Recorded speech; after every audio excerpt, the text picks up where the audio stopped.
Two peasant women are chatting in the fields when one of them suddenly bursts out, "Did you see? The young master actually smiled at me." The other woman, clearly doubting, responds, "I thought I imagined it." But her friend insists. I rub my eyes several times to make sure. It was really him. Meanwhile, across the field, swordsmen are practicing their skills, their blades slicing through the air in perfect harmony. The women gossip further, sharing rumors about the young master's intense training. One of them asks, "Do you think he'll make it far? He's only been training for a week, and he's still so young." Both ladies wonder what's really going on with him. Inside a room, a blonde figure gazes out the window, deep in thought. He closes his eyes, his focus sharp. Then, as if summoned by sheer will, a faint glow of mana leaks from his eyelids. A narrator's voice fills the air. He will train harder than ever before, no more allowing tragedy to repeat. The scene shifts to a figure standing in the dim light, an aura emanating from his form. Clutched tightly in his hand is a mysterious summon book. This life, it will be different, he vows to himself. This is a ruined steel guard, just 16 years old, but in his past life, he died at 33. A gust of wind howls as dilapidated houses stand as silent witnesses to a life lost. Behind a curtain, a shadow looms. The hero's voice rings out, bitter and resigned. In the end, it all happened just as it was destined to.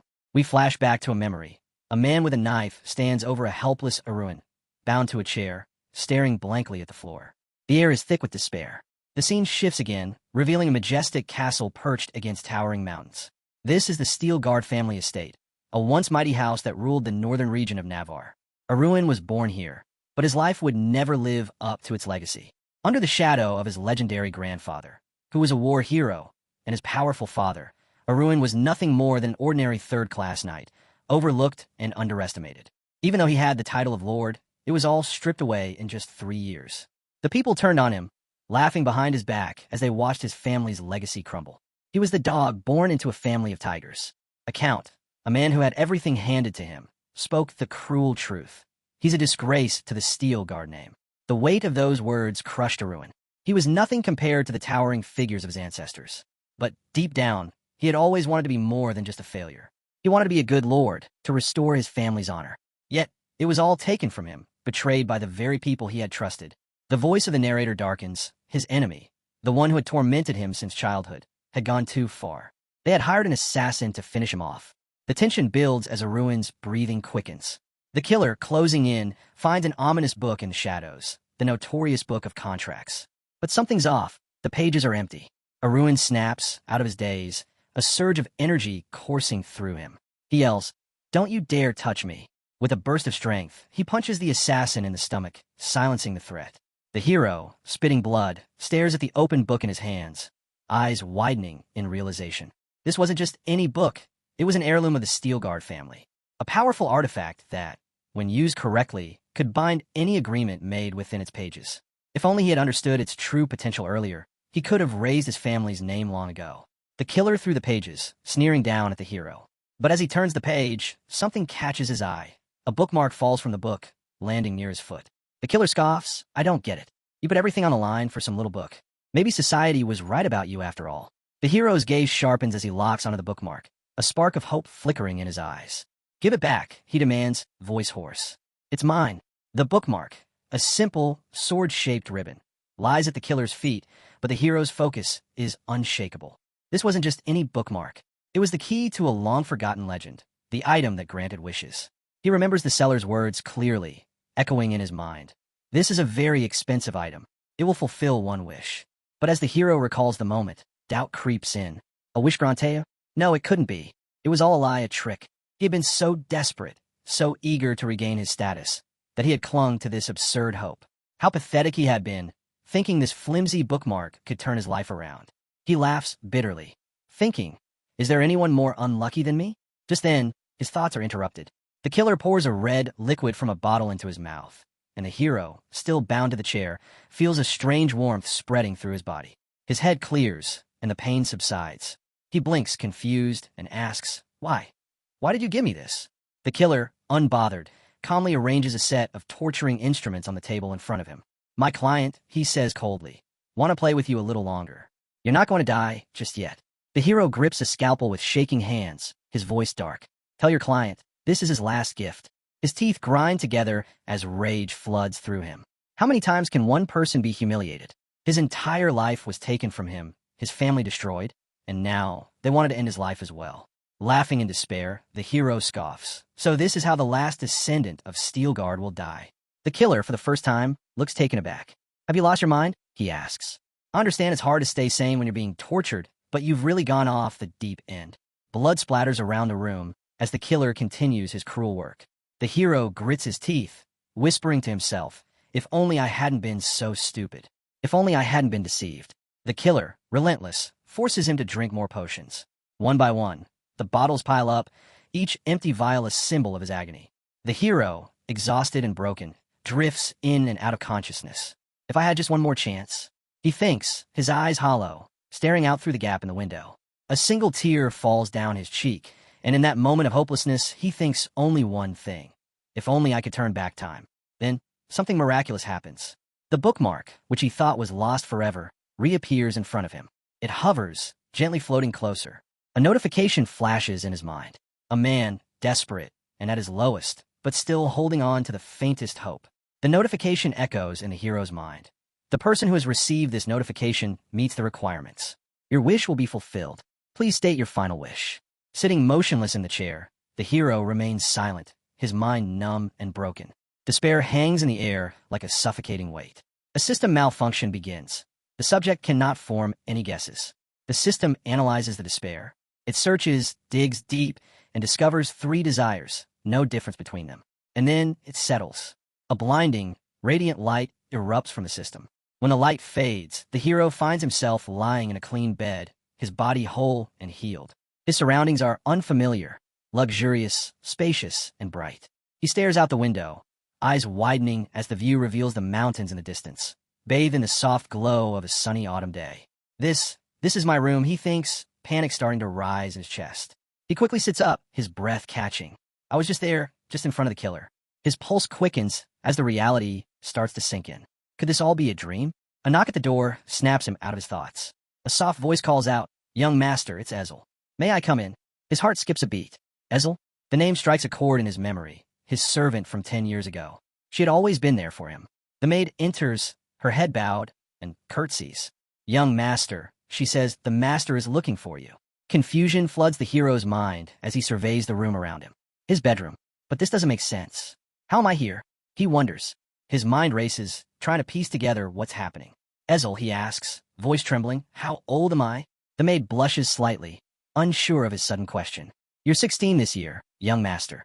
The realization hits him like a bolt of lightning. He's 16 again? He's been returned, back 17 years in time. His heart races with shock. "Ezel," he cries out, as he suddenly leaps from the bed and embraces her, pressing his face in her chest, tears welling in his eyes. The maid, startled by his reaction, looks down at him, confused. "Young master, did you have a nightmare?" The hero's voice shakes as he pulls away, his eyes glistening with emotion. "Even when my family abandoned me, you were always there. Thank you, Ezel. Thank you." Ezel's confusion deepens. She stumbles back, panicked. "Young master, I don't understand. What's wrong? What did I do? I am ready to accept any punishment. I'll correct myself." The hero, a little startled, looks at her and remembers. His heart tightens as his past actions flash in his mind. He had been harsh with her, unkind even when she was only trying to serve him. He feels a pang of guilt and regret. "Ezel, you've misunderstood," he says gently, his voice softer than before. His thoughts swirl. He had been cruel to her, angry for no reason, but now he had another chance. The maid is still on her knees, bewildered. Why did you ask me to come?" The hero stands and looks away, his thoughts clouded by the memories of who he used to be. "The master wanted to see me, didn't he? He was angry that I didn't show up yesterday." He turns back to the maid with a faint smile. "I'll go now." The maid's face pales, surprised by his calm demeanor. "Young master, what did you just say?" He smiles again, this time with genuine warmth. "Why are you so surprised, Ezel?" "Of course I should go." She looks at him, dumbfounded, but nods quickly. "Of course, young master." The hero pulls on his shirt, his mind racing. He doesn't understand what just happened, why he's back here in this place this time. But one thing is clear, he's been given a second chance. A chance to fix the mistakes of the past. "I won't make the same mistakes again," he promises to himself. He grabs his sword, preparing to face whatever comes next. But in the depths of his heart, he knows one thing. This time, he won't let the Steelguard family's legacy be destroyed. Not again. The hero, filled with renewed determination, made a silent vow to himself. He would no longer make the same mistakes. To change his future, he had to give everything he had. He would rise to become the true Uruin Steel Guard. Ezel, the maid, entered with his sword. The hero took it from her hands, resting it confidently over his shoulder. "Let's go," he said, his voice filled with authority. Then, with a playful grin, he snapped his fingers flirtatiously. "Although I must admit, I'm a little disappointed my beautiful abs have disappeared, but that's not a problem for today." Ezel, looking at him with a mix of concern and confusion, asked, "Is everything all right, young master?" Outside, the Steel Guard training ground stretched before him. The sound of soldiers training filled the air. He approached the arch where they practiced, thinking about how the knights who once represented the pride of his family still stood strong. The hero squinted, estimating the number of soldiers. About 70, he thought to himself, scratching his temple. He remembered how he had once ignored them, dismissed them as nothing more than dirty, sweaty men. His thoughts were interrupted as the captain of the guard, Haffel, stood before him, his expression stern. "So, the master has finally graced us with his presence." The hero winced, guilty. "Apologies, I'm a little late," he said, feeling the weight of the captain's disapproving gaze. Haffel's frown deepened, and in a low voice, he muttered, "A little late? You missed training yesterday. Do you remember what we agreed on?" The hero chuckled nervously, thinking to himself, the same Haffel, still the same as always. Haffel tried to keep his tone even, but his frustration was obvious. "Because of yesterday, today's session will be intense. You're doing 50 laps, 1,000 swings, and 1,000 punches. And this time, no excuses." "I understand," the hero replied, his expression serious. "I'll complete it all." Haffel, a little surprised by the hero's response, nodded. "Good," he said. "Start now." The hero grinned, his eyes glinting with determination. "Right now? Let's get to it." Haffel blinked in surprise. "This isn't the Uruin I know," he thought. "He's not making excuses. This is different." The hero began, his breathing sharp and measured as he pushed himself through the drills. Haffel stood back, observing in disbelief as the young master worked with an intensity he had never seen before. This was no longer the same Uruin who had squandered his chances. The man before him was someone who knew the value of every single moment. Every swing of the sword, every punch, every lap was done with purpose. The hero could feel his muscles burning, his body pushing to its limits. But he didn't slow down. He couldn't afford to. His eyes were fixed on the future, on the legacy of his family that he would protect at all costs. Sweat dripped from his brow, but he didn't stop. Not even when the sun blazed down, when his breath grew shallow, when the pain threatened to overwhelm him. At the 1,000th swing, he threw his sword to the ground, collapsing to the ground, chest heaving. He lay there for a moment, feeling the exhaustion settle in his bones. "I did it," he thought. "For the first time, I completed everything.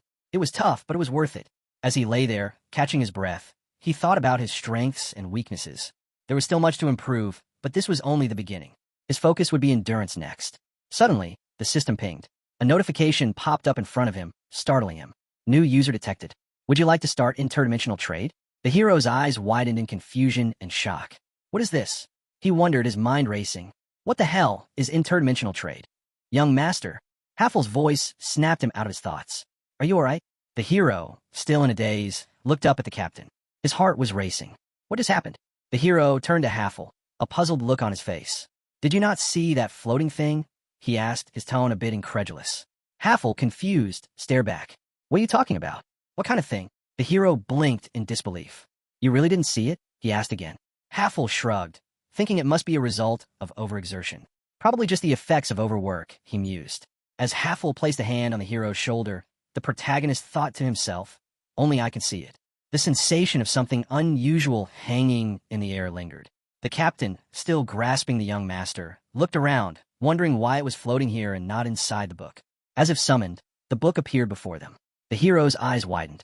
"So this is the transaction with dimensions," he thought. But when he looked closely at the book, it seemed like just an ordinary one. Why does it look like this now?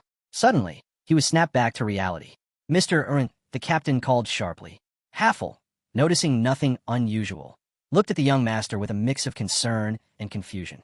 "Are you all right? You've been saying strange things. Maybe we should take you to a doctor." The hero, however, simply shook his head. "I'm fine," he replied, brushing off the captain's hand from his shoulder. Smiling softly, he added, "I'm not who I was before." Haffel, caught off guard, stared at the hero in disbelief. This sudden change, could it be the blood of the Steel Guard? He wondered, trying to make sense of the transformation. The hero, now standing tall, looked toward Haffel and said, "Since I've finished, I'm heading out. Haffel bowed sharply. Understood, young master. Rest well. The hero thought to himself, he's not lying, but this feels too real to just be a hallucination. With the book still in his possession, he continued down the hallway, palapping through its pages. His mind focused as he completed the registration process, searching for an ID and any additional details within it. Just then, a man with glasses and white hair appeared, greeting him with a respectful bow. Good morning, young master. I trust you're ready to start the day. Would you like me to prepare something for breakfast? The hero, exhausted, shook his head. No, I'm too tired to think about food today. I'll skip breakfast. As the butler nodded and began to retreat, the hero noticed something. The butler didn't see it either, he thought, his eyes lighting up with a faint blue glow. The butler, however, couldn't help but notice the strange glimmer in the young master's eyes. His gaze sharpened, and questions began to fill his mind. What was that blue flame in his eyes? He wondered. It seemed unusual. The hero quickly realized the source. The book of interdimensional trade had somehow affected his eyes. Panicking a little, he smiled and answered, It's just mana. Nothing to worry about. The butler seemed to accept the explanation, nodding in agreement. Very well, young master. I'll let you rest today. The hero, relieved that the butler didn't see through him, quickly made his way back to his room. Once inside, he slammed the door shut, then leaned back against it, his elbows on the wall. What's going on? He thought. I died, and now I'm back, 17 years in the past. He exhaled slowly, looking up at the ceiling. At least the butler didn't catch on. Just then, a notification flashed before him. He stared at it, surprised. What is this? The notification read, Account name, User 014 EDW. Nickname, Erwin. Do you want to continue logging into this account? The only option was confirm. The hero, stunned, wondered why there was no cancel button. What did it all mean? The hero stared at the notification on the screen. His previous ID had been user for manhwa, but now, faced with no other option, he pressed the confirmation button. A new notification appeared, indicating that an interdimensional transaction had begun. The connection point was now marked as System 0, District 1342. His sales level was at 0, and the description read, A man on the sidelines. He had only 10 coins. He stared at the book, feeling the weight of the reality setting in.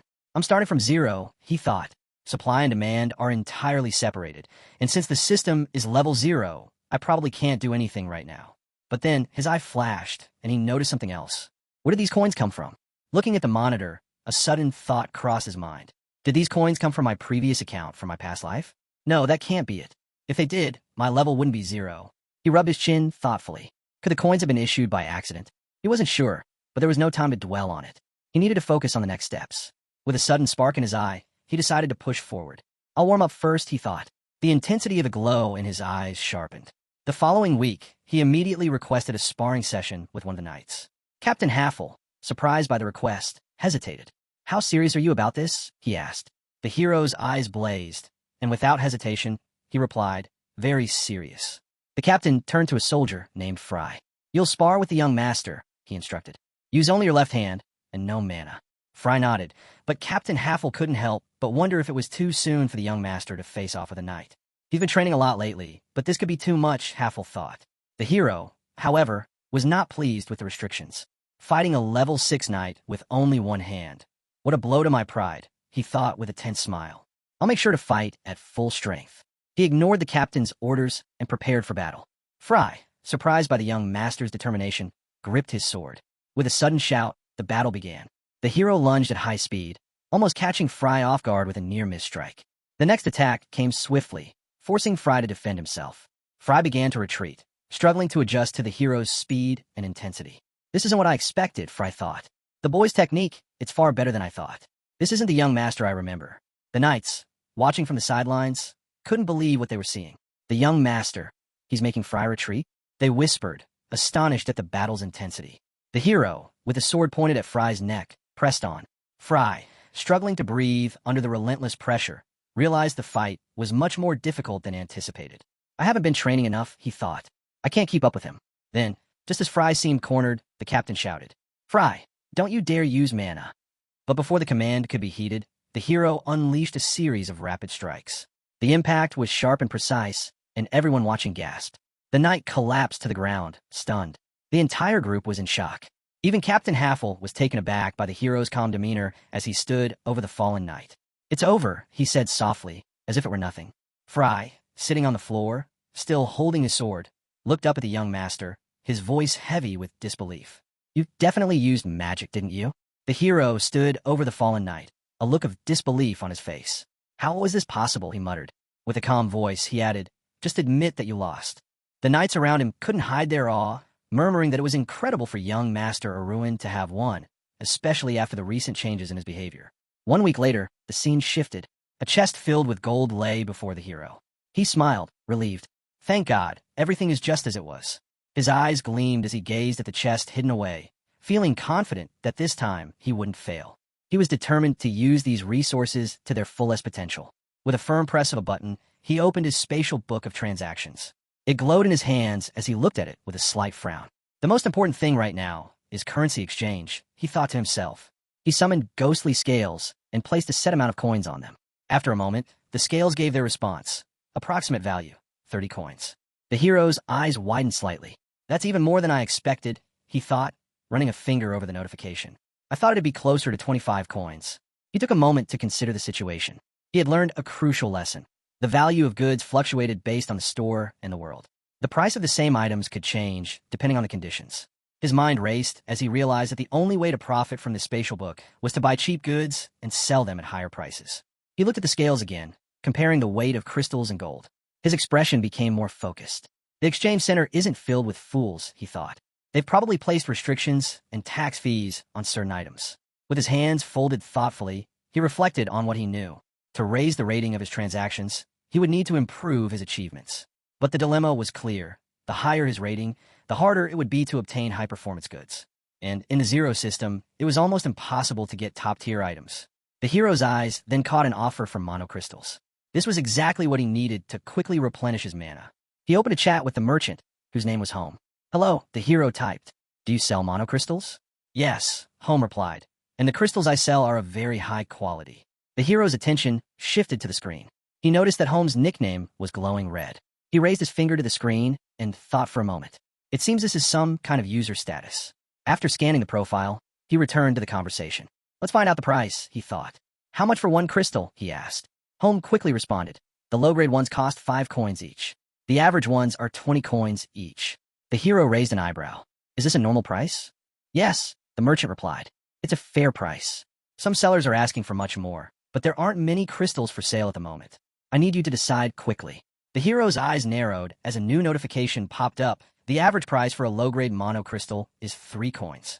The hero glanced at the information window and saw that the price for medium-grade monocrystals was listed as 12 coins, while low-grade crystals were common in the market. However, something didn't sit right with him. He grew angrier as he realized that the seller's claim of a normal price was far from true. This is fraud, he said, his voice tightening with fury.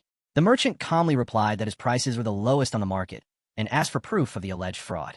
The hero stared at the dialogue, knowing full well that the proof lay within the book in his hands. Taking a deep breath, the hero tried to steady himself, his finger tapping his chin as he considered his next move. He knew the system's information was accurate. With a more composed tone, he addressed the seller. So, you want to be considered an unreliable seller? He asked. When a merchant remained silent, the hero wasted no time. I'll have to report you, he said coldly. For a long moment, the merchant didn't respond. Then, finally, his tone softened. Please, let's not do this. You're a smart buyer. I didn't intend to deceive you. He lowered his head, speaking sadly about how his profits had dwindled due to a minor strike. I paid them what they asked for, but now, I'm almost out of stock. I didn't mean to lie. The hero's gaze shifted to the signature below the merchant's profile. It read, earned 980 coins. The transaction report stated that he was a merciless mine owner, and the hero could see through the lies clearly now. His frustration flared again. So this scoundrel is lying again, he thought. The hero sent a sharp message. It's clear you're still lying. How did you think I wouldn't notice? But before he could finish, the merchant sent another message, asking the hero to forget everything and stating that he wasn't going to make any more transactions with him. The merchant quickly followed with an offer. I'll reduce the price by half. Just don't report me. The hero paused for a moment, then smirked. Should I push for more? He thought, his mind already calculating his next move. With a knowing smile, the hero began negotiating. 2 low and medium-grade monocrystals for 25 coins, he demanded. Soon, from monocrystals appeared in front of him. The hero examined their stats carefully. These can't be reused, he noted. Satisfied, he accepted the transaction. However, when the results of the trade came up, he noticed something odd. Deposit, 22.5 coins. Wait a minute, he muttered, surprised. I gave him 25 coins. Why is the amount less than expected? He stared at the transaction details, confused. The seller's information and transaction report were nowhere to be found, and the price had dropped.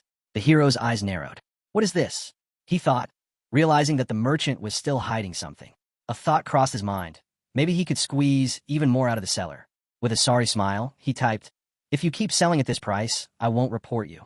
The merchant, however, responded quickly, stating that the price was already a ridiculously small fee. The hero sighed, contemplating whether he should just leave it at that. But then a notification popped up on the screen, and his eyes widened. Cashback, 3 coins. The hero was taken aback by the unexpected cashback and quickly wondered if it was some VIP privilege. But then he shook his head in disbelief. That can't be right, he thought. Holding the mono crystal in his hand, he pondered whether he should absorb it now. After a brief pause, he closed his eyes, focused, and began absorbing the mana. As the energy flowed through him, he realized that the system had been truthful. Over the next few days, the hero dedicated himself to training, following his grandfather's advanced breathing technique, Breath of Steel. This method required both a powerful body and an immense amount of mana. The hero clenched the crystal tightly in his fist, sitting cross-legged in the lotus position. Although he had neither strength nor mana to start with, he recalled his past training. Through perseverance and effort, he thought, I can still master this. Slowly, his mana began to spread, and he could feel the technique working. It was a huge step forward, an accomplishment that felt like a triumph. The hero stood up with a small, confident grin. I'm getting stronger, he thought. His pride began to rise again as he realized how far he had come. The others were still in awe, wondering how the young master had pulled off such a feat. Some murmured that it wasn't a real fight, and that the knight named Fry was more of a social figure than a warrior. But the hero's pride was stung by these comments. I've been too lenient with him, he thought. It's time to show my true strength. Turning to Mihail, the hero called out, Fight me. Mihail, caught off guard, hesitated. Is that for me? He asked. The hero nodded, his expression sharp. This is the perfect chance to show them what I'm really capable of. Mihail, though, immediately grew wary. This is too much, he said, trying to back out. But before the situation could escalate further, a beautiful young woman walked up to them. Dressed in a tunic and cloak, with a maid by her side, she caught everyone's attention. Sounds fun, she said, her voice calm but confident. The group greeted her respectfully, my lady.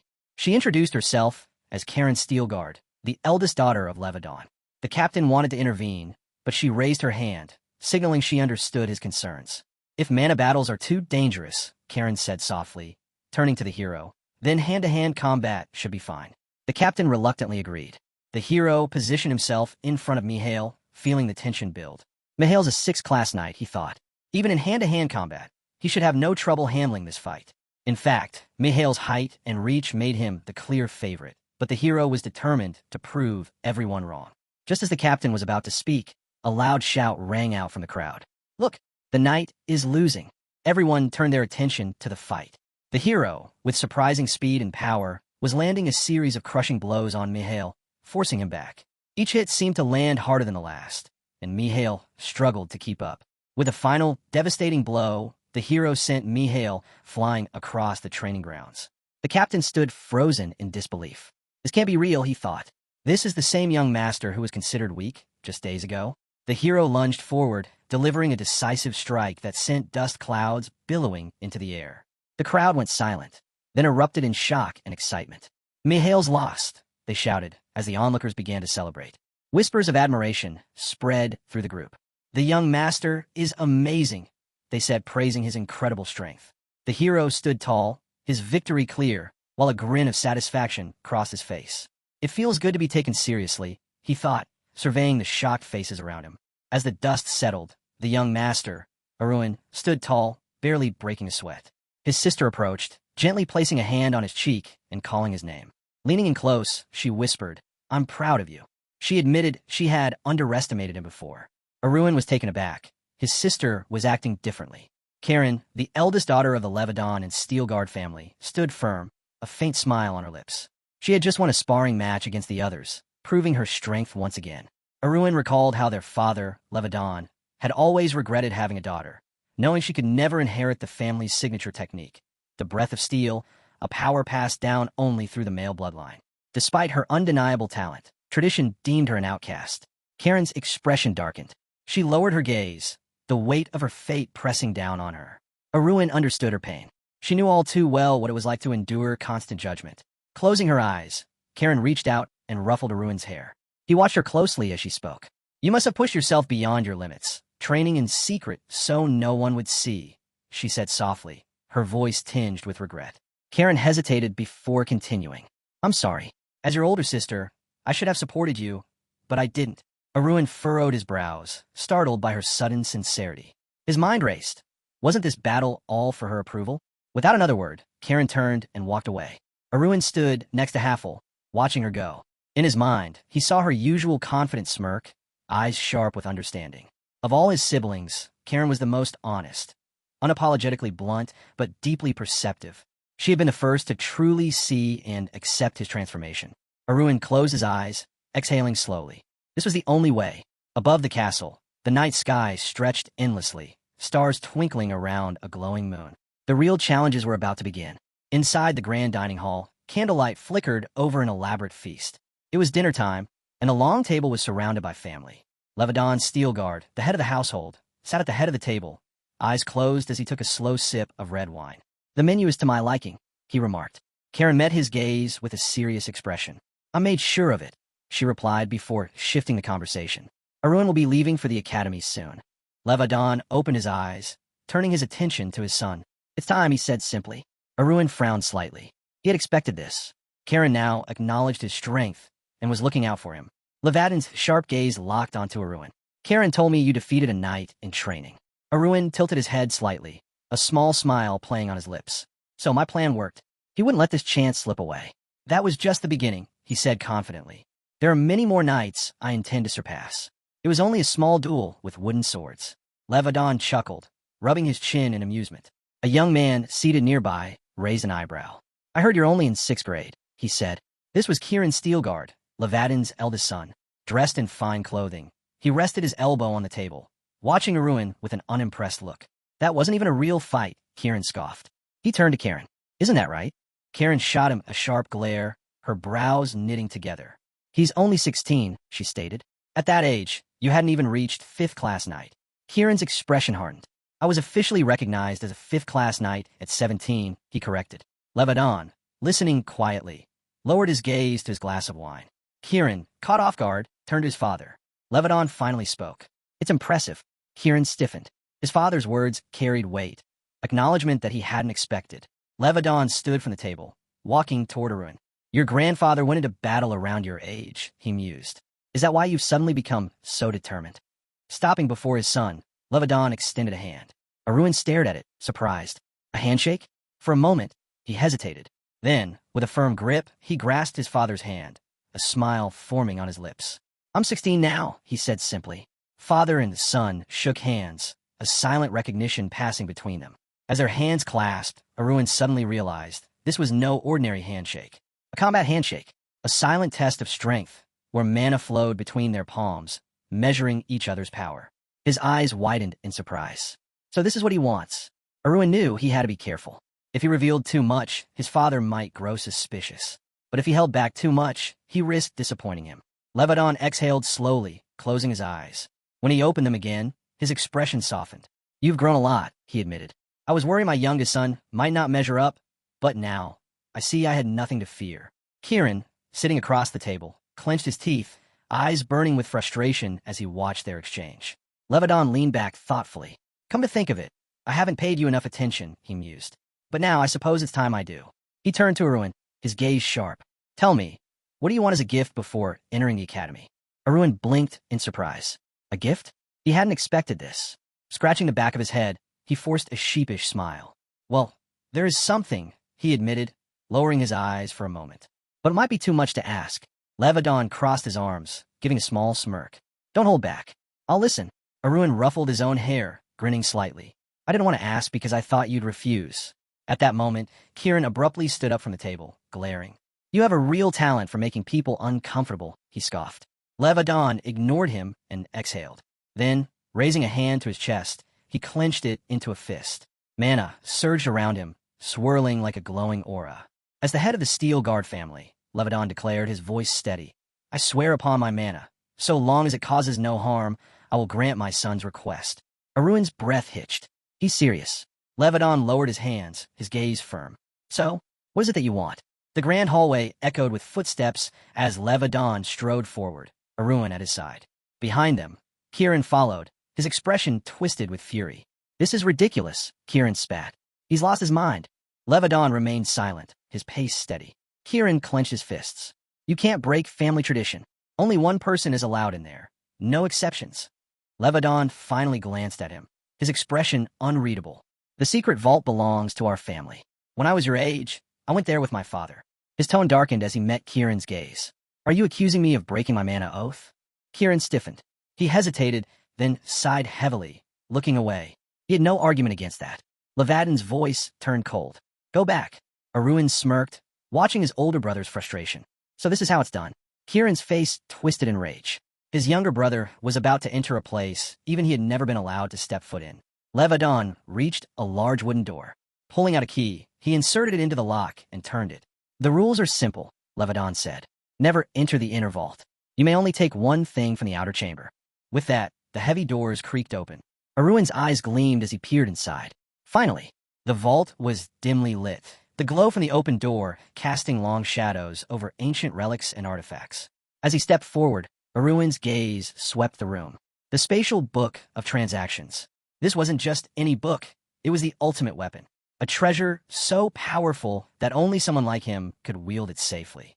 If it fell into the wrong hands, it could bring disaster. He moved carefully between the shelves, scanning the relics. In my past life, only 2 spatial traders existed in the last 100 years, my grandfather and me. His fingers traced the air, recalling the symbols and intricate designs that only he could see.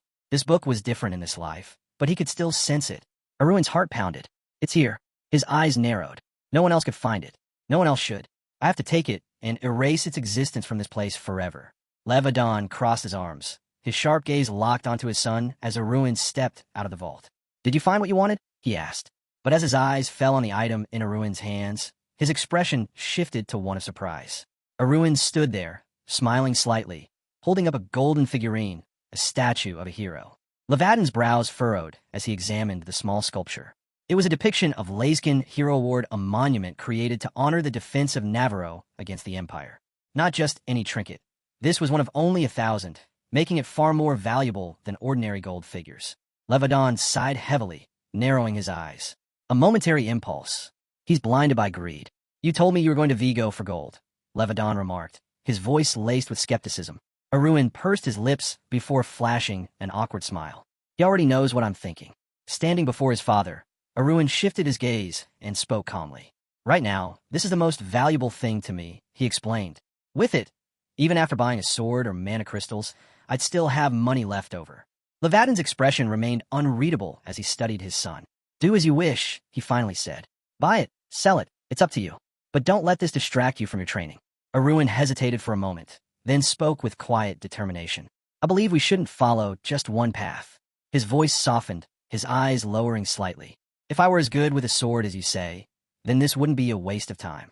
He gripped the figurine tightly as Levadon remained still, arms still crossed, his gaze unwavering. Finally, Levadon exhaled, rubbing the back of his neck, a bewildered smile on his face. I don't understand you, he admitted. Aruin closed his eyes briefly, letting out a small, knowing grin. Got him. At that moment, deep inside Vigo's storage vault, Aruin's breath caught in his throat. His mouth parted slightly in shock. It's gone. The shelf where the spatial book of transactions should have been was empty. Aruin quickly moved through the storage room, scanning every corner, searching frantically. No, this doesn't make sense. His eyes widened in panic. The book disappeared, his heart pounded, but he forced himself to steady his breathing. Calm down. Think. There were only 2 possibilities. Either the book had been moved, or someone else was already using it. Aruin's mind conjured the image of a shadowy figure, clutching the very book that should have been his. His fingers curled into a fist as he stared at the floor in deep thought. In 17 years. No, in 14 years to be precise. I'll become an earl, he muttered. He stood in the dimly lit vault, his mind racing. But what happened to the book? For now, he could only hope. No one else had taken it. With a sigh, Aruin turned his attention back to the golden figurine in his hand, absent-mindedly running his thumb over its surface. He leaned his head against his palm, deep in thought. The book isn't here. That alone is a major discovery. But in the rush of it all, He had chosen the hero figurine instead. And then, a notification flashed before his eyes. Automatic transaction completed. Blue windows appeared in front of him, listing details. I have Providence item gold. Sale limit reached. Trades requested for next rank. Price subsidy activated. Up to 50% of your coins will be supported. Negative balance applied. You received 106.5 coins from a sleeping student. You received 205 coins. Discount coupon activated. Total coins, 36,275.5. Aruin's lips curled into a slight smile. Well, this has its perks. His mind flashed back to a previous notification. Urgent adjustment. Effect applied. Cashback. Plus 3 coins received. His eyes widened in surprise as faint blue flames flickered in his iris. Urgent adjustment? He had seen something like this before. VIP privileges. Aruin stood by the window, stretching his arms out, shaking his head in disbelief. Then, turning slightly, he smirked, eyes glinting with curiosity. He raised a single finger and hovered it over the floating blue icon on the book.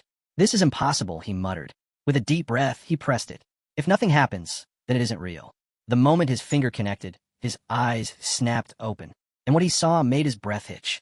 A glowing card materialized before Aruin, displaying an array of powerful skills: daily attendance check, inventory expansion, flow rate promotion, profile, and more. The sight made his breath hitch.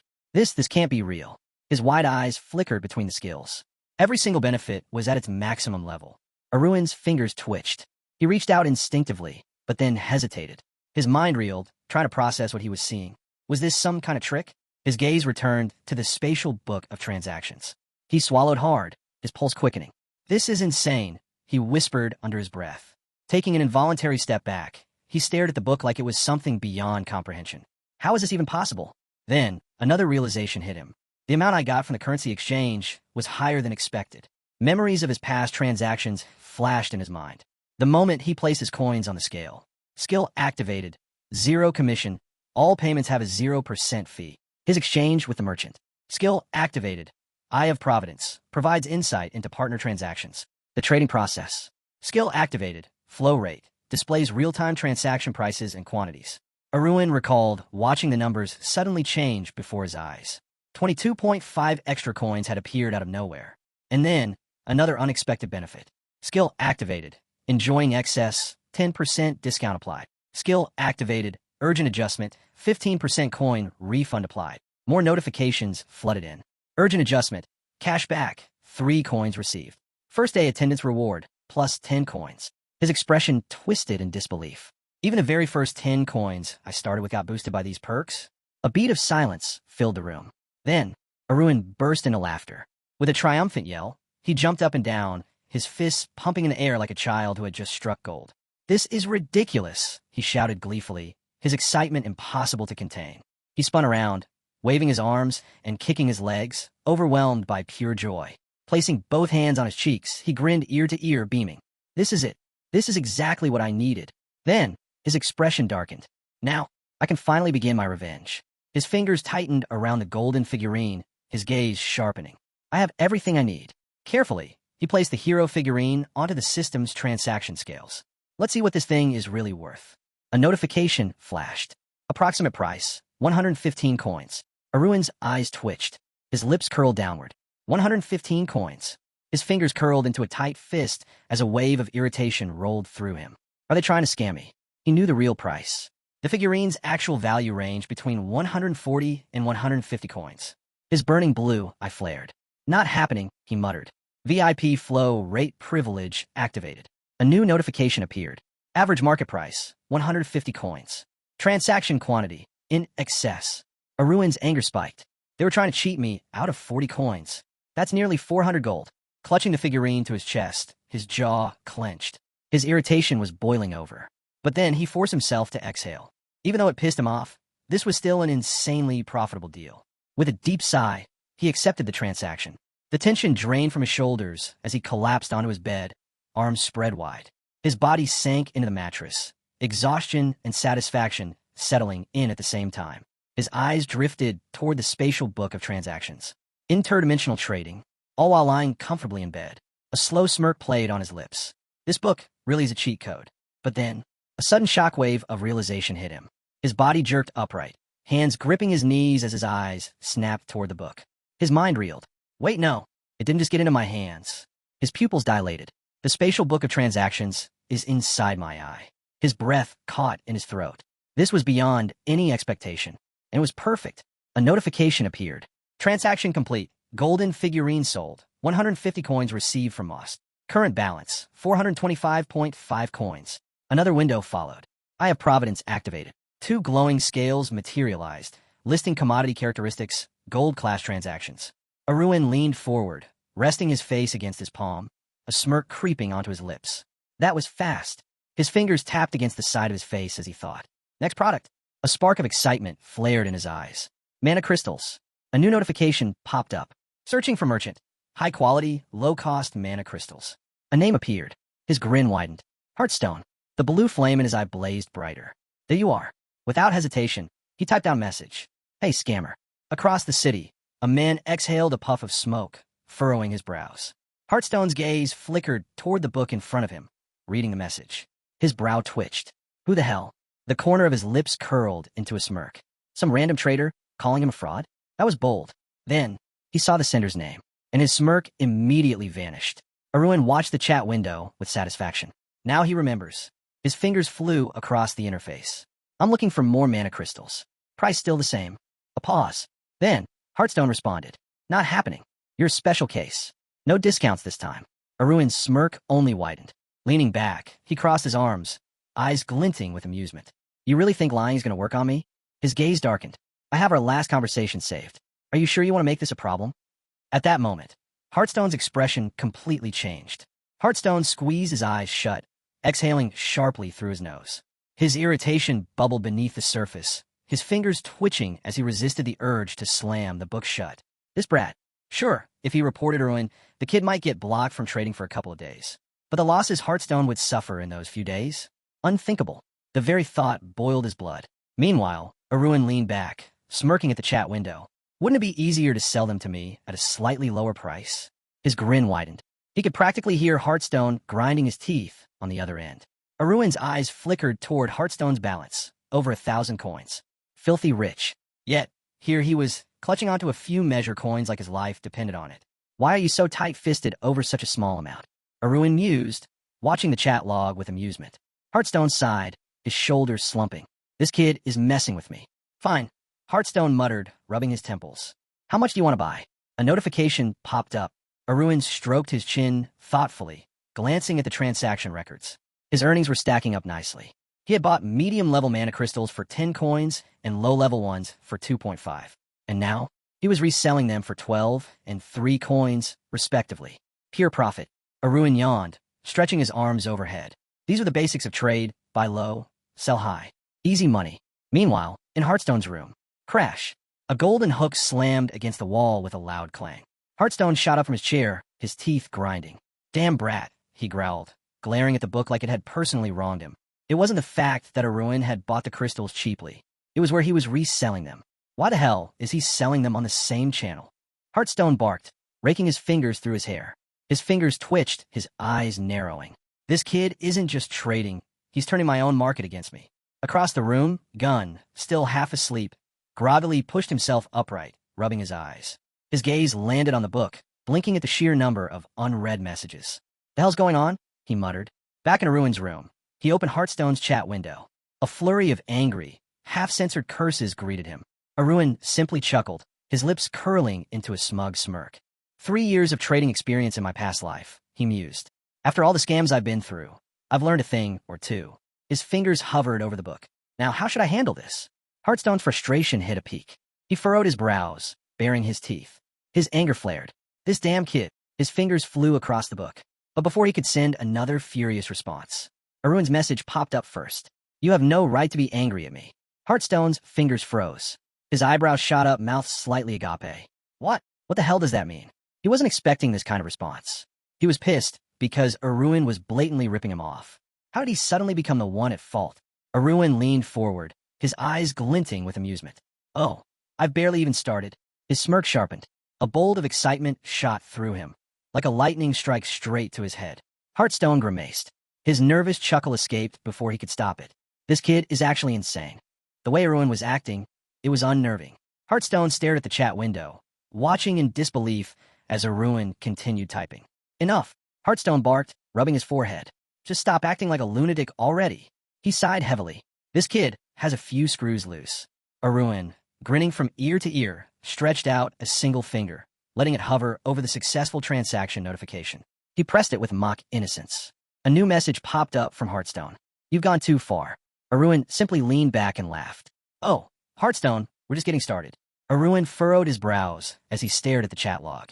What's his problem? Hearthstone was furious that Arun had resold the mana crystals at a higher price.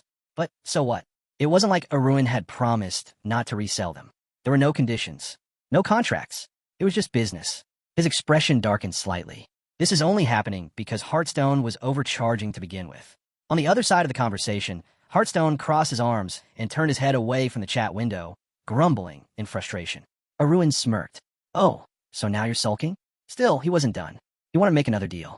Hearthstone, still visibly irritated, responded curtly. Not selling at that price anymore. Do whatever you want. Report me if you feel like it. Arun's eyes narrowed.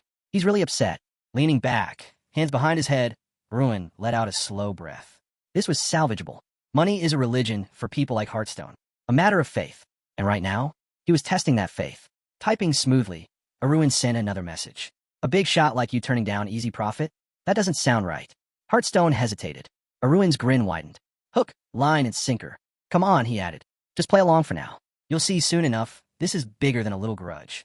He watched the screen, waiting. Then, that makes sense. Arun's smirk deepened. He knew it. Hearthstone, as much as he hated to admit it, was someone who never ignored profit when it was right in front of him. Now it was time to negotiate. Arun checked his balance. Current coins, 455. VIP support activated. 30% bonus applied. Total available, 675 coins. More than enough. He glanced at the chat log. I'll take 50 medium-level crystals and 19 low-level ones. Hearthstone's response was immediate. I don't have that many. Arun's fingers hovered over the screen. Perfect. I was talking about your mine, wasn't I? For a second, the chat went silent. Then, Hearthstone's message popped up. Crystals don't just appear out of nowhere, you know. Arun chuckled, shaking his head. He's rattled. I'll take everything you have then. Hearthstone still seemed wary, but money was money. The deal was made. Transaction complete. Arun leaned back, scanning the new inventory window. Now, on to the next step. Selling. He wasn't just looking to make a profit.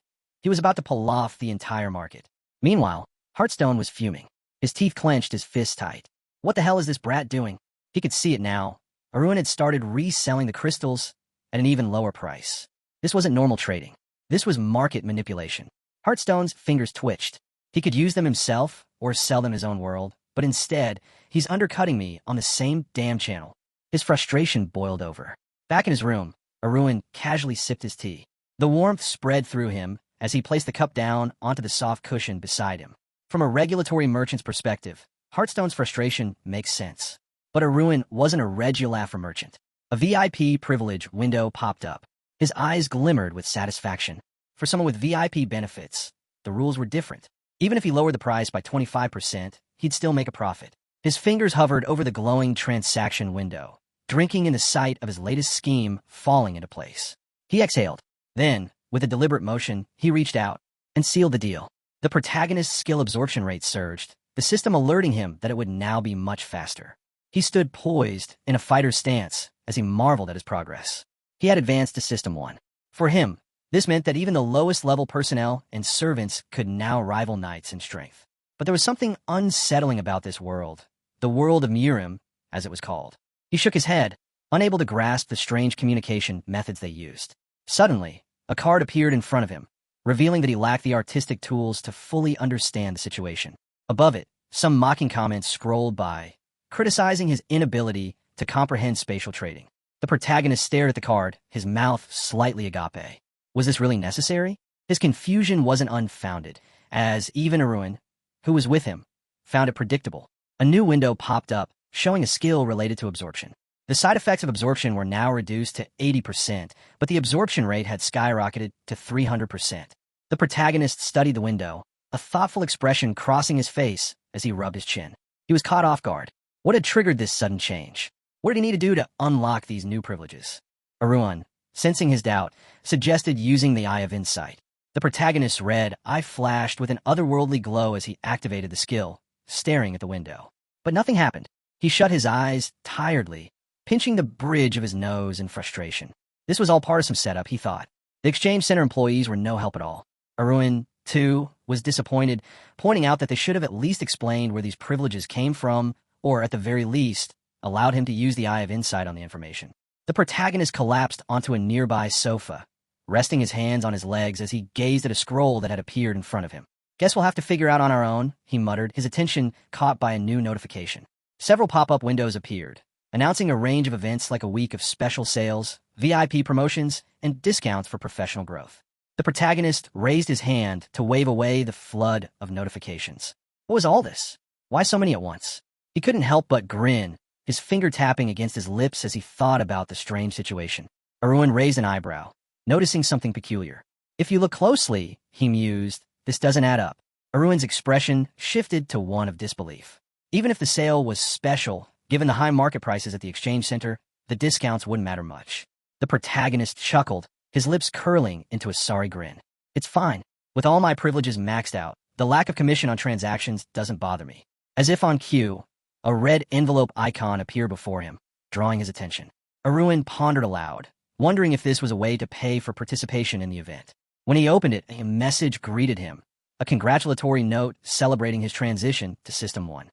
Along with it came 3 gift coupons for use at the exchange center. The protagonist blinked in surprise. What's this? More customer service junk? Arun was more optimistic, hoping they wouldn't just send him snacks as a reward. But to his surprise, the gift wasn't what he expected. Inside the envelope, there were several items. An ancient formation diagram, 3 years of spiritual energy, rapid martial arts development for both body and sword skills, and 500 coins. It seemed that System 1 had much more to offer than he realized. The protagonist's eyes widened in surprise as he extended his hand toward the objects in front of him. What was all this about? He opened his mouth slightly, confused, and a red scroll materialized above his head. A notification flashed, announcing the activation of the sponge skill, followed by its characteristics. Another notification quickly popped up, confirming the takeover was complete. He closed his eyes, pressing his hand to his face, a twinge of pain running through him. Arun, startled, opened his eyes wide, his mouth slightly ajar in shock. So, the body and sword skills actually got absorbed, he exclaimed. The protagonist grinned, his expression turning insidious as he examined the items he'd received. He held up the Mona crystals and the item he had just claimed, his gaze thoughtful. In this world, martial arts rely on mana as fuel, he noted, but in System 1, it's spiritual energy. He presented a blue and gold silhouette of a person in a meditative pose. Arun, taking in the sight, couldn't help but comment, if someone were to ask where martial arts are the best, my answer would be System 1, without a doubt. The protagonist imagined Lazykin wielding a golden sword, using his mysterious blade technique. Arun observed this, thinking to himself, that strange out-of-world sword skill from Lazykin. I'm guessing it came from the martial arts world.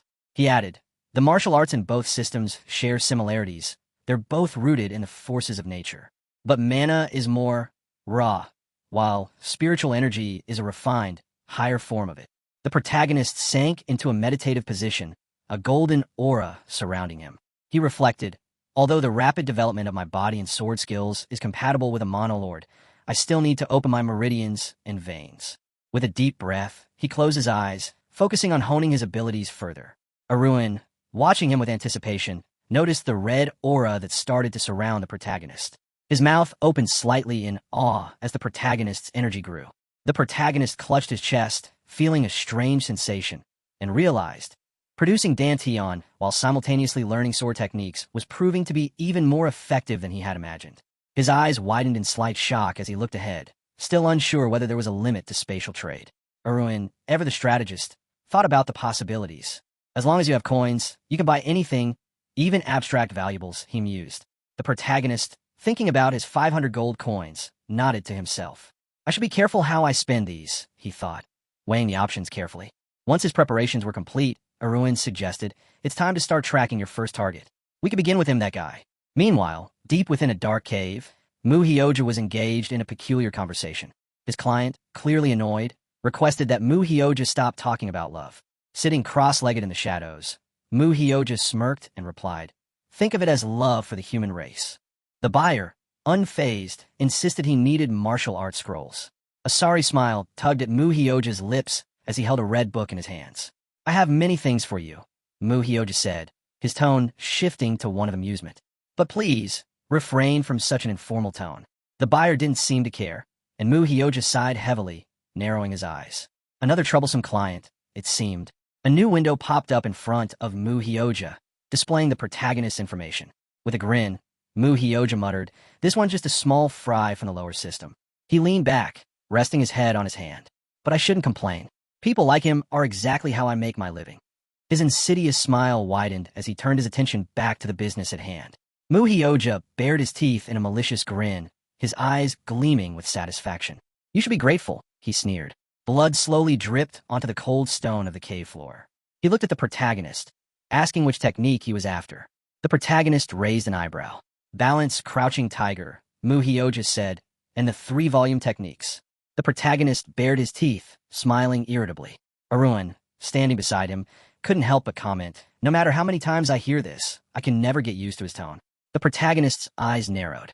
It was clear now, Mu Hyoja's style was that of a scammer. His specialty is selling cheap battle scrolls at absurd prices, he muttered under his breath. Then, with a flick of his hand, the protagonist introduced a small man who looked suspiciously like Mu Hyoja. Mu Hyoja, ever the salesman, continued his pitch. The 3-volume technique covers all the sword techniques. At first, progress may be slow, but the potential is there. If you succeed, you could become the strongest fighter in the world. The protagonist smirked. Targeting System 0 folks who dream of System 1 martial arts? He thought, imagining himself drooling at the prospect. For example, people like me who were complete losers in a past life, he thought bitterly. Arun, remembering past encounters with scam artists, recalled how dejected he felt every time he came across one. "This is definitely a scam," he muttered, shaking his head. Arun's mind drifted back to the 3-volume sword technique, something simple yet effective. Cutting, piercing, and blocking. "It's a basic technique," he noted, "nothing special." The protagonist closed his eyes, a displeased smile creeping onto his face. He thought about interrupting Mu Hyoja's nonsense about becoming the strongest fighter in the world. But Mu Hyoja didn't stop there.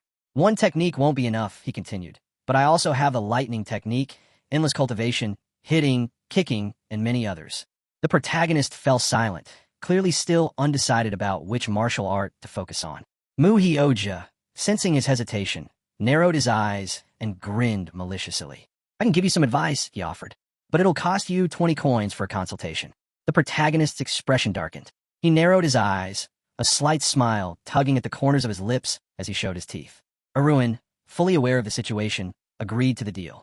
His real name's Hakshio Lee, Arun thought as the scene shifted. The world around them blurred, and they were transported to the 5th Murim world, the Juxin sect. A small Japanese-style town bustled with noise, shouts echoing through the air. A voice called out for a leader. Juzong, the leader of the Bamboo Mountain sect, glared forward with intense anger. "Are you really able to find a scoundrel, Hakshio Lee?" Juzong demanded, slamming his fist onto the table in frustration.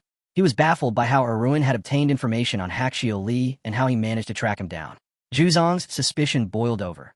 He couldn't shake the feeling he was being deceived. The manager of the Bamboo Mountain sect's spatial trade looked on in confusion, his eyes wide. Did Juzong really say all that? Barin, a voice from the spatial window, asked sarcastically, his arms crossed as he scrutinized the red screen before him. The manager, still unsure, responded, "Juzong's a bit busy right now." Arun, who had been observing the exchange through his spatial eye, frowned slightly. He couldn't help but show a hint of disdain as he surveyed the scene. In any case, he thought, I'm owed a reward for dealing with Juzong's enemy. Meanwhile, Juzong was still simmering with anger, pointing a finger forward as he barked at the screen. "I'm having trouble trusting this one," he growled. "He could be a fraud too." Arun heard the manager's message and, with a nonchalant shrug, spread his arms wide. He began to hum casually to a melody, as if this entire situation were nothing but a mild inconvenience. Arun's lips curved into a mocking smile as he replied, "If Juzong doesn't trust me, that's a problem for him, not me. Hakal is his enemy, not mine." He leaned back casually, letting the words sink in. "If you don't trust me, you could always let your enemy go," he added, his tone dripping with irony. Juzong's face reddened with rage, and he clenched his fist, shouting angrily. "How dare you mock me? Especially through the call," he bellowed, his voice trembling with fury. Arun, however, wasn't fazed. With a satisfied grin, he took a sip from his tea, savoring the moment. "Perhaps you should review your information," he said, his voice calm. "After that, you'll understand everything." Juzong, slammed his hands onto the table, and stared straight ahead, his expression darkening. It was then that he noticed something. Arun was from the lower system. Arun, unfazed, slightly opened his eyes, gazing out as sunlight filtered through his window. He had been expecting this. "You're right, Zhuzong," he said, his voice cool. "But tell me, how could someone from the lower system know about the secret book of techniques of the Bamboo Mountain sect?" Zhuzong frowned slightly, clearly puzzled. He crossed his arms in front of him, leaning back with a thoughtful expression. After a beat, he spoke, his voice lower. "Maybe you heard about it from Hakal," he mused. "Hakal could be sitting in spatial trade just like you." Arun blinked, holding his cup of tea in surprise. He hadn't expected Zhuzong to be this sharp. Still, he noted that for a fugitive like Hakal, spatial trade would be the perfect plan B. As if on cue, a notification popped up. 200 coins received from the leader of the Bamboo Mountain sect. Arun choked slightly, surprised by the sudden generosity. "What's this?" he muttered under his breath. A second later, another message popped up from the manager. "Are you satisfied with the fee?" Arun's eyes widened as he stared at the spatial window in disbelief. 200 coins for that? The manager, not receiving an immediate response, asked again. "I'm sure this amount is too small for someone like you. Would you like to enter our position?" Arun, still processing, realized with a start that this was actually too much. His mind drifted back to Mu Hyoja, who had only asked for 20 coins for his advice. Mu Hyoja, Arun thought, puzzled. All he wanted was the 20 coins, and those 20 coins became decisive in his life. The manager's voice interrupted his thoughts. A message from the boss appeared, warning Arun not to think of deceiving them. "It's not allowed," the message read, "but if you still manage to capture Hakal, you'll be rewarded even more." Arun clenched his fists, crossing his fingers tightly as he stared at the screen, his mind racing. Suddenly, his eyes went wide in shock. Something unexpected and pleasant had just occurred. He realized that he could let Mu Hyoja slip away from the case. The Bamboo Mountain sect was looking for a man named Mu Hyoja, who was supposed to have a scar on his face. The sect thanked Arun for his cooperation, and he could feel the tension lifting. Still, a nagging feeling lingered. Arun knew he'd lost some money compared to that scoundrel Hakal, but his eyes were fixed on the prize. His number one reason for coming to System 1 was Suk-hyun, a first-class war scroll merchant. Suk-hyun's purple book held immense value. Arun smiled to himself. He'd found his target. Suk-hyun's collection wasn't just about martial arts. It also contained old books on philosophy and ideology, including teachings on Buddhism, Taoism, and the basics of Confucianism. Arun knew he wasn't exaggerating when he said that Suk-hyun was the key to something much bigger. Arun's thoughts burned with anger as he recalled Suk-hyun's deceit. Suk-hyun is the harbinger of the end for the Steelguard family, he thought grimly. His search for war scrolls to continue his grandfather's legacy had led him here, to this moment. He was sitting in a large office, signing documents with a pen, his focus sharp, but then something froze him.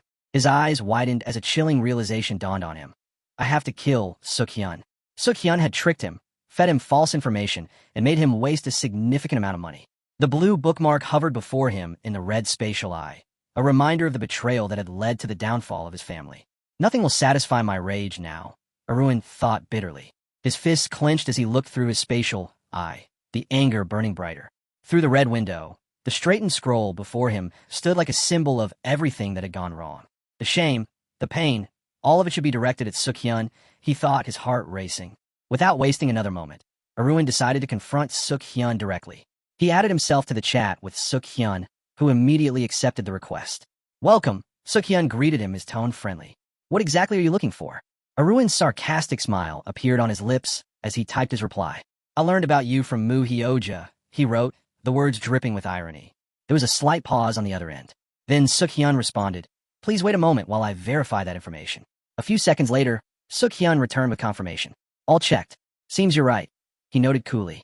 Arun smirked, knowing that Suk-hyun had already figured out a lot, likely from Mu Hyoja's own involvement. The image of Suk-hyun appeared before him, an unassuming man wearing round glasses and a black Panama hat. Along with it, a system notification displayed his profile. Suk-hyun was in System 1, 5th Murim World, with a transaction rank of 1. His spiritual status indicated that he possessed martial arts techniques, and his money balance was listed as 110. A more detailed system notification followed, revealing that Suk-hyun was the librarian of the Heavenly Sword Library. Arun's eyes narrowed. Suk-hyun was secretly copying and stealing martial arts scrolls, selling them cheaply to regular customers, while inflating prices for newcomers from System 0, just like Arun. It was a scam, a full-blown scheme. The system also warned Arun, "Be careful with this man. He has amassed a large fortune through these dealings, and spent very little of it. As if on cue, Sukhyun sent several messages about Mu Hyoja, uncomplaining about how Mu Hyoja had fraudulently sold the 3-volume sword technique. It's unlikely anyone would buy that nonsense, Sukhyun wrote, except maybe total idiots. Arun couldn't help but smirk sarcastically. It seems Sukhyun's a hypocrite, he thought as he closed his eyes and crossed his arms. He stood before the transparent red chat window, taking in Sukhyun's words with amusement. Sukhyun, on the other side of the screen, ran a hand through his hair, a look of discomfort crossing his face. People from the lower system often suffer because of me, he muttered, rolling his eyes. And Mu Hyoja, he'll never get rid of his bad habits. Arun grinned maliciously, the irritation in Sukhyun's voice only fueling his resolve. He typed a message, leaning into the taunt. Will you cheat like Mu Hyoja did? He asked, curious to see how Sukhyun would respond. Sukhyun's disdain was evident as he closed his eyes and looked through his glasses. It's rude to compare me to Mu Hyoja, he said coolly. Don't go too far. Arun bared his teeth, his smile turning sharp. Sukhyun was trying to present himself as some sort of noble figure, but Arun wasn't fooled. He was a scammer, just like the rest of them. With a feigned apology, Arun replied, My bad. I was rude earlier, but can I take a look at the martial arts you have in your arsenal? Sukhyun hesitated, but Arun could tell that he was already assessing the situation. He knew Arun was playing a game, but how much longer could he keep up the charade? Arun's thoughts remained sharp as he scanned the screen. Sword techniques, huh? He thought, a hint of intrigue in his voice. Sukhyun immediately perked up on the other side of the screen, placing his hand on his chest in mock sincerity. Ah, you're interested in sword techniques? Well, I just so happen to have something that might suit your needs. He then presented a book with a drawing of a flowering tree, plum blossoms, to be exact. The technique was described as releasing a sweet plum scent, the intensity of which would depend on the practitioner's skill level. Arun's eyes widened slightly, recognizing that this technique could actually be quite useful. His curiosity piqued. He replied that he was satisfied with the option. What's the price of the book? He asked, knowing Sukhyun was about to pull one of his usual tricks. A system notification popped up, showing the market price for the plum blossom technique was listed at 15 coins. However, Sukhyun, ever the opportunist, suggested a price of 50 coins, claiming that he was offering a discount because it was Arun's first purchase. He slashed 15 coins off the price, implying it was a special deal. Arun's expression soured with displeasure. So it's just another scam, huh? He thought, glaring at the screen. He couldn't help but wonder if Sukhyun was trying to sell him the worthless 3-volume technique that wasn't worth half a coin at all for a higher price. His suspicion was confirmed when Sukhyun casually raised the price by an additional 20 coins. Sukhyun waited for a response, clearly puzzled by the lack of immediate reaction from Arun. Change your mind about buying? He asked, trying to keep his cool. Arun frowned slightly, fighting the urge to respond immediately. It's time to teach this fraud a lesson, he thought, his expression turning more determined. I'll take the book for 35 coins, Arun said, suppressing his irritation. Seems like a pretty good deal, doesn't it? Sukhyun's malicious smile returned. He rubbed his hands together, convinced that his usual trick was working. He thought Arun was just another fool, ripe for the picking. Sukhyun, sensing that Arun might be someone with a lot of coins, took the opportunity to probe. By the way, what are you doing with all these military techniques? You've got a lot of interest in them, don't you? Arun's lips parted slightly, a quiet chuckle escaping him. He typed a reply, his words laced with mock sincerity. Oh, I'm just doing business, you know. Thought we'd be seeing more of each other in the future. Sukhyun tilted his head forward and smiled sarcastically, showing just a hint of his teeth. Well, that's an interesting little tidbit. But you know, I have a friend who's also doing business, though he doesn't know the market prices very well or the real value of the techniques. Sukhyun quipped, obviously enjoying the joke at Arun's expense. He rubbed his hands again, clearly thinking he had made another sale. Arun couldn't help but smile to himself. Sukhyun's smarmy attitude only made him more determined to see this plan through. Let him think he's won. It'll be over soon enough. I'm always happy to have customers like you. Sukhyun continued, clearly thinking Arun was just another clueless buyer. Maybe we should become friends? Arun considered it for a moment, then clicked on the friend request. Hook, line, and sinker. Sukhyun had no idea what he was getting into. Arun had everything set in motion. On the screen, a new notification popped up. A man named Jingo was looking for a mid-level sword technique for his son. Arun, ever the opportunist, knew just how to handle this. He quickly sent a friend request to Jingo, intending to resell the plum blossom technique at a reasonable price. Even if it meant taking a small loss, it would be worth it to teach Sukhyun a lesson. Settling back onto his bed with his hands behind his head, Arun allowed a red aura to swirl around him. His expression was smug, knowing that Sukhyun's days of easy money were numbered. Soon enough, I'll get my revenge on him, Ruin thought. The thought of payback giving him a sense of satisfaction. Just then, there was a knock at the door. Ruin turned his head, his attention momentarily diverted as the maid was about to enter. But his thoughts remained on Suk-hyun, his mind already planning his next move. Ezel entered the room, her steps hesitant as she apologized for disturbing the peace. But then, her eyes widened in shock, locking onto Ruin. She addressed him as if he were a young master, her tone carrying a mix of respect and surprise. Ruin, slightly dissatisfied, turned to face her, his voice laced with curiosity. "What's going on?" he asked, his words carrying an edge.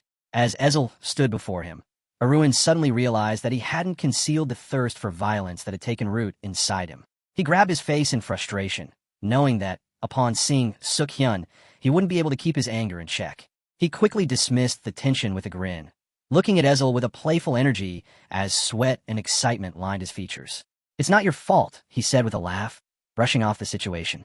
Ezel, her face still anxious, watched him carefully, unsure of how to interpret his mood. Ruin, sensing her unease, flashed a grin, flexing his biceps with exaggerated confidence. "Anything I can do for you?" Ezel asked, her voice soft, though there was a trace of concern in her eyes. Ruin, grinning even wider, stood tall, adjusting his white shirt and exposing a small scar on his side. "I feel better than anyone right now," he replied, his voice lighthearted. Ezel stared at him, her expression shifting to one of surprise as she realized how much progress he had made in his affairs. At that moment, the maid, her head tilted in thought, shifted uncomfortably. Ruin noticed the slight blush creeping up her cheeks as small yellow petals danced in the air, brushing past his face. He blinked, realizing that this was becoming a potential problem. With a smile that seemed to stretch from ear to ear, Ruin waved his hand dismissively. He couldn't help but think that Ezel might now see him differently, though, in truth, he hadn't even shown half of his capabilities. And yet, there she was, already looking at him with a mix of curiosity and awe. Ezel slowly turned to face him, her expression filled with uncertainty. Ruin broke into a wide, confident smile, his eyes closing as he spoke. "You can ask me anything," he said, his tone relaxed. Ezel raised an eyebrow, still worried. "You remember this morning, right? With your brother Kieran?" Ruin's expression faltered, his eyes widening in realization. He sighed deeply, recalling his earlier plans with Kieran. If he wasn't mistaken, he definitely had something scheduled with his older brother. A moment later, Kieran appeared, striding closer with a sharp, irritated look. His brows were furrowed, and he was clearly in a mood. The training grounds were quiet in the early morning, and Ruin could see his older brother glaring at him from beneath his long bangs. "What brings you here?" Ruin asked, raising an eyebrow. Kieran, as always, considered himself too strong to train with the knights, preferring to train alone. He was always distant, even if it meant hitting around corners and practicing by himself. Kieran's eyes flickered with irritation as he asked, "When did this happen?" Ruin couldn't help but mock him. "Everyone knows by now. You never show up at the training grounds. You just sneak around the back and train alone," he said, the words dripping with sarcasm. Kieran's anger flared at the insult, and he bared his teeth, his face twisting into a deep frown. "What did you say?" he demanded, his voice low and threatening. Ruin smirked, looking at his older brother with an ironic smile. "I'm just joking, Kieran. But you did come here for something, right? What is it you wanted to talk about?" Kieran, still seething with anger, didn't seem to appreciate the teasing. His fists clenched tightly as he took a step forward. "You've got a lot of nerve, Ruin. I'm going to teach you a lesson right now," he growled, raising his fist, ready to strike. Ruin, caught off guard by the sudden outburst, widened his eyes in surprise. His brother was actually going to throw a punch. Ruin looked down in displeasure, avoiding his brother's blow with ease. He knew Kieran had a tendency to lose his temper quickly, but this time his brother was crossing the line. Kieran, frustrated by the sarcastic remark, swung his arms wildly, determined to take revenge for the offense. Ruin bent slightly, glaring at his older brother from under his brows, confused by the intensity of his brother's anger. Kieran turned away, still fuming, and grumbled that his younger brother had brought it upon himself. With a growl, he swung his fist toward Ruin's face. The air seemed to hum with energy as his punch approached, glowing with the bursts of aura that radiated from his fist. But Ruin wasn't fazed. He expected this.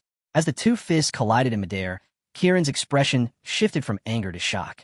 His blow landed with force, sending Ruin stumbling back, but not without resistance. Ruin, despite his surprise, managed to stay on his feet, his body bending slightly from the impact. Sweat trickled down Kieran's face as he processed what just happened. His younger brother was much stronger than he remembered, especially considering Ruin was once only a fifth-class knight. Kieran's hand shot up to his chest, and with a crackle, bolts of lightning erupted from his sleeve.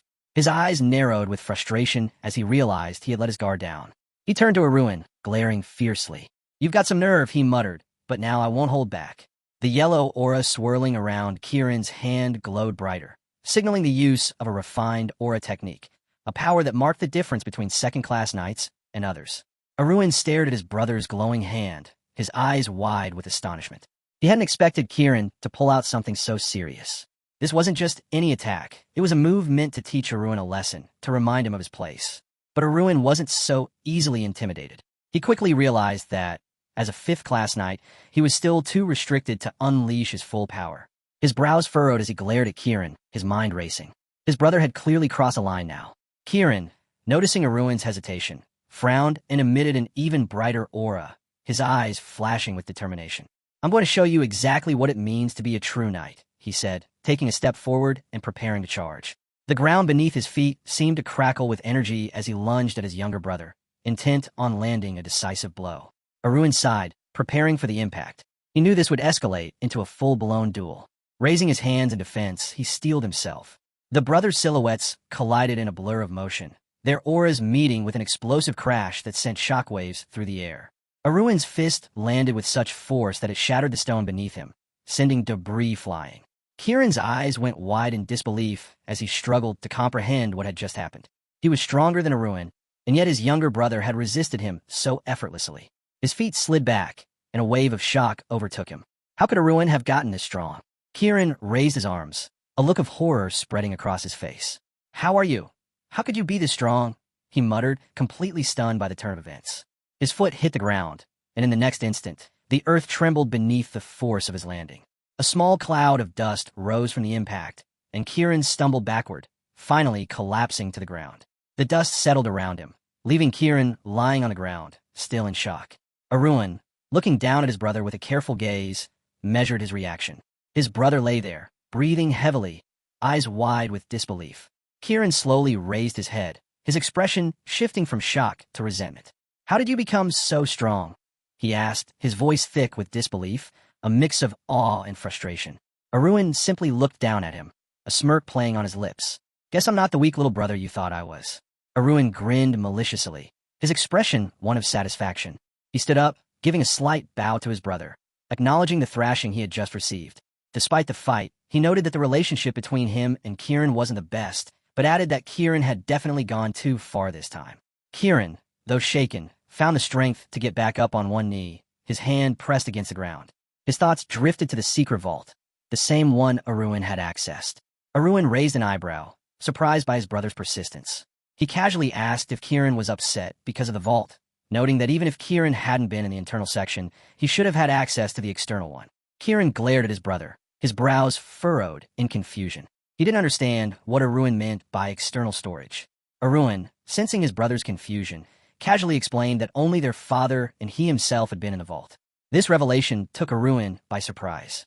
He hadn't known that it was just the two of them. Not even Kieran had been allowed access. The truth hit Arun like a wave. He knew that their father likely hadn't even known about the spatial book of transactions. He couldn't even use it. Arun's mind began to race, thinking back to his past life. He recalled the dark silhouette of a man studying the blue book and wondered how likely it was that someone else could use it.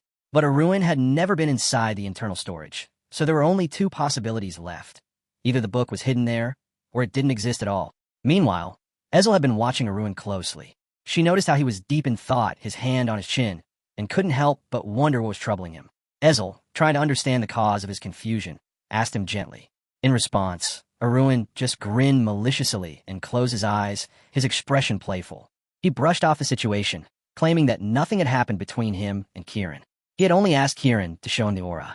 Ezel, still unsure of Arun's well-being, grew concerned. She quickly asked if he was injured, offering her help and care. A blush crept across her face as she imagined him in a towel, naked, her thoughts lingering on how he had grown into an adult and how he might not appreciate such intimate care. Arun, noticing her concern, closed his eyes and smiled, appreciating the gesture. He reassured her, telling her that he was fine and thanking her for her worry. He added that luck had been on his side. Kieran, standing nearby, clenched his teeth slightly but managed to break into a smile. He was glad that things hadn't escalated too much, though he knew his brother would need time to cool down. He told Ezel not to worry about him and gave her permission to rest. Ezel bowed her head in submission, promising that she would take care of everything. As she left, Aruin's mind shifted to his next challenge. Now, he needed to figure out how to get into the internal storage before heading to the academy. Time was running out, and he couldn't afford to delay. He steeled himself for what was ahead, knowing that getting access to that storage would be no easy task. Aruin's eyes widened in sudden realization as a wave of urgency hit him. The moment he had been waiting for was almost upon him. He knew it was time to use the same people he had planned to rely on, and it couldn't wait any longer. Meanwhile, in Kieran's room, frustration boiled over. He was seething with anger, his teeth gritted tightly as he replayed the incident with his brother. The humiliation of losing to Aruin had him seething in disbelief. Kieran sat at the table, his arms crossed, trying to calm the storm inside him. Opposite him stood Darren Steelguard, a girl with fiery red hair, who mirrored his stance, arms folded in disapproval. Kieran's rage was palpable as he slammed his fist onto the table. He angrily argued that Aruin must have been hiding something up his sleeves, pretending to be weak when in reality he was far more cunning. Darren looked at him, her displeasure clear. She spoke with a hint of scorn, pointing out that Kieran had disgraced himself. Kieran, not letting go of his frustration, continued to defend his claim, stating that Aruin was a scoundrel who had likely deceived them all. But Darren, with a cold look in her eyes, reminded him that they couldn't underestimate Aruin. Despite the setbacks, Aruin had been the one to fool everyone, turning what seemed like a weak lamb into a clever fox. Kieran clenched his fists, his frustration growing. He was still unwilling to fully accept that his younger brother could have outwitted him.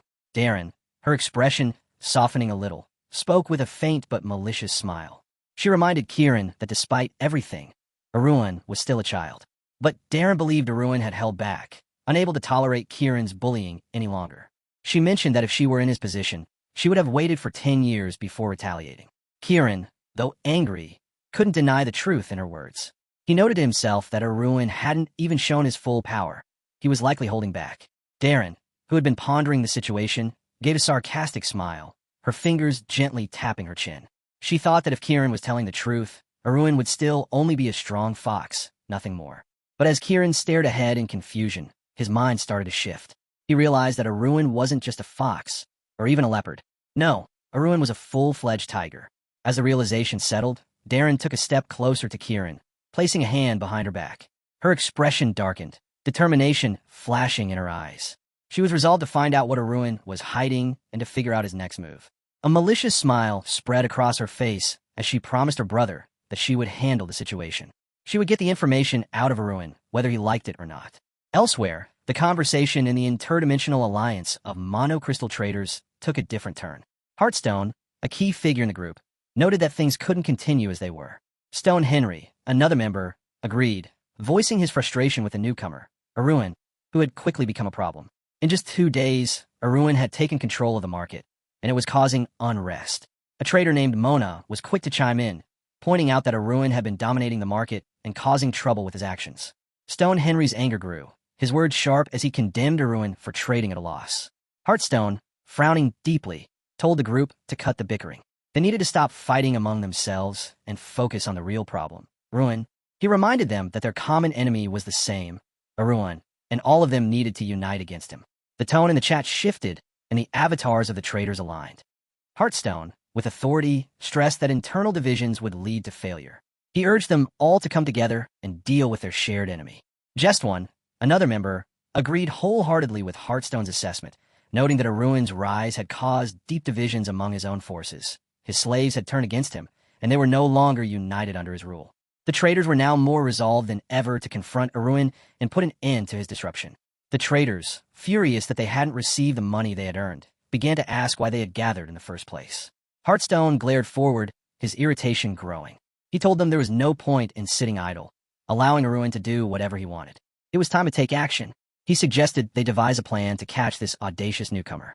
As the conversation unfolded, a notification appeared. The price of medium-grade monocrystals had dropped from 11 coins to 10. Another alert followed, announcing that the price of low-grade crystals had also fallen from 2.5 coins to 2 coins. The table was set with cups of tea and pieces of cake, but Aruin, sitting across from the treats, paid little attention. He noted the sharp price drops with a furrowed brow, realizing the response was faster than he had anticipated. He added 2 sugar cubes into his tea, watching them dissolve. Arun knew that he had been selling monocrystals at 1 coin below the market price. And this was the exact reason the merchants had started lowering their prices in retaliation. It was the beginning of destructive competition. Arun sipped his tea, eyes closed, feeling content. He wasn't bothered by the drops in price, since his VIP privileges allowed him to make a profit no matter what happened. His mind shifted, and he accessed his inventory. It appeared as a brick-walled room with his items neatly stored. He had 12 low-grade monocrystals and 22 medium-grade ones. The inventory had a level 1 notification with 32 spaces available out of 1,000. The door to his damp, basement-like inventory opened in his mind, and he realized he should focus on increasing the level of his storage. Glancing at the yellow spatial cube on the table, he considered how he could manage his resources better. He had 1.2 coins and briefly thought about selling medium-grade stones at a lower price. However, he quickly realized that dropping the price below 2 coins would result in a loss, so he decided to stop selling for now. Arun lifted his teacup, looking out thoughtfully. The drop in price was faster than he expected, but he was confident he could handle it. With a small sigh, he set the cup down, picked up the fork next to his plate, and began to cut into the cake. He then thought about other matters he should focus on and decided it was time to move on to System 1. The piece of cake was split in two, but his thoughts were far from the dessert. As he ate, he remembered Suk-hyun, someone he still needed to get revenge on from his past life. His red eye glowed with anger as he looked down, knowing that he owed Suk-hyun everything. He had to take everything from him, one way or another. Meanwhile, Jin-seng, the worker at the Heavenly Sword Library, was communicating through a magical yellow spatial window. Holding a golden scroll, Jin-seng asked Arun if he was looking for mid-level sword techniques. He offered a catalog for Arun to browse, explaining that techniques grew stronger over time. He also asked if Arun had the time to familiarize himself with the products. Arun looked out at the window and examined the list of sword techniques. His gaze shifted with a tinge of disbelief. The techniques offered were expensive and didn't seem impressive.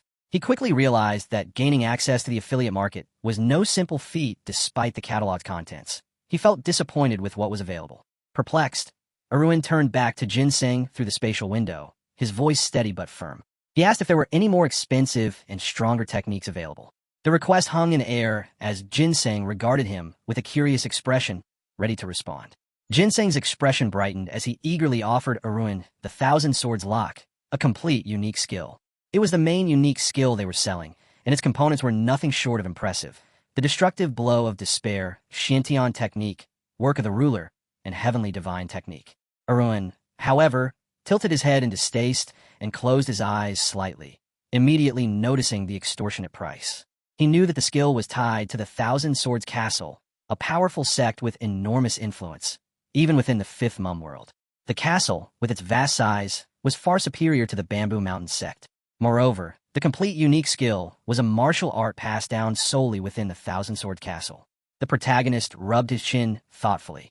He was puzzled, and before making a decision, he felt the need to clarify something with Jin-seng. The librarian, clearly excited, eagerly asked what he needed clarification on. Meanwhile, far from the conversation, Sakan was also busy. Communicating through a small spatial window, he looked at the golden scroll in his hands.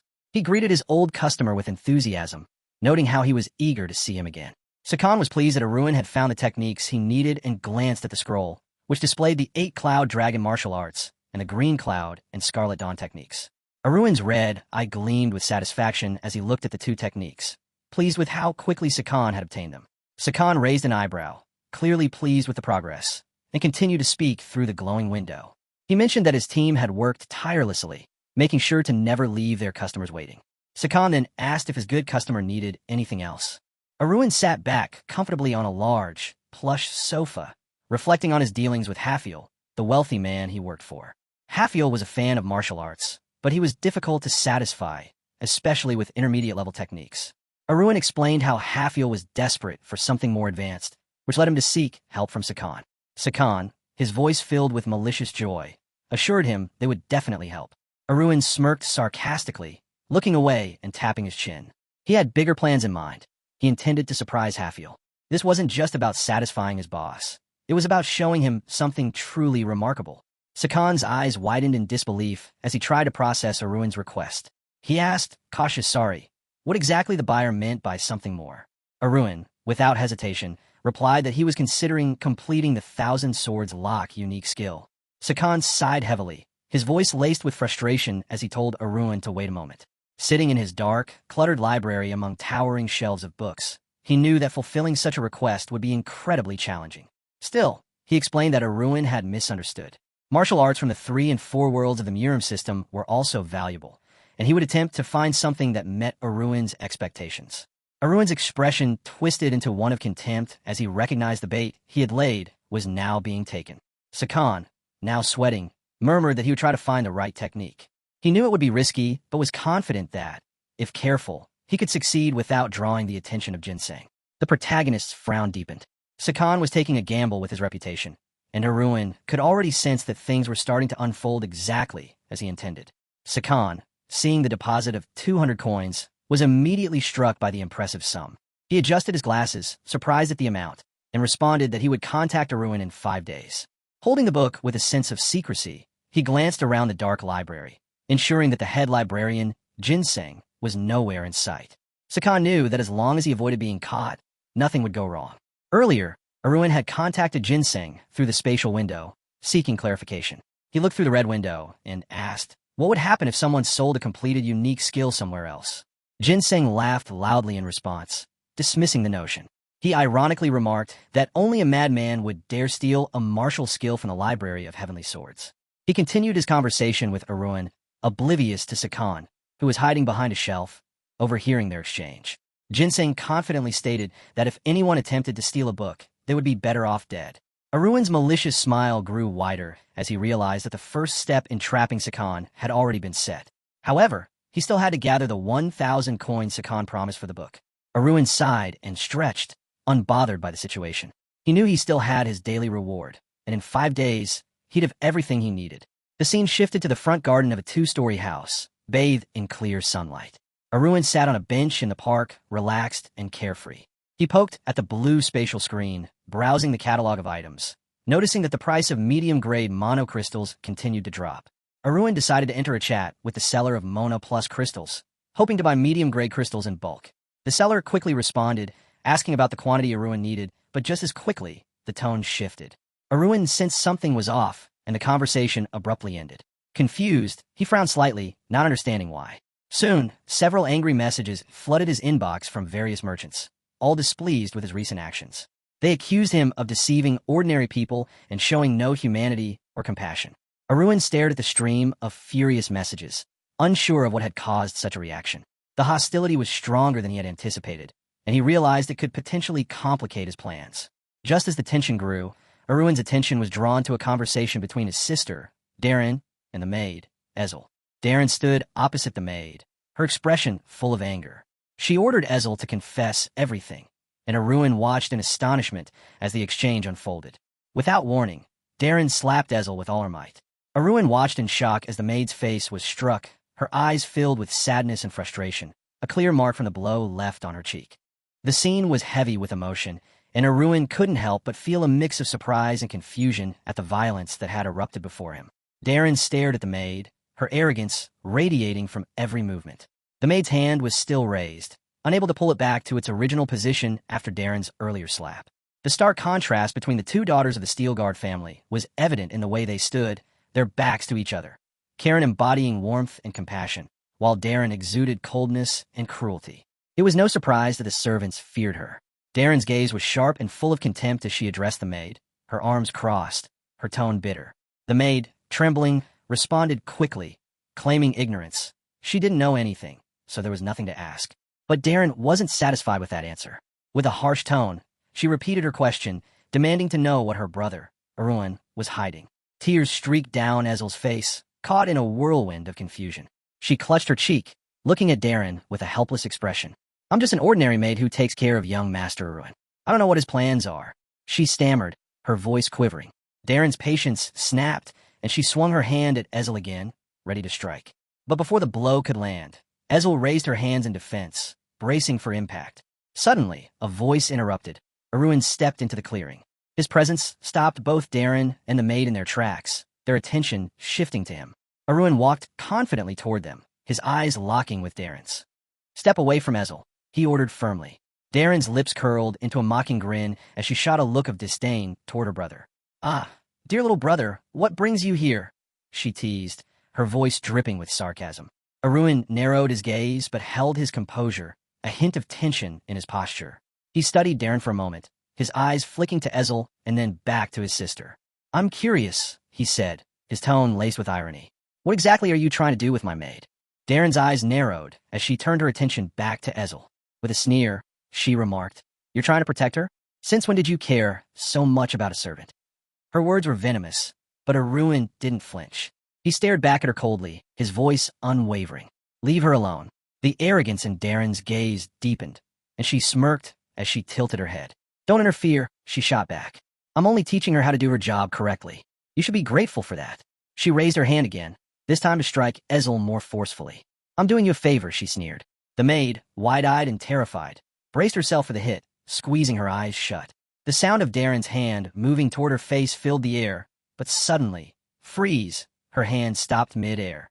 Ezel opened her eyes in confusion, anxiety flooding her expression.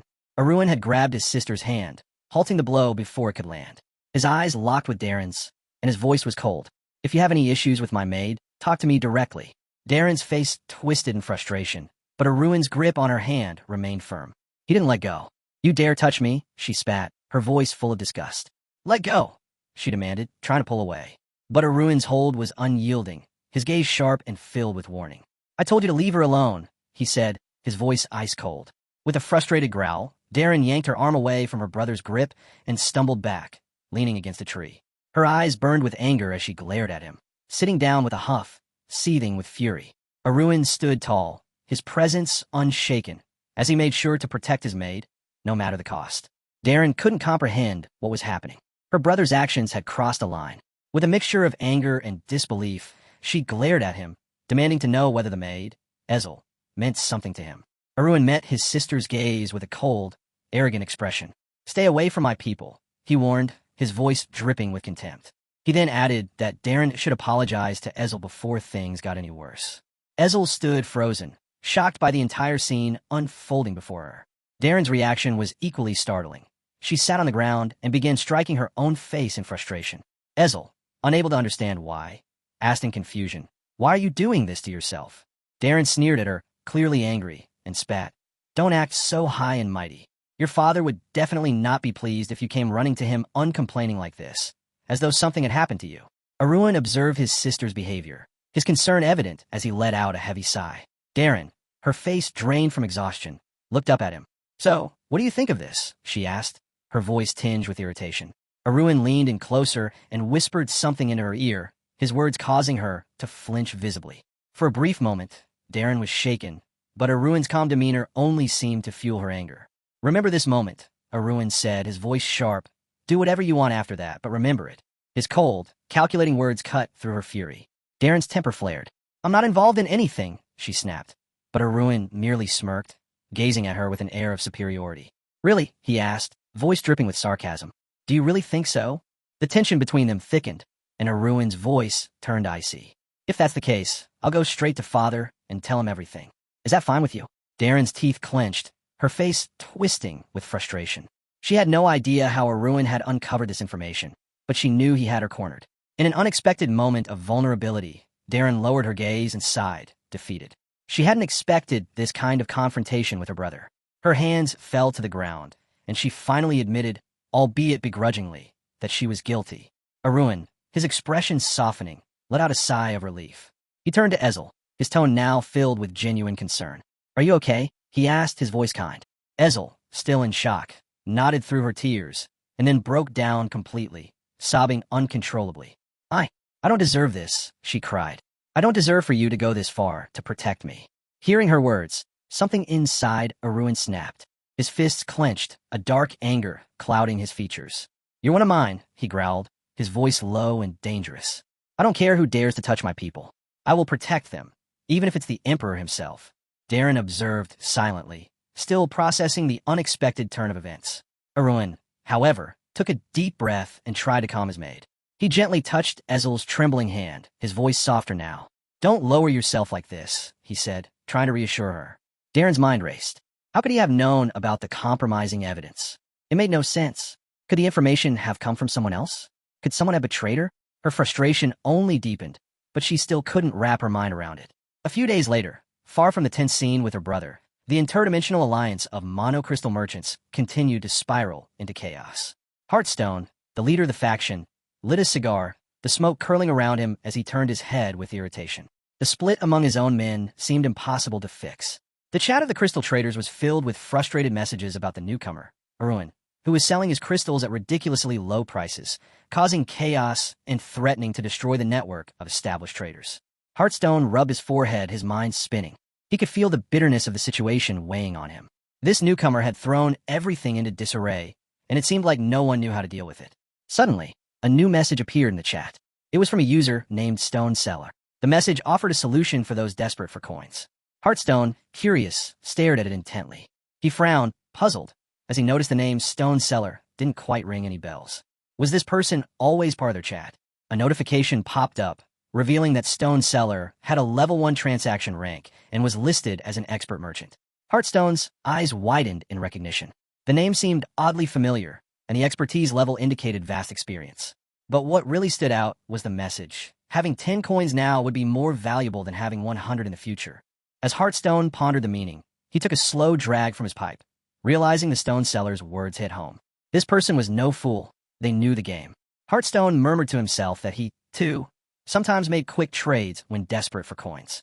The Stone Seller, in his typical black silhouette, shot a knowing glance ahead, his demeanor one of quiet contempt. He understood that because of suppliers like Arun, there were no longer any clear rules, and that could only lead to disaster. Hearthstone looked up at the blue spatial window and scanned through the chat. The Stone Seller's message appeared again. Choose 2 options. First, buy everything before anyone else does. Hearthstone frowned sharply, realizing the impossible nature of this choice. What's the second option? He asked. With a wicked grin, the Stone Seller replied, lower the price of Mona crystals even further. Hearthstone's eyes widened in horror as he realized what that meant. The Merchant Alliance began slashing the prices of their crystals, and within moments, the crystals were gone. The general chat erupted in panic, buyers scrambling to gather money to purchase everything at the lowered price. Meanwhile, Arun lay in his bed, a subtle smile crossing his face as he glanced at the notifications popping up before him. Through his magical red eye, he saw the price of medium-grade Mona crystals fall from 6 coins to just 5.5. Yawning, Arun covered himself with a hand, thinking to himself that a war for the lowest price was now inevitable. Demand was soaring, and he was about to get busier than ever. Back in Hearthstone's world, rage boiled inside him. He clenched his fists, his mind racing. He had expected that dropping the price of the crystals would yield some positive results, but he wasn't feeling any relief. EXP Lazkin, he demanded to the Stone Seller. This price drop should have worked. Why isn't anything changing? The Stone Seller, unfazed, sarcastically replied, I don't remember saying anything about good results, did I? I said that if you wanted to stop someone from buying crystals, you need to lower the price. Well, now you're seeing what happens. Hearthstone, sweating, grabbed his head in frustration. He glared at the blue spatial window, feeling the weight of defeat pressing down on him. He knew the truth. Nothing had changed. The newcomer, Arun, was still selling at his ridiculous prices, unaffected by their strategies. He realized, with a sinking feeling, that the Stone Seller's words had now become irrelevant. The newcomer's tactics were proving too effective. The Stone Seller, ever calm, spoke again, this time with a hint of finality. Think what you want of me, but you're the ones who will let the newcomer win. If that happens, well, your whole gang of crystal traders will be irrelevant. Hearthstone's anger flared. His fist clenched tight, and he raised one in the air, a spark of determination flashing in his eyes. This wasn't over. Not yet.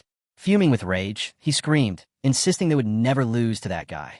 The Stone Seller gritted his teeth as he heard this, a surge of frustration rippling through him. The black silhouette of the Stone Seller smirked coldly, confident that he had a secret plan to handle this arrogant newcomer. Meanwhile, the mysterious Stone Seller continued his quiet conversation with the Overlord, fully convinced that his grip on the situation was slipping away. The gray-haired man, confused, couldn't make sense of it. This newcomer wasn't even showing the slightest sign of weakness. As they continued to exchange messages, the Stone Seller recalled the sequence of moves, the folding of 1 coin, followed by 2, each more daring than the last. Frustration boiled over when he saw a message about the newbie matching their prices, and the gray-haired man thoughtfully rubbed his chin. His contact then dropped a bombshell. The Overlord was probably running out of options. The gray-haired man couldn't understand how they could know that. Wasn't the newcomer the type to keep his cards hidden until the last moment? As he scanned through the messages, a puzzled look crossed his face. Why was the newcomer suddenly losing money? The unknown seller smiled knowingly as he typed that the overlord was most likely plotting to dominate the entire market for monocrystals. The gray-haired man exhaled sharply, dismissing the idea as impossible. After all, there were limits to sales. But the reply he received made him pause.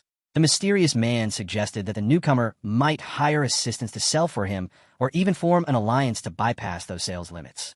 Suddenly, the gray-haired man sat up straighter, a flicker of realization crossing his mind. The unknown seller had just explained exactly how he had taken control of the market in a similar manner by increasing the number of sellers under his command. This expanded influence allowed him to dictate prices with ease.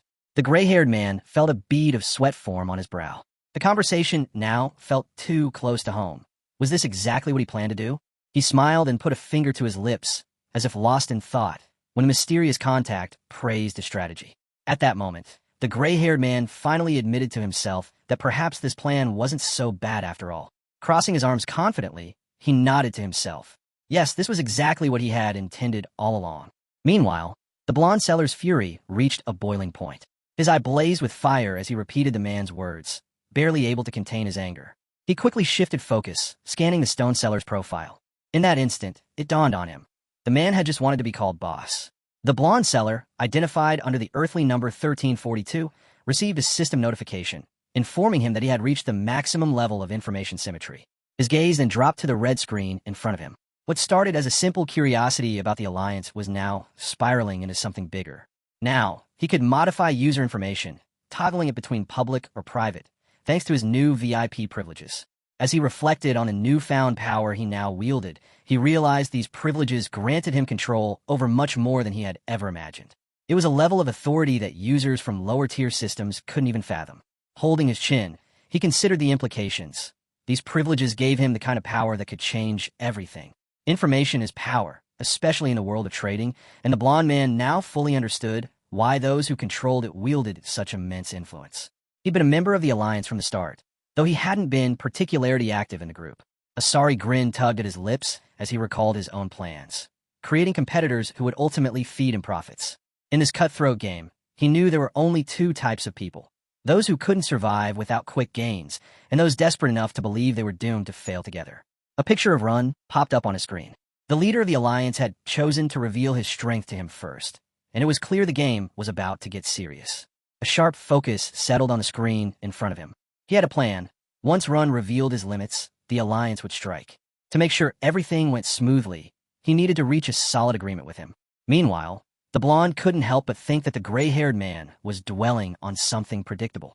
Hearthstone, on the other hand, had an ideal strategy in mind, one that involved eliminating Run, taking the lead in the monocrystal industry, and controlling the market price. As soon as the Alliance had secured its dominance, they would dispose of any sellers daring to challenge them. The thought made a smug smile play across his lips. Everything was falling into place. Meanwhile, Run was certain that the ordinary members of the Alliance hadn't figured out anything yet. He glanced at the diagram in front of him, realizing that, despite the competition barely beginning, some had already taken defensive positions.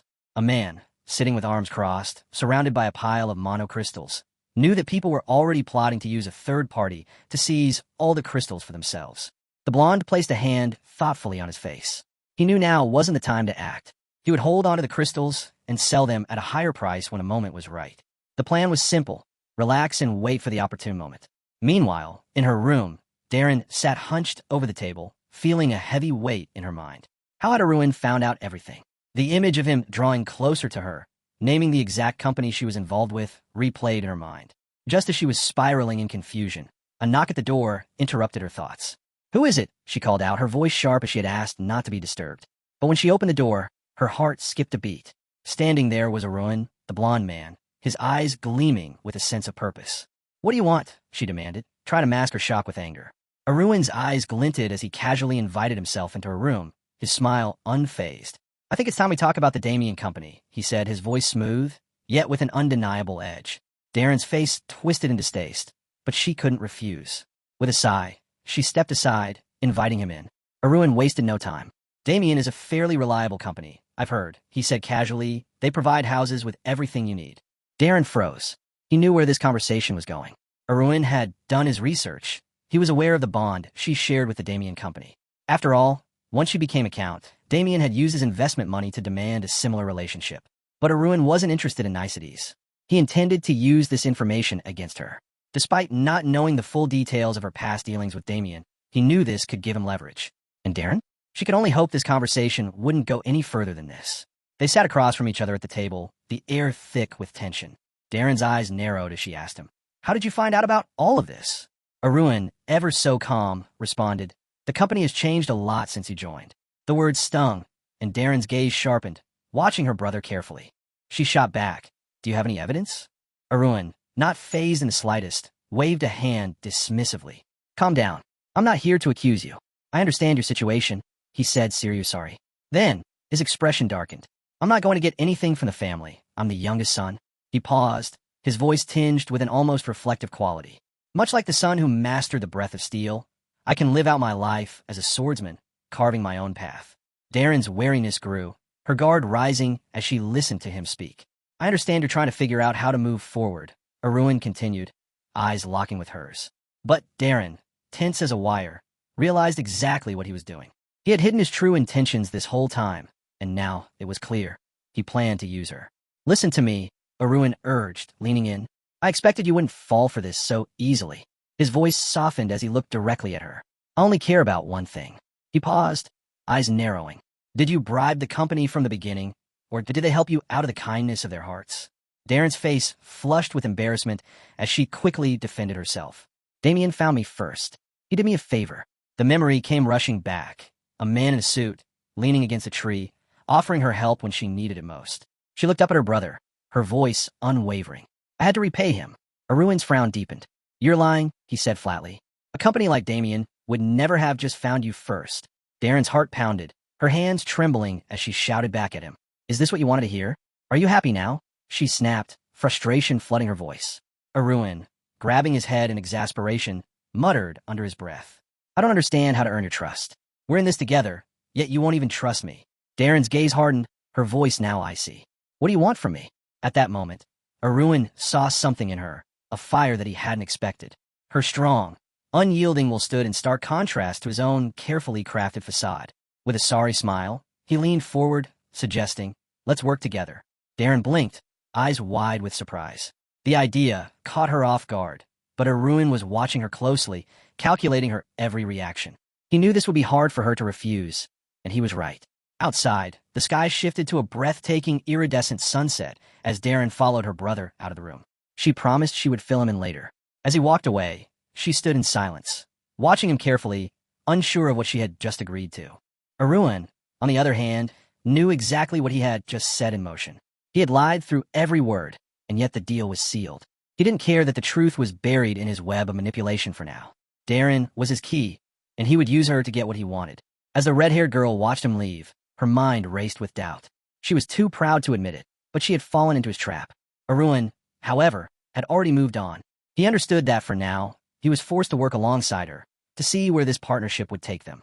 Meanwhile, Darren's mind burned with a red-hot fury. She would be watching Hearthstone closely. He had seen the profiles of the other players, and now the next step was to keep a sharp eye on everything around him. A sudden ping interrupted his thoughts. A message had appeared.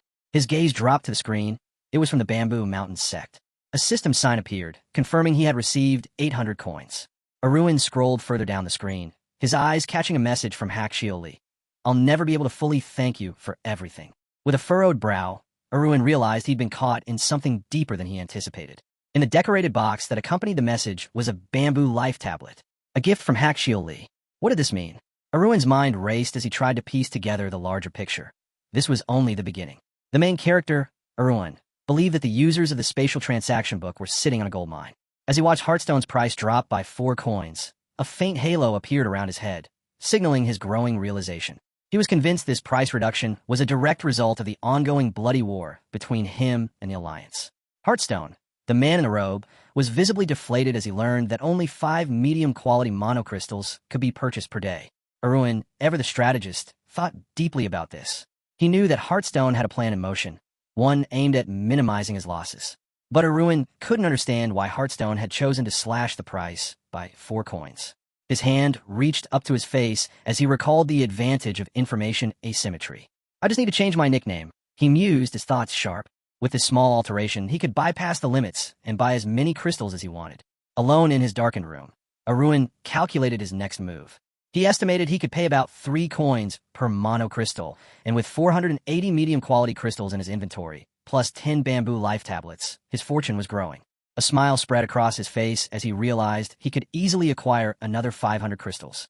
With that, Arun set to work, buying crystals from Hearthstone. But despite his growing wealth, he knew this madness had to stop. He was already too rich, and yet, he couldn't resist taking advantage of the situation. Later that night, the Damien mansion was surrounded by guards. An unfamiliar man, cloaked in a raincoat, approached the guard at the entrance. The guard raised a hand to stop him, but the man, his face marred by scars, gave a menacing look and informed him that he needed to speak with the manager. Sweat beaded on the guard's forehead as the tension grew. Just then, another guard passed by, recognizing the scar man. With a smile, the guard stepped aside. "We've been waiting for you," he said, bowing slightly. "Miss Darren is expecting you inside." The man, now identified as Yulaf, was quickly escorted into the mansion. Inside, Darren, holding a mug in her hand, was taken aback when they announced Yulaf's arrival. She watched Kashusari as Yulaf entered, wondering who he was and how he was connected to Arun. He was the man Arun had promised would come, a serious seller, one she could trust. But Darren couldn't shake the feeling of doubt. Was he truly someone who could be trusted with monocrystals? Yulaf, unfazed, sat down at the table beside her. "How much are you willing to pay for these?" he asked, eyeing the sample crystal with a scrutinizing gaze. Darren's eyes narrowed as she examined him, still unsure of his intentions. Yulaf, noticing her hesitation, looked back at her with a calm, almost knowing expression. Just then, Yulaf pulled out a massive bag of monocrystals. He had expected this reaction from Damien. The negotiation was about to begin. Meanwhile, Arun, still focused on his strategy, couldn't help but feel pleased. He had saved a considerable amount of coins by avoiding the expensive affiliate market. Holding 2 monocrystals in his hands, he decided it was time to put on his human skin mask and change his voice. With the disguise in place, no one would recognize him. Behind him, huge bags of monocrystals piled up, a testament to his success. Arun carefully pillared through a book, his finger touching the screen as he placed an order for 5 voice-changing pills. He needed every advantage he could get. Back in Damien's office, Arun was focused on his goal. "I'll finish this within 30 minutes, he thought, his determination unwavering. The clock was ticking, and the pieces were falling into place for his master plan. Damien carefully held the monocrystal in his hand, admiring its impeccable quality. Yulaf, however, demanded 100 gold coins for it. Damien hesitated, feeling the price was too steep. "I can offer you 90 gold, he said, trying to bargain. "No other company would give you more than that." Yulaf remained silent for a moment, his expression turning angry. He stood up, his patience clearly running thin. "If you don't understand the value of this product, we can't do business," he said firmly. As he placed a cloak over Darren's shoulders, his tone grew sharper. "I thought we were having a serious discussion. You claim to trade with nobles, yet you don't seem to know quality when you see it." Darren, however, caught Arun's subtle hint and responded coolly.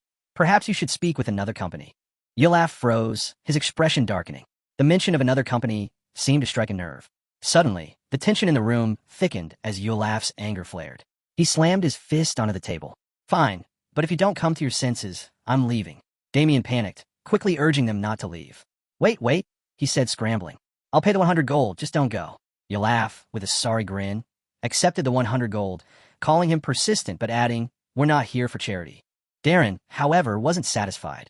120 gold, she demanded, her eyes fixed on the scarred man. Damien's face turned pale. The pressure of the deal was weighing down on him. He glared at Yulaf, his voice trembling. "Are you deaf? I said 120 gold per crystal." Sweat dripped down Damien's forehead as he realized that even at that price, he wouldn't make any profit. Yulaf turned to his companion behind him, his calm demeanor unwavering. "I know the real prices," he muttered under his breath, his words heavy with threat. The tension reached its peak, and Damien, at a loss, retreated behind his desk. He invited them to sit again, his voice strained as he began to think through his next move. After a long pause, he sighed, "All right, 120 gold for each crystal, but I need time to think about it." Yulaf raised his hand again, his voice cool. "I'm not here to waste time." Damien, reluctantly, agreed to the deal, though Darren was left confused by the sharp price hike. "Why 120 gold?" she wondered aloud, her eyes narrowing in suspicion. Standing next to Yulaf, she was still unsure of his strategy. A small part of her believed he had no plan at all. Damien rubbed the back of his neck nervously, then spoke again, his voice growing more desperate. "All right, I'll raise the price to 130 gold, he said, trying to salvage some dignity. But for this kind of quality, I can't go any higher. Yulaf's gaze sharpened. And what's left for me? He asked coldly. You'll only have 10 gold left after this. Is this a joke? Damien dropped his gaze, unable to meet Yulaf's eyes. I just need to make enough to cover the cost of labor, he mumbled, still hoping to at least break even. At that moment, Yulaf threw a massive bag onto the table with a heavy thud, surprising everyone in the room. Damien stared at it in disbelief. Yulaf leaned forward, his voice low and dangerous. You've underestimated me, he said, eyes narrowing. So what do you think? What's in the bag? He raised 3 fingers. I have 300 crystals, Yulaf declared, his voice unwavering. Damien's face went pale, and his mind raced. 300 crystals. This was a rare opportunity. He knew the price of monocrystals was dictated by their availability, and it was practically impossible to get a large supply unless you had connections or the right timing. The realization hit him hard. This was a once-in-a-lifetime deal, and he could not afford to let it slip away. Sweat beaded on his forehead as he calculated the potential profit, knowing that no matter how much money he threw at it, if the crystals weren't in stock, they would remain out of reach. Damien observed the bag of monocrystals intently, his mind weighed down by the situation. It no longer mattered to him whether he lost the negotiations. He had already decided that this deal was important for the company. Stretching his arms wide, he declared, "This is a beneficial deal for us." He placed his hands firmly on the table and admitted that he hadn't expected much from Yulaf, but the man had completely changed his perception. Yulaf smiled faintly, acknowledging, "I know the market well, even though I don't have many connections. But I don't recall hearing about a merchant like myself before." The scarred man narrowed his eyes, his expression hardening. He leaned forward and asked, "Do you find it odd that someone you've never heard of or seen is selling such high-quality crystals?" Damien quickly denied any suspicion, insisting, "I can't doubt someone Miss Darren recommended." He glanced at Yulaf, who was leaning casually with his arms crossed. "Is there more to know about you?" he asked, genuinely curious. Yulaf glanced at Darren, irritation flashing in his eyes. He had hoped she would step in, but instead, Darren remained silent. Damien's attention shifted back to her, noticing her more intense gaze. He remarked, "You seem more interested in him than I am." Yulaf sighed heavily, clearly uncomfortable with the questioning. "We don't need to know more about me," he said, his unease growing. The scarred man, however, was relentless, pressing him further. Yulaf's tension was palpable as he clenched his teeth and deliberately coughed. With his voice beginning to waver, Yulaf quickly popped a pill into his mouth to steady himself. His expression remained dissatisfied as he took the medicine, trying to mask his discomfort. The scarred man, noticing this, shouted loudly, causing Darren to look at him with concern. "Are you okay?" she asked, her worry evident. Yulaf covered his mouth with his hand, apologizing. "Apologies," he said, his voice now strained. "I've been ill and need the medicine." Damien, who had been silently observing, stood up from his chair, quickly commenting that it must be difficult for the seller to stand for so long under these conditions. He said he'd pay immediately. Yulaf exhaled a breath of relief, glad to avoid any more difficult questions. He was able to slip by without revealing anything more.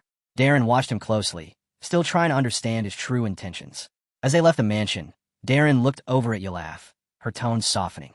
"I'm glad we're finally alone," she said, but there was something in her voice that suggested she was still uneasy. Yulaf followed her, though he was now visibly uncomfortable. Darren, speaking as though the deal had been a success, remarked, "You acted like we were together because of this deal. But how do you know my younger brother?" Yulaf gave a curt reply. "It's none of your business." But Darren wasn't satisfied, and she looked at him, sorry. "I deserve to know," she insisted. Yulaf, lowering his head slightly, asked, "Do you think Damien is just some corner store owner? Why do you think he acquired monocrystals of unknown origin?" Darren raised her head proudly, confident in her answer. "Because of my guarantee, they were purchased." Yulaf looked at her, mouth agape, clearly confused by her unwavering confidence.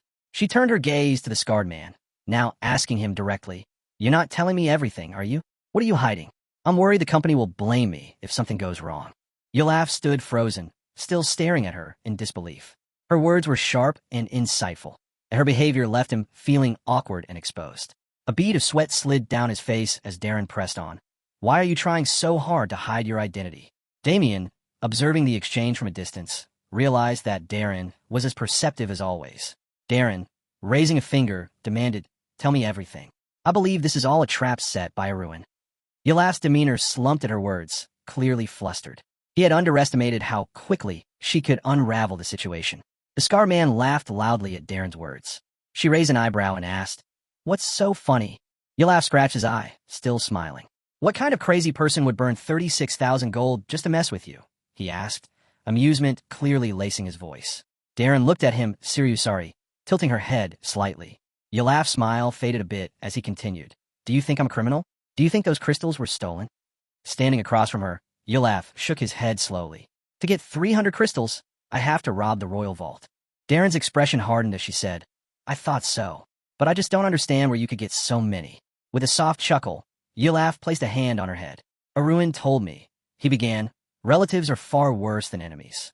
Darren immediately tried to push his hand off her head, asking, "Are you crazy?" But Yulaf held his gaze. "You can only rely on your family," he said, holding her by the head with surprising force. "Get along with your brother," he advised her, before turning away and walking off. Darren stood still, frozen for a moment, her mind racing. "Wait in the carriage," Yulaf called over his shoulder. She continued to stare at him, confused, as he walked off. She adjusted her hair, still processing everything that had just happened. The night had fallen over the mansion, and the windows glowed brightly, casting light into the darkened yard. Inside, Gon lay on his bed, his hands tucked behind his head, staring at the red, glowing system window before him. His thoughts wandered, reflecting on the recent events. He had learned that Damien's company offered 120 gold for medium-grade monocrystals. In coin terms, that was 12 gold per crystal. He began rummaging through his portable storage, reading through the contents. He had 10 bamboo life tablets, 690 medium-grade monocrystals, 2 voice change tablets, 620 kilograms of gold, and a skin mask. His left eye glowed a faint red as he smiled to himself, mentally calculating his profits. Buying the crystals for 3 gold and selling them for 12. Even without considering Darren's 1% share, I'm going to make a lot of money.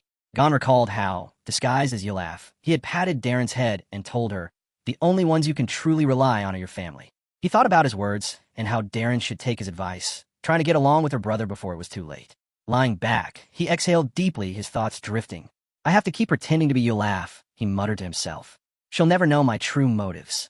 His mind wandered, and he saw images of arrogant Kieran and Darren, their faces appearing in his head. "At least my current life is different from the last," he thought to himself. "I'm not putting up with childish antics from my siblings anymore." Gon didn't hold any hatred toward them. His gaze drifted back to the red system window, and his thoughts shifted. "I'm getting closer," he said with a grin. An image flashed before his mind. 2 stacks of mementa. One golden, the other dark, with a square hole in the center. Gon thought back to Arun's explanation about currency. On the continent of Jan, gold mementa were the primary currency, while in the world of Murim, they used gold pieces. Arun had even described a mountain of gold coins and bars, stating that gold was a rare metal often used as currency. Suddenly, 2 notifications popped up on his screen. Gold limits were being applied to his account. Sitting on the sofa, Gon pointed at the red system window. "I lost a lot of gold last night," he muttered to himself. "That means my account should have 27,525 left." Grinning to himself, he clasped his hands together, pleased with the outcome. At that moment, another notification appeared, an unread message request from user San. Gon's eyes lit up, and he mentally cheered. His finger hovered over the screen as he prepared to accept the request. But then, he hesitated. He thought, not enough time has passed. If I accept too quickly, I'll seem desperate. Lowering his hand to his knee, he sighed. He needed to act naturally. Squinting his eyes, he began to count down from 3 to 1, slowly pressing his finger against the screen to accept the request. The conversation started almost immediately. Suk-hyun, on the other end, thanked Gon for his patience. "It's always better to show up on time," Suk-hyun said with a smile, adjusting his glasses. "Trust is the key to business." Gon lowered his gaze, feeling somewhat deflated. He waved his hand dismissively, then explained, "I had to work hard to obtain the secret art of the poisonous sect in the Heavenly Sword Castle." As soon as I mentioned poison and the poisonous sect, everyone left the chat, he added with a grimace, his irritation clear. The merchant's reply came almost immediately. Even with his connections, it wouldn't be easy to obtain such an item. Gon frowned, feeling a sense of doubt creeping in. What kind of connections is he talking about, he thought. What kind of connections do you need if all you're doing is copying books from the library? He began to feel a growing sense of suspicion. This doesn't feel right, he mused. I'm being deceived. The blonde propped his chin on his hand, a malicious smile creeping across his face as he fought to suppress his gratitude. He asked, "Did you get it done?" Suk-hyun replied with confidence, "I'll show you everything now." A notification popped up, and Gon read the description of the book Cultivation of Chaos. As he imagined the dark, imposing figure of a fighter in his mind, he learned that unlike the celestial cultivation technique, which everyone at the heavenly sword castle could master, only a select few could practice the chaos cultivation technique. He read further, discovering that this technique not only contained the laws of nature, but also the laws of the universe. Leaning back in his seat, Gon smiled contentedly. Judging by the description, I've gotten the right book, he thought, closing his eyes in satisfaction. Hale will definitely be pleased. Meanwhile, Suk-hyun was gesturing wildly with his hands, demanding something in return. The blonde raised an eyebrow in surprise and asked, "What do you want me to give you?" Suk-hyun's expression shifted, and he sent a message, stating that he would be completely honest with him. The amount of 2,500 coins still doesn't correspond to the value of the chaos cultivation, he wrote. Gon read the message, and Suk-hyun continued with a smug expression on his face, saying that in official stores, the book would cost 2,000 coins at a premium, and it couldn't be resold. He emphasized that the value of the chaos cultivation technique far exceeded that of the heavenly cultivation technique. Gon's eyes narrowed as he read further. The market price of the book was approximately 5,000 coins. He thought, finally it begins. The blonde crossed his arms and smiled grimly, mentally noting, this merchant creates worry in his customers, only to sell the goods at an inflated price. He couldn't help but think back to his previous life, where he'd been on the receiving end of this trick countless times. Suk-hyun then added that he was, apparently, in a difficult situation. Gon ran his hands through his hair, sinking into the chair, and replied that if he didn't become an expert soon, he'd get caught. He asked, "Can you help me?" Suk-hyun's grin widened, his eyes gleaming. "Of course. Human life always comes first," he said, his voice dripping with satisfaction. "You can trust me. I'll provide everything you need to become an expert." Gon's eyes widened in surprise. He had not expected this offer.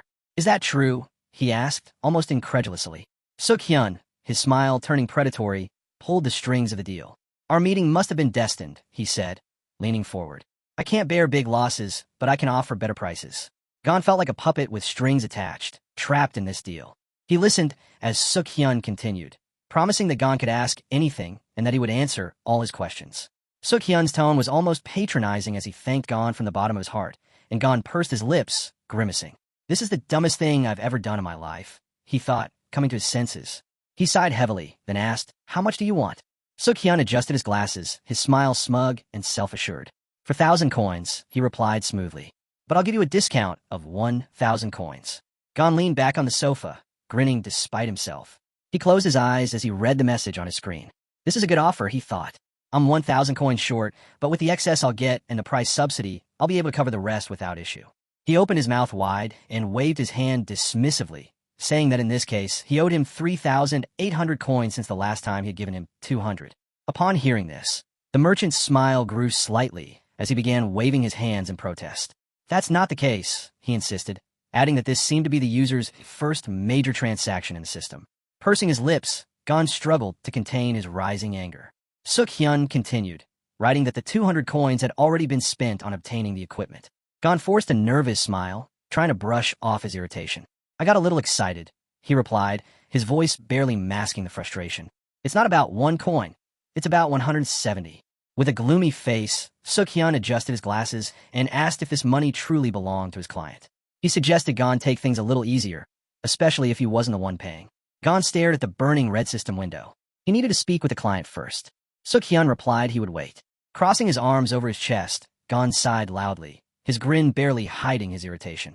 "This merchant is acting like he's about to lose something if I don't agree to the deal," he thought, mentally cursing the man.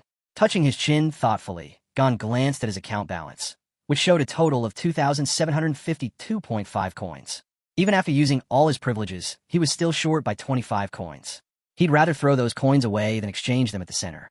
A blue exchange scale appeared, showing the estimated exchange amount of 25 coins.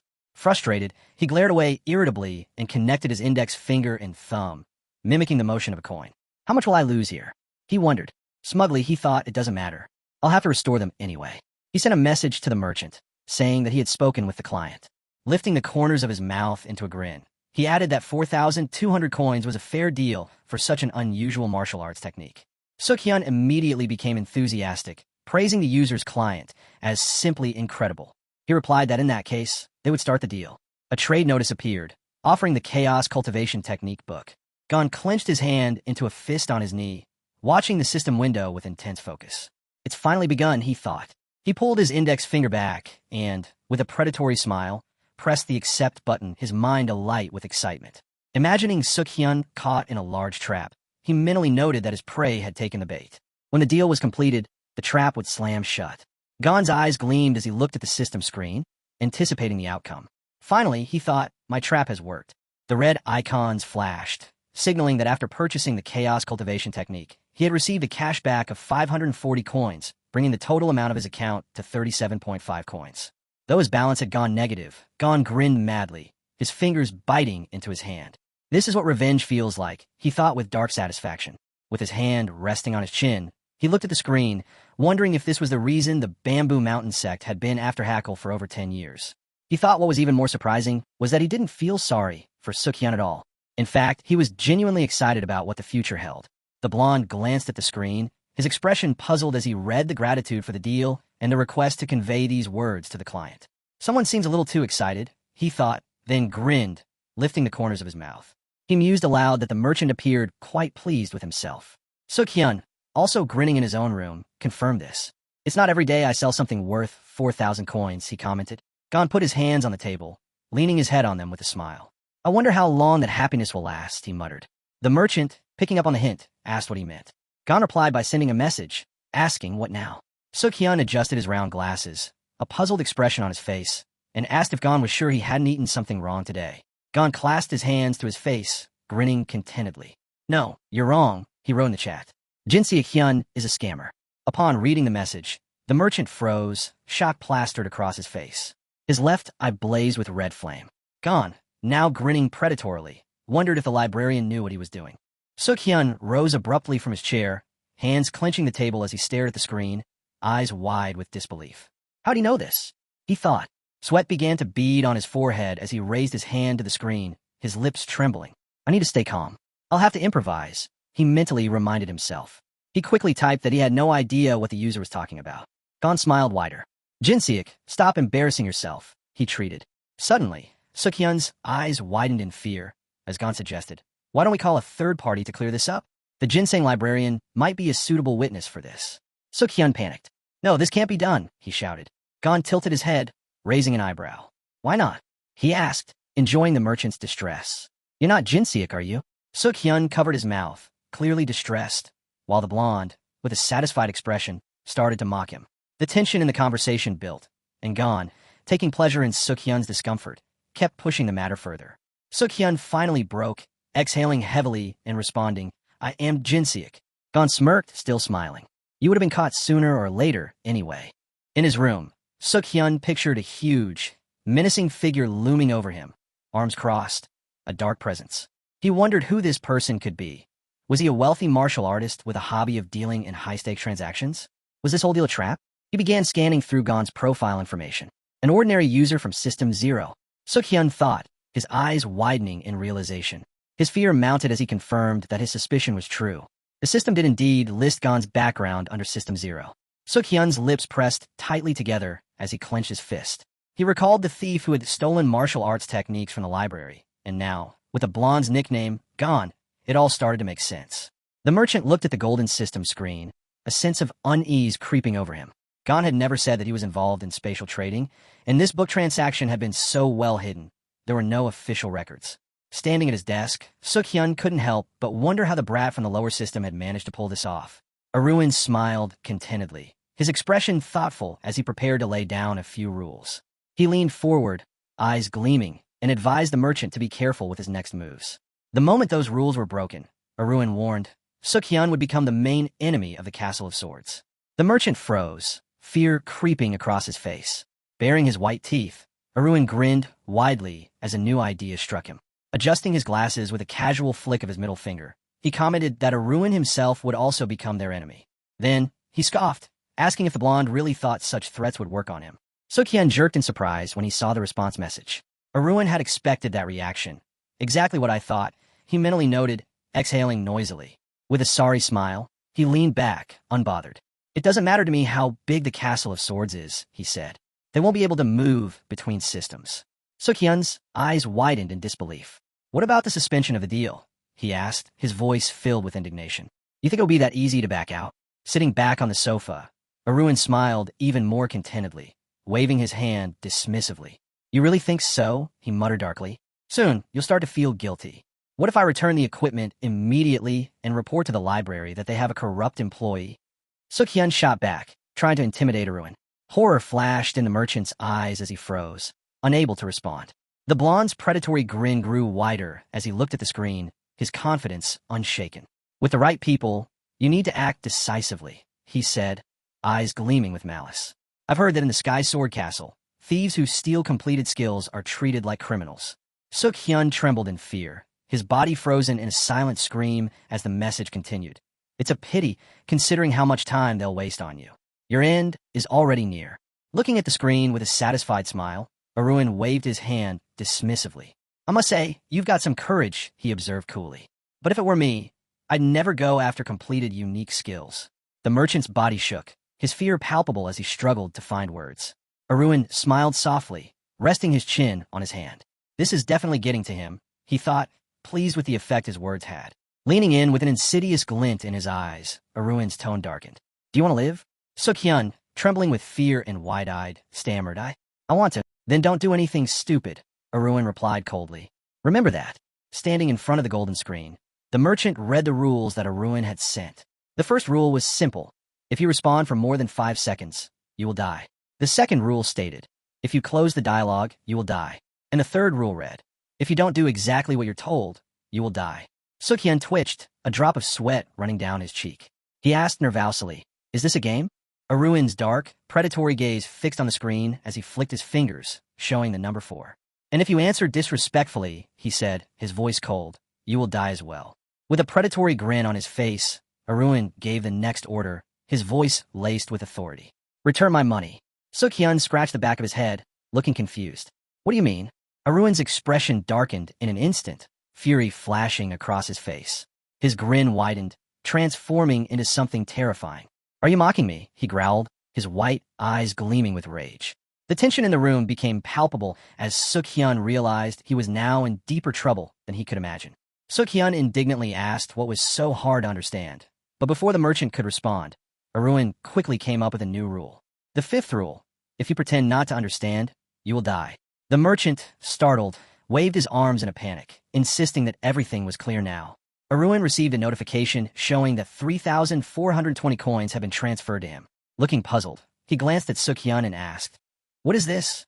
I didn't give you 3,420 coins. Suk-hyun began to flail his arms in a hurry, trying to explain that it was due to the 5% tax, which resulted in a smaller transfer. Arun's face lit up with interest, and he slapped his palm onto the table. Ah, the tax. I completely forgot about that. So the exchange center took 580 coins for themselves, leaving 4,000 coins total. Is that right? Suk-hyun froze, fear creeping across his face as he waved his hands in an attempt to deny any wrongdoings. Arun, with a sorry smile, raised a finger, his voice dark. Who will return my 580 coins, then?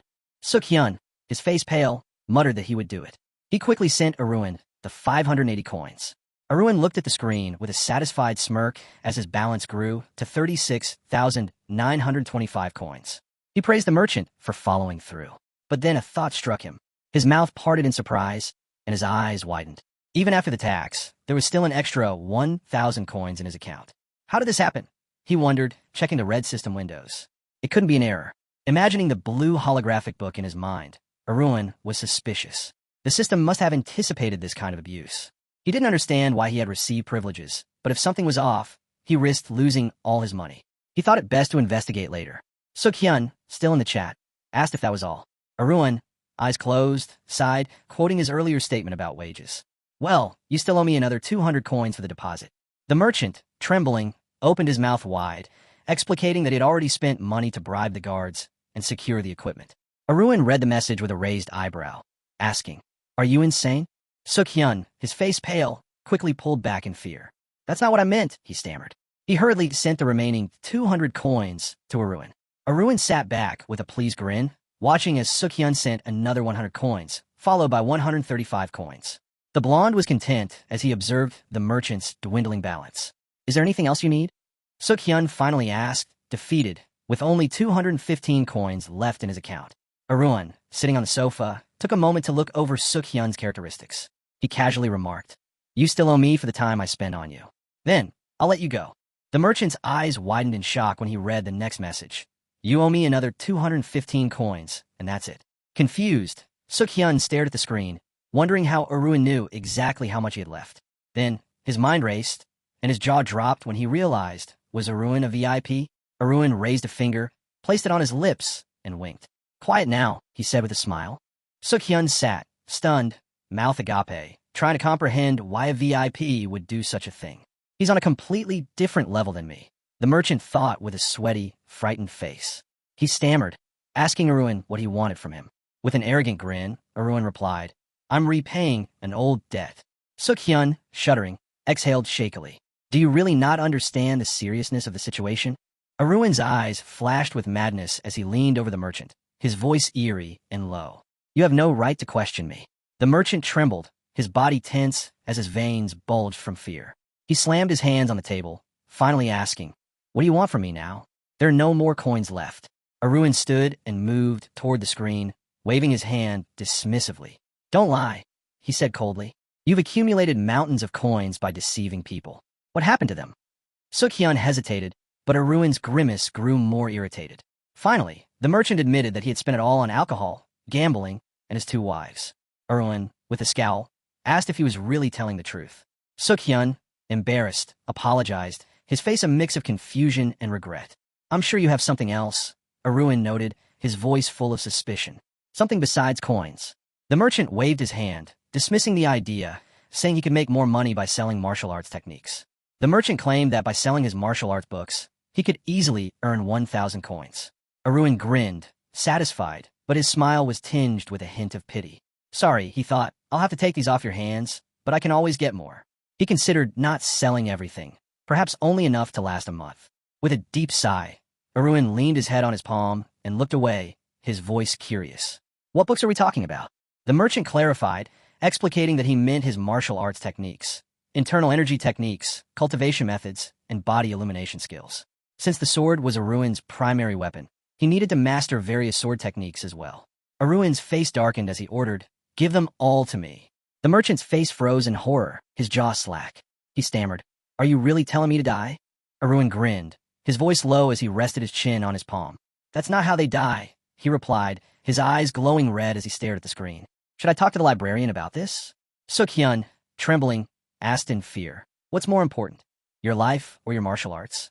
I'll give you 10 seconds to decide, Aruin added coldly, his gaze fixed. As Suk-hyun sat frozen in terror, Aruin thought about the warriors in the fog, always questioning whether those living in System 1 were truly alive or simply died with their martial arts. He received a notification from Suk-hyun, listing the techniques he had. Heavenly Cultivation Technique, Stars Dark Sword Technique, 8 stars 1,000 Sages Footwork, 6 stars Despair Breaking Fists, 6 Run Golden Wheel, and Internal Storage 50 years. Aruin, resting his chin on his palm, smirked softly. This revelation only confirmed that the merchant had nothing left of value, except his life. Aruin's gaze grew colder as he turned away from the screen, thinking that the merchant had no more useful techniques. Suk-hyun, in despair, slammed his forehead on the table and read Aruin's message. The merchant looked up with tear-filled eyes, his face crumpled in defeat. Aruin's cold voice asked, Do you really have no basics left? Suk-hyun, choking back tears, indignantly shot back. What difference does it make to you? He begged Aruin to leave him alone, stating that he had nothing left. No money, no martial arts. And now, with the commission, his balance was negative. Aruin, with a small smirk, advised him to stop being dramatic. He glanced at Suk-hyun's status information, thinking that this was the type of person who could easily get out of any situation. It was better to check himself, so he opened several pop-ups showing Suk-hyun's information. The final line of the notification read, Spiritual status, one who has nothing left. Balance, -800. Aruin paused, stunned by the result. Meanwhile, Suk-hyun continued to sob, and Aruin's smile grew as he ruffled the merchant's hair. You really have nothing left, do you? Looking at the screen, Aruin grinned wide. I won't report you for now. You should keep doing what you're doing, he said casually. Suk-hyun's face went pale. Didn't you promise to leave me alone? He asked, confused. Aruin looked at Suk-hyun with a dark, predatory smile. I'm not going to kill you. That would end the fun. You've got your life, but I'm not letting you leave so easily. Suk-hyun froze, reading the message, realizing he had misunderstood everything. If he wanted to live, he now had no choice but to follow Aruin's orders. Aruin pressed on, staring at the red screen, thinking about the memories of his past life. He wanted the merchant to fully feel the consequences of his actions. A wide, maniacal grin spread across his face as his eyes glowed with intensity. Arun thought that Suk-hyun would regret not dying, as he would now suffer the aftermath. Raising the corners of his mouth, Arun spoke softly. "I'll keep in touch. You should check your messages more often, and remember, your life is in my hands." Suk-hyun, horrified, shouted, "Wait." Arun ignored him and waved his hand, signaling the system to end the conversation. The screen went dark. Sighing loudly, Arun clenched his fists in victory and raised them high, laughing triumphantly. It all went perfectly. "Now Suk-hyun is completely in my hands," he thought, his grin widening. He opened the list of enlightened techniques and smiled to himself, knowing that the martial arts techniques he had longed for in his past life were now his. Raising his finger, he smiled broadly, looking almost foolish. "Now it's time to study each of these techniques in detail," he muttered to himself, pressing the absorb button. As the morning sun peeked over the mountains, its rays illuminated the forest, marking the beginning of a new chapter in Arun's journey. Arun dashed through the forest, moving with astonishing speed. His body seemed to blur as he employed the step of 1,000 changes, a body lightning technique that allowed him to move with almost unnatural swiftness. The technique made him nearly invisible, constantly shifting his position. He ran with a confident grin on his face, recalling the details he'd read about it. Although it could make the user nearly undetectable, it wasn't ideal for long-distance travel.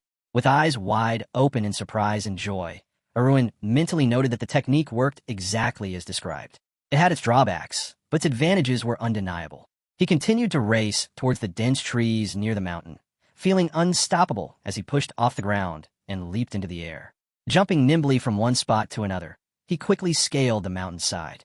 With a final burst of energy, he pushed off from the summit, extending his arms and soaring through the air like a bird.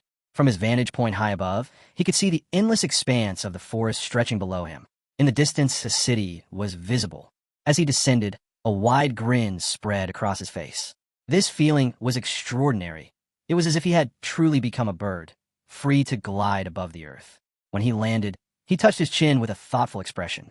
The technique had been worth the effort, he decided, as he recalled the terrifying feeling of relying on his special privilege while absorbing the skill.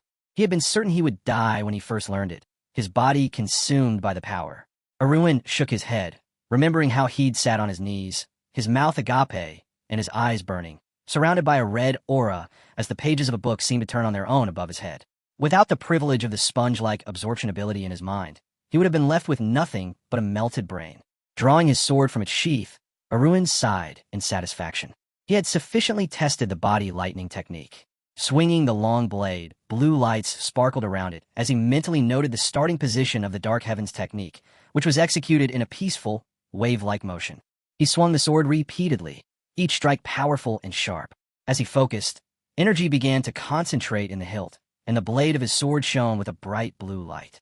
Arun smirked contentedly, and with a swift motion, he released a massive burst of water from the blade. He mused to himself, recalling the secret technique that had turned the Laziken Steel Guard into a legendary force, the mysterious blade. It was believed to have disappeared after the death of its master, but now, Arun had brought it back to life. A massive wave of water surged forward, heading straight for the towering trees. Frozen in place, he watched the water as it crashed over the forest, leaving a trail of destruction in its wake. The technique was a formidable display of power. Arun stood silently, contemplating his next move. But as he stood there, still gripping the sword, steam began to rise around him, and a stern image of his grandfather appeared in his mind. Folding his hands on the hilt of the sword, Arun thought back to his homeland, to the land of the Steel Guard, where the skill had been perfected. As the massive wave continued to spread, flooding the mountains and trees, Arun stared at the scene before him, his eyes wide with shock. He had clearly overdone it this time. Ahead of him, there was a mountain of debris.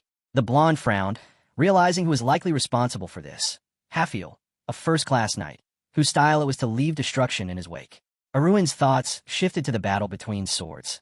How a sword imbued with blue light could effortlessly cut through a blade of purple light. His chi sword, in comparison, seemed insignificant, its aura nothing more than a pale imitation of true power. The young man stood, sword in hand, back turned to Suk-hyun, holding a book. He pondered whether the sword techniques of the combat system could truly surpass those of the greatest knights in the country. His father excluded, of course. He folded his arms, casting a displeased glance to the side. Why did his father ignore him so often? It was a constant source of frustration. Then, a realization struck him. His brows furrowed, and he examined his palms, feeling a growing sense of determination. Maybe he had been wrong all along. It was better for him to focus on perfecting his own skills. After all, they were his now. With a slight smile, he stretched his shoulders. Perhaps it was time to test the other techniques. Arun sat cross-legged, fingers crossed, his body surrounded by a soft blue glow that made his hair sway. He muttered to himself, "This is a heavenly, divine technique." In comparison, the breath of steel, the internal cultivation technique, feels almost outdated. Meanwhile, the guy wielded a sword, its blue glow pulsing with energy. This is the Xiantian sword technique, he thought. I can't complain. It's exactly what I hoped for. Gun dashed through the forest, using footwork that shifted like the wind, yet something fell off. The combat system was more complicated than he realized. A powerful blow from his fist shattered the ground beneath him, sending stone fragments flying. The breaking fist of despair. It's perfect, he thought, his concentration sharpening. He unclenched his fingers and focused. Golden Wheel is probably the weakest of these skills, but it reveals pressure points, which could be useful. Sweat beaded on his forehead as he wiped it away. His thoughts drifted. All 5 techniques seemed to fit well with continental martial arts, but a nagging doubt remained. Am I wasting my mana on internal cultivation? He wondered. His hand clenched, but he quickly pushed the thought aside. No, I can't think about that right now. Martial arts draw too much attention. It's not the time for that. A small smile crept across his face. For now, he imagined himself in a meditative state, a blue fire blazing near his heart, surrounded by a red glow. The internal cultivation of Dantian, mana of the heart, could prove useful in certain situations. He scratched his head, a bit unsure. I need to train harder, twice as much as before. Arun chuckled softly, fingers resting on his chin. These 2 techniques are so different. Can I master both? They use the same points, after all. He reached out, determination burning in his eyes. I have to try. With that, he closed his eyes, focusing intently. A brilliant, shining ball appeared in the darkness, surrounded by shimmering sparks. Not there yet, he thought. A weightless, radiant glow appeared above his palm. As he spoke a command, the silver aura solidified, revealing a vast, white castle beneath a clear sky. He stepped through the grand doors and ascended a staircase, the air thick with questions and doubts. No matter how much I think about it, he mused, there are more questions than answers. Revenge, contentment, perhaps those are the best outcomes. As he reached the top of the stairs, he was interrupted by a servant, who approached with urgency. My lord, the master has been looking for you since morning, the servant said, his voice tinged with concern. The young man raised an eyebrow. Father, the servant nodded, and with a hint of pity, explained that his father had been searching for him all day. He's asked you to come to his office. Curious, the young man followed the servant to his father's study. The door creaked open, revealing his father at the desk, and beside him stood a man with long purple hair, holding a folder. The young man's heart skipped a beat. The Cowloy is here too, he thought, surprise flashing across his mind.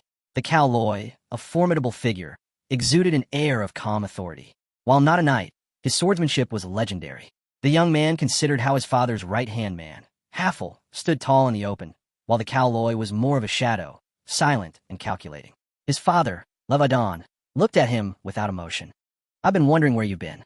It seems you've been training since morning. The young man, with a quiet nod, confirmed his father's observation. I need to work hard if I'm to avoid disgracing the name of the Steel Guard. Levadon gave a rare smile, a flicker of approval in his eyes. I like your attitude. The young man couldn't help but feel a sense of awe. His father, with a heroic rank that could make anyone tremble, had never looked so imposing. But now, as the young man studied him, he realized the gaze didn't carry the same weight of fear it once did. Levadon set down a large triangular table, the top adorned with a pyramid structure. At the pinnacle was the interdimensional rank, followed by the Fui Emperor. Below that, the myths, the legends, and then the heroic rank, the rank his father held. Beneath it, the awakened rank, and finally the general classes from 1st to 9th. The young man stared at the table, his mind racing. I never thought I'd hit such an obstacle, he thought. But somehow, he couldn't shake the feeling of standing before an immense wall, one that seemed impossible to overcome. The so-called Wailing Wall, the divide between the awakened and heroic ranks, was a chasm that many knights had fallen into in despair. The young man stood before it, the weight of its existence pressing down on him. It was a wall that seemed beyond his comprehension. Levadon sat on his intricately carved throne, his sword resting in his hands. At the base of the blade stood a tiny figure. Pardon. He looked up, his gaze locked with his father's. The sight of him, so much taller than before, filled him with quiet pride. Pardon smiled slightly, feeling the gravity of the moment. "You look incredibly tall now," he said, half in disbelief. His father's response came quickly. "Is this what you expected, my son? You didn't think it would be this hard, did you?" Pardon raised an eyebrow in surprise. "But didn't you say there were countless paths to choose from? So why does it feel like I've hit a dead end?" Levadin's gaze sharpened as he observed his son carefully. "Training at first dawn?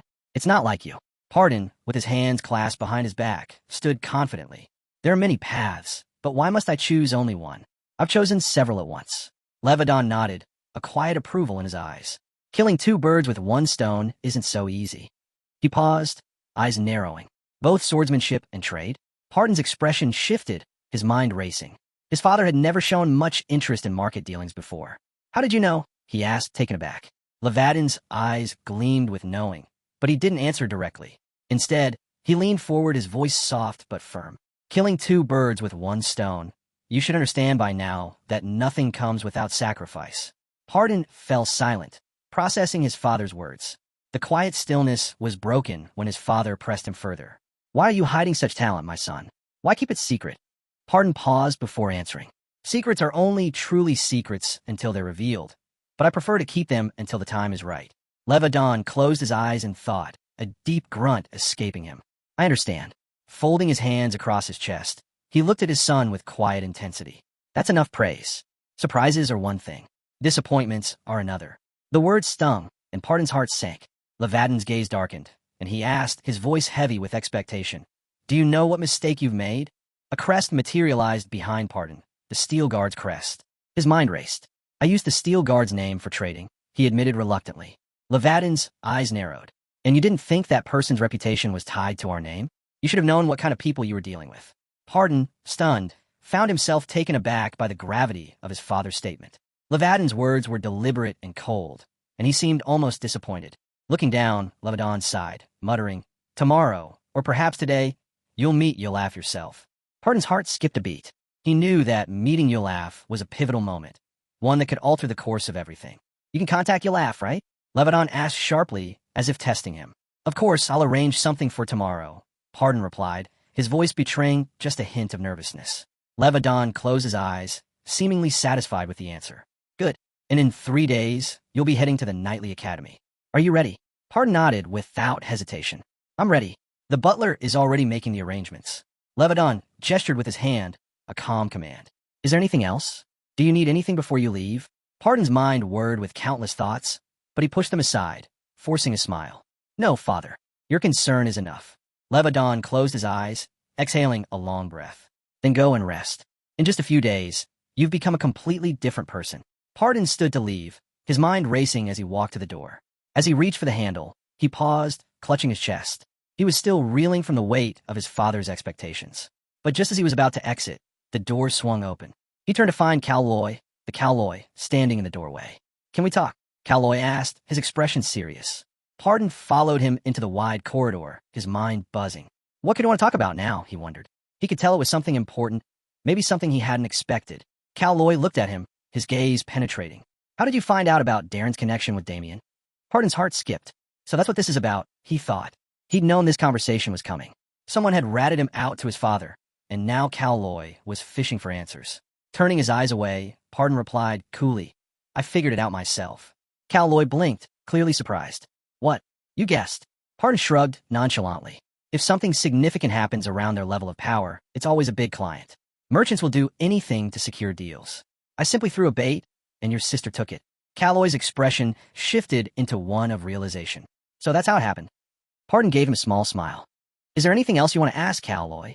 Cowloy, taken aback by his nonchalance, closed his eyes and nodded. "That will be all." With that, Pardon turned and walked away, his thoughts still swirling. "Now, I need to contact Yolaf." He moved down the corridor, stealing a glance back at Cowloy.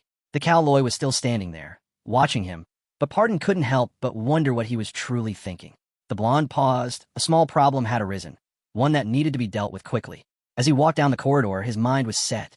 There was something he needed to do, something for the academy, and something for his family. It was risky, but this was the path he had to follow. As he moved forward, he thought, you never know what might come next, so it's better to start making moves now. His system window popped up, displaying the affiliate market. The data on internal cultivation for the year caught his attention. Sacred Heart Seed, 400 coins. The Seed, 370 coins. Bamboo Mountain Insect, 355 coins. Quatin School, 350 coins.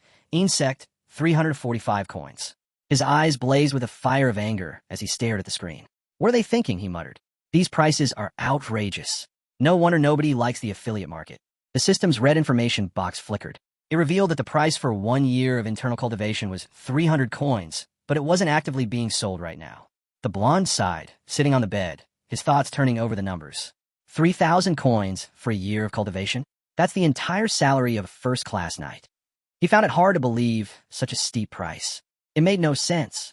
He thought back to the time when people used to master cultivation techniques by training on their own. Those days seemed far behind.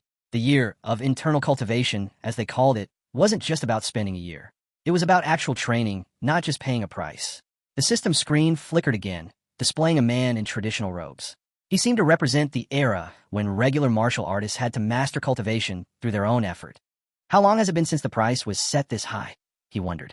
A figure like Suk-hyun, the one who set the rules, probably never had to deal with such inflated costs.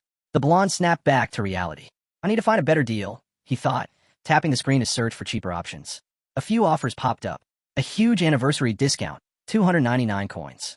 Internal snow mountain cultivation for 299 coins. A reliable internal cultivation for 298 coins. Fresh cultivation, less than a week old, for 295 coins. He stared at the offers, narrowing his eyes. Then, one caught his attention. A seller claiming her husband and children were starving and in need of funds. She offered internal cultivation for just 250 coins per year. This is the one, he thought, despite the cost. He selected the option, tapping the purchase button. The system confirmed the purchase, showing that he'd bought 10 years of internal cultivation for 2,070 coins. A small cashback of 310.50 coins followed. As he stared at the blue flame-illuminated bottle in his hand, he considered his options. It would probably be better to buy fermented cultivations or potions, but I don't have time for that now. Sighing, he placed the blue flask on the bed in front of him. Should I try absorbing it now? Closing his eyes, he let the energy from the flask wash over him. The blue light of the internal cultivation began to spread as he hovered, legs crossed, in a meditation pose. As the wind stirred around him and the curtains fluttered, blue smoke spiraled up from the narrow neck of the flask. Suddenly, the room was filled with radiant blue rays. The papers on the table fluttered and fell to the floor as a wave of energy enveloped him. When he finally opened his eyes, a red glow emanated from one of them, and he couldn't help but smile. I did it, he thought with satisfaction. 60 years of internal cultivation. His fist clenched. 63 years, to be exact. And that's nearly nothing in System 1. But for me, it's huge. A notification window popped up. His heart skipped a beat as the message read. New achievement unlocked. It seemed his 60 years of cultivation had earned him additional rewards. 5 extra years of cultivation as a gift. He read the message thoughtfully. Achievements required to move to the next level. Spiritual status increase. Martial arts sellers, or those who have shed their skin or mastered spatial martial arts, or martial artists. He considered the task. The spiritual status increase was the key, and one way to unlock it was by selling 30 martial arts and acquiring 15 martial arts in return. He exhaled, mulling over his options. In his previous life, he had barely scraped by, reaching System 2 purely by chance. But this time was different. He had a plan. This time, I'll target spiritual status specifically. He smiled. In just 2 weeks, he had surpassed his previous self. His finger hovered over the system menu. The next move will be crucial. Time to buy something else, he thought. He rested his chin in his hand, eyes scanning the screen, and muttered that they were definitely on the partner market. Expensive, sure, but these were only available here. His eyes widened suddenly. I found it, he said, his voice tightening with excitement. On the screen, there were 2 slugs, one light, one dark. They were the yin and yang bugs. The system window displayed information about the creatures. The yin and yang bugs, 2 parasites with incredible compatibility. Their souls, thoughts, emotions, even life and death were entwined. If used correctly, they could control a target. He read it over carefully, thinking it was best to understand everything before making a move. He didn't want to mess this up. He opened another window, one with the avatar of a man with a creepy smile. The blood demon Reverend's black magic room. He pressed the send request button, tapping his chin as he asked, "Are you online? I need to ask something." Moments later, a message popped up. Arun has joined the chat. The blood demon reverend immediately replied, asking what he wanted. The guy hesitated, then typed, I want to know more about the yin and yang bugs. What exactly are they? A man with long red hair replied, they're not a product, they're living organisms. The guy scratched his chin, confused. Wait, I thought they were listed under products, he asked, apologizing out loud. The man, lounging on a carved bench, responded, you don't get it, do you? Yin and yang symbolize loneliness. The guy blinked, trying to process. What do you mean by that? The red-haired man grinned sourly. These parasites cause some interesting effects in the human body. A very entertaining pair, he said, almost with a laugh. You ever wonder what's the worst thing you can hear from your enemy? He gave a twisted grin. The guy stared at the screen, disgusted. What kind of nonsense was this? You're sick, he thought, but said nothing. The blood demon reverend chuckled. No, you don't understand. Let me exp Laskin, he said, grinning madly. He paused for effect, his next words dripping with excitement. Imagine, the moment you hear those words, your heart freezes. You lose all faith and question the very meaning of life. The guy frowned. You're serious? He asked. The red-haired man confirmed, his voice dark. The yin and yang bugs will twist even the most honest person into something sad and greedy. Those who seek revenge, their parents will become like cattle. The guy sat back, his mind racing. The blood demon reverend's words echoed in his head. What was this guy saying? A message box popped up, filled with the man's mocking laughter. What's wrong with you? Are you crazy? The guy's eyes flickered. His eye of foresight skill activated. A new message from the system flashed before him. The blood demon reverend's profile appeared. Nick, blood demon reverend, a black magic expert from the third world of Murim. His rank? Level 2. Spiritual status? The fallen. The transaction amount? 54,000. A chill ran down the guy's spine. Something about this man didn't sit right. The system popped up a report. Apparently, this man had been obsessed with black magic since childhood, which had drastically warped his personality. The next window displayed a summary of his background. Founder of the Blood Demon sect, a man who sacrificed his own followers in the name of dark arts. He was considered the greatest enemy of the Murim world, a true embodiment of evil. In his mind, he pictured a red-haired man laughing greedily, crackling red lightning wrapped around his arm. What is this? Some twisted god of cruelty. A demon hiding behind a human face? As he read through the profile, it hit him. In his world, this man would be seen as a notorious black magician, or worse, someone serving the devil himself. The man glanced over with a sorry grin. Isn't it obvious? He asked. That wicked smile somehow made him trust the guy even more. You're right, he replied out loud. The man's grin faded as he warned, wouldn't recommend using bugs on your loved ones. That caught him off guard. Why not? They take hold too deep. Side effects are inevitable, the man said with a sigh. Every time, someone ends up begging us to remove them, especially guys trying to win over some girl. You wouldn't believe how tired we are of those complainants. Hearing that, he couldn't help but laugh. So, they're permanent? Pretty much. Use them wisely, the man replied. Perfect. Even better than I imagined, he thought, his mind already racing with ideas. He glanced away, thinking if that's the case, let's see who ends up with these bugs. Not far off, a silver-haired young man stood holding a ball. When called by name, Jarvis turned around, surprised to see him approaching with a glass in hand and a smile. The knight gave a polite bow. Good afternoon. Just finished training? He asked. Yeah, just wrapped up. Captain Half really pushed us today. Everyone's exhausted. A quick glance confirmed it. Several knights slumped on the steps, barely moving. But you, he said, grinning, don't even look winded. No wonder you're the ace of the knights. Jarvis smiled. You're too kind. Handing over the glass, he said, here, you must be thirsty after all that. Jarvis blinked in surprise as he accepted it. Thank you, but why? They'd barely spoken before, yet here was the Lord's son himself, offering him a drink. With a polite nod, Jarvis thought, no point causing trouble with him. Peering into the glass, Jarvis frowned. The liquid inside was dark gray and unsettling. What even is this? Should I drink it? Looking up, he met his gaze, bright, wide-eyed, smiling like he just handed over treasure. Why does it feel so suffocating? Jarvis thought. I can't exactly say no, can I? Suppressing his doubts, he downed the drink in one gulp. Instantly, his face twisted. That was disgusting. So, he asked eagerly, how was it? Made that just for you. With a strained smile, Jarvis forced out, really great. Feel healthier already. Fantastic, he beamed, reaching for the glass.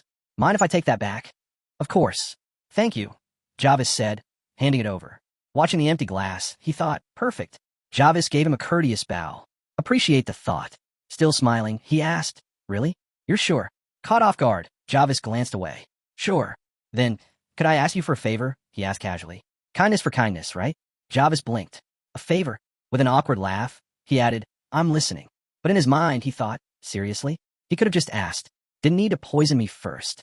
Scratching his head, the blonde mumbled, maybe not the best place to discuss it. Jarvis sighed. Above the castle, the sky stretched clear and blue, clouds drifting lazily by.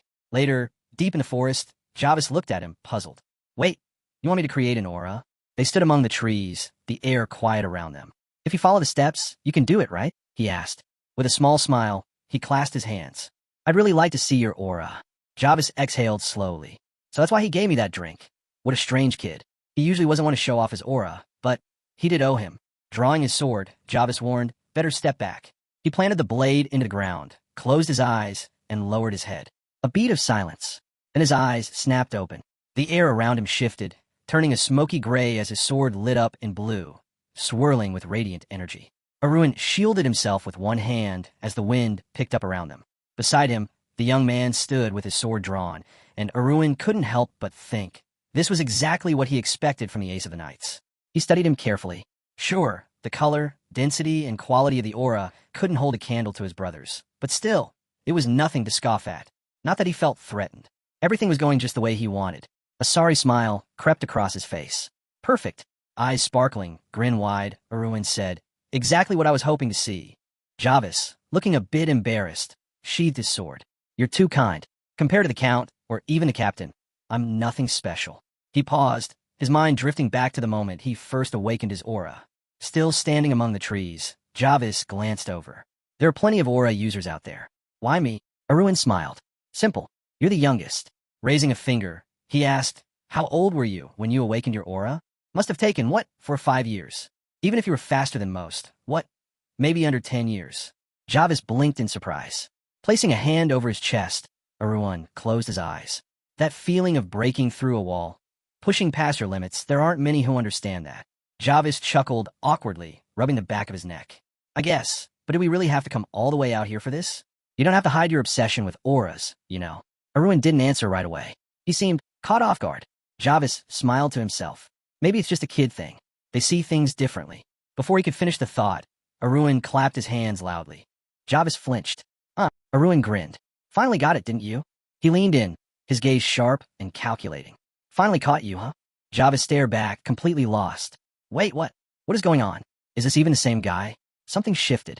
That calm, harmless energy Arun had before? Gone. Facing him directly, Arun said, overcoming walls?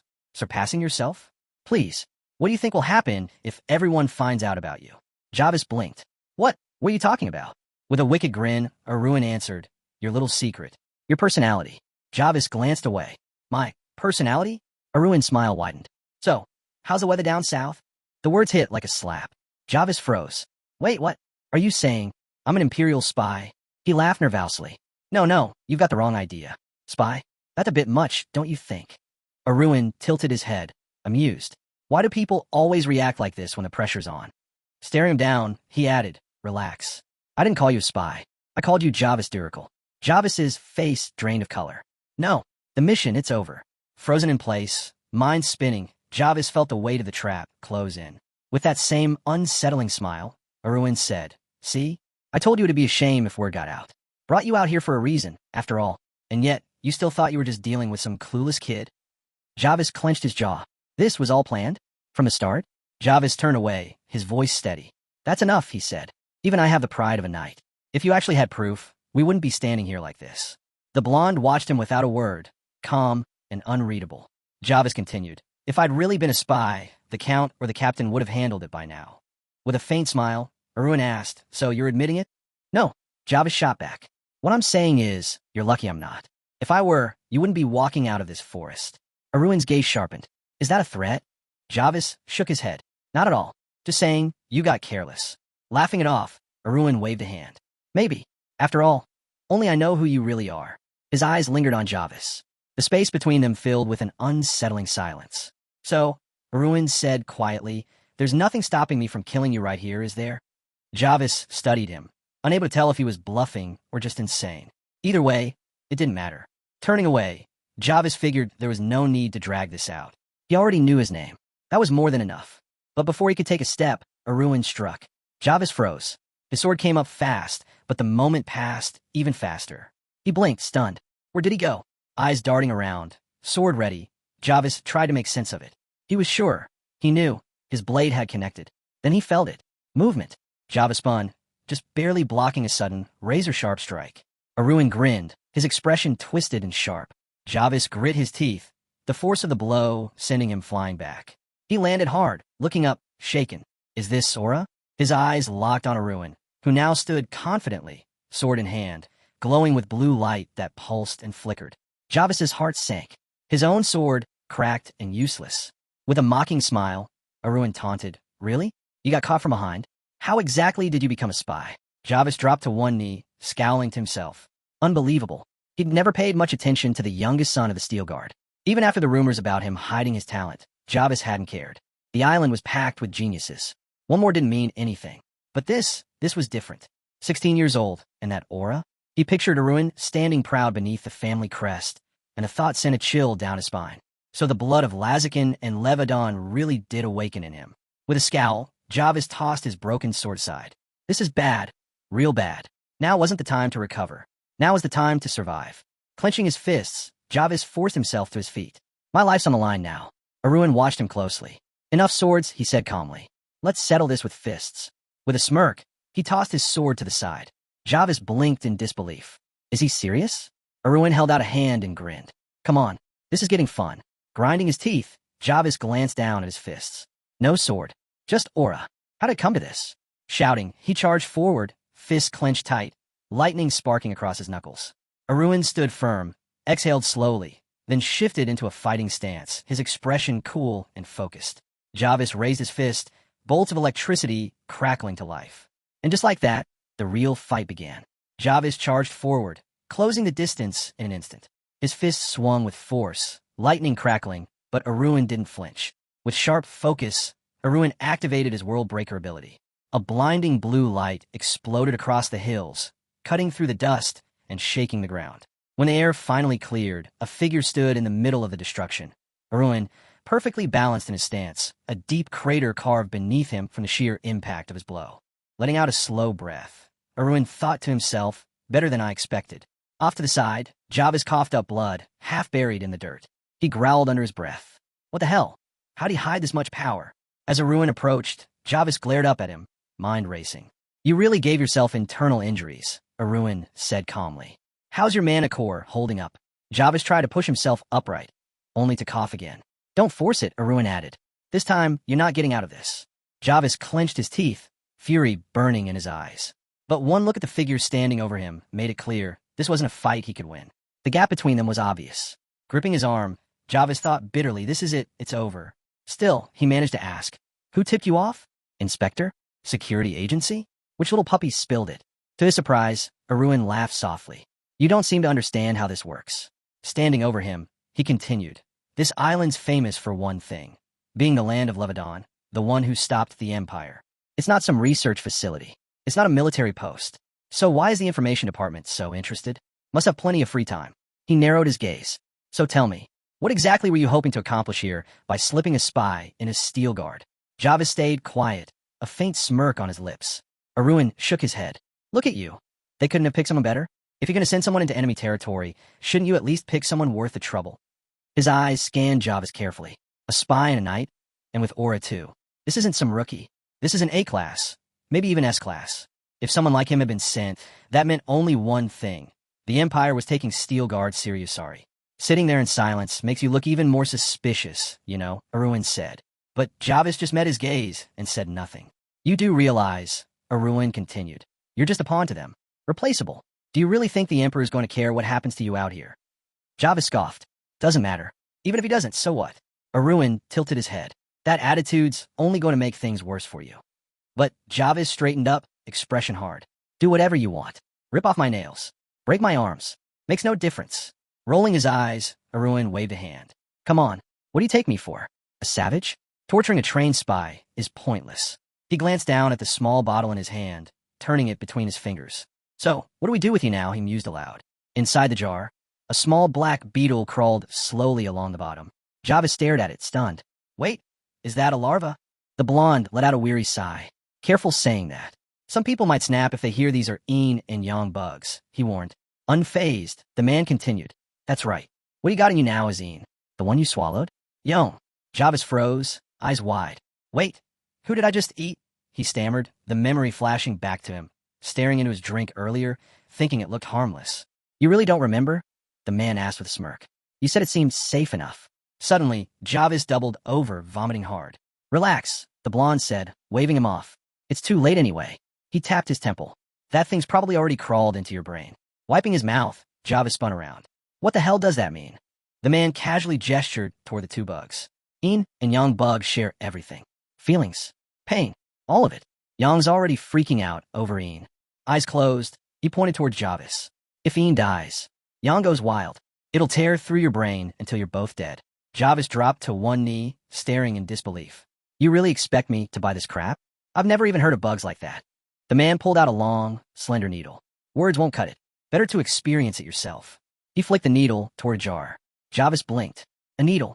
The needle slid through the cork and tapped a pale beetle inside. Instantly, a sharp, unbearable pain shot through the back of Jarvis's head. He screamed like lightning had ripped through his skull. The man watched calmly. Oh, that's just the young beetle. Yin's worse. And you? You be the worst of all. Jarvis collapsed on a bench, trembling.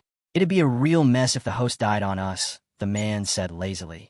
So let me teach you a few survival tips. Jarvis clenched his jaw, his body racked with agony. The man continued, recalling his instructions. First, give him a little poke. To you, it'll feel like getting stabbed by 1,000 spears. A red-haired man appeared, grinning darkly. Step 2, he added. Toss him into cold water. Your whole body locks up like you're buried in snow. Can't even breathe. Worse than freezing naked on a mountain. Jarvis lay on the ground, shivering as if snow piled over him. And step 3. The redhead pointed toward fire. Get him nice and close to the flames. Feels like you're roasting alive. Flesh melting off. All in your head, but trust me, it's real enough.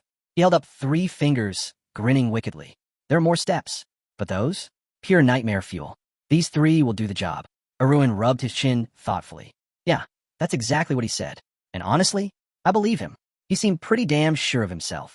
Jarvis, shaking but determined, dropped to his knees. I'm Agent Durrell of the Empire's Intelligence Division, he shouted. Arun stepped closer, calm as ever. Then tell me, why is the Empire so interested in Steelguard? What's your mission? Jarvis glanced up. The Empire's worried about the second Layskin. Only the Peiwei Emperor stands above him. He introduced 3 knights, swords raised high against the shadowy backdrop of the crowned emperor. With mythic ranks lost to history, legendary rank was believed to be the peak of mastery. A knight wielding an enormous sword faced down a wave of charging horsemen. But it was the man who shattered that belief. The knight who stopped the Empire from conquering an entire continent. Navarro Guard, Heart of Steel, Levadon. He stood tall, arms crossed. And then there was his son, a heroic rank knight. Arun interrupted, shaking his head. Yeah, I've heard all this before. Heroic rank? Sure, that's impressive. But the Empire's not losing sleep over it. Jarvis gave him a look. True, the Empire's got a few heroic ranks, even a legendary one. But that's not what matters. He gestured casually. Think about it. A heroic-ranked son of a mythical-ranked father? You think that's a coincidence? Arun watched him closely as Jarvis continued. Of course not. People have been thinking the same thing. The answer must be Steelguard blood. He pointed out Lazakin, then Levadon, and finally, Arun. The blonde stood by quietly. So, this is what the Emperor predicted? Jarvis lowered his head. Silent. That silence spoke volumes. So then, Arun asked, what's the spy's take on all this? Jarvis thought for a moment. Among his grandkids, Kieran's the standout. Reaching second rank at his age? That's no small feat. Looking toward the youth, he added, if he ever reaches his grandfather's level, or even his father's. The blonde cut him off. Impossible. Jarvis nodded. Yeah, honestly, I'd be happy if he makes it to awakened rank. Power's in the blood, sure, but it thins with every generation. The spy chimed in, his voice suddenly eager. That's what I thought too, until today. Pan glanced down at him sharply. The spy leaned forward, gripping the ground. Just think about it. He inherited more from Lazakin than anyone. Kept it hidden well. Arun frowned. That wasn't just wrong, it was completely backwards. Strength didn't weaken through generations. In his mind, he pictured himself standing over a red book, digital notifications floating around him. His aura? That came from the dimensional transaction book. It had nothing to do with bloodlines or this investigation. What mattered now was that the Empire's eyes were still locked on them. And if his father could disappear, he looked toward the looming white castle near the mountains. That was the fall of Steelguard. The family crest, cracked and broken. It all began with his father's disappearance. A shadow in the night. The hero vanished, leaving behind the greatest mystery in Navarro's history. In his past life, he never found the truth. And now, it wasn't just surveillance. The Empire's real goal was to stop a second Laziken from rising. Arun frowned. He hadn't seen that coming. Maybe this really was a whole new story beginning. A sudden scream echoed. Levadon clenched his teeth, eyes shut tight. Seated among towering pillars, deep in meditation, the pain struck again. He wiped the corner of his mouth. Blood. When had this started? The headaches hit whenever he trained. He studied the blood stain on his glove. This wasn't normal. Rest didn't help. The pain never faded. Was there an enemy lurking inside him? Or worse, a demon of the mind? A voice called out to him. Levadon opened his eyes. Enter, he commanded. A long-haired man stepped in, bowing. Forgive the interruption, my lord, but you need to hear this. Levadon rose to his feet. What's happened? The man hesitated. Your youngest son. He brought someone back. Levadon's brow furrowed. Is that a problem? Calloy's face was pale. It's because of who he brought with him. Levadon stared. An imperial spy. The White Palace loomed among the clouds. On the grand steps, the lord and his warden stood side by side. Below them knelt Arun, draped in a white cloak. Beside him lay another man, motionless on the ground. Family members gathered, whispering in shock. Javis lay there, covered in blood. Levadon looked down and declared, he's dead. His son bowed low. I tried to save him, but it was too late. Levadon shook his head. No need to apologize. Go get treated. The young man nodded. I'm fine. Then Levadon's gaze sharpened. Explain this. Turning toward the hooded man, sitting quietly nearby, the son spoke. This is Yulaf, the Mona stone merchant. Still seated, the hooded figure kept his eyes closed. Levadon's expression darkened. So, the wardens heard of him. Without rising from his knee, Arun looked up at his father. I flew to Leyte, met with Yulaf, told him everything. And then, he added, we came back together. Something fell off. One of the men whispered, strange. Why follow the merchant all the way out here for this? The young man shrugged. I used it as a chance to lure the spy somewhere quiet, then asked who he really was. He glanced over at Javis' lifeless body. After that, I drew my sword. Towering over him, the man asked, and how did you know he was a spy? Without a word, the guy handed over a folded sheet of paper. The blonde signaled to the butler, who quickly brought the envelope to Levadon. Levadon studied it in silence, humming thoughtfully as everyone around held their breath, watching closely. Finally, after a long pause, he looked up. This is my son said. I believe this knight was a spy. Kieran gasped. Wait, is that true? What's written on it? He stared at his father in shock. You didn't know? Levadon kept his gaze steady. It's some kind of code. The Imperial Information Department uses this often. I've seen it a few times. Still in disbelief, Kieran reached out. But what if it's just a copy? Levadon shot him a sharp look, and Kieran immediately went quiet. Levadon turned his attention back to the elder nearby. Doesn't seem like you want this getting back to the Empire. Kieran quickly shook his head. Of course not. The Empire's a threat that needs to be handled. Levadon's eyes narrowed. Is that truly why? Absolutely, Kieran insisted. Levadon's thoughts drifted to his eldest son as the palace grew quiet. Everyone waited, listening. In moments like this, there are always people who cling to hope, thinking things will work out, just because they always have. But leaders can't think like that. Waiting for rain just because it didn't fall today. Levadon said, that's fine if you're a pawn. But a leader prepares for drought. He fixed his gaze on Kieran. Understand? Kieran let out a breath and lowered his head. Yes, I understand. From the stairs, one of the men nodded at Arun. Well done. Arun shrugged. Caught it by accident, really. Kieran heard the doctor being called and clenched his teeth, anger simmering. Furrowing his brow, Kieran glared at Arun, silently cursing him. Nearby, someone shot him a side glance. A bit much, don't you think? Later, Arun sat on a bed, leaning back against the pillows, his face pale with shock. I knew they'd keep me here, he muttered, but still didn't expect this. He forced a small, bitter smile as the man in the white cloak commented. All this for a scratch? You're getting the full treatment. Feeling better? He asked. But Arun's expression darkened, remembering the servant who'd brought him a tray of colorful potions, announcing, your father ordered full tests after every meal. They really were being thorough. Arun couldn't help but think, for someone with aura, who healed far faster than a regular person, this was definitely overkill. With a slightly smug glance, Arun looked over at the man. So, how much longer is this going to drag on? What a pathetic sight. Yulaf shot him a glance. Is it really that bad? Arun gestured lazily. Go check the mirror yourself. The man in the white cape touched his own cheek, tugging at the skin. I was the one who said not to take it off. As he removed the mask, Javis ran a hand through his silver hair. Happy now, he muttered. Arun pressed his hands against the blanket. Forget that. Tell me what my father said. Anything happen? The knight glanced toward Levadon. The lord only asked a few ordinary questions. Honestly, it felt like he didn't care much about Yulaf at all. Staring at the leather mask in his hands, the knight admired the craftsmanship. Can't believe even the lord fell for this. He ran his finger over the edges, and the wig figured out from the scar. When Arun asked him to take care of the mask, the knight frowned. Why? Can't you just make another? Arun smirked, eyes glinting. You think the same face of an entire nation is that easy to recreate? Javis blinked, fear creeping into his expression. What are you saying? Staring at the mask, his hands trembled. The mask slipped from his grasp and clattered to the floor. His face darkened. Wait, this is... Arun shot him a sharp look. Be careful with that. It's my lifeline. Cold sweat formed on the knight's forehead as he cast a narrow, uneasy glance at Arun. Just who is this guy? Where'd he get these kind of skills? But for now, that didn't matter. Javis turned back toward Arun. Mind if I ask you something? Arun stayed calm. Go ahead. Leaning forward, hands resting on his knees, the knight asked, Why keep hiding your abilities? Arun casually waved his hand. What's the point of showing off?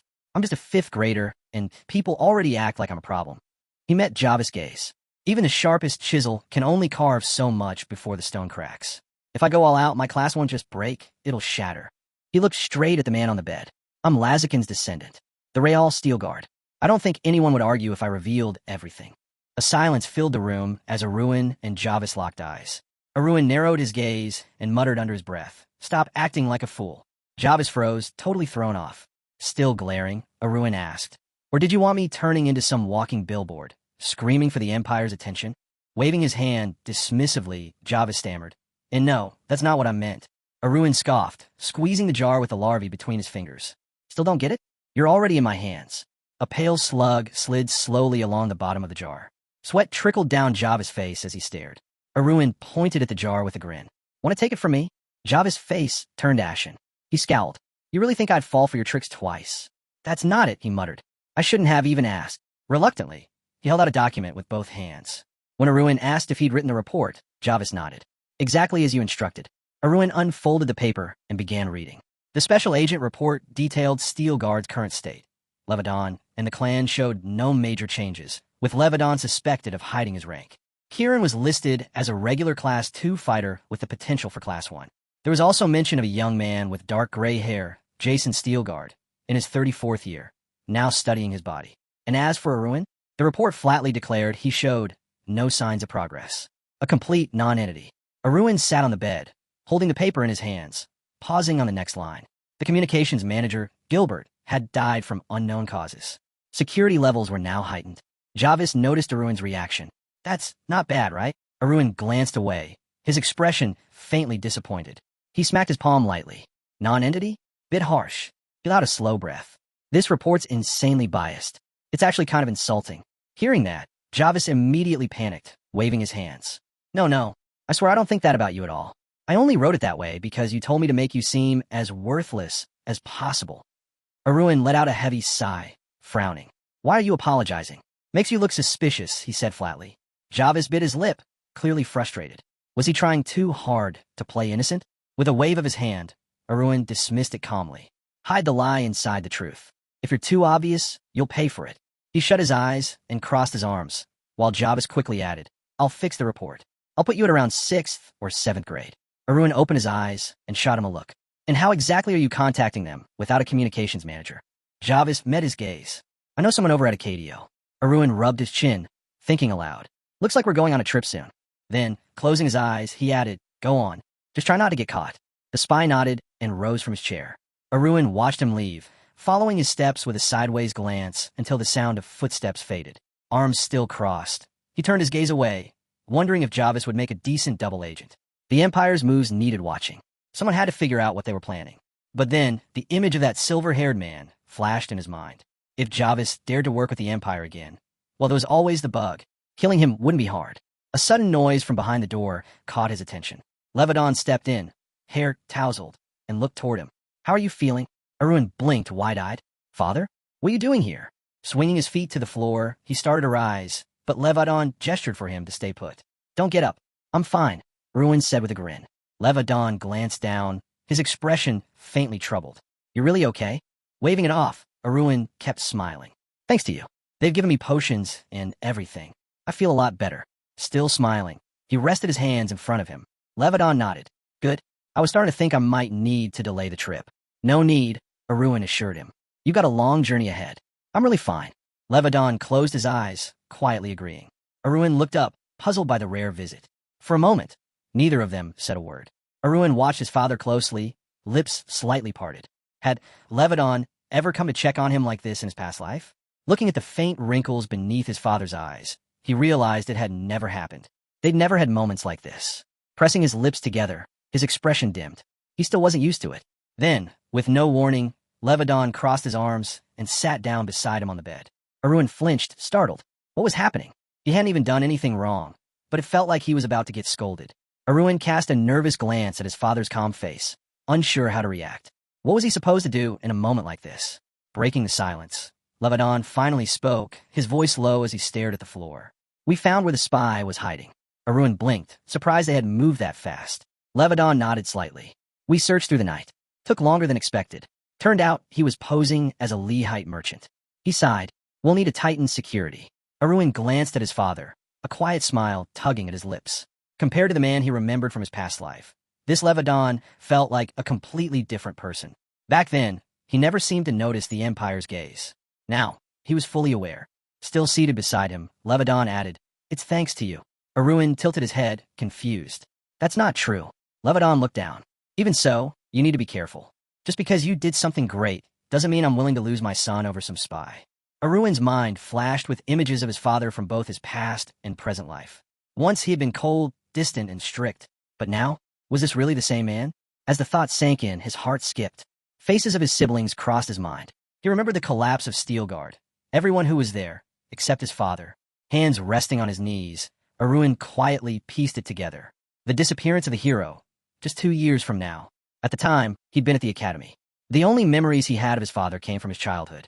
Watching Levedon's serious expression, Arun realized maybe, just maybe, he'd misunderstood him all along. Levedon, arms crossed, looked straight ahead. Judging by how you've been acting, I thought everything would be fine at the capital. But still, stay alert. Arun glanced at him sadly. If anything, his father was the one who needed to be careful. Levedon turned slightly and caught his son's gaze. Startled, Arun quickly looked away and shook his head. What is it? Levedon asked. Did you hurt yourself? Arun laughed it off. No, just listening carefully. He flashed a grin and gave a thumbs up. I got the message. Levedon exhaled, closing his eyes. Silence filled the room again. Arun leaned forward, gripping his knees. For a moment, he nearly let his emotions slip and blurt out everything. About the future, the fall of Steelguard, his father's disappearance. But what good would that do? His father would just think he'd lost his mind. No, if anyone was going to change things, he'd do it with his own hands. The door creaked open, light spilling into the room. Levedon stood by the entrance. You got an hour to look around. Arun stood, smiling. Thanks. Levedon smirked. You really like that vault so much? If you want something, just ask, he added. As Arun stepped inside, he glanced back, noticing the faint disappointment on his father's face. Why did he look like that? Then it hit him. Of course. If the Navarro Knights were offered the same chance, they'd all ask for one thing. To be the apprentice of a heroic ranked knight. Arun glanced at Levedon, who stood quietly with his eyes closed. He must have been expecting that request. But instead, Arun grinned and waved. I don't need gold. Just want to have a look around. Scratching his cheek, he glanced off to the side, thinking how strange it felt. He already knew everything here from his past life. Almost made him feel like every word he spoke was a lie. Levedon chuckled softly as he stepped away. That's good. Arun watched him go and, in his mind, apologized. At the door, Levedon turned. I'll wait outside. Take your time. Arun nodded. I'll be quick. With that, he turned toward the vault, his eyes sweeping over the endless shelves stretching across the vast room. As he walked through the narrow corridors, Arun thought to himself how long it had been since he'd set foot in this place. Passing by stacks of coins and crates of emergency supplies, he recalled that the outer storage mostly held things meant for sudden needs. Nothing too special. But deeper inside, in an internal vault, that's where the rare treasures were kept. Glancing to his left, he frowned. Just because something was rare didn't mean it was valuable. Letting out a sigh, he muttered, they could have at least given me something better than this. His eyes landed on a silver shield, trimmed in red and gold, with 2 blue stones embedded at its center. The commander's shield, a magical relic said to boost the morale of an entire army. A gift from the king himself. Arun rested his hand on his belt, staring at the shield sitting on the table. Why would a magic-ranked knight needs something like this. Even those at legendary or heroic rank wouldn't find much use for it. Pursing his lips, he figured the king must have had his reasons for such a gift. And judging by the shield's presence here, those reasons probably weren't good. They were meant to protect the king's interests, not his sword, but his shield. Arun imagined a shadowy figure standing silently near the relic. When the king's true motives came to light, his grandfather had hidden the shield away here. Another image flashed in his mind, a man standing atop a hill, sword raised high, victorious. His grandfather, a mythical ranked knight who could have taken control of the entire Navarro kingdom if he wanted to. But instead, he stayed neutral. Hands in his pockets, Arun gazed at the glittering shield. For all the titles and honors his grandfather had earned, these so-called awards didn't even come close to reflecting what he achieved. With a sharp turn, Arun muttered, "And we can't even sell this thing. Not when it's a royal gift." But despite that, real treasures were hidden here. On one wall hung a black shield marked with a bird emblem. Below it, a kimono rested on display, and on the table in front of it lay a sword. Arun's gaze sharpened. Grandfather's gear. He studied the sword, its narrow blade paired with a red and yellow engraved hilt. The dark sky, his grandfather's most trusted companion. Suddenly, Arun's eyes widened. His left eye glowed red as he thought about his inventory. Scanning the stone walls and piles of boxes around him, a system notification popped up showing his level 1 inventory was already 763 out of 1,000 full. Scratching his chin, Arun frowned. Feels wrong putting a sword like this into some basic inventory. Still, he reached for the upgrade option. Guess it's time to level this up anyway. The system prompted him. Upgrade for 200 coins? Smirking, Arun crossed his arms. Pocket change after the last trade. He confirmed the upgrade. The vault leveled up, and the next prompt appeared. 500 coins. No problem, he agreed. But then came the next price, 1,200 coins. Arun jolted. What? That's ridiculous. Resting his chin on his hand, he shut his eyes. Even if I have that much, no reason to burn through it. Level 3 is fine for now. The ground level room of his inventory improved, now featuring a table, a chair, and a large wooden door. A notification chimed. Capacity increased to 4,000 units. Interior upgraded. Old wooden door and cool stone floor added. Arun opened his eyes and stared blankly at the musty, underwhelming space. For the money I just spent, this is garbage, he muttered. I'm gonna need thousands of coins if I want this place to look decent.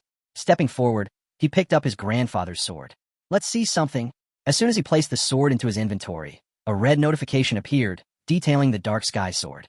A heavy blade forged from eternal dark steel, crafted by a master blacksmith over 100 days. Unbreakable, even by enhanced aura. Within the steel lies the will and spirit of its creator.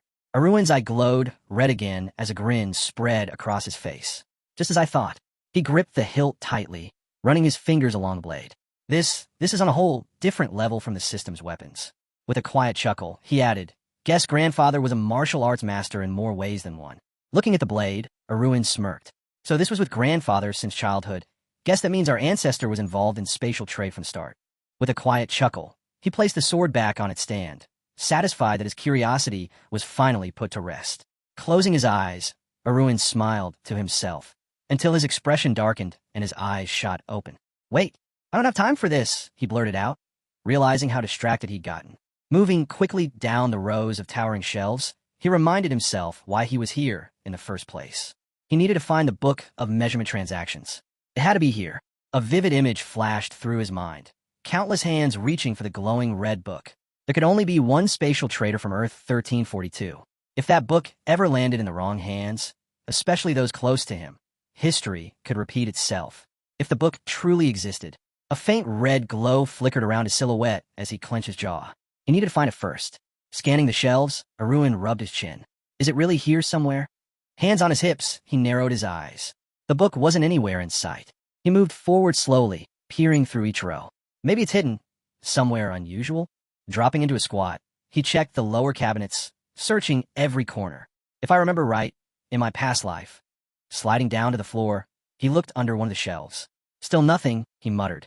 But then his eyes widened. What's that? Gritting his teeth, he stretched his arm under the cabinet, straining to reach whatever was tucked deep inside. Just a little more. With a heavy exhale, he finally sat back, holding his find in his hands. It wasn't a book. Arun froze, staring at the black egg resting in his palms, glinting faintly under the light with white reflections. An ostrich egg? No, it felt more like metal. Resting his chin on his hand, elbow on his knee, he frowned. Definitely not what I'm looking for. Lowering the egg back down, he shoved it under the shelf. Better to leave it where I found it. Brushing off his clothes, he stood. Either way, this only confirmed it. The book of transactions wasn't in the internal storage. With a smug grin, he thought to himself, of course. Only I have it. Hands resting on his belt, he shifted his focus. Now, the real question was how he'd ended up back in the past, and how he started interacting with the spatial exchange system to begin with. Looking ahead, his gaze darkened. Since his return, only one explanation had come to mind. A single image appeared, a deep blue, violet-carved bookmark with a delicate tassel dangling from the end. The bookmark of wish. Arun remembered sitting in that chair, his shirt drenched in blood, wondering what it was he wished for before he died. The image of his wounded, slumped figure flashed through his mind. The pain had been unbearable, the memory hazy. But if he had to guess, he was sure he wished for another chance. Maybe he'd even wished to monopolize spatial trade. Resting his chin on his hand, Arun thought about the bookmark. It only granted one wish. But if that were the case, why did the pieces of his memory not add up? He pressed his lips together, closing his eyes to think it over. After a while, he sighed and tapped the back of his ear. Doesn't matter. I'm not going to figure it out now. It was clear. The book wasn't here. With a faint smile, he rubbed the back of his neck. Would have been a disaster if I just left it sitting around without realizing. Shrugging off the thought, he figured he'd grab something else before leaving. As he strolled through the vault, scanning the shelves, he kept thinking over what was worth taking. No reason to limit himself. Stopping in front of his grandfather's sword, Dark Sky, he crossed his arms and tilted his head. Should I really take this? A few seconds passed before he shook his head, waving his hands. Nah, that's overkill. Looking around, he pictured the different artifacts stored here. Stuff that used to seem incredible now just felt unnecessary. Turning to a row of books, he wondered if grabbing his grandfather's notes might be a smarter move. But before he could decide, a soft clink caught his attention. The black egg rolled out from under the cabinet, bumping gently into the tip of his shoe. Arun's eyes widened. Didn't I put this back? Puzzled, he picked it up again, inspecting the smooth surface. Pretty sure it doesn't have legs. Then the thought hit him. Maybe it did. This was his grandfather's vault. The greatest spatial merchant in history. Weird things were bound to happen here. Staring at the egg in his hands, Arun wondered if it was something from another dimension. At that moment, his left eye flashed red. Without hesitation, he placed the egg into his inventory to check its details. But the system came back blank. No data. Arun frowned, glancing around the vault. Serious sorry? You couldn't show me anything. Staring at the red icon, he wondered if the lack of info meant the egg came from a higher dimension, beyond his current level. Lifting it to eye level, he studied it closely. Definitely not from the second or third system. Guess now I'm stuck figuring out what this thing even is. As lightning flashed across his left eye, his eye of providence activated. The red glow reflected in his wide eyes. And in that moment, he finally understood what the egg really was. Later, as Arun passed a group of servants, he heard the whispers. He remembered that day, just like in his past life, when he left for the academy. One of the men quietly muttered, "Guess we're finally free now." The others snickered. Two women exchanged sharp glances. People like him never change, one scoffed. Steel Guard would be better off without him, the other added. Back then, he remembered how they all stared at him like it was a celebration, like his leaving was a gift. And yet now, those same halls were lined with servants watching him go, with worried faces. "Please, take care of yourself," someone said softly. Arun glanced over the crowd of people, stunned. So different from last time. Smiling wide, he waved back. Thanks for the concern. Thinking back to how things used to be, he couldn't help but reflect on how, just weeks ago, they all hated him. Now he was Steel Guard's hope. A soft smile lingered on his lips. For once, he felt proud. As he looked to the side, his sister Karen approached. "You excited to leave?" she asked gently. Arun let out a quiet laugh. "I'll be back for the holidays." While the others loaded the cart, the two of them stood off to the side. "Promise you'll write when you get there," Karen said. Before he could answer, she started rattling off instructions. "If you visit the foreign islands, remember to take care of yourself. Eat properly. Don't throw your laundry everywhere. Wash your food. Be polite to your friends." And Arun just stood there, blinking as she kept going. She asked if he understood everything. The blonde quietly nodded, eyes cast downward. The girl gave a small smile, saying she believed he'd be just fine, but that didn't stop her from worrying. She wondered aloud if it was because he was the youngest. Before he could answer, Run extended his palm. His sister gently placed a small pouch, tied with golden thread, into his hand. Looking down at it with a puzzled expression, he asked, "What's this?" Karen raised a finger with a playful grin. "Just a little gift." He laughed nervously, wondering why he'd need money at the academy. Meeting her gaze, she explained she'd heard it might come in handy. Still unsure, Run tilted his head and smiled awkwardly, turning the pouch over in his hand. I mean, I got a decent allowance, but I guess if I ever exchanged all my coins into gold, I might end up looking like one of those knights. They stood there for a moment, facing each other. Then, realizing what she meant, he thanked her and promised he'd put it to good use. She brushed it off like it was nothing. Then something clicked. His eyes widened. Wait, that was strange. His sister shouldn't have spare money lying around. A bead of sweat slid down his cheek as confusion set in. Clutching the pouch, he glanced at Karen, calm as ever, and that's when he noticed. The large red stone on her gold chain, the ruby pendant she always wore, was gone. Outside, a black carriage with golden trim waited. Inside, a small bag sat on the sofa. Run stared at it silently from across the seat. There was nothing stopping her from selling that ruby. It wasn't some family heirloom or anything passed down from their mother. Leaning back with his arms crossed, he muttered that he knew just how much she cared about him. Maybe she felt pressured. He pictured her standing before the family crest. Steel Guard didn't have a master anymore, so she stepped up. Maybe she felt it was her duty. Run let out a heavy sigh. Those were his burdens to carry, not hers. Looking ahead, he pushed the thoughts aside. There was no time to dwell on it. He had to stay focused. Before leaving, he activated login number 1. A red scroll appeared in front of him. Out of the corner of his eye, system windows popped up. Plus 30 coins. Plus 22 coins from Seikyan. Run frowned, reading the notification with clear irritation. He immediately fired off a message in the chat. You think this is a joke? Seikyan responded, confused. What are you talking about? Run glared at the chat. I told you.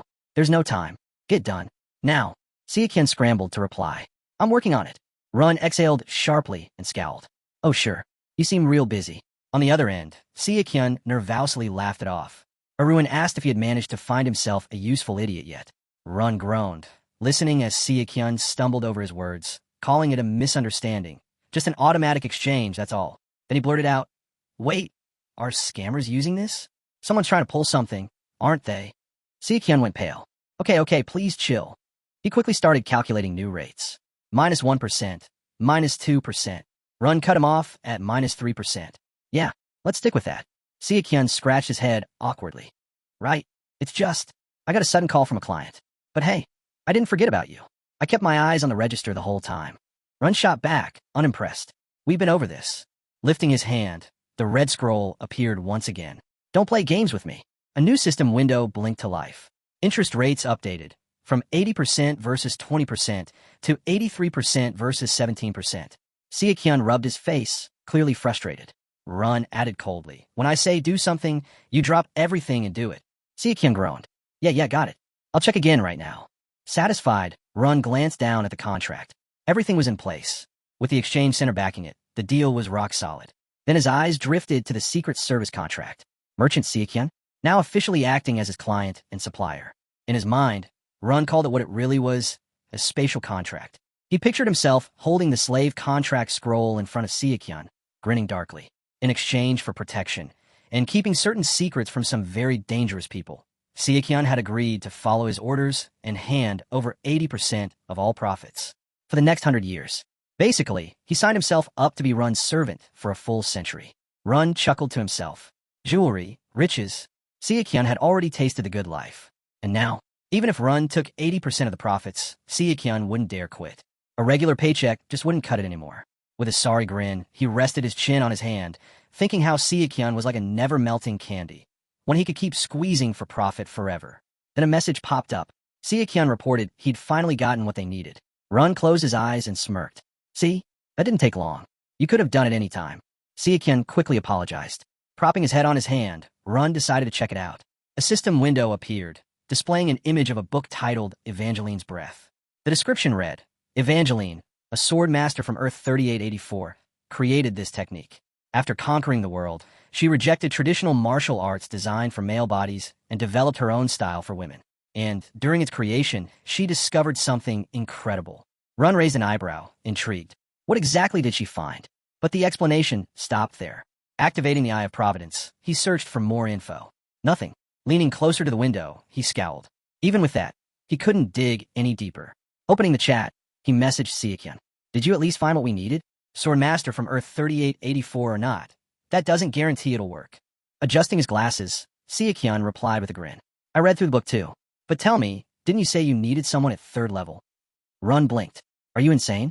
Who's the 3rd level? Looking surprised, Seikyan answered. Well, If someone can't use sword chi, aren't they probably third level? Silence. Run sighed, holding back his frustration. Shut up. My internal energy is third level. Tears of disbelief almost welled up as he sat there thinking. Whose fault is this anyway? Clasping his hands together, he reminded himself to stay calm. Risking his life over this wasn't worth it. Finally, he muttered, theoretically, it's one of the top martial arts. Run then asked, what about stability? That's the key. Seakian nodded. It's soft and flexible. The risk of internal injury is low. Arms crossed. Run listened as Seakian continued, explaining how hard it was to find something better right now. Is that so? Run asked. Seakian raised his hand. Yeah, and by the way, why'd you go with the O system? If you're looking for methods designed for women's internal energy, I've got a couple. Run shut his eyes. That's not your concern. What about the others? Calmly, Seakian replied. Still waiting. Found some sellers, but no replies yet. Send them to me when they do. Of course, Seakian said awkwardly, folding his hands. Then he tried to steer the conversation back to interest rates. Arun ignored him and left the room. Seakian glared at the system window and muttered an insult under his breath. Meanwhile, Arun held the book in his hands, smirking to himself. Keeping Seakian around was the right call. He was useful. Palafing through the pages, he nodded. Not bad. Great translation. Solid martial arts text. Closing the book, he made up his mind. Karen spotted it and asked, surprised, is that for me? Standing across from her, Arun held the book out. I figured it'd be more useful to you. She blinked. You bought this for me? You really didn't have to. With a soft smile, he replied, it might seem random now, but trust me. There's a reason I'm giving it to you. And what's that? She asked. You'll understand once you read it. Just please give it a try. Karen smiled warmly, closing her eyes. I will. Thank you. Watching her, Arun thought to himself that she had real talent, probably even more than he ever did. He imagined Karen clad in armor, sword in hand. If she mastered Iron Breath, maybe Steel Guard wouldn't fall. But becoming a special knight wasn't exactly easy. Karen stood quietly, gazing ahead. Arun, watching her, felt certain of one thing. His sister wouldn't waste her potential. And when the time came, whether it was martial arts, supreme mana stones, or anything else, he could give her everything. But for now, it wasn't the right moment. Smiling to himself, he clapped his hands together, then suddenly remembered something important. Turning to the crowd, he locked eyes with Karen. She looked at him puzzled. Arun pointed 2 fingers at his eyes, then pillared his hand and pointed at her. Even though he was leaving, his message was clear. I'm still watching you. Then, just to drive it home, he made a slicing motion across his throat, throwing in a threatening glare. Don't do anything stupid. Darren went pale as the cavalry flanked the carriage, another one following closely behind. From his seat, Arun glanced out, thinking how, in his past life, the road to the academy felt like marching straight into hell. But now, everything was different. He thought of his father, his brother, his sisters. The people who once despised him now treated him well. Even Kalilo and the others. For the first time, he felt like the world was finally looking at him with respect. In his mind, he pictured his past self standing back to back with who he was today. This is what separates me from who I used to be. A scarlet flame flickered to life in his eye, and with it, he decided he'd keep making that gap even wider. Just then, a message came in from Seakian. The seller finally replied. Seakian informed him. Arun crossed his arms. Are they still selling? Yeah, Seakian confirmed. Thought we should talk details. Arun glanced at the system window. Good. Connect me. As the link established, he smirked to himself. Finally, some real progress. Lifting his hand, a black egg appeared, resting in his palm. The system window identified it as a Bulgasari egg. A faint image of a beast with glowing eyes shimmered in the air. Arun studied it with interest. At birth, it was barely worth noticing, weak, harmless. But as it grew, an unstoppable force, a metal-devouring monster capable of natural disasters. Yet despite its strength, a fully trained Bulgasari was known for unmatched loyalty. Arun smirked. A living catastrophe, and now it belongs to me. Just then, a new file popped up. Seakian had sent over details on someone named Henry. Arun opened the file, eyebrows raising as he read through it. Henry, Animus from System 4. 4th level trader. Spirit status, wonderful warrior. Current funds, 418 coins. Arun tilted his head, intrigued. What's a System 4 guy doing on Channel 1? Hand on his chin, he dug a little deeper, pulling up the Exchange Center report. Ranked 3,827. Regular competitor. Obsessed with tournaments. And apparently blowing all his winnings on gambling. Arun smirked. This might be even easier than he thought. Without hesitation, he hit the call button. A chat window popped up. Hello, Arun greeted. Henry leaned back, bare-chested and holding a horn in his hand. Finally, so you're the guy from System 1 who wants the taming guide. Arun smiled. That's me. Mind showing me the item? Henry lifted the horn. Give me a second. An information window blinked to life. Parts 214, 227 detected. The description read that this was no ordinary manual. It belonged to a tamer who was said to be more monstrous than the beasts themselves. The book held the secrets and tricks of Emperor Grandbid, and as Arun scanned the titles of the parts, he spotted them. 214, Hypnosis of the Cyclops. 215, Bulgasari. 216, Ghost Crow. Without hesitation, Arun said he wanted to buy Part 215. Henry glanced back at the chat, unimpressed. Did you not hear me? I already told my slave, I'm not selling just one part. Arun yawned. So, you try to unload all 14 parts at once. With a smug grin, Henry confirmed, exactly. 2,000 coins. Arun nearly laughed. 2,000? Just for an egg-hatching guide? Henry, surprised by the rejection, leaned over his table. Come on, this book is what made the Emperor of Beasts who he was. You're getting it cheap. Arun smirked. Don't give me that. Those books were written after he became emperor. Henry looked away, chuckling in frustration. Arun rested his hands on his knees. 150 coins for Part 215. That's 8 coins more than it's worth. Henry raised his hand, pointing at the book. Use your head. The full 666-part collection is valued at over 300,000 coins. Arun scoffed. Yeah, when it's complete. This is just a handful of parts. Henry frowned. 14 volumes in a row make it a premium class item. Arun leaned back, tapping his chin. Maybe Henry was right about one thing. Finding this in System 1 wouldn't be easy. But that didn't mean Arun was going to let himself get played. With a wicked grin, he tossed out an offer. Tell you what, I'll take a copy of Part 215 for 100 coins. Henry looked horrified. Did you just say copy? Are you out of your mind? Throwing his hands up, Henry shouted. You can't just pirate licensed items. Do you have any idea how much blood and sweat the author put into creating this? Arun scratched his neck. What's with the sudden lecture? Then his eyes caught something, a small symbol on the window. The copyright mark. His expression stiffened. Oh, right. Copyrights on books were directly managed by the Exchange Center. Get caught selling or copying marked materials? Banned. Permanently. All coins wiped out. No wonder Henry reacted like that. Feeling a bit guilty, Arun apologized. Didn't notice the tag. Henry pointed sharply at the chat. Be careful. They're cracking down hard on that stuff. Arun covered his face for a moment, sighing. So much for copying. Dropping his hand, he offered 200 coins for Part 215. Last offer. Be smart about this. Henry went quiet. Arun shrugged. Or don't. I really don't care. Then, without waiting, he closed the chat. Smirking, he leaned back. Now, let's see who's more desperate. Right on cue, Henry sent a chat invite. Arun chuckled. Knew it. Henry's reply came in, sounding defeated. 200 still too low. How about 250? Arun stayed calm. Think clearly. That's my final offer. Henry clutched his book in frustration. If I break up the set, the whole value drops. Arun tilted his head. So, you selling or not? Grinding his teeth, Henry finally gave in. Fine. 200. Arun grinned to himself. Just like he thought. Henry barely had 400 coins left, desperate enough to crawl into System 1, trying to recover his gambling losses. What choice did he have? 3 system windows popped up. 180 coins spent on Part 215. 27 coins received back as cashback. Copyright notice. Acquired knowledge can only be used within the Exchange Center or absorbed. Arun smiled. Time to see what the Emperor knew about Bulgasari. The part opened, revealing the details.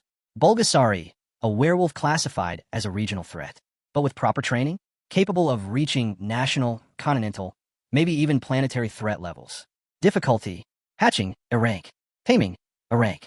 Training, C rank for ease, S rank for potential. Arun stared at the page, stunned.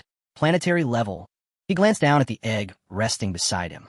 All this time, he'd been carrying it around without a second thought. Now, realizing what it might become, he looked at it with a spark of excitement. A planetary-level beast, huh? The egg shimmered under the sunlight. Suddenly, Arun flinched, a chill running through him. This is seriously terrifying. Before he could collect his thoughts, a system window popped up above him. Absorption of the book complete. Looking over the notifications, Arun thought to himself, yeah, I didn't call him the Emperor of Beasts for nothing. This knowledge is worth every coin. A small smile tugged at his lips. And this? Hatching the egg is only the beginning. Daytime and nighttime methods, completely different. And for someone in System 1, raising a Bulgasari would be next to impossible. Staring at the egg, he pictured DNA strands twisting together. Since Bulgasari was an incomplete creature, it couldn't hatch on its own. It needed genetic material from another organism, saliva, mucus, blood, anything like that. Arun imagined a massive iceberg floating in the dark. From the start, it's all about potential. The stronger the genetic material, the more powerful the Bulgasari would become. Hand over his mouth, Arun repeated it in his mind. What I need is a beast with a strong body. Then it hit him. Beast. Images of creatures flashed through his mind. Beasts existed even in systems 0 and 1. Though here, people usually call them spirits. He opened the store with a grin. Nothing goes to waste. They're all for sale anyway. Skimming the descriptions, he muttered to himself, human, earthly, heavenly, and celestial. But what do I even pick? Then a thought crossed his mind, and he smirked. Actually, he knew just the person to ask. Opening the chat, Arun messaged Siakyan. You know much about beast materials? Yeah, Siakyan replied. Why? What do you need? Arun hesitated, then asked, almost nervously, you don't think I'm about to make you tame a beast without any cultivation, do you? Siakyan let out a sigh of relief. Good. For a second there, I thought you lost your mind. Leaning closer, Arun pressed on. So how much do you actually know? Siakyan shrugged. Enough to get by. Arun sent over a file. Take a look. Tell me what you think. Evaluate it how? Siakyan asked. Combat power, Arun answered. High healing ability doesn't mean high strength. Siakyan opened the file and whistled. Wow, you got a good list here. Scrolling through, he added, yeah, healing doesn't mean much in a fight. For example, he pulled up a huge turtle. The blood of a 10,000-year-old iron-mouthed turtle. Great for cultivation. But at the end of the day, it's just an old turtle. Then, with a grin, Siakyan held up another entry. Now, the blood of a bloody fire dragon or the bile of a 1,000-year-old bear. That's a whole different story. Arun's curiosity piqued. So which of those two is stronger? What's the better pick? A photo popped up. A massive, flaming serpent coiled through the sky. Siakyan didn't hesitate. Definitely the bloody fire dragon. You're looking at a snake that's been trained for thousands of years and eventually became a dragon. You don't pass that up. Arun chuckled to himself. Yeah, a dragon is a dragon. Arun listened carefully as Siakyan explained that the big bear was nothing compared to the dragon. Curious, Arun asked how martial arts users even manage to hunt such creatures. Siakyan shifted awkwardly. There are some incredible people out there. Arun scratched his neck a little annoyed. Yeah, that's probably true. Siakyan quickly raised his hands, trying to cut him off as Arun thanked him and said he was ready to buy the dragon's blood. Before he could finish, Siakyan rushed to say something. By the way, I bought Evangeline's breath with my own money. I know we signed a contract, but Arun cut him off with a grin. What? Hurting your wallet? Siakyan paled and scratched the back of his head. No, I didn't mean it like that. Arun leaned forward, resting his hands on his knees. So how much did the book cost? 300 coins, Siakyan admitted, raising his hands defensively. Arun's eyes widened. Why so much? I was in a hurry, didn't have time to negotiate. Arun smirked. You sure you're not lying again? You know I already checked the price. Siakyan groaned. I wouldn't dare. I'd be dead if I tried to lie to you now. Arun opened their contract with a satisfied nod. For your honesty, I'll reward you. The interest rate reset to its previous value. With a smile, Arun asked, so, we're even now? Siakyan looked down sadly. Yeah, I guess. Arun crossed his arms, still smiling. I'll call if I need you. When Siakyan didn't reply, Arun added, and if you don't answer within 10 minutes, you get a warning. Got it, Siakyan mumbled. Arun exited the chat, raised his finger to the system window, and confirmed his choice. Bloodfire Dragon. With a tap, a small bottle appeared in his hand, filled with just 10 milliliters of dragon blood. Turning his gaze to the egg, Arun wondered if it would still work after sitting in storage for 10 years. He poured a couple of drops onto the shell. The liquid hissed and sizzled, evaporating on contact. Arun raised the bottle, surprised. Feels like pouring oil on a hot pan. Then something caught his eye. The egg began to glow, pulsing with a scarlet light. Arun watched, thrilled. It worked. No wonder they call it a beast. It survived all these years, hidden away in oblivion. Staring at the egg, Arun couldn't help but wonder how it ended up in his grandfather's vault. Did he trade with someone from System 4? Displeased, he turned away. Not like I ever knew much about him, anyway. Suddenly, the egg let out a sound. Arun spun back, startled. But the egg quieted again, and he let out a breath of relief. Guess it likes the blood. Crossing his arms, satisfied, he knew there was nothing left to do now but wait. The carriage rolled past a quiet lake, high mountains rising in the distance. Not a sound came from inside. The air shifted, the hair on Arun's head gently lifting. Settling into a lotus position, hands on his knees, he began to meditate as energy swirled around him. But something broke his focus. A soft sound. The egg was moving. Aruin's eyes snapped open. Is it time? Cracks spread across the shell, smoke leaking out. He leaned in, heart pounding. Here it comes. He pictured a monstrous beast with glowing eyes, a legend straight from System 4. A planetary-level terror, a living disaster. The mighty Bulgasari. But when the shell broke, out popped a tiny creature with big, sparkling eyes. Aruin blinked in shock, then burst out laughing. You're actually kind of cute. The little creature squeaked happily. Aruin couldn't help but smile wide, his face flushing. With a grin, he made a small cut across his skin with his sword, leaving a shallow mark. Guess we're doing this properly. The blonde casually pulled the sword from his injured hand, blood seeping from the fresh wound. Instantly, the creature's attention shifted. Without hesitation, the young man extended his bleeding hand toward the beast. After all, Bulgasari don't produce milk. They nourish their young with their own blood. Scooping the animal into his arms, he watched it drink with quiet satisfaction. Blood left an imprint on these creatures. Once they tasted it, they'd forever recognize it as their own. As the pet eagerly licked at the wound, the young man figured this would help curb its aggression. Feeding it his blood now meant easier control later. Off to the side, the iron steel guard quietly observed. His eyes followed the Bulgasari as it continued drinking, his expression calm. At first. But as the creature kept going, he finally stepped in. That's enough, he said, voice firm. The young master chuckled awkwardly, gripping the creature by the scruff. Guess I'll pass out if this keeps up. I really need to figure out a better feeding plan. Can't be bleeding all over the place every time. As the thought passed, he leaned back, shutting his eyes. A name. It needed a name. Moments later, his eyes snapped open with sudden inspiration. He looked at the beast. How about? Sorry. The creature blinked at him, clearly unimpressed. With a displeased squeak, it left the name hanging in the air. The young man tilted his head. What? You don't like it? Nearby, Javis pointed at the young master's hand. What happened to you? The blonde lifted his bandaged arm with a shrug. Nothing serious. Javis frowned. Nothing serious? You're bleeding. Still unfazed, the young man replied. Got bored on the carriage. Ended up cutting myself messing around with the sword. An awkward pause filled the space. Javis allowed a sigh. Yeah, right. After what you pulled earlier. There's no way I'm buying that. The young master smirked to himself. Maybe I should put a little more effort into lying. Javis rested his hand on his sword hilt, glancing over. Seriously, though, be more careful. I'm responsible for keeping you safe, you know. A short distance away, men were lighting fires and unloading supplies for a quick meal. The blonde turned to check on them. So, after we eat, we keep moving till sunset? Javis nodded, then gestured toward the carriage. Hey, grab what you need from there. Without waiting for a reply, he started toward the carriage. But halfway there, his steps slowed. Something rustled in the bushes.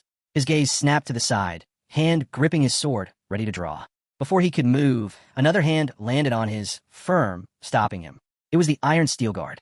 Calm and steady, he met Javis' confused glare. Relax, the blonde said, his voice low. It's fine. Javis frowned, not convinced in the slightest. Whatever the blonde thought was fine, he definitely wasn't seeing it. A sudden rustle from the bushes caught the man's attention.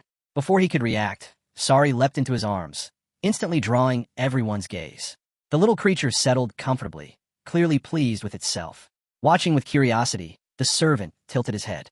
What is that thing? A weasel. The blonde rested his good hand atop the pet's head. It's mine, he said simply. Facing him, the green-haired servant raised a brow. Since when do you have a pet? Long enough, the blonde replied, feigning disappointment. And here I thought you were paying attention to me. He shot Javis a sarcastic look. Tell me, were you even watching us? Caught off guard, Javis froze, unable to answer. The young man glanced at Sari, who was nuzzling against him. Go on. Say hello, he encouraged, introducing the pet to the servant. Sari's eyes sparkled as it looked over at Javis. The sight made the usually gruff man soften. Blushing, he stretched out a hand, hoping to pet the creature. Seeing the chance, the blonde smirked, curious to see how this would play out. As soon as Javis' hand touched Sari's head, the creature's expression soured. Displeased, it glared before pulling away. Javis recoiled immediately. Guess he hates me, he muttered. The blonde shrugged.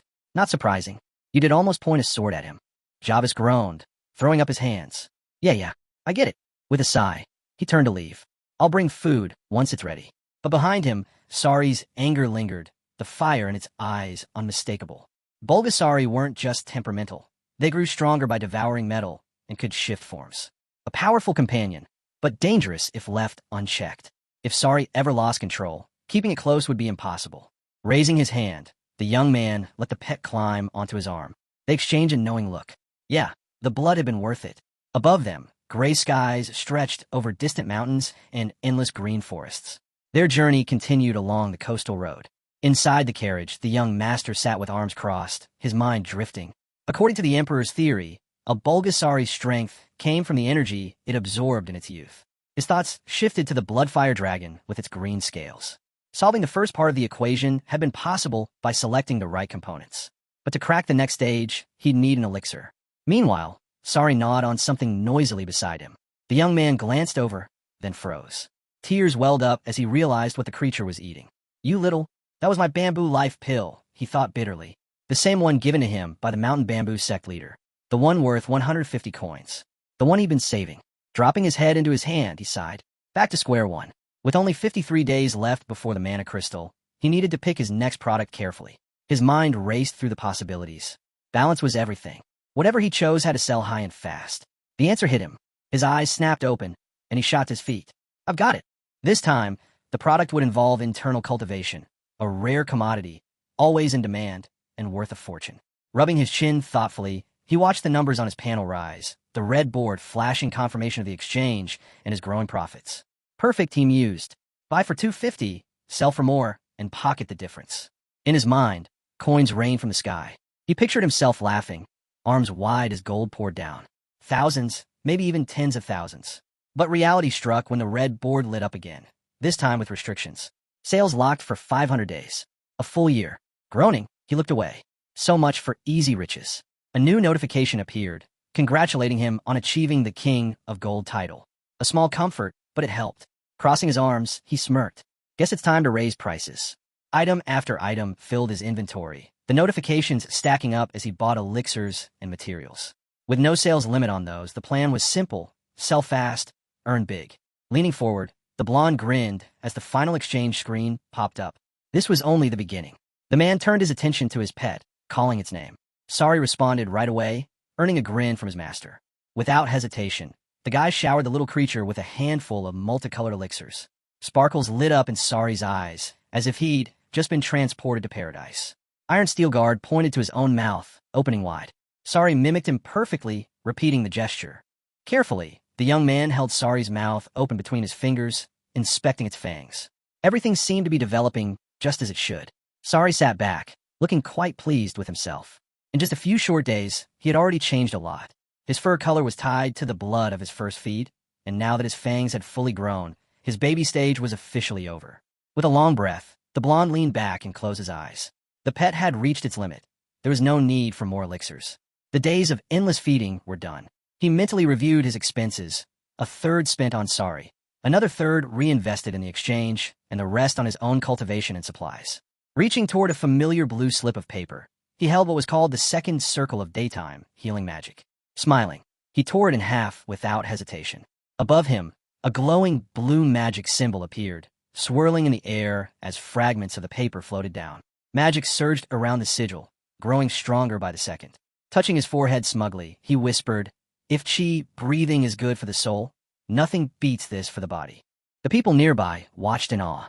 Someone raised a glass of alcohol, reminiscing that the young master was once known as the social star Navarro. Scratching the back of his head, the blonde shrugged off the memory. Didn't last long anyway. Pressing his hands to his cheeks, he grinned. Looks mattered after all. Whatever else happened in this life, he was going to make sure he stayed sharp. Just then, a voice called out from the carriage. Michael had arrived. The blonde glanced left. What's going on?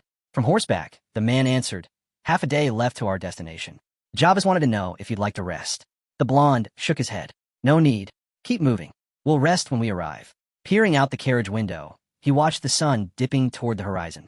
Time had flown while he was busy trading. Without wasting a moment, he reopened his book, ready to continue. As the sun's last light bathed the city of Acadio, the group finally arrived. Before them stood a lavish 3-story mansion, leaving the others in awe. Standing beside Jarvis, the blonde admired the sight. Bit much for us, isn't it? Jarvis asked quietly. The young man turned to him. This? Please. We earned this. Before Jarvis could mention a hotel, the blonde cut him off. Rest first. Look after everyone. While the others chatted, Jarvis hesitated. While my family think. Without missing a beat, the blonde tossed him a coin pouch. Take care of them. Get everyone cleaned up. Jarvis opened the pouch, eyes wide. 200? This is more than enough. The blonde gave him a knowing smile. Consider it gratitude. Let them enjoy themselves too. We're not here to play around. As Jarvis gestured toward some tables, he explained the plan. Left a mark near the castle walls. We'll know if anyone tries something. The blonde folded his arms. Good. Then we wait. Nightfall draped the city, and the group wasted no time celebrating. Mugs clashed together, laughter filled the air, and the feast began. Away from the chaos, the main group sat quietly, observing. But it wasn't long before the others tried dragging Jarvis into the party. Come on, try the local drinks, someone urged. Jarvis held up a glass of water, declining politely. But the group wasn't taking no for an answer. Meanwhile, the blonde watched from his seat. When the captain finally caved to a single glass, the young master shot him a deadly glare. You drink, you die, he warned flatly. Jarvis nearly turned blue from fear. Scrambling for words, the captain nervously declined any more offers. The men laughed, teasing him with fake pride. Come on, one glass turns to two, two turns to three. Don't let the captain fool you. In the end, they wandered off, joking all the way home. Jarvis sat back, shaking his head. Not worth dying over a drink, he thought. Just as he relaxed, a girl rushed by, nearly colliding with him, her tray full of drinks wobbling dangerously. The girl, flustered, quickly apologized to the captain.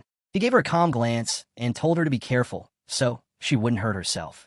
Once she hurried off, he returned to his seat beside the blonde, quietly sipping his water while the young master observed him in silence. After a moment, the blonde called out, raising his glass and tilting his head. Lost something? He asked, watching Jarvis dig through his pocket. With a slight smile, Jarvis pulled out what he'd been looking for. First time someone's ever bumped into me on purpose, he muttered, glancing away. Dark clouds blanketed the night sky, the last bits of light fading from the alleys between the buildings. In one of those narrow streets, the blonde and his escort moved together, the young master unfolding a map as they walked. We need to memorize the layout. Divide the city into sections, he instructed, pointing at the markings. One mark stood out, a large T. Trevor, the blonde said. The contact I told you about. Facing him, Jarvis gave a nod. Everything's on track. He's reliable. Worked with him before. Should go smoothly. And you're meeting him alone? The blonde asked. Jarvis waved it off. Always do. But the young man frowned. Then I'm coming too. I'll keep out of sight. Jarvis shook his head. Too risky. Too many eyes in this city. If anyone sees us together, it could cause problems. The blonde paused, considering his words. He knew Jarvis was right. The real question was whether the man could be trusted. As they walked, he thought back to the journey so far. Nights around the fire, shared tasks. They had grown close. But trust? That was something else. Report, the blonde said suddenly. Jarvis blinked, surprised. What? Don't believe me. It's not that, the blonde replied coolly. Surely you understand. Jarvis let out a breath, raising his hands as if shielding his face. If you don't believe me, check it yourself. I've got nothing to hide. The blonde stared at him in silence for a moment. Offended, Jarvis kept his hands up. I know my place. No point getting offended. The blonde's gaze lingered on him. Jarvis looked serious. My life matters, you know. I'm not eager to end up in some mess over doubts, he added. Finally, the young master handed him the report. Go. Jarvis gave a respectful nod and turned away. Watching him leave, the blonde wondered if anyone could ever really be trusted. Without hesitation, he pulled out a scroll bound with a red ribbon. Tearing it open, he activated the third circle of transparency magic. Magic swirled around him as his body slowly vanished, becoming fully invisible. Looking down at his own hands, or rather, the space where they should be, he smiled. Better than expected. Light body next time, he thought. Then he'd truly become untouchable. Moving silently across the rooftops, he drifted above the streets, passing over glowing windows and shadowy alleys. Stopping on a rooftop, he crouched low, observing the city below.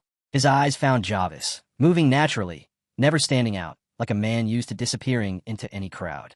But trailing behind him were three men in identical uniforms. The blonde smirked. Good thing I stayed out of sight. Unbothered, Jarvis continued, heading for a house with lit windows. He knocked. A man peeked out cautiously, glanced around, then let him in. From his perch above, the blonde watched it all unfold. Everything was going just as planned. He closed his eyes for a moment, debating whether to activate another skill. 100-step perception. Curiosity won out. Listening closely, the conversations inside seemed ordinary at first. But it didn't take long for him to realize it was all an act. Then came the real exchange. His eyes shot open as the true dialogue finally reached his ears. Inside, by the fire, the real business had begun. Trevor sat across from the captain, eyes narrowing in curiosity. So, why'd you end up as a bodyguard? Without missing a beat, Jarvis delivered the news. Gilbert's dead. The room fell silent. Trevor's eyes widened. What? How? Jarvis kept his tone steady. What do you think? Illness? Accident? Trevor rubbed his forehead, then dropped his hand. And you? You all right? Closing his eyes briefly, Jarvis nodded. I owe him my life. Trevor crossed his arms, head lowered. Guess he kept quiet till the end, but then something clicked. His expression darkened. Wait, the academy's all the way in the capital. Pretty far from here, huh? He locked eyes with Jarvis, suspicion creeping into his voice. His subordinates tensed up, glancing at Jarvis with quiet hostility. Hidden above them, the blonde watching from the rooftop felt the tension spike. Jarvis, though, stayed perfectly calm. What? You having fun with these questions? He asked, eyes narrowing. Trevor and his men exchanged glances, confused by the sudden shift. But then Trevor cracked a grin, laughing loudly. Relax. Just a joke, all right? No need to get worked up.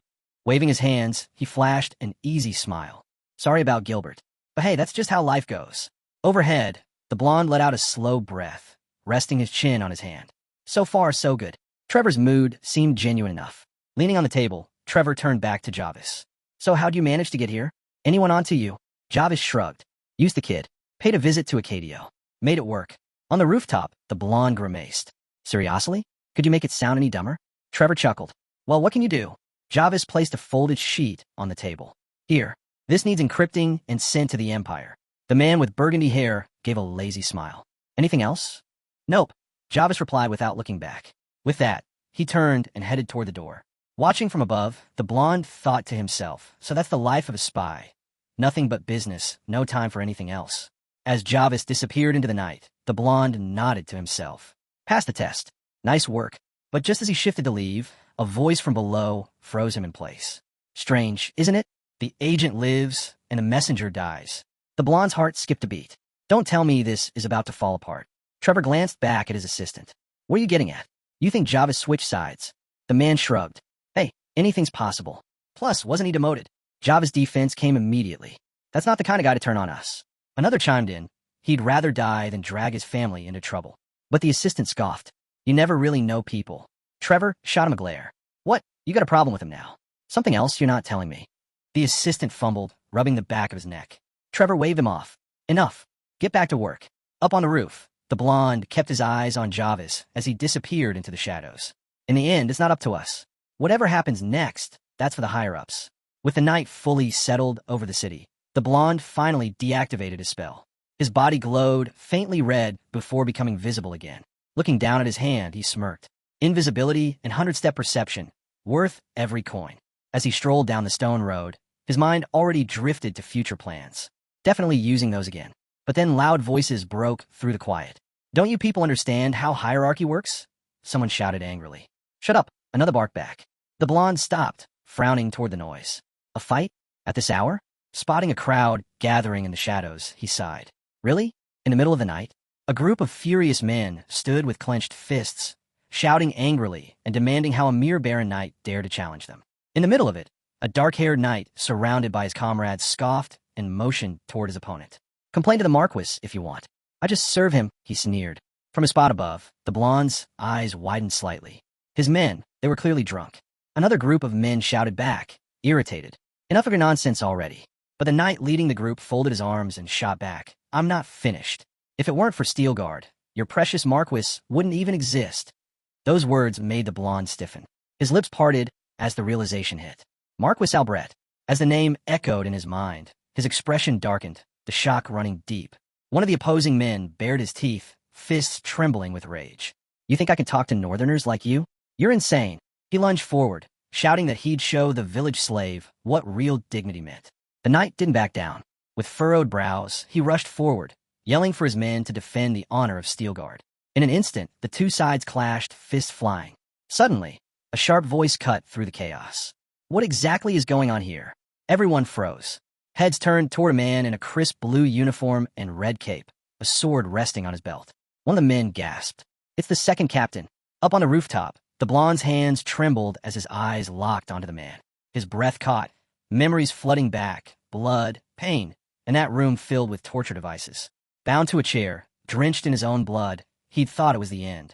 And now, standing behind the second captain, was the very person responsible. Albret, the young man with shoulder-length, ash-colored hair, stood with his usual indifferent expression. The blonde's rage flared like a wildfire. A grin spread across his face as his thoughts darkened. Didn't expect to see you here. The air around him seemed to thicken, his fists tightening as his anger boiled. For a moment, he debated ending it right there, tearing Albret apart, slow and painful. But no, not now, not like this. Forcing himself to breathe, the blonde smirked. Patience. There will be time to return every bit of pain you gave me. On the ground, the second captain, Kunz Albret, stepped forward. His towering presence made the knights shrink back in fear. You were told not to cause trouble, he said in a low voice. The men immediately dropped their heads and shouted apologies, swearing it wouldn't happen again. Kunz Albret shifted his gaze to the dark-haired knight, who stiffened under the glare. I'm second Captain Dirika, under Marquis Albret, he said coldly. Where are you from? Sweat beaded on the knight's forehead. Steelguard, he answered. Kunz Albret frowned. And what's Steelguard doing in Acadio? The knight hesitated, and the men behind him looked ready to disappear. Before he could respond, footsteps echoed through the street. Everyone turned to see the blonde approaching, his stride steady and full of confidence. Kunz Albret's brows knit together. The man's gaze was calm but sharp, like a blade. A small smile tugged at the blonde's lips as he caught the growing surprise on their faces. Perfect, he thought. Just as it should be. Kunz Albret squinted. Who are you supposed to be? The blonde stopped, meeting his gaze. I'm Arun, he answered coolly, his voice carrying clearly. For a second, Kunz Albret's eyes flicked toward Albret, as if looking for confirmation. Albret only let out a quiet breath. A single bead of sweat rolled down Kunz Albret's face. Now that a family member had shown up, things just got a lot more complicated. Looking back at the blonde, Dirika asked, So, are you the one they say you are? The blonde's grin widened. Yes, I am. Standing among his knights, the blonde glanced toward the commotion and spoke up. I overheard someone asking why Steelguard is here, he said casually. Is there a reason we can't be in Acadio? The man on the other side looked startled, stammering. And no, that's not what I meant. Arun shrugged, closing his eyes and spreading his arms. We're just passing through on our way to the academy. Thought I'd take a look at Navarro's second city. Then, without warning, his gaze sharpened as he turned toward the second captain. But what about you? Why is Albret here? Gyo, standing in front of his master, stepped in with a respectful bow. Same reason. Just passing through. He lowered his head and added softly, and I'd like to apologize for any earlier trouble. Albret, overhearing this, scoffed and shot Gyo a glare. Apologize? For what? They started it, he snapped, jabbing his finger towards Steelguard. Kunz Albret watched from the side, uneasy. He knew Steelguard wasn't a group that could be pushed around with titles alone. Crossing them meant there'd be consequences. Glancing at the sky, Kunz Albret cleared his throat. It's getting late. Maybe we wrap this up and head back. But Arun raised a brow, unimpressed. Why should we leave? Kunz Albret glanced at Albret, who stood with his hands on his hips, looking just as irritated. Albret huffed. Maybe it's best we continue this tomorrow. Arun waved his hand dismissively. No need to wait. His voice dropped into a colder tone. But before we go any further, do any of you even know what happened here? Albret sighed, brushing him off. Doesn't matter. Baron or not, you're beneath a Marquis. At those words, the Steel Guard knights stiffened. Arun chuckled softly, closing his eyes for a moment. So, what you're saying is, because your title is higher, you're automatically right? Albret grinned. Finally, you understand. Guess I have to spell everything out for Northerners. Arun's smile widened, his tone turning playful. You're full of nonsense. Albret's face flushed red with anger. He pointed sharply at Arun. Take that back. Now, apologize. Gyo, still calm, spoke quietly. We'd apologize if we were actually wrong. Arun turned his attention to one of the Marquis's men. You, what happened here? The man glanced nervously between the two sides, sweat beading down his face. After a pause, he lifted his hand and admitted, It started with Steelguard. They shouted first. Then the fight broke out. Albret immediately jumped forward, demanding, You heard that. Now kneel and apologize. But Arun held up a hand. Calm down. You're not a kid anymore. Let's hear from both sides. He turned to one of his own men, Mihail. Is that true? Mihail lowered his head. Yes, but they mocked us first. Arun's eyes narrowed. Mocked you how? Mihail clenched his fists, recalling the words. They asked how much longer we'd ride on Layskin's glory. Said we acted too proud, like we were more important than we are. Lowering his head further, Mihail added, I apologize for the disturbance, but I'm not sorry for standing up to that. Then louder he declared, if we just sat there and took it, we wouldn't deserve to call ourselves Steelguard. Arun stayed quiet, his lips pressed into a thin line. Turning back to the Marquis's group, he called out, Is that true? The man stammered, waving his hands. Well, not exactly. I mean, Kunz Albrecht whipped his head around, glaring at the man in disbelief. One idiot, he thought, grinding his teeth. Arun sighed, his expression darkening. So it's true after all. Mihail looked up, surprised as Arun met his gaze.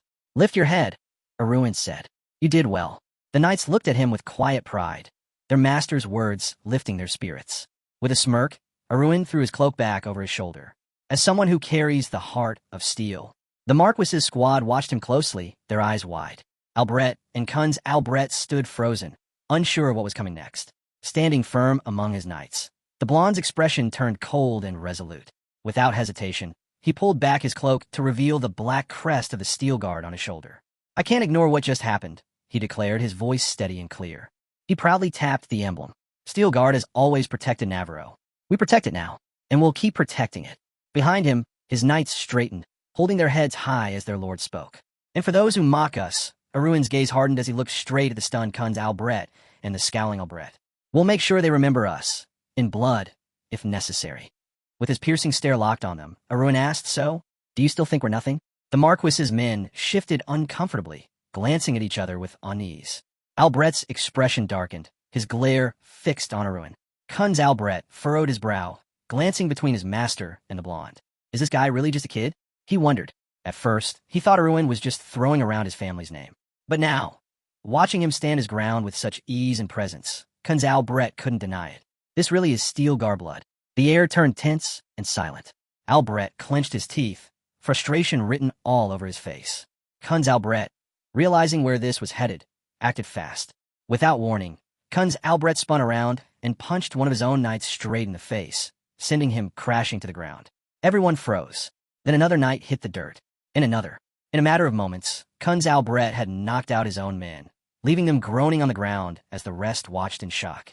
Without even looking back, Kunz Albrecht spoke sharply. Great job ruining Albrecht's name. The beaten knights struggled to kneel, clutching their bruised faces. Forgive us, they cried, bowing their heads low. Still glaring, Kunz Albrecht snapped, Don't apologize to me. Tell the young master you embarrassed him. The terrified knights turned their attention to Albrecht, immediately lowering their heads and shouting apologies. Arun watched the scene unfold with narrowed eyes. So he wasn't bluffing after all, he thought. He could see what Kunz Albrecht was doing, turning the whole situation into a petty squabble between knights, smoothing things over without dragging Albrecht's name deeper into the mud. It was smart, clean, effective. Arun studied Kunz Albrecht's composed face. He's retreating without losing face. Clever. Durin, standing quietly nearby, stared at Kunz Albrecht's back. Definitely someone to keep an eye on. Albrecht, red-faced and fuming, suddenly spun on his heel. I'm going to bed, he snapped, storming off in irritation. Arun's lips curled into a Sylvia grin. He wasn't sure if he'd gained anything from this, but seeing Albrecht sulk like that was reward enough. Then, just as Albrecht was marching away, Arun called out, I'd accept your apology, by the way. Albrecht froze in his tracks. Slowly, his furious face twisted back toward Arun, veins bulging at his temple. Arun met his glare with a satisfied, confident smile. With an angry grunt, Albrecht turned back around and stormed off again. Everyone quietly watched him leave. A moment later, Kunz Albrecht lowered his head and Wordle Sylvia followed, his men trailing behind. Right then, Javis finally arrived, glancing around at the tense faces. Whoa, what's going on here? He asked, giving an awkward smile. Did I miss something funny? He flinched as everyone immediately turned their irritated glares toward him. Raising a hand, Javis stammered, sorry? Not sure for what, but sorry. As the city settled, under a bright blue sky, Albrecht sat at a table, picking at his meal with clear annoyance. Cutting a piece of meat, he glanced over at Kunz Albrecht. That brat, wasn't he supposed to be the worst of the worst? Kunz Albrecht, standing beside him, nodded slightly. That's what they say. Compared to his father, the sons of Steel Guard are nothing special. The youngest can't even match his brothers. Or so the rumors go. Albrecht scoffed, waving his fork mid-bite. Rumors, huh? Feels like they've been overhyping his sharp tongue, just because we haven't seen his sword yet. Kunz Albrecht stayed silent, head slightly lowered, eyes closed. He wasn't so sure anymore. Albert shot him a sideways glance, clearly unimpressed. Why'd you have the knights apologize like that? He asked. Without even bothering to open his eyes, Dirica answered coolly. Backing off was the smart move. Besides, some people are still terrified of Steel Guard. Albert froze, a bead of sweat trailing down his cheek. Dirica kept going, warning that dragging things out any longer might end up angering the Lord. Albert rubbed his chin thoughtfully, then ordered the second captain to keep an eye on Dirika. Sure, we had no choice but to retreat, he admitted, but I made sure he paid for yesterday's humiliation. One of the men waved his hand dismissively, turning to Dirika with an irritated glare. Come to think of it, I haven't seen a single steel guard rat around. Where they run off to? A man standing to the side, his hand resting on his sword, answered. They left early this morning. I suggested we travel together since we're all heading to the capital, but they refused. Said they couldn't risk being late. Albert's eyebrows shot up. And why exactly were you making decisions no one asked you to? He snapped. Sounds like you wanted them gone. The second captain stayed calm. There's nothing unusual about boosting our defenses. Protecting the Marquis is the top priority. Albert leaned back, feeling unsettled. That's way too arrogant. With that, he set his utensils down. I'm done. Lost my appetite. Nightfall blanketed the city. The Marquis was sound asleep, snoring loudly, limbs sprawled across the bed. Nearby, 2 large windows stood bare, without curtains. A faint creak echoed as one shutter quietly swung open. Still snoring with his mouth wide open, Albert stirred awake, only to feel an invisible grip clamping down on his face. Panic surged through him as muffled sounds escaped his throat. A hand held him down, and then he saw him. Arun hovered over Albert like a shadow, his expression wild, his eyes glowing an eerie yellow. He raised a finger to his lips, signaling for silence. Albert grabbed at Arun's hand, trying to figure out what he was even doing here. His mind raced. How was he this strong? Arun's lips twisted into a grin. Just figuring out the best way to get my revenge. Leaning closer in the dark room, he added in a cold voice, I wanted to wake you up, so you could watch yourself fall apart. Albert stared back, his heart pounding. Arun's grin widened. You get what I'm saying, right? His eyes burned into Albert's, never blinking. When I saw you that night, I almost changed my mind. Albert remembered how Arun had turned around back then, veins bulging with rage. Arun scoffed, his gaze fixed on Albert. Your face was dripping with envy. Funny, looks like nothing's changed. Memories flickered through Arun's mind. Albert lounging on his throne, barking orders, vowing to hunt down Steelguard and take everything they owned.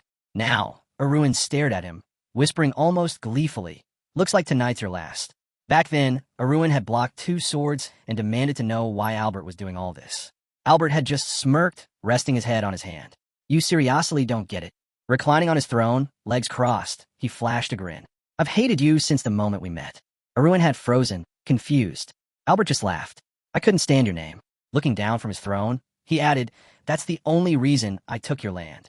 Then, with a dismissive glance, Albert admitted, the Baron? No better than me. Narrowing his eyes, he sneered, sure, you've mastered steel breath. But me? I'm good too. People just hate me for how I look. Arun's eyes had gone wide in disbelief as Albert kept going. Meanwhile everyone greets you with a smile. Albert leaned forward, his smile turning manic. But there's nothing about you that's better than me. You're broken. Pathetic. Arun had stood there, silent, listening as Albert labeled him a failed lord with no land. Albert, basking in his own arrogance, spread his arms wide. But me? I'm the great Marquis of Albert. Staring Arun down, he whispered, and I finally won. Now, crammed into this dark room, Arun sat on Albert's bed, his hand pressed firmly over Albert's mouth. Albert thrashed, muffled noises filling the space as he desperately tried to figure out what this madman wanted. Arun's cold, wide eyes never left his. And in that moment, Albert knew. This wasn't a threat. The Baron was dead serious. Albert's trembling hands clutched the intruder's wrist, desperate and shaking. But the blonde only grinned, satisfied, as he slowly lifted his hand from Albert's face. Gasping for air, Albert threw his head back, opened his mouth wide, and shouted, Dirika, help! But nothing came out.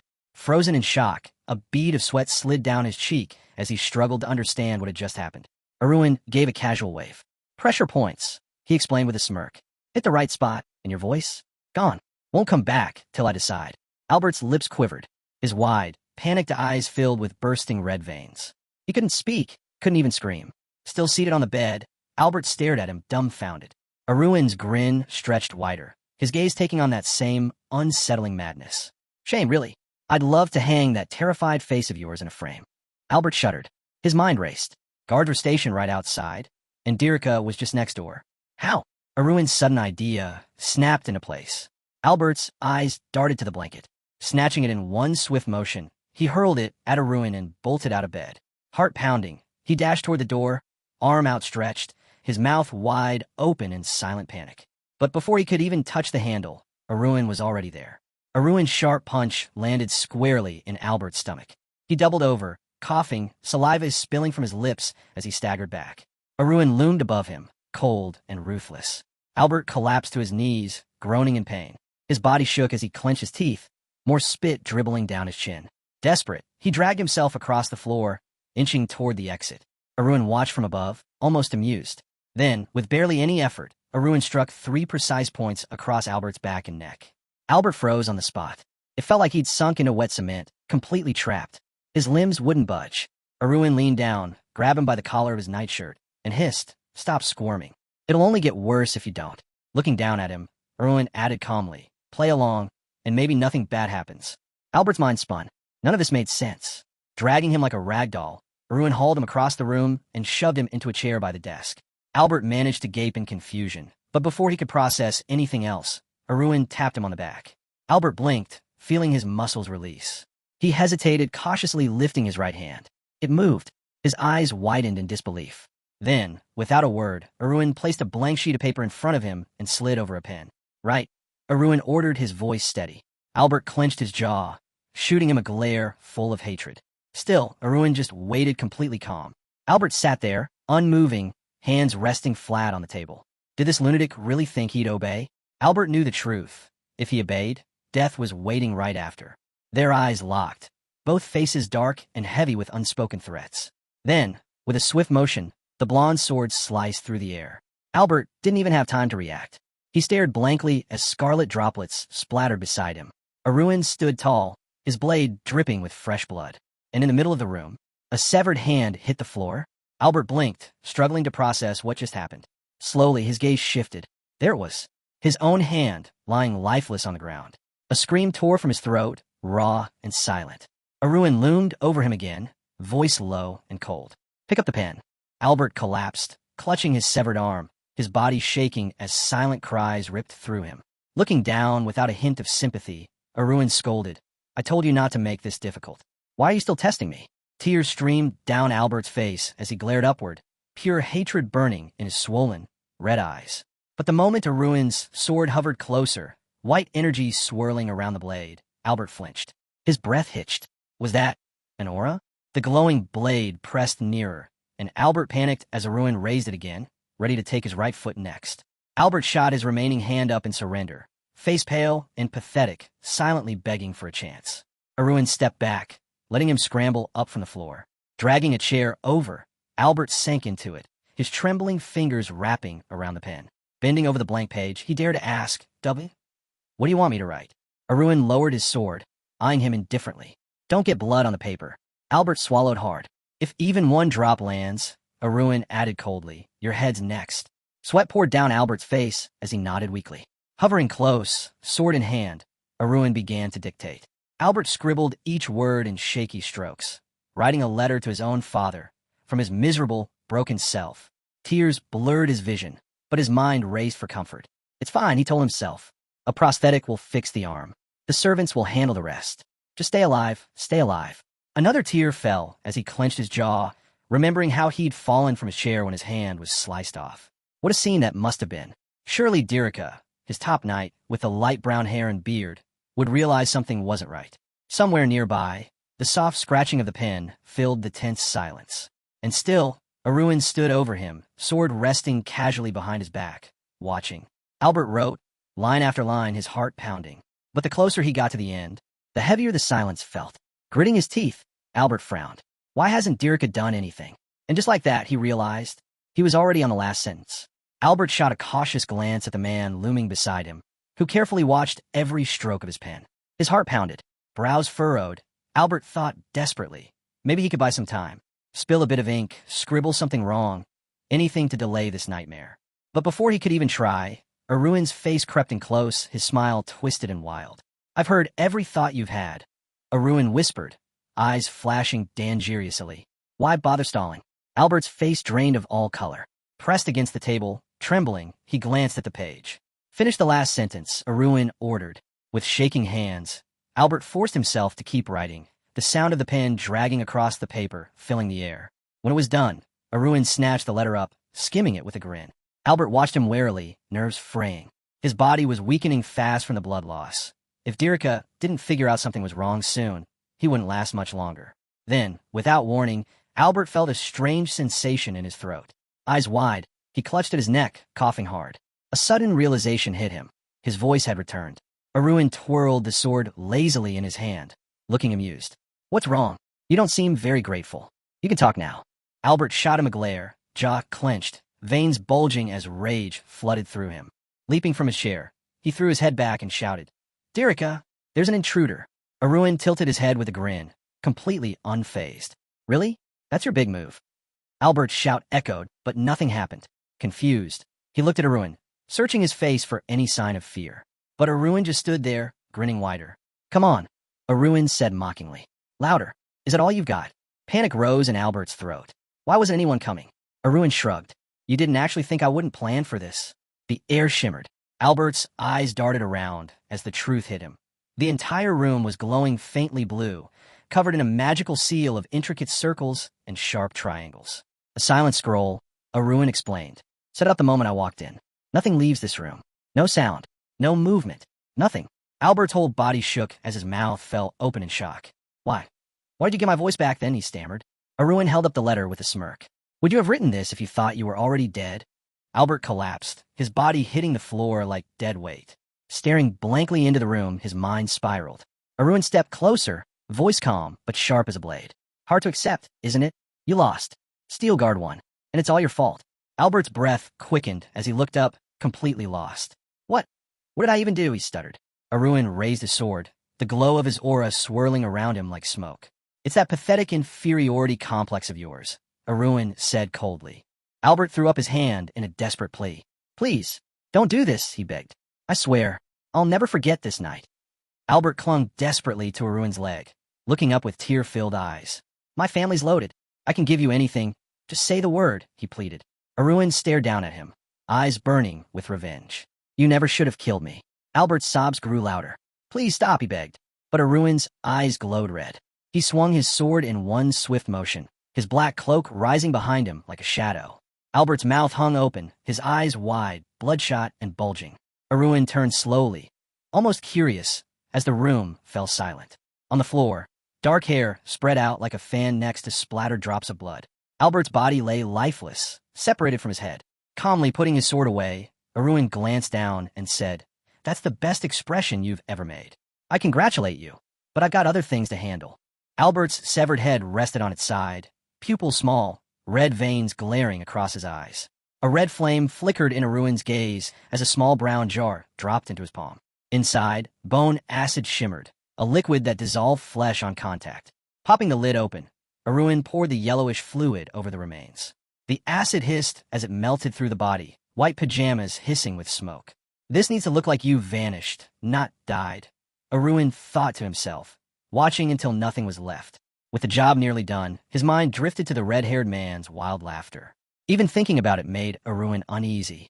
But still, thanks to him, taking revenge on Albert had been almost too easy. Shaking off the thought, Arun smirked. Now it was time to clean up the last details. Opening his inventory, he stashed away the leftover pajamas. The Steel Guards are a days right away by now. Won't be back anytime soon, he figured. He rummaged through the drawers, pausing when his eyes landed on a black and gold hilted magic sword. So, Albert's family might start pointing fingers, but my alibi's airtight. Dusting off his hands, Arun nodded to himself. Perfect. Time to leave. He tossed 4 scrolls into the air.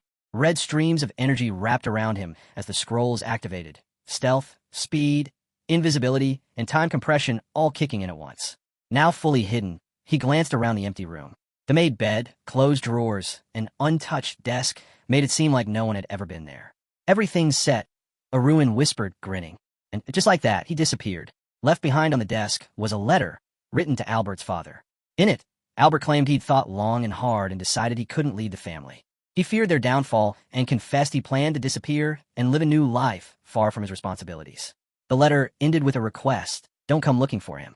Back in the dark room, nothing stirred.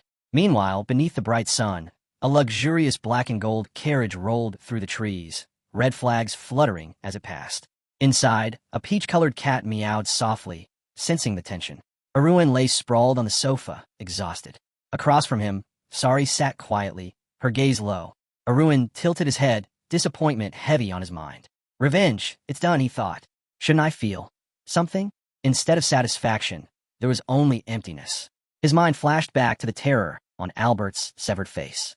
Sure, it felt good, joyful even, but right after came the weight of it all. Would it have felt different if he dragged it out? Made Albert suffer just like he'd suffered? Stretching out across the seat, Erwin shook his head. No, this was the moment. I couldn't have asked for better. Memories of his former self, drowning in regret, flashed through his mind. All those mistakes from his past life. There were too many to count. Closing his eyes, he tried to calm the storm inside. When he opened them again, he raised his hands, staring at his palms. What am I even doing? He muttered. Then, with a sharp clap, he covered his face. Sorry, he whispered, noticing the startled cat beside him. His thoughts drifted again, back to his family's fall. Arrows, swords, red flags torn to shreds. Albert hadn't been the only problem. The real damage came from his father's disappearance. The red-eyed tiger that tore through their ranks, and the steel guard captain from the northern front, leading a pack of wolfhounds with fangs like blades. A hungry pack, with eyes glowing in the dark. Albert was just one of them. Shaking himself out of it, Erwin exhaled deeply. Blue flames flickered in his eyes as he refocused. Enough, he thought. There's still a long road ahead. Erwin opened the book of interdimensional transactions and was immediately greeted by a string of notifications confirming coin deposits. Jewelry and precious metals really do sell for a fortune, he muttered, smirking. Figures. This family's got gold rotting in their vaults. Glancing at the blue system window, he sighed. One last thing to take care of. Displayed on the screen was Albert's magic sword, a multi-purpose weapon, complete with stats and a description. Erwin frowned. Seriously? They even slapped his name on it. How obnoxious. Just as he was scrolling, a message popped up. Someone had offered 500 coins for the sword. Scratching his chin, Erwin considered it. Not bad at all. Despite belonging to a lower circle, the sword was solid. The black and gold hilt, the runes on the blade, wasn't some cheap, disposable trinket. Knights could easily turn the tide of battle with something like this. Staring at the glowing blue screen, Erwin thought back to Dirika, the knight with short brown hair and a beard. Could he beat him now? Javis once said only a select few knights surpassed Dirika. Leaning on his hand, Erwin figured that his current power was more than enough to handle first-class knights. By most standards, he was already at the top of his tier. As the heir to the mystical blade, with second-level mana circulating around his heart, and a year into a 60-year cultivation path, he made insane progress for his age. Still, he knew better than to test himself against an elite knight just yet. Tilting his head, a new thought crossed his mind. What if I just kept the sword? But almost immediately, he dismissed the idea with an awkward smile. Carrying around something this recognizable would only raise suspicions. Nope, better to sell. Erwin reached toward the screen to respond to the buyer, but paused midway. An idea sparked. Instead of accepting the offer, he pulled the sword out of his inventory and held it in his hands. Turning toward Sari, the small creature's ears perked up. With a grin, Erwin asked, Hey, you curious what this thing's really worth? Under the clear blue sky, rocks stacked high around them as Sari happily gnawed on the sword's edge. Erwin chuckled softly. Look at you, chomping away. You know how many coins you're chewing through with every bite. Still, he got serious. 500 coins sounds like a lot, he thought. But compared to what I've already poured into raising you, that's pocket change. As he watched Sari devour the sword, Erwin considered the beast's potential. The Beast Emperor had classified Bulgasari into 5 stages. At the lowest stage, it could absorb some metals. At low, it could handle more types and partially shift form. At medium, it could consume almost all metals in any form. At high, it could absorb not just metals, but the magic and abilities within them, transforming into countless forms. And at the highest level, its growth would explode, reproducing anything it consumed. Crossing his arms, Erwin smiled. Sari's not stopping at basic metals, so he's at least medium or better. And if he hits the top, imagine how many coins he'd churn out from what he's eaten. Suddenly, Erwin blinked in surprise. Sari stood on his hind legs, big round eyes sparkling. Erwin's mouth dropped. Wait, you finished the whole thing? Raising a finger, Erwin asked, So, did you absorb the magic? Or are you just purring because you're full? Sari lifted his front paws and meowed loudly. Erwin clenched his fists, grinning. Oh, so you're feeling confident now? Let's see what you've got. Lifting his hands, palms out, Erwin warned, And hey, no lightning strikes. You blow up the carriage, we're in trouble. Sari meowed back, eyes narrowing in focus. Closing his eyes, he pressed his paws to his chest, his tiny body shaking as energy gathered. Erwin watched, anticipation building. Then, Sari's eyes flashed open. Raising his paws, a shimmering purple barrier spread out, surrounding him like a bubble of energy. Erwin's face lit up with excitement. He actually did it, he shouted, fist pumping the air. The little beast had pulled it off, a real, functioning shield. That meant its potential was at least top tier. He pressed his lips together, swallowed hard, and raised his fist. Sari perked up from under the magic shield, his face slightly flushed. With a grin, Arun lifted his hand and asked if Sari could take the form of the sword he'd once devoured. In an instant, the sword's blade gleamed brilliantly. A notification popped up, confirming the news. Bulgasari had fully evolved into its final form. Now a sword it had completely absorbed. Congrats, Arun muttered, eyeing it with admiration. Max potential, huh? Just then, a long red tail swung into view. Arun blinked, glancing around. Where did that tail come from? Lying before him, the sword looked normal, except for the red tail replacing its hilt. Confused, he stared. And then, as if on cue, a small red creature appeared on the carriage seat beside him. Startled, Arun looked from the pet to the tail and back, puzzled by the connection. With a chuckle, he raised his hand to his mouth and complimented the beast. Nicely done, he said, holding up a single finger. First time pulling this off, huh? Maybe you'll nail it on the next try. Determined, the creature clenched its tiny paws into fists. In a blink, the sword, with its signature red tail, appeared once again on the seat. Arun balled his fists. All right, still only your second attempt. Don't sweat it. The tail flicked back into sight. Arun's smile started to strain. All right, okay, one more time. Let's really try this. Once again, sword. Once again, tail. Eyes wide, Arun sighed. This is seriously the last time. The beast morphed again, sword form intact, tail still present. Then, looking as confused as ever, the creature glanced back at him, clearly just as lost. Bulgasari shared the same expression. Arun stared. What level even is this? Higher than high. They both just sat there, silently facing each other, neither one understanding what was happening. Sari dropped his head into his paws, clearly defeated. Trying to lighten the mood, Arun forced a smile. Hey, don't get down. You're doing great. You even managed to absorb the sword's magic, remember? Sari peeked up at him, eyes watery. Arun turned away, deep in thought. Come on, man. Cheer him up before he really loses it. Then it hit him. Eyes flashing, he snapped his fingers. Of course. With absolute confidence, he pointed straight at Sari. You're top tier. Highest class. Number one, no question. Thumbs up. Big grin. So quit sulking. You're the best out there. For a second, Sari just stared. Then, with a huge smile, he beamed and closed his eyes in relief. Arun struck a dramatic pose. Come on, let's see that smile. Show the world who's number one. Sari copied his stance perfectly. Finally, Arun felt like he could breathe again. He'd honestly been terrified the whole thing might fall apart. Thinking back to the dark egg he'd picked, he remembered rejecting everything else in that secret vault just to choose Sari. Sure, the Eye of Providence had helped guide him, but in reality, it had been a total gamble. Now, seeing the little beast spinning happily on the seat, he figured the bet had paid off. Maybe the painting wasn't perfect, but it still turned out pretty damn good. With fiery red eyes, Arun looked ahead. Things feel different now, and that's a good sign. A system alert popped up, current coin balance, 10,083. He smirked. 5 digits already. That was no small feat at this stage. If it's going this well, he muttered, why stop now? Surrounded by floating red system windows, Arun reviewed his purchases. Heavenly level big recovery pills, 3 of them. Heavenly level taking pills, check. Human-looking snow ginseng, got it. Skipping earth-level stuff entirely and diving straight into the heavenly tier. Now, that was progress. No need to hesitate. He tapped the download button. Meanwhile, in the city of Mid-I-Am, morning sunlight poured over tidy houses. At a lively tavern, a sign with a beer mug and cutlery swung gently in a breeze. Inside, people cloaked in travel gear filled the tables. One man leaned in.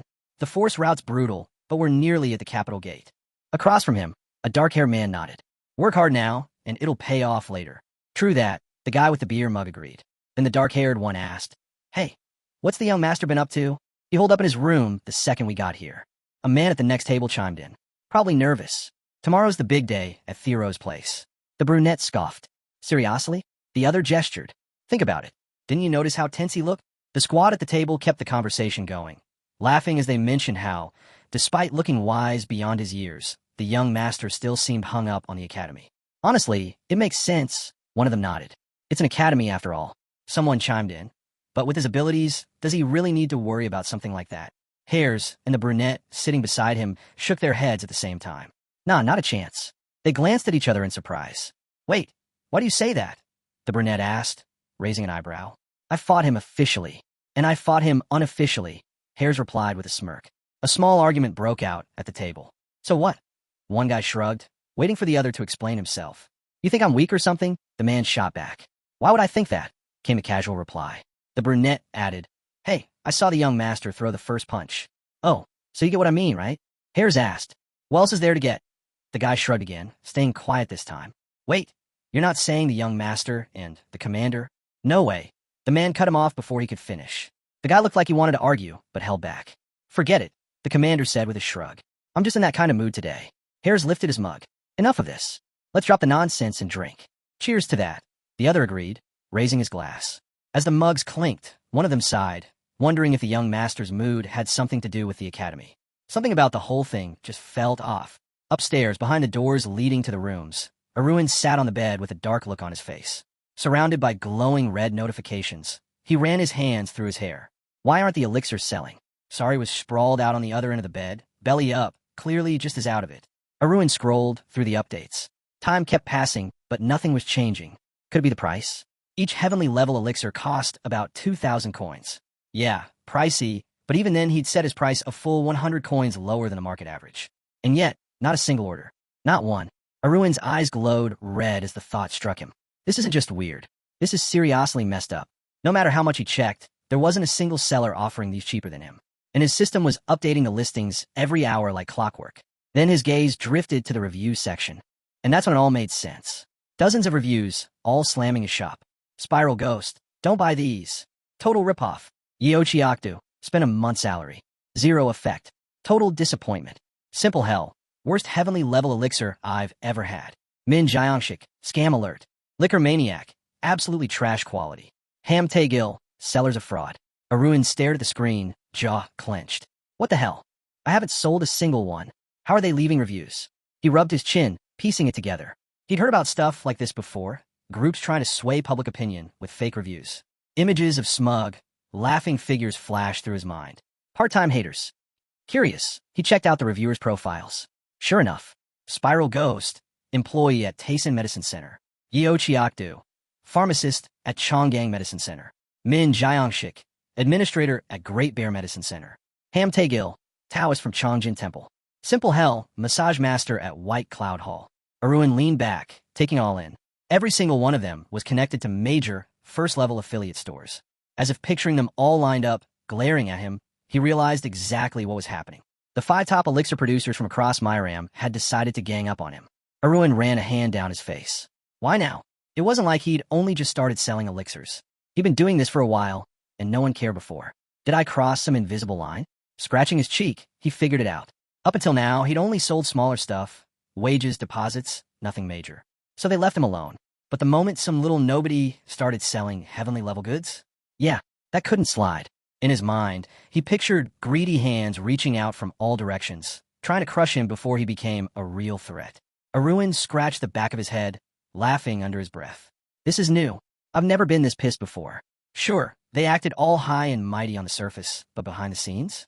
They were throwing dirt like anyone else, trying to shut him down before he could get off the ground. Classic. The system flashed a new update. Current coin balance, minus 2,379. Arun grinned wickedly, clasping his hands together. All right then, he muttered. Challenge accepted. If they wanted to throw filth his way, he'd gladly mix up the dirtiest slop he could find and toss it right back at them. With a wide, slightly unhinged smile, he thought darkly, they'd definitely messed with the wrong guy this time. Meanwhile, the sun lit up the red buildings of the medicine centers. Inside, chaos broke out. What is wrong with this lunatic? He actually dared to complain about us? Shouted the man from Taisen Medicine Center.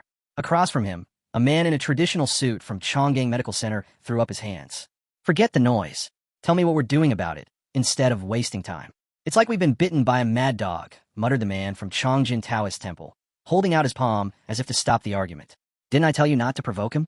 It was becoming obvious. They'd hired part-time trolls to ruin Arun's business. The system chat window blinked to life. Taisen Medicine Center messaged Chonggang. You're not pinning this on me, are you? We all agreed on this together. Chonggang replied. Hey, I wasn't expecting anyone to actually complain. Over in the corner, a bald man from Great Bear Medicine Center sighed, resting his head on his hand. Doesn't matter to me. I'm in. The man from White Cloud Hall sighed deeply. Same here, but this isn't what we originally agreed on. Voices started rising. How could this even happen? One of them snapped. We've already gone this far. We better figure out how to clean this up. A man in a blue suit growled. What's wrong with you people? If we fight now, nobody wins. We've got an MK meeting coming up. We need a plan fast. I'll handle that punk myself, someone declared, slamming a fist on the table. The rest of you just follow my lead. I'll show that nobody from the lower system exactly how things work around here. Suddenly, the group chat lit up. Taisa Medicine Center, White Cloud Hall, Chongjin Taoist Temple, Great Bear Medicine Center, Chonggang Medical Center, all have joined the chat. Messages poured in. Why is he wasting everyone's time? Why bother with some nobody? He actually called us together? What's he planning? Arun lounged on his bed, arms folded, smirking as he watched them pile into the chat. Someone finally asked, all right, we're all here. So what exactly are you trying to do? You gonna take responsibility for calling us out, kid? Arun's grin widened. Kid? Who says I'm younger than you? That immediately set one of them off. How dare you talk to me like that? I'm 67. How old are you? Arun looked away and sighed. Wow, that's your flex? Your age? Seriously? The old man exploded. Another scoffed. What do you expect from someone in the lower system? Total lack of manners. Guy's probably too broke to know any better, another added gloomily. Someone else muttered. What a mess. This is just pathetic. Arun shook his head with a quiet chuckle. Oh, I see how it is. All of you ganging up on me at once? How touching. Then, without warning, he activated a command. A crossed-out speaker symbol appeared on the chat. Complete silence mode activated. Everyone froze as the chat locked down. Stunned, they stared at their screens. Arun sat back calmly. Huh, so this is part of the Myo AM system's controls. A new window appeared. A pink-haired man with long ears materialized among the system panels. I'm the Myo AM channel master, he announced. We're here today to address the accusations raised by a certain individual at the Arun Exchange. His gaze swept over the group. This meeting is for formal discussion only. Sarcasm, insults, or profanity will not be tolerated. One of the old men winced but stayed quiet. Arun smiled faintly. The channel master added, and if silence mode is triggered again, any violators will lose their right to speak. Are we clear? Silence mode lifted. The bullhorn icon flashed, and the chat resumed. Yes, understood. We got it. Let's get this over with. We're busy people. The channel master asked if anyone wanted to respond to the accusations. Tayson Medicine Center was first to speak. I'll say this much. We did use part-time workers. The man scowled, waving his hand. But come on. I've heard this complaint 100 times. I'm sick of it. Arun exhaled slowly. Typical. Jumping over their own heads, and then crying when they get burned. If your goods were really high quality, Taysan sneered, would you have ratings like that? Look, things work differently here in the first system. Quality is everything. Quality is trust. Arun couldn't help but grin. And instead of crying over a few bad reviews, maybe you should focus on making your product better. This is what a real merchant looks like, Arun said with a grin as a new file popped up in the chat, titled Transaction Records from Arun. The others stared at him, surprised. Still smiling, Arun invited them to take a look. The sales history was crystal clear. No heavenly level elixirs had been sold. The records were completely empty. One by one, the chat participants chimed in. This is serious. Yeah, not a single sale. Arun leaned back, arms folded, eyes on the open chat. So, let me get this straight, he said smoothly. People who never even bought anything are complaining about the quality of my products. If those aren't part-time trolls, then who are they? T scoffed. How do we even know that's a real document? The channel master, Myo AM, clasped his hands together. I checked the history myself. The document's legit. T frowned. Well, in that case, maybe there were part-time workers involved. But can you prove we're the ones behind them? Arun didn't blink. Myo AM can confirm that too. Myo AM shook his head. Suspicion alone won't cut it. We can't expose private info from other exchanges. Arun waved it off. Relax. I'm only asking you to check if those users are tied to certain organizations. Myo AM's face darkened. That's impossible. Customer data is protected. That's non-negotiable. Donon sneered. So what now? We just sit back and do nothing? Let these guys keep piling on fake reviews. Myo AM shrugged. Hey, I just run the channel. Justice isn't really in my job description.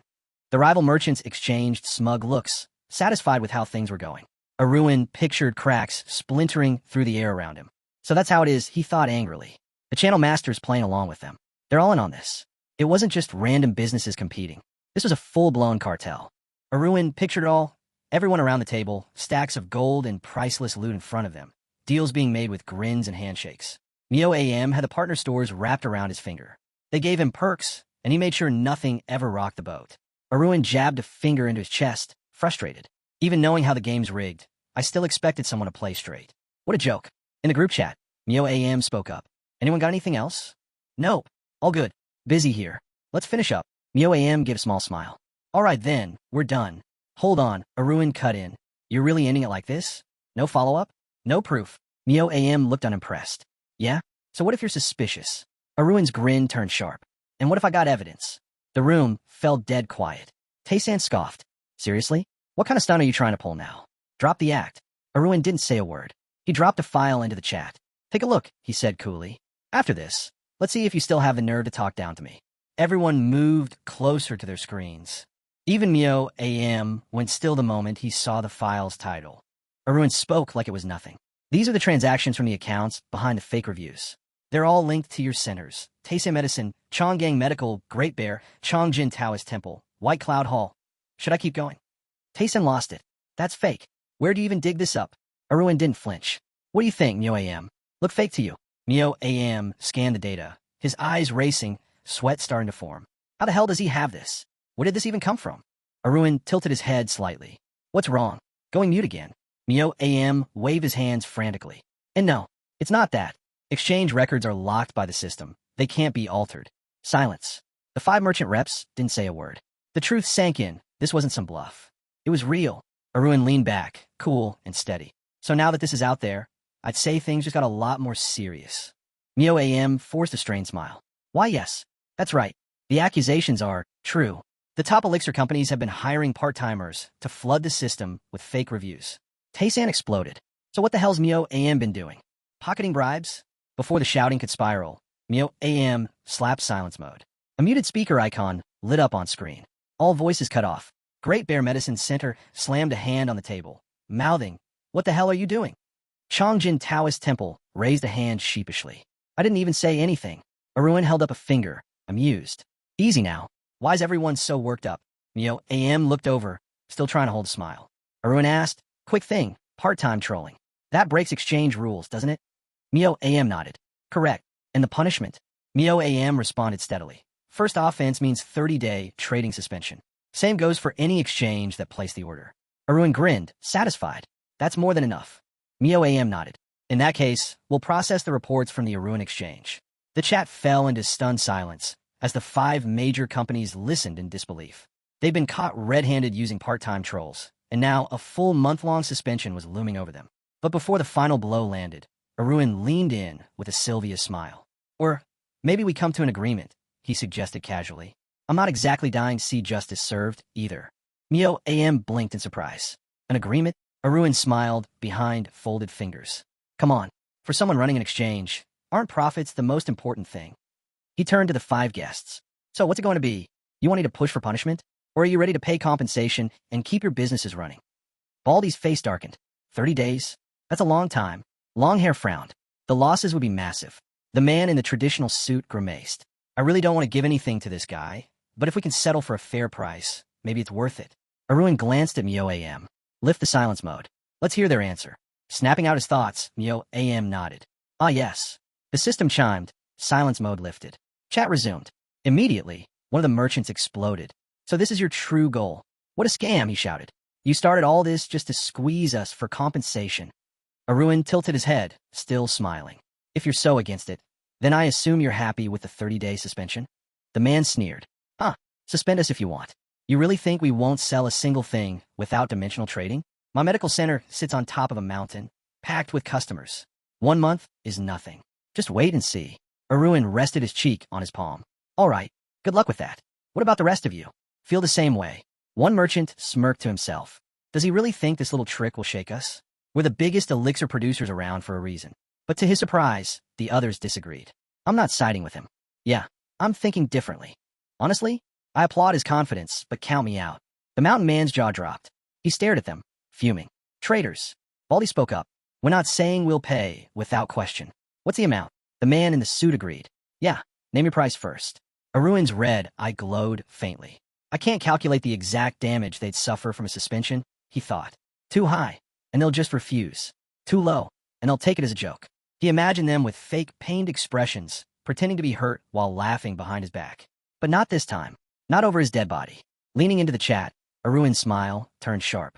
You got all wrong, he said. It's not about losing elixir sales. The real damage? You trashed my name. You smeared me as a seller of garbage goods. And that's what really pisses me off. His smile widened. If I just let this slide, I won't be able to sleep at night. Someone's getting punished. One of the merchants typed. So what are you planning? You change your tune pretty fast. Arun tapped his fingers together thoughtfully. Every company's monthly income is different. There's no sense in setting one fixed price. Then he smirked. Here's how we'll settle this. I'll forgive only 3 companies. The other 2? Full punishment. The chat lit up. What? Wait. One of us already refused. Then that means only 1 spot left. Arun folded his arms, wicked grin in place. Welcome to the auction, he announced. Lowest bidder wins. Unlimited bids. Whoever offers the least compensation gets their trade suspension card. Baldy nearly pillared the table. What is this nonsense? Longhair glared at Mio AM. Hey, is this even allowed? Mio AM looked genuinely thrown off. With my authority as channel master, I could shut this down, but if I step in now, I might end up in an even worse mess. For now, the safest play was to sit back and watch. The merchants gaped at him, and Mio AM, he just stayed quiet. In truth, there was no issue with the method. How they settled things was entirely up to the applicant. With a satisfied smile, Arun spread his hands. Perfect. Let's get started then. After all, we're all busy people. The traders were stunned. Who's placing the first bid? Arun asked, his grin widening. And just like that, the numbers started pouring in. 1,005, 2,000, 3,000. Arun watched the chat light up, his smile growing as the offers climbed. So predictable, he thought. They came together for profit, but for the right price, they'll gladly tear each other apart. He leaned forward, eyes fixed on the screen. This is a good start. Even if the numbers only rose a little at a time, it was exactly what he wanted. He even pumped his fists like a cheerleader. Come on, keep it going. 8,000. Mustache Man shouted. 8,500. Longhair added. 8,800, barked the Taoist. 9,000. Baldy chimed in, clearly not wanting to be left behind. Arun chuckled, watching the bid stack higher and higher. They're getting close to the real losses they'd face from a full suspension. And the climb continued. 9,200. 9,250. 9,300. 9,350. Then silence. Arun's grin faltered for a second. Did they just stop? Is that it? The Taoist scowled and blurted out. 9,360. One of the others pointed at him. If you're going to push it, might as well hit 10,000. Longhair groaned.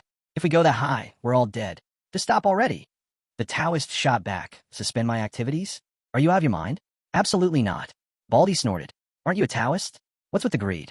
Shouldn't you be living the simple life? Mustache Man jumped in. Seriously. No possessions, no attachments, right? The Taoist snapped. Oh, please. If wealth is so terrible, hand yours over.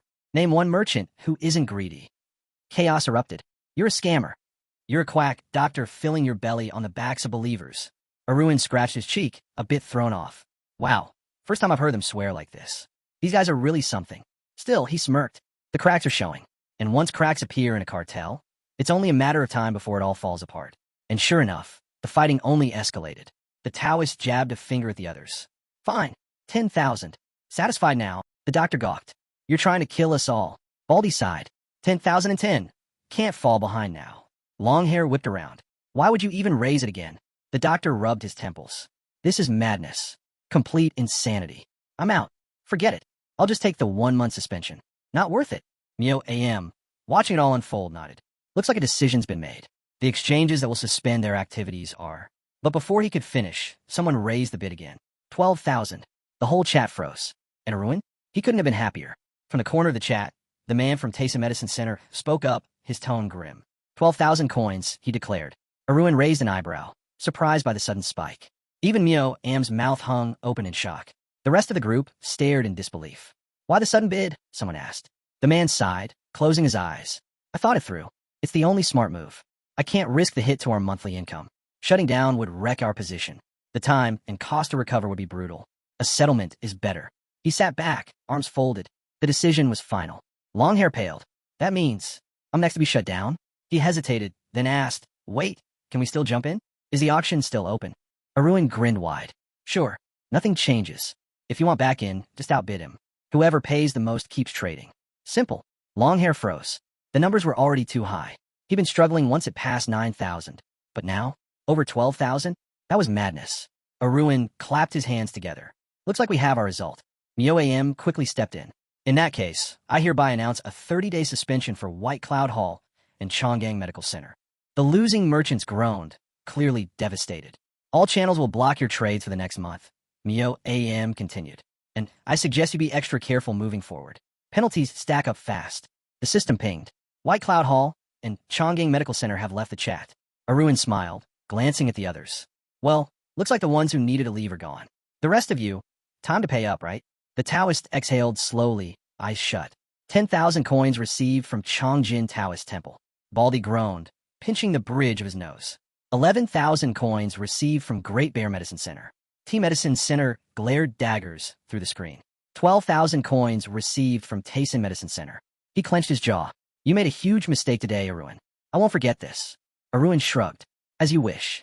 Leaning forward, he added with a smirk. But hey, since we're all being honest, here's a little free advice. Instead of wasting time on cheap tricks, maybe try improving your products.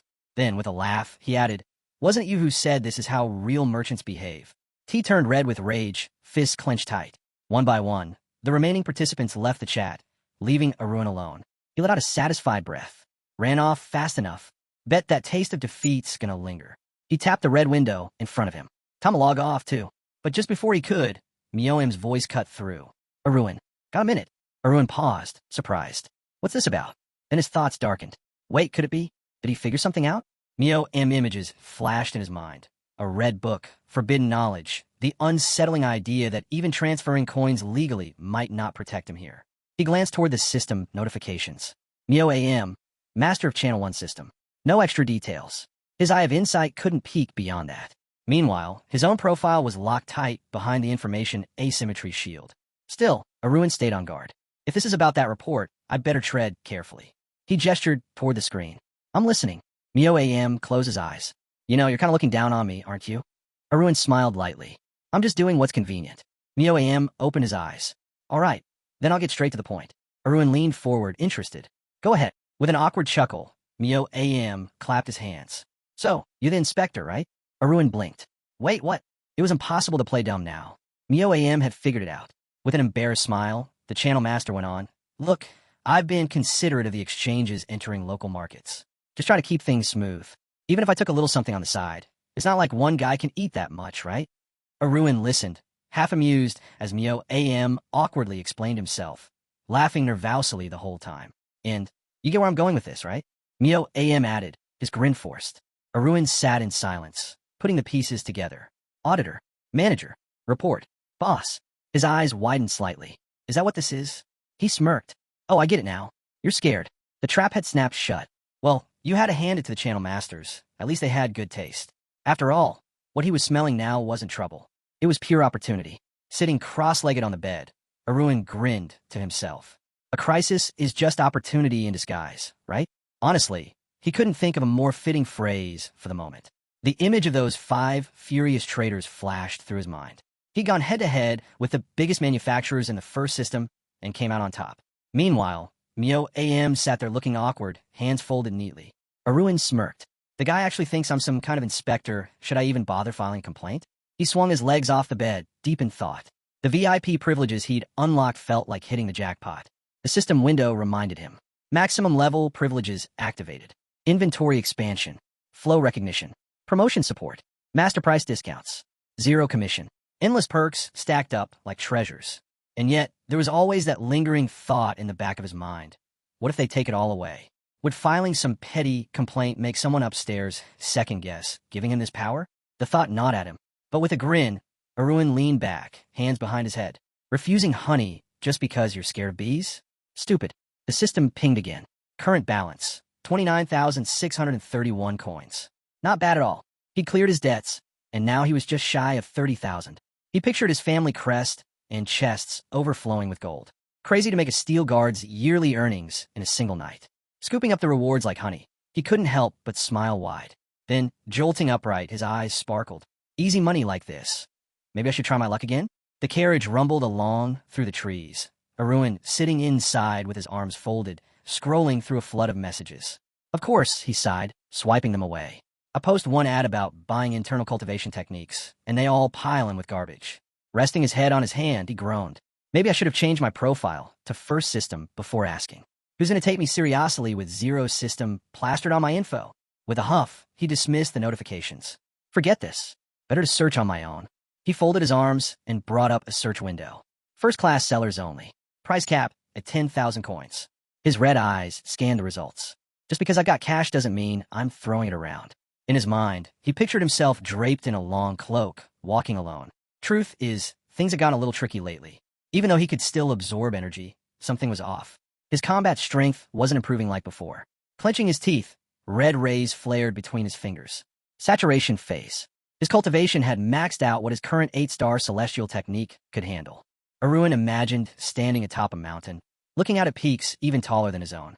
Sure, he could boost his level and expand his internal power, but scaling that wall wasn't something you just brute force. One step at a time, slowly, steadily, like walking through darkness, leaving faint footprints behind. Yeah, it felt just like back in the days before measurement transactions. He pictured an hourglass full of shimmering gold dust. Measurement transactions save time, a beautiful shortcut, as long as your wallet was fat enough. Looking over the list of techniques, his eyes landed on a few. 8-star Psychic Northern Lights Technique. 7-star Blood Magic Technique. 7-star Spiritual Yang Technique. I've got a decent shortlist, he muttered. But better double-check with an expert. He sent the document to Suk-hyun for review. Moments later, Suk-hyun's reply popped up. Good picks. High-level techniques, too, he said, raising a finger in his profile image. But ditch the magic one. Arun frowned. Why? Extraction, Suk-hyun replied. Internal standardization policy. The more tainted the energy, the greater the loss during purification. Suk-hyun shrugged. But that's not the only reason. The bigger problem is what it does to you. Absorbing magic power drains your capabilities. Arun crossed his arms, deep in thought. So, the deeper I dive into magic, the harder it gets to keep up with martial arts. Exactly, Suk-hyun confirmed. In Arun's mind, he pictured a single drop of black ink swirling in clear water. Once the purity's gone, good luck cleaning it up. Pointing his finger, Suk-hyun spoke seriously. Times have changed. With interdimensional trade open, we're not limited like before. These days, anyone can learn and master martial arts. Arun nodded thoughtfully, picturing the long-haired warriors of old. Yeah, with all the options now, is there really any point in chasing techniques that come with obvious weaknesses? The same doubt crept in. Suk-hyun kept going, waving his arms.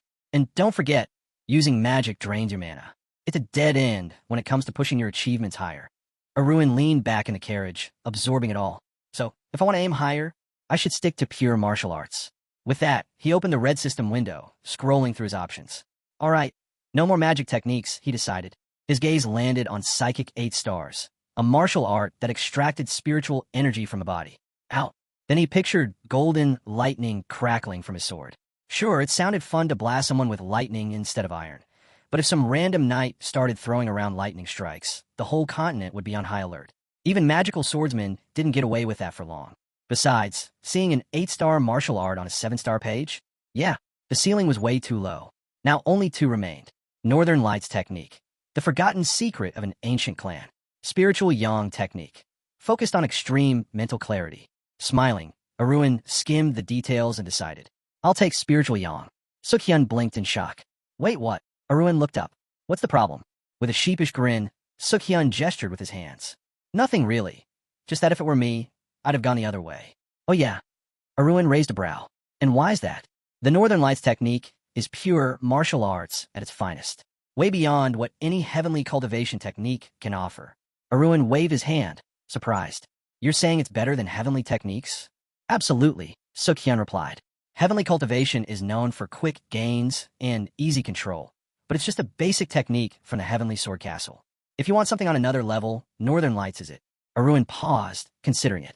Maybe he had a point, but then he smiled. Nah, I'm sticking with Spiritual Yang. The description says secret records are included. Sounds like a bonus to me.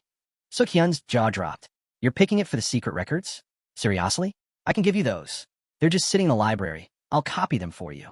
Arun's eyes lit up. Wait, the Northern Lights technique comes with secret records too? The fire in his red gaze flared. Under those terms, Northern Lights was clearly the better deal. In his mind, he saw himself meditating under a cool, light blue aura. Below that, the heavy, dark red energy of Spiritual Yang loomed. Sure, Spiritual Yang boosted intelligence, but once you took that road, you'd never even catch a glimpse of the darker, deeper peaks of Earth's energy. If both techniques cost the same, the choice was obvious. Go with the one that gave him more in the long run. Still, something about Suk-hyun's sudden enthusiasm fell off. Why was this guy trying so hard to sway him? Arun narrowed his eyes. Hey, what's your deal? Why are you pushing Northern Lights so hard? Suk-hyun froze. What? Me? Nothing. Arun wasn't buying it. If you want to cut the profits, you'd better give me the truth. Sukhyun broke. His shoulders trembled as he bent low, forehead pressing to the ground. Then, with a loud thud, his palms smacked the floor. Arun blinked. Huh? What's this about? Why are you acting like I'm about to kill you? Sukhyun sobbed, wiping his face. I know you signed a contract, and you won't hurt me, but surviving isn't the same as living. Tears streamed down his face as he looked up desperately. Please, just help me out this once. I swear, I'll serve you with all my heart forever. Arun stared in shock. Is this guy begging me over martial art? Through the window of his mind, he pictured the distant mountains. On the rooftop of a building stood a man with long, dark hair, holding a long pole as the world spun in chaos around him, all for the love of martial arts. And, in the middle of it all, someone quietly stood holding out a box of dumplings. Choi, that's his name. Next to him, Kim steps forward holding out a plate, quietly asking for coins. The boys dash around, faces flushed, while an old man with a hunchback shuffles by. No one here is ordinary. Even the weakest among them carry at least one or two minor talents. They stand ready, each one like a predator waiting for the right moment. Over by the corner, the dumpling seller balances stacks of boxes in both hands without breaking a sweat. Meanwhile, Sukhyun sits off to the side, completely drained. His mind drifts, wondering what life must be like for a first-class warrior who's been reduced to nothing more than a novice in a place like this. But honestly, he doesn't need to wonder. The answer is clear enough without anyone saying a word. Suddenly, the man with glasses breaks the tension. He practically transforms into a chihuahua, bursting into tears. I've got no excuses left, he wails. One wrong move, and my wife's gonna kill me. Seated calmly, the hero rests his chin on his hand. He sizes up the situation easily. Looking down, he mutters, if I extract now, my status takes a hit. Why should I accept that loss? Across from him, the man in the cap plops down onto the floor and nods in agreement. That's when the hero opens his book, flapping through the pages until he lands on the Northern Lights technique. It's similar to celestial cultivation. He explains, same path, same purpose. There might be some losses at first, sure, but they'll pay for themselves in no time. Sukhyun sighs. If I hand over the secret records, the Lord's power will skyrocket even higher. The gentleman listens carefully, and yeah, the logic checks out. But somehow, this all feels way too heavy for what should be a simple deal. There's no reason to just fall in line behind this guy. The hero slides his hand out to the side, thinking a little risk never hurt anyone. Meanwhile, the man with glasses is convinced the hero has no clue what's really going on inside his head. But then, the hero leans in, his confidence growing. I've known you longer than you realize, he says. The man in the cap blinks in shock. The hero smirks. Feeling a bit uneasy now? It's not so easy to act untouchable when someone from a lower system sees through you, is it? The man is rattled. The Lord's face lights up with a wild, fiery grin. Sukhyun's just been waiting for you to slip, he says. The man in the cap slumps even further, mumbling under his breath. What's that? The hero asks, pretending not to hear. The man quickly waves it off. No, you're mistaken. I never crossed the line. I know exactly what happens to people who do. The hero raises an eyebrow. Just checking. But from the looks of it, the man's telling the truth. There's been a misunderstanding, the man insists. I'm serious. Completely sincere. The hero lets out a small sigh. Exactly the answer I expected, he says. But don't worry. I'll act like I didn't hear anything. That mercy alone nearly crushes the man. Thank you, he whispers. The hero leans back, lost in thought. Then it clicks. With a sharp gaze, he lays out his idea. If this is an exchange, he says, there's no room for emotions. Let's keep it strictly business. Stick to the basics, the hero said flatly. The man, his face pale, hesitated. What exactly are you getting at? The hero casually brushed his hand to the side, sitting up straighter. Think about it. If the celestial cultivation technique costs 8 stars, that's around 5 minutes, maybe 6,000 coins. He tilted his head. Shouldn't we start by talking price? Feeling more energized, he raised a finger in the air. So, if you're looking to get back your internal energy cultivation technique, bring me an offer that's actually worth my time. I'll give you 1 day. Sukhyun blinked in shock. 1 day. The hero, striking a proud pose, smirked. What else did you expect? You claim to be loyal to the Lord, didn't you? The scene shifts. Before us stands the Albert family estate. Inside, Dirican kneels before a grand table. A gray-haired man sits back in his chair, his fingers heavy with rings. For a long moment, he says nothing. Finally, he speaks. Why did he run away from home? Looking down, the brunette replies quietly. Perhaps he was too proud. I'm not sure the young master made the right choice leaving. The head of the family taps the table, his gaze sharp. I saw the letter. It's clearly in my son's handwriting. Still staring at the floor, the servant shakes his head. Even so, Just because it's his handwriting doesn't mean we can trust what it says. Darian narrows his eyes. You think he's been threatened? The servant swallows hard but stays silent, sweat gathering at his brow. The head leans on his fist. Greedy. My eldest was too greedy. Took everything for himself and tossed the rest aside. That's not what I meant, the servant mumbles. He bows even lower. If he really ran away, there would have been signs. Some kind of trace. But no one saw him leave. None of the servants noticed him preparing for a trip that day. The Marquis slowly moves his fist from his chin. Then what? Someone helped him? Or worse, kidnapped him? But then Darian lifts his gaze, his voice darker. Or maybe, someone seeking revenge. At that, Darian freezes, his eyes widening. Revenge? What are you talking about? The servant lowers his head further, bracing himself. From the side, we see them both. The servant speaks carefully. 4 days ago, at the arcade, a vase shattered. Someone yelled if our men even had brains, or if they were just for decoration. The Marquis's rage flares instantly. I understand now, he roars.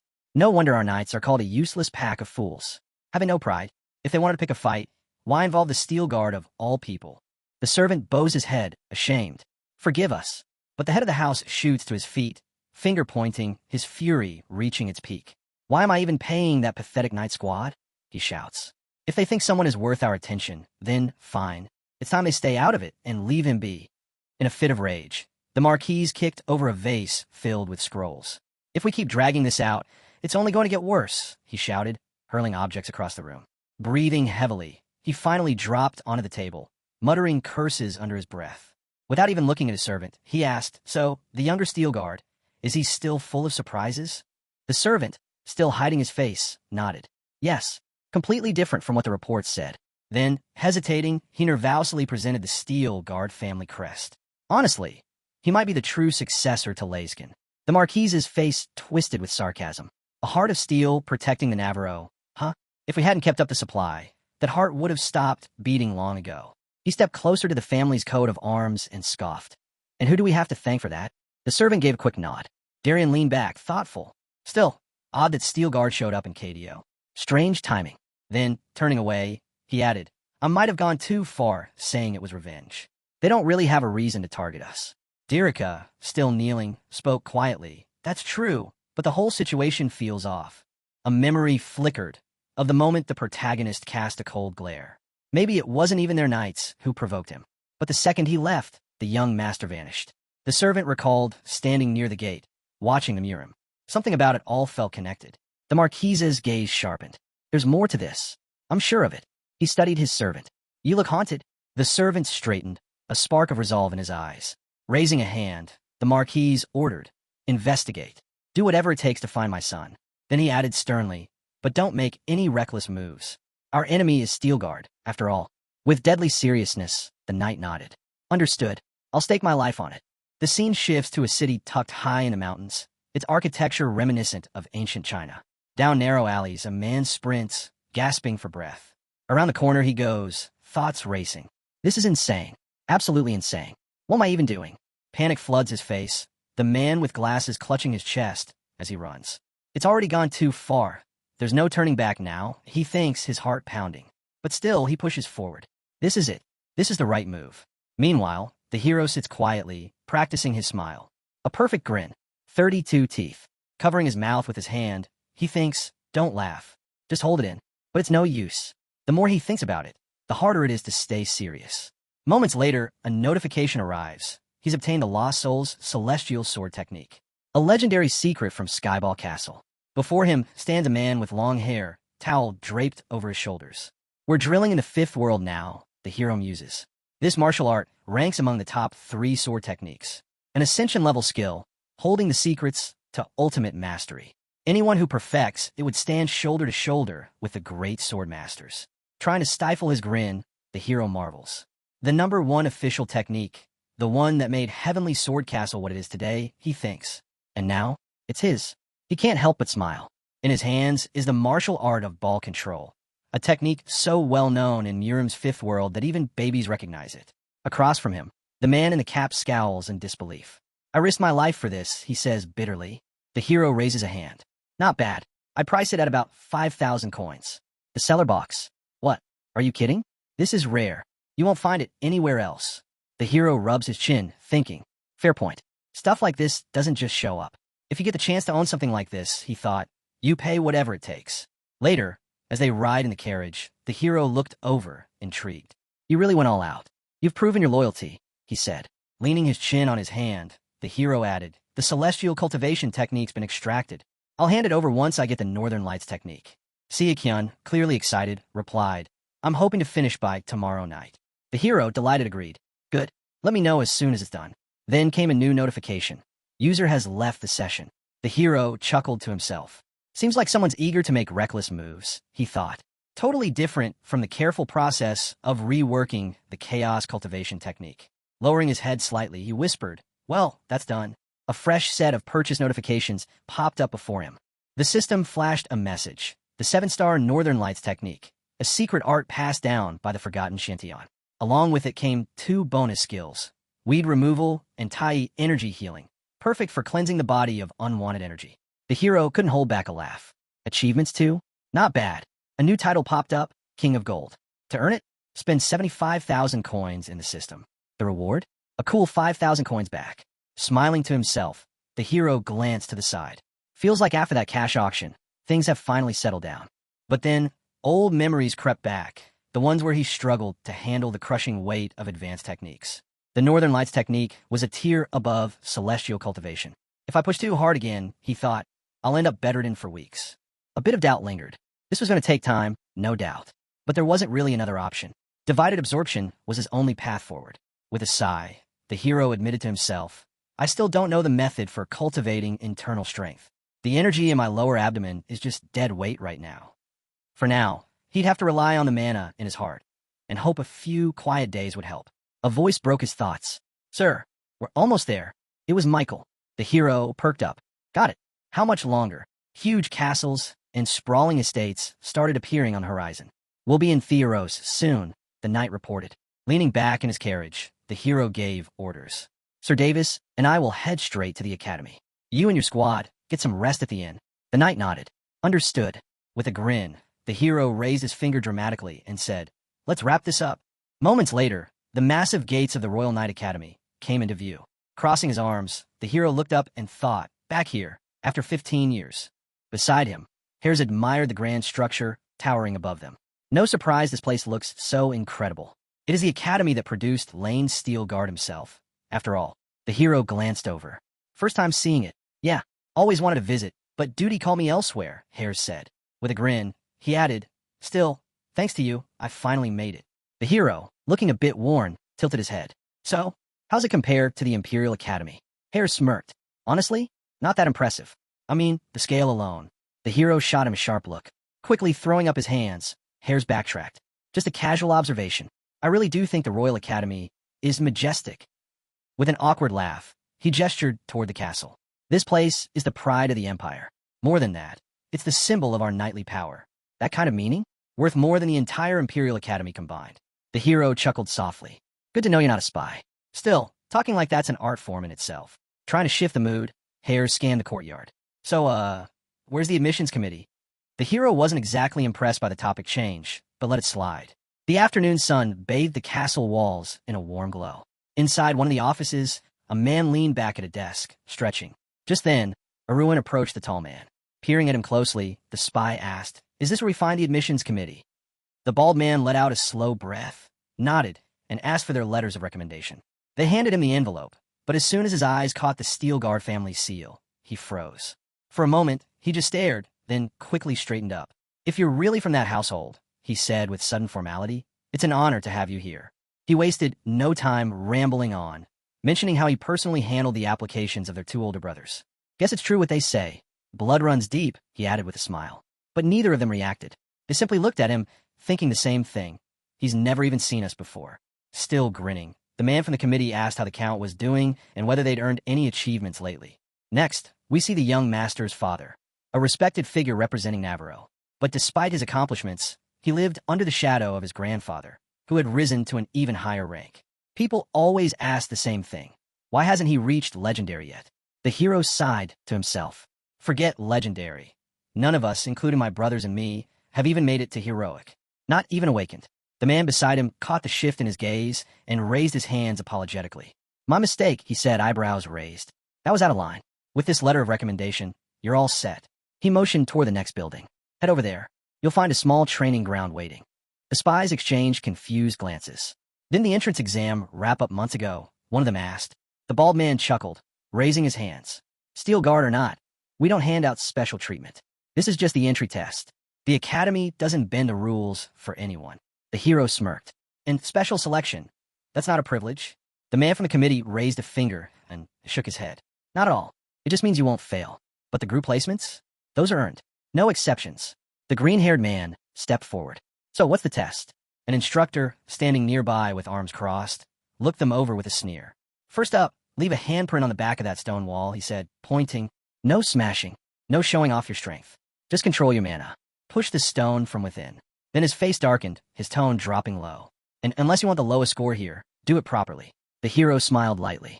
What's it take to get the highest score? The instructor paused.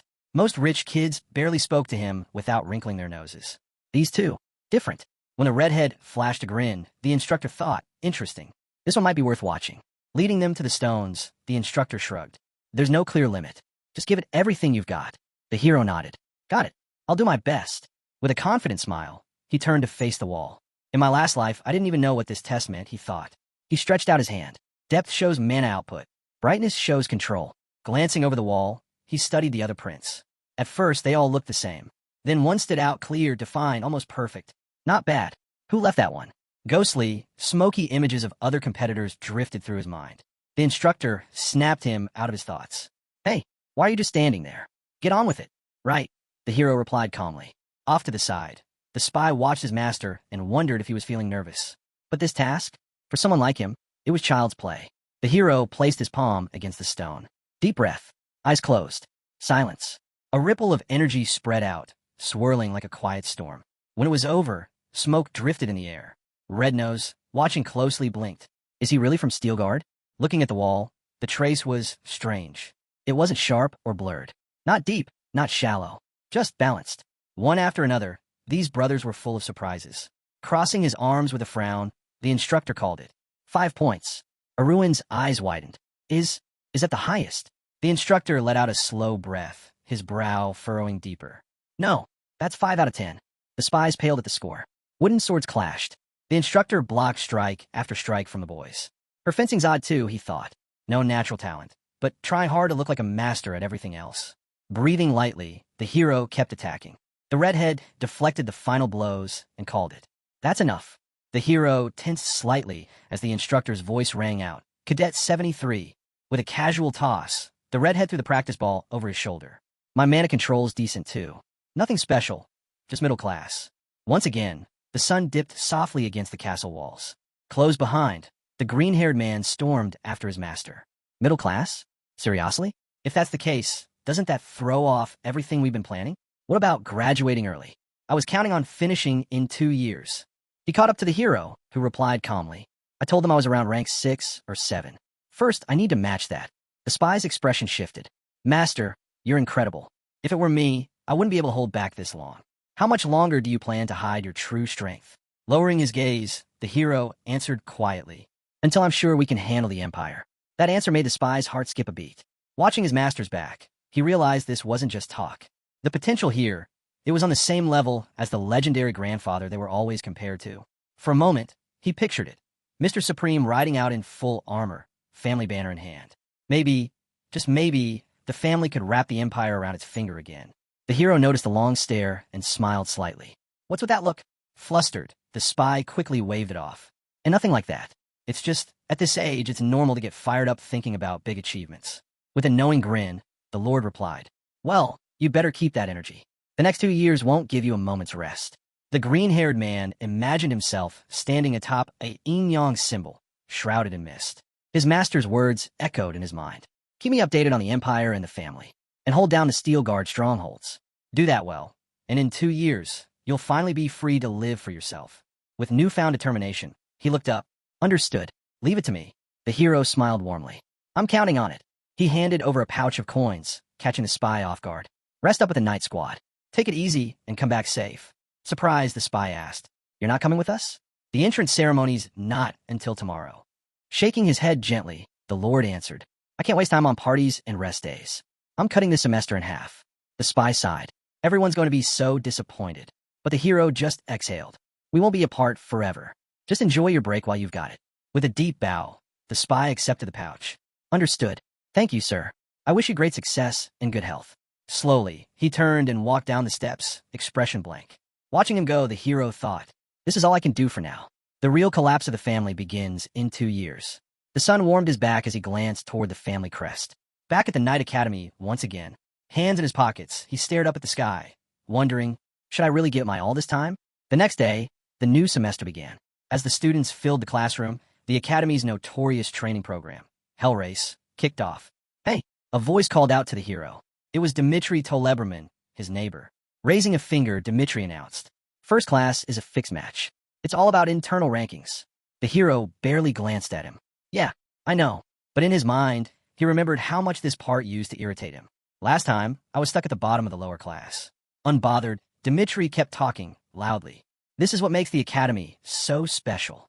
Anyone can challenge anyone, and you can't turn down a duel. Ever. He went on with way too much excitement. 3 matches max per opponent. Win 2 out of 3, and you take their spot in the rankings. The hero lowered his head slightly. This guy, no matter how hard I try, I can't remember anything important about him. He's just background noise. For 2 straight days now, Dmitri hadn't stopped talking. And now, he was even explaining the most basic rules to everyone nearby. By the way, Dmitri added loudly, cadets who don't know about this stuff? Total suckers. The hero, simmering just below the boiling point, couldn't believe how badly he'd messed up choosing this roommate. And to make matters worse, where on earth was the instructor? Maybe his arrival would finally shut up this non-stop chatterbox. Right on cue, Circle burst into the game room with a loud entrance, demanding to know what all the noise was about. The hero let out a slow breath, relieved. Finally, with a sharp glare at the students, Circle ordered everyone to their seats. Instantly, the room turned into chaos as students scrambled to sit down. Within moments, silence fell like a heavy curtain. Taking his place behind the podium, the instructor raised his voice, declaring that from this moment forward, he was in charge. As for who he really was, well, they'd figure that out soon enough. His gaze hardened. Before anything else, they were going to fight. He scanned a room and laid down the rules. A full-on tournament, no holding back. Every student would compete. Opponents would be assigned by lot. And anyone thinking this was just a warm-up? Forget it. Lose the first round, and your ranking drops like a stone. With a serious look, he asked if they all understood. The class shouted back in unison, yes. Satisfied, the instructor pointed skyward and ordered everyone to the training ground. Before long, the wooden swords were out. One student landed a punch straight into another's stomach, sending him to his knees. Victorious, the attacker raised his sword high, celebrating as the instructor coolly announced Holland as the winner. Next up, numbers 33 and 34. Dragging his feet, the hero slowly made his way to the stage, exhaustion written all over him. His ever-chatty roommate tossed out some half-hearted encouragement. Watching them, the instructor couldn't help but think how unlucky Arun was. Then came the hero's opponent, a cocky, blue-haired guy, tossing his sword over his shoulder with a grin that said he owned the place. The instructor kept observing. Franz had decent overall skills, but his swordsmanship? Top tier. If he managed to get his mana control up to par, he'd be upper-class material without question. As for the hero, smack in the middle. Nothing special. Average through and through. But a hero's bloodline stuck at that level? That didn't sit right. Sizing them both up, the instructor predicted an absolute disaster was about to unfold.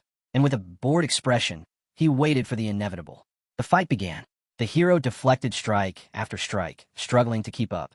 Watching from the sidelines, a red-haired student noted how well the hero held back the heavy attacks. But finding an opening to counter? That was another story. The hero, meanwhile, was mentally spiraling. This was a disaster. He thought middle-class fighters would at least put up some kind of challenge, but these people were beyond weak.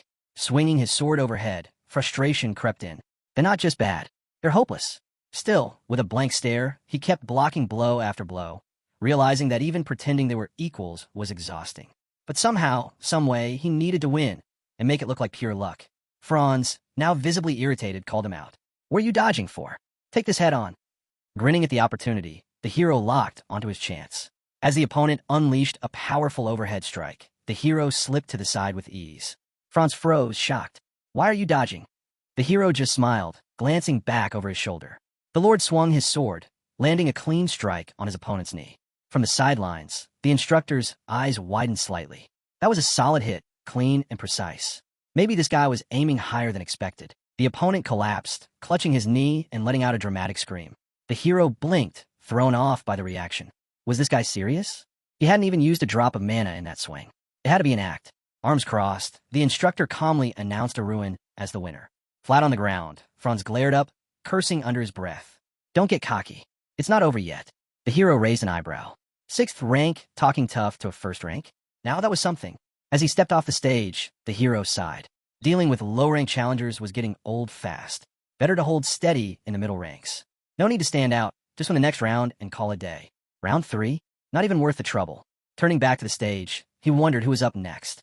The next match was set. Varan Darius versus Dmitry Toleberman. Facing off, the difference between them was obvious. Varan, the taller redhead, practically towered over Dmitry. From the start, the outcome was clear. With a swift swing, Varan's blade smashed into Dmitry's hand. The smaller fighter cried out, clutching his wrist. But Varan wasn't done. Blow after blow rained down, leaving Dmitry scrambling and screaming for a break that never came. Finally, the instructor called a match, declaring Varan the winner. But Varan didn't stop. With a smug grin, he kept going, kneeing Dmitry and striking him over and over, ignoring the call. Then, in an instant, the instructor's hand clamped down on Varan's sword, stopping him cold. Lowering his gaze, clearly annoyed, the instructor asked if this was some kind of joke. Feigning innocence, Varan twirled his sword and mumbled an apology, claiming he'd just gotten a little too into the fight. But his glare said otherwise. This is training, the instructor warned. Not a death match. That's your first and only warning. Varan just shrugged it off with a smirk. Got it. As Dmitry limped off toward the infirmary, the redhead's attention shifted. He spotted the hero watching quietly from the sidelines. Strutting over, Varan clapped a hand on the hero's shoulder. Relax. I won't mess up that pretty face too bad, he said with a wicked grin. One hit and you're done. The hero didn't respond, just stared back without a word. Laughing to himself, Varan walked off, making sure everyone heard him. Look at that. He's already scared stiff. From the corner of his eye, the hero noticed his beaten roommate glancing his way. He looked back, then turned away sharply. For a brief moment, memories he thought he'd buried surfaced. His own past self, just as weak, just as helpless. Standing there in silence, the hero watched Varan laughing with his friends. This wasn't about his roommate anymore. No, this was something else. A smirk tugged at the corner of his mouth. Yeah, someone like Varan deserved a proper wake-up call. The second round kicked off with the redhead squaring off against the young master. Without wasting a second, Varan lunged forward, unleashing a barrage of wild swings. But the hero sidestepped them all with ease. Smirking, the hero waited for his opening. And the moment it came, he struck clean through the gap in Varan's defense. Varan scowled, grinding his teeth. You're really starting to piss me off, he snapped, raising his sword high and slamming it down with everything he had. But the hero was already gone, slipping behind him in a flash. With a wicked grin, the hero gave Varan a playful smack on the backside with his sword. Furious, Varan spun around, clutching the spot where he was hit. What is this, a joke to you? He growled. The hero simply nodded. Thanks for the compliment. Varan wasn't laughing. Lifting his sword behind his head, he glared. Let's see how long those little tricks of yours hold up. But before he could finish, the hero drove the hilt of his sword straight into Varan's stomach. The whole arena froze. The students stood in shock, some with jaws dropped, others grinding their teeth. Varan hit the ground, gasping for air, elbows on the floor, clutching his stomach. The hero, still standing over him, coolly added, Maybe I should have let you finish talking. But you were wide open. The instructor blinked, struggling to process what he'd just witnessed. Had Arun really just taken down Varan? And with barely any effort, from where he stood, it didn't look like a hard-fought victory. No, it looked like Arun had just been toying with him. Winner, Arun, the instructor announced. But Varan wasn't done. Still hunched over, he barked out, Wait, let me keep fighting. This little coward is just hiding behind cheap tricks. Looking desperate, he turned to the instructor. I demand a rematch. The instructor sighed. Are you kidding me? You can't challenge the same person twice in a row. Put in your request next week. Varan was seething, turning his glare back to Arun. He snarled. What's your name? Who do you think you are? Knocking me down the ranks. Mark my words, we'll settle this. You'll see who gets the last laugh. Unbothered, the hero looked away. Sure, knock yourself out. But Varan wasn't finished. With fire in his eyes, he shouted, I'm the son of Count Darius. Remember that name? A soft chuckle rang out. Then the instructor straight up laughed. Varan whipped around. You laughing at my family? The instructor waved him off. Relax. I wouldn't dare mock the Count's family. But thinking you can make a name for yourself by stepping over the Steel Guard family? That's what's funny. The entire crowd erupted. Wait, Steel Guard? Is that real? Did he say the Steel Guard family? The room buzzed as whispers turned to full-on shock. The instructor confirmed it with a nod. That's right. Aruin's from a hero family. But compared to yours? Different league entirely. Varen froze, speechless. He looked back at Aruin, baffled. Why didn't you say something? Aruin shrugged. You didn't ask.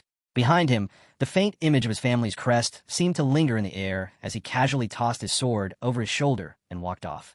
As night settled over the academy, Aruin's bed was already empty. His roommate, still getting dressed, glanced at the space beside him. Where'd he sneak off to this early? Straightening his tie, the blonde thought back on the day. Losing in the first round had stung, but honestly, it had been the push he needed. For all his quirks, Aruin wasn't such a bad guy. Remembering how miserable he'd felt hiding under his blanket, the blonde realized something. At least Aruin hadn't let defeat keep him down. With a small smile, he scratched his head. Maybe it was time to get serious, too. From the bed, a cat meowed softly. Don't worry, I'll feed you before I go, the blonde said, placing a dish down. We'll play when I'm back. Somewhere outside the academy, under the night sky, the forest stretched across the Rocky Mountain. On day one, cadets were expected to climb it. They called it the Hell Race, a brutal ascent through heavy fog, steep cliffs, and wild overgrowth. But there was Aruin, tearing up the path like it was nothing, kicking up dust behind him. For some reason, this climb felt easy, and with a small grin, he kept going. Not a drop of sweat clung to him. To anyone watching, it looked like Aruin was just jogging across flat ground, not climbing a mountain. The sight left his roommate stunned, mouth slightly open in disbelief. But Aruin came to an abrupt stop, knees bending as he noticed someone standing near a tree up ahead.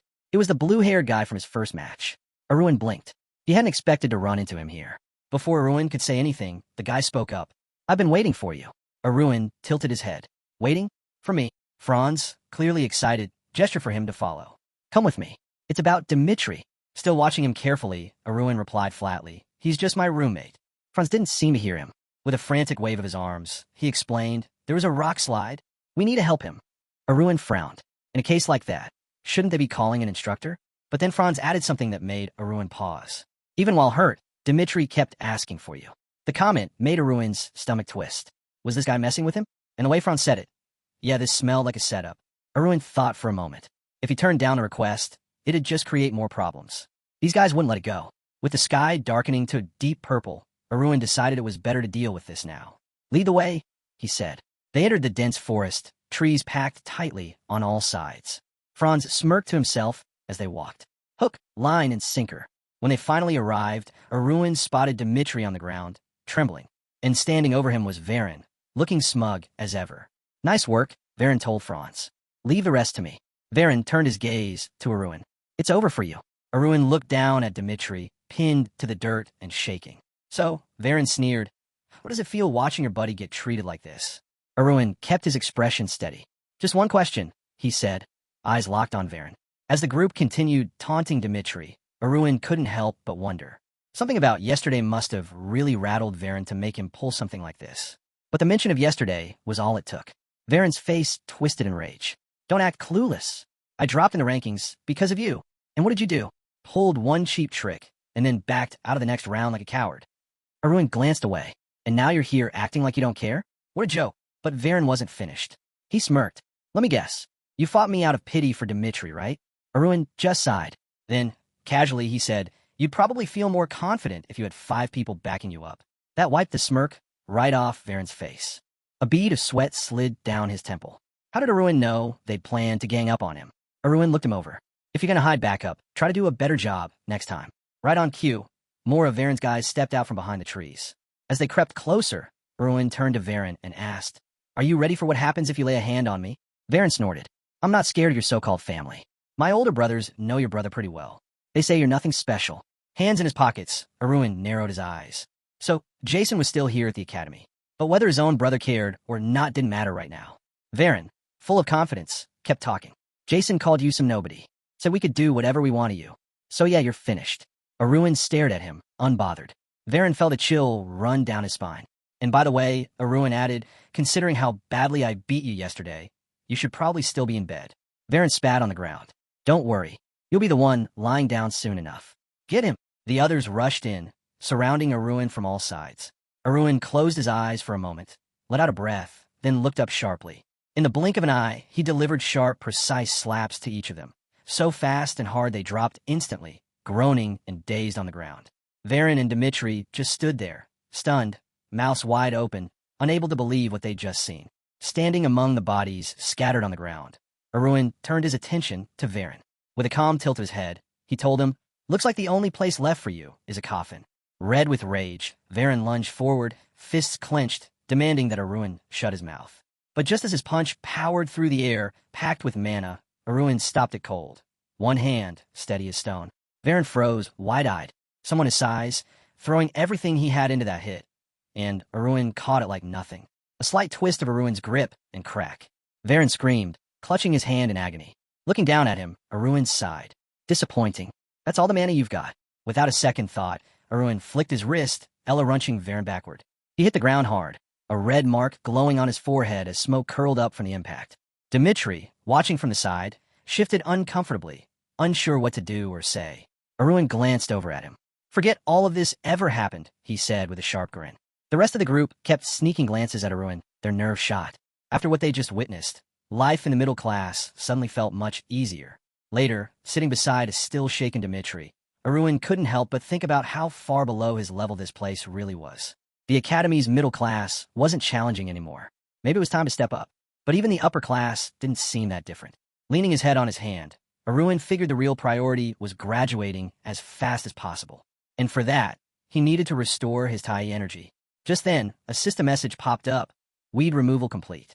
The Heavenly Radiance technique was now his. Arun smiled. Perfect timing. As night blanketed the capital, the city lights flickered, casting long shadows across the streets. Above it all, Arun stood silently on a rooftop, watching from beneath a dark cloak. This side of the city, the darker side, was where he belonged tonight. For true freedom at the Academy, there was one person he needed to find.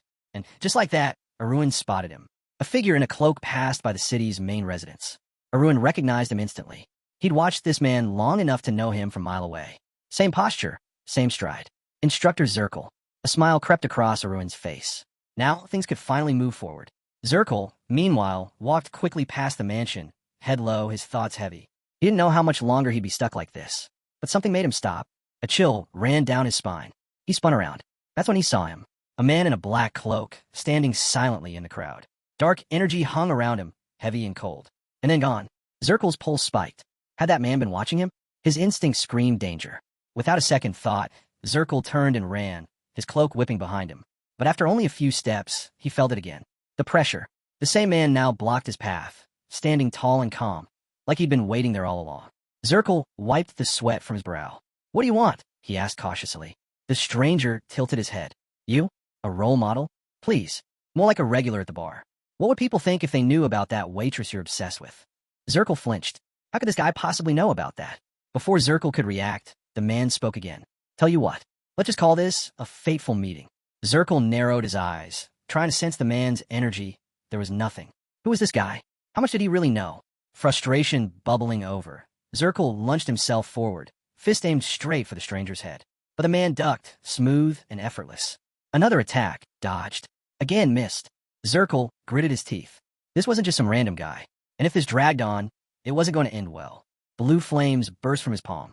Dust swirled around him as he charged forward, ready to end this. In the heart of the city, Zirkle, already frustrated, threw his fist straight at the mysterious figure's face. The blow ripped through the air, kicking up dust and covering the street in a thick fog. But as the dust settled, Zirkle's eyes widened. The man was still standing. Not a scratch on him. Lowering his head slightly, Arun calmly admitted, "That was quite the hit." Then, almost like a passing thought, he added, "Second class, huh? You're right on the edge of first." Hearing that, Zirkle instinctively took a step back. His hair was disheveled from the clash, and reality sank in. Whoever this man was, he was first class and no ordinary passerby. Trying to regain control, Zirkle demanded, "Who are you?" But Arun only smirked and asked, "Would the name Sylvia ring any bells?" At that, beads of sweat ran down Zirkle's face. The stranger knew. Zirkle cautiously stepped closer. "You're with a Knight of Verification, aren't you?" "Relax," Arun replied, his tone light. "I'm not here to expose you. In fact, I'd rather help you keep your little secret." Zirkle blinked, confused. What was this man playing at? Before he could process it, voices rang out nearby. Guards were searching the area, suspecting an explosion. Arun glanced at a nearby building with a sign featuring a beer mug. "Let's move." Moments later, They were sitting on a bed inside a modest hotel. So, Sylvia, is she the daughter of your first love? Arun asked. Zirkle nodded. Yeah, but it's not like that. Not really.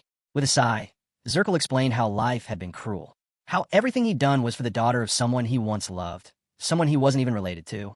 Staring at the floor, he admitted that Sylvia hated her work. Still, she seemed a little happier during the few hours they could spend together each week.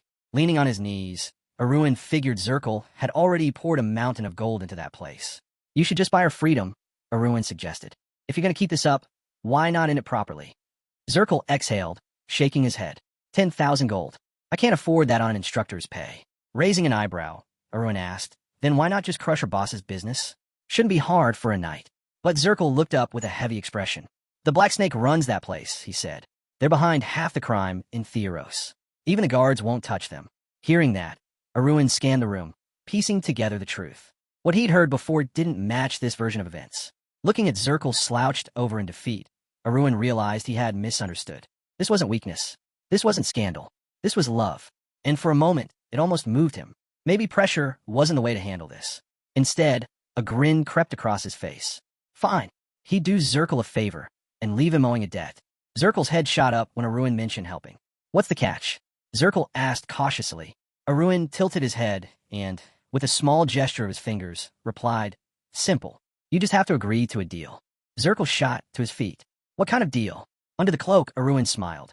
Ever heard of someone named Arun? Zirkle's face paled. Sweat rolled down his cheek. That's my cadet. Realization hit him hard. This man was connected to the Steel Guard. Maybe even sent by the Levadon master himself. Zirkle lowered his head. Levadon wouldn't do something like this. But at this point, it didn't matter who sent him. Nothing good came from this. And then came the final blow. Arun's performance is monitored by other instructors, Zirkle added bitterly. Even if I wanted to help, it wouldn't change his overall evaluation. But Arun's gaze sharpened. That's not what I'm asking, he said. All I want is for you to make sure he's comfortable while he's here. Zirkle leaned against a shelf, rubbing his temples. You're not the first to ask me something like that, he muttered. Zirkle scowled as the stranger spoke, his frustration boiling over. Bribing instructors from noble families happens all the time, but don't think I'm one of them, he snapped. Falsifying grades isn't in my vocabulary. Arun let out a slow breath and raised his hand. Relax. I'm not asking you to tamper with my scores. I just want the freedom to move around the academy without interference. That's all. Zirkle blinked, stunned, but his shock only grew when the man added, and in return, I'll handle Sylvia's rescue. Head bowed. The cloaked figure continued, voice steady. She walks free the moment I get mine. Zirkle narrowed his eyes, confused. You're planning an escape for her? When he realized this was her best shot at slipping away from Black Mamba's grip, Zirkle stared at the floor. Could it actually work? She won't even need to leave Theros. Zirkle muttered under his breath, as if trying to convince himself. But his thoughts drifted back to the same argument. Grades aren't something I can mess with, he warned. Arun's patience finally cracked. His voice sharpened. How many times do I have to say it? I don't care about my grades. Then, with a glance at his hand, Arun smirked. Fine. Looks like the time's up. Zirkle watched, puzzled, as the man slowly traced the letter A in the air. And then, with one swift motion, the mask came off. Zirkle's jaw dropped. There, sitting on the bed, was Arun himself. It was him all along. Zirkle couldn't believe it. His mind raced. Magic? Perfect aura control? Arun simply nodded, confirming the unspoken thoughts. He admitted he'd always been faster than the others. Zirkle ran a hand through his hair, realizing exactly what this meant. This kid wasn't just some overachiever. He was a first-class talent at 16. A genius who could make history. Imagining the potential, Zirkle could practically see Arun lighting up the academy with power most students couldn't even dream of. Highest score? Arun asked, smirking. Zirkle nodded without hesitation. Without question. With a casual wave of his hands, Arun asked, So why would I need you to rig anything? Zirkle let out a weak laugh. Right. No need. Raising a finger, Arun added, One thing, though. I want permission to skip class from time to time. Zirkle studied him carefully before nodding. That I can do. Then his face turned serious. But tell me, how do you know so much about Sylvia? And why keep all this hidden? A Sylvia grin spread across Arun's face. You sure you want to know? You might lose sleep over it. Zirkle leaned back, wiping sweat from his forehead. Maybe it was better not to ask. Arun stood, his voice steady. Think it over. Then give me your answer. Are you ready to make a deal? Outside, under the glow of the full moon, the plan was already in motion. In the center of the city, a man sat at a table surrounded by guards. Leaning on one arm, he glanced at Arun. So, You're here to take Sylvia? Behind him, the girl in the green dress stood silently. I'm here to take her right now, Arun replied without hesitation. The leader of Black Mamba yanked Sylvia closer by the collar. You know this guy? Before she could answer, Arun cut in. Zirkle sent me to get her out. Sylvia gave a small nod. He visits often. Arun bowed his head. Good name he's got, huh? But deep down, Arun cringed at himself, remembering how she'd asked for his name, and he just blurted out the first thing that popped into his head. The leader, unimpressed, sneered. If you want her, bring me 10,000 gold. A heavy thud silenced the room.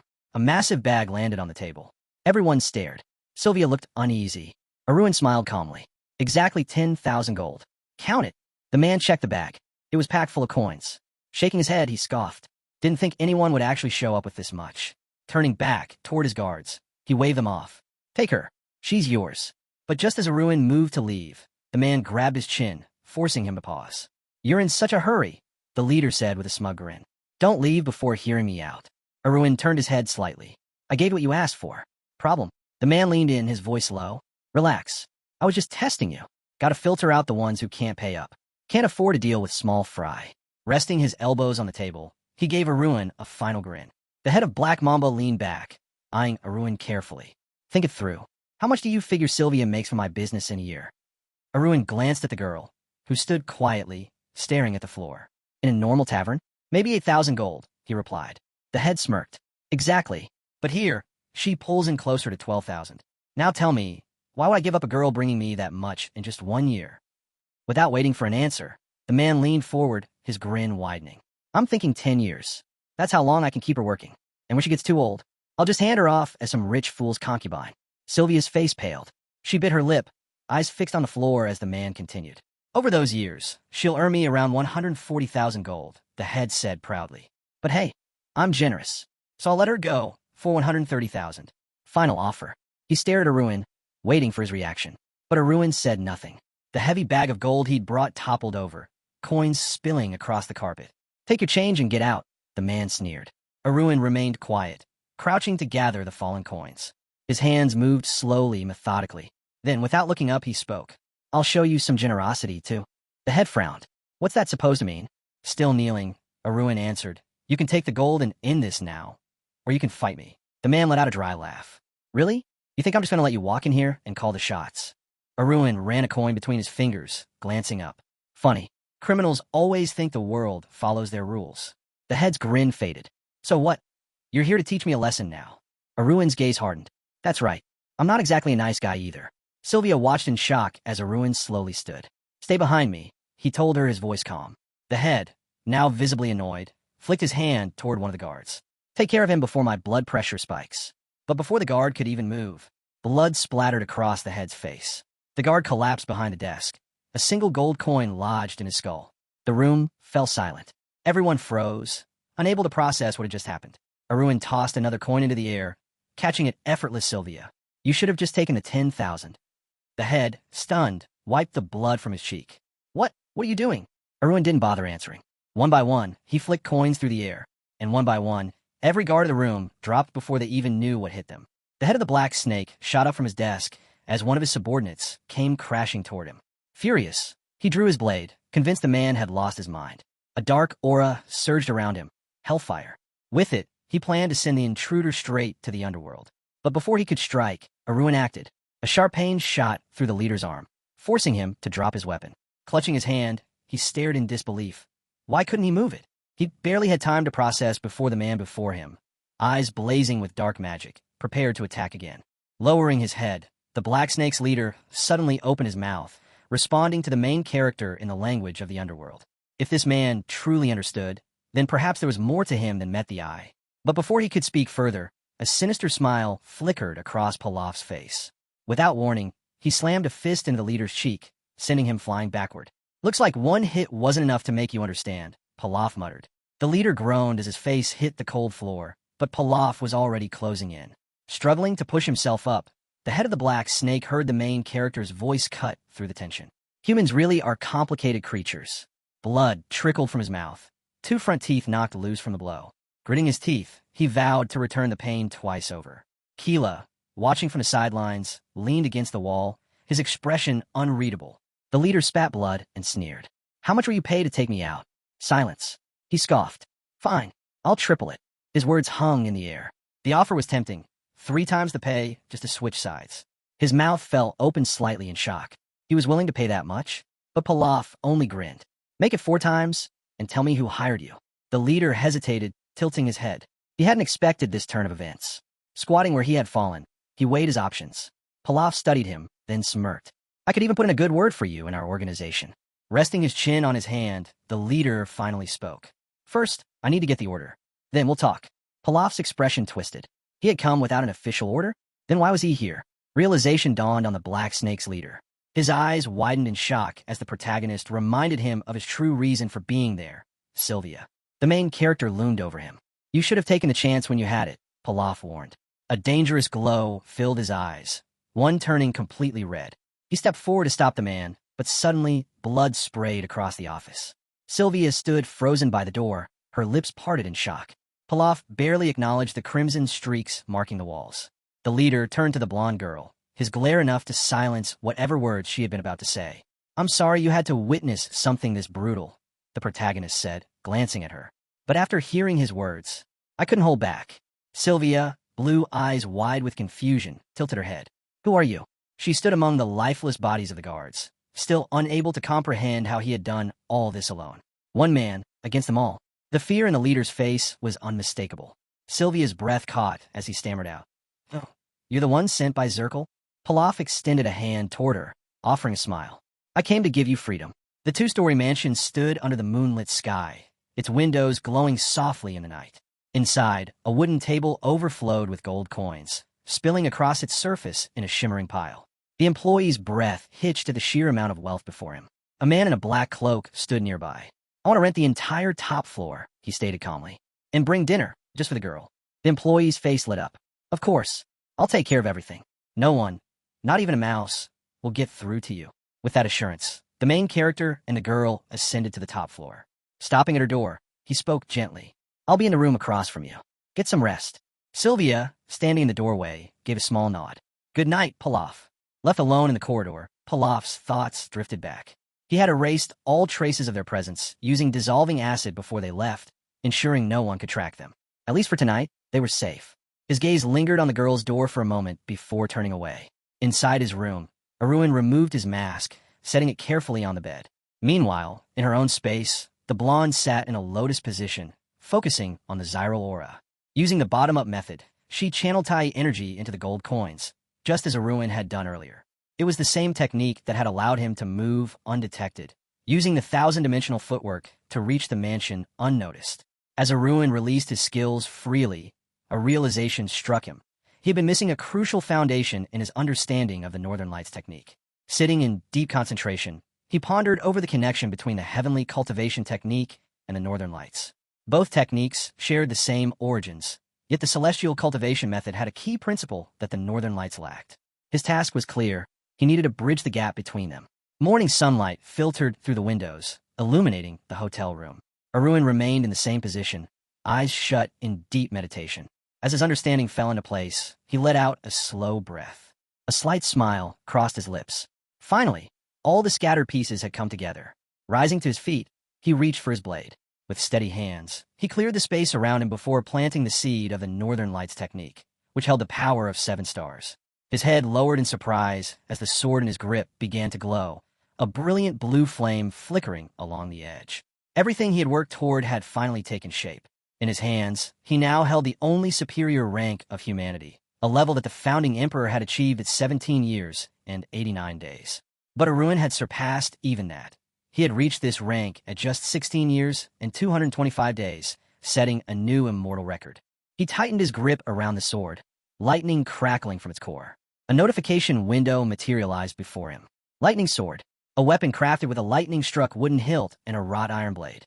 Embedded with a natural lightning core, it radiates energy even at rest. Strengthens further when infused with inner strength. Arun's eyes gleamed as he examined the blade. No unnecessary embellishments, just raw, refined power. A true magical weapon. Another notification window appeared. Purchase complete. Lightning Sword, white heavy checkmark. Cast Iron Ghost Bullets, X20, white heavy checkmark. Empty Domination, Secret Records, white heavy checkmark. Distortion technique, 5 stars, white heavy check mark. A smirk tugged at Aruin's lips. This was only the beginning. Aruin chuckled to himself. It's been a while since I shopped like this, he mused, watching the red notification windows flicker before him. Tossing the sword lightly in his hands, he scanned the details. The cast iron ghost bullets, a power source for sorcery. The path of domination, a set of exalted laws tailored for those at the awakening rank. Then, a new window appeared, detailing the distortion technique, a skill that fine-tunes the muscles and bones of the face using internal Tai energy, allowing the user to take on any desired appearance. Aruin sighed. Impulse purchase, he admitted, spreading his arms with an awkward smile. Looking away, he let out a small chuckle. Still might come in handy. Changing my face manually is a pain. With that rationalized, he rolled his shoulder, stretching his arm while smirking sarcastically. Might as well put this new ability to the test. Meanwhile, in her dimly lit room, Sylvia sat on the bed, staring blankly ahead. Sunlight filtered through the window, casting a soft glow over her, but her mind was elsewhere. She barely noticed the sound at the door until it repeated. "It's me," came a familiar voice from the other side. Sylvia hesitated before finally opening the door, only to freeze in horror. A young man with blue hair stood before her. Her eyes widened in shock. Who is this? Her breath caught as panic set in. Without thinking, she tried to slam the door shut. The stranger reacted quickly, wedging his foot into the doorway. He gritted his teeth as a sharp pain shot up his leg, his narrowed eyes reflecting a hint of frustration. "It's me, Pilaf," he said, his voice firm but slightly strained. Still bewildered, Sylvia glanced down at his foot, then back at his face. The young man pointed to himself, his expression softening just slightly. "This is my real face," he explained. "Last time, I used transformation magic. I couldn't risk being recognized." Sylvia's brows furrowed. Slowly, her breathing steadied. I thought you were one of the red snakes," she admitted, looking away in embarrassment. She let out a deep sigh, her exhaustion finally showing. Pilaf studied her for a moment before speaking. "You look tired. Did you sleep at all?" Sylvia shook her head. "I couldn't. I was too anxious." Pilaf leaned against the doorway, one hand on the knob, the other holding a wooden bucket. Without a word, he extended it toward her. Sylvia blinked in surprise. "What's this?" "Take it." She hesitated before cautiously accepting the bucket. Inside, she found a brush, scissors, and a comb, accessories meant for grooming in disguise. "You can't walk around the city looking like this," Pilaf stated simply. Sylvia's lips parted slightly as she stared at the items in her hands. She looked up at him, confusion still lingering in her eyes. "But you said no one should come near you." Pilaf smirked. "I told that to the owner of this place, not you." As Sylvia processed his words, Pilaf stepped behind her, carefully fastening a pendant around her neck. Almost instantly, her hair began to shift, its length and color transforming before her eyes. Zirkle, watching the change unfold, blinked in astonishment, his mouth opening slightly in silent bewilderment. Their escape had only just begun. As the group stared at him, Zirkle blinked in confusion, glancing around the room. He hesitated, then quickly bowed his head. "Sorry, I must be in the wrong room." Sylvia let out a soft laugh, closing her eyes as she tucked a strand of hair behind her ear. "It's really me, Zirkle," she assured him. Zirkle's eyes widened in disbelief. He took a step back, taking in Sylvia's transformed appearance. This didn't look like the girl he knew. It felt as if he were looking at a completely different person. Sylvia placed a hand on her hip, tilting her head slightly. "I just died and cut my hair, that's all." A small smile played on her lips as she flicked a strand to the side. Still stunned, Zirkle struggled to reconcile what he was seeing. His expression remained frozen in shock. Pilaf chuckled. "That's just the magic of disguise." Sylvia's fingers brushed against the pendant around her neck. She held it up slightly, her curiosity piqued. Pilaf nodded. "That pendant is a magical artifact. With it, you won't have to worry about being tracked by the black snake." Zirkle remained silent, still trying to process everything. Where had Pilaf even gotten something like this? Had he also changed his own appearance? Suddenly, a strange movement beneath Zirkle's shirt caught their attention. Pilaf and Sylvia stared, puzzled, as something beneath the fabric wriggled furiously. The lump grew more pronounced, pressing outward. Then, rip! Zirkle's shirt tore open, and something leapt out. Sylvia let out a terrified shriek, pressing her hands to her face as her eyes widened in shock. The small creature dashed straight into Pilaf's arms, looking slightly upset, but Pilaf only grinned, recognizing it instantly. "Sorry," he murmured, smiling fondly. The little creature wasted no time. It scrambled up Pilaf's shoulder and perched itself on his head, its tiny fangs peeking out as it surveyed the room. Pilaf let out a laugh, thoroughly amused by Sari's antics. I'm surprised you didn't come home last night without warning, he teased. Meanwhile, Sylvia and Zirkle were still too stunned to speak. Neither had any idea what was happening. Pilaf, still smiling, looked down at Sari, who gazed up at him with a hint of concern. Even with his altered appearance, Sari had recognized him instantly. Sylvia, finally recovering from her shock, leaned in slightly, eyes filled with curiosity. Who is this? Pilaf chuckled. Sari, say hello. This is Sylvia. Sari studied the new guest carefully, tilting his head as if trying to read her mood. Then, suddenly, he flashed a wide, toothy grin and placed a paw near his mouth in greeting. Sylvia and Zirkle both froze. Their hearts practically melted. The tiny creature's charm struck them like lightning, making them stare at him with sheer adoration. Sari wasted no time. He leapt from Pilaf's arms straight into Sylvia's, where she eagerly caught him, her enthusiasm shining through. Pilaf smirked. Go ahead, play with him for a while. Sylvia ran her fingers gently through Sari's fur, stroking his head as he purred contentedly. While they bonded, Pilaf turned to Zirkle, his expression shifting to something more serious. Raising an eyebrow, he locked eyes with him. So, what did you want to ask me? Zirkle straightened, lowering his eyebrows as he met Pilaf's gaze. I signed you up for a private training session. Pilaf's eyes narrowed slightly. His mind immediately pictured a silhouette of a man wielding a sword. The training is held in a specialized facility, one designed for prodigies, Zirkle explained. Pilaf studied him for a moment, his brows furrowing slightly. He considered the opportunity carefully. This could serve as a convenient excuse for a number of things. How long? Pilaf asked, his voice measured. Zirkle hesitated for a second before raising his hand slightly. His mouth opened, and he glanced at Pilaf, preparing to answer. Zirkle looked at the protagonist and finally answered. Until the next full moon. Pilaf's eyebrows lifted slightly. That's soon. Zirkle raised his hands, his own eyes widening. The number of days the middle class can access training at one time is pretty limited. But, according to the rules, class training can be taken up to 3 times. Pilaf exhaled sharply, lowering his eyebrows in frustration. Tisish, nothing we can do about that. He crossed his arms, already considering other options. After a brief pause, he turned and began walking toward the closet nearby. For now, we'll work with what we've got, he said, motioning for Zirkle to make an exact calculation. Zirkle watched as Pilaf pulled open a shelf, his movements deliberate. Then, just as Zirkle's curiosity peaked, Pilaf suddenly turned to glance over his shoulder, his lips curling into a Sylvia grin. Meanwhile, Sylvia sat comfortably on the sofa, absent-mindedly stroking Sari's chin as he purred in contentment. With a firm pull, Pilaf yanked out a massive bag filled with gold coins and dropped it in front of her. This is your share, he said casually. Sylvia's jaw nearly hit the floor. What? Zirkle, equally stunned, stared at the overflowing bag of gold, his eyes wide in disbelief. Pilaf simply closed his eyes and smiled smugly. Consider it compensation for your exploitation, he added. When I covered our tracks, I also happened to empty their safe. Sylvia shook her head, still in shock. This is way too much. Ignoring her hesitation, Pilaf grabbed another hefty bag and extended it toward Zirkle, whose mouth opened slightly in confusion. I can't accept this, Zirkle muttered. Pilaf's grin widened maliciously. Think of it as getting back every single coin you ever spent at the Black Snake's establishments. Zirkle hesitated before finally taking the bag, feeling its weight in his hands. Even now, he struggled to process everything. The chains that had once bound him, the burdens he thought he would carry for a lifetime, had been shattered in just 24 hours. His fingers clenched slightly around the bag as his expression turned serious. After a long pause, he finally spoke. I will repay you by any means necessary. Then, without hesitation, Zirkle bowed deeply before Pilaf, closing his eyes in solemn gratitude. No matter what it takes.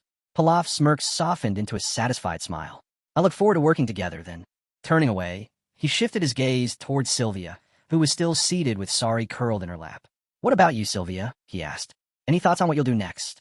Sylvia looked up at him, her brows slightly raised. Honestly, this all happened so suddenly, I haven't even had time to think about it. Pilaf narrowed his eyes slightly, glancing off to the side with a smirk. Then, looking back at her, he raised his hand with a confident smile. Why not help me out for a while? Sylvia blinked. Pilaf placed a hand on his hip, tilting his head slightly. I'm offering you a job, officially. Let's do some business together. In the distance, at an unknown location, a pair of men stood in front of an empty wall safe, their expressions grim. One of them clicked his tongue in frustration. Damn it, I had a feeling something was off. He must have pushed back the bribe payment, because he planned to pull a stunt like this. The second man clenched his fists, his face dark with anger. The game had changed. One of the men admitted that, to some extent, he could understand Kamazan. After all, after defeating his older brother and absorbing the boss, Kamazan often had no choice but to resort to blackmail and robbery. Meanwhile, a man with spiky hair was staring intently at a broken safe, his expression serious. This was VES from the Black Snake. VES stated firmly that Hybe wasn't the one who broke into the safe. Another man with short hair, clearly displeased, furrowed his brows. It was Titan, also from the Black Snake. He scoffed at VES, accusing him of acting all reasonable again. But one glance was enough to tell. Someone had grabbed all the gold and left behind half a destroyed safe door. VES pointed out that the safe wasn't open with a key. The door had been completely smashed through. Titan's eyes widened as he smacked a fist into his palm. Then, it could be one of my subordinates, he suggested. VES slid his hands into his trouser pockets, studying the wreckage while Titan stroked his chin in thought. Is there anyone among your men who could slice through iron this precisely? VES asked, his gaze sharpening. A flicker of anger crossed V's face as he narrowed his eyes at the ruined safe. There was no doubt in his mind. An aura had been present here. Turning away, he cast a sideways glance while Titan watched him closely. But why would someone with that kind of power rob Hybe? Titan questioned. VES ignored the question and started inspecting the room, running his fingers along shelves and cabinets. Then something caught his eye, a faint glint from underneath a cabinet. His instincts told him something was off. The room was too clean, too deliberate. He crouched down and spotted an object tucked under the furniture. His eyes darkened as he picked it up, a single gold coin. Holding it between his fingers, he turned back to Titan, his expression unreadable. Hybe was definitely attacked, VES confirmed. And there was someone else here, someone we don't know. Titan's eyes widened in confusion. What do you mean? V's fingers curled tightly around the coin. Tell me, Titan, how many aura users do you know who can kill with a simple flick of a gold coin? His voice was cold, deliberate. And more importantly, how do they even find this place? Titan's mind raced, but he had no answers. It doesn't matter who they are, VS finally said, his voice laced with restrained fury. The gold coin gleamed his grip as his hand clenched into a fist. What matters is that they dared to challenge us. A surge of white aura burst from VES, and 3 blue buds materialized before him. Elsewhere, Dharma Raven sat in deep meditation, his energy pulsing. He focused on expanding his control over Tai energy, pouring an entire 1,000-level elixir into the process. If he could harness 100 years' worth of energy, he could finally awaken the Northern Lights technique. The blue buds began to bloom. Sitting cross-legged, Dharma Raven radiated white energy, his brow furrowing as he concentrated. But after a moment, he scowled, displeased. This was his limit for now. The surrounding energy faded, and he slowly opened his eyes. Rising to his feet, he rested a hand on his knee, exhaling deeply. For now, this will do, he muttered. He had hoped to reach the peak stage of Thipe development instantly, but that was nothing more than greed. Walking to the window, he stretched, letting the sunlight spill over him. Despite his unfinished progress, he had met some of his goals. A little rest wouldn't hurt. Outside, a grand mansion stood under the golden light, a small fountain glistening in the front yard.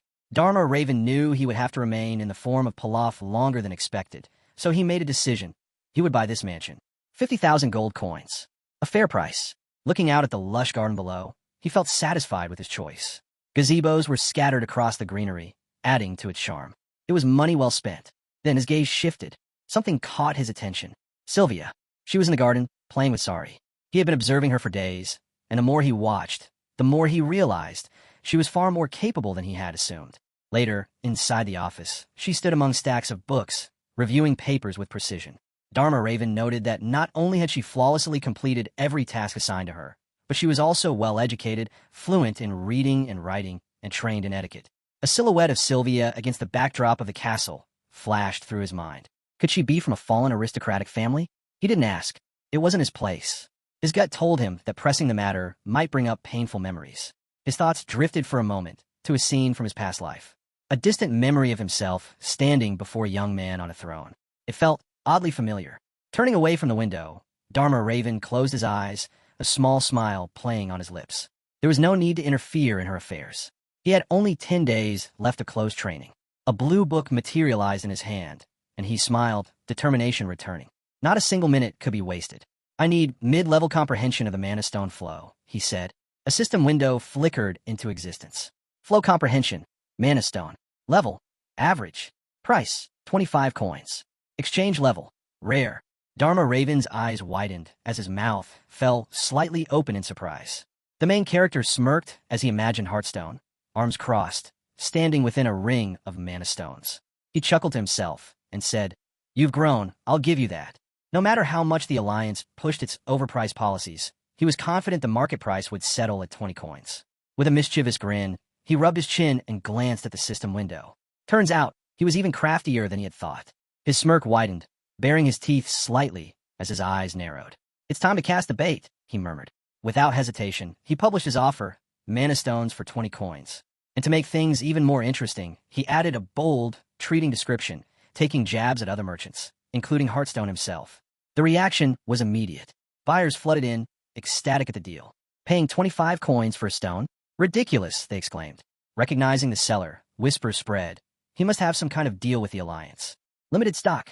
We can't miss this chance, others muttered urgently. As notifications of purchases began appearing in rapid succession, the protagonist casually broke off a small piece of cake with his fork, chewing contentedly. Just as he expected, the perfect moment to sell. Then, another notification popped up. Hearthstone had sent him a message. The main character raised an eyebrow. That was fast, he mused, extending a hand to open the conversation.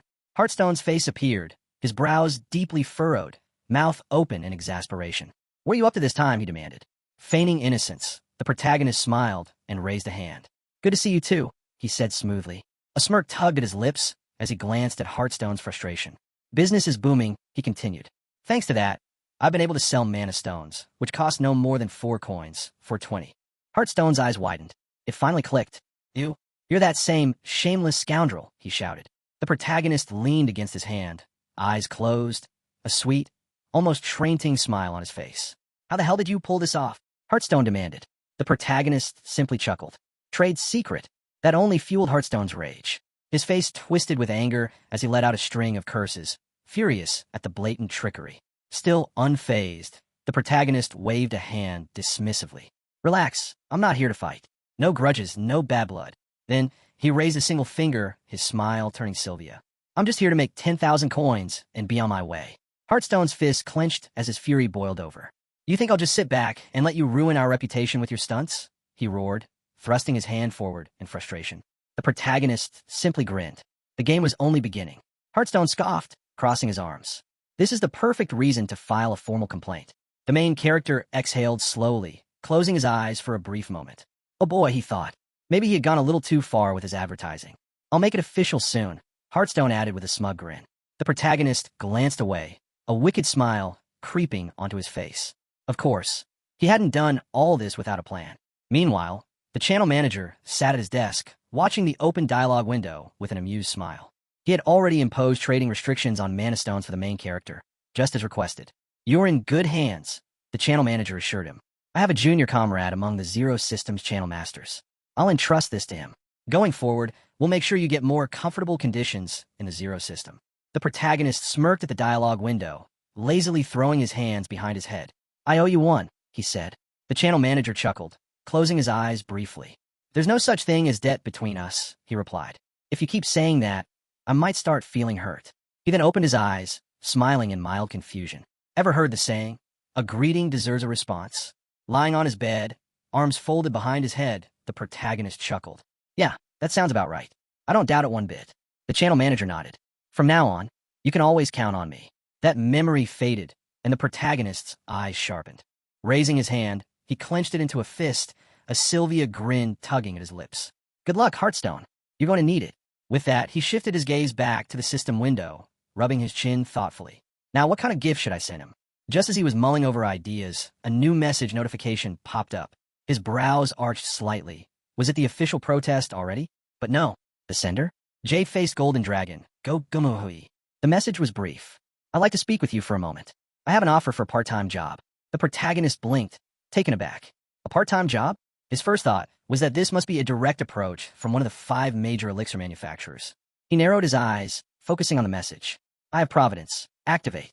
As the ability triggered, his pupils glowed faintly, scanning through the details. His eyes widened slightly, lips parting in mild shock. Who is this guy? Jade-faced golden dragon, Go Gumuhui, a name that carried weight. An influential man whose origins were a complete mystery to him. In his mind, The protagonist envisioned a battle-hardened warrior standing with a sword in hand, exuding an aura of power and authority. He smirked slightly. Then, a transaction report summary appeared. Nickname, Jade-Faced Golden Dragon. Real name, Go Gumuhui. Species, human. Access point, first system, fifth world of Murim. Transaction level, first soul phase. Current coins, 50,000. The protagonist's expression darkened in thought. A trade guild owner, and the only grandson of King Jogyunum. He let out a low whistle. Even the legendary Golden Dragon would envy Go Gumuhui's wealth. And the jade-faced beauties? They practically worshipped him. Beauty and riches combined. The protagonist muttered with a smirk. But his amusement was short-lived. His expression turned serious. If even a figure like him is taking an interest, then things might be getting far more complicated than I anticipated. The protagonist scanned the report, his eyes widening slightly in surprise. Even with just a brief summary, Dharma Raven could tell. The person in question was truly exceptional. Arun studied the document thoughtfully, resting his fingers against his lips. It was clear that his parents' revenge had some connection to part-time workers. Just then, a message came in from Jianwei. He mentioned a dispute over the hourly rate and hinted at sending another note soon, promising that the final terms would be favorable for the protagonist. Arun furrowed his brows, staring at the proposal. Something about the way Jianwei was handling this felt unnecessarily vague. But even without all the details, Arun could already tell. This was a man who lived without regrets. A smirk crept onto his face as he made up his mind. If Jianwei wanted to play games, he would play along. Night had fallen, the sky outside stretching dark and endless over the mansion, speckled with stars. Inside, Arun stood in the middle of his room, a cup of tea in hand. For hours had passed since he received the note. He had taken his time, there was no rush. Now, he could finally respond. Summoning the system window, he scanned the interface with a focused gaze before logging in. Without delay, he sent a message to Jianwei, casually mentioning that he had just checked his mail and was curious about the reason for contact. Almost instantly, Jianwei replied. Arun's grip tightened slightly on the cup, so he really was in a hurry. On the other side, Jianwei hesitated, raising his hands slightly as if unsure how to proceed. Arun wasted no time. He asked directly, what did Jianwei hear about the part-time job? Jianwei hesitated again, his response coming with an apology. He admitted that he had rushed into this without much preparation, asking for understanding. Arun set his cup down on the saucer, his expression unreadable as he continued reading. Then, Jianwei revealed a key piece of information. He had heard about a recent conflict with an elixir merchant. Apparently, the head of the Great Mountain Healthcare Center had been seriously offended. Arun's lips curled into an amused smile. So, they were well acquainted with the head of the center. He casually remarked that Young must have had quite the loose tongue. Unable to handle things alone, he had dragged Arun into the situation. Jianwei, caught off guard, quickly clarified. He and the head of Yang had only crossed paths a couple of times and were nothing more than acquaintances. This story had simply spread from person to person until it landed in his hands. Arun's eyes flickered with thought as he studied the system window, his expression growing more serious. Arun brushed off the topic, telling Zhou Jianwei that it wasn't all that important before shifting the conversation. So, what exactly do you need from me? He asked. Jianwei's expression darkened as he lowered his eyebrows. After a brief pause, he finally revealed what was on his mind. He had heard that Arun possessed 10 reporting tickets. Arun's brows shot up in surprise before a Sylvia smirk played on his lips. So, the channel manager's words held some weight after all. He hadn't expected anyone to believe such nonsense. Looking away, he rested his chin on his hand, an amused grin creeping across his face as he recalled the image of the channel manager. If he played along with that so-called legend, he had nothing to lose. His gaze narrowed, amusement flickering in his eyes as he decided to stir the pot a little more. Jianwei exhaled in relief, his eyes widening slightly. Meanwhile, Arun turned his attention back to him. And how exactly did you find out about this? He asked. I never mentioned it to anyone. Jianwei hesitated, but he couldn't deny that Arun had a point. He let out a short chuckle. Let's just say, sometimes I find the right people to ask. Without wasting time, he got straight to the point. So, do you still have those 10 tickets? Arun studied Jianwei's reaction, a faint smile tugging at his lips before he finally answered. I had them, but I already used them. Jianwei's expression fell instantly. His shoulders slumped, and for a moment, he simply stared at the screen in disbelief. I see, he muttered. Well, I suppose there's nothing to be done about it. Despite his obvious disappointment, he still thanked Arun for taking the time to listen, knowing he had a busy schedule. Jianwei let out a tired sigh, rubbing his temple as he covered one eye, still struggling to process the situation. But before he could dwell on it, Arun added, I never said I had 10 tickets, but I do still have the right to submit reports. His arms crossed over his chest as he watched Jianwei's reaction closely. Immediately, Jianwei snapped to attention. How many do you have left? Arun responded casually, 5. I used the other 5 to track down some part-time workers. Jianwei's eyes widened slightly as he read the message, then narrowed with suspicion. Are you being serious? There's no reason for me to lie, Arun replied smoothly. For a moment, Jianwei was silent. Then, without warning, he let out a low chuckle, which quickly grew into full-blown laughter. His mouth curled into a wicked grin, his teeth flashing as his entire body shook with laughter. Arun's eyes widened slightly. What was with this reaction? Jianwei was practically radiating bloodlust. As the laughter echoed through the chat, Jianwei's grin stretched wider, his eyes shutting for a moment as he took in the sheer excitement of it all. Finally, he said, voice thick with emotion, at long last, I have my chance. Those scoundrels, they'll burn in hell where they belong. Even heaven has turned against them. Arun stared at the screen, bewildered. Just moments ago, he had been speaking with a calm and composed man. Now, it was as if he was facing a bloodthirsty demon. Then, as if realizing how far he had gone, Jianwei suddenly stiffened. His fingers hovered over the keyboard before he quickly composed himself. Apologies, he typed, his tone much more controlled. I got a little carried away. Arun exhaled, shaking his head slightly. It's fine, he replied. I've met all kinds of people. Just then, Jianwei sent over a visual, 3 shadowy figures standing under a sky streaked with lightning. A sense of deep-seated hatred radiated from the image. There are some people in this world, Jianwei said, his gaze darkening, whom I refuse to share the same sky with. His brows furrowed as he looked at the chat, his expression filled with raw determination. The ones who killed my parents. A heavy silence followed. Jianwei clenched his fists. I've lived my entire life with nothing but the thought of revenge, he admitted. And now, finally, I see a glimmer of hope. Arun placed a hand over his chest, his gaze fixed on the dialogue. It was clear now, Jianwei wanted the right to submit reports, meaning his enemies were those involved in the exchange. Jianwei furrowed his brows, his lips parting slightly in frustration. There's one person I suspect the most, he admitted. Arun raised an eyebrow, a faint smile tugging at his lips as he processed the information. Jianwei, catching his reaction, nodded slightly in understanding. I see where you're coming from, Arun said after a moment, but I can't hand over my right to submit reports. Jianwei exhaled, but didn't push back. That's fine, he replied. As long as I get the contents of those reports, that's enough. Arun leaned forward slightly, pressing his fingers to his chin as he considered the proposal. Then Jianwei made his offer. I want to buy 5 of them, for 50,000 coins. Arun's brows lowered, his lips pressing into a thin line as he weighed the deal.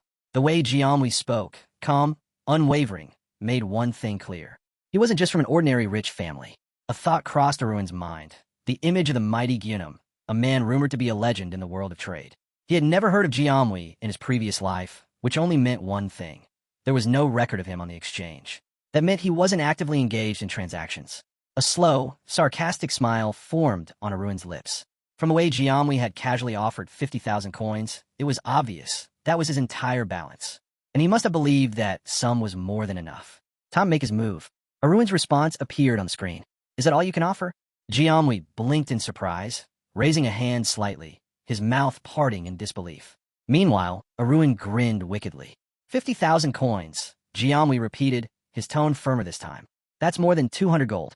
That kind of wealth would last 3 generations. He narrowed his eyes. I also know you made 30,000 coins just by using the report 5 times. I'd say my offer is more than fair.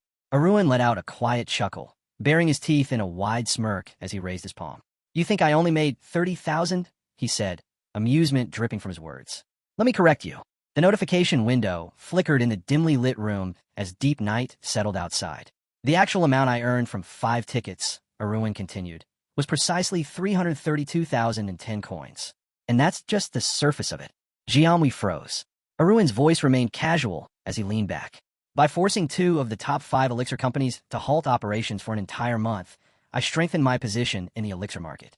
If you factor in the earnings that came from that shift, let's just say 30,000 coins barely scratches the surface. His smirk deepened, his brows knitting together slightly as he added. Of course, I can't say it was solely thanks to the report, but its existence gave me the leverage I needed. Jianwei's eyes widened, his mouth opening slightly in shock. Arun's voice dropped lower. Depending on who uses the report, its value changes drastically. A sudden image flashed through his mind. Himself, gripping his sword, eyes burning with rage. "I know the weight of revenge," he said, his voice carrying an edge of something unspoken. There are emotions that words can't express. His head tilted slightly, his gaze darkening as he stared at the screen. Then he asked the question that made Jianwei freeze in place. "Is revenge really worth only 50,000 coins?" A wicked smile spread across Aruin's face, his eyes glinting with amusement. Across from him, Jianwei sat frozen, horror flickering in his gaze as Aruin's words hit him like a blow. If that's the case, Aruin mused, his tone deceptively light, then all that talk about dedicating your life to revenge was just a lie? Jianwei's expression twisted with fury. His teeth clenched, his brows furrowed, and he pressed a hand to his chest as if steadying himself. "That's not true," he snapped. "I've been waiting for this day, longer than you could ever imagine." A slow, satisfied smirk tugged at Aruin's lips. "That's exactly the reaction I was expecting, but he still needs a little more prodding." Suddenly, like a bolt of lightning striking his mind, a sensation of unease surged through Aruin. His smirk faded instantly. He turned sharply toward the window, his gaze growing serious. The night outside was dark and still, but something felt off. Without hesitation, he cut the conversation short. "We'll continue this later. I have something urgent to take care of." Jianwei blinked, startled by the abrupt shift. "Wait." But before he could say another word, Aruin swiped his hand across the dialogue window, closing it instantly. With a flick of his wrist, a sword wreathed in crackling blue lightning materialized in his grasp. His sharp gaze swept outside. The energy in the air had shifted. Something was coming. Beyond the mansion's walls, several rooms were still illuminated, casting flickering glows into the night. But amidst the silence, shadows lurked. A group of men stood gathered near the mansion's entrance, their expressions dark and displeased. "You're sure this is the place?" one of them asked, narrowing his eyes. The scout nodded grimly. "Checked multiple times. He's here." A taller, more menacing figure stepped forward, his lips curling into a wicked grin. Behind him, more figures loomed, an entire squad of warriors clad in dark gear. "The invasion starts now," the leader sneered. With that, the Black Snake squad stormed the mansion, their movements swift and calculated. Their plan was simple: catch him off guard, overwhelm him before he had time to react. As they slipped through the darkened corridors, a faint glow seeped from under a distant door. Their leader raised a hand, signaling for silence. "I'll check first," he murmured. Like a shadow, he crept toward the door, barely making a sound. He peered through the narrow crack, his lips twisting in contempt. He has no idea we're here. Confident in his advantage, he reached for the handle, ready to strike. But the moment the door budged, crack! A blinding bolt of blue lightning erupted from within, tearing through the air with a deafening roar. The squad leader barely had time to react before the energy slammed into him, sending him flying back into the corridor. His body convulsed violently as electricity surged through him. He crashed to the ground, smoke rising from his charred uniform. The remaining warriors froze, their eyes wide with shock. Their leader lay motionless, his limbs twitching from the aftershock. "What the hell was that?" one of them blurted, gripping his sword with trembling hands. The rest of the squad hesitated, suddenly unsure. They had expected resistance, but this? Before they could gather their thoughts, the door burst open. A wave of energy surged through the air as Aruin stepped out, his sword crackling with blue lightning. His stance was low, his gaze sharp, and his entire body radiated raw, unrestrained power. The squad members instinctively tensed, gripping their weapons tighter. They had walked into an ambush, and now, it was clear, he had been expecting them. The leader's fallen body still smoked on the ground, and yet, despite the clear warning, the remaining warriors clenched their swords, anger flaring in their eyes. They had no choice now. If it was a fight Aruin wanted, they would give it to him. Aruin smirked sarcastically, unfazed by the swarm of enemies surrounding him. Then, with deafening speed, he charged forward, his entire body radiating a crackling storm of blue lightning. The air itself trembled as his sword sliced through the crowd, sending arcs of electricity surging through the battlefield. With eyes flashing like lightning, Aruin moved like a phantom, weaving through the squad of fighters with lethal precision. One warrior swung his blade, desperate to strike, but he was too slow. Aruin caught the man's wrist mid-swing. A surge of electric energy coursed through the fighter's body. His teeth clenched, veins bulging as pain overtook him. The sword slipped from his grasp, clattering to the ground as his muscles locked up in agony. A scream tore from his throat as the lightning ravaged him, his body convulsing violently. Smoke curled from his scorched uniform, his lifeless eyes staring upward as his body went limp. Aruin scoffed, looking down at him with utter contempt. "What's wrong?" he asked mockingly. "Does it hurt?" He tilted his head, voice dripping with cruel amusement.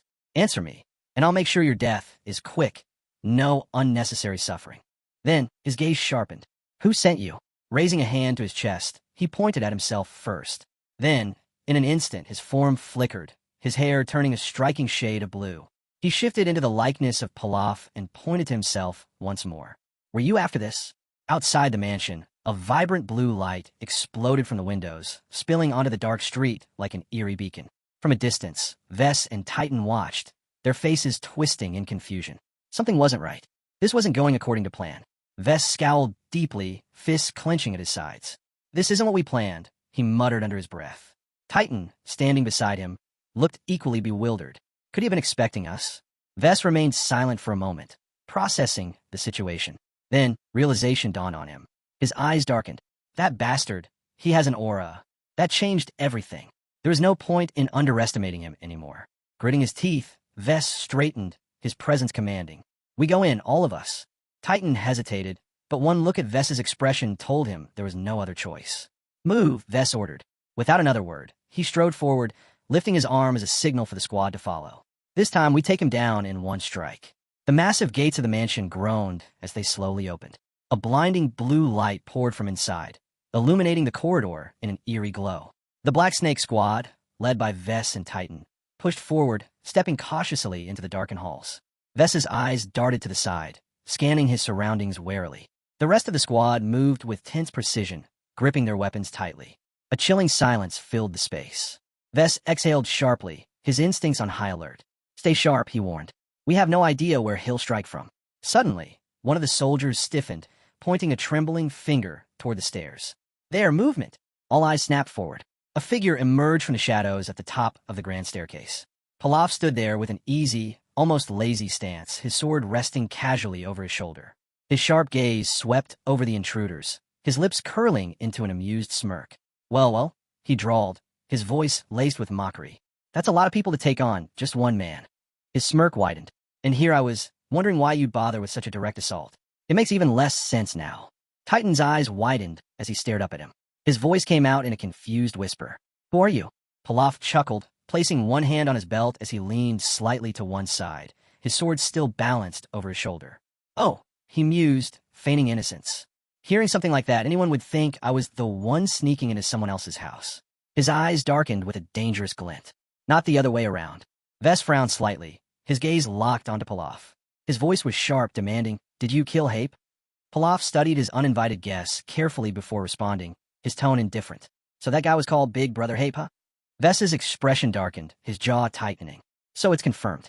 The leader of the Black Snake squad clenched his fists before pointing his sword straight at Pilaf. His voice rang through the hall. "Take him down." The order was instant. The squad lunged forward, their blades gleaming under the flickering blue light. But Pilaf remained unfazed, casually unsheathing his sword as a smirk played on his lips. "You're impatient," he remarked, his voice carrying an amused edge. "Fine, we'll skip the introductions."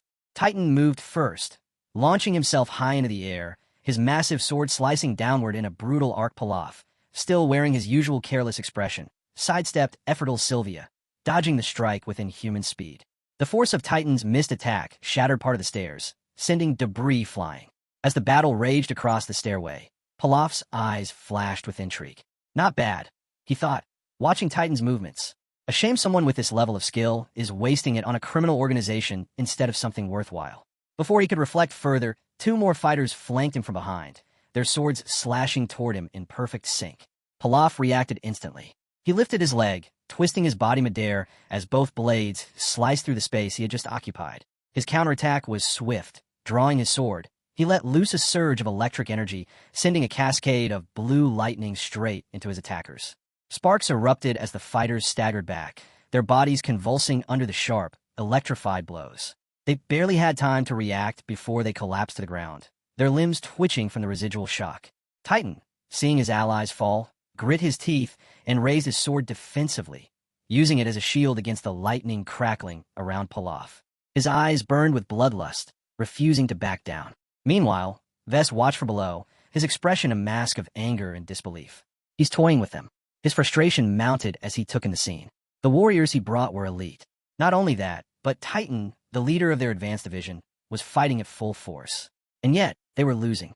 To one man. Vess's fingers tightened around a parchment scroll in his hand. He did not want to use it. Not yet. But at this rate, lifting his hand to his face, he let out a sharp whistle. The sound cut through the battlefield. Titan's body tensed. His head snapped toward Vess, confusion flickering in his gaze. The remaining fighters, bloodied and exhausted, stiffened in alarm. They knew that signal. The leader of the Black Snake squad grinned darkly. He tore the glowing parchment in half. Pilaf's eyes widened slightly. He hadn't expected this. Vess stood in the center of the room, his aura shifting. A brilliant blue glow surged from his hands, forming a large, intricate magic circle in front of him. The symbols within the circle pulsed with energy. Pilaf's muscles tensed. Magic. Raising his arms outward, Vess activated his spell. Ice Blast. A surge of frost erupted from the circle, sending jagged shards of blue energy hurtling toward Pilaf. Pilaf's expression darkened. He could feel the sheer force of the attack. The shards hurtled toward him at terrifying speed, aiming to pierce and freeze everything in their path. Move! Vess barked. His squad scattered. Titan turned sharply, realization hitting him like a brick. His voice boomed across the hall. Get to cover. There's going to be an explosion.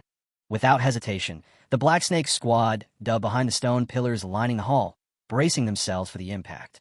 Pilaf's eyes flicked between the incoming attack and the retreating fighters. His lips curled into a frown.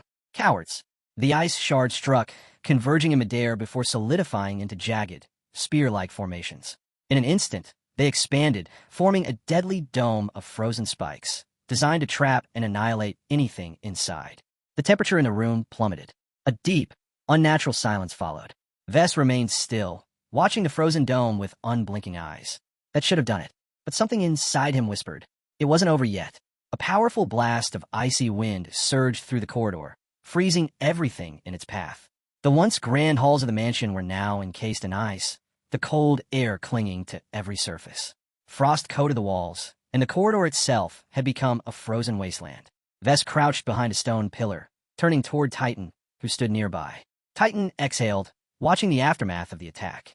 That was incredible, he muttered, still feeling the chilling effects. Then, he glanced at Vess and smirked. That scroll cost 1,000 coins. Are you sure it was worth using it like this? Vess tilted his head slightly, a sarcastic smile tugging at his lips. Of course it's a pity, he admitted. That kind of large-scale magic should have been used on an actual battlefield. His expression darkened.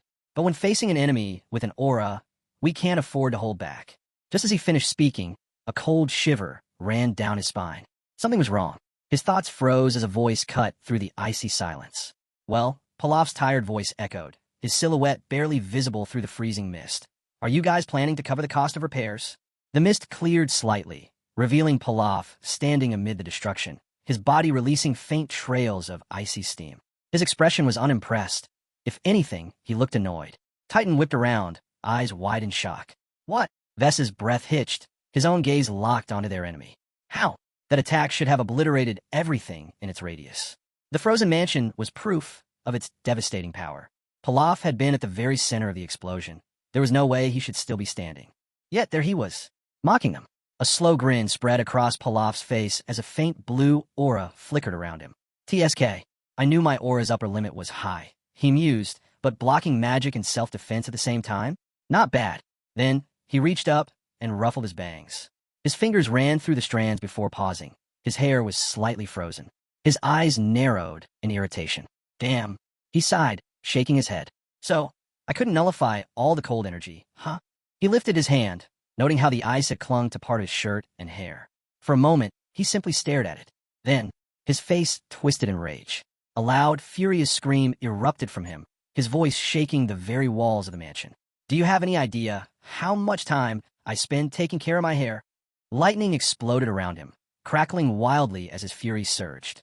His entire body radiated a deadly, electric blue glow, and the sheer force of his anger sent shockwaves through the frozen corridor. With a sudden burst of power, Pilaf shot into the air, his sword crackling with energy. The moment he raised it, bolts of electricity tore through the mansion, illuminating the night in blinding flashes. Titan and Vess stood frozen in place, their mouths agape. Is he seriously mad about his hair? Titan whispered in disbelief. The Black Snake squad was stunned. Out of all the things that could have enraged him, this was what pushed him over the edge. Not the ambush, not the ice magic, his hair. But before anyone could react, a torrent of lightning descended upon them. Boom! The entire mansion trembled as devastating energy engulfed the battlefield. Titan and Vess barely had time to scream before they were consumed by the onslaught. When the dust settled, the two lay sprawled across the frozen floor, smoke rising from their bodies. Their scorched forms twitched slightly, their expressions frozen in pure shock. Pilaf landed gracefully, exhaling sharply as he surveyed the aftermath. His long bangs fell over his eyes, shadowing his face. His sword still hummed with residual electricity. His gaze flicked downward. Vess and Titan lay lifeless at his feet, their bodies unmoving. Pilaf clicked his tongue. If I hadn't held back, I would have taken the entire mansion down with him. His expression turned unreadable as he glanced at the remains of the Black Snake Squad. Bodies littered the frozen floor, their numbers significantly reduced. And yet, there aren't as many corpses as there should be. Pilaf's eyes narrowed slightly. Some of them escaped. His sharp gaze darted to the far end of the corridor, an open door. Instantly, his instincts flared. Without hesitation, he turned and rushed toward it.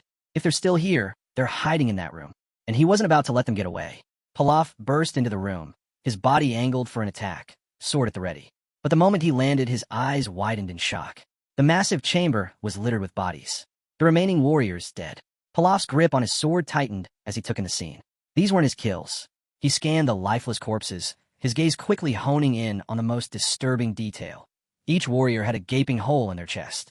A cold sweat formed on his brow. This wasn't done by a sword. His mind raced. Who could have done this? Before he could process further, a noise echoed from the far end of the corridor. Clack! The distinct sound of hooves. Pilaf snapped his head toward the source of the sound. There, in the dimly lit hallway, stood a shadowy figure. A unicorn. Immediately, his senses went on high alert. His sword crackled to life, blue lightning sparking around him as he took a defensive stance. The figure stepped forward, its silhouette fully coming into view. Pilaf's breath hitched. The creature's sleek, muscular form gleamed under the faint light. A deep, crimson-colored unicorn strode toward him, its cloven hooves clicking against the floor in measured steps. Then, recognition dawned. Sorry, his eyes widened in sheer disbelief. The unicorn smirked, before tossing its silky mane in satisfaction. Pilaf stood frozen for a moment before breaking into an amused chuckle. So that's what happened. He pointed at the fallen warriors, his expression curious. Don't tell me you did this? Sorry, still in unicorn form, gave a smug nod. Before Pilaf could react, the door behind them suddenly swung open. Mr. Pilaf. Sylvia hurried inside, her voice tinged with urgency. But the moment her eyes landed on the unicorn beside him, she stopped dead in her tracks. Is that? Pilaf, still grinning, patted Sari's side with pride. Yep, this is Sari. Looks a little different, huh? Sylvia clutched her chest, struggling to process what she was seeing. Sari transformed. Sari flicked his tail, tilting his head mockingly, as if enjoying her reaction. Pilaf laughed, crossing his arms. Let's just say carrying around an ordinary Martin was getting boring. His grin widened mischievously. Better get used to this. You'll be seeing the great Sari phenomenon more often.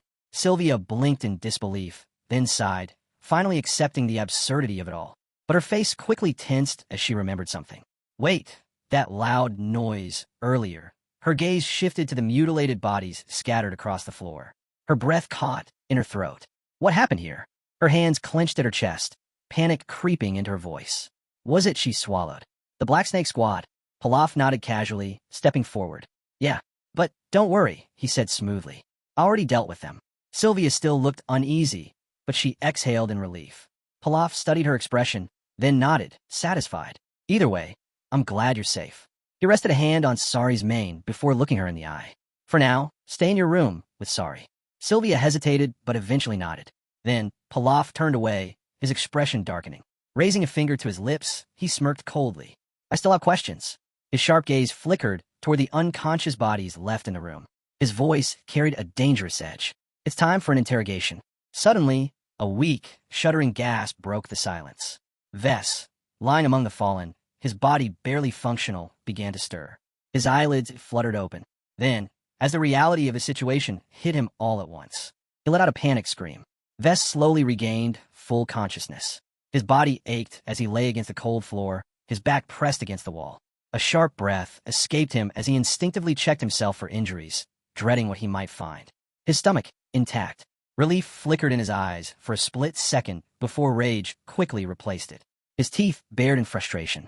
But as he attempted to move, his face twisted in confusion. His arms, his legs wouldn't respond. A shadow loomed over him. Pilaf approached with a malicious grin, dragging a chair behind him. The sound of its wooden legs scraping against the floor sent an ominous shiver through the air. He set it down right in front of Vess. "Ah, you're awake," Pilaf mused, resting his hands casually on the back of the chair. "How are you feeling?" Vess's face contorted in fury. "You bastard!" he snarled, his voice hoarse with anger. "What the hell did you do to me?" Pilaf only grinned wider. "Oh." He looked away for a moment, feigning deep thought. "Shouldn't you be thanking me for letting you live?" Before Vess could retort, a cough sounded from nearby. Titan stirred. His eyes flickered open as he sucked in a sharp breath, his body jerking slightly. But the moment he tried to move, his face paled. Nothing. His limbs refused to obey him. Panic flared in his eyes. His breath quickened. "What is this?" His voice came out strained as his body remained frozen. He turned his head sharply, locking eyes with Vess. Vess exhaled sharply, looking at his struggling subordinate. "Don't waste your energy," he muttered. "It's some kind of magic. We're trapped." Pilaf clapped his hands together. The sound echoed mockingly through the silent room. Well, he said with exaggerated amusement. "I hate to interrupt such a touching moment," his smirk widened. "But I think it's about time we properly introduced ourselves." With that, he spun the chair around and sat down, resting his elbows on his knees. A slow, sarcastic smile crept onto his lips. "The name's Pilaf." His eyes gleamed as he studied their expressions. "Not that it matters. I already know you're not going to tell me anything useful." He sighed dramatically. "So, rather than waste my time," his smile twisted into something far more sinister, "I'll just make you talk." Vess and Titan froze as his voice darkened. Pilaf leaned forward, his grin widening. "You see, I have the power to bring you back to life. Over and over." His voice dipped lower.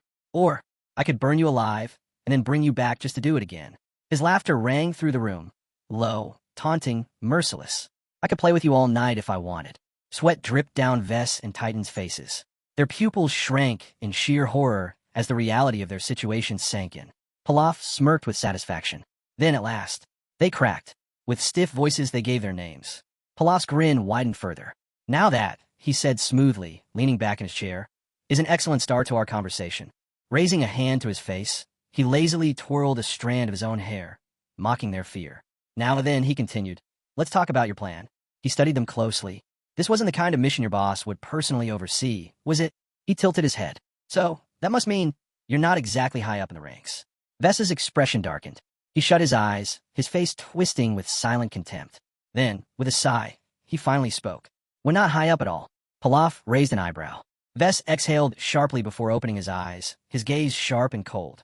"Do you think the higher-ups, our actual leaders, would risk their lives playing hunting dog? Would they personally fight someone with an aura?" Pilaf's smirk faltered. For the first time, a flicker of doubt crossed his face. He crossed his arms, narrowing his eyes. "Were they saying?" Vess scoffed. "We weren't here on some grand mission.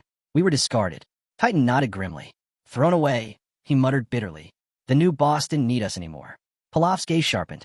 He watched the two men closely as they sat motionless on the floor, their voices laced with resentment. Sorry, who had been observing from nearby, frowned slightly. Pilaf tapped his fingers against the arm of the chair, thinking, these two were strong, third-class fighters, easily. The men they brought with them? Fourth class. A group of this level wouldn't just be tossed aside so carelessly. Unless there was something bigger at play. Pilaf's eyes darkened. Discarded? He murmured. He studied them for a long moment, then slowly grinned. Well then. His voice was laced with amusement and deadly curiosity. Tell me everything you know. Pilaf raised a hand in front of him, his tone dripping with sarcasm as he remarked that, by this logic, their organization should have at least been recognized as a royal order of knighthood. VS lowered his head, a wave of frustration washing over him, and admitted that, if Pilaf's theory was correct, at least they had an explanation for how they ended up in this mess. Intrigued, Pilaf listened as VS laid it all out. Kamazan, their boss, was nothing more than a scheming lowlife. He had a habit of throwing talented people into impossible situations just because they didn't align with his agenda. As Pilaf settled into his chair, something clicked in his mind. His eyes lit up with understanding. So, this Kamazan guy was their new boss? He leaned forward, curiosity sparking in his voice, and asked if they were at odds with him because they had chosen the wrong side. Titan hesitated for a moment before confirming that. More or less, that was exactly the case. Pilaf's expression darkened. He shot them a look of pure disdain and laid out the harsh truth. These guys were nothing but pawns. If they won, great. If they lost, no one would shed a tear. He leaned back in his chair, watching them carefully as he continued. Their so-called boss, Kamazan, would benefit whether they died or returned victorious with the stolen money. Either way, they were just pieces on a board, easily sacrificed. Spreading his fingers in the air, Pilaf studied them, his curiosity only growing. Then, he cut to the chase. How had they managed to track him down? VES shut his eyes, organizing his thoughts before explaining. When everyone had pinned the murder on other organizations, he had noticed a small but crucial detail. On that very day, one of the waitresses had vanished. Keeping his eyes closed, he continued.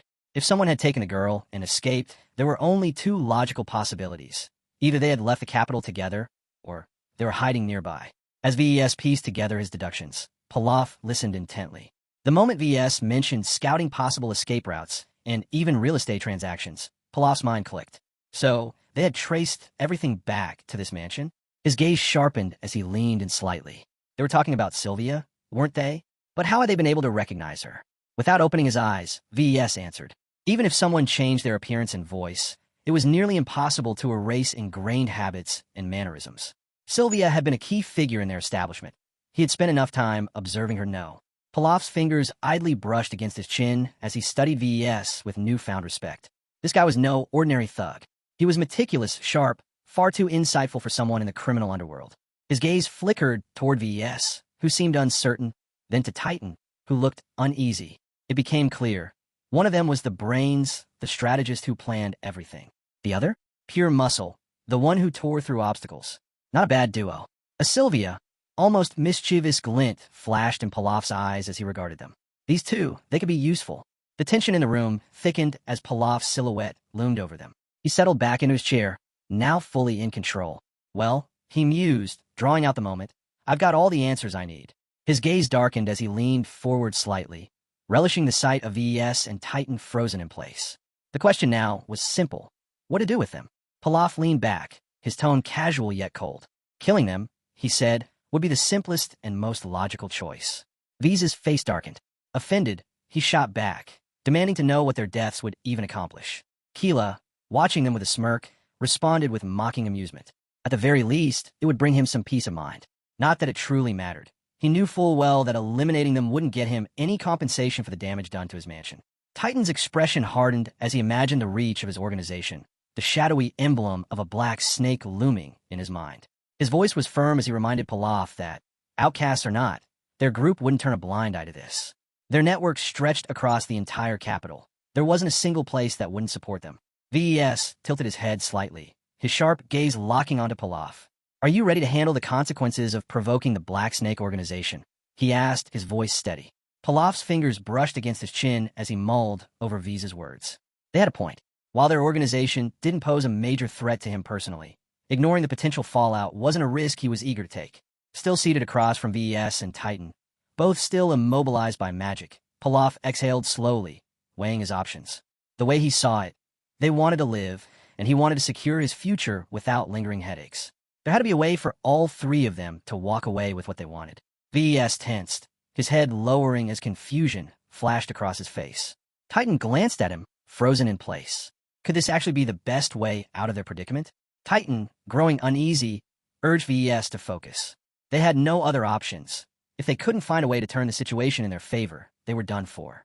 Pilaf's lips curled into a slight grin as he tapped his chin. Then, raising his palm in front of his face, he studied the two carefully. He still had one option. The moment the words left his mouth, the remaining fighters stiffened, their eyes widening in shock. Horror flickered in their expressions as Pilaf revealed his plan. He wanted to take down Kamazan. The chilling weight of his words filled the air. Pilaf sat on the stairs, the room thick with icy tension as Titan and VES laid out the strategy for their men. VES, his voice firm, repeated their objective. Pilaf would be allowed to seize the Black Mamba. Raising a finger to his face, he turned to Titan. Their mission had already failed, and he asked his friend a pointed question. If they couldn't take Pilaf down the first time, what made them think they could do it again? The entire squad of fighters froze, their eyes going wide. Pilaf had clearly overheard them, and for a brief moment, his gaze turned unsettlingly predatory. A cold dread settled over the group.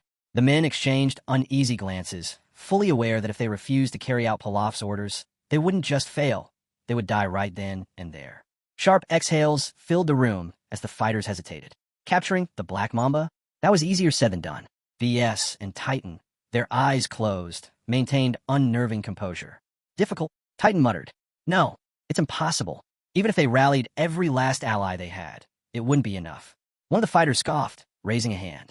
His voice was laced with doubt as he questioned why they should even trust Pilaf's word in the first place. V's expression darkened, his patience wearing thin. Have you already forgotten? He snapped. He brought us back when we were as good as dead. His voice dropped, cold and final. You might not trust him, but tell me, do you have any better options? Silence. There was no answer, because in truth they had none. VS raised his hand, his voice steady as he addressed the group. They had seen it with their own eyes. He had endured the ice explosion barehanded.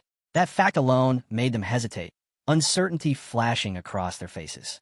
Standing beside Titan, VES continued as their men stood opposite them, listening intently. His words might seem unexpected, but he laid it out clearly. Pilaf was the first to offer them a real opportunity. And if they turn it down now, there wouldn't be another chance. Tilting his head, VES studied the men before him, his expression darkening. He asked them to consider. If they were lucky, this could be their chance to break free from the way they had always been treated. But if Kamazan remained in power, they would continue to be nothing more than disposable pawns. The fighters shifted uneasily, absorbing their leader's words. VES pressed on, warning them that Kamazan wouldn't hesitate to eliminate them quietly, erasing them from the picture the moment it suited him. Titan suddenly clenched his fist, his voice filled with determination. We've already died once, he declared. Since we were given a second chance, why not use it for something big? Despite his conviction, the squad looked at each other with uncertainty. Dying here or dying there, what difference did it make? From the sidelines, Pilaf watched with admiration as VES and Titan worked to rally their men. Their teamwork, their cohesion, it was impressive. Just as he thought that, one of the fighters suddenly stiffened, his eyes widening as doubt crept in. Could he really risk his life for someone he barely knew? Titan and VES remained silent, their gazes sharp as they let the question sink in. It was a fair argument, but just as the tension thickened, the same fighter took a deep breath, then clenched his fist. His hesitation vanished as he shouted with conviction. He would take that risk. His newfound resolve rippled through the group. Turning to his comrades, he urged them to do the same. This man saved us, he reminded them. VES and Titan were absolutely right. They had originally been sent to capture someone with completely unknown abilities, essentially a death sentence. So what was the real difference here? Another fighter, looking at the situation from a different angle, spoke up. They were the key players in this operation. As long as they were standing, Kamazan's so-called rule was meaningless. He could only be a leader if they allowed him to be. Inspired by their own words, the squad erupted in agreement. Their determination surged as they faced VES and Titan, their decision clear. Pilaf, still watching from the sidelines, observed the shift in energy. Then, as the squad settled into their decision, VES turned back to him. Their gazes met, and after a brief moment of silence, VES gave him a slow, firm nod. Pilaf's expression lit up with excitement. Raising his hand, he declared, "Tonight, the boss of Kamazan, ruler of Theros, will be replaced." That night, darkness blanketed the city. Inside his lavish palace, Kamazan swirled a glass of wine in his hand, taking a slow sip. His eyes flickered with confusion when news reached him. Pilaf had been captured. Beside him, his white-haired assistant paled, his voice urgent as he confirmed the report. Pilaf was being held on the first floor of their very own palace. Kamazan's grip tightened around his glass. His lips curled into a sneer as the realization settled in. The squad he had thrown into a hopeless situation, those lowly, insignificant cockroaches, had actually turned against him. These men, they should have been crushed. They should have been long gone. And yet, they were still here, defying fate. Kamazan swirled the wine in his glass, his gaze fixed on his assistant. "What's the condition of that Pilaf guy?" he asked lazily. His assistant smirked. "He's on the verge of death," he replied, clearly satisfied. "A bloody mess." Kamazan narrowed his eyes. If VES and Titan, two men he had cast out, had managed to capture this so-called owner of an aura, then Pilaf must have been no stronger than a mere third-rank fighter. That made him nothing more than an insect. He set his wine down, his voice turning sharp. "Chain him up. Restraints, handcuffs, bind him so tight he won't be able to breathe. Then bring him to me." His assistant bowed slightly. "Understood. I'll take a few skilled men with me, just in case." "Do it," Kamazan said dismissively, raising his glass once more as his assistant turned and left the room. Taking a slow sip, Kamazan gazed off to the side, his arrogance palpable. No matter how things played out, these fools would all end up dead. If Pilaf had been caught so easily, then he was nothing but a weakling.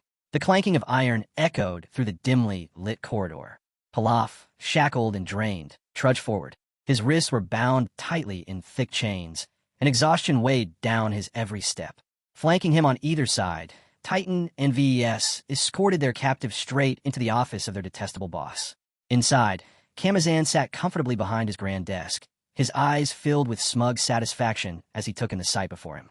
His fighters stood around the room, their gazes locked onto the new arrival. His assistant stood nearby, watching closely. Kamazan's lips curled slightly. "I don't recognize your face," he said, tilting his head. "Where exactly do you come from?" Silence lingered for a moment before Pilaf, standing between the two formidable fighters, let out a small sigh. His face was weary, but his voice remained steady as he said his name. Kamazan's expression darkened in an instant. His voice turned sharp, demanding, "Where is the stolen money?" Pilaf, still bound in iron, raised his tired gaze and exhaled. "You shouldn't consider that money yours," he stated calmly. "It belongs to Hape." A cold tension filled the room. Then, with a defiant glint in his eye, Pilaf smirked and added, "So, until he comes to collect it, it's still mine." Kamazan's jaw clenched. His glare turned lethal. "You're a delusional fool," he spat. Lifting a hand, he gestured toward the insignia of the Black Snake organization behind him. His voice rang with authority. "That money belongs to this organization, and this organization belongs to me."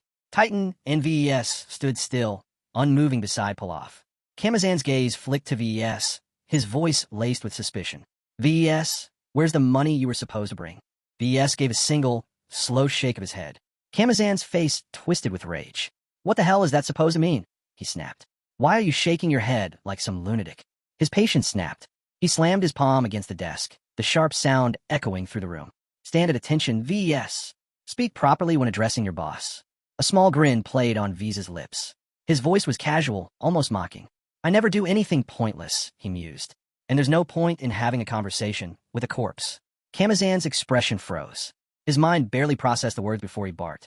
"What did you just say?" VES glanced away, his indifference cutting deeper than any insult.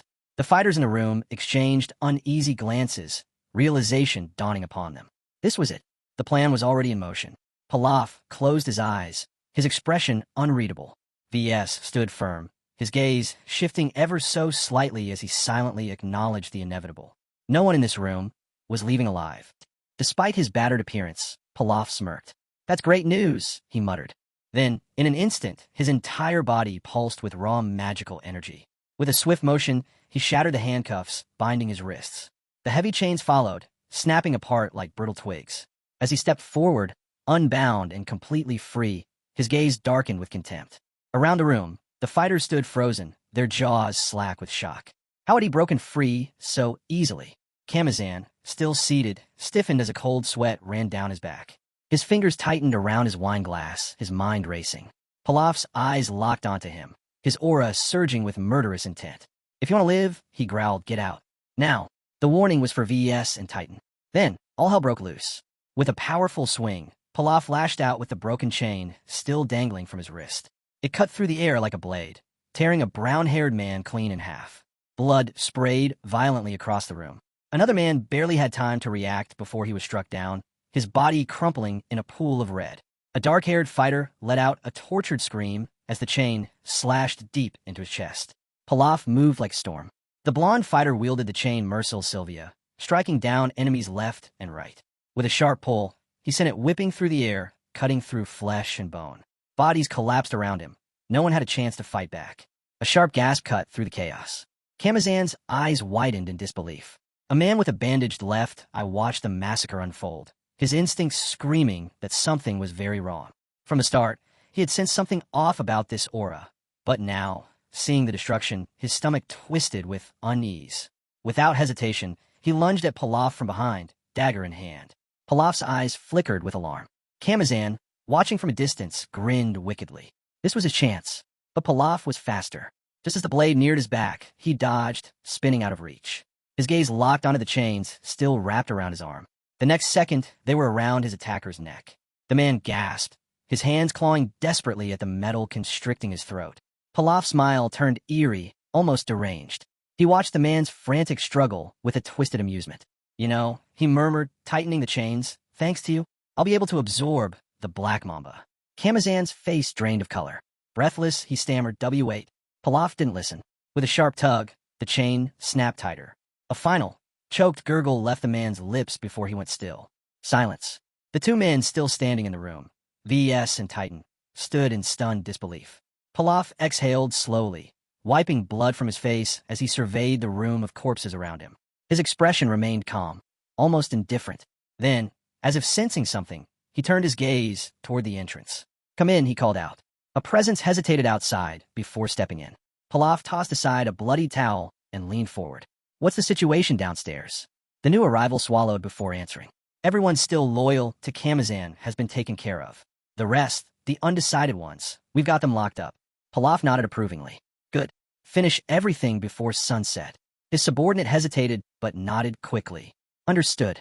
Pilaf leaned forward, resting an elbow on his knee, his mind already moving to the next step. Brel's gambling establishments, the trade association, and the smuggling network, he mused aloud. None of them matter much. One of his men hesitated before speaking. "The smuggling network is still sticking to the previous boss," he admitted. "But Titan used to be one of them. If he speaks to them, we might be able to sway them to our side." Pilaf stroked his chin, considering the possibility. "And the trade association?" His subordinate shifted uncomfortably. "They never liked Kamazan." A slow smirk formed on Pilaf's lips. "Perfect. The unreasonable demand for repayment had dragged on for too long." "That's already been handled," the young man said with a smirk. "Half of them are already on our side." Despite the reassurance, one of his subordinates gestured anxiously. "Our biggest issue isn't gathering support. It's justifying our actions. Without that, this will be seen as outright treason." Pilaf let out a sarcastic chuckle. "Justification? That's easy. We make one up." Leaning back in his chair, he stretched his arms over his head, completely at ease. "Spread the word. Kamazan was the one behind Hape's murder. He hired the owner of the aura to do his dirty work, and we uncovered the truth during our investigation." He dropped his hands casually. "Let them draw their swords over it." His subordinate blinked in surprise before nodding. "That actually makes sense. If we go with this, we can get Brel on our side." Pilaf's smile widened. "Exactly. And once that happens, the gambling dens will be isolated. They'll have no choice but to wave the white flag." A muscular, dark-haired man raised a hand hesitantly. "But do you really think the other organizations will buy that story?" Pilaf shot him a sharp glance. "Tell me, how do you think I was caught?" The subordinate hesitated. "That's right," Pilaf continued, his voice edged with amusement. "Rumors. I bet someone's already out there spreading false stories, pinning the blame on me for what happened in Brel. So why wouldn't our story be just as believable?" Murmurs of realization rippled through the group. He had a point. Pilaf stood, his expression confident. "You too," he said, pointing at two men. "You'll take the lead in negotiating with the other organizations." Stepping forward, he placed a firm hand on one man's shoulder. "Use this opportunity wisely. Shape public opinion in the crime-ridden districts. The people want a villain to blame. Give them one." His voice was steady, but his eyes gleamed with intent. The men exchanged glances before grinning. "We'll make it happen." Pilaf nodded in satisfaction, then turned away, slipping a hand into his pocket. "I'll be waiting for your report at the mansion." With that, he strolled off, drying his damp hair with a towel as he headed toward his quarters. As he walked, he couldn't help but wonder what kind of riot had erupted in the dead of night. Regardless, it didn't matter. He had secured the Black Mamba. Now, it was time to move on to the next step. Reaching for the book, he used it to check for any updates from the Golden Dragon. He sent a simple message. "Can we talk?" The response came almost instantly. Pilaf's brow lifted in surprise. That fast. He hadn't expected such urgency. Whoever was on the other side was burning with impatience. Then came the real shock. His contact informed him that his grandfather, the king of trade himself, would be speaking to him directly. Pilaf stiffened. That's not a good sign. The red communication panel flashed before him. It wasn't that he had no idea what to expect. It was who he was dealing with. Joe Gunam. The name alone carried weight. This man wasn't just a merchant. He was the trade king, a legend in the business world. And more importantly, he never handled interdimensional transactions personally. That meant Pilaf had no way of gathering information about him with his ability. Frowning, Pilaf closed his eyes for a moment, picturing the man. What does he want? Moments later, a calm but authoritative voice filled the communication channel. "I assume you know who I am," the old man said smoothly. Pilaf exhaled, opening his eyes. "Your reputation speaks for itself," he replied coolly. "You're famous across the world." On the other end, Joe Gunam sat composed, his aged features betraying no emotion. Meanwhile, next to him, his grandson shifted uneasily in his seat. Pilaf leaned forward slightly, his tone unwavering. "I've already started my investigation, and I don't think you'll like what I found." He mentioned that he was familiar with the head of the Great Mountain Healthcare Center. At this, Joe Gyunum lowered his head, acknowledging that it wasn't bad. He had spent his entire life avoiding interdimensional dealings, yet he never imagined that someone from the Zero System would know of him. Seated with his hands resting on his knees, he listened as his grandson stood at the control panel, calling him a trader, an expert in both buying and selling. From his perspective, the young man's request seemed outrageous. The blonde-haired youth leaned over in his chair, scanning the messages on the screen.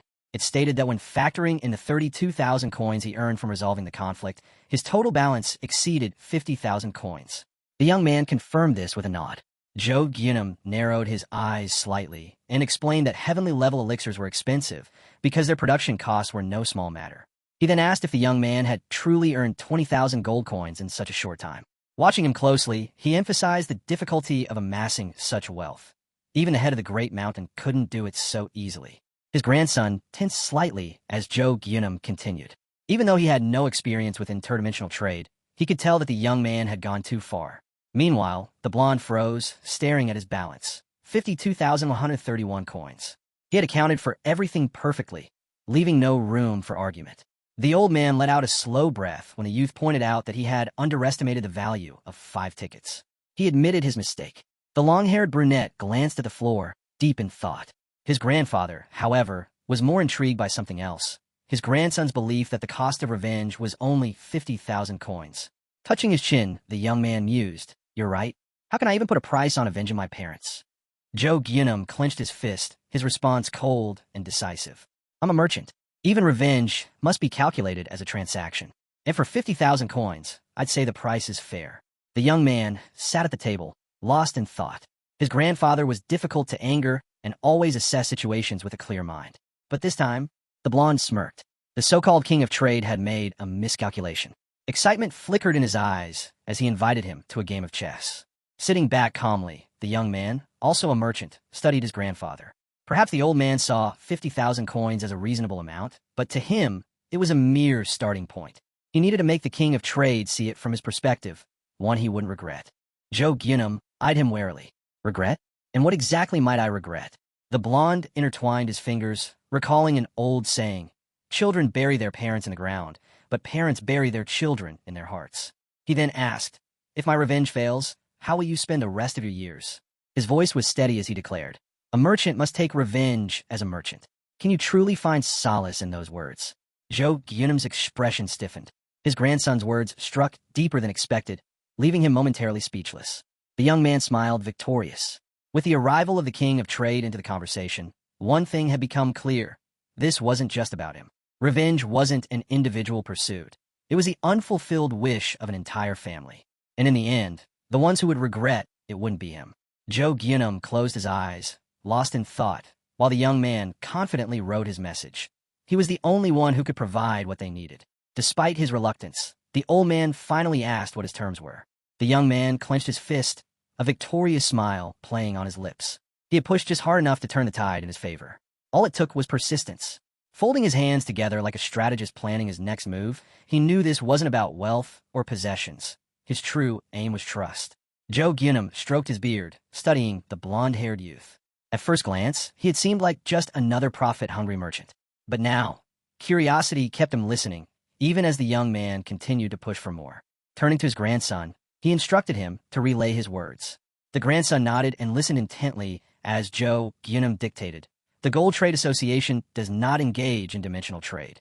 I will not establish a new business just for the sake of report tickets. That is my decision." Closing his eyes, Joe Gyunum considered the situation. This stock trader is far too greedy. He had already been offered a heavenly level deal. Why couldn't he just be satisfied with that? Instead, he had the audacity to propose an exclusive trading contract with the Gold Association. If they entered the dimensional trade, it would send shockwaves through the entire market. He imagined mountains of gold coins raining down, realizing just how ambitious this young man was. He wanted to be the sole intermediary, profiting from every transaction. It was an outrageous display of boldness. His grandson observed him carefully before speaking again. "The stock trader has made a different offer. He's asking for a condition to be met in exchange for a certain action." Joe Gyunum remained silent, signaling for him to continue. Raising 2 fingers, the grandson hesitated before announcing, "He wants an investment of 200,000 coins." The old man's eyes widened. "How much?" The long-haired youth quickly explained. He's willing to pay the entire amount back, with interest. He's not asking for a handout. The king of trade frowned. And why should I trust him? His grandson, clearly nervous, added, he's only asking you to sign a contract that guarantees the exchange. Joe Gyunum raised his hand, his expression unreadable. What kind of trading ability does this boy have? Blindly investing everything could lead to ruin.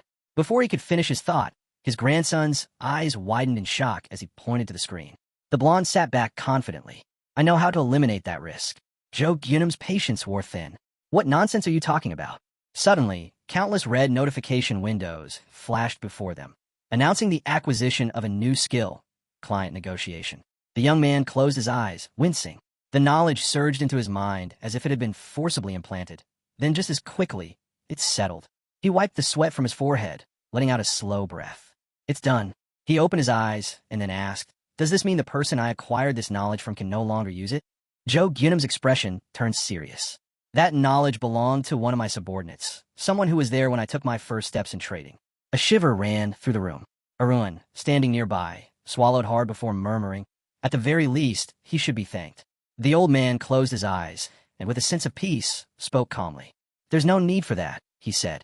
I kept him here against his will, when all he wanted was to return to his village and raise his grandchildren. The two merchants sat across from each other, the conversation taking a more solemn turn. With a hint of regret, the gray-haired man continued. Now he'll finally be able to do just that. It's a shame he will become just another villager. But if his abilities live on in other dimensions, then I can only be grateful for it. He reassured them that he would always take care of his people and that his former subordinate would never be left with feelings of regret.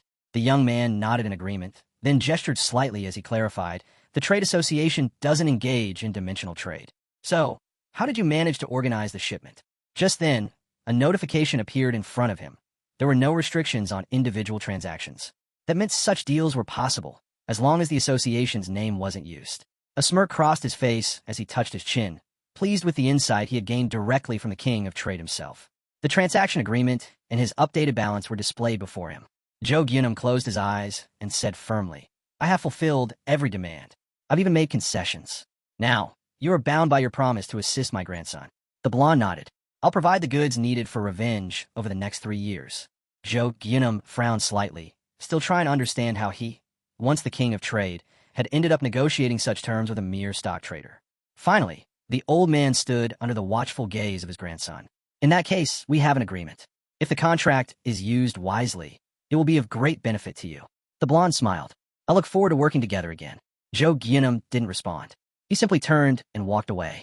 As he left, the long-haired youth stood and watched him go. One day, a good day will come for us, he murmured. The grandson wasted no time, immediately preparing a list of necessary supplies. A notification popped up, pinning the list to his screen. He stared at the numerous open windows before him, noticing something unusual. Every single one of the 5 requested items originated from the 5th world of Murim. They all had one thing in common. Resting his cheek in his hand, he read through the details. Their phase belongs to transcendental martial arts. His mind conjured up the silhouettes of his future opponents. He couldn't help but remember that Zhou Jiamui had reached the same level. Could he really stand against them? His finger hovered over the attached file. With a deep breath, he sent the report. Check it, he said. Moments later, he received a strange response. You're joking. The young man frowned.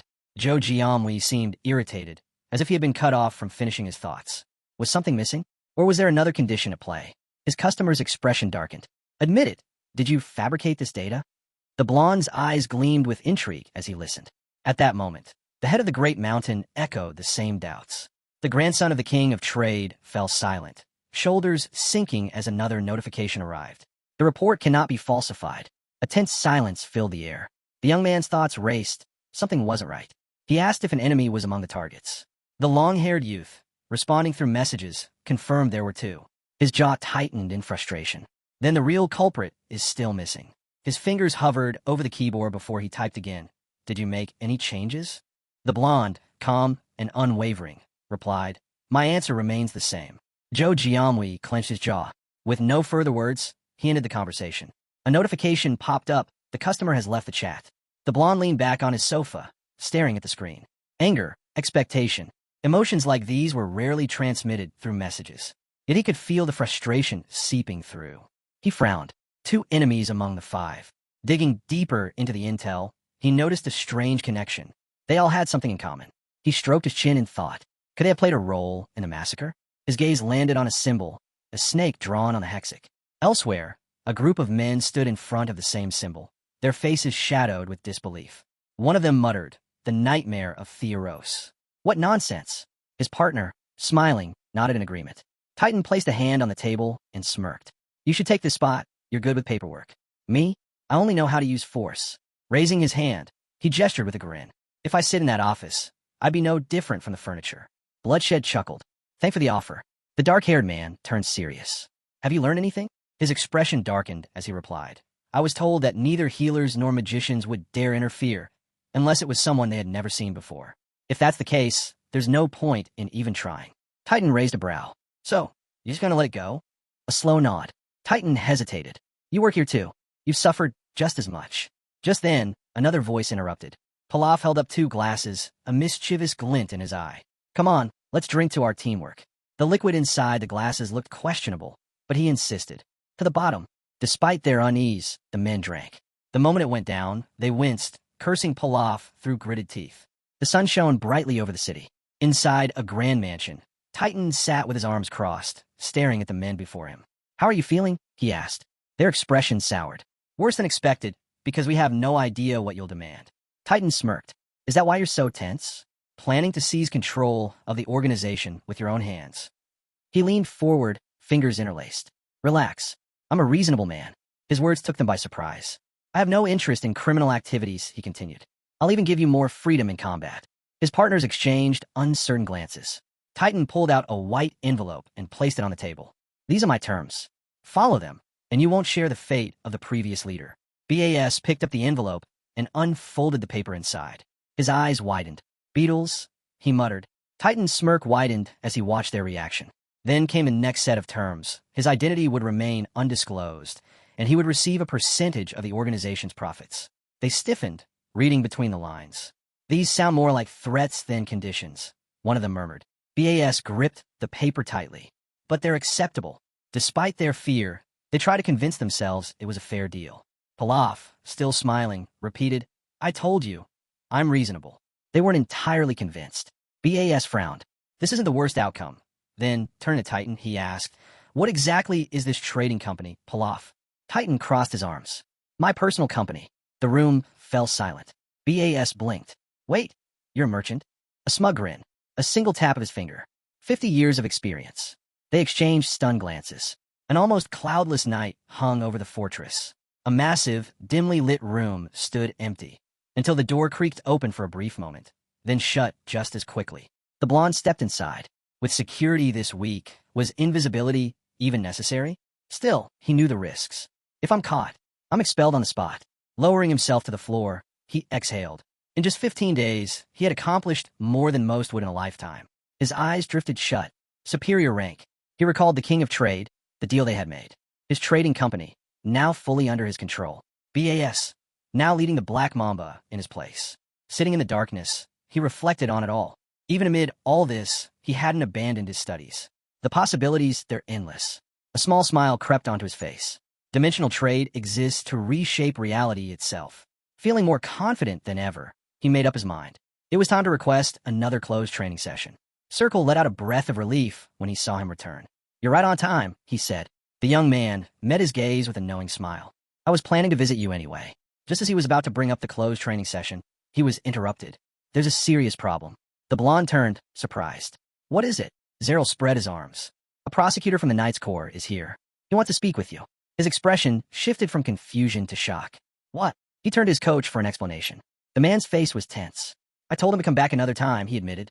"Any idea what this could be about?" The blonde shook his head. "None." The coach stroked his chin, deep in thought. "This isn't about something minor," his eyes darkened as he added. "And he didn't come alone." The young man's breath hitched. "Who?" Then came the name. "Dirika." His face turned serious in an instant. He knew exactly what this meant. In a dimly lit dungeon corridor, 2 guards stood at the entrance of a holding room. Inside, the blonde sat alone at a wooden table, a candle flickering in the darkness. He tapped his fingers against the surface, deep in thought. "They have no grounds to arrest me. There's no evidence, no real accusation." Still, his gut told him something was off. He scowled. If I can't prove my alibi, this could get messy. The heavy door creaked open. A man stepped inside, his boots echoing against the stone floor. Arun Lutz. The blonde looked up. That's me. The man gave a short nod. Genitz, commander of the Knight's Corps. Arun's brows furrowed. May I ask why? Genitz cut him off. Don't be alarmed. I just have a few questions. He pulled out a chair and sat across from him, clasping his fingers together in a way that made it clear. This wasn't a casual chat. Shall we begin? The candlelight flickered between them. Genitz leaned forward. We still haven't found him. Arun's eyes narrowed. Found who? A pause. Then realization struck. Genit's reaction confirmed it. He was surprised that Arun genuinely didn't know. Arun leaned back, gaze sharp. Arun disappeared? The commander exhaled, rubbing his temples. Yes, the steel guard left yesterday, and between midnight and dawn, he vanished. Genit's piercing blue eyes locked onto him. Don't you find it strange? He's been missing from the academy for some time now. Arun frowned. We were in different classes. I never interacted with him. The dungeon's silence stretched between them. The candle on the table flickered, casting long shadows against the stone walls. Genitz watched him carefully. Arun shrugged. He always did as he pleased. I assumed he returned to Albert's residence.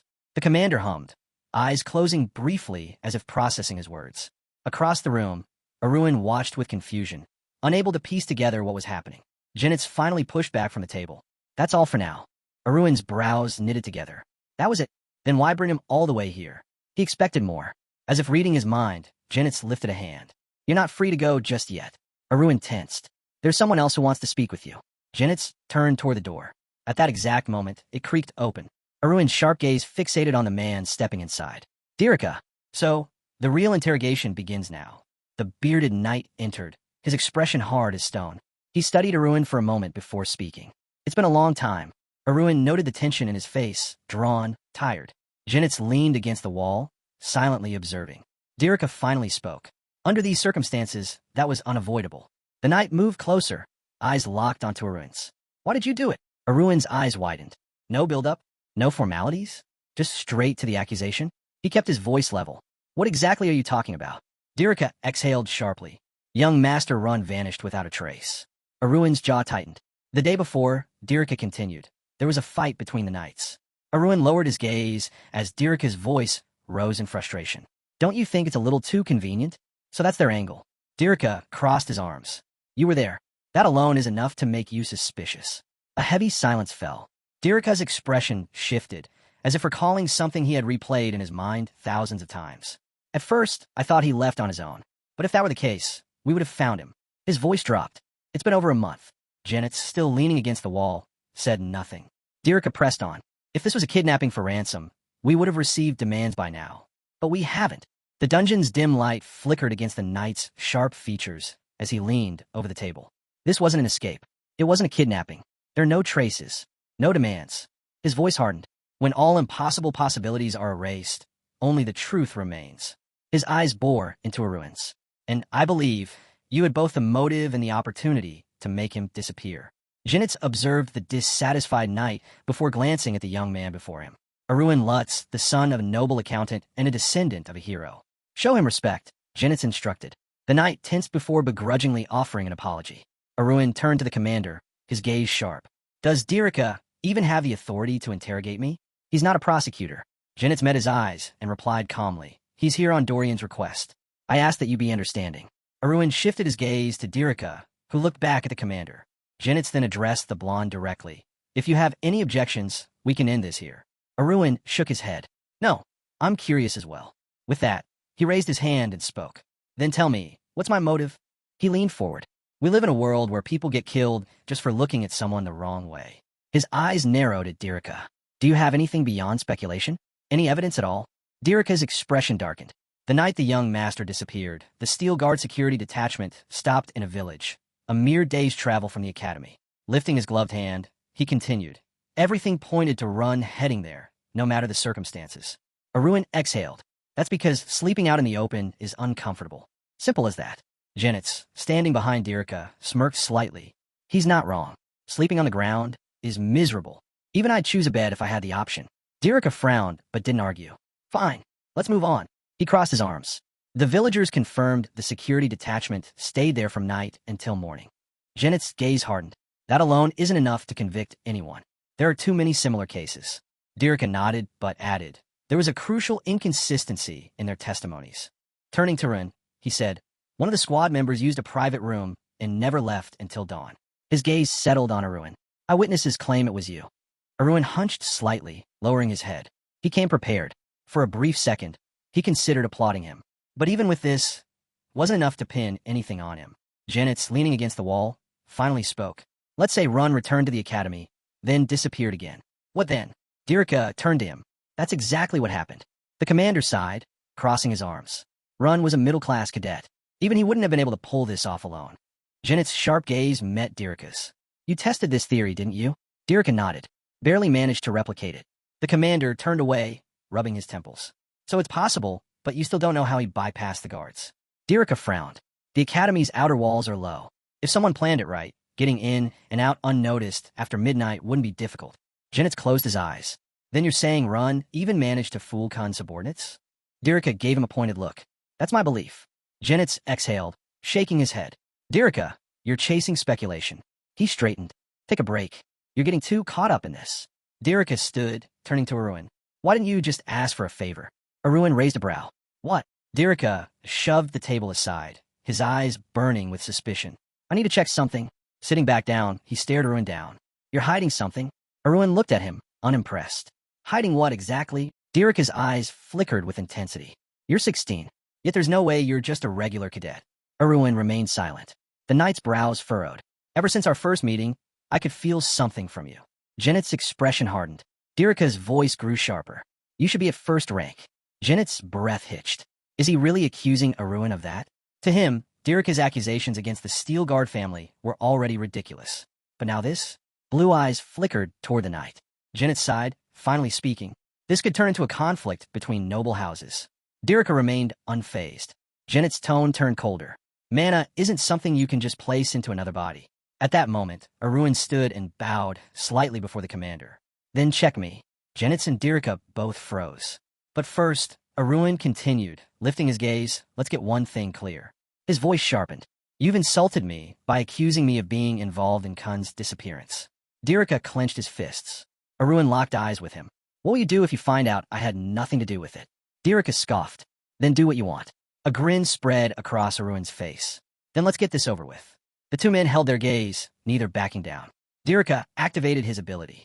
For a tense moment, silence filled the room. Then, slowly, the knight's expression changed. His shoulders drooped slightly. He let out a breath and stepped back. Arun watched him closely. Dirika ran a hand through his hair. He's fourth rank. A heavy silence settled over the room. Janet's exhaled. Then that settles it. Dirika said nothing. He only clenched his fists in frustration. Arun simply smirked. Checkmate. A bead of sweat ran down Dirika's tense face. His anger was evident. He couldn't comprehend where Arun's excess mana had disappeared. Meanwhile, Arun watched as Dirika's eyes widened in shock. You'll never find it, Arun stated calmly. Not unless you understand the existence of the first system and the martial arts techniques unique to it. Dirika's gaze locked onto him, but Arun remained unfazed. His rank 1 mana was hidden, sealed within specific blood vessels, existing in a space beyond ordinary perception. He stood before the knight with quiet confidence. The 100-year-old internal energy, Thype, stored in the lower abdomen. It's nothing compared to the mana of the heart. As Dirika infused mana into Arun's body, Janet's observed closely, monitoring every reaction. The two men stared at each other, their hands slowly parting. Janet's finally spoke. Well, what's the result? With his back turned to the commander, Dirika exhaled. His rank is 4th class, close to 3rd. Janet's brows lifted in surprise. A freshman, already reaching that level. He turned to Arun, eyes sharp with curiosity. Then tell me, how did you manage to get into the middle class of the academy? Arun's lips curled slightly. I've recently achieved a few milestones. Janet's crossed his arms, admitting, I was already surprised that a freshman in middle school had a close practice. Glancing at Arun, who stood relaxed near the wall, the commander added, I hope your father will be proud of you. Then, with a nod of approval, he advised, keep pushing forward. Arun simply stared back, unreadable. Meanwhile, Dirika finally lowered his head. His voice was steady but filled with regret. I was wrong. Still, he remained rooted in place, staring at Arun as if struggling to fully accept his mistake. Janet's broke the silence. He only acted this way because he was desperate. Arun exhaled. Now that the suspicions were cleared, the weight in the room had lifted. Standing before Dirika, he watched as the knight bowed deeply. "I'm ashamed," Dirika admitted, his voice tight with guilt. "I let my emotions cloud my judgment. I acted as if I'd been possessed." Arun clenched his fist slightly. "Enough with the apologies already." Dirika, still lowering his head, continued. "I only hope I can find Run, even though I don't know him well." Janet sighed before grabbing Arun's collar. "Well then, time for you to get to class." Arun smirked. Finally, Dirika straightened and, for the first time since their encounter, gave him a look of genuine gratitude. "Thank you for your cooperation." With that, Arun stepped out of the interrogation room. A Sylvia grin tugged at his lips. Behind him, Dirika and Janet followed, exiting the dungeon together. This case is completely closed now. Back at the academy, Dimitri sulked, arms crossed, his expression full of exaggerated offense. "How dare you do this to me?" he accused. Arun, leaning on his arm, raised a brow. "Do what?" His friend flailed his arms dramatically, while their seatmate let out a long, exhausted sigh. "You left for closed training without saying a single word." Dimitri huffed. "Do you have any idea how worried I was?" Arun blinked, then shrugged. "You could have just asked Instructor Zyril." Dimitri's eyes welled up with tears, and then, right in front of the entire class, he burst into full-blown sobs. Arun stiffened in embarrassment. "Why does this always happen to me?" He claimed he hadn't slept all night, waiting for his neighbor. The classroom erupted into hushed whispers as all eyes locked onto the protagonist. No one could comprehend how an ordinary middle-class student had managed to secure a spot in an exclusive training session. One student speculated that Arun must have used his family's influence to gain special privileges, but most found that impossible within the academy's strict system. Overhearing the chatter, a blonde-haired student let out a deep sigh. Just then, a blue-haired young man approached Arun from behind, calling his name. Arun turned to face him, curious about who had addressed him. Recognition flickered in his mind. This was the same student who had stood out during the entrance exams. A warrior whose skills set him apart from the rest. Someone who had never once fallen from the academy's top ranks until graduation. And now, standing before him was none other than Cassian Tross. Sitting beside a stunned Dimitri, the blonde observed the unexpected exchange. Why was someone like Cassian speaking to Arun? Without hesitation, Cassian met Arun's gaze and issued a challenge to a duel. The entire room fell silent. Mouths hung open in shock. Students in the back rows leaned in, eager to catch every word. Why would the academy's top student challenge someone from the intermediate class? Shouldn't it be the other way around? Arun, unfazed, simply turned away. "Not interested," he said flatly. Cassian frowned. "Why not?" Arun met his intense stare and repeated, "I just don't want to." That answer clearly wasn't good enough. Leaning forward, Cassian placed a hand on his knee. "Why are you avoiding it? You know the rules. You can't refuse." Arun rested his hand on the back of a chair. That rule exists to prevent the top-ranking students from obsessing over their position. Cassian lowered his head slightly before responding. "I have just as much right to use that rule." Arun scoffed. That rule wasn't meant to feed someone's ego or justify crushing others in battle. He gestured dismissively. "Why don't you challenge someone on your level instead?" At that moment, the classroom door opened, and the duel instructor stepped inside. "I've already approved the match," he announced. Arun exhaled heavily. He had no say in the matter now. The decision had already been made for him. With murmurs about the closed training spreading, there was no way out of this. Resigned, he asked, "When's the fight?" Cassian's expression didn't waver. Right now, Arun shot him a displeased look while the rest of the class gasped in disbelief. Pushing himself up from his chair, he leaned forward against the table, his expression unreadable. This wouldn't take long, one way or another. The students who weren't participating left the classroom, heads low, while the curious ones stayed behind, whispering among themselves. A duel between the academy's top freshman and someone ranked 72nd? It seemed absurd, but knowing Cassian's talent, they couldn't resist the chance to witness his skills firsthand. As the students gathered in the duel hall, the two opponents stood on opposite sides, armed with copper swords. Their instructor, Zirkle, observed from a distance. Arun's piercing gaze unsettled the man, making him shift uncomfortably. Unable to meet his eyes, the instructor murmured, "I'm sorry, Arun. I had no choice." Arun let out a frustrated sigh, before turning sharply to Cassian. "Why are you doing this?" The surrounding students leaned in, eager to hear the response. Cassian's eyes were cold as he replied, "You, a freshman, were allowed into a training session that no one else has ever been permitted to attend." Arun's gaze remained steady as Cassian continued. "You set an impossible record. It's been just a week since you entered the academy, yet you were granted something that even I was denied." For the first time, a flicker of realization crossed Arun's mind. Was that the reason? Did Cassian feel that his rightful place had been stolen? Cassian's fists clenched, his hand trembling with barely restrained frustration. That's not it, he muttered, as if denying an accusation Arun hadn't voiced. I just want to know how someone like you got into that training session. Lifting his sword, Arun smirked. That's your argument? He shook his head. Training room assignments are based on potential, not rank. Cassian hesitated for a brief moment before regaining his composure. Arun continued. And thanks to that special training, I broke through the barrier that was holding me back. That's its purpose, isn't it? Cassian remained silent. Arun's tone was steady. Do you really think you should be first in everything just because you enter the academy with the highest grades? Silence fell over the duel hall as the match was about to begin. Cassian's frown deepened. He didn't understand what this blonde guy was talking about. Watching the frustrated student, Arun couldn't help but feel he was overreacting to such a minor provocation. Despite Cassian's brilliance in his past life, Arun realized that, at the end of the day, he was still just a kid. The freshman gripped his copper sword tightly. When he admitted he had hit a wall in his development, a smirk crossed Arun's face. Looking at the determined student, he hoped Cassian would push forward, work harder, and eventually break through his limits. Cassian, however, snapped, "Don't go too far." He was done with words. He wanted proof. He needed to see for himself how strong Arun had become. He knew the middle-class student had improved, but how much? With that thought, Cassian swung his weapon, standing tall in front of Arun. To him, the idea that someone like Arun had been allowed into a closed training session was outrageous. Their swords clashed, eyes locked in focus. As Cassian began using his abilities, gasps rippled through the onlookers. The sheer speed of his attacks was astonishing. Arun dodged, barely managing to create distance between them. His opponent was a real genius. There was no doubt about that. Then, in a flash, Cassian leaped into the air, sword poised to strike. Arun's mind flickered back to his past life. He remembered this very boy, who carried himself with unwavering pride until the end of his days. Arun studied him closely. Throughout his life, he had faced many powerful foes, and today, Cassian had chosen an opponent far beyond his reach. Raising his copper sword defensively, Arun watched as the blue-haired student charged forward. In Cassian's eyes, Arun was nothing more than an insignificant obstacle in his path.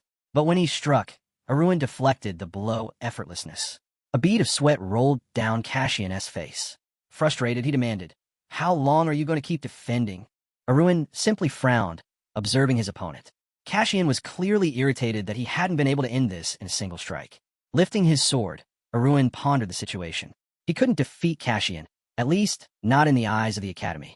His rank was too low. Should he allow himself to lose and be shattered, or aim for a draw? Then something caught his eye. His gaze flicked to the cracked wall behind him, where a deep mark had been left by Cassian's last attack. A realization hit him. Cassian's mana control was still flawed. He unleashed power perfectly, but lacked precision. Cassian attacked again, swinging his sword with renewed force. Arun dodged at the last second, narrowly avoiding the strike. He soared to the side, landing smoothly, eyes locked onto his breathless opponent. Lowering his sword, Arun clenched his fists. Cassian's eyes widened. "What are you doing?" Resting his sword over his shoulder, Arun spoke calmly. A true knight controls strength with gentleness, overcomes weight with lightness, and counters speed with slowness. Cassian's gaze sharpened. The surrounding students murmured. Many had heard these words before. It was a common philosophy, but most believed that power and speed were the keys to victory. Arun lowered his head slightly. Cassian, still confused, asked, "And what's the rest of the lesson?" Arun gave him a measured look. "There's nothing more. That's all my father said." Cassian's brows furrowed. Was Arun talking about Levadon? Arun tightened his grip on his sword once again. He didn't need to say more. He showed me with his actions. Suddenly, Arun extended his sword straight toward Cassian's face. The tip hovered just inches away, stopping with perfect control. The blue-haired student's eyes widened in shock. Anger flared in him instantly. With all his strength, he smacked Arun's sword away, his expression darkening. "You're toying with me," he accused. But something was off. Holding his weapon, Cassian realized he hadn't felt the impact of his strike. Had he truly hit Arun's sword? He had been certain of it. A slow smirk formed on Arun's face. Pointing his sword at his stunned opponent, he locked eyes with him. Cassian's teeth clenched in fury. He lunged forward, attacking with everything he had. But at that same second, Arun raised his hand, shifting his sword aside effortlessly. Sylvia. Cassian's mouth fell open slightly in disbelief. Throwing his copper sword over his shoulder, Arun asked, "So, how did you like the show?" Cassian stood frozen, imagining Arun standing above him in victory. His pride screamed at him. Was he still unqualified? A wicked grin tugged at Arun's lips. Meanwhile, the instructor, Zirkle, watched the stunned expressions around him. Raising his hand, he loudly announced, "The match is over. It's a draw." The entire hall erupted in protest. Students shouted in frustration, demanding the fight continue. Zirkle's face darkened, a bead of sweat rolling down his temple. "Silence," he barked. "The duel is over. Return to class." The students grumbled, still buzzing with excitement. One student suggested, "Maybe they become friends after this?" A brunette beside him scoffed. "Friends?" Cassian looks like he still doesn't understand what just happened. As the students slowly exited the hall, Cassian remained in place, his head lowered, shoulders tense. Arun deserved that closed training session. His fight against the academy's top freshman had ended in a draw, and that was proof enough. The instructor approached Cassian, who stood motionless, lost in thought. Standing beside Zirkle, Arun watched as Cassian walked away. A small smile played on his lips as he turned to the worried instructor. "Well, that duel ended nicely, don't you think?" Zirkle eyed him skeptically. "Is this how you plan to finish it?" As Arun leaned in, the instructor sighed. "Don't you think you went a little too far? This kind of technique is beyond even an instructor's control." Grinning, Arun acknowledged the truth in his words. "It's like leaving the door of a special rank wide open after already mastering everything inside," he mused.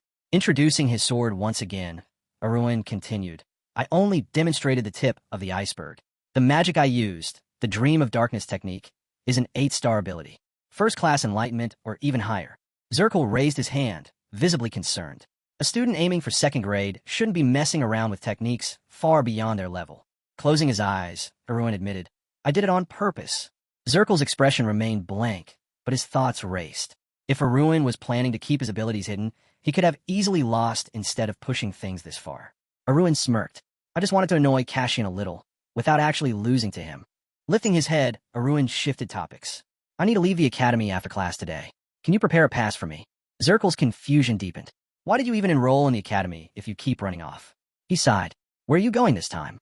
As the sun dipped below the horizon, the sky burned orange, but the workers showed no signs of stopping. They moved massive wooden crates with practiced efficiency.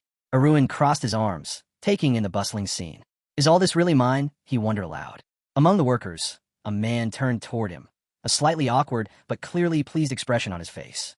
He was Pilaf's deputy, and the moment he saw the head of the trading company, his grin widened.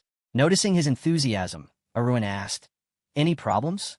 Marcus, the deputy, shook his head, holding a stack of documents. "None at all. Everything's running smoothly." Pilafing through the papers, Marcus added, "Actually, you came at the perfect time. We need your approval on a decision." Arun took the documents, scanning the details. 15 porters, 10 merchants, and 3 clerks. He looked up. "Double it." Marcus stiffened. "Double? But we don't need that many employees." Arun handed the tablet back. "Even twice this amount won't be enough in the long run.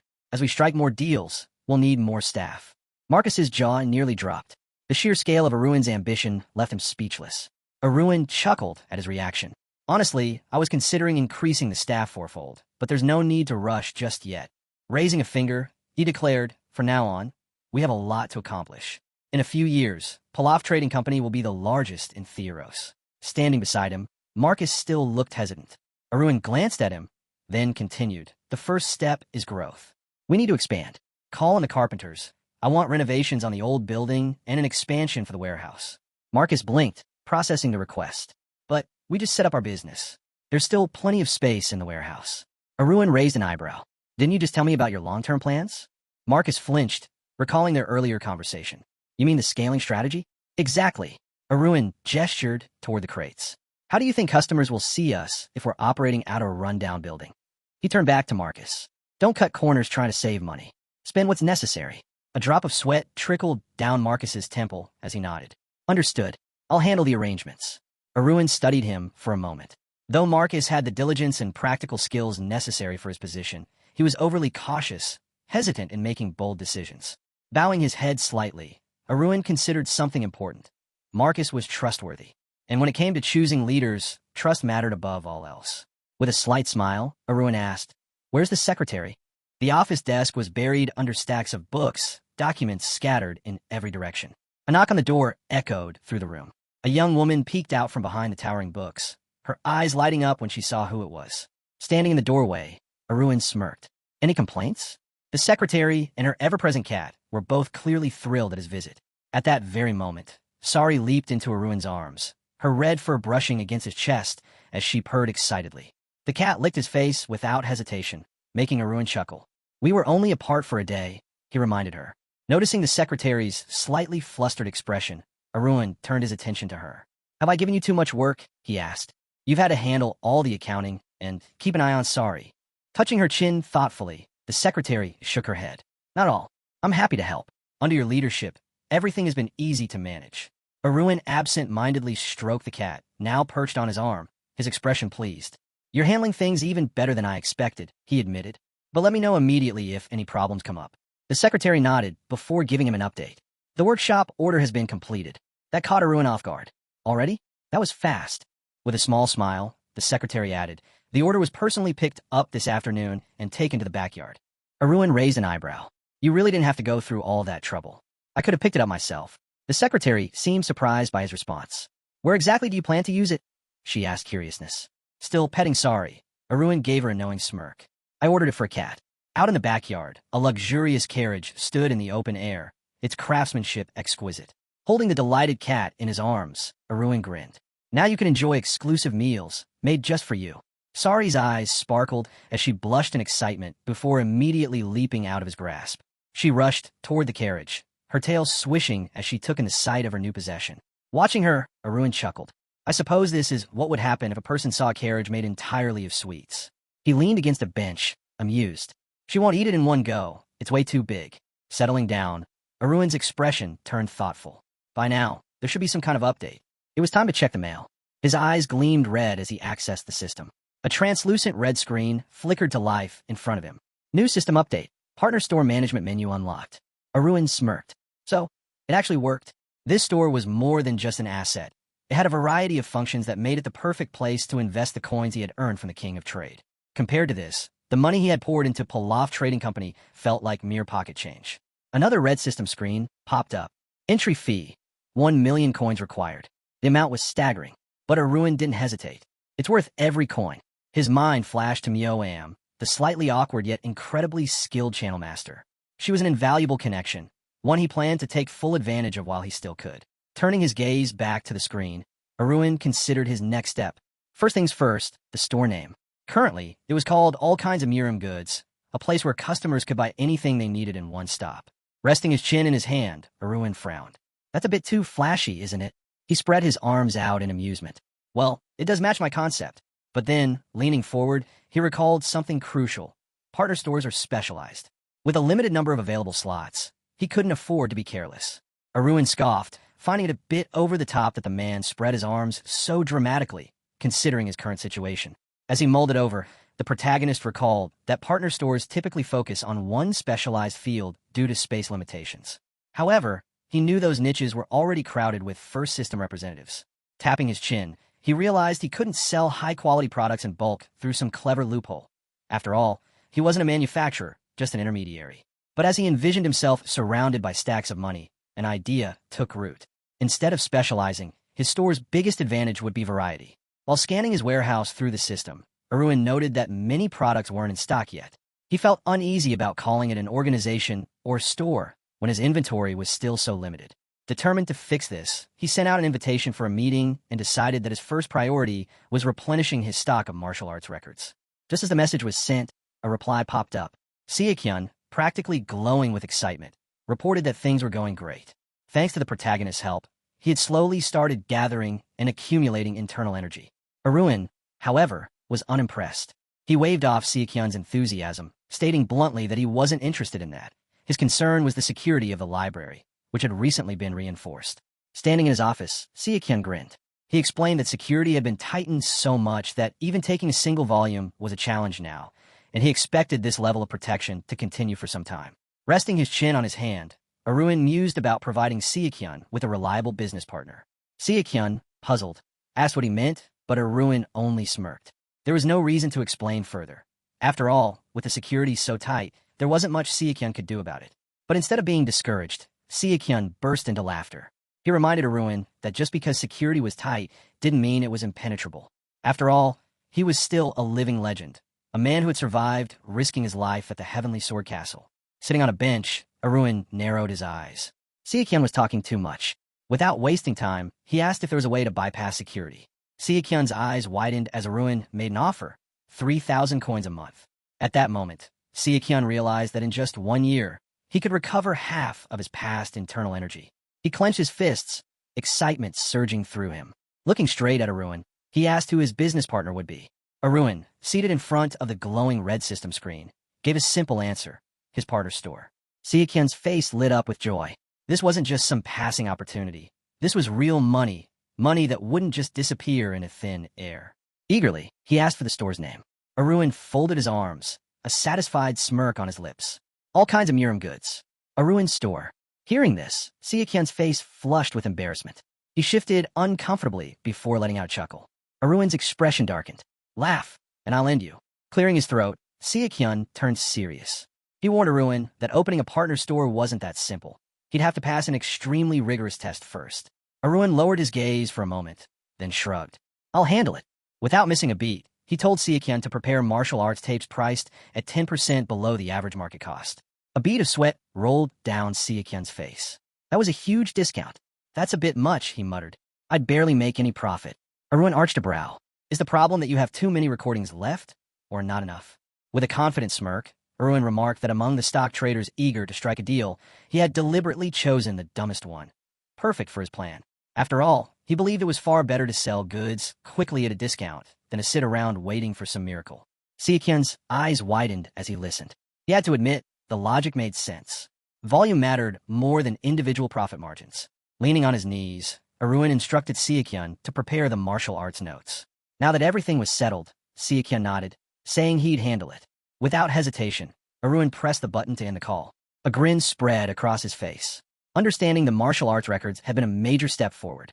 Folding his arms, he decided it was time to replenish the rest of his stock. As night fell over the academy, Arun made his way down the wooden stairs, a small smile lingering on his lips. The trip had been short, but undeniably productive. A yellow notification window flickered before him, proudly displaying all kinds of Murim goods, Arun's store, selling all kinds of items. Buy elixirs here, magic stones there, martial arts records on this side, and weapons on the other. Aren't you tired of running around? Get everything you need in one place at the Arun store. Right after, a red notification appeared. Achievement unlocked. King of Trade. Spent 25,000 coins in the first system channel. Reward, 15,000 coins. Arun chuckled, satisfied. He had officially launched his partner store, stocked the shelves, and even strengthened key connections. Progress was coming together smoothly. Reflecting on his recent experiences, he realized that Sari's ability to transform, once a matter of doubt, had now been confirmed. A red carriage stood in the square just outside the building. Arun pointed at it in surprise. Incredible, he murmured. The pet had accounted for every detail, down to the smallest intricacies. Stepping closer, he studied the carriage deep in thought. The reason the magic sword transformations hadn't been perfect before was likely because Sari had still been too young. Looking back, the last transformation into a unicorn hadn't been a fluke after all. Crossing his arms, Arun smirked. Now, he was completely convinced Sari was a Bulgasel of the highest level. Pushing open the door to his room, the blonde warrior considered the various applications of Sari's abilities. Beyond combat, there were countless possibilities. From now on, feeding Sari a variety of things could unlock even more potential. Stepping inside, Arun blinked in surprise. The room was empty. He quickly concluded that Dmitri must have gone off for training. Smiling to himself, he shut the door and sighed. Perfect timing, he muttered. He had been eager to check on the progress of the partner store. Just then, his eyes flickered red as a system message appeared. Incoming call request. Golden Dragon with the Jade Rod, Joe Giamwi. Arun raised an eyebrow. So, he finally made up his mind. Settling onto his bed, he opened the chat window. Joe Giamwi, it's been a while. Arun responded with a simple question. So, did you get your thoughts in order? There was a brief pause before Joe Giamwi replied. Yes. After much deliberation, I've finally made my decision. His long hair shadowing his face, the man clenched his teeth, eyes burning with barely contained fury. Even if I can't have complete revenge, I'm ready to go through with it. Arun remained unfazed. You made the right call. Joe Giamwi closed his eyes, exhaling slowly. Still, it took me a long time to come to this conclusion. Sitting on a bench, head bowed, he admitted, I despise them both, but not nearly as much as the one truly responsible for everything. His voice dropped, heavy with calculation. If I eliminate them now, the real culprit will immediately become aware of my presence and the fact that I seek revenge. The man frowned deeply. If the real culprit goes into hiding, you'll lose your chance at revenge forever. Aruin's red eye gleamed as he fixed his gaze on him. You think they're still in contact after all this time? Jianwei's expression darkened. They're masters. Even after decades, news has a way of reaching them. Aruin smirked, lightly tapping his chin. Makes sense. After all, they share a special bond. Accomplices in the Nanzhou bloodshed. Jianwei's eyes widened in shock. He froze, his voice barely a whisper. You know about that? The blonde responded calmly, only in general terms. But in his mind, he recalled sending Xieqian to Nanzhou. It had taken a lot of effort to dig up even fragments of information about that incident. The Nanzhou bloodshed. Scattered bodies lay near the stairs. Lifeless forms sprawled across the cold stone platform, their blood staining the ground. It was one of the darkest tragedies in the history of dimensional transactions, a horrifying abuse of the system's core function, the ability to transfer internal energy. That day, hundreds of people had their energy drained completely, leaving them to die where they stood. Aruin exhaled slowly. Among those victims were Jianwei's parents. Suddenly, a notification caught his eye. Messages from Jianwei. I was planning to wait a little longer, track down the true mastermind, then take down the entire gang at once. But his next message carried a sharper edge. When I finally found them, I realized I couldn't wait any longer. Aruin could almost feel the rage radiating through the screen. Jianwei clenched his teeth, fury burning in his eyes. The moment I tracked them down, the anger consumed me. I wanted them to suffer, to feel what I felt. Aruin, still seated on the bed, nodded. You're thinking in the right direction. He reminded Jianwei of their agreement. If you need anything, I'll support you. Just reach out. A pause. Then he added with a smirk. Consider me your personal contact if you ever need to vent. Jianwei was visibly taken aback. After a moment, he bowed slightly. Thank you, truly. A system message followed shortly after. Jade-faced golden dragon. Zhou Jianwei has left the conversation. Aruin leaned back, fingers grazing his chin. Revenge, huh? Both of Jianwei's enemies were at their peak. If he struck now, retaliation would be swift. But that wasn't Aruin's problem. This was Jianwei's battle to fight.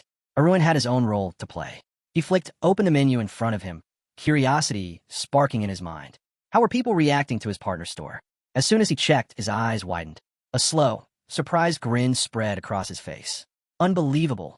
Opening a retail store with a diverse selection instead of specializing had caused an explosive reaction, far beyond what he had expected. Across the first system channel, voices rang out in excitement. This is insane. Everything's here, and it's actually good quality. Finally, no more running all over the place, trying to find what I need. One customer laughed in relief. And the best part? I don't have to deal with those shady sellers who try to scam you at every turn. Another, scanning the prices, blinked in shock. Wait, these prices are actually decent. A long-haired man, deep in thought, raised a finger. Well, they're a bit high, he admitted. But compared to other partner stores, they're way more reasonable. More messages flooded in. How many promotions are running right now? I still have coins left. Should I stock up? Thanks for the coupon. This store is a lifesaver. Aruin sat by the stairs, resting his head on his hand. Things were going so, well, it was almost terrifying. Scratching his cheek with a grin, Aruin muttered, At this rate, everything's going to sell out in a week. No need to worry about leftover stock. It would all be gone before that even became a concern. Sitting in front of the glowing notification window, he considered his next move. His minimum goal was to reach heroic rank and gain access to the second system of dimensional transactions. Originally, he had set a timeline of 2 years, but at this pace, he could already take the next step. Just then, footsteps echoed on the wooden stairs. Aruin's ears sharpened. That energy, it was familiar. He listened for a moment before turning slightly, a smirk forming on his lips. So we meet like this, huh? A voice followed. Still as lazy as ever, I see. The man came to a stop behind him, eyeing him critically. Why are you just sitting around at this hour? Aruin turned fully, still smiling. I should be asking you that. You sure got here fast. Only a month had passed since his enrollment in the academy, and already, so much had happened. His visitor, however, was anything but amused. Clenching his teeth, he spoke coldly. If you had just stayed quiet, we wouldn't have had to meet at all this year. Aruin stood up leisurely, shrugging. Wow, such touching brotherly affection. It almost brings me to tears. Then, tilting his head, he added, Don't you think so, big brother? Jason, the second son and third child of the Count, a fourth-class knight, stared at him with sharp eyes. His expression was unreadable as he examined Aruin. What the hell happened to you? Arun blinked. Huh? What are you talking about? Jason's frown deepened. You.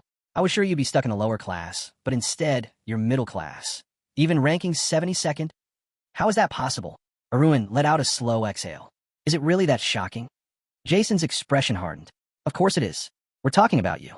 Arun didn't respond right away. Deep down, he knew this reaction was inevitable. Jason only remembered him as he was in their past life. With a calm voice, Arun asked, Is that why you're so on edge? Jason's brows furrowed. What the hell are you getting at? The irritation in his voice was clear, but Arun wasn't fazed. He studied Jason's tense expression, quietly piecing things together. Looking back, Jason himself had failed to meet their father's expectations. Even Kieran, who had graduated as a second-class knight, often heard regretful sighs directed at him. And Jason? He had only reached 4th rank, a fact that followed him like a shadow. Arun pictured his brother sitting alone, head bowed in frustration. In his past life, Arun had simply lacked any talent. But Jason had been completely broken the moment he realized he couldn't surpass the wall separating ordinary knights from aura masters. Jason's gaze darkened as he stared at him. Even now, a faint trace of anxiety lurked behind his sharp eyes. Ironically, Jason had been the one to ignore him the most. And yet, at the same time, he had watched him the most warily. Arun imagined Jason and Kieran standing behind him. For his entire life, Jason had probably thought, I'll never be able to defeat Kieran. But if I just work hard enough, I can at least secure a middle position. Then no one will blame me too much. As long as I can be better than Arun, that's enough. Jason's expression remained grim. Meanwhile, Arun's gaze was calm, indifferent. He hadn't known any of this back then. But now, standing here, looking at Jason, he saw it clearly. Jason was pathetic. There Jason stood, halfway up the stairs leading from the tower, while Arun remained below, looking up at him. With a deep breath, Arun closed his eyes for a moment, then exhaled. I doubt you came all this way just to have a heartwarming reunion with your little brother. His voice was dry, cutting. Opening his eyes again, he locked gazes with Jason. So, if you've got something to say, just say it. Jason remained silent, his eyes locked onto Arun in disbelief. After a moment, his expression hardened. The fight with Cassian, how did it go? Arun raised a brow. What kind of question is that? He replied casually. It was all just a matter of calculation. Jason scoffed, his voice laced with frustration. Calculation? Don't mess with me. A fight with Cassian could never end in a draw. Arun studied his brother's reaction carefully before tilting his head. You're saying you wouldn't have been able to do that? Jason clenched his jaw. That's not the point. How the hell can someone ranked 72nd fight the top-ranked first year to a draw? Arun shrugged. There's always a way. Jason narrowed his eyes. That's exactly why Thane want to see you. Arun's expression sharpened. Thane. His brother's face darkened. Thane Carlson. Arun's eyes flickered in recognition. That idiot, he muttered, exhaling. If he's got something to say, he should come to me himself. Why send you? Jason stiffened, glancing around nervously before pressing a finger to his lips. Watch your tongue, he warned. Arun raised an eyebrow at his brother's sudden caution. What? Are you afraid someone might hear us? He sighed. Fine. Where am I supposed to meet him? Jason's frown deepened. What do you think you're going dressed like that? He scoffed. You really think Thane Carlson would meet you in person? Without another word, Jason pulled out an envelope sealed with wax and tossed it at Arun's feet. Be there in the evening. The address is inside. Arun eyed the envelope, unimpressed. Before he could say anything, Jason added, Do you even own a formal suit? You'll need it. Picking up the envelope, Arun smirked. And here I thought you were offering me a grand honor. He flipped the letter over in his hands. But all you're giving me is an invitation to a puppet show. Jason's expression darkened. Why do you get more annoying with every word? He snapped. Turning on his heel, he waved a hand dismissively. Just don't mess this up. Arun watched as his brother disappeared up the stairs. Then, glancing down at the red-sealed envelope, he let out a quiet chuckle. Maybe I should go. On the wax seal, a bold number 21 was pressed into the crimson surface. Arun smirked. There are people I'll have to deal with sooner or later, and others I actually want to meet. That symbol, a triangle enclosed in a red circle, belonged to Club 21, Theoro Academy's unofficial high society club. With only 21 members, the club was exclusively for students from high-ranking noble families. Arun imagined the elite socialites that would be gathered there, the finely dressed ladies surrounding men with wine glasses in hand, their conversations woven with strategic alliances and lifelong ambitions. In the grand ballroom, young women in elegant gowns twirled lace fans, while noble heirs, clad in tailored suits, sipped their drinks and laughed over whispered negotiations. Arun thought to himself, in short, this is where they gather the so-called rising stars of the current generation. The ones everyone has pinned their hopes on. The room buzzed with conversation until a sharp sound of footsteps echoed through the ballroom. White boots clicked against the polished floor. The atmosphere shifted. Conversations quieted. Heads turned in surprise as eyes followed the newcomer. Arun stepped inside. His gaze remained indifferent, his posture poised. Clad in a dark tailcoat, his presence alone stirred a ripple through the crowd. Whisper spread. Who is that? I've never seen him before. Is he a freshman? I don't remember any first years standing out like this. A few exchanged glances before someone muttered hesitantly. I thought Cassian was the best of the first years. Was this guy really better than him? Arun smirked. Well, this is going to be interesting. A few murmurs rippled through the room. He looks good, but something's off. It lacks polish. Actually, it's kind of cute. Arun smirked to himself. Their reactions were only natural. After all, standing before them was someone wearing the tag of a Navarro high society star, yet unfamiliar to their circle. Bathed in the soft glow of the ballroom lights, the blonde practically shone in his tailored suit, his smile one of quiet amusement. Then something caught his eye. At the far end of the room, a girl in a lavender dress stood near the corner, her posture graceful yet deliberate. As their gazes met, she flirtatiously smiled, running delicate fingers through her long, flowing hair. Arun's eyes narrowed slightly. Selena Lepevre. He had completely forgotten she was also part Club 21. Without hesitation, he turned away. Selena's smile faltered. A flash of surprise crossed her face. Her companion scoffed. Did he just ignore you? A short-haired girl beside her crossed her arms. Disgusting. Who does he think he is? Selena's eyes darkened. He dared to humiliate her like this? Her mind raced. Does he think that just because he has a pretty face, he can get away with this? Arun, now facing away, chuckled to himself. In his past life, he had been completely captivated by Selena's beauty, blind to her true nature. But not this time. There was no benefit in getting involved with her. The smartest move was to avoid her altogether. Before he could take another step, two red-haired twins suddenly blocked his path. Arun, one of them called out. He glanced at them, and the brothers looked offended. What do you mean, Aunt? The older of the two glared at him. You must be insane if you don't know who's on top and who's on bottom. Arun instantly recognized them. Hillen and Duran Darius. Hillen, the eldest son of the Darius family, crossed his arms with a scowl. Duran, the second son, huffed in frustration. It's all because of Varen. That bastard beat me up, and now even this guy dares to ignore us. Arun took a moment to observe them closely. Varen's older brothers. Now that he looked at them, the resemblance was obvious. So Varen must have gone whining to them about getting beaten. Arun let out a slow breath, considering his options.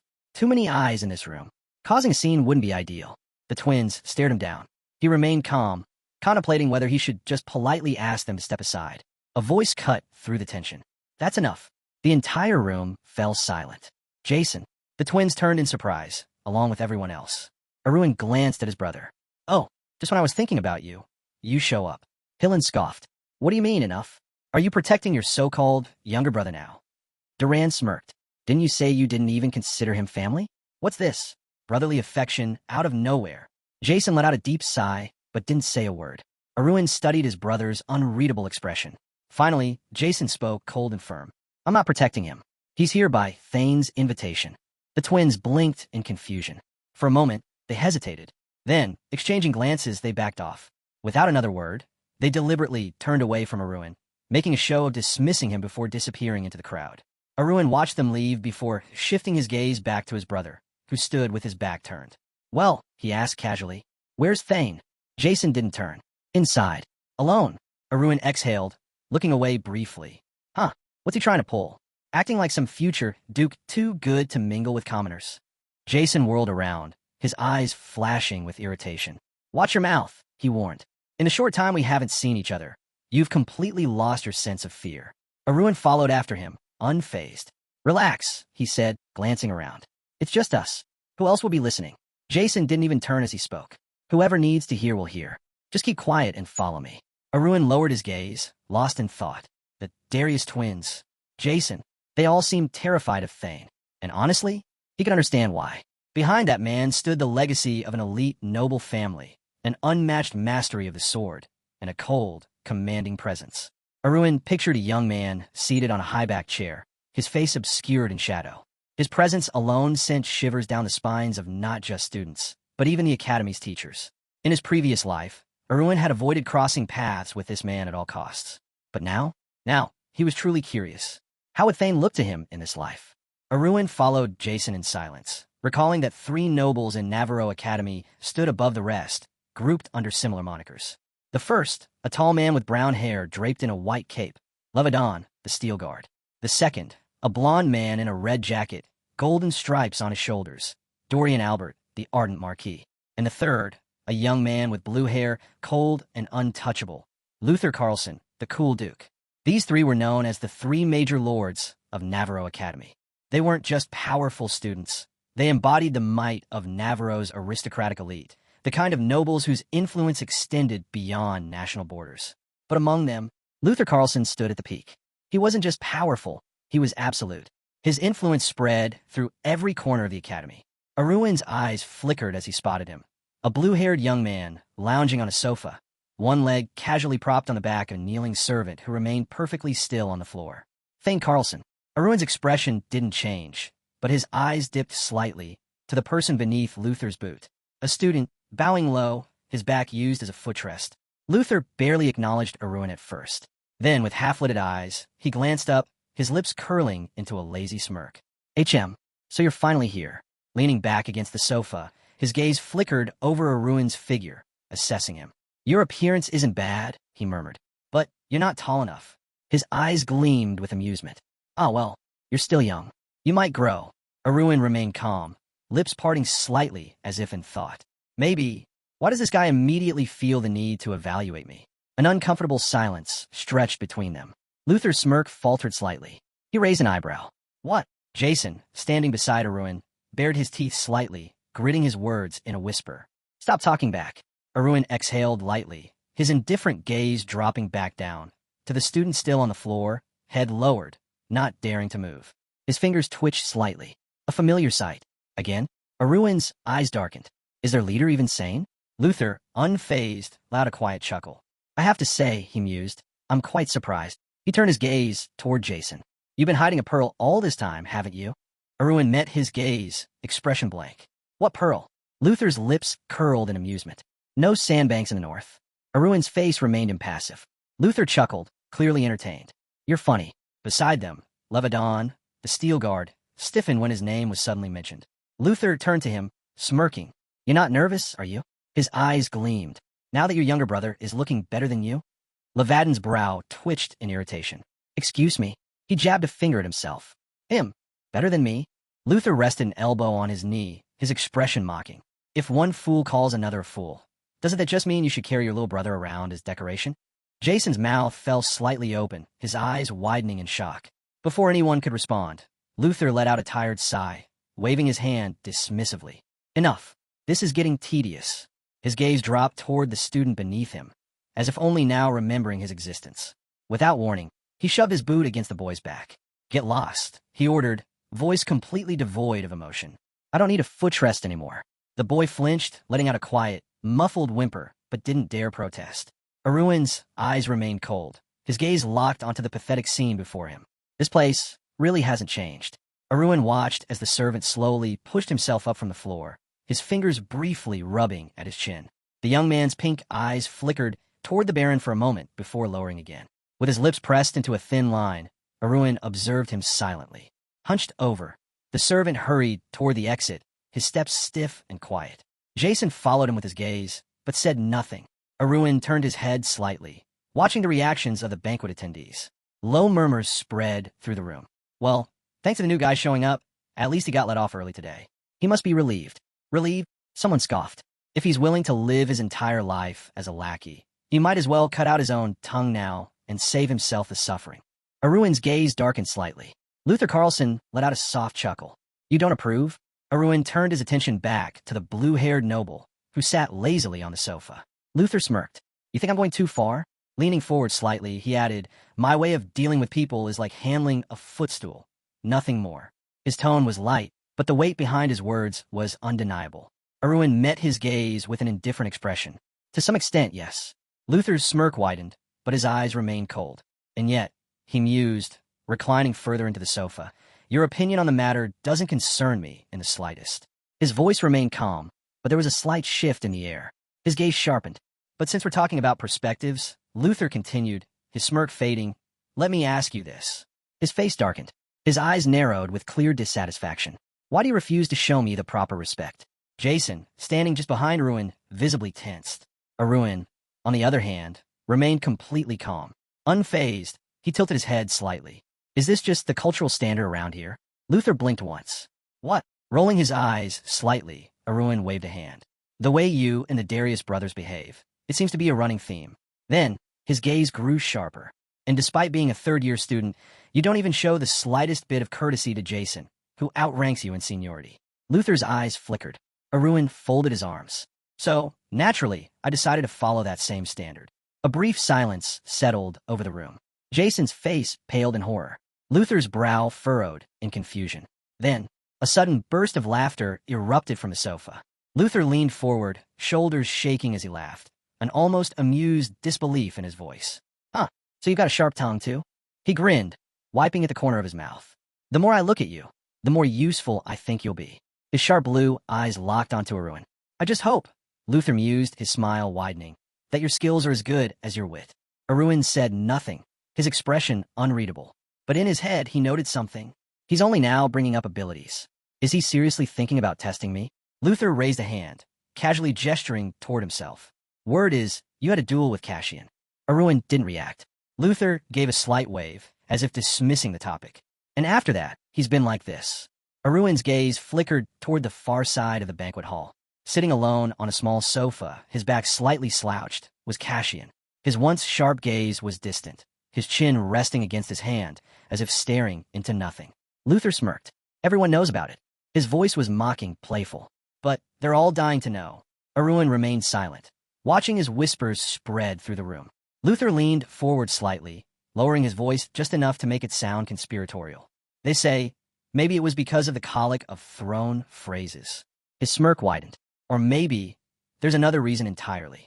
Ruin simply closed his eyes. Luther let out a slow, exaggerated sigh. You're all fools, he muttered. Then, with a lazy smirk, he added, winning or losing, that doesn't matter in the slightest. Ruin's eyes flickered with interest. Oh, Luther continued, leaning back against the sofa. The words of the steel-blooded count. Now, those actually hold meaning.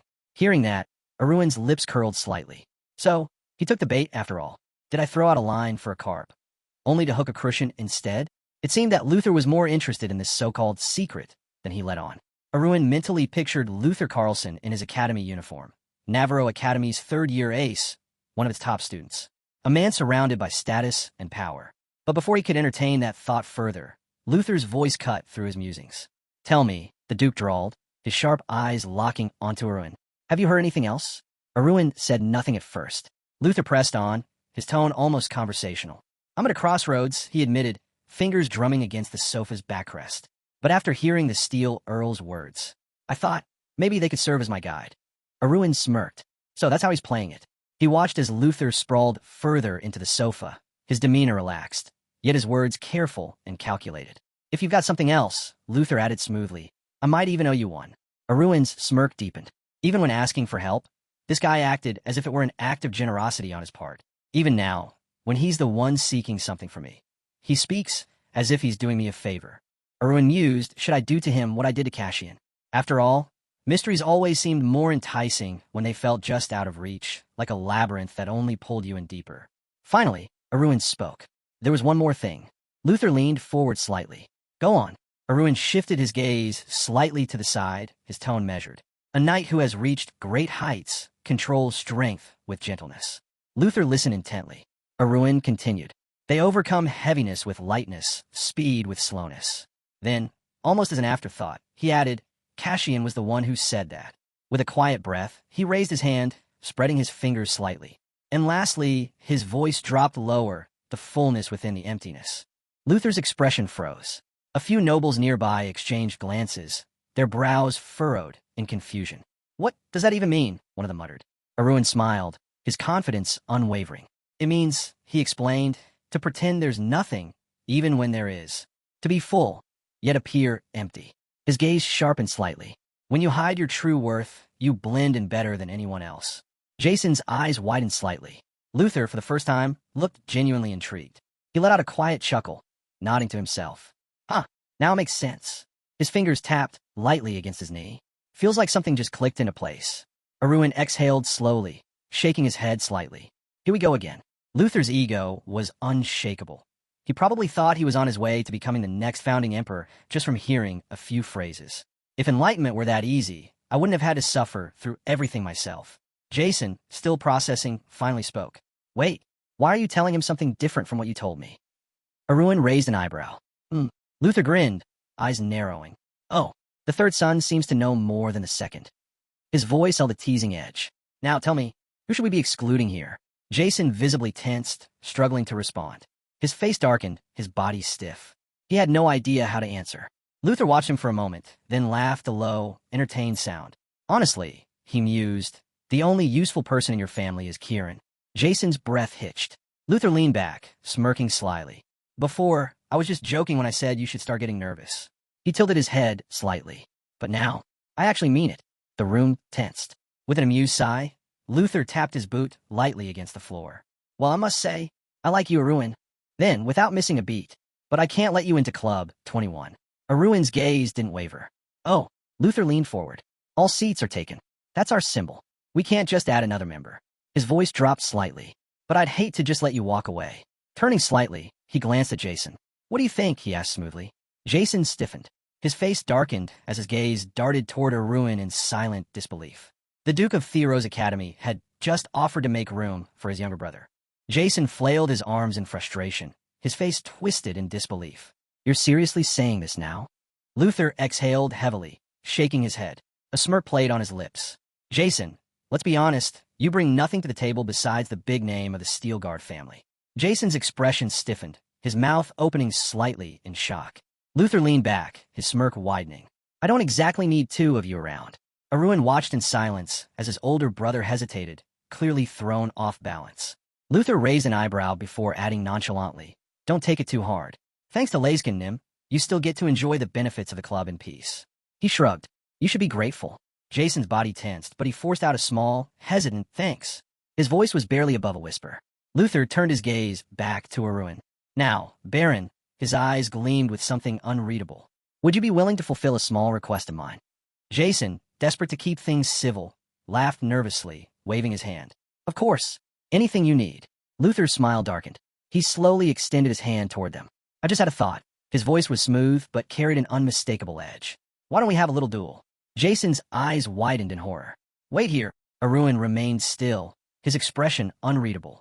Luther's smirk turned predatory. He could see Jason trembling. Relax. It's just a trivial little match. His voice dropped lower, almost teasing. We'll just measure our strength a little. A simple test. Before Jason could react. Crack. Luther's fist slammed into Jason's face. Jason let out a choked cry, his body flying sideways. He hit the ground hard, skidding across the floor. A stunned silence filled the room. The nobles gathered around, eyes wide with excitement. Luther flexed his fingers, his smirk widening as he admired his own unshaken fist. So this is how you overcome speed, by slowing down. Arun, watching the scene with an impassive expression, thought to himself, he's not testing anything. He's just showing off the difference in their abilities. Jason groaned, slowly pushing himself up, wiping the blood from his mouth. Luther placed a hand on his hip. Come on now, he teased. Surely, you could do better than that. Laughter rippled through the crowd. One noble sneered. Looks like we found tonight's punching bag. Another scoffed. He's just a parasite. Without his family name, he's nothing. A nearby noble chuckled. I knew this would happen. Jason's fingers curled into a fist, his face burning with humiliation. Luther smirked, raising an eyebrow. What's wrong? Don't tell me that's all you've got. He gestured lazily at himself. Come on, hit me. Jason gritted his teeth, his breath ragged. Then, with a loud cry, he charged, his fists clenched tight. He swung, but Luther stepped back effortlessly, dodging with minimal movement. Luther watched him carefully, amusement in his voice. So this is what you call control through gentleness. Jason stumbled sideways, his breathing labored. Wham! Luther closed the distance in an instant, driving his elbow into Jason's jaw. Jason's head snapped back. Luther chuckled. Overcoming heaviness with lightness, right? Jason crashed to the floor again, clutching his face. He let out a shaky breath. Damn, that's harder than I thought. Crack. Luther struck him again, this time hitting his cheekbone with sharp precision. Would it be easier like this? Jason barely had time to process the pain when... Smack! Another hit, this time from Luther's friend, who delivered a sharp strike to his other cheek. Luther mused, maybe this way's better. Jason staggered, his vision blurring. Before he could react, Luther grabbed him sharply, twisting his arm behind his back. Arun observed without expression, while the rest of the nobles watched with thinly veiled amusement. Jason's back hit a table, sending goblets and plates clattering to the floor. Luther took a step forward, shaking his head. Seriously? I only hit you a couple of times, and you're already struggling? Then, with a slow smirk, he raised a hand. A red aura flickered to life around his fingertips. Get up. His voice was smooth, but demanding. You're finally starting to understand those enlightened words, aren't you? Jason staggered to his feet, his entire body trembling. But his eyes were blazing with fury. Luther's smirk faltered slightly. Oh, then, a figure appeared between them in an instant. Arun. The entire room froze. Gasps filled the air. Luther stared at him, eyes flashing in surprise. Cassian and Selena, who had been watching from the sidelines, exchanged wide-eyed glances. The nobles whispered among themselves. Arun stood calmly, his posture relaxed, but his intentions clear.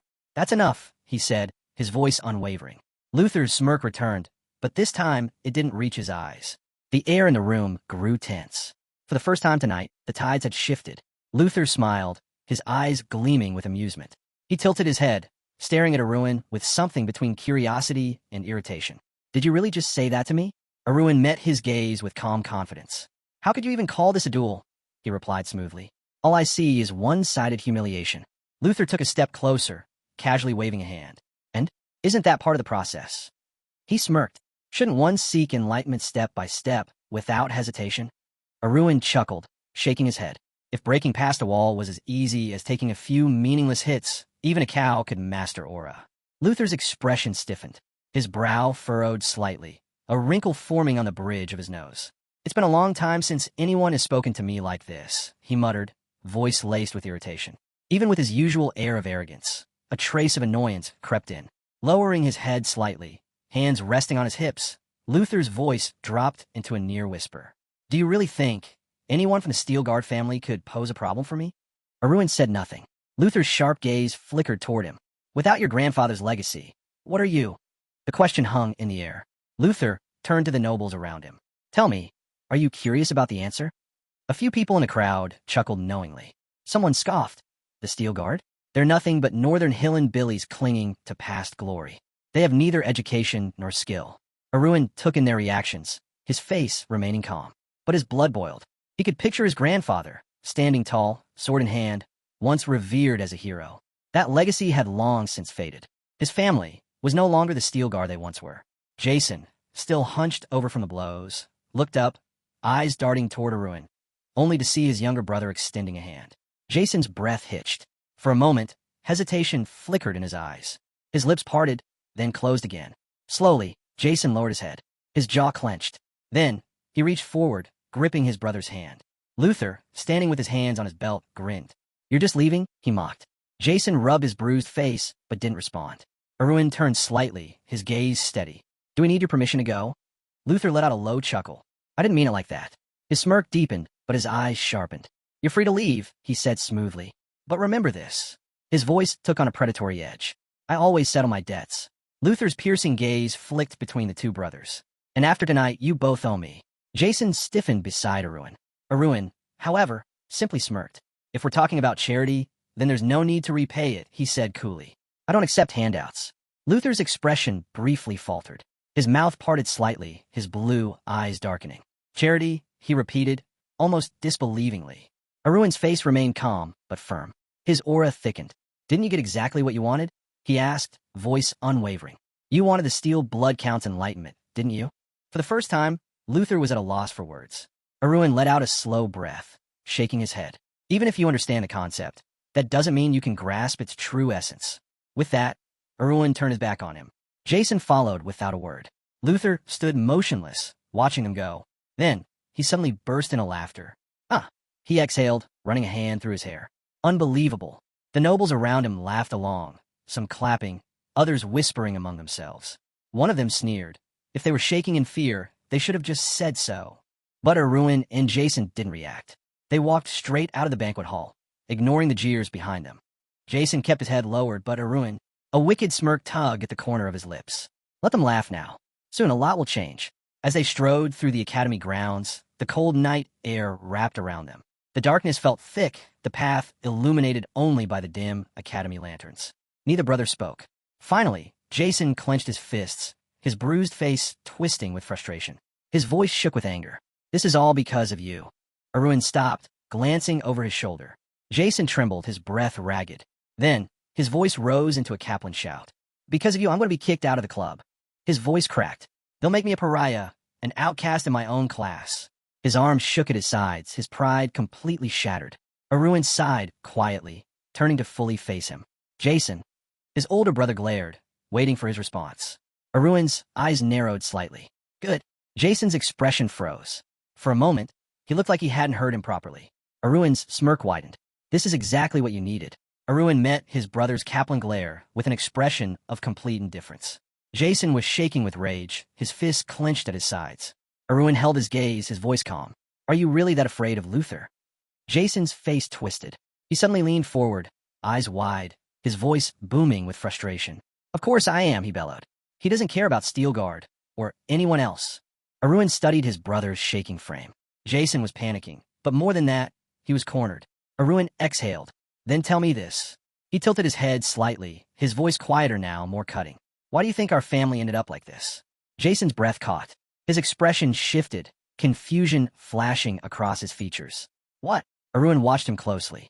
Jason's lips parted slightly, trying to form a response, but nothing came out. He froze completely when Arun answered for him. This happened because of us. Jason flinched. Arun's gaze sharpened. If Kieran had been in our place, he never would have been treated like this. A single bead of sweat rolled down Jason's face. He stared at Arun, unable to deny it. Arun lowered his gaze slightly, observing his brother's expression. Jason had thought the same thing. Even if he didn't say it out loud, it was written all over his face. For a moment, Jason stood frozen, his mind racing. Arun could tell. He was struggling. For years, Jason had clung to excuses. He had witnessed everything, yet always found a way to justify it. But now, the reality was crushing him. Jason's lips pressed into a thin line, his face shifting from confusion to anger. His gaze hardened, disgust flashing in his eyes. Arun let out a long exhale, shaking his head slightly. He had no more patience. Stuffing his hand into his pocket, he turned away, his footsteps slow but deliberate. Jason's eyes snapped up. Wait, where are you going? Arun didn't stop. I had some doubts about this. His voice was steady, resolute. But thanks to you, I've made up my mind. Jason blinked, completely lost. What? Raising a hand in frustration, he demanded, Why are you going back? Without looking back, Arun smirked. You already know the answer. Then, he finally glanced over his shoulder, his eyes dark and piercing. No matter how much we pretend not to know each other, you're still my brother. Jason's breath caught in his throat. His entire body went rigid, his mouth opening slightly in shock. Arun's voice remained cold as he continued. But with the things you've done and the things you've said, Jason's entire body tensed as Arun's gaze bore into him. You've done more harm to the Steelguard family than anyone else. Then, without another word, Arun walked away. Jason just stood there, eyes wide, unable to move. Back at the banquet hall, two red-haired figures stepped into Arun's path. Hillen and Duran blocked his way, their expressions twisted with irritation. Why the hell are you back? Hillen sneered. Duran scoffed. Did you forget something? Arun's eyes darkened as he let out an exasperated sigh. What is with you two? He muttered. Why do you always get in my way? The twins bristled at his words, their faces twisting in anger. Do you even know who you're talking to? Hillen shouted. Luther, who had been quietly sipping his drink, glanced over with mild interest. At the mention of Steelguard, his lips curled into a smirk. Lazily, he lifted his glass. Do whatever you want with them. The Darius twins grinned. Arun, however, merely tilted his head, an amused glint in his eyes. Hillen crossed his arms. Where's Jason? Duran snorted. Didn't want to show his face after getting humiliated? Arun met their smug expressions and simply smiled. You mean, he said, he didn't tell you anything? The twins froze. For a moment, their grins faltered. Then, heard you used cheap tricks in that duel, Hillen sneered. Duran laughed. Guess you're just as pathetic as him. Arun closed his eyes, a quiet chuckle escaping his lips. When he reopened them, the mockery vanished from the twins' faces. Before they could react, thud. Hillen's body jerked violently, his breath catching in his throat. At the same time, Duran doubled over, a sharp gasp escaping him. Arun had struck them both, his fists buried deep in their stomachs. The entire banquet hall fell silent. The twins' faces paled as their bodies went rigid with shock. Their lips parted in silent screams, their bodies trembling as they collapsed to the floor. Aruin slowly retracted his fists, his expression cool and satisfied. He glanced down at them. You only ended up like this because your brother stayed quiet. Luther, who had been casually watching, finally leaned forward, his eyes narrowing slightly. Cassian and the other nobles stared in stunned silence. Then, with a calm yet sharp gaze, Aruin looked directly at the Duke. A smirk formed on his lips. How about it, Luther? His voice was smooth, unwavering. Care for a duel? Luther stood frozen, his mind struggling to process what he had just witnessed.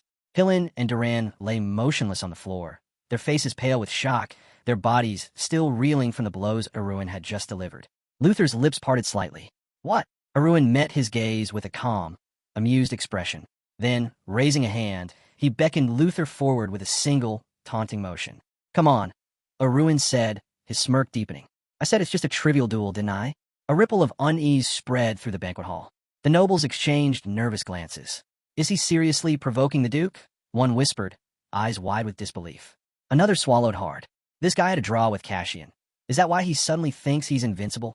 But the Darius brothers are from a high noble lineage, and he just took them down with one hit each. No one could make sense of what was happening. Behind Luther, several guests stared, waiting for his reaction. If he accepted the duel, what did he gain? Nothing. But if he refused, his reputation would take a devastating hit. Luther hunched forward slightly, his jaw tightening. Then, in a low, irritated voice, he spoke. I thought you were strong, he muttered. But you're just a complete idiot. His gaze turned sharp, his pupils contracting with anger. Do you even understand how society works? Aruin sighed, waving a hand dismissively. What are you muttering about? His golden eyes gleamed with amusement. When I spoke with Jason, he didn't make any excuses. Luther's fingers twitched. His face darkened. His pride was cracking. Teeth clenched. He suddenly exploded in fury. Fine, he snarled. You want to be beaten into the ground? I'll gladly grant your wish.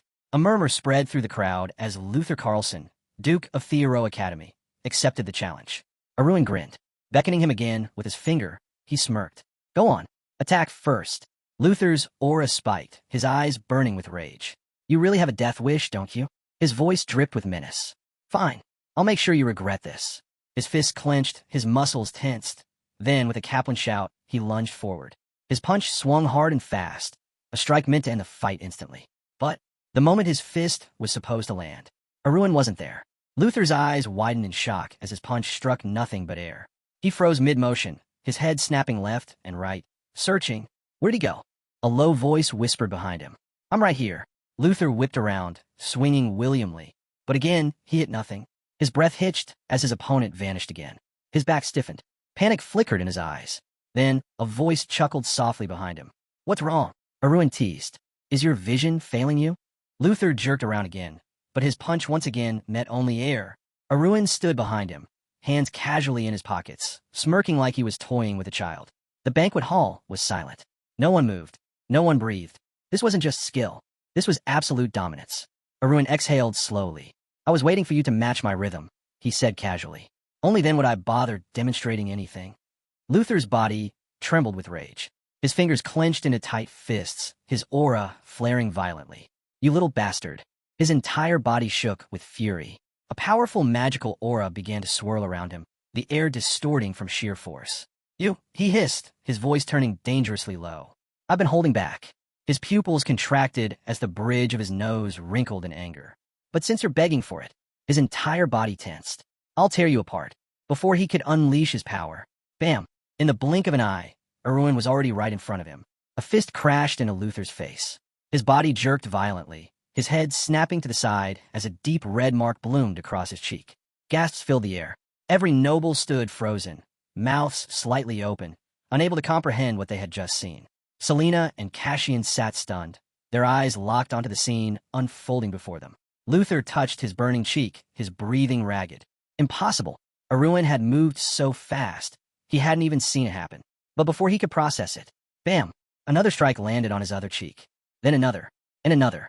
Aruin's hands snapped left and right, slapping Luther's face back and forth without pause. Each blow echoed through the banquet hall, like thunder rolling through the air.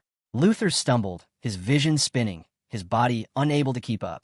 Aruin's voice was calm, almost bored. You starting to understand now? Wham! A final heavy palm strike sent Luther flying. His body crashed backward, slamming into the same table Jason had fallen onto earlier. The room remained silent. Luther struggled to get up, his entire body shaking from shock, humiliation, and something he hadn't felt in a long time. Fear. Arun stood over him, his golden eyes glowing coldly. This wasn't just a duel. It was an execution. Luther let out a quiet, choked whimper, his body trembling. Arun stood over him, his hands still raised in the air, his breath slow and steady. The entire banquet hall was silent. No one moved. No one dared to move. Luther's William, fearful eyes locked onto Arun's face. Cold sweat trickled down his temples as realization sank in. Arun smirked, his voice dripping with satisfaction. You look confused. Luther stiffened. Arun tilted his head, his golden eyes glowing with amusement. Should I hit you a few more times? His smirk widened. Maybe then you'll finally feel something. Luther gritted his teeth, rage boiling underneath his humiliation. Arun's steel guard. The name echoed in his mind as he stared at the blonde freshman before him, grinning like a predator that had just cornered its prey. Was he always like this? Had he been a hawk hiding its talons this entire time? Slowly, Luther pushed himself up, wiping his bloodied face with the back of his hand. His jaw clenched. His pride burned. This guy, does he really think he can humiliate me and get away with it? Then, kill him. Luther's voice rang out across the hall. William, Kaplan, and Harton. He turned toward his lackeys, eyes blazing with madness.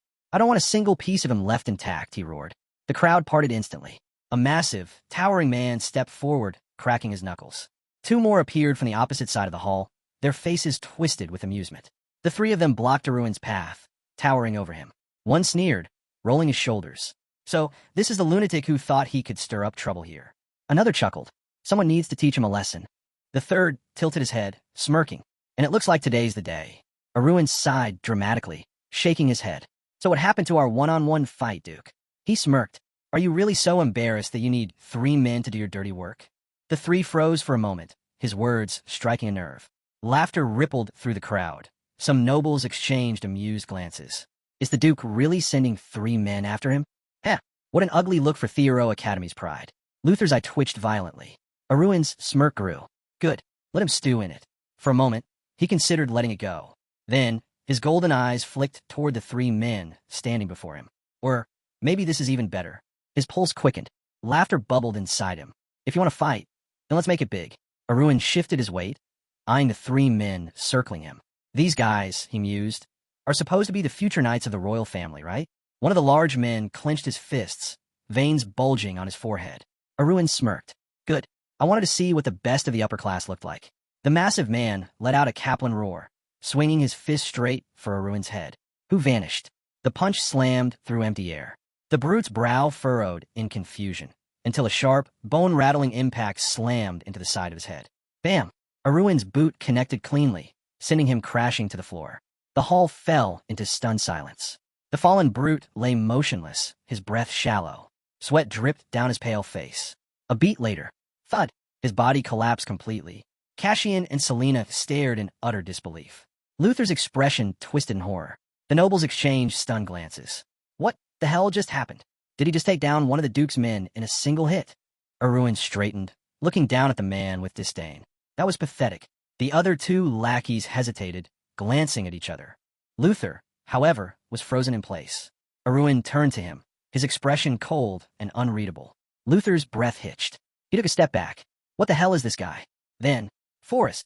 Luther's voice cracked with urgency as he turned sharply, shouting toward the back of the hall. The room shifted as a tall figure finally stepped forward.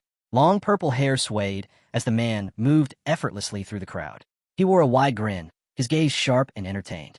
The man tilted his head slightly, watching Arun with interest. That was quite the spectacle. His violet eyes glittered. I take it you're trying to reach the second-class threshold as fast as possible. Arun's gaze flickered. This guy has a good eye. His smirk didn't waver. He had purposely restrained himself, only using enough force to be at the edge of second-class rank, because killing was not allowed here. Forrest stepped forward, his aura unshaken, his movements calm and measured. Luther gritted his teeth. What the hell are you waiting for? Forrest merely chuckled. Relax, Duke, he said smoothly. I was just enjoying the show. His sharp gaze flicked back to Arun. With abilities like that, his lips curled into a smirk. I suppose a little arrogance is allowed. Forrest let out a low chuckle, his smile widening. Still, we should hold back a little. At least until we've all graduated from the academy. Aruin's gaze flickered up at him. He scoffed. Says the ones who attack first. Forrest, who towered over Aruin by several heads, tilted his head, examining him with gleaming curiosity. You're better than Cassian, he admitted. You've got a strong family, outstanding abilities. His pupils contracted slightly, taking on a crazed glint. And most importantly, you're recklessly confident. As he spoke, his hands tensed, his teeth bared, and suddenly, a storm-like red aura erupted from his body. The banquet hall descended into chaos. Gasps and screams filled the room as nobles scrambled backward in panic. That red aura. Luther, still nursing his bruised face, let out a satisfied smirk. This time, he thought, he won't get away without injuries. Aruin observed the burning red aura, his expression remaining unreadable. So this is what I have to work with. Forrest raised his hand, his grin turning manic. Aruin's eyes narrowed slightly. The infamous red moonlight orbs. His lips curled up in interest. This should be fun. Forrest's expression twisted. You're still laughing? He stood abruptly, eyes William. Let's see you laugh after this. He swung his arm sharply, unleashing spinning crimson orbs from his aura. The banquet hall erupted into pure chaos. Guests screamed, stumbling over one another as they fled toward the exits. I don't want to get hit by that. Run, run. The red orbs swarmed toward Aruin, closing in from all sides. Yet he stood his ground, arms raised, effortlessly blocking each attack. Forrest sneered. Even you can't hold out forever. You may be strong, but no one withstands the red moonlight. Aruin remained calm, his expression unmoved. His thoughts churned. Disappointing. He had expected more from Theoro Academy's so-called elites. If he used internal energy, he could shut this down in an instant. But if he beat an aura user without using aura himself, that would shake them to their core. His golden eyes darkened as he made his decision. Forrest, still grinning wildly, lunged, his right hand raised for a finishing blow. It's over. The moment his fist came down. Crack. Forrest's right arm snapped backward at an unnatural angle. A sickening scream tore through the hall. The nobles froze in horror. Selena and Cassian sat wide-eyed, their mouths slightly open in silent shock. Luther's face twitched, his lower jaw dropping slightly. He couldn't comprehend it. A freshman had just shattered Forrest's arm with a single counter. Forrest collapsed to the floor, clutching his twisted limb, his screams echoing through the stunned banquet hall. Aruin merely glanced down at him, then brushed off his sleeve. Stop overreacting, he muttered. It's just aura. Your bones will be fine in a week. Forrest twisted in agony, his breath coming in ragged gasps. Then, a heavy, oppressive silence filled the room. Aruin turned his gaze toward the nobles still standing frozen, their expressions stricken with fear. His smirk faded. His eyes gleamed coldly, his voice dropping into a low, commanding growl. Stop staring. The entire room flinched. For a second, no one moved. Then, like a spell had been broken, all at once, the nobles averted their gazes, pretending to look anywhere but at him. Aruin exhaled slowly. Good. Then, a slow clap echoed through the hall. Luther, sitting on the edge of his chair, was clapping, his expression still twisted with disbelief. Even after watching it happen right in front of me, he admitted, grinning faintly. I still can't believe it. His eyes flickered, his voice laced with something between awe and resentment. A freshman using aura at this level. Luther let out a low, exasperated chuckle. Truly incredible. Luther continued clapping, his eyes gleaming with enthusiasm as he looked at Aruin. Well, he mused. If someone like you can defeat Forrest, then perhaps the Steel Guard family still has some firepower left after all. Aruin shot him a narrow glance. Why are you suddenly talking to me like that? Luther simply smiled, waving his hands in an exaggerated manner. I'm just impressed, that's all. Then, lowering his voice slightly, he added, let's end this pointless psychological war, shall we? He extended his open palm toward Aruin, his grin widening. This time, I'll make an exception, he declared smoothly. Luther's voice was calm, inviting, yet there was something undeniably calculating behind his words. His sharp, fox-like eyes gleamed with amusement. Forrest was right, he continued. If you had waited just 2 more years, your era would have begun. Aruin's expression remained flat. What nonsense are you talking about? He asked, his tone laced with boredom. And why would I even consider this? Luther chuckled, still holding out his hand. Because, he said, the world exists outside this academy. He gestured toward the gathered nobles, his voice filled with undeniable confidence. These people, he continued, aren't just students. They're the future rulers, politicians, and leaders of Navarro. His grin widened. Think carefully, Aruin. What's truly best for you? A tense silence filled the room. The nobles watched, Some eager, some curious. Selena and Cassian, standing off to the side, observed quietly, their expressions unreadable. Luther, his grin unwavering, waited. Arun exhaled through his nose and smirked, rubbing his finger under his nose as if trying to stifle a laugh. That's hilarious. The moment the words left his mouth, murmurs erupted through the crowd. Luther's eyes slightly widened. What did you just say? Arun exhaled lightly, shaking his head. I said you're funny. His golden eyes gleamed with amusement, and boring at the same time. A tense silence fell over the hall. Luther's expression darkened. Arun stretched lazily and added, but I suppose that's not a bad thing for you. Luther's jaw clenched, his smile faltering. Despite the mercy shown to you. Arun cut him off instantly, his voice smooth and sharp. Mercy? He tilted his head, his smirk deepening. You're talking about mercy? His tone was almost amused. This, he continued, is coming from a guy who clings to his father's pant leg. Luther's teeth audibly ground together. You. Arun smiled pleasantly, but his golden eyes gleamed coldly. You must have nothing else to boast about besides your position and your family name. Luther's aura flared violently. With a sudden snarl, he reached into his coat, and a knife flashed in his grip. The banquet hall gasped in shock. Some nobles stood frozen, their mouths slightly open. Luther's voice trembled with fury. Shut your damn mouth. And then he lunged. The blade swung toward Arun's throat. But before it could land, Arun didn't move. Instead, his fingers twitched, and in an instant, the knife flew from Luther's grip. It spun midair before clattering onto the marble floor with a deafening clang. Luther barely had time to process it, before Arun's hand shot forward, gripping him by the throat. Luther choked, his eyes bulging in horror. The nobles gasped again, some stepping backward instinctively. Selena's lips parted slightly, her fingers tightening around her fan. Cassian's expression shifted, a rare flicker of genuine shock crossing his features. Luther's fingers scrambled at Arun's wrist, his breath ragged. Why you? He wheezed, voice hoarse. Arun leaned in slightly, his expression calm but deadly. You won't get away with this, Luther gasped. I swear. Arun's grip tightened slightly, cutting him off. His voice dropped to a low whisper. You've always thought you were special, haven't you? Luther's pupils dilated in alarm. Arun lowered his voice even further, so only Luther could hear. But to me, he tilted his head. You're nothing more than a pathetic fool. Luther's face contorted, his pride cracking before everyone's eyes. Arun finally released him, letting him fall several feet away onto the ground. Luther landed hard, his body slumping against the cold floor. And then he stopped moving. His body lay limp, completely unconscious. A heavy silence filled the hall. Every noble stood frozen, their expressions filled with disbelief. Selena was speechless. Cassian's mouth had slightly parted, as if unable to form words. Arun dusted off his sleeve, utterly unfazed. Thane, in a calm and steady voice, he spoke. You built a fortress called Club 21. He turned his gaze to the remaining nobles, his golden eyes piercing. But at the end of the day, he said, your fortress is nothing more than a sandcastle. Luther's fingers twitched slightly, his unconscious mind barely registering the words. The nobles stared at Arun in shock. Arun slowly turned away, stepping over Luther's motionless body. And just like that, the era of Theoro Academy had changed. Arun turned his gaze toward the crowd, his expression cold and unwavering. You all, he said, his voice cutting through the silence. Don't make the mistake of causing me problems. The banquet guests immediately looked away, their faces pale, their bodies rigid with tension. But Arun wasn't done. His golden eyes gleamed dangerously as he took a step closer, his presence looming over them like a predator circling its prey. I'm waiting for an answer. A ripple of fear spread through the room. Some nobles stammered incoherently, their voices barely above a whisper. Others glanced at the floor, too afraid to speak at all. We won't, someone mumbled weakly.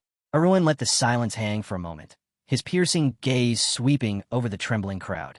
Cassian sat frozen, his expression unreadable. Selena, watching from the sidelines, let out a soft chuckle, a small smile playing on her lips. Without another word, Arun exhaled and turned, slowly stepping away from the crowd. Outside, the academy grounds were bathed in the warm glow of lanterns. The towering buildings stood tall against the night sky, their windows flickering with light. Arun pushed open the heavy doors and strode forward, his thoughts elsewhere. Thane! His eyes flickered toward a familiar figure in the distance. Jason. His older brother was walking away, his posture rigid, his pace uneven. Arun narrowed his eyes. Jason hesitated, his shoulders tensing, as if he could feel Arun's gaze on him.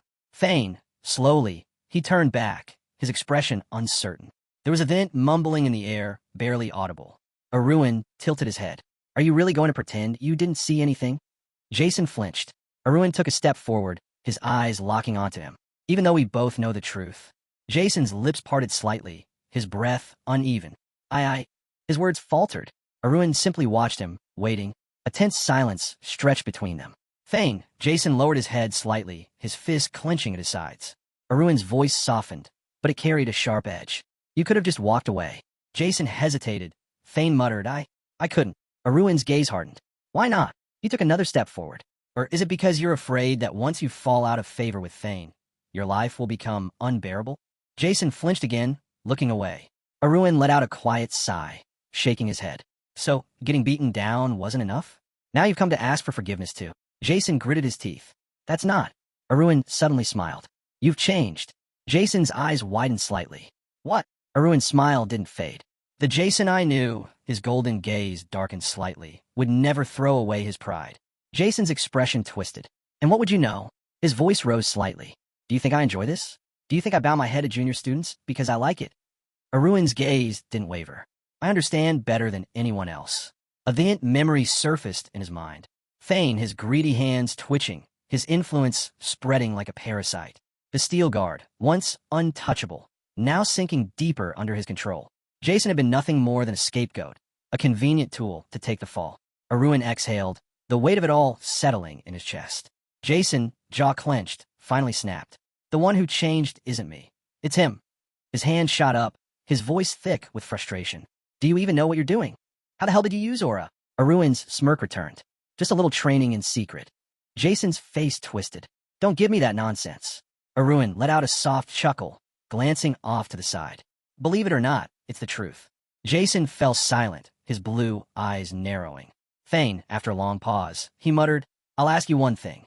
His voice was quieter now, almost hesitant. What? Arun arched a brow.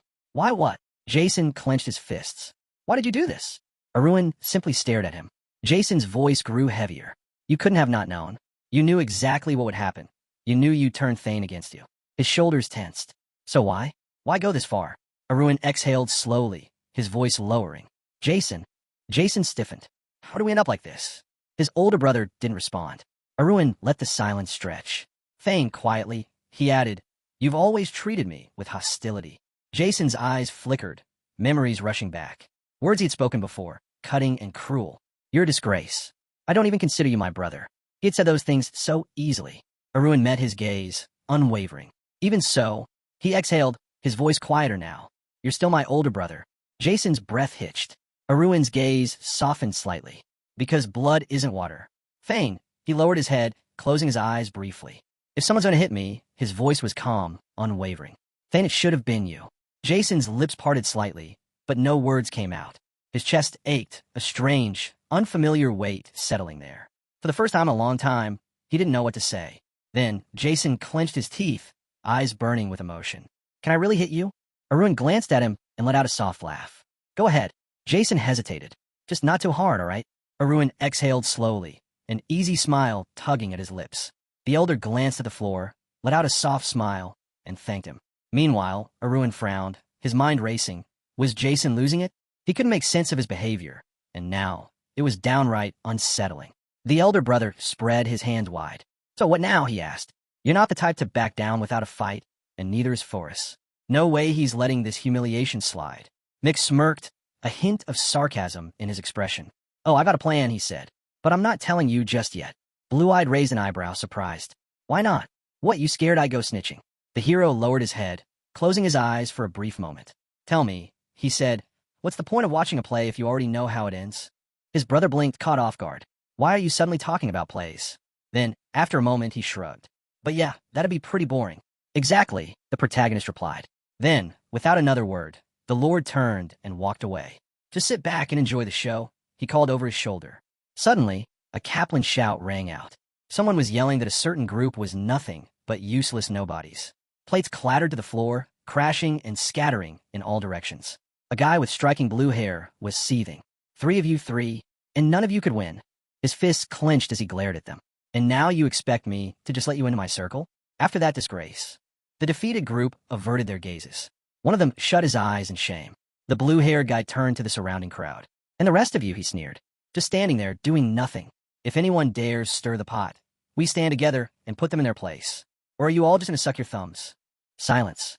The crowd shifted uncomfortably, sweat beading on their foreheads as they looked away. A man with purple hair and a bandaged hand stepped forward. Boss, calm down. Shut up, the leader snapped, turning on him with a sharp glare. You weren't any better out there. The bandaged man's jaw tightened, anger flickering in his eyes. Even as the best in the stream, I've got nothing to be ashamed of. The tension crackled between them as they locked eyes, both seething.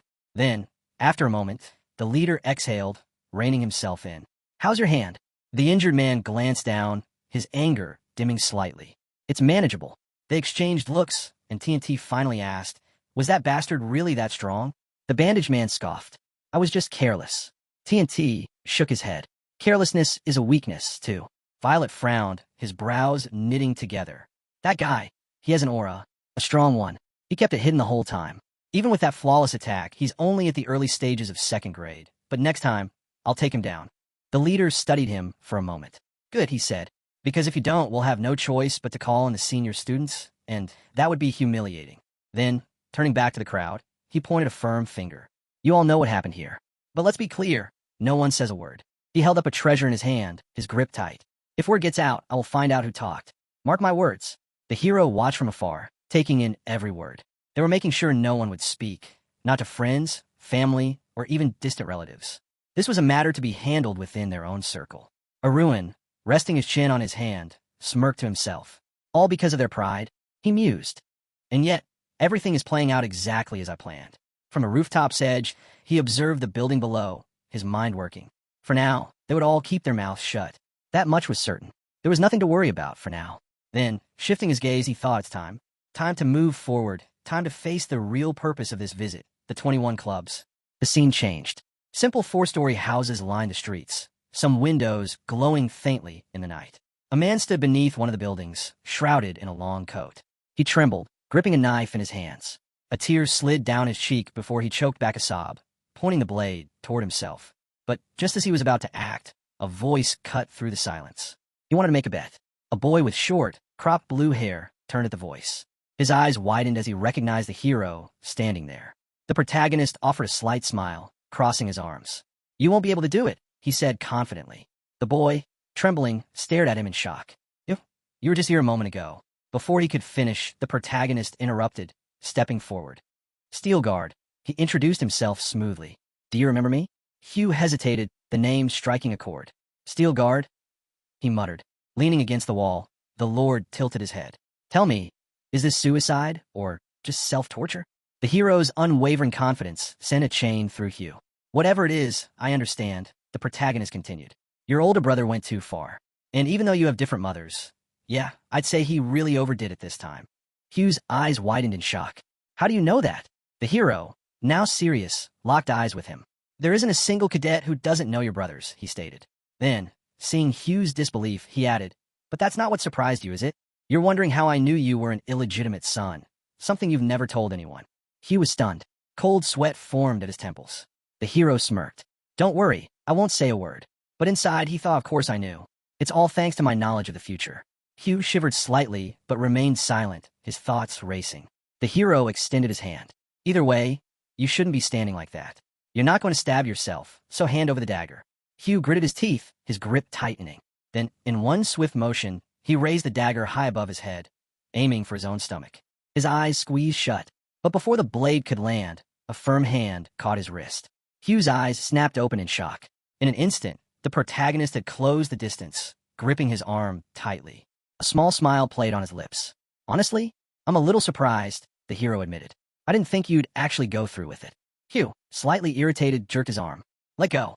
Chief Junior Steelguard lowered his gaze slightly, peering up at Hugh from beneath his brows. Your older brother is too strong, he said. That's a problem. But you being too weak? That's a problem too. Wouldn't it be better if things were balanced? Hugh blinked, startled. What are you talking about?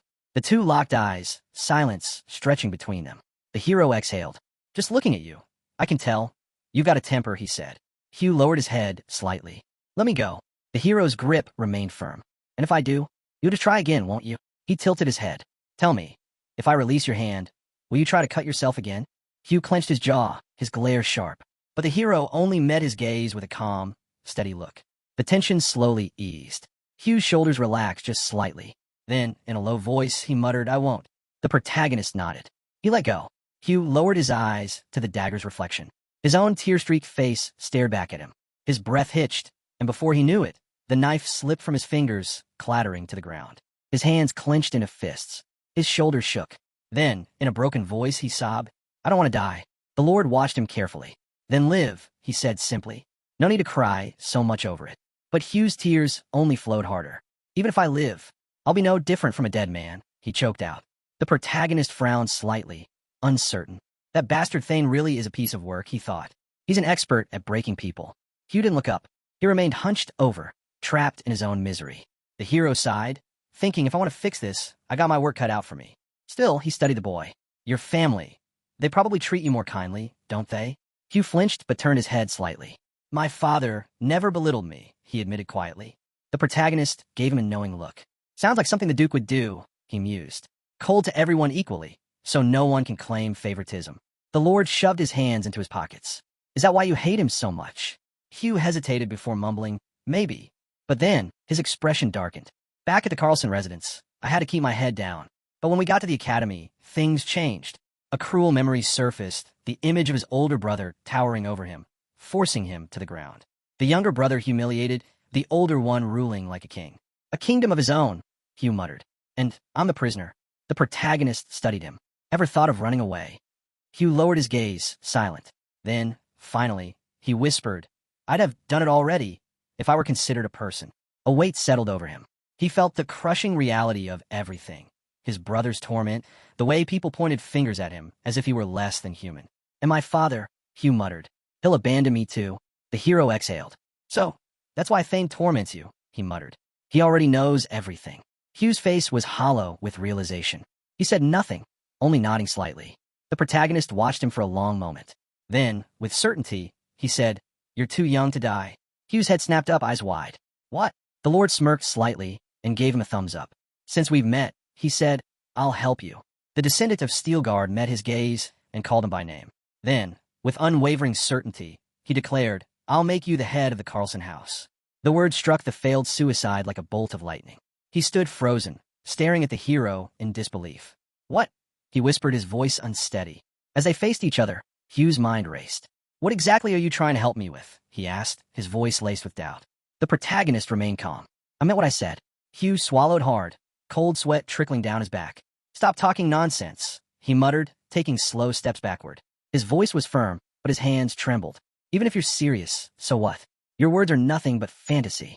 And yet, just as he was about to turn and leave, he suddenly stopped. A pause. "Thane," slowly, he turned back around. "Thank you," he said quietly, "for saving me." A beat passed before he added, "I'll repay this debt. I swear it." The short-haired boy hesitated for a moment. Thane bent slightly and asked, "But you're not a duke. So how exactly do you plan to help me?" For a brief second, it seemed like he wanted to believe. The protagonist exhaled. Thane smirked slightly. "Well, first of all, I won't be a duke." Hugh scoffed. "Thane, this is even more ridiculous." The hero turned slightly to the side, his expression unreadable. "I'd love for you to laugh when you realize it was me who made it happen." Hugh narrowed his eyes. "What are you even talking about?" The protagonist didn't answer. Instead, he turned and began walking away. "You wouldn't believe me if I told you," he said over his shoulder. "So find out for yourself. Look into what happened while you were gone." Hugh stood there, frozen. The hero continued down the dimly lit street, his voice drifting back. "Find me when you're ready." Hugh remained rooted in place, watching the fading silhouette. His mind was a storm of confusion, disbelief, and curiosity. Whether he liked it or not, he had no choice. He would become a duke. A vision flashed in his mind. Years from now, sitting on a throne, addressing a hall of nobles. He thought of Thane, of his inevitable fate. In a few years, the man would die from an incurable disease. And, when that happened, he would have to step up and take over the Carlson family. The protagonist, now smiling slightly, mused to himself. "All I need to do is give things a little push." A grand castle loomed in the night, lights flickering in some of its windows. Inside the dormitory, most students were fast asleep, but one was still awake. Lying on his bed, arms folded behind his head, the hero stared at the ceiling. His thoughts spun endlessly. Club 21's entire purpose is to forge bonds with cadets destined for greatness. The more he thought about it, the more tempting the idea became. But then his lindt smile faded slightly. Still, the chances of success aren't even 50%. That was unacceptable. He sat up, eyes sharp with determination. I need to be more selective. Not just Hugh. There are plenty of other students with the potential to rise. He imagined them, one by one. People who, despite their current standings, were destined for greatness.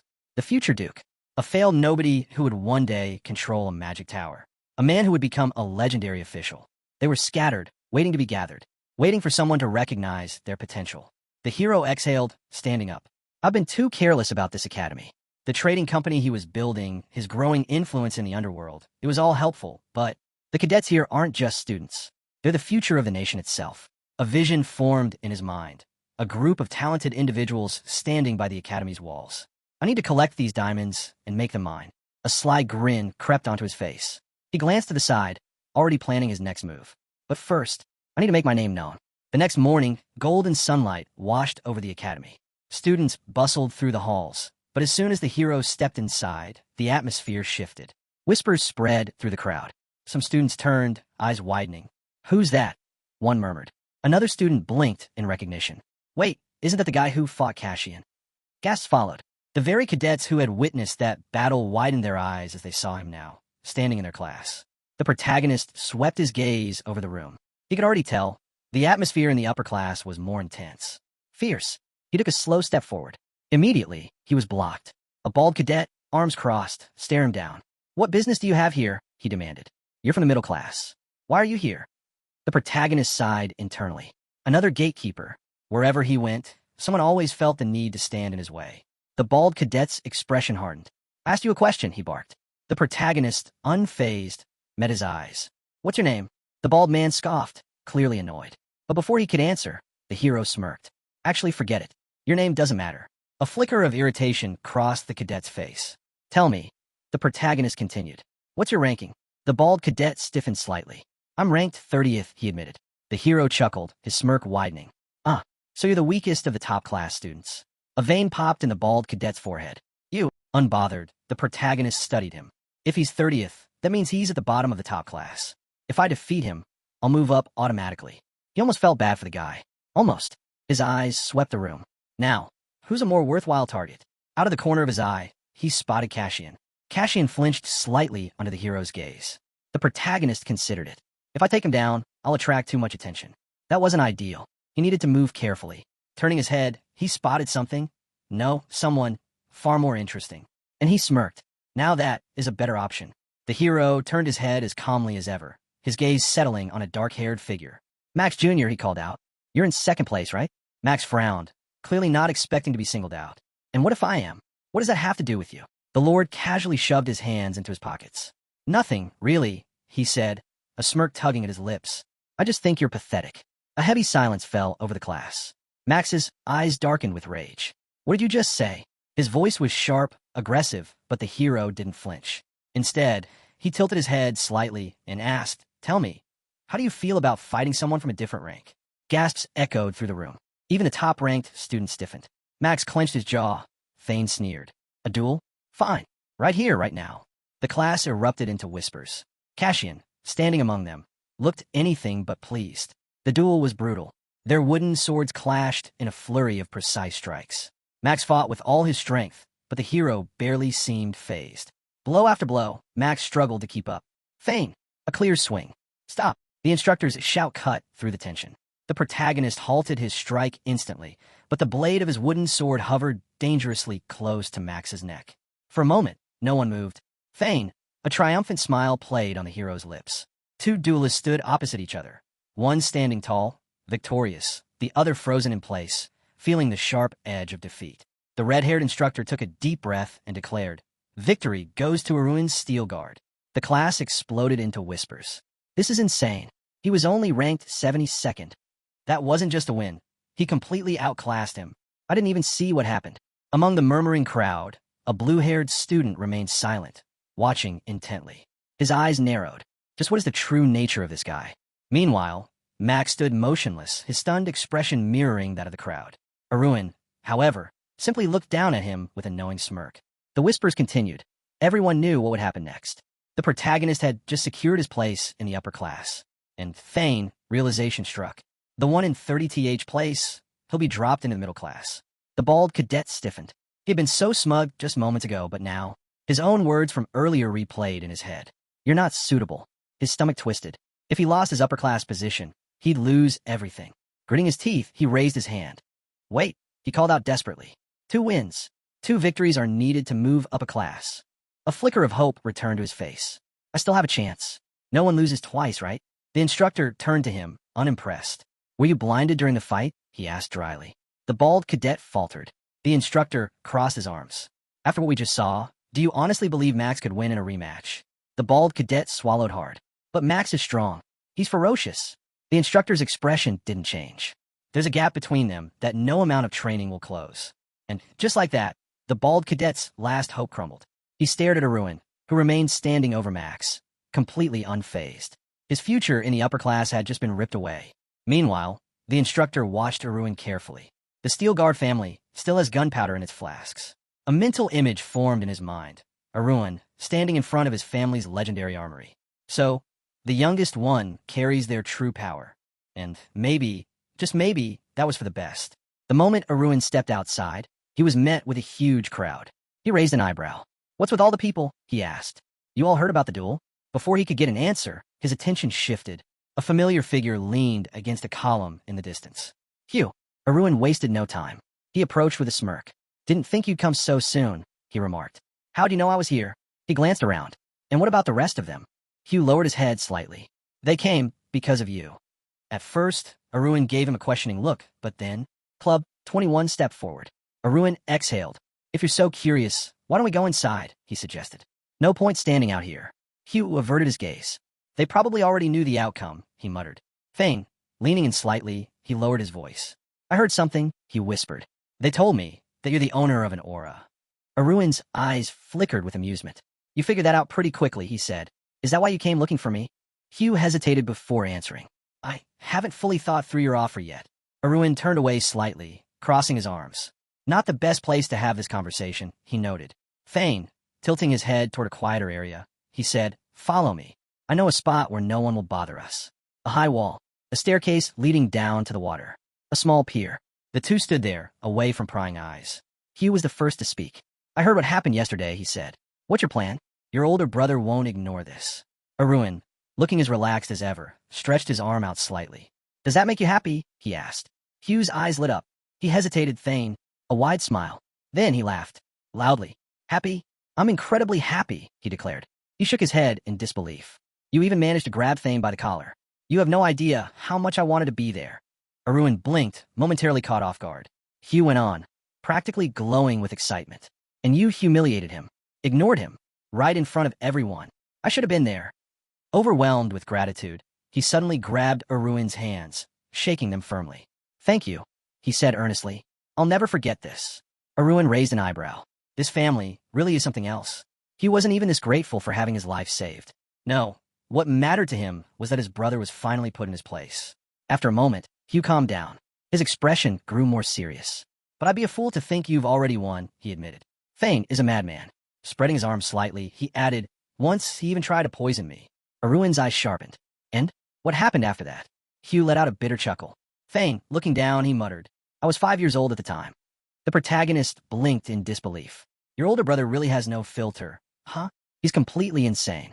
Thane, with a casual but piercing look, he added, so, you're still afraid of him, aren't you? Hugh hesitated before nodding. Of course I'm afraid, he admitted. But even so, I still came here to meet you. His voice was steady, but his hand trembled slightly as he stretched it forward. Tell me, he said cautiously. Back then, were you serious? Arun smirked. About making you the next duke? He folded his arms. Thane shrugged. Obviously, Hugh's eyes widened in alarm. He quickly raised a finger to his lips, urging him to lower his voice. Keep it down, he hissed. If someone hears you, I'll be laughed out of existence. The protagonist shot him a calm, almost amused look. Why so nervous? He asked. It's not like we're at a riot meeting or something. Hugh exhaled sharply, rubbing his temples. Because it's ridiculous, he muttered. Someone like me, how could I possibly? But before he could finish, Arun cut him off, raising a finger. Naturally, it won't be easy, he said, especially for someone who spends his time beating himself up instead of fighting back. Maybe we should break it down step by step. Hugh's shoulders tensed, his gaze dropping to the ground. Erwin didn't hold back. First, you have no legitimacy. You're an illegitimate child. Hugh flinched. Second, your fencing skills are nowhere near your older brother's. Another hit. Third, you have no charisma, no leadership, and no reputation. Each statement cut deeper than the last. Hugh clenched his fists. Erwin tilted his head slightly. That leaves one possibility. Maybe your father favors you? But before Hugh could even think of an answer, Erwin smirked. Yeah, probably not. Hugh let out a bitter laugh. You're right, he admitted. That's exactly how it is. He threw his arms out in frustration. That's why I don't understand how I'm supposed to even think about taking the Carlson title. The protagonist shoved his hands into his pockets and looked at him coolly. Of course, you couldn't do it alone, he said. That's why I'm laying the groundwork for you. Hugh's expression twisted in confusion. What do you mean? Erwin smiled, moving his hand in a sweeping motion. Think of it like investing in undervalued stocks, he said. That's how business works. You bet on something with hidden potential and watch it grow. Hugh blinked. Stocks. Erwin nodded. And the first thing that needs fixing? He pointed at him. Your rotten mindset. Hugh was taken aback. My mindset? The protagonist's expression didn't waver. Think about it, he said. Even if you keep avoiding conflict, even if you submit and endure what happens next. Hugh swallowed hard. If my brother finds out I'm working with you, I'll be finished, he said, his voice uncertain. Erwin exhaled through his nose, unimpressed. And if you don't? He glanced sideways. What? You plan to spend your whole life as an obedient dog. Hugh flinched, lowering his head. At least things won't get any worse, he muttered. Erwin scoffed. You think so? His gaze sharpened as he pictured Thane, arms crossed, a cloak billowing behind him, standing atop the academy like he owned it. Your brother will graduate with flying colors, cementing his place as the Carlson heir, Erwin continued. And when that happens, where will that leave you? Hugh bit his lip, his throat tightening. Erwin's voice lowered. You'll be nothing more than an ant beneath his feet. And when you look back on your life, all you'll have are regrets. Hugh's breath hitched. The protagonist took a step closer. A few years from now, he said, you'll be thinking, what if I had taken a risk? What if things had turned out differently? His words landed like a hammer. Hugh clenched his teeth. He was already scared, but now he was terrified. Because deep down, he knew Erwin was right. If he kept running, if he kept giving in, he'd always be nothing. His hands curled into fists. You're right, he growled. Up until now, all I've done is run away. His voice rose. That's why I became such a useless nobody. Erwin's lips curved into a soft smile. Hugh squeezed his hands tighter, his blood pumping with something he hadn't felt in a long time. Determination. For the first time, he wanted to fight back. His head snapped up. His eyes burned with resolve. Tell me what to do, he said. I'll do whatever it takes. Erwin raised a calm hand. First, he said, you wait. Hugh blinked. Wait? For what? Erwin gave him a knowing look. Because you just learned something important, he said. You can't take on Club 21 alone. Hugh's mind raced. Club 21? The protagonist's gaze drifted, scanning their surroundings. No, he thought.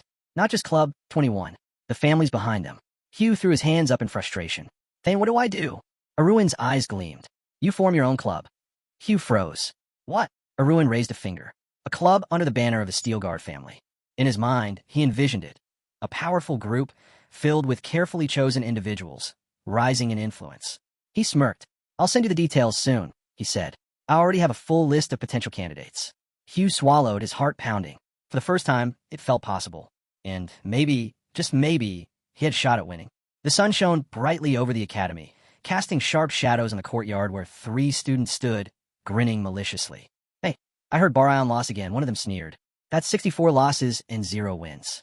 Think he'll manage to win once before he graduates. Barion stood silently, his eyes lowered, absorbing their taunts with a strained expression. Another student scoffed. Please, he won't even make it to graduation. At this rate, he'll drop out first. Or maybe, another chimed in laughing, he'll rack up 100 losses before then. That'd be impressive in its own way. One of them clapped Barion on the shoulder, a mocking grin on his face. Good luck in a lower class, he jeered. Barion remained motionless, his mind spinning from the barrage of insults. Honestly, the academy should stop accepting commoners, someone muttered. Even the instructor who recommended him has given up. And let's not forget his biggest problem, another student added. He's afraid of swords. That comment hit hard. Barion's eyes widened slightly, his fists clenching at his sides. A fencing cadet terrified of swords. The boy laughed. No wonder everyone who had faith in him gave up. He's useless. If he gets kicked out, he'll go right back to the streets, another student murmured. He was an orphan, after all. Barion's breath hitched. His grip on his uniform tightened. I can't go back like that. His thoughts were interrupted. Barayan, his head snapped up. Turning around, he saw someone approaching. His gaze calm, his stride unhurried. A ruined steel guard. Behind him stood Hugh, watching silently. The protagonist smiled slightly and extended a hand. Good timing, he said. I was just looking for you. Barayan blinked, startled. His mouth opened slightly, but no words came out. He couldn't believe it. Why is he looking for me? He glanced around, half expecting some cruel joke. But Arun's expression remained steady. Somehow, before he even realized it, Barayan found himself following him. They gathered around a table. Barayan sat among unfamiliar faces, still confused about what kind of meeting this was. At the center of the table, Arun sat with an air of quiet confidence. Hugh glanced at the protagonist, raising a hand slightly. Is anyone else coming? He asked. Arun shook his head. Everyone's here. Fane, his lips curled into a smirk. He studied the group in front of him. The so-called failures, the overlooked, the misfits, and thought, ugly ducklings, huh? His smirk deepened.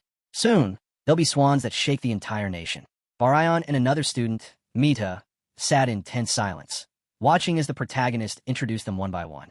You too, Arun said, are knights who will define the next generation. Radio, another cadet at the table, looked indifferent, arms crossed as he listened.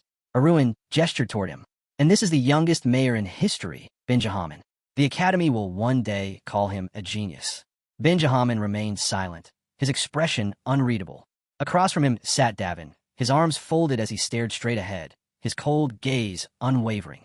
Arun envisioned him atop a horse, leading troops into battle. Davin, he continued, the invincible warlord who will rewrite military strategy itself. Davin didn't react, but his presence alone was commanding. The protagonist leaned forward slightly, his gaze shifting. You, he said, locking eyes with Benjamin and Davin, are geniuses the Academy failed to recognize. Neither responded, but they listened. Then, Arun turned to another student, a smirk playing on his lips. And you, he said, are the most interesting of them all. Sharple sat at the table, scribbling in his book, seemingly detached from the conversation. A wandering magical prodigy, Arun introduced. The second son of the Klaus family. A dissenter of the Count House of Klaus. At that, Hugh's eyes widened slightly. Arun smiled wickedly. Hugh hesitated before speaking. Arun, he said, addressing the protagonist. Shouldn't you say something now that we're all here? Arun laced his fingers together, glancing at them from under his brows. His smirk never faded. I'm sure you've all heard bits and pieces, he said smoothly. So let's make it clear. A pause. I'm forming a club, he announced. A prestigious one. One that will rival Club 21 in every way. The room was silent. Serious expressions formed across their faces. Arun leaned back. Each of you, he continued, is a butterfly waiting to emerge from its cocoon. His gaze sharpened, and I'm willing to bet that soon you'll be soaring higher than anyone else. Then, he revealed an emblem. Purple wings spread elegantly across its design. Our club, he declared, will be called Soar. A moment of silence. Then, Barayan hesitantly raised his hand. Arun turned to him, his expression unreadable. Barayan hesitated. For what I'm hearing, it sounds like a good idea, he admitted, but I'm not sure it'll actually work. Arun's smirk widened slightly. That's fine, he said. I have plenty of confidence to make up for yours. Barayan looked down, a flicker of doubt in his eyes. I have too many flaws, he muttered. No skills, no family backing. The room grew quiet. The others watched him intently. Barayan exhaled shakily. None of us have really proven ourselves, he added.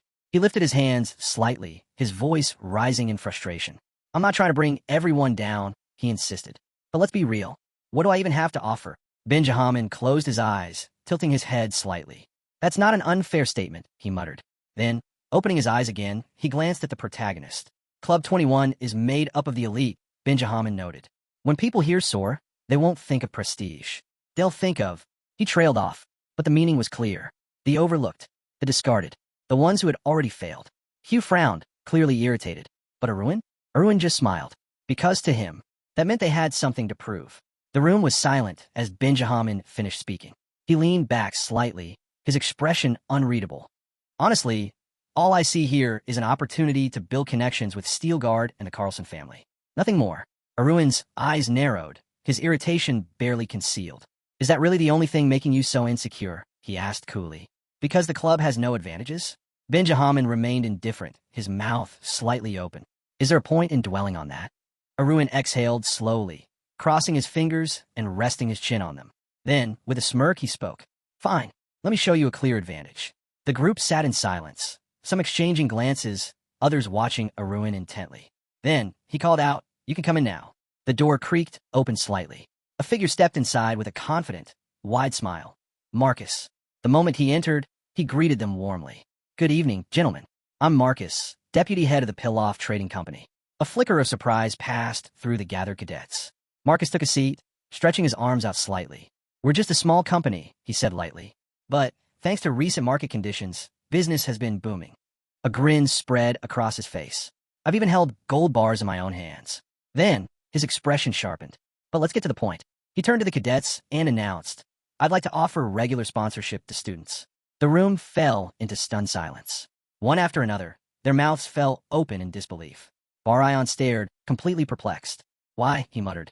"Why would you financially support cadets like us?" Marcus chuckled. "That's an easy one."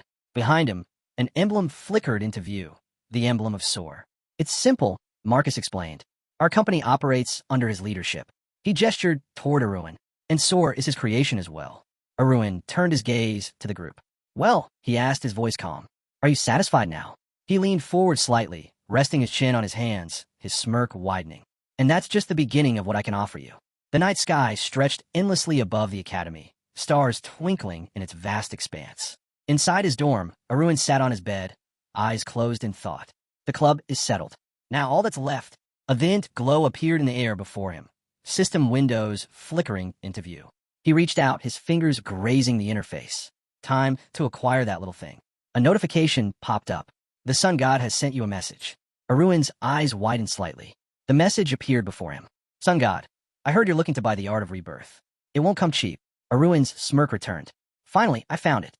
But then, as if sensing his excitement, another message appeared. "Sun God, I hate people who flaunt their accomplishments just to impress me." Arun's face remained impassive as he read it. The Sun God, however, looked slightly irritated on the other side of the system. "Arun, I have no intention of doing that." "Sun God, good. Then let's talk business.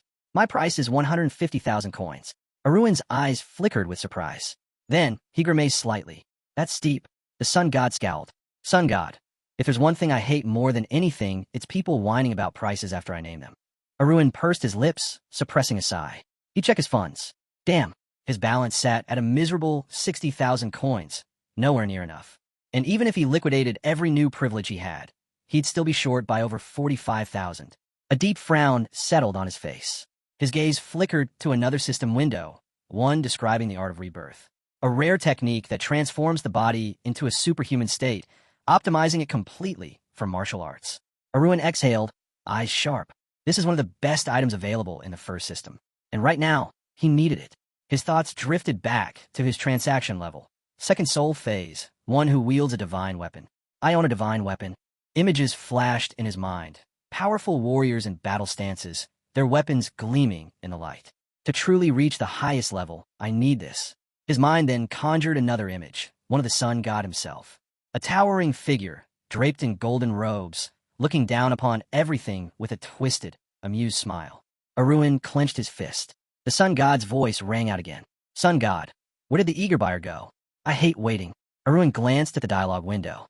"Arun, give me a moment." He tapped his chin thoughtfully, narrowing his eyes. Why is someone who calls himself equal to God so broke? That was the real question.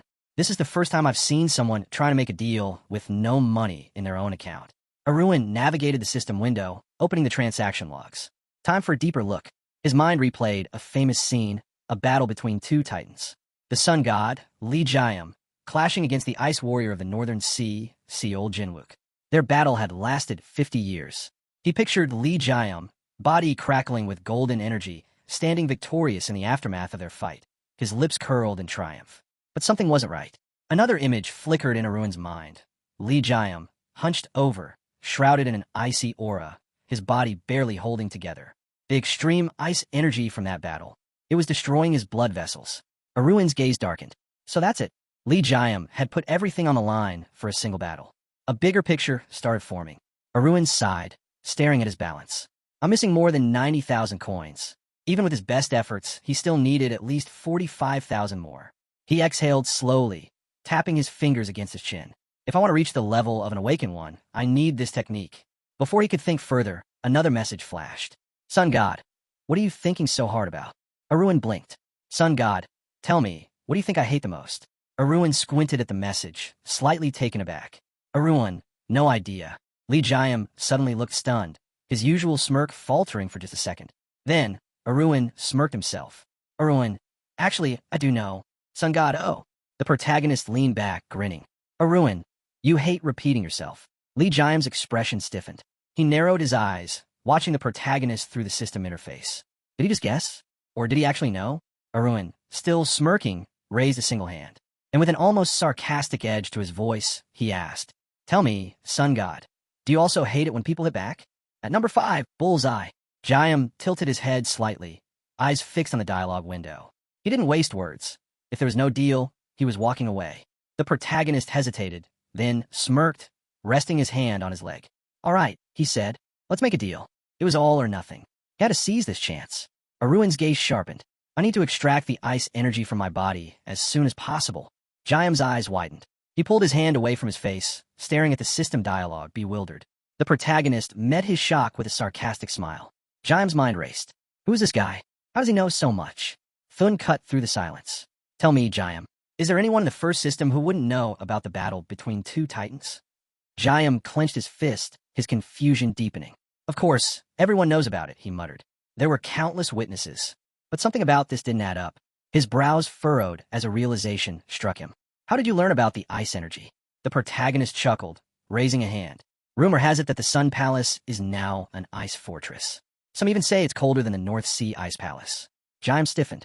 The Sun Palace. Frozen over? He exhaled sharply and eyed Arun. You've been listening in on people's conversations, haven't you? Arun bared his teeth in a wicked grin, his eyes flashing. And I also know you're in no position to double the price. Jiam's face darkened as he stared at the dialogue window, his mouth agape. Meanwhile, the protagonist smiled knowingly. The situation was dire, so much so that Jiam was actually considering selling the precious art of rebirth. Arun smirked. You're completely consumed by that ice energy, aren't you? Jiam's fury boiled over. Teeth bared, he shot back. If I wanted to purge it completely, I need a high-grade base essence or several heaven-tier elixirs. The protagonist's grin only widened. And tell me, Jiam, do you have enough coin? Jiam's eyes blazed. His mouth tightened in frustration. Arun glanced at the dialogue window, amused. So, even the mighty Sun Palace is struggling for money? Jiam's patience snapped. Who do you think you are, running your mouth like this? The protagonist remained unfazed, smiling slightly. Temper, temper. You get riled up over the smallest things. Jiam was seething, fists clenched.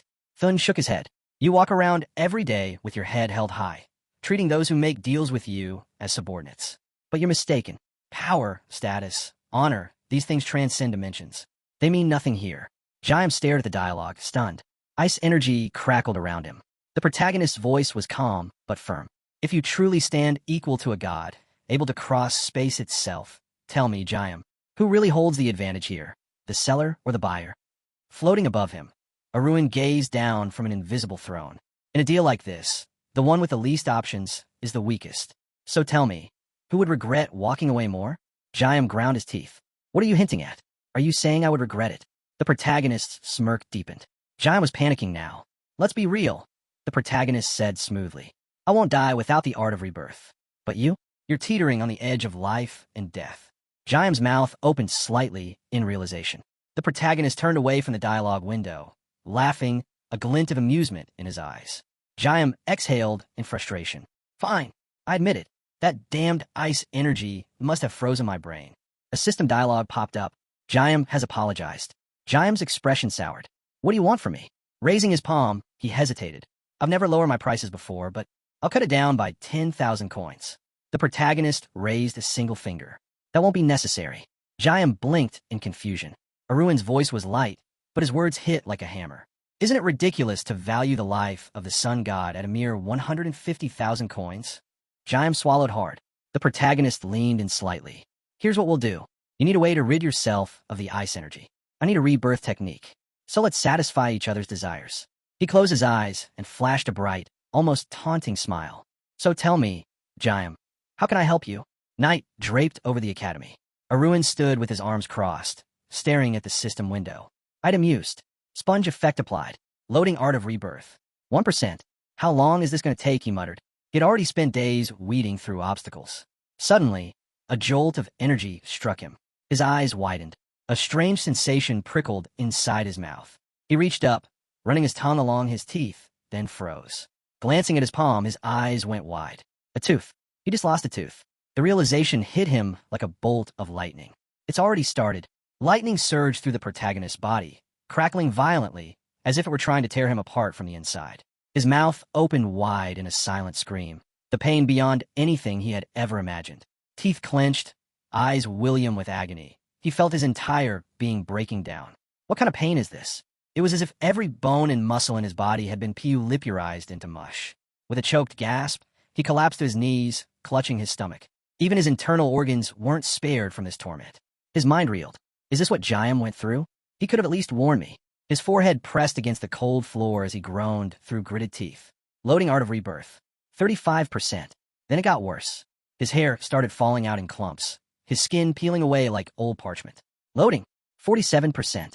The pain intensified, his vision blurring. He clenched his teeth so tightly it felt like his jaw would snap. If I pass out from this, I might not wake up again. Loading. 63%. With one final, agonized gasp, he arched his back, arms spread wide, before coughing up a mouthful of blood. Morning sunlight bathed the academy as the protagonist walked through the courtyard. Students turned to stare, whispering among themselves. Isn't that the freshman who shot up to 70th place in just one fight? He looks different. There was no mistaking it. He had changed. The energy radiating from him now was completely different from before. He strode forward, eyes closed, a satisfied smirk on his lips as he soaked in their reactions. Some cadets gaped openly. It's like he's an entirely new person. He opened his eyes, hands buried casually in his pockets, and grinned to himself. Of course it's different. Even I feel like I'm in a brand new body.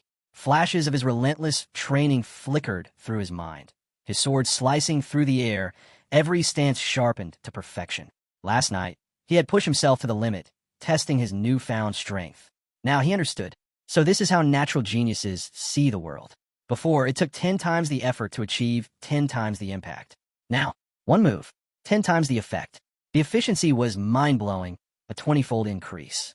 He exhaled, shaking his head slightly. If I had been born with this body, everything would have been so much easier. But fate had never been kind to him. A malicious grin tugged at his lips. At least now, those so-called geniuses will finally know what it feels like to be on the losing side. The sky stretched clear and blue above the mansion. Inside his room, the protagonist sat cross-legged on the sofa, bathed in a soft blue aura. Eyes closed, he took a slow, deep breath, then exhaled, feeling a rush of relief. He had done it. Achievement unlocked. Internal cultivation absorption, 120 years. Reward, plus 10 years of internal cultivation. A contented smile played on his lips as he read the system notification. With this, he had finally cleared the last requirement to rank up in transaction actions. Rank increased. You have reached level 2. New access, second system channel unlocked. His eyes flickered with intrigue. A new channel? But even as excitement bubbled up, a bitter thought crossed his mind. The first system had already been full of struggles. What kind of nightmares awaited him in the second? His brows knitted together as another notification popped up. New privilege unlocked. VIP perk. Heart tone. The protagonist's eyes narrowed slightly. Heart tone allows you to perceive the psychological state of anyone you speak to. All their hidden thoughts and intentions will be revealed. His lips curled in amusement. Another overpowered privilege, like reading minds. He swiped the system window away. I'll test it later.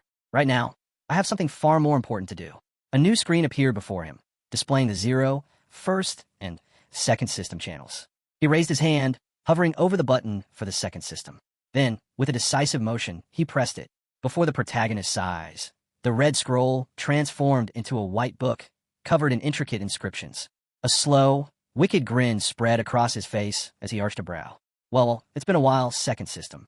Above the grand castle, a massive magical circle pulsed with brilliant blue light, radiating energy across the sky. The protagonist crossed his arms, gazing at the glowing system notification. So this is the start of magical education, a collection of magical nations, a magical world. A message appeared before him. Notification. Your entry into the 2nd system has been confirmed. A special gift has been delivered to your inventory. Wishing you unlimited profits in your trade. His grin widened. They're handing out coupons again? Another system alert popped up. New items acquired. Ancient Mana Enhancement Pendant. Manacle Engraving. Introduction to Hermeneutics. Lightning Fast Massager. He blinked. Wait, what? A lightning-fast massager? His brow furrowed. How did something like this end up in the second system? Curious, he accessed his inventory, a massive steel-reinforced vault with climate-controlled storage. The current capacity read. Storage capacity, 763/8000, level 6. He extended a finger, selecting the newly acquired items. System descriptions flashed before him. Ancient mana enhancement pendant, a relic that amplifies magical power. He nodded. No surprises there. Manacle engraving. First ring forms around the heart. Additional rings can be layered for enhanced magical flow. His eyes glinted with interest. This is similar to the process of internal energy core formation. Not bad. Introduction to Hermeneutics, a foundational text on the science of magic interpretation. He smirked. This will be useful for mastering the basics. Then his gaze landed on the last item. Lightning-fast massager, a panacea that claims to cure everything. His expression twisted in disbelief. This is complete nonsense. Intrigued, he tapped read more. An image unfolded. A crazed-looking inventor named Antelo grinning manically while holding up the device. In front of him, an angry mob of healer wizards raised their fists in fury. The description continued. Developed by Antelo, a genius or madman in magical engineering. This manhwa allegedly cures 15,000 ailments and enhances overall well-being. However, it was met with fierce opposition from healer wizards who feared losing their livelihood. As a result, mass production was shut down. This item can now only be found in interdimensional trade channels, sold by a handful of daring entrepreneurs. The protagonist rubbed his neck, his lips twitching. Yeah, this is absolute nonsense. Still, he tapped his finger thoughtfully against his chin. Then again, interdimensional trade isn't bound by common sense. And this is the second system we're talking about.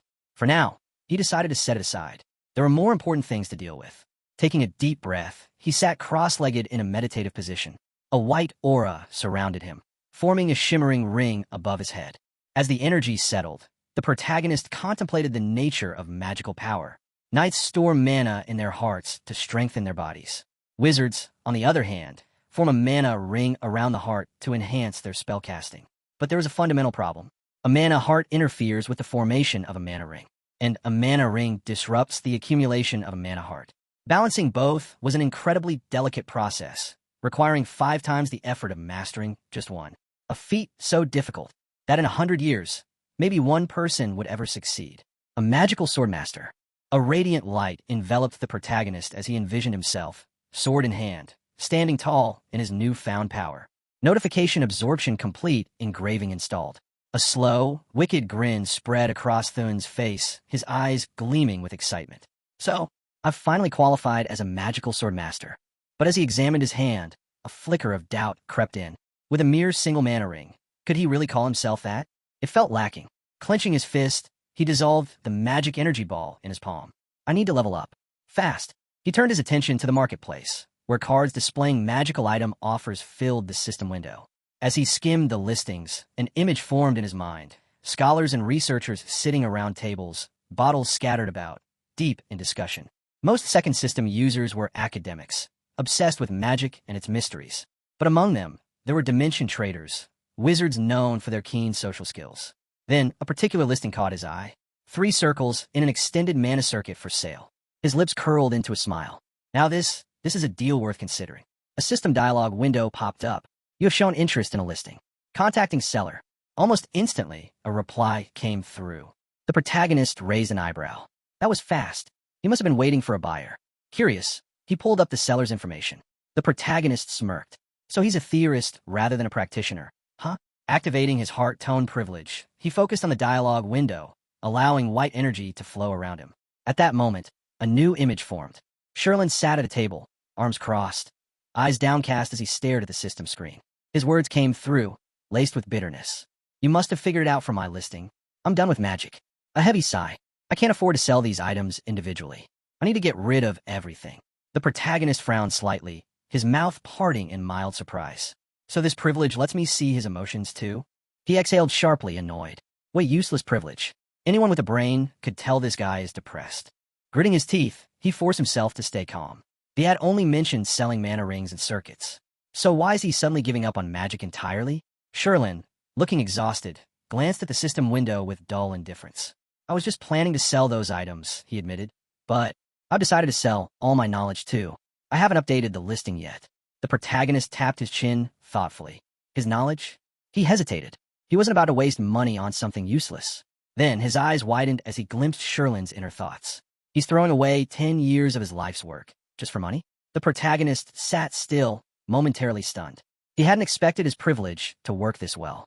Raising his hand toward the dialogue window, he shook his head in disbelief. Maybe I should test this ability more later. I'll ask again, he said finally. What exactly are you selling? Sherlin let out a long, tired sigh. His gaze sharpened. Magical knowledge. The protagonist's jaw dropped slightly. Sherlin continued, his tone heavy. Advanced runes, mid-level illusionary techniques, things like that. The protagonist's lips curled into a slow grin. So, the privilege is legit after all. He chuckled to himself.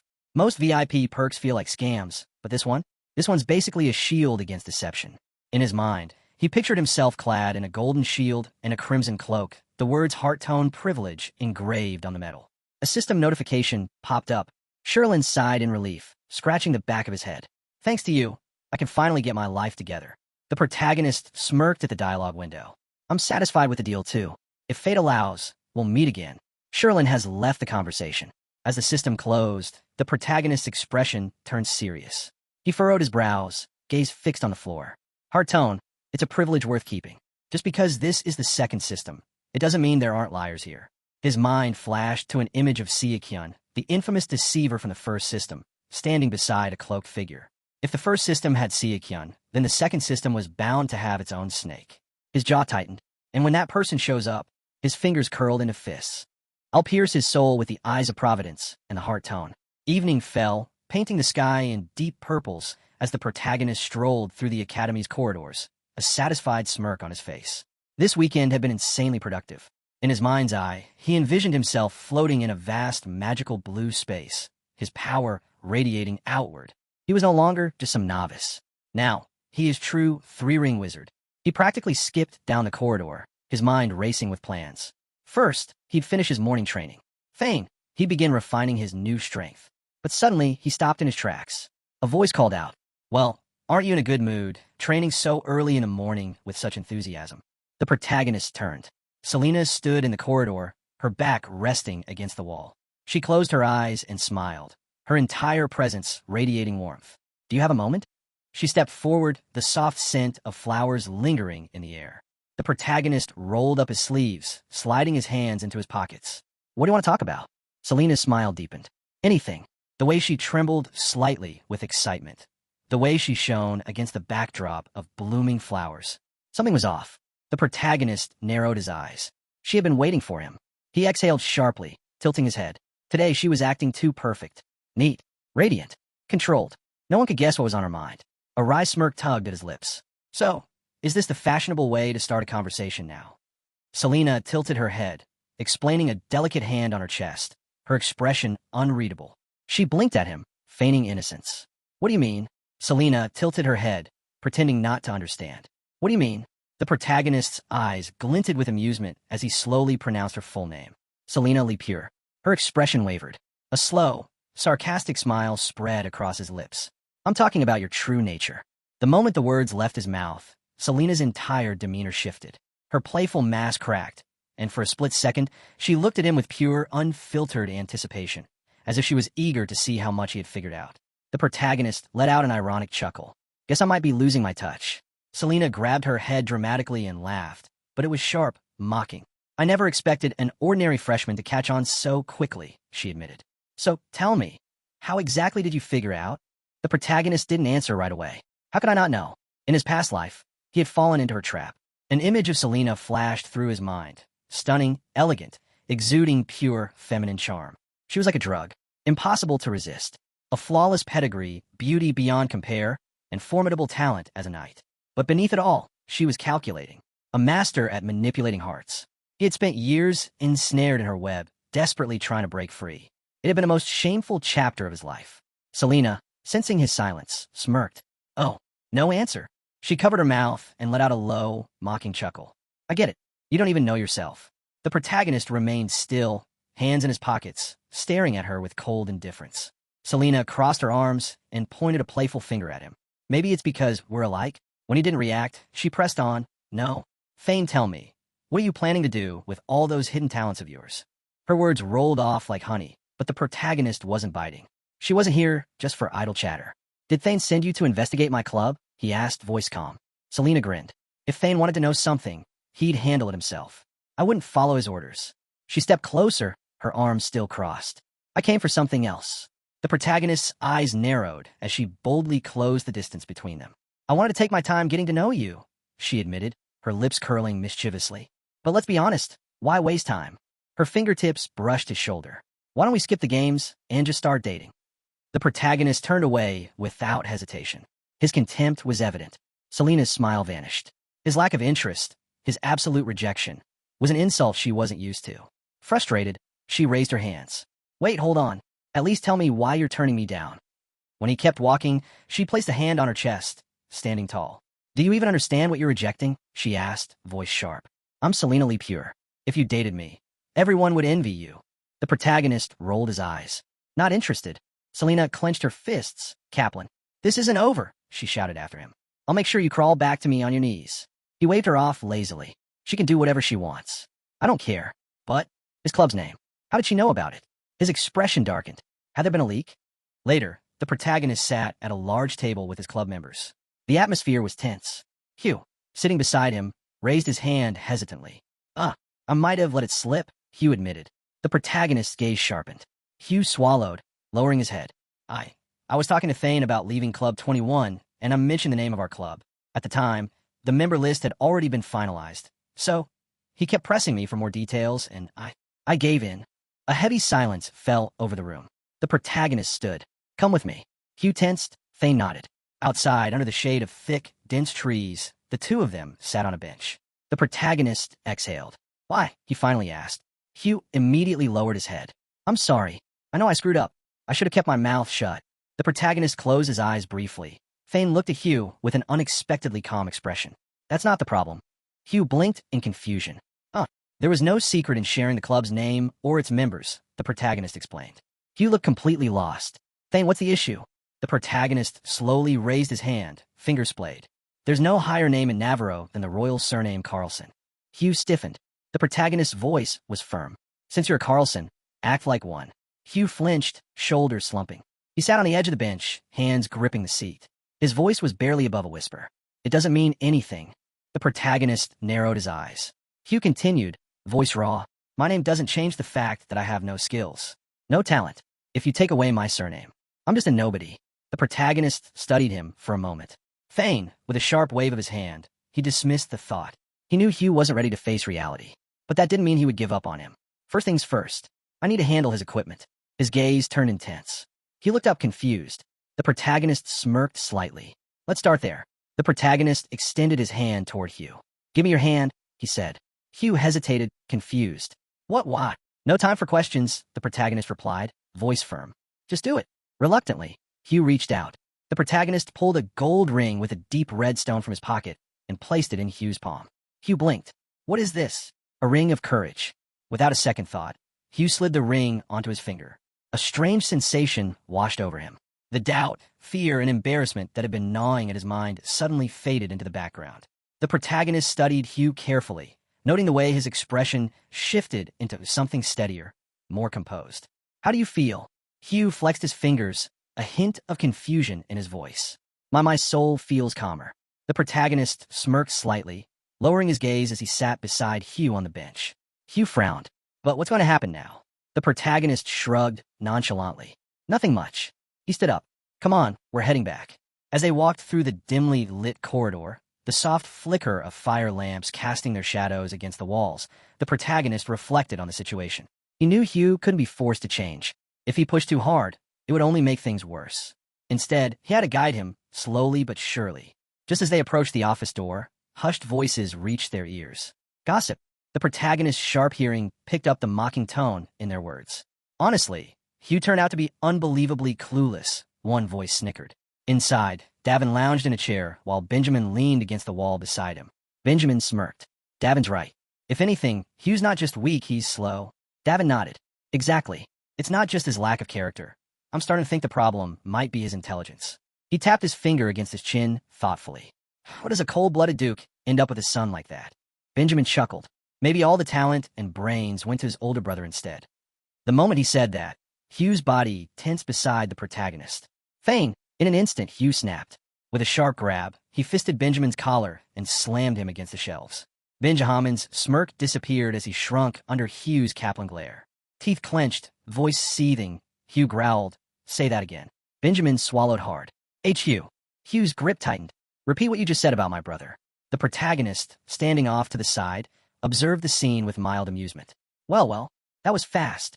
He had expected Hugh to develop courage over time, not explode in rage the moment his brother was mentioned. The key to Hugh's transformation had been right in front of him all along. It wasn't confidence. It wasn't fearlessness. It was his brother, his rivalry, his resentment, his frustration. The protagonist smirked. "If I use this correctly, the ring of courage will be even more effective than I thought." Later that evening, Hugh sat on the floor, head hanging low, his anger completely drained. Tears stung the corners of his eyes. "I lost control," he whispered. "What if they all leave the club because of me?" The protagonist, seated on the bench nearby, looked at him with unwavering calm. "You're overthinking it," he said. Hugh hesitated. "But Benjamin and Davin already apologized for their words." The protagonist continued. "And you apologize for losing your temper. That's the end of it." Hugh's shoulders sagged as he exhaled heavily, relief mixing with exhaustion. But Thane, his eyes suddenly widened. His gaze darted to the ring on his finger. "Wait." His voice trembled. This feeling. His fingers trembled as he lifted his hand, staring at the red stone ring. "The moment I put this on, I felt different," he muttered. His mind reeled. "I've never been this angry before. Not once in my life." For the first time, fear flickered in Hugh's eyes. The protagonist leaned back, smirking as he observed Hugh's realization. "Oh, and what's wrong with that?" Hugh's head snapped up. "What do you mean? This isn't me." The protagonist's smirk only grew. "Maybe that's the problem." Hugh's breath hitched. The protagonist gestured toward the other club members, who all sat watching, still shaken by his outburst. "Look at them," the protagonist said, his tone slow and deliberate. "Look at their faces, their expressions. See how they react when you act like this." Hugh, still sweating from his adrenaline rush, turned toward them. They were confused, nervous, wary.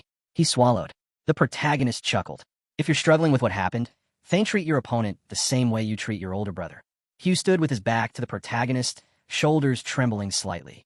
After a moment of silence, he clenched his fists. His voice, though shaky, carried determination. "Maybe you're right." Thane, anger flared in his eyes once more. He straightened his posture. "I'll do my best," he declared, "because I'm a Carlson, and I'll live up to my last name." The protagonist's smirk turned into a genuine grin. "That's more like it." Back at the club, the protagonist sat at the head of the large table, his gaze sweeping over his gathered members. "Even though things got a little rough today," he said, voice steady, "let's leave the past where it belongs." He leaned forward slightly. "We're here for each other. That won't change." "Agreed." Sharple and Benjamin, visibly inspired, were the first to nod eagerly. "Yes, sir." The protagonist glanced at Barayan and Mita, who still seemed surprised by the sudden shift in energy. He smirked. "What about you two?" Before they could answer, he placed 2 bags on the table. Immediately, a foul stench spread through the room. The guys recoiled. What the hell is that smell?" The protagonist leaned back casually. "Medicine." He pointed at the bags. "Take 1 pill after every workout." The group stared at him in horror. "What exactly is in those?" The protagonist grinned. "Wouldn't you like to know?" The protagonist opened a bag, revealing blue bamboo pills nestled inside. "These are for fatigue relief," he explained. Ma and Barayan immediately recoiled at the sight. Their expressions twisted in disgust. "Wait, we're supposed to eat that?" Barayan asked, eyes narrowing. The protagonist rolled his eyes. "Obviously. Just take it. It's good for your body." Reluctantly, they picked up the pills, examining them like they might bite back. Meanwhile, the protagonist turned to Benjamin and Davin. Without a word, he tossed 2 small tokens onto the table. The 2 guys looked down and instantly froze. Their eyes widened in shock as they snatched the tokens off the table. "These are passes to the Royal Library?" Davin exclaimed, gripping his token tightly. Benjamin stammered. How can you just give us something this valuable?" The protagonist leaned back, smirking. "If even the Royal Library doesn't have the books you need, I've already arranged for the Flip Trading Company to handle special requests." The 2 of them gawked at him. "I'll get you any book that can be imported," he added smoothly. Then his gaze shifted to the side. Sharple sat there, visibly restless, shifting in his seat as he waited anxiously.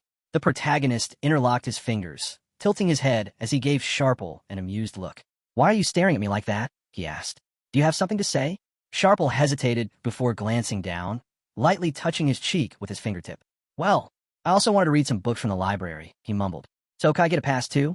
The protagonist kept his fingers crossed, his grin widening slightly. There's no issue with that, he replied. But, do you really need one?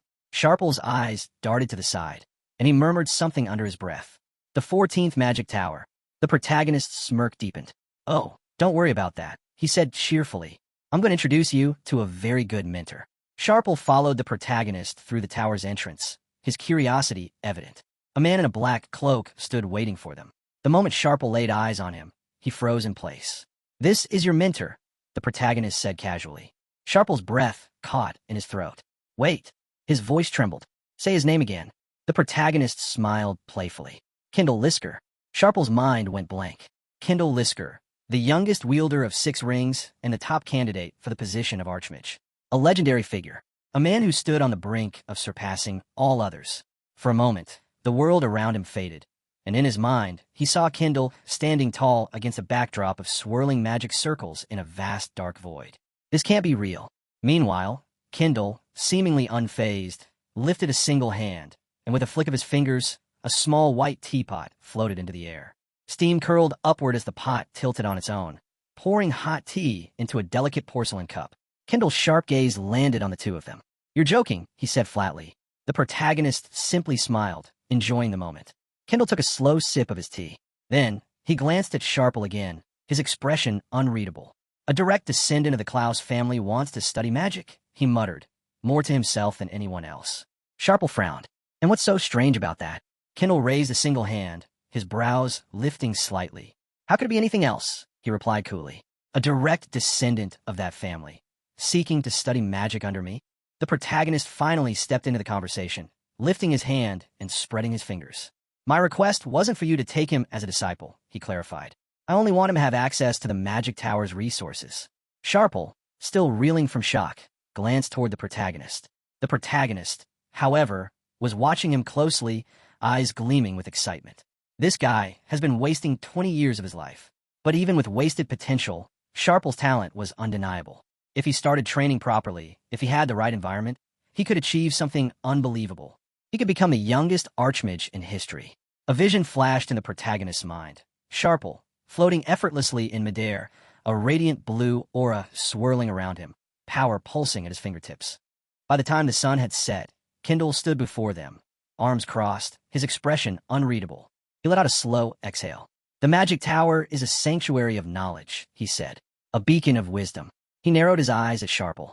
It doesn't open its doors to just anyone. The air around them grew heavy. I need to make sure he's worthy of stepping inside. The next morning, in his private office, Kendall sat at his desk, fingers steepled together. He glanced at Sharple before turning his attention to the protagonist. Since you're the one vouching for him, he said, I'll give him a chance. Then his eyes darkened slightly. But first, I'm going to test him. Kendall stood, gesturing toward the door. I need you to step outside. The protagonist smirked. He knew Kendall was serious about this. Without hesitation, he closed his eyes briefly, then opened them with an easy smile. All right, Uncle. Sharple, sitting beside him, turned with a startled expression. Uncle, his stunned gaze darted between Kendall and the protagonist. Kendall gave a subtle smirk. You didn't know? The protagonist simply chuckled. Sharple looked like he had just stepped into an entirely different reality. And frankly, that was exactly how it should be. The protagonist stood over Sharple, a confident smile playing on his lips as he placed a hand on his friend's shoulder. This is your chance, he said. Give it your best shot. Sharple's eyes burned with determination. He couldn't let his leader down. With that, the protagonist left the office, his mind already drifting toward what he could do to pass the time. As he strolled down the corridor, a frustrated outburst caught his attention. He turned his head. A blue-haired mage sat at a cluttered table, head in his hands, groaning in exasperation. A scroll full of complex diagrams lay open before him. I don't get it, the mage muttered to himself. Where's the mistake? From the dark circles under his eyes, it was clear that he hadn't left this spot in days. The protagonist stopped, watching curiously as the student gripped his temples, muttering, If I mess up again, our mentor is going to kill us. The protagonist tilted his head. This isn't even a difficult formula. He stepped forward, reaching out to tap the student's shoulder, but the mage noticed him first. The student jerked upright, hands slamming onto the table as he spun around. What do you want? He asked, his tone tired but wary. The protagonist gestured to the scroll. Let me take a look at your magic circle. The student gave him a suspicious glance, his exhaustion evident.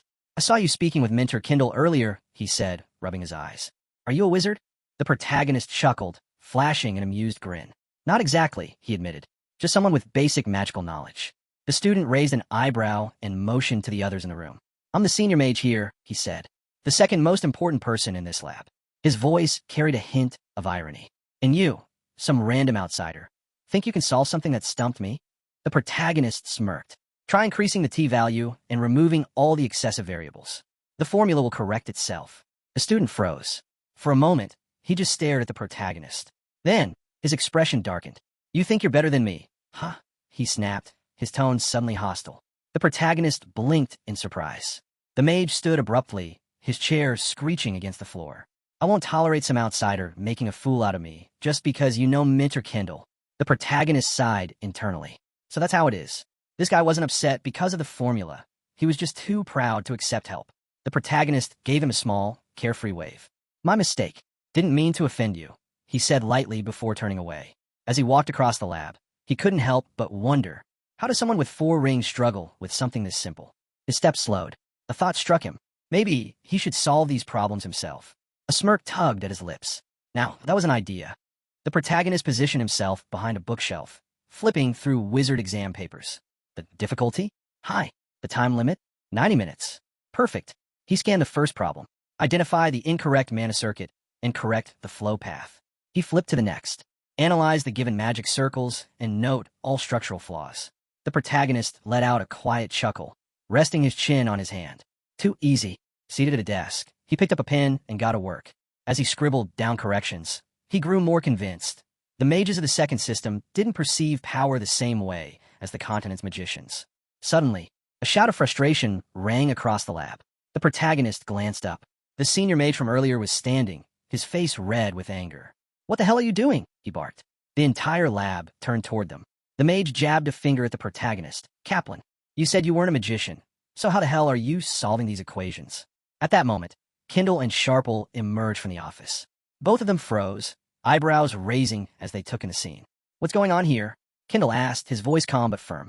The senior mage, Raphael, gritted his teeth, fists clenching. This guy, Raphael seethed, pointing at the protagonist, has been running around acting like he's some genius, solving equations like it's a joke. Kindle frowned, and Raphael's eye twitched. And he's mocking us. He's enjoying humiliating me. Kindle sighed, rubbing his temples. He turned to the protagonist. Did you actually correct the magic formulas? The protagonist smirked. Of course. A beat of silence. Raphael's mouth snapped shut. He suddenly looked very, very unsure of himself. Kindle exhaled through his nose.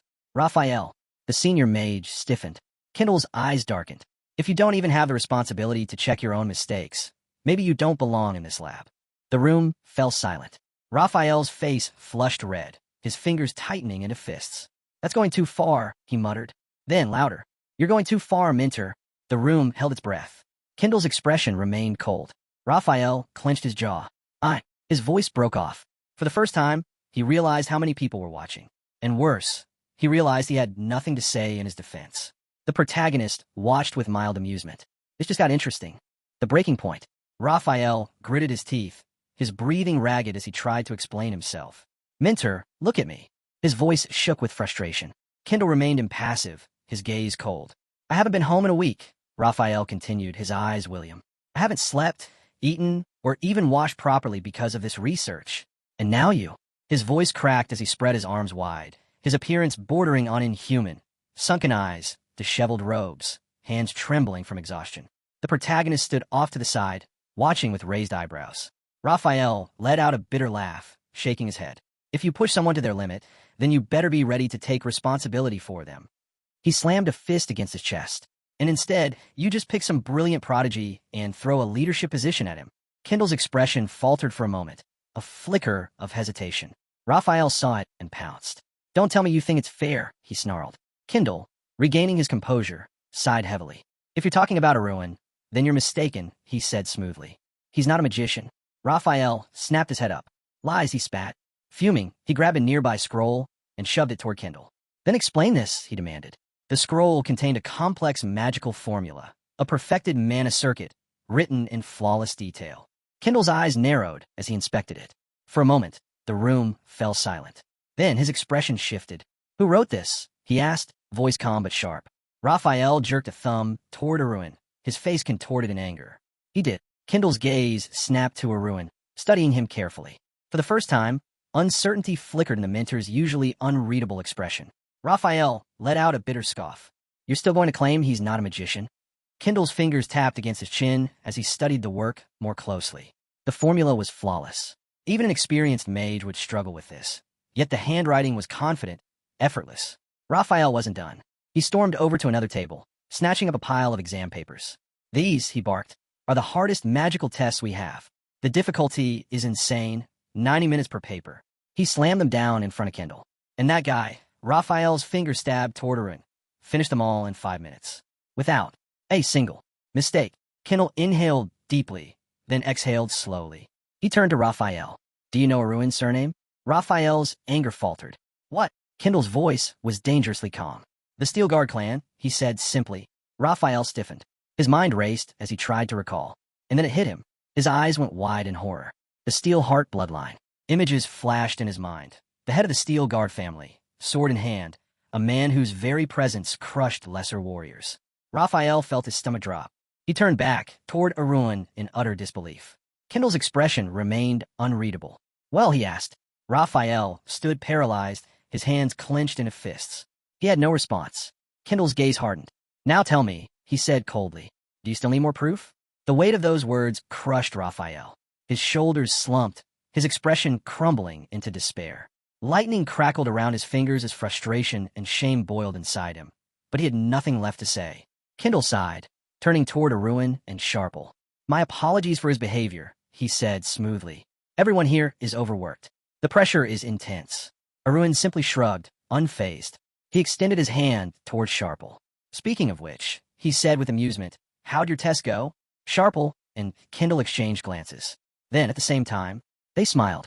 With a flick of his wrist, Sharple pulled out a golden library pass. He held it up with a proud grin. "Guess I passed," he said lightly. The protagonist grinned back. "Well done."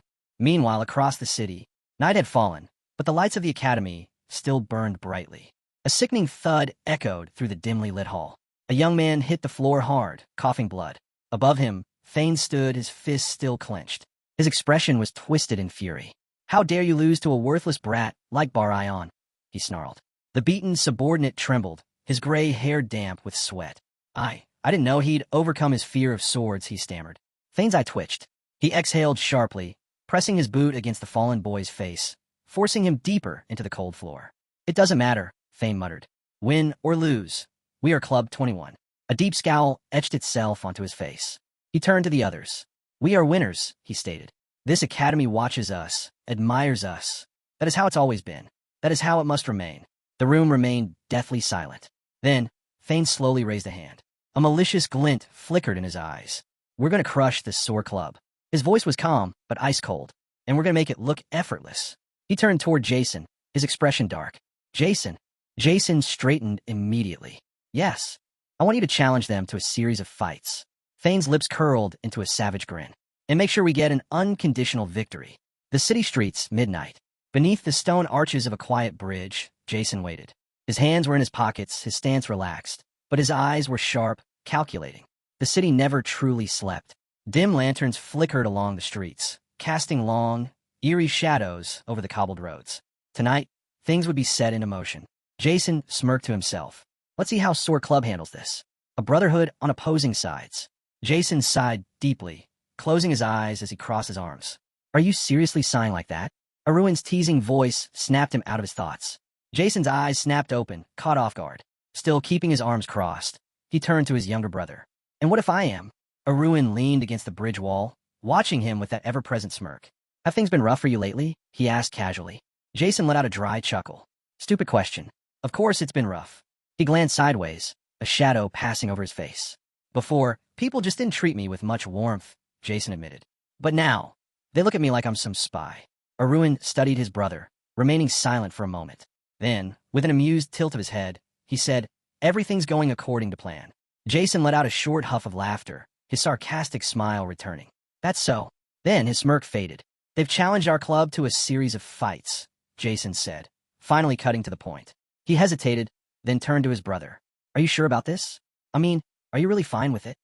His voice was quieter this time, carrying something almost like concern. He wasn't just asking about the club. He was asking about him. Arun's gaze softened for a split second. Jason, he said, you're right. About everything.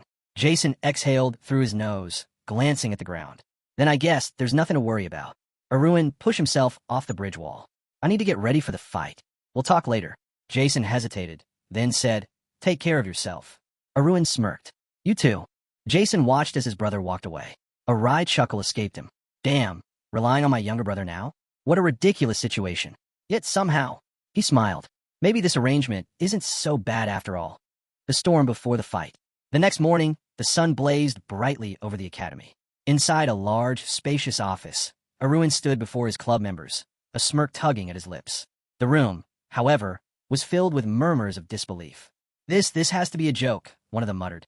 This can't be happening, another added. Arun chuckled. Oh, it's happening. He leaned back in a chair, his eyes gleaming with amusement as he watched their reactions. Varayan was the first to shoot up from his seat, his voice rising in alarm. This is insane. We can't put the club on the line like this. Davin clenched his fists. There's no reason to go this far. Benjamin slumped in his chair, his expression pained. I don't want our club to just disappear. The tension in the room grew thick.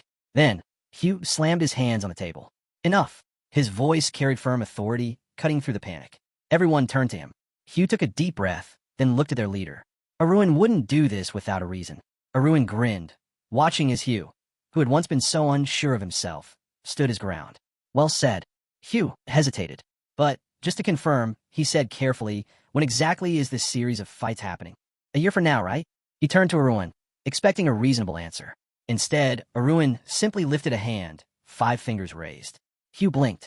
5 months? Arun closed his eyes and laughed. Nope. 5 days. Silence. Fame. Chaos. 5 days.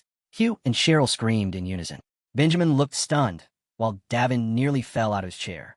Arun, unfazed, rested his chin in his hand, watching their hysterics with an air of amusement. I don't see what the big deal is, he said smoothly. Wouldn't it be better to deal with problems as soon as possible? Hugh snapped. Better? You're talking crazy, leader. Across the city, word spread fast.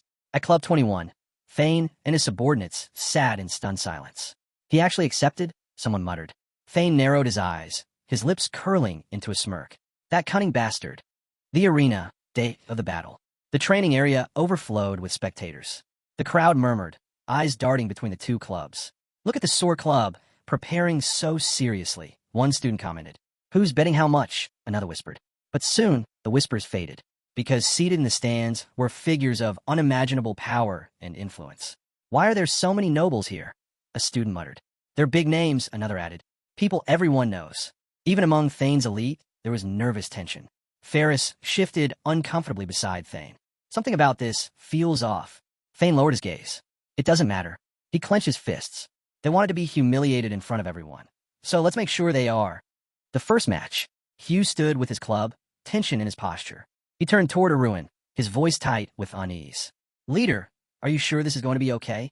Relax, Arun said smoothly. Everything's going according to plan. Meanwhile, Kendall stepped forward, raising a hand. Ladies and gentlemen, he called out, his voice booming across the arena. Welcome to the event you've all been waiting for. He grinned, pointing dramatically at himself. I, Kendall Lisker of the 14th Magic Tower, will be your commentator today. The audience erupted in murmurs. Wait, a 6-ring magician is the commentator. Kendall gestured toward his assistant. And my co-host for this event is none other than Melotanian, commander of the 2nd Imperial Knight Division. The arena fell into stunned silence. This isn't even a royal tournament, someone whispered. How did they get involved? At last, the two clubs stood face to face in the arena. Kendall lifted his hand. The first match begins now. A figure stepped forward, raising a wooden sword in greeting. From Club 21. There, he grinned at the crowd. From Sword Club, a figure with blue hair frowned deeply. The opponent? Hugh's older brother. Hugh's breath hitched. His hands trembled. I can't. His brother's gaze locked onto him, eyes cold and unreadable. You didn't come here of your own free will, did you? Hugh froze. Then, a single word. Calm, quiet, but sharp as a blade. Toy. Hugh's heart stopped. Brother against brother. There frowned, extending an offer to his younger brother. You still have a chance, he said coolly. Come back to Club 21. I won't hold a grudge, and there won't be any punishment. Things will go back to how they were. His younger brother, Hugh, stared at him, processing the words. For a moment, he almost believed them. Thane, a memory surfaced, the weight of his brother's boot pressing down on his back, using him as nothing more than a footrest. His grip on the sword tightened. His expression darkened. Slowly, he raised the tip of his blade, his gaze cold and unwavering. Go to hell. Their smirk faltered. Raising his hand in mock acknowledgement, he then snapped it downward, signaling the fight to begin. Hugh launched himself forward, and in an instant, the battle between brothers erupted. They clashed violently, each attack filled with raw force and unspoken emotions. Hugh swung, his heart pounding in disbelief. Was this really happening? Their voice cut through his thoughts. You think you can stand against me? With a sharp swing, he struck Hugh hard, forcing him backward. Hugh staggered, clutching his stomach as pain shot through him. Standing over him, their victorious smirk returned. You should have known your place, he sneered. Hugh groaned, his body trembling from the impact. His brother's voice came again, this time taunting. Well, are you going to admit defeat? Because if you stay silent, I'll take it as a loss. Hugh's breath hitched. Thane, his teeth clenched. His eyes burned with determination. A sudden, Kaplan scream tore from his throat as he charged forward. There's eyes widened in surprise at his brother's sudden burst of energy. Thane! A fist connected with his face. The audience gasped.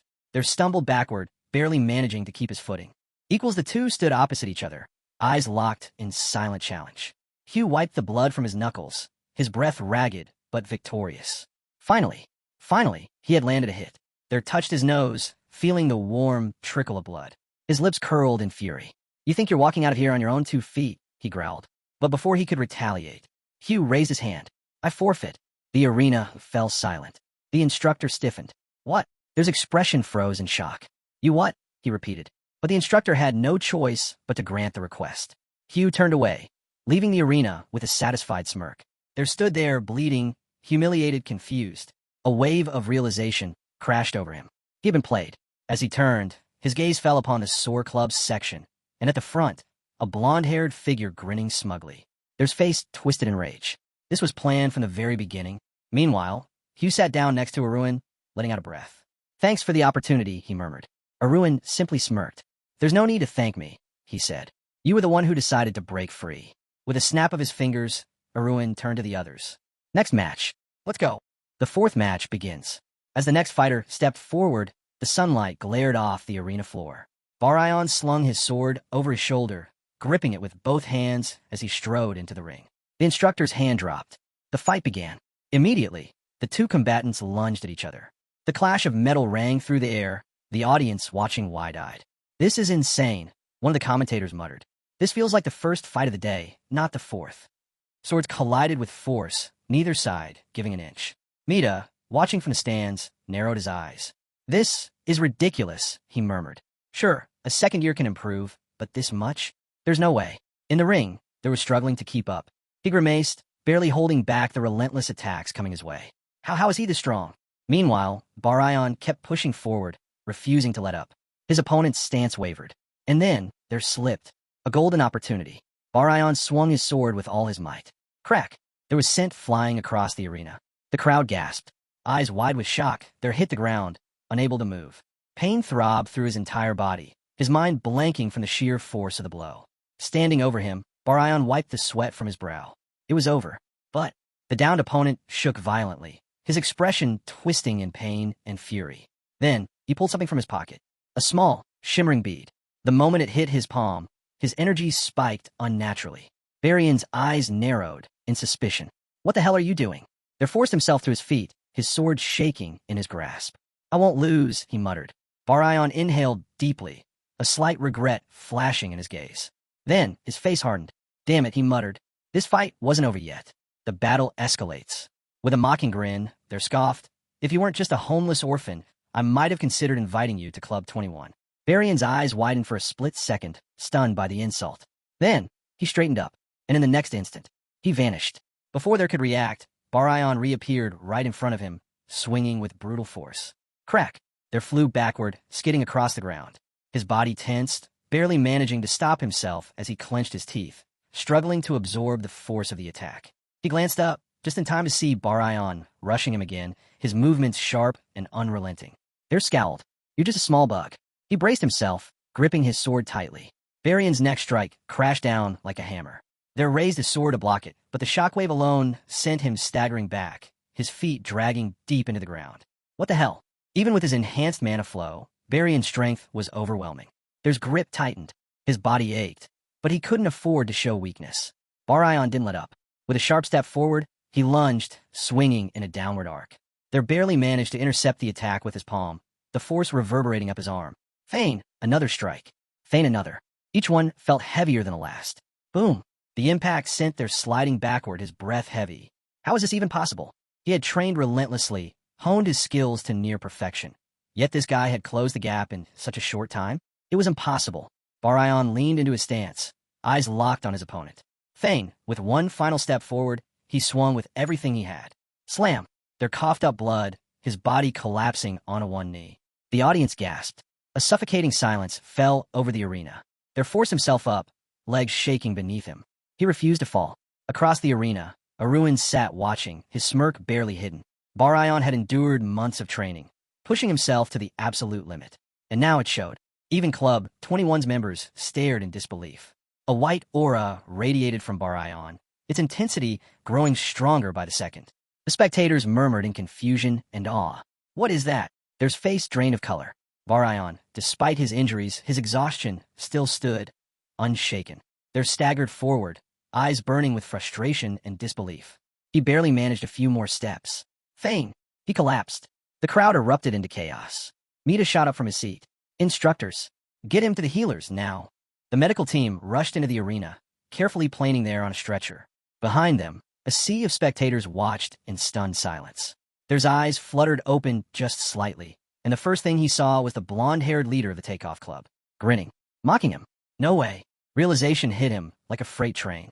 This was a setup from the start. The final match approaches. As the medical team cleared the field, a figure stepped into the arena. The leader of Takeoff Club. He and Aruin locked eyes. One, filled with anger and frustration. The other, calm, amused. His voice dripped with sarcasm as he growled. So this was your plan, all along? Sending my younger brother in against me? Aruin simply shrugged. Didn't take a genius to guess you'd go first. His brows twitched. You calculated this? All 4 victories. Aruin smirked. I just figured you'd crack under the pressure. His expression twisted. His opponent grinned, shifting into his stance. There's only one problem with that theory. They gripped his sword. I'm still standing. The final fight begins. The instructor stepped forward, about to give the signal. Then, Aruin did something unexpected. He raised his sword and threw it to the ground. A hush fell over the arena. Even the instructor looked confused. Are you sure? Aruin simply nodded. They stared at him in utter disbelief. You're not serious? A slow, dangerous grin spread across Aruin's face. Out of courtesy, I thought we'd settle this with our fists. Feign, his eyes darkened. And honestly, he cracked his knuckles. This way, I can beat you even longer. The air shifted. The tension thickened. Their instincts screamed at him to back away. But before he could react, crack! Aruin's fist connected with his jaw. There stumbled, his head snapping back from the force. The audience gasped as blood splattered onto the dirt. Aruin didn't stop. Another hit. Lightning fast. Another. Another. Their body trembled, his hands twitching at his sides. He wanted to retaliate, but his body refused to move. A shock ran through him. What's happening to me? Aruin's malicious grin widened. There's only one thing left for you to do now, he said mockingly. Get beaten half to death. The fight ends in brutality. Fists collided against flesh. Their mind reeled from the pain. No, this isn't how it's supposed to go. The blows came faster, stronger. His body jerked violently, but every time he tried to fall, Aruin forced him back up. Like a puppet, like a warning. Aruin's fist glowed with power. The final hit sent their crashing to the ground. He didn't get back up. The audience fell silent. 2 men watched from the stands. One cloaked in black with dark green hair, the other with short purple hair and a red vest. The man with the cloak smirked. This is an invaluable victory for the Soar Club, he murmured. His gaze drifted toward the field. And I do hope this tension lasts until the very end. As he spoke, the next opponent stepped into the ring. A figure with long blue hair, wielding a wooden sword. Kendall's voice boomed across the arena. Next up, Cassian. Aruin smirked. The battle wasn't over yet. The breaking point. Cassian stood frozen, breathing heavily, his wooden sword trembling in his grip. He gritted his teeth, frustration written all over his face. I can't even get a centimeter closer, he muttered. Aruin watched him with amusement, tilting his head slightly. You've grown, he said, lowering his sword. This time, you actually felt the difference in power, didn't you? Cassian exhaled sharply, lowering his head. Yeah, he admitted. His gaze drifted downward, his shoulders slumping. Thane, without another word, he turned and walked out of the arena. The crowd erupted into shocked murmurs. Kendall blinked, looking genuinely puzzled. What's this? He asked, turning toward the cadet. Are you seriously refusing to fight? From the stands, Vermin's Kaplan voice cut through the noise. Cassian, what the hell do you think you're doing? Cassian ignored him. His own team stared in disbelief as he returned to them, his head still lowered. Vermin grabbed him by the shoulder. What happened to the strategy? He hissed. You had a chance to wear him down. How could you throw that away? Cassian didn't react for a long moment. Then, finally he spoke. You'll understand soon enough. His voice was eerily calm. As he walked away, his mind replayed the fight, the weight of Aruin's presence, the overwhelming force behind every movement. That strategy? It wouldn't have worked. Not against him. Kendall, watching Cassian's retreating form, rubbed his chin thoughtfully.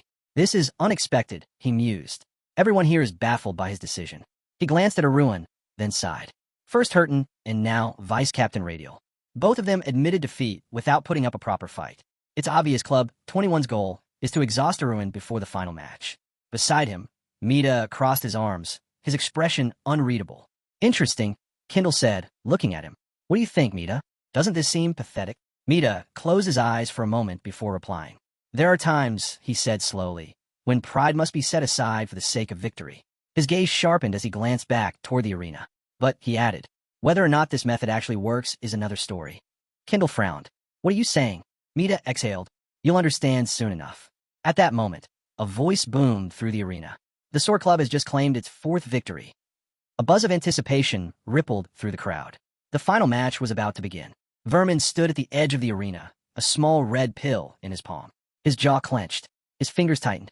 Then, in one motion, he swallowed it. A shiver ran through his body. A storm gathered in his gaze. That arrogant bastard. I'm going to crush him. The final showdown. Vermin stood across from Aruin, gripping a wooden sword in each hand. The strongest among the remaining students, a voice announced. The one standing at the peak of the academy, aside from the seniors who are off on their night training. Vermin's gaze burned with fury. This was inevitable, he muttered. You and me, in the finals. Aruin lifted a hand, waving dismissively. Looks like your wrist healed up just fine, he said, smirking. Vermin's expression darkened. Enjoy that smug grin while you can, he spat. I'll be wiping it off your face soon. Suddenly, a red aura ignited around his swords. Mita's eyes widened slightly. A red aura, he murmured. I've only seen it in books. To witness it firsthand is... Then, without warning, the ground trembled. A blinding, silly aura erupted around Aruin's blade. For a moment, silence. Then, all at once, gasps echoed throughout the stands. Mita and Kendall both shot to their feet. Kendall's face contorted in disbelief. Is he an aura user? The audience erupted in chaos. Even Club 21's members were stunned. I knew he had an aura, one whispered, eyes wide in admiration, but I never expected it to be this strong. Vermin clenched his jaw, eyes flickering with uncertainty. Then, he charged. Red and silly energy exploded against each other, sending shockwaves across the arena. Their blades clashed again and again, each strike sending sparks into the air. Sweat dripped down Vermin's face, his breath coming in ragged gasps. Why can't I move him even a single inch? Vermin's frustration boiled over. He raised both swords and swung wildly. Aruin blocked effortlessly, their weapons trembling under the force of their collision. Thane! A single line of blood dripped from Vermin's nose. Aruin's smirk deepened. Now you've finally lost. Vermin's eyes flickered. He tried to deny it, but deep down, he knew. It's over. Aruin tilted his head. You know, he said smoothly, I started suspecting something when you fought Bar-Ion. Vermin's breath hitched. Aruin's smirk vanished. His gaze hardened. But I dismissed it, because even when you're desperate to win, he stepped forward. There's a line you shouldn't cross. The entire arena fell silent. Aruin's eyes gleamed coldly. For example, his voice dropped into something dangerously sharp. You shouldn't take banned substances. The blood dripping from Vermin's nose intensified. The crowd stirred in confusion. Vermin's entire body stiffened. Thane, panic. W, what are you talking about? He barked. Shut the hell up. Aruin remained unmoved.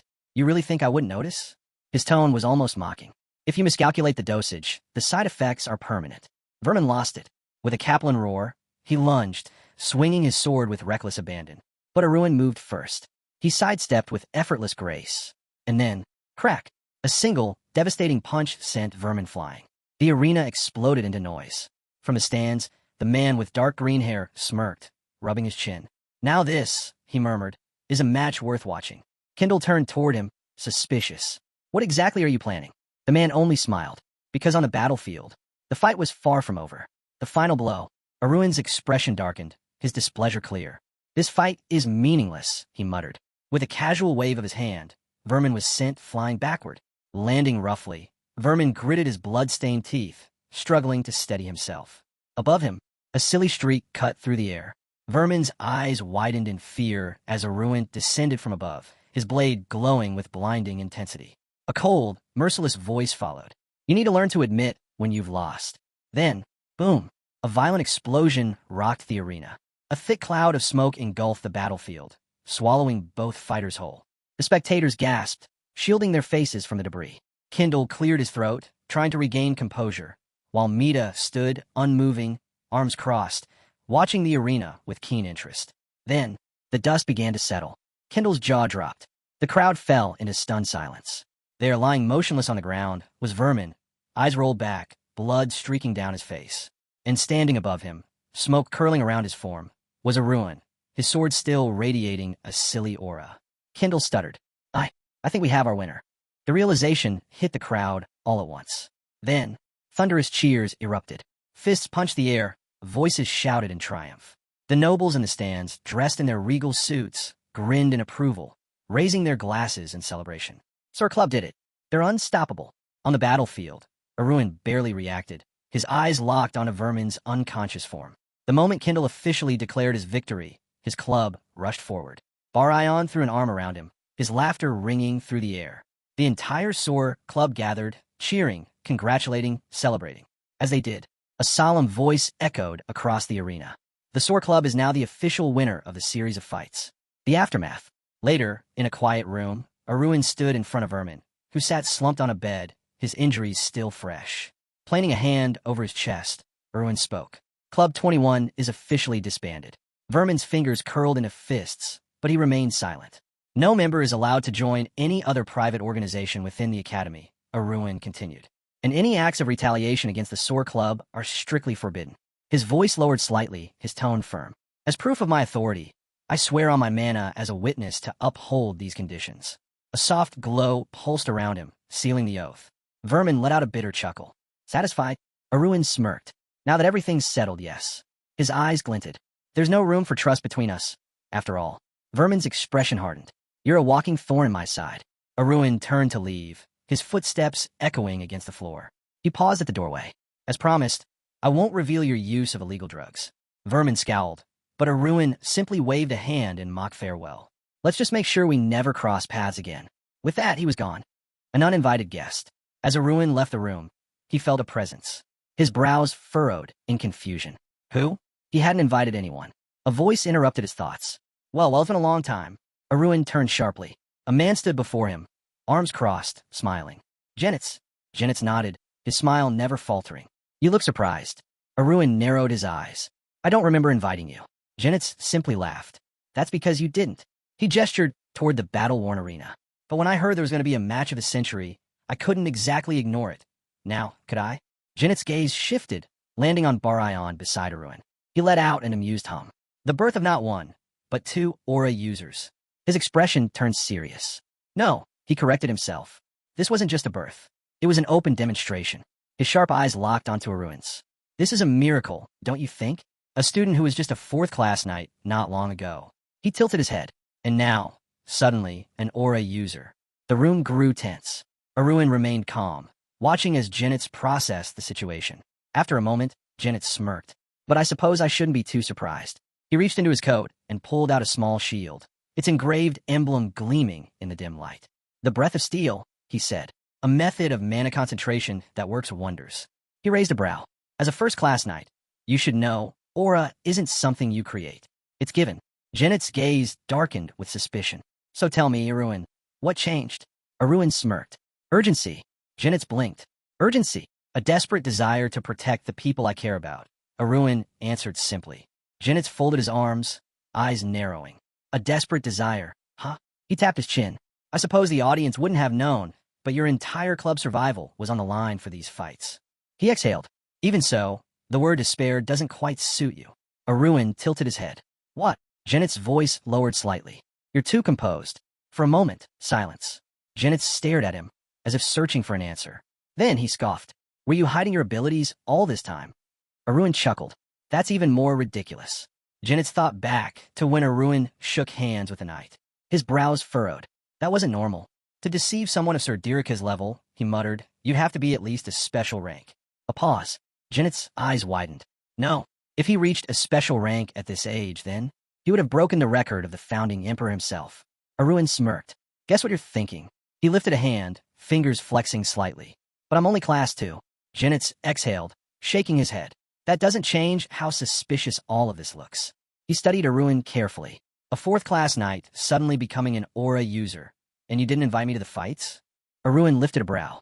Come on, he said smoothly. Everyone knows how busy the prosecutor's nightly detachment is. He grinned. And you, Janet's, are its commander. He shrugged. I didn't want to bother you over something so trivial. Janet's expression didn't change. Then, he lifted a single finger. Even the way you phrase things sounds suspicious. Arun simply laughed. At that moment, Kendall stormed into the room. There you are. Janet's turned, his smirk returning. Well, it seems I'm popular today. An unexpected arrival. Janet's let out a satisfied breath, stretching his arms. I have to admit, that was an entertaining series of fights. Kendall chuckled, looking rather pleased. I'm flattered, he said with a smirk. But more than anything, I'm just glad we discovered such rare talent.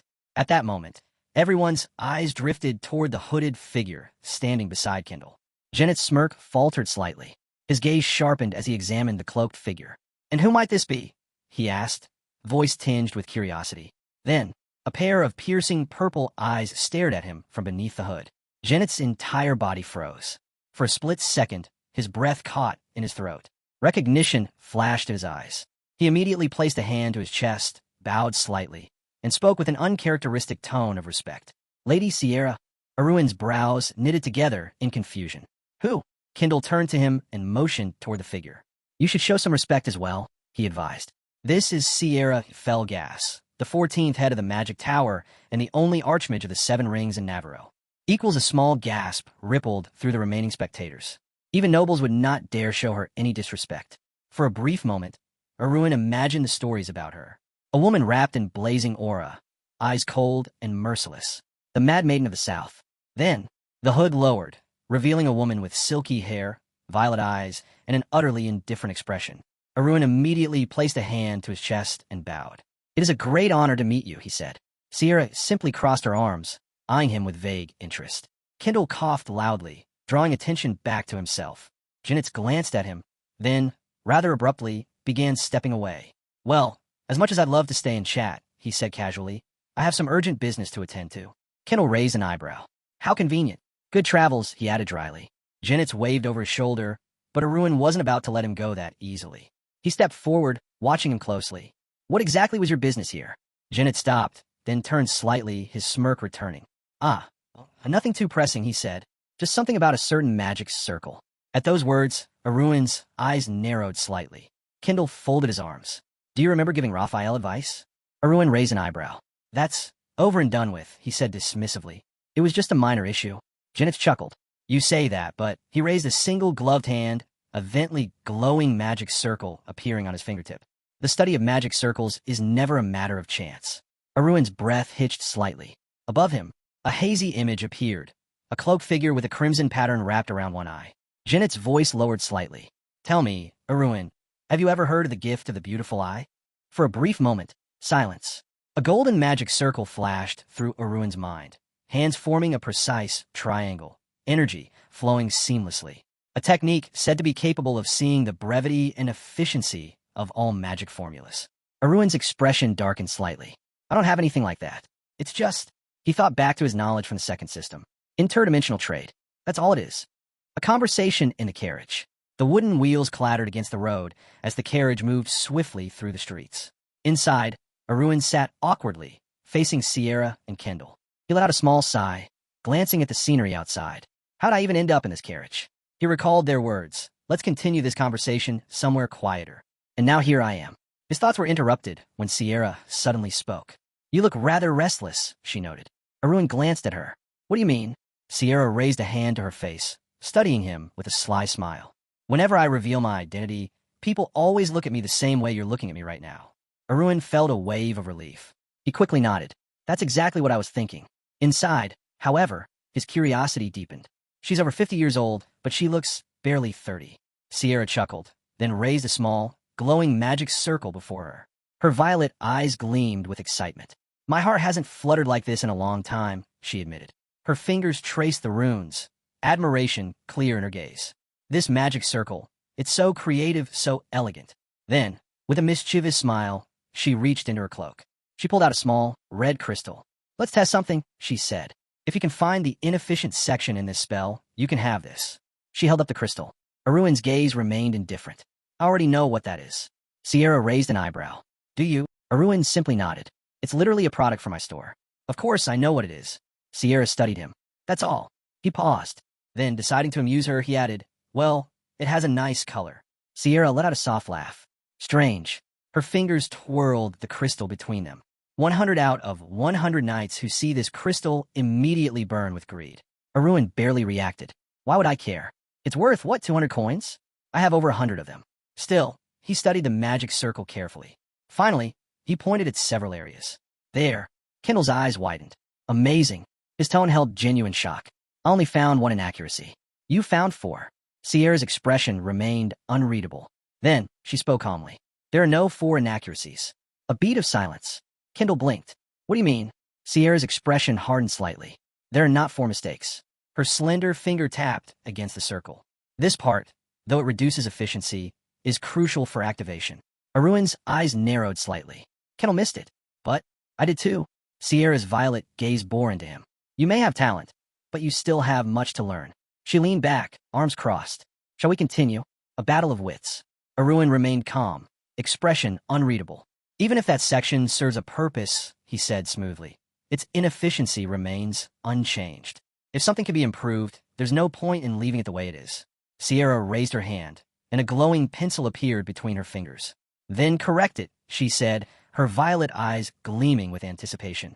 Taking the pencil, Arun studied the circle carefully, making subtle adjustments where necessary. Continental magic theory is so outdated, he mused. And yet, there are still 7 archmages? He handed the pencil back, his expression composed. This should work better. Sierra examined the altered circle, her eyes widening slightly. Amazing. Her tone held genuine admiration. The gift of the beautiful eye is truly hidden within you. With a flick of her wrist, she tossed 2 red crystals toward Arun. He caught them instinctively, feeling a small rush of satisfaction. Saved 400 coins. Not bad. Before he could fully process it, Sierra conjured another magic circle, her anticipation only growing. She smirked. If you're such a prodigy, then improve this one too. Arun let out a short sigh, stroking the kitten on his lap.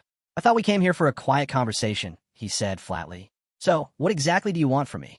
Sierra blinked, then smiled gently. There's logic in that, she admitted. As expected, you really are gifted. Her expression grew more serious.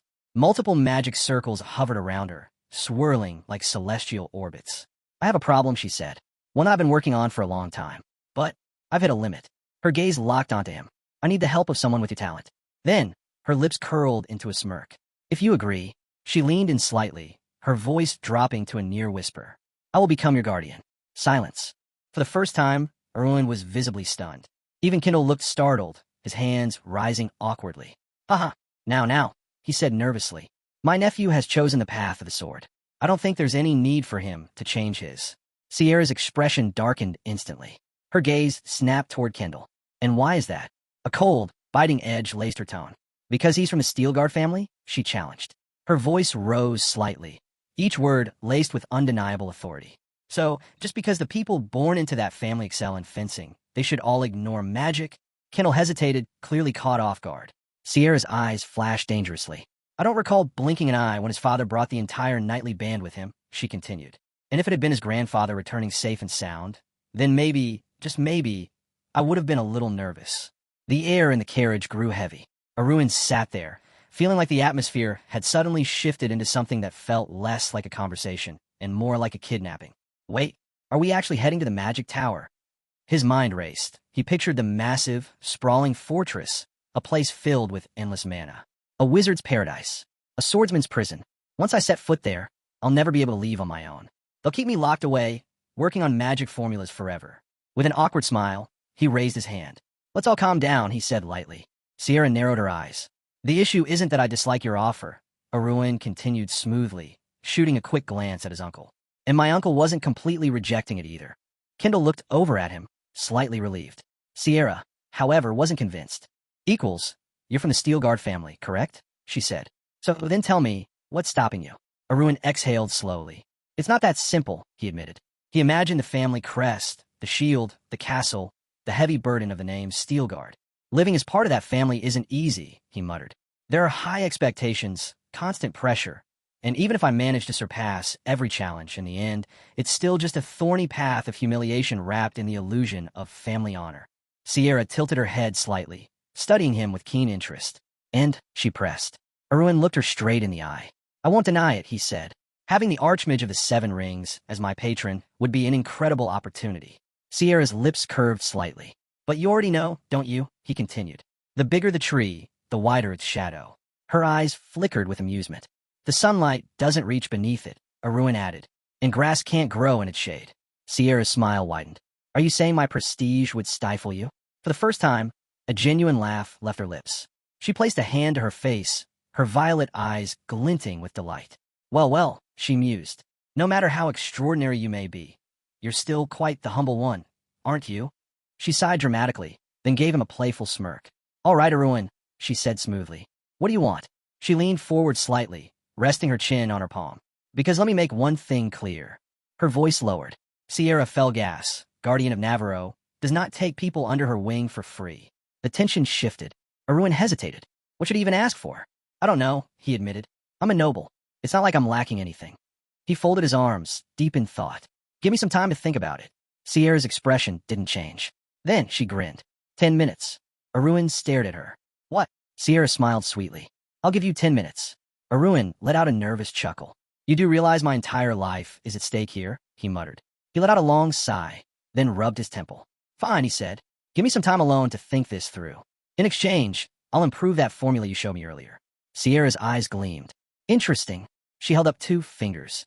Improve it, and I'll give you 2 hours. Her lips curled into a smirk. You have my word. A desperate escape. Arun swallowed hard. I have to get away from her. The image of their battle flashed through his mind, and he knew, if it came down to it, he'd have to fight his way out. He stepped out of the carriage, exhaling slowly. Through the open window, Sierra leaned against the frame, watching him with amusement. You're a prodigy, she said. I'll be waiting for you here. Her violet eyes gleamed as she added. Choose an appropriate place to return, or else. Arun forced a casual smile, nodding.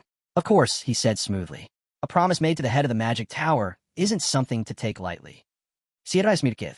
The coachman flicked the reins, but Arun moved away step by step, keeping the carriage in his peripheral vision. Only when he was far enough did he allow himself a breath of relief. He stroked his pets, flying low across the rooftops, his mind racing. I bought myself 2 hours. I have to find a way to shake off that crazy woman. On the bustling streets below, men moved wooden crates, carrying supplies for merchants. With a grin, Arun perched on a windowsill, waving down at Marcus. The man's eyes widened in shock. What the? Why are you here? Shouldn't you be? Before Marcus could finish, Arun cut in smoothly. The fights are over, he said lightly, stepping down from the ledge with his pet still in his arms. We crushed them, just like we planned. Marcus huffed, crossing his arms. You're exaggerating. Arun smirked. Don't be so modest. You did well. The man raised his hands in surprise as Arun pulled out a sealed letter, handing it to him. I need you to take care of something for me. Marcus eyed the letter. There's a carriage waiting at the crossroads near the market. Deliver this there in exactly 2 hours. Marcus frowned. And you? Arun grinned, stepping back toward the windowsill. I'll stop by later. With a carefree wave, he leaped out the window and vanished. The sun hugged brightly over the 2-story building where Arun now sat. Before him, a dream Mac rested on the table. With a sly smile, Arun leaned back, his fingers drumming against the armrest. I found her weak point. Now all I have to do is make a deal that completely shifts the situation in my favor. One by one, system windows popped up. Acquired internal energy rescuer. Spirit 20 enhancement pills. Thunderbomb X10. Lightning Strike 200 milliliters. Divine Elixir. Books on dragon studies, memory technologies, and general theory of truth. He sat on the sofa, studying the system alerts while mentally forming his next move. The challenge is set. The Terroros William Hillen S. stretched under the golden rays of the setting sun. Breathing heavily, Arun wiped sweat from his chin. Barely made it in time. The carriage still stood where he had left it. Inside, Sierra sat fuming, her hand trembling as she gripped the letter. Her violet eyes scanned the words again, her anger bubbling with every sentence. No matter how much I consider it, the path of magic is not for me. My grandfather reached the mythical rank, missing only the legendary. I thought I made it clear which path I intend to take. Sierra's grip tightened. Then, she read the next lines. No matter how powerful an archmage is, they only truly matter within the magic tower. If you disagree, then prove me wrong. I'll be waiting in the William Hillen S beyond the capital. But if you're not confident in your abilities, then feel free to return to your tower. A vein twitched in Sierra's forehead. Her aura flared violently. Her eyes narrowed sharply as she reached the final line. Oh, and since you apparently can't look over 30, maybe we should just switch to informal speech? After all, if the age gap is so small, being too polite feels a bit unnecessary. Crack! The letter crumpled in her trembling fists. That yellow-haired brat. A purple light exploded from the carriage. In an instant, she was gone. The William Hillen S. A duel begins. High above the rugged mountains, Sierra hovered in the air, scanning the area. Where are you hiding? Her Kaplan voice echoed over the Hillen S. Come out now while I'm still being nice. She scowled at the uneven landscape, muttering under her breath. Every time I cross these damn mountains by carriage, I think about how inconvenient this road is. Her fingers twitched. Maybe it's about time I just flattened the whole thing. Then, a voice rang inside her head. Hey, Archmage. Sierra's eyes widened in surprise. Is this a messaging spell? Stay on a mountainside for 7 hours. Stop looking around and come down from the sky for once. Her teeth clenched. This isn't a messaging spell? Down below, Arun winced, covering his ears. Relax, will you? And no, it's not magic. He smirked. It's something called a whole tone, but forget it. If it makes you feel better, just pretend it's a spell. Sierra whipped around, eyes blazing. What did you just say? Her gaze locked onto the source of the voice. Below, Arun stood with a grin, waving at her. Sierra's eyes burned with fury. With a burst of speed, she descended like a comet. Boom! A shockwave exploded outward as she landed. Dust swirled violently, her silhouette emerging through the haze. Her voice was calm, too calm. I'm not just angry, you know. Her eyes glowed dangerously. I'm shaking with anger, from head to toe. Then, a slow, manic smile crept across her lips. But I have to admit, I'm intrigued. She studied him, curiosity flickering in her violet gaze. What exactly do you believe in to have gone this insane? Arun raised his hands in mock surrender. I have no idea. Then, his expression sharpened. Without warning, he drew his sword. Sierra's brows lifted slightly. Oh, Arun exhaled slowly, the sword humming with power in his grip. Maybe I'll figure it out. His eyes flashed. After a little testing, Sierra's smile widened. She raised both hands, mana crackling around her. How fun. Then, the battle began. A clash of power, the unstoppable force versus the unshaken will. Sierra's breath hitched. Her mana flow was unstable. She looked down in disbelief. The energy between her hands was chaotic, refusing to circulate properly. What the hell is happening? Across from her, Arun's gaze sharpened. Now's my chance. Heavenly Sword, initial stage, Soul Chain. A blinding arc of lightning surged from his blade, tearing through the air. Boom! The impact sent shockwaves rippling outward, shearing through the treetops behind Sierra in a clean, fiery line. The severed trees burst into flames. Smoke billowed into the sky. Sierra's violet eyes widened as she snapped her hands up, a purple barrier forming just in time. The force of the strike reverberated against the shield, cracks forming along its surface. Arun landed lightly, watching her reaction with a nervous smile. Not bad. Even with all my preparations, she still managed to complete a defensive spell at the last second. Sierra's hands trembled slightly as she lowered them. Her anger was palpable. Through clenched teeth, she seethed. You just did something even your father couldn't. Crack! Her barrier shattered. A thin wound appeared on her arm. Arun's smirk faltered. Oh, crap. Sierra bent forward slightly, her eyes glowing. Lightning crackled from her fingertips. Her lips curled into a snarl. I'll erase you. Whoosh. A storm of fireballs ignited the air, swirling in a vortex of searing destruction. More and more burning spheres materialized, forming a massive storm of flames. From above, Sierra loomed over the inferno, hands raised. Not only did you think you could play with me, but you actually dared to injure me.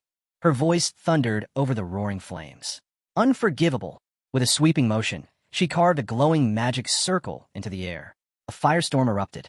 In the blink of an eye, the entire landscape was engulfed in crimson flames. A burning wasteland. Arun moved swiftly, weaving through the raging inferno, his mind racing. This is insane.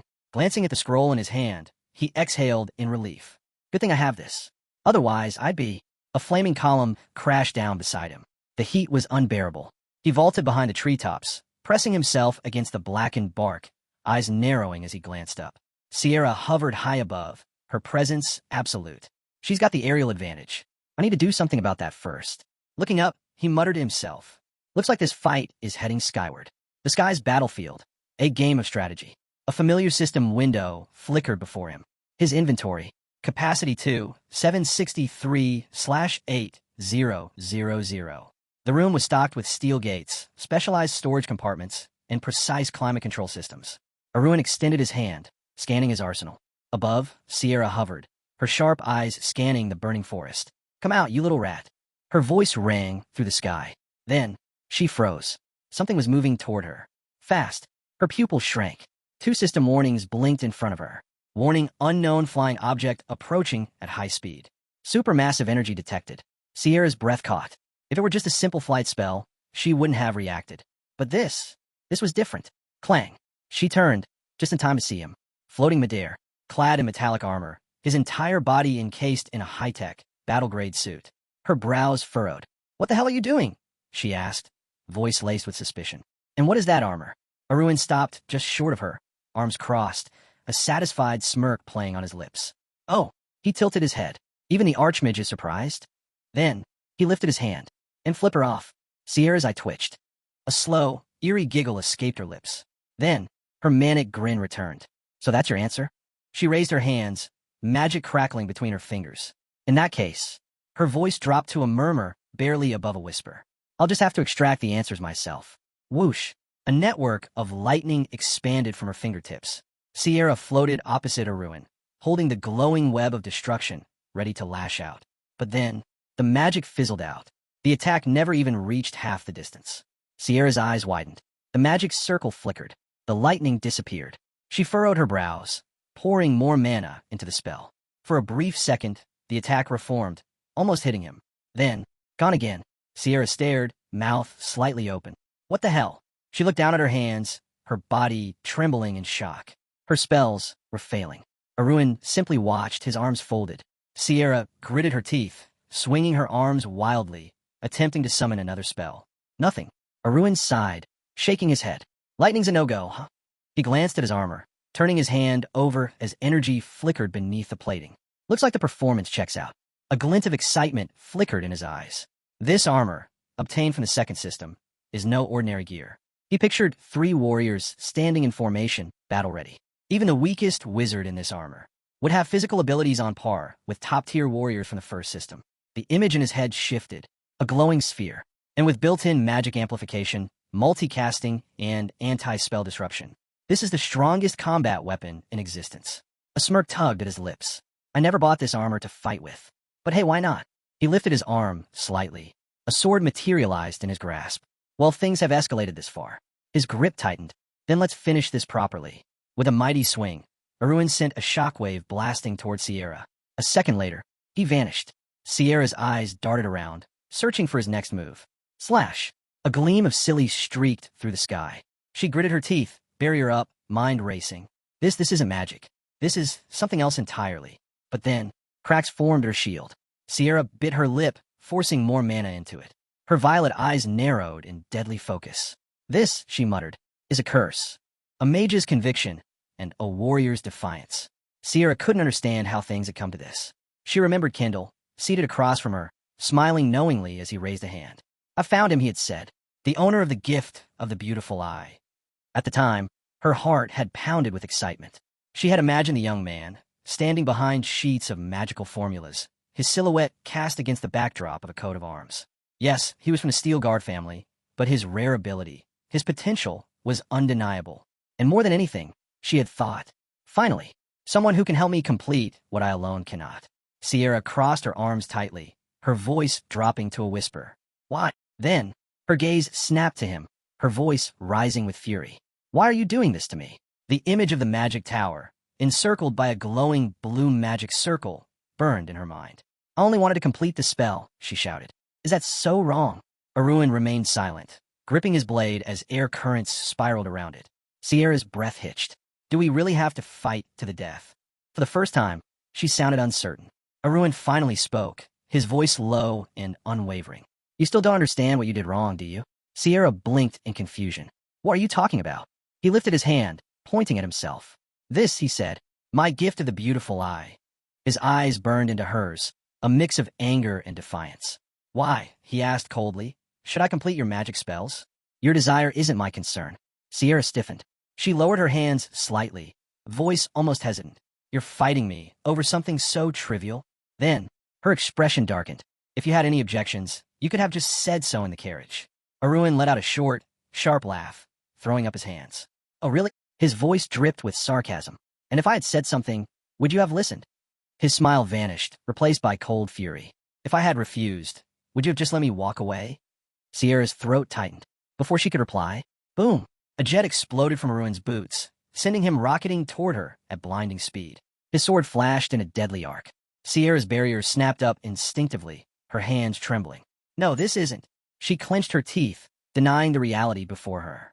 I'm Sierra Felgas, the seventh archmage of this great continent, an invincible legend. And yet, I was losing. A golden aura surged around her, her mind racing. No, this situation was unacceptable. If I have to go this far, then I will. High above, Arun halted midair, staring at her with growing unease. The light around her. Something's off. Sierra lowered her head, her body trembling as she whispered, maybe I'm allowed to do this. Arun's brows furrowed. What? Before he could finish, his armor malfunctioned. His hand twitched. The energy readings flickered erratically. What's happening? Then, a massive energy sphere shot toward him. Arun's stomach dropped. His dispel wasn't working. A free fall into the inferno. The streets of Terraros were bathed in golden light, the sun setting over the rooftops. A young woman sat at a wooden table, scribbling figures onto parchment. All sold out last week, she muttered, tapping the pen against her chin. Only 20 left in stock. She flipped through her records. Her mind drifted to Marcus. He had given her sorry before leaving. Her expression tightened with worry. Is everything okay? She whispered. She glanced over her shoulder, calling softly. Sorry. Silence. Her heart pounded. She turned fully. The pillow on the floor was empty. Sorry. The forest beyond the capital was a sea of flames. Above it, a lone figure plummeted from the sky. The fall of a warrior. Arun screamed, his eyes wide in terror. His systems were dead. His display had stopped functioning. A wave of heat slammed into him from below as he fell toward the blazing forest. The magic of the 7 rings. She used it. This wasn't supposed to happen. The dream machine had confirmed that she had been defeated before. Then why? Why didn't she use it when she fought the head of the 5th magic tower? Sweat dripped down his face, mixing with the blood on his cheek. No, this isn't right. The 14th archmage had no restrictions. Then why? Why hadn't she gone beyond the magic of the 6 rings until now? Below, the forest raged in a massive inferno. Arun's stomach twisted. If I hit the ground, I'm dead. A shadow moved in the distance. Then, a pair of glowing red eyes locked onto him. Something was coming, and fast. The guy hesitated, squeezing his eyes shut, unsure of what was about to happen. Instead of the long fall he expected, he suddenly landed on something red. A strong grip caught the back of his head, leaving him momentarily stunned. He should have been in free fall for a while longer. So what just happened? His eyes snapped open in shock. Before him stood a massive creature, its presence exuding raw power. The beast looked pleased with itself, as if relieved it had arrived in time. Confused, the blonde turned his head, searching for the source of the voice addressing him. A familiar greeting made him freeze. Bowing his head, he finally realized the one who had saved him was a snake. But not just any snake. This red-scaled creature, spitting fire, was enormous.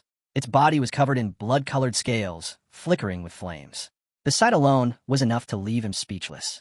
Then it clicked. This wasn't just any creature. He knew this beast. Sitting atop the fiery serpent's head, the blonde stared at it in disbelief. Wait, is that... he muttered, still processing what he was seeing. The flames around the creature died down, and as it smiled, recognition struck him like lightning. His eyes widened. You're that cat. Arun waved his hand in bewilderment. How could things have turned out like this? You've transformed into a gigantic, fire-breathing monster, and you can talk now? The creature studied him for a moment before shrugging. I don't get it either, it admitted. I just want to sleep, and when I woke up, this happened.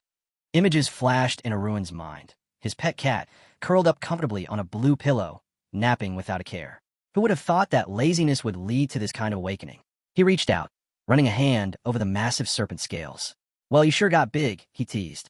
But before he could say anything else, the beast suddenly surged forward, making Arun lose his balance and fall backward.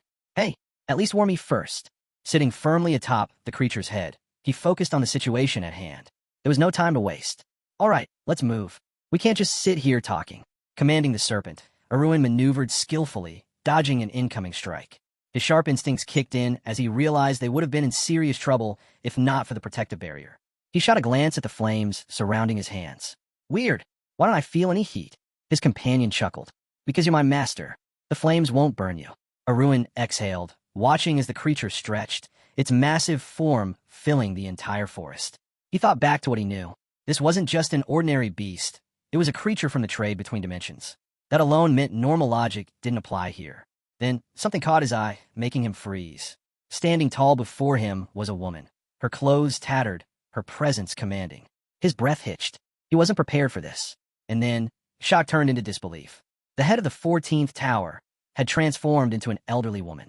Arun's lips curled into a grin. So that's why you're using the magic of the 7 rings.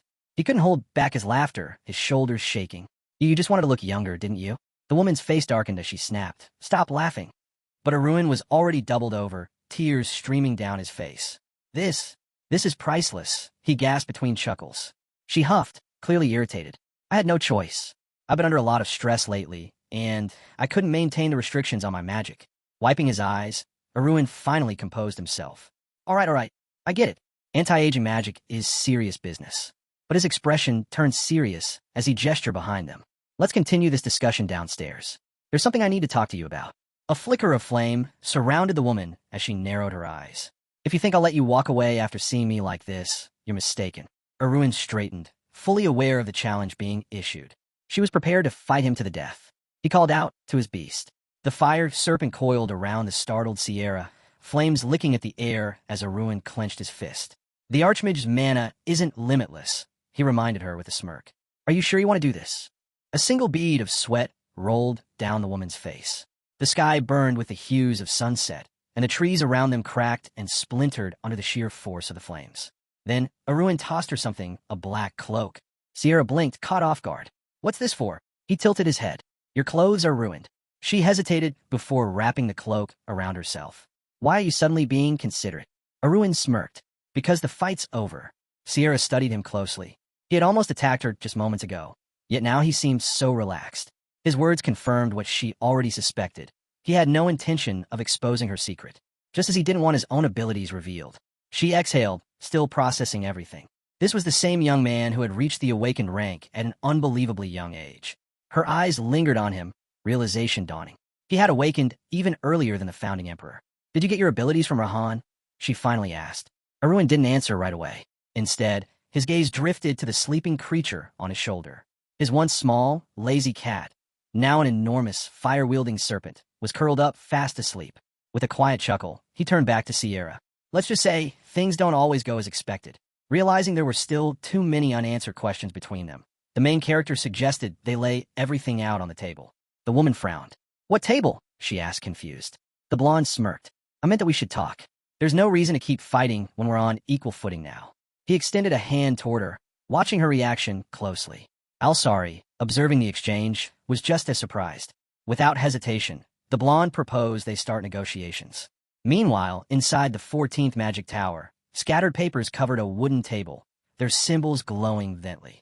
A bearded instructor leaned against a bookshelf, eyes flickering with concern. Too much time had passed. He feared something had gone wrong. Then a voice broke his thoughts. The head has returned. His eyes widened in shock.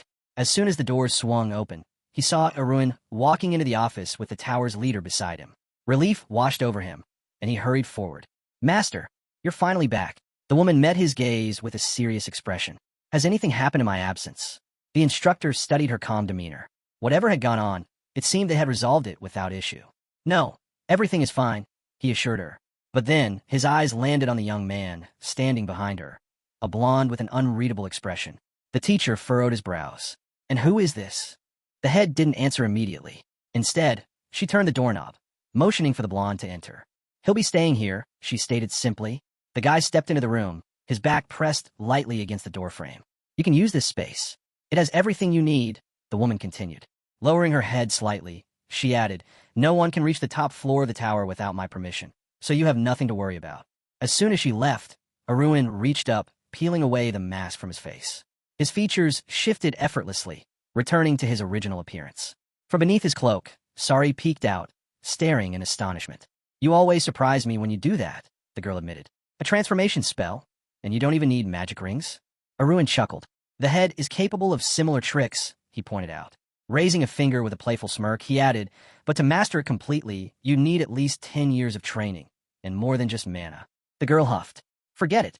The room was dimly lit, torches flickering with a bright flame. The woman turned toward the door.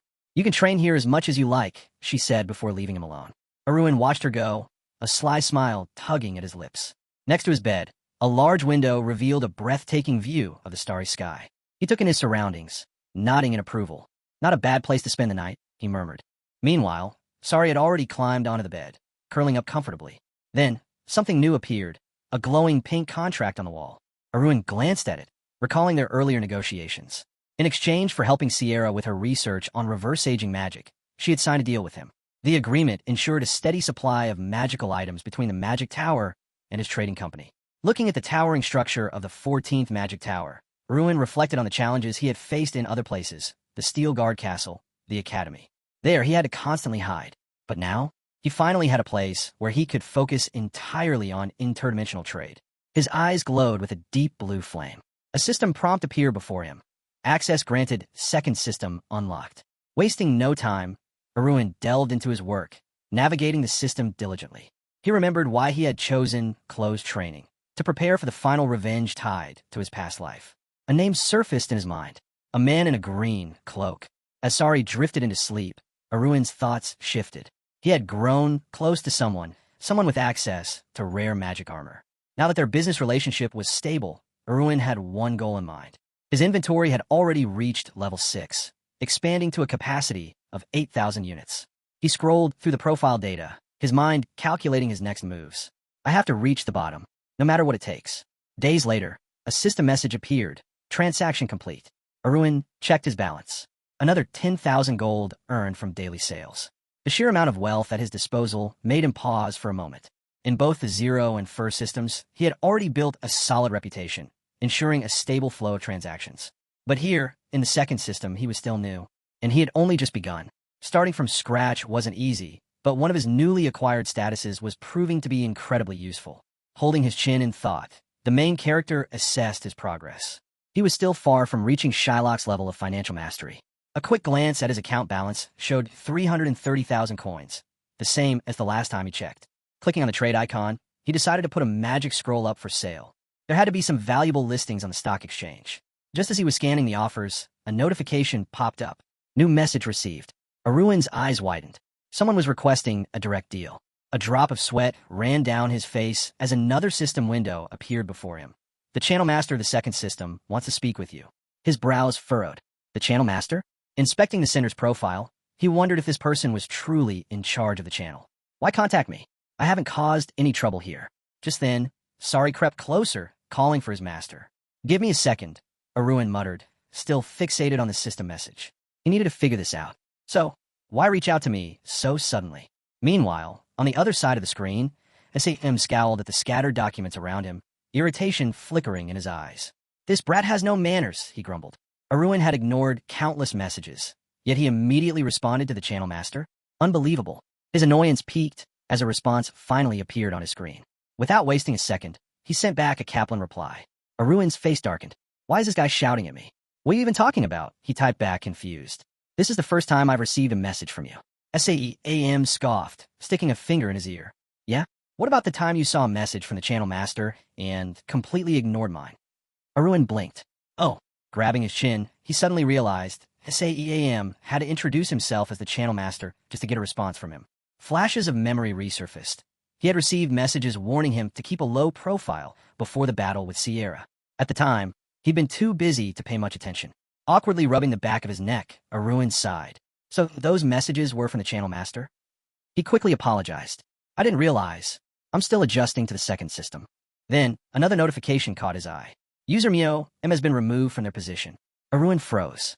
Wait, what? A flood of thoughts rushed through his mind. He knew Mio M, the former channel master of the first system. Outwardly, the guy acted like a fair and upright figure, someone who ran the channel by the book. But in reality, Arun had seen through him long ago. Mio M was a greedy businessman. The guy had built his fortune by taking bribes from merchants in exchange for special privileges. Arun himself had once benefited from that corrupt system, back when Mio M mistakenly thought he was an auditor. Now, though, the consequences had finally caught up. If you leave too many loose ends behind, someone is bound to pull on one. That's exactly what happened. Mio M's downfall had been inevitable. Still, why was this suddenly his problem? Arun couldn't understand why SAEAM was making such a fuss over it. Meanwhile, SAEAM slammed his fists on the table. His frustration was boiling over. The channel master of the first system told me everything. Arun exhaled sharply. Great. Here we go. SAEAM's tone was sharp as he accused Arun of being just another self-serving auditor. He had used Mio M for his own benefit and then discarded him. Now, pressing his finger on the system interface, SAEAM decided he would do the same to Arun. You should do your job properly, he sneered. A true monitoring agent works with integrity. Arun's eyes flickered with understanding. So that was the angle SAEAM was taking.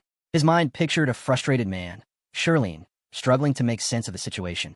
A devilish smirk curled at SAEAM's lips as he reminded Arun of his supposed crime, using a shady company to employ part-time workers, a move that disrupted the market. Meanwhile, Arun sat quietly in his room, absorbing the accusations. So I'm finished too, huh? He recalled the exhausted, blue-haired figure of Shirlene. Did public opinion really turn against me over part-time hires? He wasn't sure if Shirlene had ever contacted him after that deal, considering it happened during his transition to the second system. Without wasting time, Arun shot him a message. What do you have to say about that company hiring part-timers? A response came swiftly. I was told things would improve. Arun's eyes darkened as he stared at the screen. I don't care what they do with their lives, but why do they have to drag me into this mess? Shirlene, clearly flustered, spread his fingers in frustration. I never tried to involve you in any of my affairs. Arun studied the system display carefully. Something's off. He could sense there was more to this than Shirlene was admitting. Fine. If he wouldn't talk, Arun would find out the truth himself. Activating one of his privileges, a system window flickered to life, displaying his opponent's psychological state in real time. Arun leaned back, arms crossed. Let's see what you're really thinking. SAEAM, stroking his chin, declared that Shirlene's connection to Arun was undeniable. After all, Arun had been the one funding most of his ventures. A nearby man with a beard scoffed. Did you work part-time in the Mana Stone and magic items trade too? Shirlene hesitated, a drop of sweat trickling down his face. Yes, I helped him, he admitted. But why does SAEAM keep dragging me into this? The bearded man suddenly slammed his fists on the table, making Arun's screen flicker. So, you admit it. You use part-time workers to crush the competition. SAEAM barked. A smirk tugged at Shirlene's lips. And what if I did? Arun's eyes widened. Thanks to his ability, he could now see SAEAM's true emotions. He exhaled and activated the second effect of his privilege. Heart tone, a skill that revealed everything his target was trying to hide. The system responded immediately. All hidden motives will now be displayed. Sitting on his bed, Arun's gaze sharpened. Now, let's see what you're really up to. SAEAM was fuming. Why can't Shirlene just admit he's a fraud? He had spent years training him, molding him into something useful. And now, he was just another liability. Arun's smirk widened. So that's it. You're trying to push me into the same trap you set from Yoam. Meanwhile, SAEAM was turning blue with frustration. This brat knows. Arun's fingers danced over his system interface. Tell me, how many accusations have you lined up against me? A tense silence filled the chat. SAEAM frowned at the screen. Arun chuckled. Got him. He decided to sit back and watch. There was no need to rush. Let the man stew in his own fear. Then, he turned to Shirlene. Step out of the chat for a moment. Shirlene hesitated. There was something unnerving about how calmly Arun said it. But after a few seconds, he obeyed. The moment he left, a system notification appeared. User magic was my everything has left the chat. Arun exhaled. Now let's talk for real. SAEAM's shoulders slumped. He could feel the weight of Aruin's presence pressing down on him. You wouldn't be able to explain yourself even if you had 10 mouths, Aruin taunted.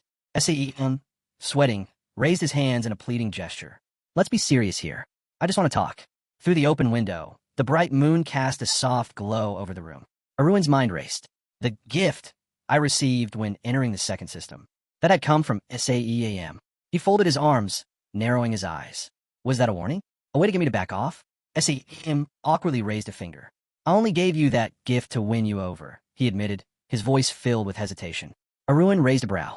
That's what this is about. Saem let out a nervous chuckle, wiping the sweat from his forehead. Do you know how long it took me to find a lightning-fast massager you'd actually like? Aruin blinked. What? Not that you'd ever appreciate the sarcasm, Saem muttered. Aruin's expression shifted, his mind piecing together the real situation. So that's how it is. Unlike normal users, the channel master only made moves when he felt threatened. And right now, Saem was afraid. Their conversation continued, but Aruin had already figured it out. Saem wasn't looking for an ally. He was trying to cover his own tracks. Aruin leaned back, his gaze sharp. You try to take revenge from Yo and by bribing me as I enter the second system. Saem flinched. You care more about protecting yourself than any sense of loyalty, Aruin continued. His mind raced through the system records. There was a discrepancy in the reports, one that senior management had noticed. Saem frowned. Wait, are you saying the mid-level agent in the second system is already investigating? Aruin smirked. Oh, are you talking about the administrator? His fingers flew over the search bar. Let's see who this person really is. A few moments later, his expression darkened. He's not in the database. And yet, he was active in the second system. Aruin's eyes narrowed. Saem, can channel masters track users? The man hesitated. That's not his nickname anymore, he finally admitted. And it's not his real name either. Saem rubbed his temples, feeling a headache forming. A codename? A hidden identity? His mind raced. If that agent doesn't officially exist, then I have to eliminate him before he eliminates me. Meanwhile, Aruin chuckled. He could see the gears turning in Saem's head. So, Aruin said, resting his chin on his hand. Curious why I'm even having this conversation with you. Saem crossed his arms. I don't get it. Why are you helping me? Aruin got comfortable on his bed, his smirk widening. Because you're of no use to me. Aruin leaned forward, his fingers tapping lightly against his chin. Tell me, Saem, where exactly can you use an auditor whose identity is hidden? Saem's anger had been boiling over, but at that question, he paused. Aruin smirked. Relax. I need to find a way to survive too. A system notification popped up. Conversation completed. Leaning back on his bed, Aruin stretched his arms, feeling a wave of relief wash over him. That went better than expected. A slow grin spread across his face. He had redirected Saem's fury perfectly. The man's focus was now elsewhere, leaving Aruin free to move as he pleased. Not bad. Even though the attack had come out of nowhere, he had handled it well. From under the blanket, a soft, rhythmic purring could be heard. Aruin blinked. Wait. His expression stiffened. I completely forgot about sorry. Tugging the blanket open, he braced himself for what he might find. Aruin spotted a distressed cat and quickly began to explain himself, apologizing and saying he had urgent matters to handle. But the man looked frozen in place, completely stunned, when Sari suddenly blurted out how much he despised his master for not resolving things sooner. The cat stared blankly as the blonde knelt beside him. A single tear slid down the man's cheek. He hadn't expected to hear that from Sari. Alarmed, the cat leapt out of bed and began frantically apologizing to its master. Sari paused, wondering if maybe he had taken things too far. Just then, the main character turned his head. The creature beside him warned that something massive and terrifying was inside the tower. The torch nearby flared with intensity. The cat clung to its master's leg as they stood before a door pulsing with mana. Aruin folded his arms, glanced up, and remembered. This room was strictly off-limits. The Archmage himself had forbidden anyone from entering. Sari asked, Is that thing behind that door? The door, slightly ajar, hummed with energy. Aruin noted that Sierra would never have left it open on purpose. The cat gripped Aruin's leg, eyes begging. Aruin admitted his mistake, and it dawned on him. This all happened because of Sari. He imagined a furious Sierra strangling him on the spot. Turning to the cat, he warned, I already got a warning once. If this gets out, I'm toast. Cautiously approaching the door, he stretched out his hand. As he got closer, waves of raw mana wrapped around him. Smiling faintly, he peered through the gap, thinking, one quick look won't hurt, right? His pupils widened. Inside, a grand feast was laid out. Sierra sat eating, her expression clearly irritated. Arun shifted awkwardly, the room thick with tension. Clutching a kitchen knife, Sierra told him flatly, "Spit it out. Don't wait for the right moment." Sweat beaded on his forehead. She'd already figured everything out. Sierra was colder than usual, withdrawn.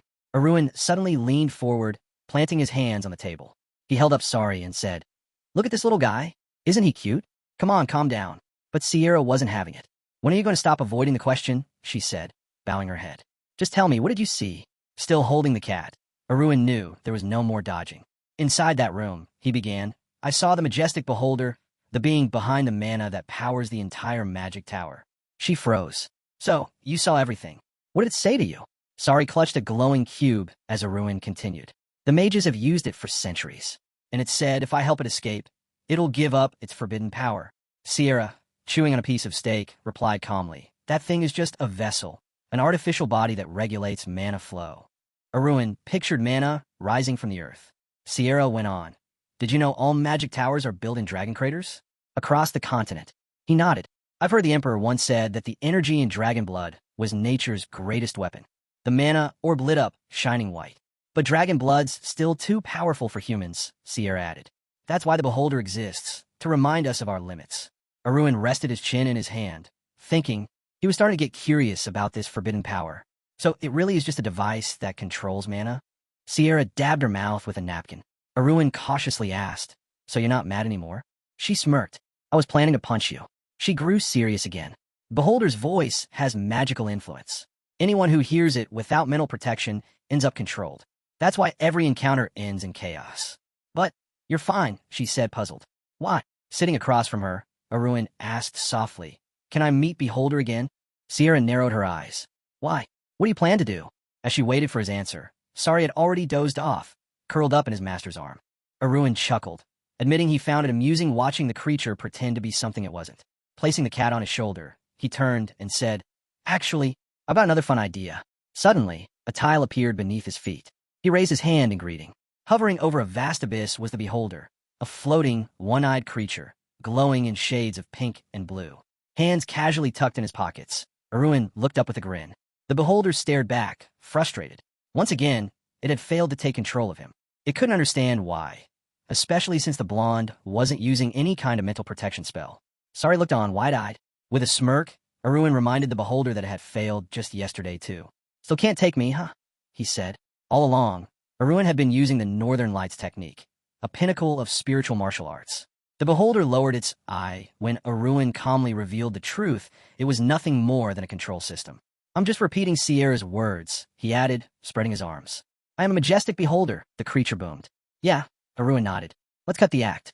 He started navigating through the system, scanning for something. Then he added, "You know the mana from the dragon's blood? It's bleeding out, losing control." As the mana began spiraling, the beholder started absorbing it in panic. That's when Arun stepped forward, holding a specialized device, designed to absorb mana. He held it up to the beholder's eye.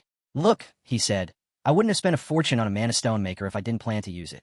The device kicked into action, draining the mana directly from the beholder. "Might as well consume it all," Arun added casually. The creature screamed, thrashing in place as the last of the mana was pulled away.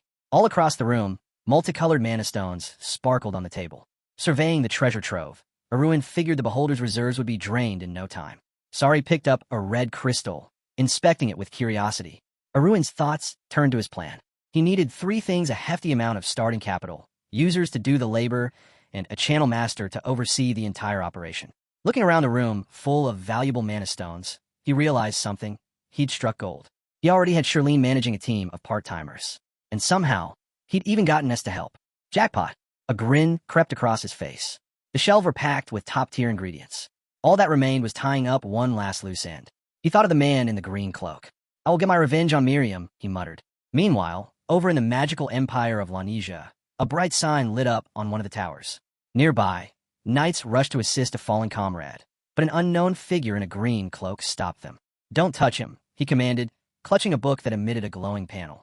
"This adds up to 3 million gold a month, with interest on the unpaid balance," he said coolly. 10 years should cover it, assuming labor costs are deducted. The knights held the beaten man by his arms as he kept shouting. He couldn't believe that someone from the Empire's most powerful guild could just act however they pleased. Closing his pink book with a snap, the man declared loudly, "They're con artists. trying to swindle me. A nearby mage offered a quick apology. Miriam, one hand still in his pocket, admitted things weren't going as smoothly as he'd hoped. As the executive director of the Rochester Mages Guild, he oversaw interdimensional trade, but today, he wasn't feeling on top of things. Leaving the cursing man behind with the knights, Miriam calmly said he had work to attend to. Just then, a glowing screen materialized from his magic book. Leaning on the table, he blinked in surprise. It was a message from Ruin with some good news. The Rochester Mages Guild had invited him to join a conversation. A system notification popped up right after you received 5,000 gold coins from Ruin. Resting his chin on his hand, Miriam was genuinely caught off guard. He hadn't expected such a payout. A few days ago, Arun had bought magic armor from him, and it turned out to be extremely useful. What threw him off even more was Arun's next question: have you thought about investing? Miriam stared at the screen. Why is he bringing this up now? He muttered, pressing his fist gently on the table. Arun quickly added that he wasn't pressuring him, just floating an idea. Miriam pictured a poor man sitting with an empty box.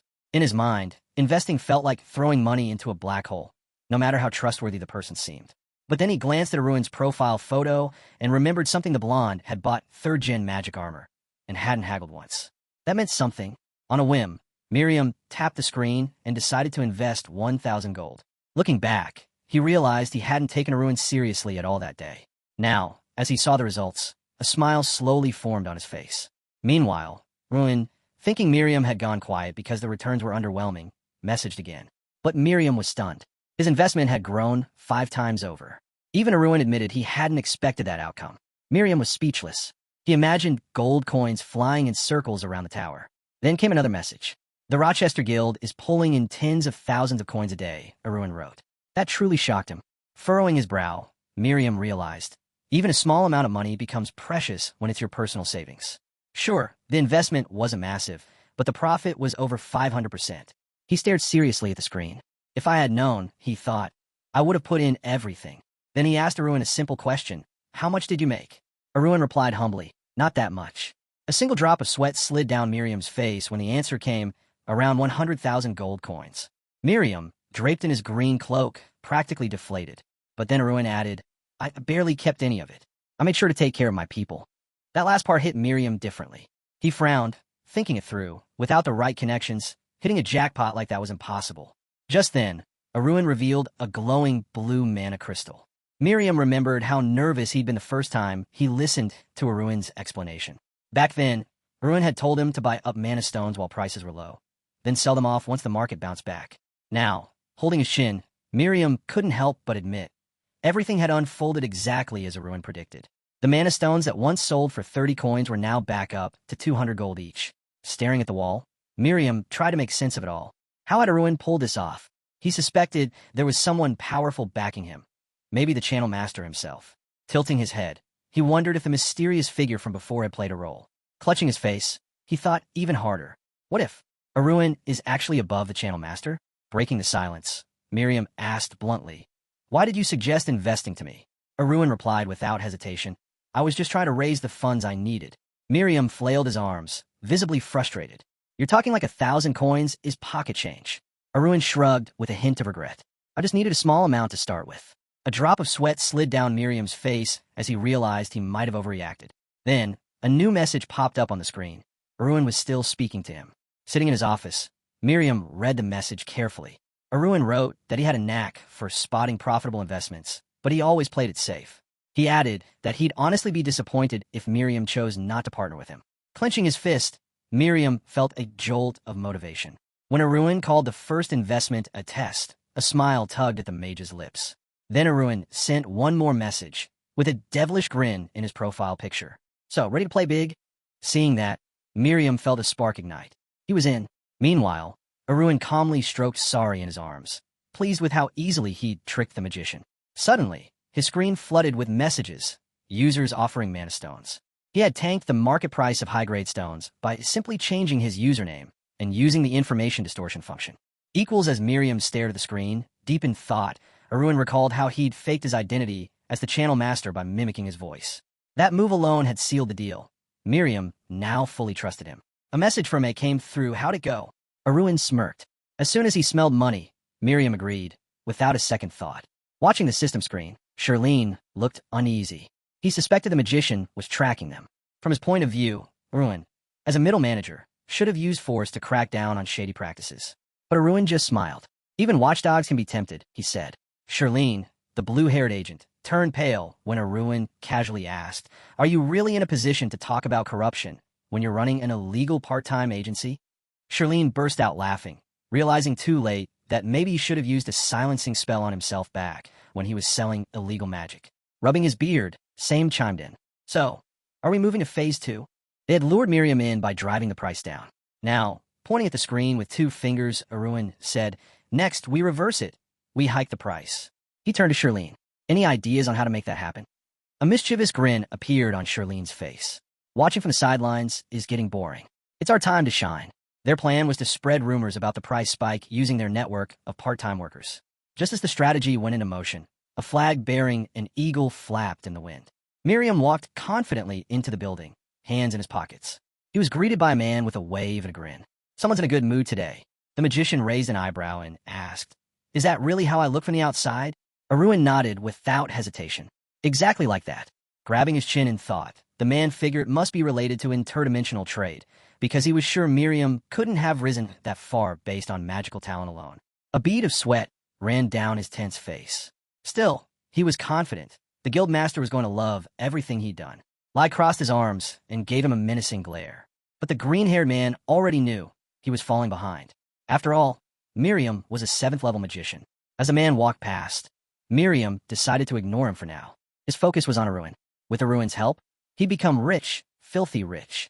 He pictured himself on a golden throne, dreaming of becoming a multimillionaire. Just then, a new message popped up from Arun. "Everything's going according to plan." Miriam waved his hand with a satisfied smirk. "I've been looking into Laftel too," he said, flipping through articles. An item description window popped open in front of him. A yellow stone appeared. Laftel, 100 G80 coins. "The price is 8 times higher than it was at launch," someone noted. Miriam glanced at the chat window, smiling as someone blamed him for the surge. "Me? I didn't do anything," he replied, feigning innocence. In truth, he still wasn't sure what exactly had caused the original price drop of the premium goods, but driving up the value? That had always come naturally. He imagined a gleaming white castle with brown rooftops. Nearby, a slab of stone, Laftel, stood tall. This material was key to crafting magical armor, produced only in Launesia. Highly restricted and top secret, Laftel was what had allowed the Empire to amass its staggering wealth. His thoughts shifted to cracked armor, surrounded by countless reaching hands. Demand was rising fast, because the production methods of high-tier weapons, especially the core components, were never made public. Players were dying to get their hands on Laftel. Eventually, it became the most expensive resource in the entire second system, even when salvaged from discarded armor. Miriam's sly smile returned as he scanned through new user messages. The Rochester Magic Guild was already weighing its options. Movers called the conditions promising, while another simply asked, "Is this really worth chasing?" But Miriam had already seen the path forward. If rumors start flying that there's been a halt in Laftel production within the Empire, he thought, and then I step into the spotlight as a guild representative with direct links to a supplier and a partner shop.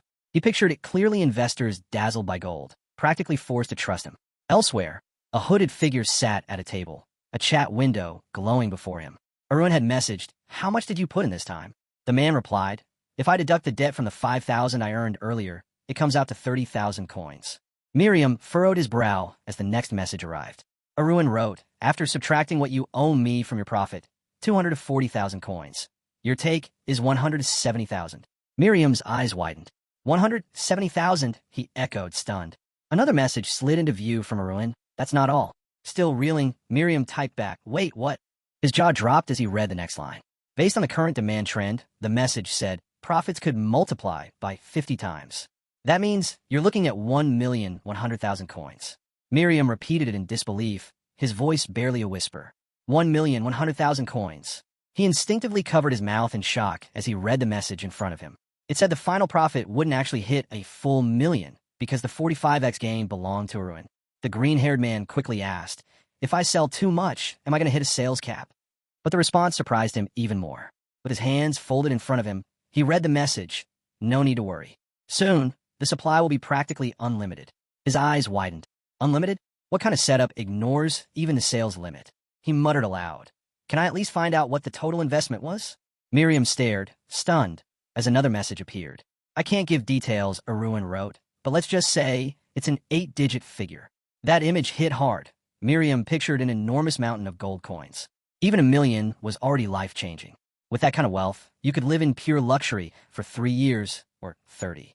Turning away, he gazed out the window and spotted Lou surrounded by a crowd of cheering people. I want to be like him, they shouted joyfully. But Miriam frowned. That wasn't enough. With a sly grin, he imagined building a high tower of his own. No, he thought, I need 5 million, no 6. That's what it would take to seize control of the guild. Just then, a message popped up from Arun. What are you thinking about so hard? Startled, Miriam smiled awkwardly. Oh, nothing. Just a passing thought. He opened the guild's internal dashboard. The Rochester Magic Guild's visible balance was 44,637 coins, but he knew their total assets were over 450,000. Tapping his chin, he ran the numbers in his head. If I take those funds, liquidate the inventory in the warehouse, I could hit between 1.2 and 1.4 million coins. Then the real scheme hit him. If I pull out 40x profits before Arun does, then repay just the initial investment, I'll walk away with around 6 million. He pictured himself dressed in a sharp suit, wine glass in hand. Sure, it would completely destroy Arun's plan. But if someone asked, wouldn't you be satisfied with 1 million and the title of rich man? He smirked, imagining himself stretching a hand over the magic tower like a conqueror. I'd say, no, I want more. He wanted to be the hand that ruled the world of magic, to leave a name written in history. Still grinning, he glanced at the open chat window and thought eventually, one of us will stab the other in the back. That's what makes interdimensional stock trading so thrilling. A system message popped up. Rochester Magic Guild has deposited 180,000 coins into Sword 21's account. Arun stared at the message, stunned. His hand flew up to his mouth. This is insane, he thought. The notification added, current nickname, Sword 21. Misrepresentation privileges active. He pictured the mountain of gold again. The strategy was simple buy Laftel at the regular price. Sell it when the market skyrockets. And now, judging by how things were going, the estimated profit wasn't just decent, it was massive. Several 100,000 coins at minimum. Then another alert hit. Current balance, 1,323,438 coins. Arun's eyes went wide. This went way beyond what I expected. Sitting on his bed, he pointed at the menu. With a flick of his finger, he activated the distortion feature. His new nickname? Portia. With a faint smile, Arun muttered, people never change. He reflected on the sheer scale of it all, an 8-figure investment. Coins were pouring into the channel, the trend only climbing. He introduced Seokyun, and finally, Miriam. In his mind, the image of a blood-stained chair formed, red smears trailing across the floor. He couldn't stop questioning himself, was it really worth going this far? Just because of the resentment I carried from past life? Arun's eye gleamed as he stared forward. The doubt gnawed at him. If they'd been given a choice like I was, would everything have turned out differently? A new alert popped up. Rochester Magic Guild has deposited 300,000 into Portia's account. He thought to himself, the answer to that question is coming soon. Elsewhere, a young man dashed along a city sidewalk, yelling that they couldn't let him get far and to search everyone. Crouched in a tight alley between buildings, Miriam cursed under his breath. How did this even happen? He remembered how his jaw had dropped when he saw the numbers. Rochester Magic Guild. Laftel minus 1,518 kilograms. Current loss is 1,360,000 coins. Return rate minus 90.7%. The shock hit hard. No matter how you look at it, this drop is catastrophic. Sitting atop black trash bags, he buried his face in his hands. I should have never touched guild funds. Even if I had to invest, I never should have touched the warehouse inventory. Lowering his hands, he froze at the sound of someone shouting, "Over here! I found him!" He turned sharply and bolted. In a green raincoat, Miriam sprinted through the alleys, mind racing. They're not giving me a second to breathe. But then, thud, he crashed into someone and stumbled to the ground. Holding his aching head, he groaned. Seriously? I'm running like a lunatic and still crash into someone. He opened his eyes and froze. 3 men stood before him, clubs in hand. The one in the center grinned and said, "Long time no see, loser." The dark-haired man with the scar smirked as Miriam stammered. "How did you end up here?" "Easy," the man replied. "We came to collect your debt for that magic armor." He stepped closer, sneering. "What other ending did you expect? Begging for money you were never meant to touch." Miriam stared in horror. They knew everything. He had lost so much and couldn't even cover 1% of the damage, even after retrieving the magic ring. Backpedaling with his arms up, he pleaded, "All right, I'll pay. I swear I'll pay. Just let me go. It's better for you if I stay alive, right?" But the thug raised an eyebrow and asked, "What makes you think that? Your debt's already been handed off to the guild." Lying on the ground, Miriam's face turned pale. The man looked down coldly. No point pretending anymore. Meanwhile, a wooden table rattled faintly. Arun stared into a round crystal ball resting on a velvet pillow, silently watching Miriam's beating play out. He muttered, "This version of him really does look like me back then." Miriam's swollen face filled the orb. He sat there, broken. Arun thought to himself, "It's over." For him, the options are clear: either die here to pay for it all, or drag out a pitiful life as a ruined beggar. He uncovered the crystal ball, pressing his palm against it, squeezing slightly. "It's ready," he thought. This might finally bring all personal grudges to an end. His silhouette stood stark against the dim background. Reflecting in profile, Arun recalled those early days, when he first stepped onto the path of revenge. Back then, the THRYL and excitement had left him breathless. But now, there was only bitterness. The deeper he went, the more disgust he felt. Maybe the real issue was that his heart had never truly rested.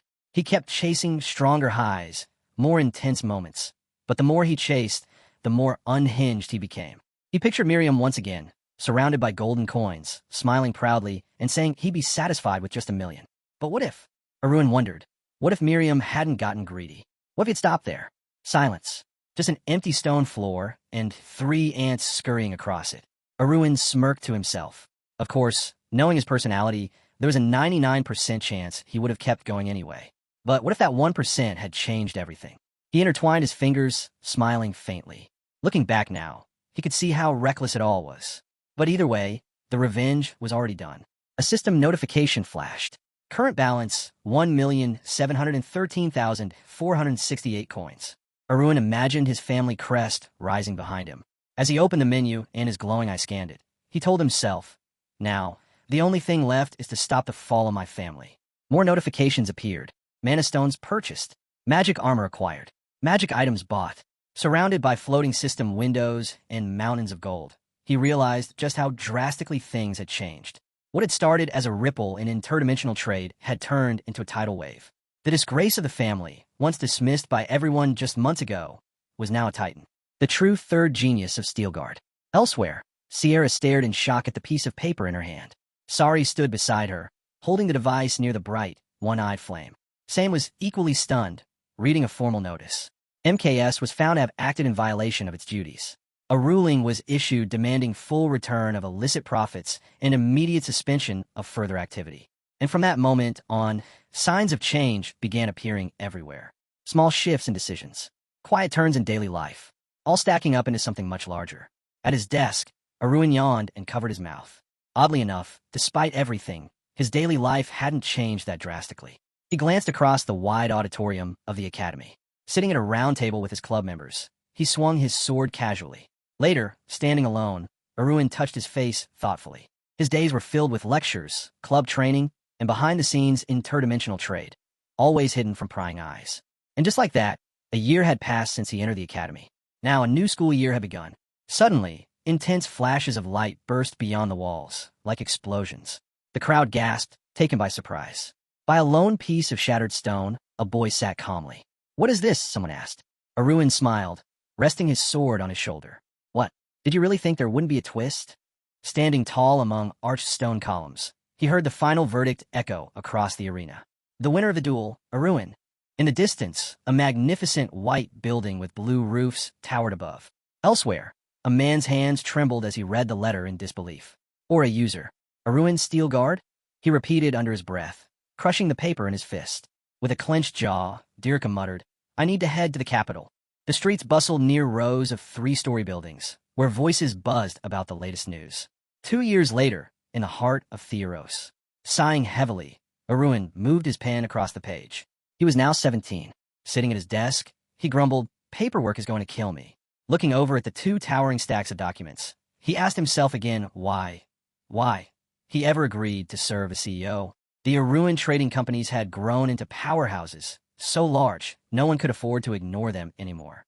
Arun imagined men in suits, sipping wine, casting sideways glances his way. From now on, all necessary supplies for their organizations would be sourced through the Pilaf Trading Company. In a quiet alley, a man with a snake tattoo on his back handed off a box to another figure. The Pilaf Merchant Association had achieved steady, consistent growth, thanks to ongoing trade with the massive criminal syndicate, Black Snake. Somewhere else, a young man sat writing diligently. In front of him lay stacks of blue, round pills, anti-fatigue capsules, widely used in the first system. Meanwhile, a woman clutched her cheeks in delight as she looked at a red, round box. It was the famous cream for beauties, the top skincare product crafted by artisans of the first system. The Aruan Merchant Association had struck gold through rare interdimensional item trade with the Zero system. Naturally, since Aruan owned both companies, he rose to the top, becoming CEO of the newly combined business empire. In a lively market square, a smiling girl picked apples from a stall. Back at headquarters, Aruan stood proudly before a towering stack of paperwork, visibly satisfied with his booming business. Then the door creaked open. An embarrassed girl entered, her face flushed as she covered her mouth. She was holding a watering can, its contents already spilling over the rim. Aruan blinked and asked, "Sylvia?" The girl let out a small yelp of surprise. Water overflowed from the flower pot and dripped onto the table. The little sprout drooped from the weight. "You're overwatering again," Aruan said with a chuckle. Sylvia panicked, quickly apologizing. She grabbed a cloth and began wiping the mess. Aruan watched, smiling. "It's fine," he said warmly. "Just didn't expect you to take even this part of the job so seriously." She continued wiping around the flower pot. That's when he casually asked, "Maybe this is work for a deputy, not a secretary?" Sylvia quickly refused, flustered. No, I just like tending to flowers." But deep down, she thought to herself, "This way, I can take care of Mr. Pilaf. No, I mean Mr. Ruin." Blushing furiously, she stood quietly beside the flower pots before suddenly excusing herself and darting out of the room. Aruan scratched his cheek, a little embarrassed. Well, her face, her reaction, her gestures, he thought. Even a fool would get the message. He posed with his fingers, eyes gleaming with mock confidence. But if she's falling for me too hard, she might just land herself in trouble. His thoughts were interrupted by a voice calling out, "CEO?" Surprised, Aruan looked up. A man burst into the room, wide-eyed and breathless. "What's going on?" Aruan asked. Marcus, pale with panic, cried out, "Something huge has happened. The guards just arrested members of Black Snake." Aruan frowned. "So, it's a criminal syndicate. Arrests happen all the time." But Marcus frantically waved his hand. "No, this time's different. This wasn't a routine sweep. It was a secret arrest." Aruan's expression sharpened. He imagined stern-faced officials moving behind the scenes. Marcus continued. "Not just low-level grunts. This time, even VES and Titan were taken into custody." A carriage rattled down a stone-paved road, drawn by two sleek horses. Inside, Aruan sat across from a man, resting his chin in thought. If the top leaders were caught, he mused, then this isn't just a random crackdown. Something serious is going on. They passed buildings and towers rising tall in Theros, the capital of Navarro and the crown jewel of the nation. Below them, the shadow of the tallest tower stretched long. Aruan's eyes narrowed. Behind the beauty, the color, and the luxury of the capital lies a web of darkness, hidden in every alley and corner. The bandits bared their teeth, glaring sharply. Aruan, watching them closely, thought to himself, criminal groups are like weeds. Even when uprooted, they grow back. That's why maintaining public order through surveillance and control is far more effective than chasing them down one by one. A man in a VES discreetly handed a bag to a nervous-looking officer. Aruan observed quietly, noting these connections run deep. People don't even realize when they've crossed the line. One moment they're on the outside, and before they know it, they're already in the same boat as the underworld. Trying to wipe out criminal organizations entirely? Impossible. Black Snake wasn't just a gang. It was a sprawling network woven tightly into every layer of society. So when raids happened, it always started with the foot soldiers at the bottom. Across from him in the carriage, Marcus spoke up. Maybe the two bosses are having some kind of internal conflict? Aruan shook his head. I doubt they go that far. He imagined the dark silhouettes of the Black Snake leaders, predators lurking in shadow, grinning with sharp, silent confidence. Still, he thought, you never really know what's going through the minds of underworld players. Even a single impulsive move can spiral into disaster. He pictured Titan and muttered, with him? Yeah, it's possible, but not VES. He's too logical. From the beginning, Aruan had accounted for that. That's exactly why he'd made them co-leaders, balance, and control. You had the right instincts, the deputy noted. Marcus, a bit uneasy, fidgeted with his fingers and sighed. I just hope nothing serious has happened. Aruan folded his arms, closing his eyes for a moment. I hope so too. But first, we need to figure out exactly what's going on. The carriage rolled through the city streets. Out the window, the sky reflected in the glass as stone buildings passed by. They stopped in front of a large building engraved with the image of a scale. Two guards stood at the entrance. We're here, Aruan said. One of the men rubbed the back of his head awkwardly. I think I know someone on the inside. Marcus nodded. I know the chief of the guard. A flicker of blue light pulsed in Arun's palm. His hair shifted to a vibrant blue. A scar marked his face. He had transformed. Now fully disguised as Pilaf, he smiled. Then it won't be hard for us to get in. Inside, VES and Titan sat silently behind bars, hands cuffed, watching as the figure stepped forward. Visa's eyes widened, stunned.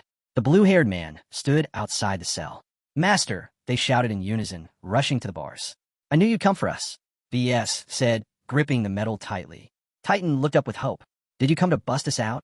But Arun's expression was serious. I'm not sure I can get you out, at least not yet. The two men froze in confusion. Just then, Ruin introduced the deputy, who was speaking with a dignified man with a large mustache, clearly someone of high rank. Marcus had just finished a talk with the chief of the guard and returned with news. It's not just the city guards involved, he said. The Night Corps is part of this too. Arun's eyes burned with fury. His tongue felt sharp like a blade, like a serpent's. What exactly did you do behind my back, he hissed. The two bosses stood frozen behind the bars, caught off guard by the intensity in his voice. Arun stared through them, thinking without a doubt. They'd crossed a line. In the beginning, working with those guys had been a huge boost for his business. The profits helped him get off the ground. But now that his company had grown stronger, those transactions barely made a dent in overall sales. Worse, continuing to deal with them could become a liability, especially if there was any underworld connection. And if the Nightly Corps got involved, that would be a disaster. It was time to slowly cut ties. When he confronted them, one man immediately snapped back, insisting they had done nothing wrong. Arun was caught off guard. VES chimed in, saying the accusation was completely baseless. It didn't add up. Titan backed him up, saying this all started because of Andrade Blue. He had asked for confirmation, and Titan said yes. At their very first meeting, Andrade had used an ice explosion scroll. Did Arun remember? He did, but he couldn't see the connection. VES explained that the scroll had been purchased from Andrade's lair. They'd wasted their money in the end, but regardless, that created a link to someone dangerous. Arun pictured a smirking figure surrounded by eerie red symbols. The image gave him pause. Arun, clearly shaken, asked what this Andrade guy had actually done. VES waved a hand, saying he didn't know much. He'd only overheard bits of it during the interrogation. But the real issue was that guy had listed their names in the order queue. Titan clenched his teeth, furious. He said it was suffocating to be accused like this. They'd done countless deals together and never had problems, so why stab him in the back now? Thun looked at them closely. The tremble in their voices, the way their breath hitched, it felt like they were telling the truth. He asked if maybe they had unknowingly done something to provoke Andrade's wrath. VES quickly denied it. He insisted their relationship with Andrade had always been neutral at worst, even friendly, which made this betrayal even more outrageous. The man nodded slowly, agreeing. Arun rubbed his chin, thinking hard. If this wasn't personal, then it boiled down to two possibilities. Either Andrade was dodging blame, or someone was targeting Blacksnake on purpose. His mind flashed to the image of a shadowy stranger. Outside, sunlight bounced off the windows and rooftops as Marcus and Arun strolled down the street. Arun, deep in thought, hoped this whole thing was just someone trying to pass the buck. But something nagged at him. That phrase, forbidden experiment. It usually referred to cruel, anti-human magical experiments. The consequences for that kind of thing weren't just serious. They were brutal. He flexed his blood-streaked fingers as they moved through the quiet street. If this situation was truly set up, if the evidence had been faked, then Blacksnake could be dragged down completely. Just then, a group of people approached. Arun froze. He recognized the man leading them. Marcus noticed. What's wrong? He asked. Arun spun around. Did you see that guy? He asked the assistant. The assistant looked confused. Who? Arun pointed. That man in front. The one walking through the archway. Remember his face. He's the commander of the prosecutor's Night Corps. Arun clenched his fists, his steps firm. He marched ahead, thinking so Zeniths, the mad dog has arrived at the city guard department. Suddenly, everything clicked. The real target wasn't just Blacksnake. It was his entire trading company. No, this was aimed at him. The children stared at him with wide, gleaming eyes, tiny fists clenched with determination. The armored man stood silent, helmet hiding his face. A nun peeked from around the corner, watching the guards surrounded by a crowd of kids. So this was the slum they'd told him about, the place where Raid was hiding. He kept his gaze forward, calm. A place like this couldn't offer any real safety. And if it wasn't the guards, but the prosecutor's Night Corps involved, that changed everything. His mind flashed with the image of Zeniths, the inspector who just wouldn't stop digging, even after the match series that had settled the fate of the clubs. Duran had built an airtight defense, but now, because of this incident, trading house employees were getting arrested. Pressure was mounting around everyone close to him. Through the doorway, Guards were dragging out people with their hands bound. Marcus and Sylvia stood just ahead, watching it unfold. The guy thought if he wanted real answers, he needed to go to the source, the one who started all this. The blonde man tore a slip of paper, revealing a circular symbol that sparked with red flashes. He activated an invisibility spell, combined with a stealth enchantment from the third magic ring. He was sure there was something hidden in that area, and the perimeter was being heavily guarded. The crowd in the square didn't even notice as Arun leapt toward the rooftop, his body nearly transparent. He moved swiftly across the tiles, thinking it had been a while since he used this combo, stealth magic and light steps to slip past defenses. What were the Night Corps hiding here? Surrounded by a reddish mist, he narrowed his eyes. He reached a building and stopped, hit by a foul, unmistakable smell. Something was seriously wrong. Pulling aside a thick curtain, the blonde stepped inside and froze. His face went pale, nose stinging. A red haze clung to the room, thick with the stench of blood. Bodies lay scattered on the floor, face down in crimson puddles. Arun clenched his jaw. He had a hunch the moment he heard the words "forbidden experiment." But this was a massacre. He stepped further in. The room was filled with corpses, grotesquely mutilated. Organs were scattered beside them like trash. These weren't just magical experiments. These were human experiments. Cruel, deliberate. He looked down at the silver bracelet on his wrist, the one Sierra had given him. He needed to talk to her about this. Outside, near the buildings, he stared at the glowing pink symbol radiating from the bracelet. Just then, Sierra descended. She sighed. "Why do you always drag a busy person away from her work?" "What do you mean, always?" Arun shot back. He asked if it was really thanks to him that the reverse aging spell had been completed. The silver-haired girl in the wide hat replied, "You could have just said you missed me, you know." She wasn't just anyone. She was the head of the 14th Magic Tower. Sierra sat, perched on her hat. Arun raised an eyebrow. "What's with the hat? It doesn't suit you at all." Sierra looked away. "No matter what I try, I can't restore my natural hair color. So I hide it." "Sorry," the little creature shouted, throwing itself into Arun's arms as he smiled. Sierra curled up in the blonde's palms, nuzzling his finger affectionately. On asked how things were going, he'd even let the little creature play with the ego controller earlier. "Yeah," Sierra chirped. "I tore it into tiny pieces." The blonde smiled, thinking to himself that ever since class intensive training ended, Sierra had started crafting mana stones on his own and even dropped by the magic tower now and then in his name. Sierra stood with arms folded, eyeing the affectionate scene. "Unbelievable. I still haven't been able to win this creature over. He keeps baring his teeth at me." The blonde simply shrugged. "Makes sense. There's a bond between us. Something special." With a sigh, Sierra changed the topic. "All right, what did you call me here for? And what is that smell?" He turned away, pointing ahead. "Follow me. There's something I want you to see with your beautiful eye." Sierra raised an eyebrow and covered her nose. "You brought me here to use the beautiful eye? Really?" Her eyes lit up, glowing with a bright pink shimmer. Moments later, her expression darkened. This is pure insanity." They stood in a room drenched in blood, the air heavy and foul. The man gestured around them. "So, what's your take?" "It's exactly as you thought," she said. "This isn't an experiment. It's a summoning ritual." His hand tightened near a blood pool. A chill ran down his spine. Sierra continued. "And not just any summoning. This was an attempt to call forth something twisted, something cruel." With Sierra perched on his shoulder, Durin furrowed his brow. "Then this is a devil-summoning ritual?" A vivid image flashed in his mind, a monstrous grin lurking in the shadows. Among all forbidden acts across the continent, summoning a devil stood at the top. More reviled than war crimes, even treason, it was the ultimate betrayal of humanity itself. And those who committed it faced the harshest punishments imaginable. Sierra pinched her nose. That term, devil, technically refers to a form of evil from another dimension. But still, why is the prosecutor's Night Corps involved? Devil summoning falls under the Magic Tower's jurisdiction. Durin looked at her sharply. "Because I think this whole case is about me. Zenith's using this incident to go after me personally." "Zenith's?" Sierra echoed. She raised her index finger as if recalling his file. "That guy may have racked up his share of enemies over the last 2 years," she said, "but he's not the type to forge evidence." Then her eyes narrowed. "Tell me honestly, have you ever tried to summon a real demon?" Durin flared up. "Why would I ever do something like that?" He paused, took a breath, and calmed down. Sierra, more relaxed now, smiled slightly and said it was all right. He wasn't surprised by her suspicion. He understood. In his mind, he pictured Zenith again, with the looming shadow of Andrade behind him. Zenith wasn't one to act without ironclad proof, which meant, somewhere out there, he must be hiding the original witness. Breaking the silence, he asked, "Can you use 7th ring magic safely now? Can you track traces of evil?"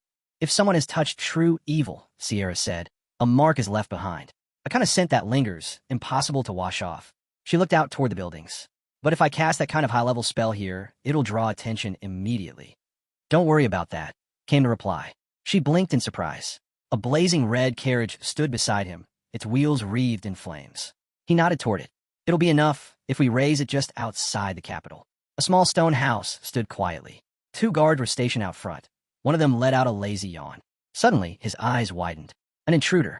They both reached for their swords, shouting in alarm. But the narrow street between the buildings was empty. One of them turned to his partner, confused. Why are you yelling? There's no one. A sharp blow cut him off mid-sentence. He collapsed. The second guard didn't last much longer. On stood behind their fallen bodies, arms outstretched. Compared to the exterior defenses, he muttered, the inside's laughably weak. Above them, a carriage floated in midair. A rope lowered from it. Clearly, these guards had no clue the real strike would come from above. From the carriage, a voice spoke. The one who performed the devil summoning ritual was inside that house. On nodded. Got it. The door creaked open. Arun stepped in. Finally, he said, we meet. A beaten man sat slumped in a chair, blindfolded and bruised. One of his swollen eyes cracked open at the sound. Who are you? He croaked. The blonde stepped forward. More important than who I am is what you've done. You're the type who brings disaster just by running your mouth. The man asked weakly, are you with Black Snake? No, Arun replied. Try again. The bow man went quiet, then slowly guessed, Steel Guard. Arun folded his arms and gave a small nod. Andrade's face twisted in disbelief. The general director of the United Trading House here? That's right, the blonde said, a faint smile on his lips. I have a lot of questions. But first, let's rough you up a bit. A lamp swayed overhead. Andrade coughed, his face contorting. Wait, just listen. I have no grudge against you. Arun raised an eyebrow. Really? Andrade looked up, panicked. The reason I blamed Black Snake, it wasn't personal. I was poisoned by that bastard. They told me if I gave false testimony, they'd hand over the antidote. I had no choice. Arun's eyes narrowed. Zenith's? A voice from behind answered, no. That was me. He turned, and there stood a man, arms crossed, eyes cold. Andrade confirmed it. Yes, it was him. That bastard. The blonde's expression hardened. He thought the Albert family had finally settled down. Out loud, he said, I didn't know you joined the prosecutor's night corps. The man leaned against the doorway, staring him down. My name is Dirika, he said. Dirika's glare didn't waver. Arun didn't speak. He just stared back. Andrade, still bound and furious, gritted his teeth. The blonde silently wondered why it was quieter inside than outside. The locking mechanism had triggered the moment he came in. That was no accident. He looked at Dirika. What are you after? Is this about the disappearance incident? I thought we already cleared that up. Why drag me into this now, falsifying evidence? Dirika's voice exploded with rage. You dare ask why? He stepped forward, eyes blazing. It's a knight's duty to avenge the death of his lord. Back then, I was right to act. Andrade squirmed in the chair, struggling with his bindings. Arun's voice cut through. You used Andrade to forge a false testimony, didn't you? Dirika growled, his voice low and angry. Yes, I did. And the one standing in front of me now, you've gone even further. The blonde smiled, broad, unapologetic. Dirika scowled. Why are you laughing? Arun shrugged. Because you just gave me exactly what I needed. Dirika stared, confused. And the guy raised his hand. A glowing blue orb floated toward the ceiling. Dirika's eyes widened. That's you really? No need to guess. Arun cut in calmly. I already recorded everything. He caught the orb back in his palm and continued. If word gets out that the testimony was fake, the poison will come up too. And when that happens, you and Andrade will be walking straight to death row, side by side. Dirika's expression darkened. He cursed under his breath, furious. He should have stayed cool, calculated, like a boa constrictor. But now, a fight was inevitable. He clenched his fists, thinking bitterly. Arun's strength was on another level. Not even his mana-measuring techniques worked on him. He remembered shaking the guy's hand once and realizing he couldn't win this one-on-one. Just then, a guard burst in through the door. What's going on? He asked, shocked. Why are the sentries outside unconscious? He was about to say more, but stopped when he heard his name called. Gayan. Arun turned, stunned. The guards outside spun around at the sound of scream. They rushed into the room, only to see Dirika kneeling beside the down guard, gripping his limp body and shouting, Wake up! You can't leave your wife and kids behind. Blood stained Gain's chest and mouth. The other guards stared in horror. What happened? Dirika looked up grimly. The intruder killed him. Arun, still holding the glowing orb, stood frozen. A bloody knife lay on the ground near his feet. He stared at Dirika, thinking this guy was insane. So obsessed with revenge, he was willing to stage a murder and blame it on him, even knowing the orb could expose the truth. And yet, he had the guts to go through with it. Arun turned to the guards. Maybe you should hear me out first. But they weren't listening. Shut up, one shouted. How dare you do this to our comrade? With blades drawn, the guards charged at the blonde. No mercy. Arun didn't move. Completely calm. Dirika stepped forward. Gain's body hit the ground behind him. He thought, with a cold edge, that this would fuel the squad's fury and rally their morale. Drawing his sword, now crackling with blue lightning, he looked over the group. A few of them were aura users, skilled enough to support an all-out assault. Confident in his advantage, Dirika surged forward. Blood hit the floor in an instant. The man froze, sword still in hand, surrounded by the fallen bodies of his fellow guards. This can't be real, he whispered. Thun stood unfazed, casually slinging his blood-stained sword over his shoulder. Dirika stared in disbelief. He's playing with us like puppets. The blonde's expression was deadly serious. Why are you so surprised, he asked. Didn't you keep claiming this is who I was? Dirika stammered. I knew you were a criminal, but even I didn't think it would go this far. He looked around, desperate. He needed something, anything to turn the tide. That's when he felt movement behind him. He turned and saw a broken chair, ropes snapped and hanging loose. Andrade was gone. Damn it, he roared. But it was too late. Andrade lunged, wild-eyed and furious. You were all too busy fighting each other to remember me, he shouted. Idiots. He struck, fast and brutal. His hand tore into the guard's chest. Blood splattered across the room. Both Dirika and Arun were stunned. Andrade sat crouched over the fallen body, fist still embedded in the man's chest, blood dripping between his fingers. His face twisted into a mad grin. I call upon the Great One, the Wanderer beyond this world. I, your humble servant, Andrade cried. Offer a great sacrifice. His voice rang through the small house. Darkness cracked open. Black lightning flared, pulsing with violet light. The bodies of the man and woman began to float, caught in a swirling purple glow. More black flashes struck, lifting several others off the ground. A wave of ominous, purple-black energy surged through the air, and from it emerged black hair. A chilling laugh echoed. A monstrous figure appeared, its skin glowing purple, eyes black and soulless, teeth sharp and gleaming. Clawed fingers clenched into a fist as the demon let out a sinister chuckle. I accept your offering, it growled, and I appreciate your sincerity. A shiver ran through the room. Dirika's eyes shot open, his entire body trembling. What is this power? Andrade stood, surrounded by a black aura tinted with a violet glow. Dirika's heart sank. No doubt about it. That's a devil. The creature turned its gaze, purple irises glowing inside jet-black eyes. A sword clattered to the floor. A scream tore through the air. Dirika writhed on the ground, his leg bent unnaturally, completely shattered. The demonic Andrade sneered. That fool? Not even worth my interest. Gain blinked, startled, as the creature casually turned to him. But you, it said, licking its lips, look like a tasty morsel for someone from such a lowly world. The blonde raised his head. What did you just call me? The purple demon moved closer, unfazed. What's strange? Wretched things deserve wretched names. The guy stayed calm, voice steady. Why is it, he asked, that every otherworldly scoundrel acts like this? His sword glowed in his hand, always thinking they can devour whatever they want. It's disgusting. The demon chuckled, eyes narrowing. Why the hostility? I actually like you. Thun didn't flinch. His eyes drifted past the monster to the corpses behind it. He spoke coldly. I saw what your little follower did. I'm not here to make friends. He dropped into a low stance, power crackling around him. You're just another parasite, hiding in a stolen body. In a flash, Arun dashed forward, sword gleaming. Let me give you a proper welcome. His blade tore through the demon's body in a rapid series of strikes, each movement leaving glowing trails through the air. Dirika watched in horror, trembling. That technique, aura blade? He thought. That's no ordinary aura. It's heroic rank. Light shimmered around the blonde's body. On the floor, broken pieces scattered, flesh, stone, or something in between. Then one piece began to twitch. Everyone froze. A dark sphere of energy formed, purple and red, pulsing alive. The demon's form reassembled, piece by piece. Arun narrowed his eyes. This is the kind of evil people don't even dare call by name. A demon from another dimension. It opened its black eyes again. Even when it's possessing a body, its true nature is spiritual. A mental entity. That's why, no matter how many times its host is destroyed, it can keep rebuilding as long as there's evil energy to feed on. The creature stood again, twisted and monstrous, shrouded in its eerie black-purple aura. It grinned wide, legs bent backward unnaturally, an abomination barely held together. The blonde raised an eyebrow. You reconstructed your whole body, but everything's facing the wrong direction.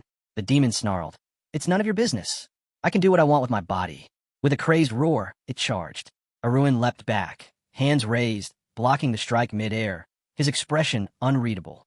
The thirst for battle burned in the demon's eyes.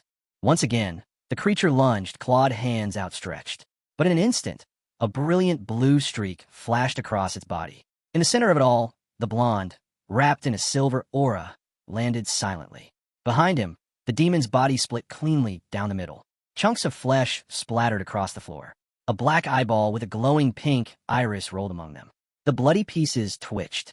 The eyeball began to shift, wriggling until it embedded itself back into the meat. The mangled mass pulsed, trying to reform. From within the pile, a scream rang out. I'll kill you. The blonde stared at it, annoyed. At this rate, he thought, it'll just keep pulling itself back together forever. His eye flickered, the flame of the system awakening. Please tell me I'm logged in. A system window popped up in front of a dark-haired man.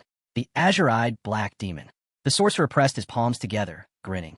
Didn't you say you weren't interested in evil spirit sorcery? Durin quickly sent a message. Something just happened. I've changed my mind. The blonde blinked, a bit thrown off. Of course. Bullseye shows up the moment something goes sideways. The message continued, looks like a high-level evil spirit has appeared in your area. Arun pictured him instantly. Icy blue eyes, 2 black dots beneath the left one, and a tattoo inked along his eyelid.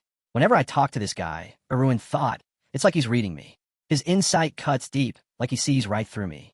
It reminded him of using the inner thoughts privilege, though it wasn't magic. Just a feeling. But his profile, which Arun had once viewed through the eye of providence, made everything clear. Name Azure, the Black Demon. Origin Dark Magic Kingdom of Tefer. Title 8th Circle Black Mage. Specialization Evil Spirit Sorcery. Status so infamous, the entire continent trembles at his name. If he were a knight, Arun mused, he'd be ranked mythical without question. His mastery of dark magic had reached the absolute peak. Now, the screen displayed Azure again, fingers steepled, his nails painted red. He gave Arun a sly look. You didn't respond. So I was right, wasn't I? In theory, Azure continued, this should be a paid consultation, but since we've known each other for a few days, I'll give you this one for free. The blonde let out a dry chuckle. He's a lot kinder than he looks. Then Azure asked, want me to teach you how to perform exorcisms? Arun hesitated. A grotesque pile of flesh flashed through his mind, the demon's eyeball embedded in it, unblinking. I didn't think it was that strong, he admitted, but it keeps reviving. Is it because it's from another world? Azure placed his hands on the desk, leaning in with curiosity. Sounds like possession, he said. A demon like that uses its host body as a shell. It'll keep regenerating until it drains all the soul power that summoned it here. The blonde sighed, his eye twitching with irritation, especially when Azure casually added, so just kill it until it dies. Even a total idiot could have figured that out, he thought. He looked up again at the grotesque heap of meat. Now it had 2 eyeballs, both in the wrong places. Arun could tell the demon's regeneration had clearly slowed compared to before. But letting it die easily, that wasn't an option. Not after everything. He glanced at the blood-soaked floor, the lifeless bodies strewn around. This wasn't just about one creature. It was about the twisted pleasure of a mental being from another world and the greed of a black magician. Dozens of innocent lives had been lost for that. He clenched his jaw, fury rising. Then he looked up. Tell me, is there a way to turn that thing into a slave? The azure-eyed black demon raised an eyebrow. Are you saying you're willing to dabble in necromancy now? Yeah, Arun replied without hesitation. If something that dangerous can be controlled, then it's worth turning into a weapon. Laurel raised a palm, red nails gleaming, gold rings glinting under the system light. Exactly what I've been telling you from start. Why does everyone assume black magic equals evil? He sighed, then smirked. Since you're a loyal customer, and I like your line of thinking, I'll cut you a deal. A system window popped open. A glowing icon appeared, Book of Acquired Knowledge, with the ability to command evil spirits. Beside it, a second icon, soul-absorbing mirror, currently empty. Arun tapped the button. Trade complete. You're short 2,000 coins now, Laurel muttered. Then he added, if you're calm enough to make deals mid-battle, then this isn't a top-tier spirit. Just stall it while you absorb the knowledge. Arun nodded, eyes focused on the message. Absorbing knowledge. You can now command evil spirits. Good, he thought. Thanks to my max rank privilege, Sponge, I can memorize it all instantly. Across the room, the mangled body began to reform. Looks like he's almost done regenerating, Arun said calmly. The demon pointed at him, seething. You dare mock me? If I descended with my full power, you wouldn't last a second. The blonde raised a brow. Then do it. Show me. Standing on bloodstained ground, the demon scratched his head awkwardly. Well, it'll take time. I'm still reuniting with my true body. I can wait, Aruin said, expression unreadable. The demon paused, genuinely confused. Are you serious? I mean, you talk a big game, Aruin added. Now I'm curious. Let's see what your real body looks like. The demon hesitated. He could feel it. His current vessel was running out of juice. But his pride wouldn't let him retreat now. Fine, he thought, lifting his hand. Let's do this. He began the transformation. Flesh tore apart. Purple flames burst into the air. The hose head jerked back, mouth wide, violet energy pouring out like a storm. Muscles swelled. Veins bulged. Two massive red horns pierced through his forehead. The creature had changed. Now a towering, horned demon with pointed ears and glowing crimson eyes. You'll regret this, it roared, voice shaking the walls. You shouldn't have let me unleash my true form. But behind him, unseen, stood the blonde. Sword raised, silver aura flaring. He swung. Blue lightning erupted, soul-obliterating heavenly sword, the third technique. Glowing lines of energy exploded across the demon's body, tearing it apart mid-transformation. Roaring, the bloody demon opened his mouth full of fangs. Coward, he screamed. Attacking during a transformation wasn't part of the deal. Reaching beneath his black cloak, he grabbed hold of something. A silver bracelet inset with a purple gem. Aruin scoffed. Cowardice? That's rich, coming from a parasite who survives by stealing other people's bodies. He raised his hand, pulling a mirror from beneath his cloak. With a sharp motion, he flashed it toward the demon. A violent pulse surged through the air. The demon's form began to unravel. No, no, it shrieked, struggling as it was sucked into the mirror, its body tearing apart. Gayan watched with a grin while the last wisps of violet energy spiraled into the mirror surface. Silence followed. The blonde stood there, steady. So that's how it works, he thought. By forcing him to fully reveal his form through training and necromancy, I left him wide open for the capture. Mental entities from other dimensions, like this one, take the form of condensed violet energy. For them to manifest, they must channel their full soul force into this world, just like that demon with horns and burning red eyes had done. Once manifested, they could be completely absorbed. Inside the mirror, the demon pounded its fist against the glass, furious. This is nonsense. How could some low-world wretch use necromancy against me? Aruin stared at the imprisoned monster and gave a wicked smile. That's what happens when arrogance goes unchecked. Bam, bam. The demon kept slamming the mirror surface. You think this is over? I'll rip the skin off your body. I'll display your corpse for your friends, your family, even your lover. Aruin ignored the threats. Whistling, he turned away. Is it just me? Or do I hear barking? A metallic hiss echoed as a space opened before him. A storage zone behind a steel sliding door. Inside was a level 8 inventory unit shelves stacked to the ceiling, a brick wall at the end with a wide window, a heated and cooled area, and a compact logistics dock for loading. He placed a mirror carefully on a wooden shelf. Perfect spot for you, he muttered. His eye flared with silver light. A system window appeared in front of him. On screen, a tiny icon of the mirror with the demon trapped inside. The text read, if you're a necromancer, this item belongs in your arsenal. Experienced necromancers can bind spirits within their mental space, but this space is limited. This mirror provides additional storage, but its true value lies in control and manifestation. A must-have for any beginner necromancer. Aruin scratched his chin. Andalusia shards? He muttered, reading on. Are those, like evil desires or something?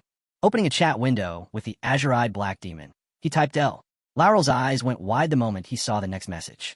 What's the 17th fragment of Andalusia? Wait, are you saying it actually said that? He replied instantly. Aruin raised a hand toward the screen. Why are you asking? Isn't Andalusia important in the other world? He typed again the soul power doesn't even exceed 14 units. He recalled the ominous black-purple mass of energy that had been the demon's true form. Laurel responded. The fragments aren't anything that legendary, but before Andalusia shattered, yeah, he was a pretty big deal. Then came another message. Laurel blushing in his profile image. Hey, how about selling me those fragments? Name your price. I'll pay anything. But before Aruin could answer, a new system message popped up. You have left the conversation. Elsewhere, Laurel sat still in his chair, hand to his chest, staring blankly at the screen. Shocked, speechless. Then, a voice broke through the silence. What are you doing? Aruin turned. Sierra landed in front of him. Silver hair, pink eyes, dark cloak, and hat flowing behind her. A man's body lay on the ground nearby. Caught off guard, he asked, Wait, did you see? But Sierra looked confused. See what? He calmed down, thinking, must be the inventory's hidden function. She couldn't sense the necromancy at all. Not far away, armor and fallen knights were scattered through the forest clearing. He looked at her. So, how'd everything go? Are the knights safe? Sierra nodded. While you were fighting, Sierra crossed her arms, hands on her hips, clearly annoyed. Why'd you have to fight in here? She huffed. I've had to fly up and down non-stop just to clean up after you. Arun responded flatly. Even if we were on the outskirts, someone could have spotted you. He raised his hand, his expression turning serious. And besides, he added, even if that thing wasn't top tier, it was still dangerous enough that most people couldn't handle it. Better to send you away than have to silence any witnesses later. Sierra rested her chin on her hand, nodding. All right, that actually makes sense. Her mind flashed back to the sight of Arun standing alone, his aura glowing, sword drawn. Even though she only caught a glimpse, it was undeniable. That power, that aura, it was heroic rank. He's still so young, she thought. But even now, he's reached that level. For a moment, she imagined the faces of powerful old men. Forces that even Arun couldn't take on yet. She clenched her fists. I need to protect him, no matter what. Her thoughts were interrupted as Arun asked, what happened to Dirika? She looked up. He's dead. Arun's eyes widened. He died? From his legs being broken? He recalled the way Dirika's limbs had twisted in the wrong direction. That shouldn't be possible. Even with corruption, he wouldn't just die from that. Then Arun froze, his breath caught. Something clicked in his mind. Sierra crossed her arms and looked away. He's the one who tried to trap you, she said coldly. Throwing his arms out, Arun barked. Are you out of your mind? You killed a member of the prosecutor's night corps. He knew you had heroic level power, she snapped back. You know there was no way we could let him live after that. Arun stared down at his hands in silence. She was right, and he knew it. Even if I did overreact, I knew how this would end. There was no guarantee Dirika could be controlled. In that case, eliminating him was the only option. His mind drifted to the man, short brown hair, a beard, red and blue uniform. If things had been different, if we didn't hate each other, Dirika would have still been alive. He would have stayed a proud vice-captain of the Albert Knight Order. Is this what people mean when they say revenge only breeds more revenge? He exhaled slowly. The weight sat heavy on his chest. Sierra looked at him, surprised, as he spoke softly. You were right. There was no other way. She blinked, confused. You're usually full of sarcastic jabs. What's gotten into you? But then her face turned serious. Look, I don't know everything that's going on, she said, but you don't need to worry about the fallout. The magic tower is getting involved in this now, and I'm the head of the tower. She nudged the demon's lifeless body with her foot. As far as anyone's concerned, this entire mess is the fault of some otherworldly evil. That's where all the blame goes. Arun paused, staring down at the body. Even after seeing it with my own eyes, he muttered, it's still hard to believe someone actually summoned a demon. Sierra glanced at him, then smiled mischievously. Well, looks like you're getting a new nickname now. Blushing slightly, she looked away. It's a bit silly, but elsewhere, at the top of the Prosecutor Night Corps headquarters, a white flag trimmed in red fluttered in the breeze. At its center, a black crest showed two swords crossed over a shield. Arun walked past a line of men in dark suits. He wore a white shirt, hands tucked casually into the pockets of his black pants. He didn't look back once. The men around him glanced at each other, whispering. Not only was he, scene ends. He's the youngest in the unit, and somehow also a demon slayer. One guy scoffed, asking if collecting titles was his hobby. On top of that, he's from a prestigious family and already runs a merchant association. Is there anything this guy can't do? Someone muttered. The dark-haired man wasn't impressed. Even if he's loaded with talent, the title still goes to the eldest son. Not necessarily, the other replied coolly. You never know how things will turn out. Hearing the chatter behind him, the blonde turned and smirked. So now, he had the Demon Slayer title too. Standing outside the White Captain's office, he let out a sigh. Lately, he found himself envying people like them. Inside, a man with brown hair stood frozen over an open box. His office was simple, wooden drawers, framed documents, a round carpet, and a desk. Zeniths had been packing when Arun walked in. Why are you here? He asked, confused. Arun didn't waste a second. I came a moment I heard. Are you really resigning? Zenith looked down at the box and nodded. I still can't believe it came to this. Watching him silently pack, Arun frowned. Despite everything, he actually felt sorry.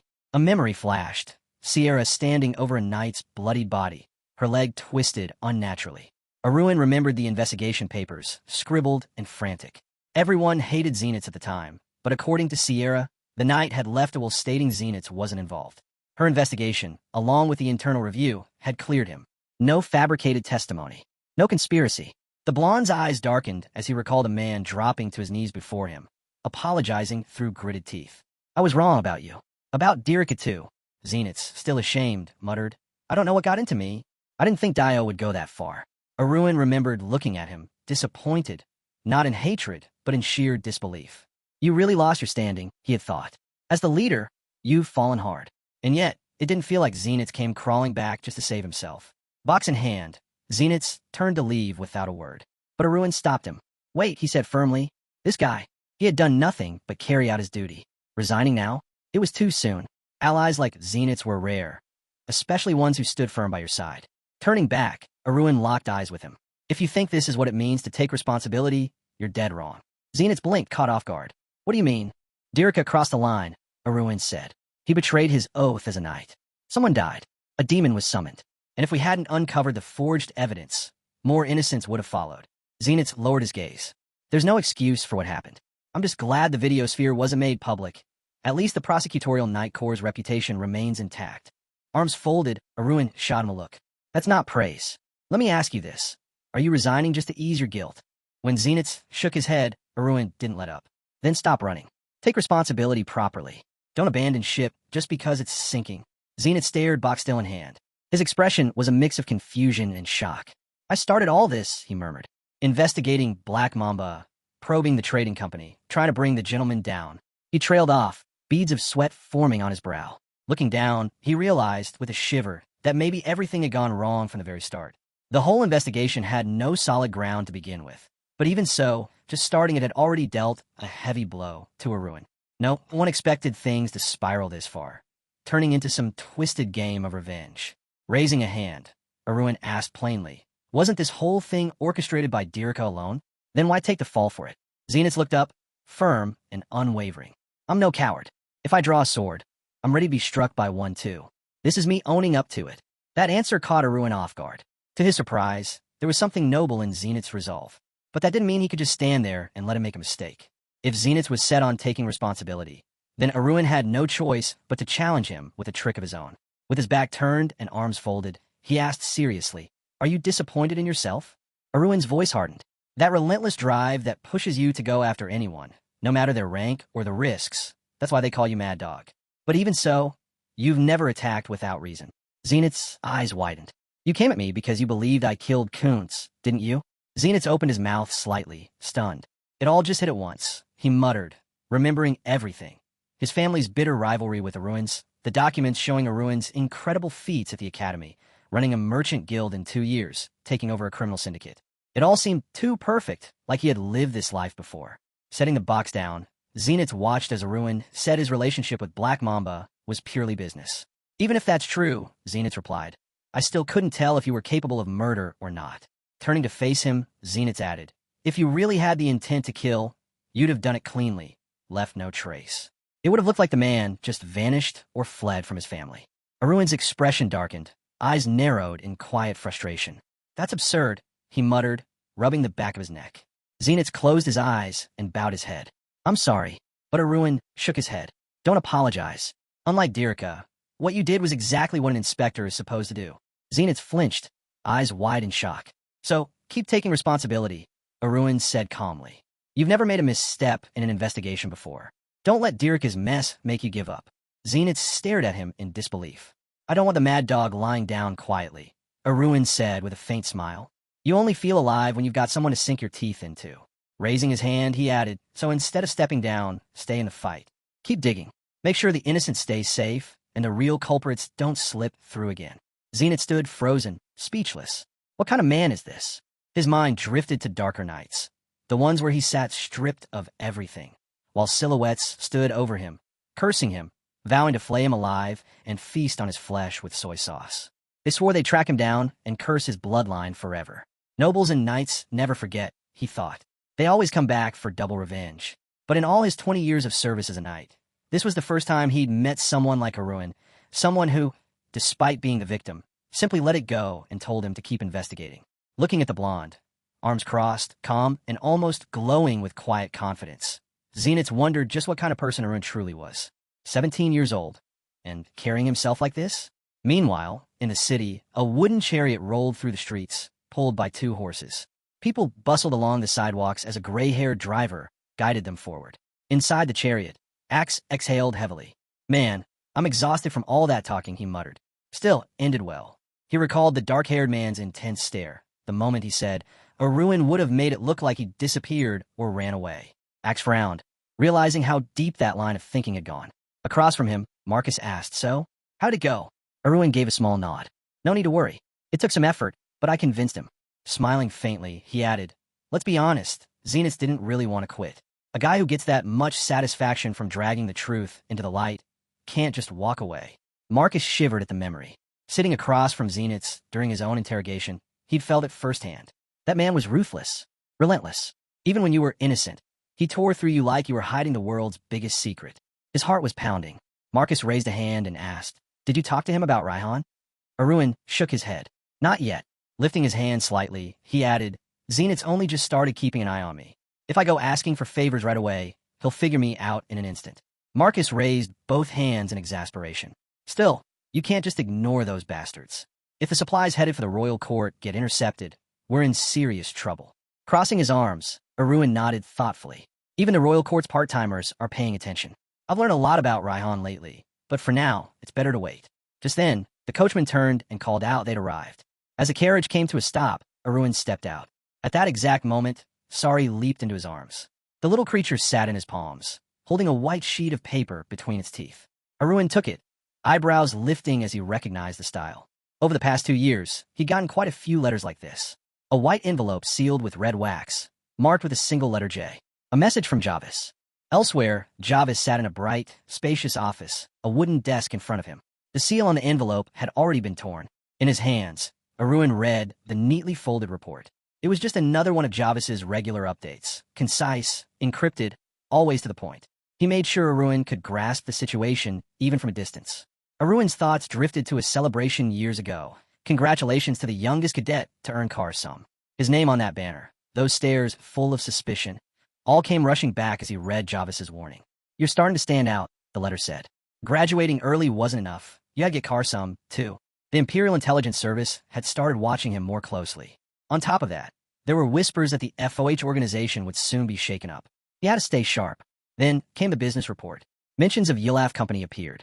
Boxes of stones flashed through his memory as he read about stable sales. Following his master's advice, Jarvis had started taking subcontract work from Damien Trading Company. Arun smirked, imagining his sister's annoyed face. Thanks to Mrs. Darren's stubborn persistence, profits were looking steady for the coming months. He muttered, I gave Jarvis these orders 100 years ago, but even half-hearted, he still followed through. He decided to go easy on him, just this once. His eyes returned to the paper, scanning the next encrypted section. No notable changes in the VIP's personal environment. VIP, the code name for his father, Lehite. An image of a man on horseback appeared in his mind. According to the letter, his father had recently left for Trentham, alone. No escorts, no clear reason. Because of that, Jarvis couldn't track what the trip was for. Arun's brows furrowed. Trentham? Why Trentham, not Lehite? There had to be something there. He turned the page and froze. Eyes wide, he read the next line. His father had gone to attend a banquet. A specific one. The steel guard crest flashed in his mind, a shield with a gray cross, and in the center, an eagle with wings outstretched. Guardians of the North. Despite their power, the Steel Guard family had never meddled in politics. Over time, they become the symbol of unwavering loyalty. Even though they had enough strength to seize the throne, they never did. That tradition began when Levadon, after receiving the commander's shield from the previous king, stepped away from the political arena and returned to the family's castle. It became a way of life for the Steel Guard bloodline. And now, his father was on his way there.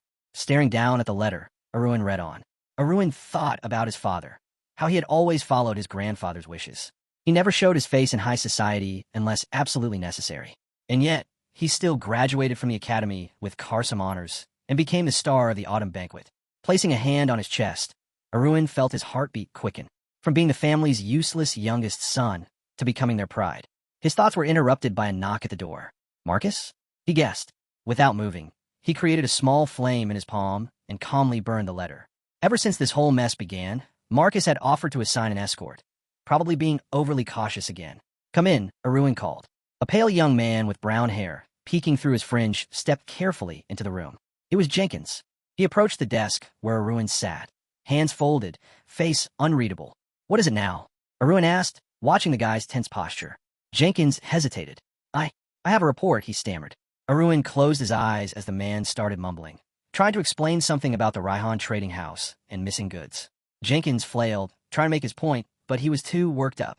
Arun decided to settle him down first. He placed a firm hand on Jenkins' shoulder. A soft silver aura radiated from his palm, spreading into the man's body, tying manifestation divine art. Jenkins blinked, startled by the energy flowing through him. When Arun opened his eyes, the silver glow faded. Feel better now? Jenkins nodded, calmer. A little, but I think it's better if you see it for yourself. They arrived at the warehouse, where a small crowd had gathered around piles of wooden crates and bags left open in the sun.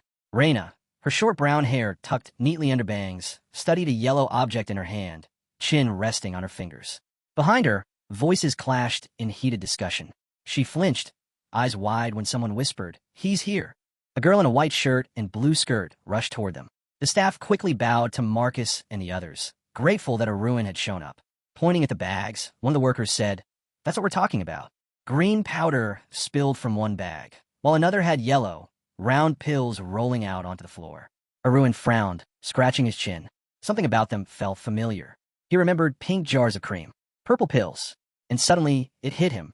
These look a lot like our blue pills and beauty cream. A man in a red suit behind him raised his hands, visibly annoyed. Right? I have no words. These are green pills and some cheap knockoff cream. Turning to Jenkins, Arun asked, "Where did all this come from?"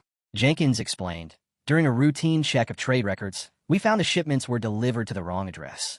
He introduced the workers who had been caught selling the items. "It looks like the Raihan Trading Company is passing these off as their new products," Jenkins continued. "But they only sell in small amounts, probably to avoid detection."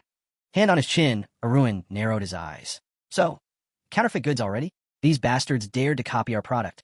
From behind, someone said, "The situation isn't ideal, but maybe we shouldn't be too worried." Jenkins examined one of the green pills in his hand. "It's not that this pill doesn't do anything. It helps when you're tired. But if our blue pill is like high-altitude whole leaf tea, then this is just cheap, crushed leftovers." Raina raised her finger, still slick with cream. "Same with the moisturizer. Sure, it softens the skin, but it's nowhere near as effective as our formula." The brunette smirked.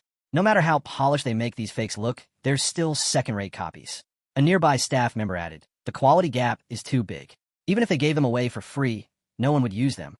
Someone muttered, "Has Raihan completely lost its edge in business?" Despite their laughter, Arun remained still. Then he spoke, voice cold and serious. "What's so funny?" Everyone froze. "Even if it's just a cheap copy," he said, "this isn't something to laugh about." He turned to Jenkins. "How much do our blue pills sell for?" Jenkins straightened up. 2 gold and 50 silver coins per unit. "And the green ones?" "About 80 silver." Arun's gaze sharpened. "So if our product costs over 3 times more." Jenkins suddenly went pale. "Wait, this is just like—" "Yes," Arun cut in. "Just like when we tanked the potion industry." Jenkins remembered. Glass bottles filled with blue liquid. The potions Raihan Trading once specialized in. Expensive, compact, easy to transport, but ultimately flawed. They couldn't heal external injuries. And compared to the blue pill, they lost on every front: price, effectiveness, practicality. A man in a red VES turned to the director. "So what you're saying is, if fake blue pills hit the market, then they might actually push us out of the market," someone muttered. Arun didn't hesitate.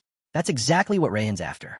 Even if they can't shut us down completely, they're trying to create a reality where that becomes possible." The workers looked at him, confused. "Our blue pills and beauty creams are already the hottest trend among the capital's aristocrats," he said, lifting a hand. "And trends usually trickle down, from nobles to commoners." He pointed out the obvious. "Let's say I'm a middle-class man in the capital. Everyone's talking about the blue pill, but at 2 gold and 50 silver, that hurts the wallet. But these green pills," he said, tapping a bag, "only 80 silver. I could buy them without blinking. My wife and daughters? They'd go for the cheaper beauty cream." Standing before the quiet crowd, Arun continued, "We're not a merchant house just for nobles. Our clients are everyone in Navarro. All of them." His fists clenched. "And yet, they think it's fine to rip off our products and profit from our hard work." His gaze swept over the workers. "Tell me, does Raihan see us as a threat?" Marcus replied without hesitation. "Definitely. If this had dragged on any longer, they would have taken over even more supply lines." The bearded man nearby looked stunned as Arun continued. "Then the next step is obvious. We meet them face to face." As he turned to leave, he added calmly, "We're moving out now." Walking away, Arun thought to himself, there was another reason he'd started paying attention to the Raihan Trading Company lately. High above, a chariot glided through the sky, wrapped in purple magical energy. Sierra sat with eyes closed, arms extended, carefully holding a glowing purple seal in front of her. Across from her, Arun sat with his arms folded. If you scan the capital, can you find Andrade? Sierra nodded. Yes, but the range is massive. It won't be easy. Suddenly, her eyes snapped open, pink irises shining in shock. Arun leaned forward. What is it? She stared at him surprised. I found him. Thun gave a crooked grin. So, they really stayed behind. Try to use me, huh? Guess it didn't work out. An hour later, a two-horse carriage moved across the land under the glowing sky. The sun was setting, painting the hills in pink and gold. Inside the carriage, Arun and Meryl sat across from each other in silence. His arms were folded, Sari curled comfortably on his shoulders.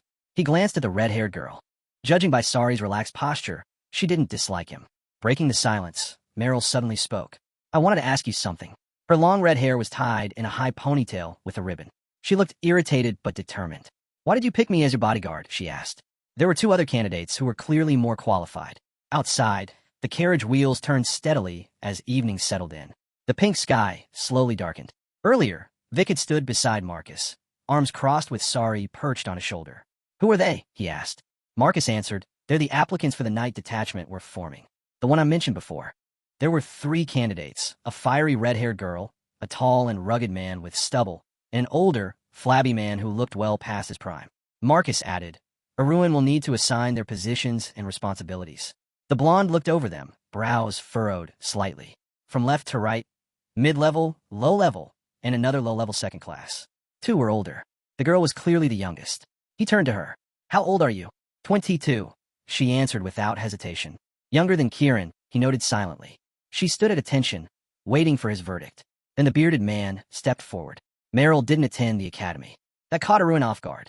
What? He said, surprised. The red-haired woman stood calmly, not a flicker of emotion on her face. Meanwhile, RMC's voice chimed in from the side, thinking aloud. He pointed directly at the candidates. Then it's decided. One of them takes commander, the other vice commander of the nightly detachment under the trading house. His assistant looked stunned. Wait, then, who's handling the escort? Arun raised an eyebrow. Isn't there still one more person? The question hit the redhead like a bolt. She stared at him wide-eyed, caught completely off guard. As Arun stepped into the carriage, he gave a soft smile. Marcus quickly moved up beside him, lowering his voice. But in terms of skill, Sir T-Char-YL and Sir Alfonso would be the better choice. Arun didn't hesitate. That's fine. I only agreed to have an escort because you kept pushing for it anyway. There were still murmurs, staff quietly urging him to at least explain why he'd chosen her. Leaning back against the wall of the carriage, Arun closed his eyes. That is the reason. She stood there, serious as ever. That's not a reason. You're just setting the mood. He cracked a sarcastic smile. She's got a sharp tongue. I like that. Still, he knew full well. He wouldn't have made the decision without cause. A golden crest shimmered in his mind, the Tariff family emblem. If a girl from a noble bloodline was applying to be a knight for a trading company, then it meant only one thing: fallen nobility. Arms crossed, head tilted slightly, he asked her, You're the eldest daughter, aren't you? She kept her serious expression and nodded. Then you're carrying a lot, he added. She glanced down, silent. Both of them lowered their gaze. Arun could feel it, that quiet, invisible weight pressing down. That urgency hiding beneath stillness. The kind of pressure that steals the air from your lungs. He understood it. He'd felt it himself. But that wasn't why he chose her. Not because they were kindred spirits. The carriage rattled along the dirt road. As it slowed, Arun turned to his companion. Sari perched on his shoulder. They'd arrived. He looked at the little creature. Sari, stay in the carriage. Sari tilted her head, clearly confused. He gently stroked her head. Your presence softens the atmosphere. But this isn't a peace talk. She gave a small whimper, then nodded. Turning to Meryl, he asked, You ready? She took her sword in hand and nodded firmly. They stepped out. Before them stood a towering castle, its golden windows gleaming in the setting sun. Arun stared up at it. Majestic. As they slowly walked forward, he thought to himself, well, no surprise. This is Theros, the capital of trade. And Rayhan's been skimming the profits off this city for decades. They passed through the grand entrance. He knew they'd been spotted already. Sure enough, someone came forward. Welcome, the greeter said. Here for a visit? Yes, they replied. And you are? The man asked, extending both arms. He had green hair and a polite but cautious air about him. I'm Zimmer. I handle welcoming guests. So, do you have an appointment? Or is this a friendly drop-in? No, Arun said flatly. It's neither. Zimmer blinked, surprised. Then what? Tell the head of the Raihan Trading Company to get out here. Now. Zimmer froze. Just the tone of the request alone made him break into a sweat. Then Aruin's expression turned sharp, eyes like knives. Zimmer didn't wait another second. Please hold on. He turned and sprinted off, shouting as he ran. His mind was reeling. That blonde guy. I've seen him before. He burst through the hallway, yelling for the company head. Behind the office door, voices began to stir. Is that Steelguard? The question hung in the air as a nervous staffer bowed low before his boss. There's no doubt, he said shakily. It's him. The man seated in the luxurious chair leaned forward slightly. So, the demon slayer himself decided to show up. With a shadowed gaze, he added coldly, let him in. In the center of the room stood a light green base displayed atop a pedestal, drawing quiet admiration from those nearby. One noble stroked his chin, puzzled by the artifact's origin. Behind him sat the head of the company, reclining with his head resting on his fist. Arun stepped forward and glanced at the item. You could sell that one piece and build an entire building, he remarked. But the head of the trading company didn't smile. You're not here to admire my collection, he said flatly. So why are you here? A bald man, maybe in his 30s, scowled from across the room. You didn't even bother to greet me. Arun turned slightly, meeting his gaze over his shoulder. Didn't think it counted as rude. Just took a moment to process the stench. He casually tossed a bag onto the table. I could have forced you to crawl barefoot and beg for forgiveness. Instead, I came here in person. That's more mercy than you deserve. The owner raised an eyebrow, caught off guard. From the back, workers began bringing in boxes filled with green pills and other goods. Oh, those, he said lightly. Our latest product line. Not bad, right? Effective and affordable. But Aruin's face hardened. Are you seriously going to act like you don't know why I'm here? The man feigned innocence. You want to place an order or something? That pushed Aruin's patience. Don't play dumb. You know exactly why I'm here. The man shrugged with a smug grin. Even if I gave these away to other trading companies for free, I wouldn't give a single crate to yours. Arun narrowed his eyes. So you do know how to dodge questions. The man leaned in. Or maybe you just gone soft in the head. And by the way, your tone's been really starting to irritate me. He smirked. Show some respect to your senior in the trade. The three of them faced off across the room. Arun replied coolly. A man who doesn't follow even basic moral standards doesn't deserve to be called senior. He added, seems like greed's all that drives you. The man only laughed. Exactly. Greed is why I eat so well and live even better. Arun stood tall, brow furrowed. Then I guess you've never heard. Greed unchecked leads straight to ruin. He thought to himself, if he'd just shown an ounce of restraint, maybe I wouldn't have noticed. But the green pills and cream? That was a direct challenge. His voice sharpened. You cross the line. You copy my products. That's war. The bald man chuckled, unfazed, and lifted a hand. I was going to tell you something, too. He leaned back, grinning. Word's been spreading in trading circles. A new predator's appeared, goes by the name Arun Steelguard. Supposedly, he's here to shatter the old foundations and steal all of TSK's money. Arun's gaze narrowed. A phrase from a document flashed in his memory. Zimmer continued gleefully. They say that every few years, someone new stirs things up. But it's all noise. Eventually, it dies down. He steepled his fingers and rested his chin on them. You've got noble blood, sure, but it's gone to your head. You're arrogant, impulsive, and way too emotional. He allowed a mocking sigh. You came all this way, and now you're stuck. What are you going to do? Meryl stood silently beside Arun, a deep frown on her face. The head kept going. You're all about appearances. Brought a pretty bodyguard to look good, didn't you? But if this is the kind of man running a trading company, it'll all collapse in a couple of years. Without warning, the hero grabbed the vase by the neck. Still calm, he kept speaking. Maybe you should just hand over all company operations to Sulphur Marcus and enjoy your unearned fortune in peace. Then he hurled the vase straight at the bald man with blinding speed. The man barely reacted in time. His head snapped to the side just before impact, the vase whizzing past his face. But the hero wasn't finished. His fist clenched tightly as the vase flew onward, now glowing with energy. The older man caught it midair, his hands trembling. A pulse of purple aura flared around him.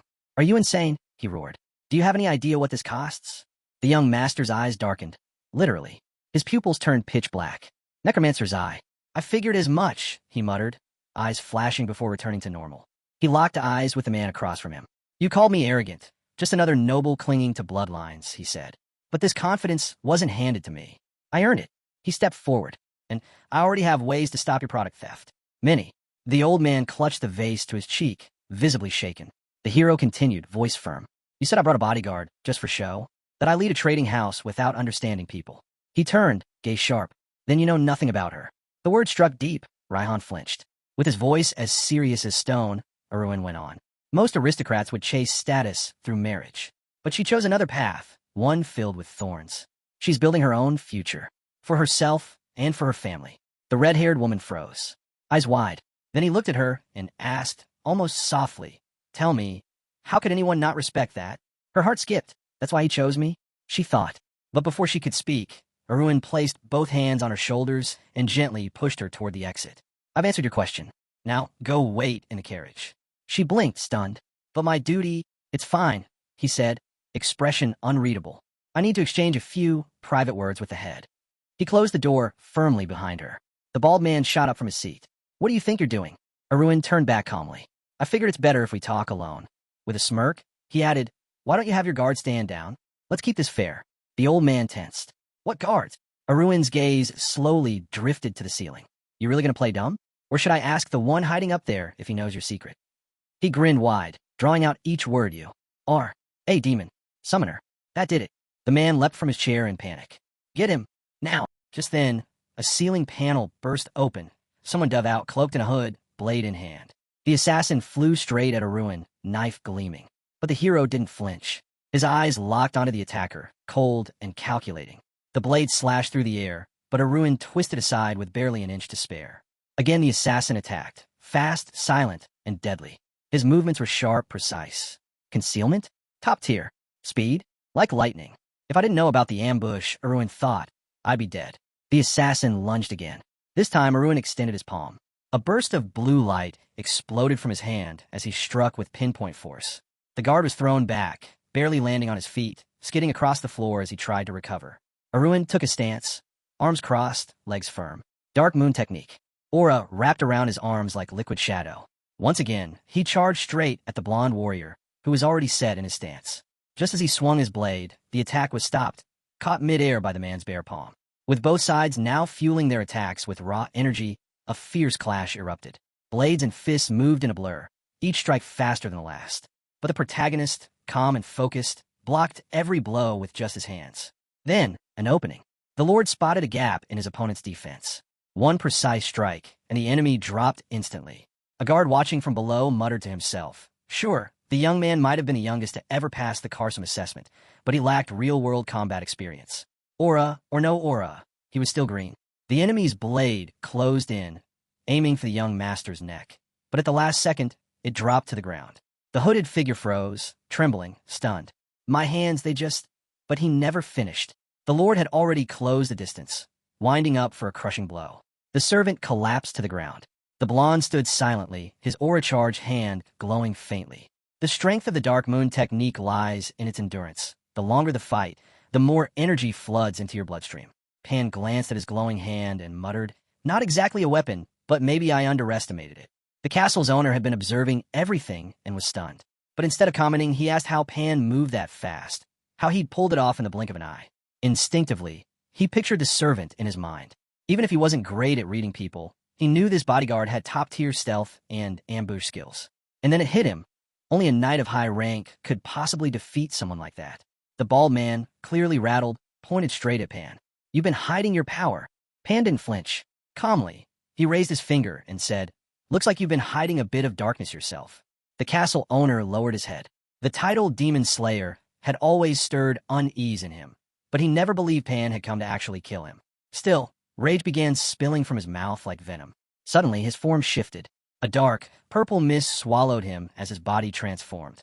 Horns sprouted, his skin turned a deep violet, his eyes black as night. A full-fledged demon stood in his place. It's impossible, the demon hissed. Even magic didn't detect me. How did you know? He lunged forward, but Pan was ready. With just 2 aura-charged fingers, he hit him square in the throat using the Dark Moon's blocking technique. Durin stood tall over him, still holding his glowing fingers in place. You rely too much on brute strength, he said. Maybe try learning some real techniques. The demon dropped to his knees. Blood poured from his mouth. He looked up and spat. You think you're safe now?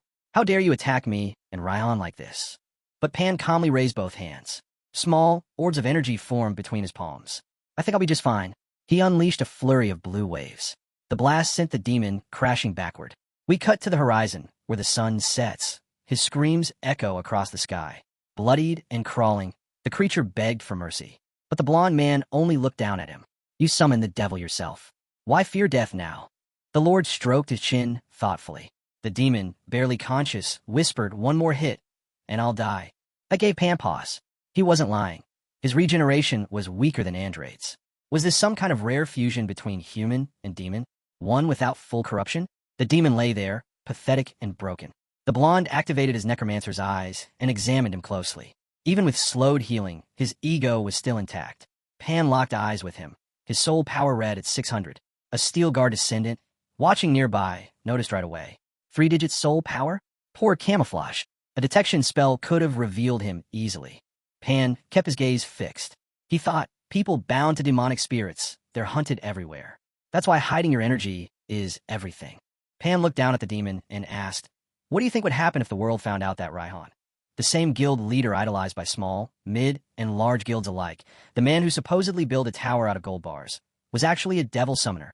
Then he added with a smirk, "Or maybe, if he bribed the entire bureaucracy, the truth would never see the light of day." Still sprawled on the floor, the demon groaned. "You think you're any different?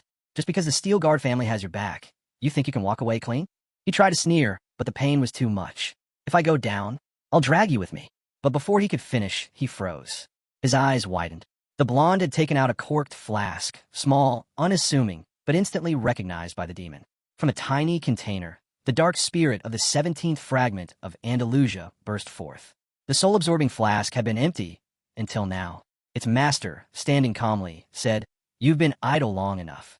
Time to put in some work." The spirit inside, radiating a soul power of 14, fixated hungrily on the demon, whose soul power still read at 600. Pan looked at the spirit and nodded. "You see that bastard? Handle him for me." The spirit licked its lips, eyes gleaming. Looks delicious." The demon's voice turned desperate. "Wait, just wait." And in that moment, Pan recalled the warlock with the icy blue eyes, L'Oreal. It was just like she predicted after the Andrade incident run had forged a contract with the dark-haired one, the very spirit hunter obsessed with collecting all the Andalusia fragments. If Mick ever decided to put one of those fragments on the market, Tun would be the first to show up, with rare tips and powerful items in hand, all for the trade. Pan's eyes glinted in the shadows, violet and sharp. He remembered the warlock's most crucial warning: when a spirit senses someone with greater spiritual power, they submit like beaten dogs. And if one's unlucky enough to be caught by a high-level necromancer, they're leashed for life. And right now, that demon on the ground, he wasn't a demon anymore, just a dog waiting to be collared. The spirit in the bottle began draining his soul power. Slowly. First 600, then down to 350, then 300, 250, 200. Raihan gritted his teeth, trembling. Then, through clenched jaws, he roared out, "Master!" Pan raised an eyebrow, visibly surprised. "What did you just call me?" The horned creature looked up, defiant but defeated. "You own my soul, my body. That makes you my master, whether you like it or not. I belong to you now." Pan stared at him in silence. The demon, "No." The servant pleaded again, "Please stop." The blonde scoffed. "Funny how fast your loyalty flipped." Then he turned to the spirit. "If you don't want to end up sealed back in that tight little mirror again, you'd better stop and get back in the bottle." The spirit scowled, disappointed. "I was just starting to enjoy myself." But after a pause, it sighed and slowly retreated back into the flask. Its soul power had risen to 170. Pan did the math in his head.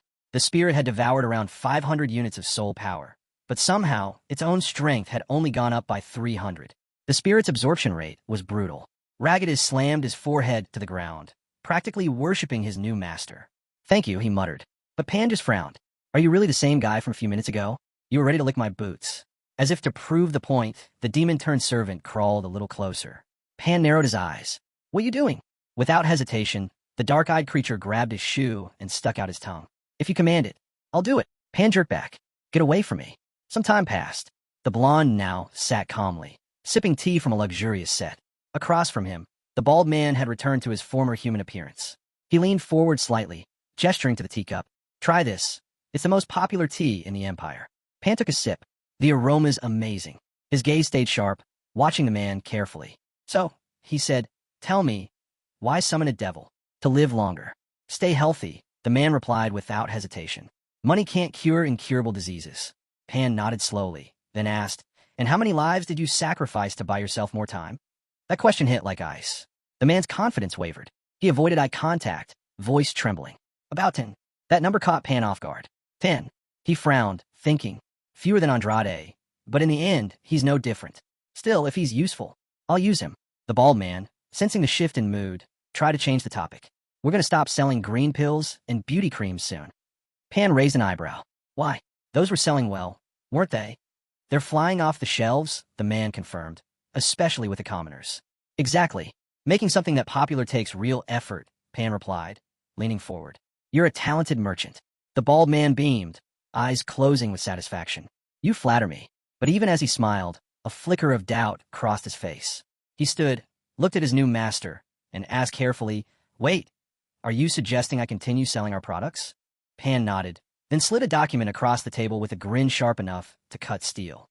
It was a loyalty agreement, straight from the Aruan and Raihan trading houses. You admitted to copying our products and making money off them. So now, you'll need to pay up. The bald man froze, panicked, scratching his cheek nervously. What kind of amount are we talking about? About 20%, Pan replied coolly. The man blinked. You mean 20% of the profit?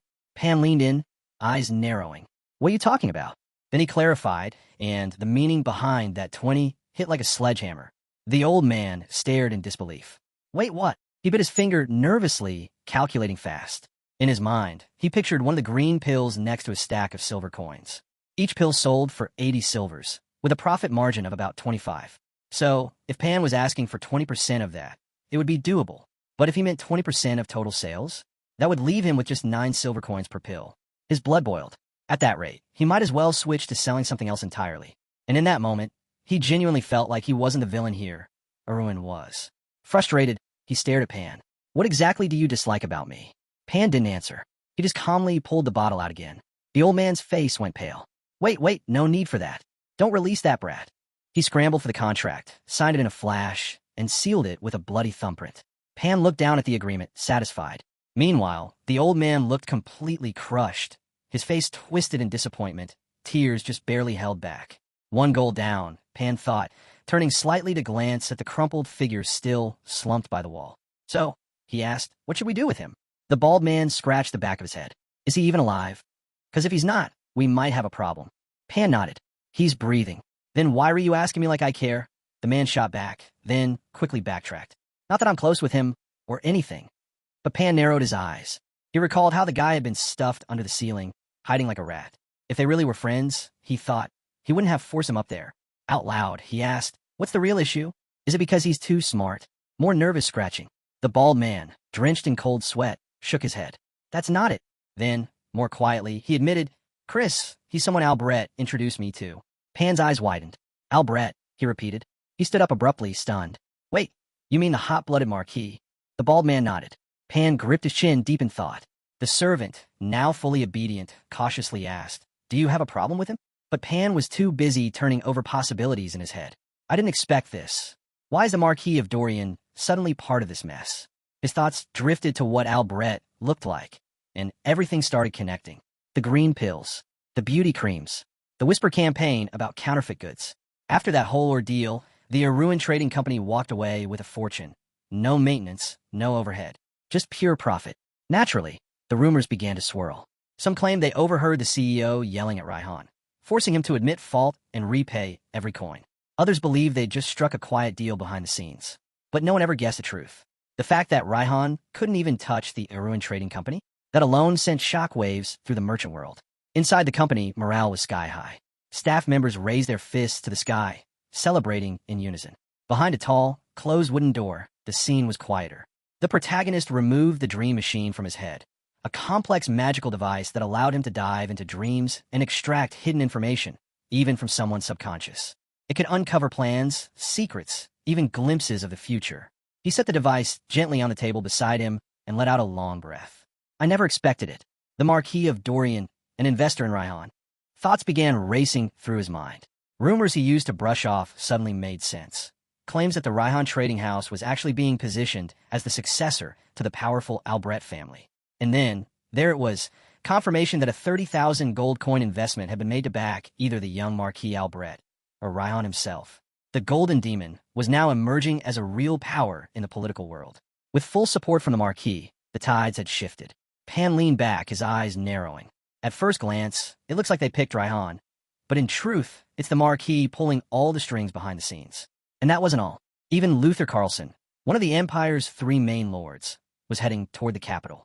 In a separate scene, We see him fast asleep, arms crossed, inside a slowly moving carriage. Pan muttered, I get it now, my father and Dorian's connection is clear. But there was still something nagging at him. Could he also be involved? Back in his office, surrounded by piles of books and documents, Pan grabbed his head, frustrated. Ever since the incident with Dirica, the name of her killer kept resurfacing in his mind, refusing to be forgotten. His thoughts were a tangled mess. Maybe I need a distraction? Something to take the edge off, he muttered. And just like that, he tapped into the interdimensional trade network. Advertisements from countless systems flooded his view. Some looked useful, some were suspiciously cheap, and others seemed downright impossible. Rare and bizarre items appeared in real time. And for a moment, he hovered between indecision and impulse. A notification popped up, purchase complete. The items he'd selected were far from ordinary. A deadly poison, the art of dragon poisoning, contradictions, the power of self-defense, overcoming inner cultivation, and shadowless secrecy. His eyes glowed crimson. I now possess 360 years' worth of internal Kai. He was locked in, completely focused. No distractions. He smiled slightly. This is the beauty of spatial trading, fierce haggling, unpredictable outcomes. But it's perfect when you realize you're buying twice in one move. With that kind of cultivation time stacked, even if he reached his ultimate peak and broke every known limit, he'd never be short on Kai energy again. Then came the next phase, knowledge absorption. He decided to start with martial arts. A smooth, black fabric unfurled before him. He picked it up, examining it closely. It was a combat cape. Kipo's battle cape. This wasn't just for defense. The cape could shift instantly in a void mode, transporting parts of its coverage into another dimension. Pan lifted the cape by its edge, then activated it with a single command. In that instant, the fabric shimmered and transformed, taking on the appearance of the vast, cosmic sky. Pan wasn't particularly impressed at first. The cape just looked a little darker. But then, as he opened his eyes wider and studied it more closely, something clicked. His fingers sank slightly into the fabric. He held his hand toward it again. It felt like it was being pulled into endless space. If someone attacks me while I'm wearing this, he murmured, they won't even have time to blink. He took the cape off, holding it in front of him, examining it with more appreciation now. Yeah, this is perfect. In this world, wearing magical armor often raised eyebrows. It brought too much attention. But cape like this? It flew under the radar. A subtle replacement. Effective. Smart. Too expensive for me normally, he admitted. But then again, with a balance of 5,832,513 coins sitting in his account, saving money wasn't exactly a concern anymore. Just then, a strange system notification appeared, blinking persistently. Someone was messaging him. A lot. He glanced at the feed and raised a brow. Now that's some persistence. He sighed. Honestly, if it weren't for this guy, I'd have made way more money by now. With a groan, he finally accepted the incoming call. The screen lit up. Alpha scan. The familiar face appeared and smirked. You finally picked up. Ignoring me as usual, but not today. Pan leaned back. Been busy. Alpha scan, easily recognized by his long ears, spread his arms. Busy? What could you possibly be doing? He added, your partner's store's running itself. And let's be real, it hasn't exactly been crushing sales lately. Then, with a sly tone, he continued, people are starting to say you've lost your original spark. Pan narrowed his eyes. That rumor's one I started myself. Alpha Scan chuckled. So you admit it. Pan scowled. He's always been irritating. That familiar feeling returned. Memories from 2 years ago, after the cataclysm at Laftel. He remembered receiving a letter. He'd scratched his chin, puzzled by it. Looking to buy something? He'd asked back then. The cat-like sender had simply replied, nah, nothing urgent these days. Just figure I'd share some info. Pan had sat on the edge of his bed, asking about an information exchange. But the message had turned serious. AlphaScan told him flatly. CMSAEAM had been kicked out of interdimensional trade. Pan froze. What? How? The other simply held up his clawed hand. Don't play dumb. You know exactly how. Then came the accusation.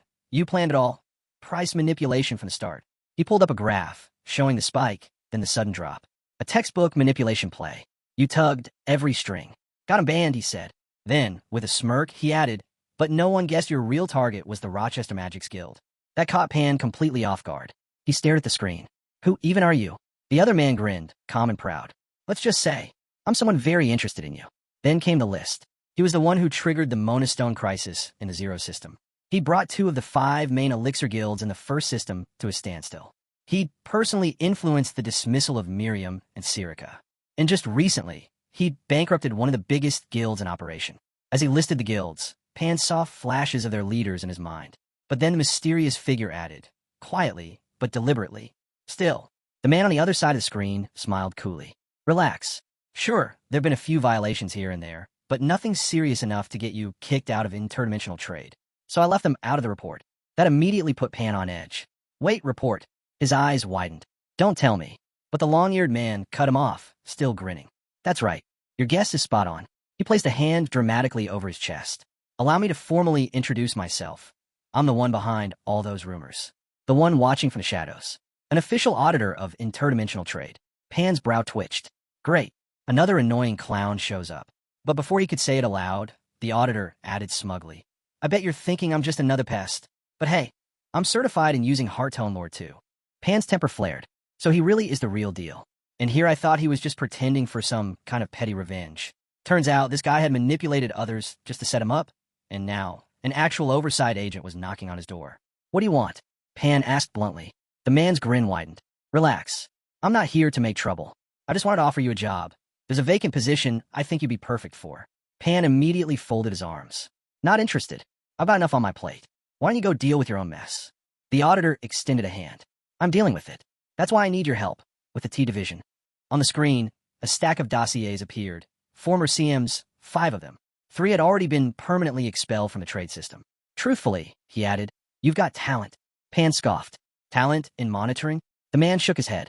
No, talent for causing problems. Pan's expression darkened. Arms crossed tighter, eyes sharp. Are you being sarcastic right now? Not at all. I'm serious, he replied smoothly. You've pissed off so many CMs, they've started restricting your sales. Mona stones are piling up in your warehouse. The scene shifted to reveal rows upon rows of dusty crates filled with unsold Mona stones. And it's been ages since you ran a discount, he added. Pan sighed. Yeah, that's all true. Then what's the issue? The auditor asked, raising a brow. You're acting cold. Pan shot back. Don't waste my time. But the man didn't back off. Hey, you won't be doing it for free. Every task you complete earns you COR, quest points. You'll need those. A new system prompt lit up before Pan's eyes. Quest activated. Objective. Sell 10 high-quality Mona stones via the designated channel. Reward. 100 coins plus 200 COR. The format was similar to System 1 quests, but clearly adapted for System 2 conditions. Pan rubbed his chin, calculating. The quests don't mean much on their own, but they're essential if I want access to System 3. Right now, though, he was losing more than he was gaining. He glanced at the man on the screen. Even so, I'm not doing this. What do you even expect me to use those points for? The cat-like figure tapped his chin, thinking. Then, almost instantly, he replied, How about this? I'll supply the exact number of COR points you're missing to enter the third system. A golden chime echoed in Pan's mind. His thoughts sharpened. Are you saying? I'll get 1,800 COR points right now. The man threw his arms wide. Easily. That's within my reach. He smiled with eager eyes. So, are you still going to refuse me this time? Pan's heart skipped. He tried to focus on Alfaskin's profile screen, but each time he looked, the data flickered, shifting into gibberish.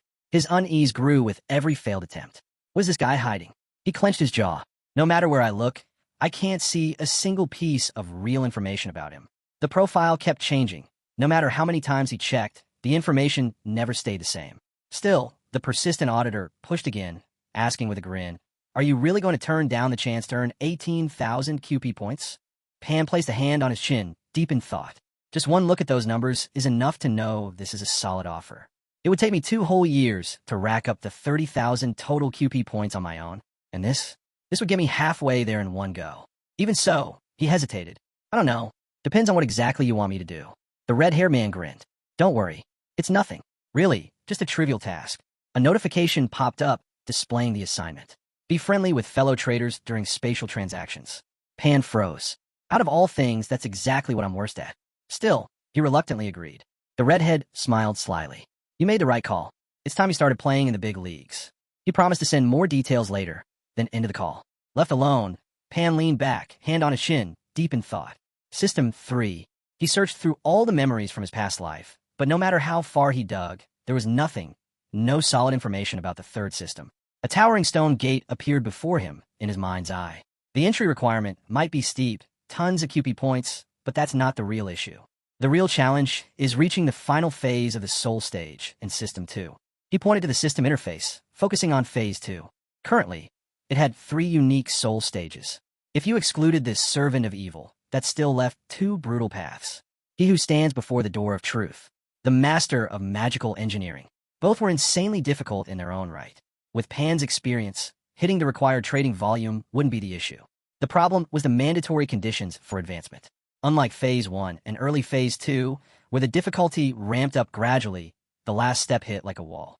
The requirements? Complete 5 transactions involving unique magical knowledge, or complete 5 trades involving unique magical items. Pan scowled, arms crossed. What kind of system is this? Frustrated, he realized he had no choice but to ask someone who'd already made it in. We shift to a crumbling ruin. Spirits drift through the air. A figure in a red cape stands among them. Nearby, the blue-eyed warlock steps into the third system. When Pan asked for answers, the warlock gave him a vague response. It's not easy to explain. Pan flared up. Is it really that hard to just tell me what kind of dimension it is? She calmly replied. Information about System 3 can't be shared with users still in lower-level systems. The warlock took a slow sip from a long pipe. That's not the issue. Then his eyes suddenly lit up. Ah, this drink is incredible. Pan stared, baffled. What are you even talking about? Forget it, the warlock said with a dismissive wave, then asked, why are you so focused on getting into System 3 anyway? Pan exhaled and admitted, I just want to get closer. One step at a time. The warlock leaned back, folding comfortably into a chair. It's worth it, if you can get in. Then he glanced over and asked, do you even have enough coin for level 8 rings? I've got the coin, Pan replied. The problem is they're basically never on sale. The warlock nodded. Exactly. I wouldn't sell mine either. But don't give up. Keep looking. Pan's patience snapped. All you do is dodge the question. You're just wasting my time. He stood. I'll figure it out on my own. But just before he could leave, the warlock offered him something unexpected. A small gift. The warlock handed him a book, Mid-Level Ghost Disguise. This is so you don't feel like your time was wasted, he said casually. Pan blinked. After a gesture like that, it felt awkward to press him with more questions. He tucked the book away and left without another word. As he walked down the corridor, thoughts of System 3 still swirled in his mind. But something interrupted him.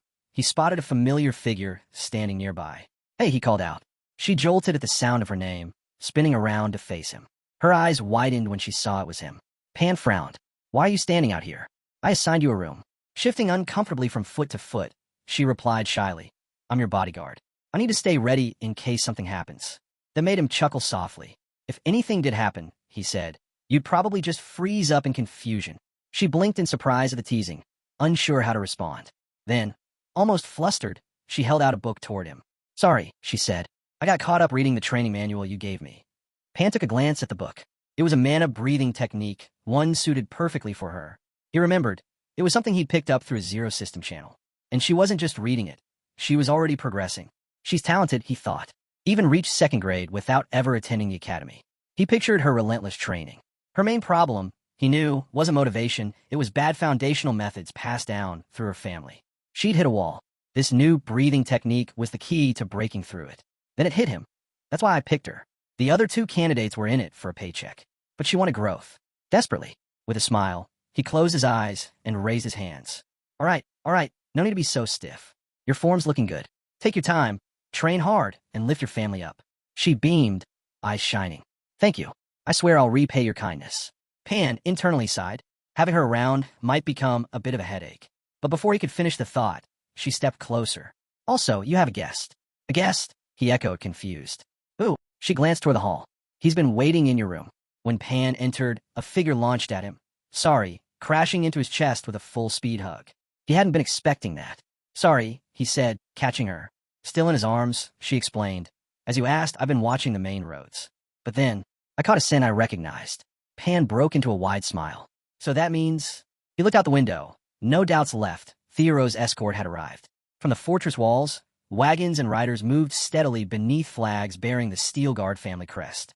He and his companions stood at the high gate, watching the distant caravan. Is it them? He wondered aloud, tension creeping in. They were supposed to reunite soon. But old thoughts returned, being abandoned in his previous life, never knowing what true fatherly affection felt like.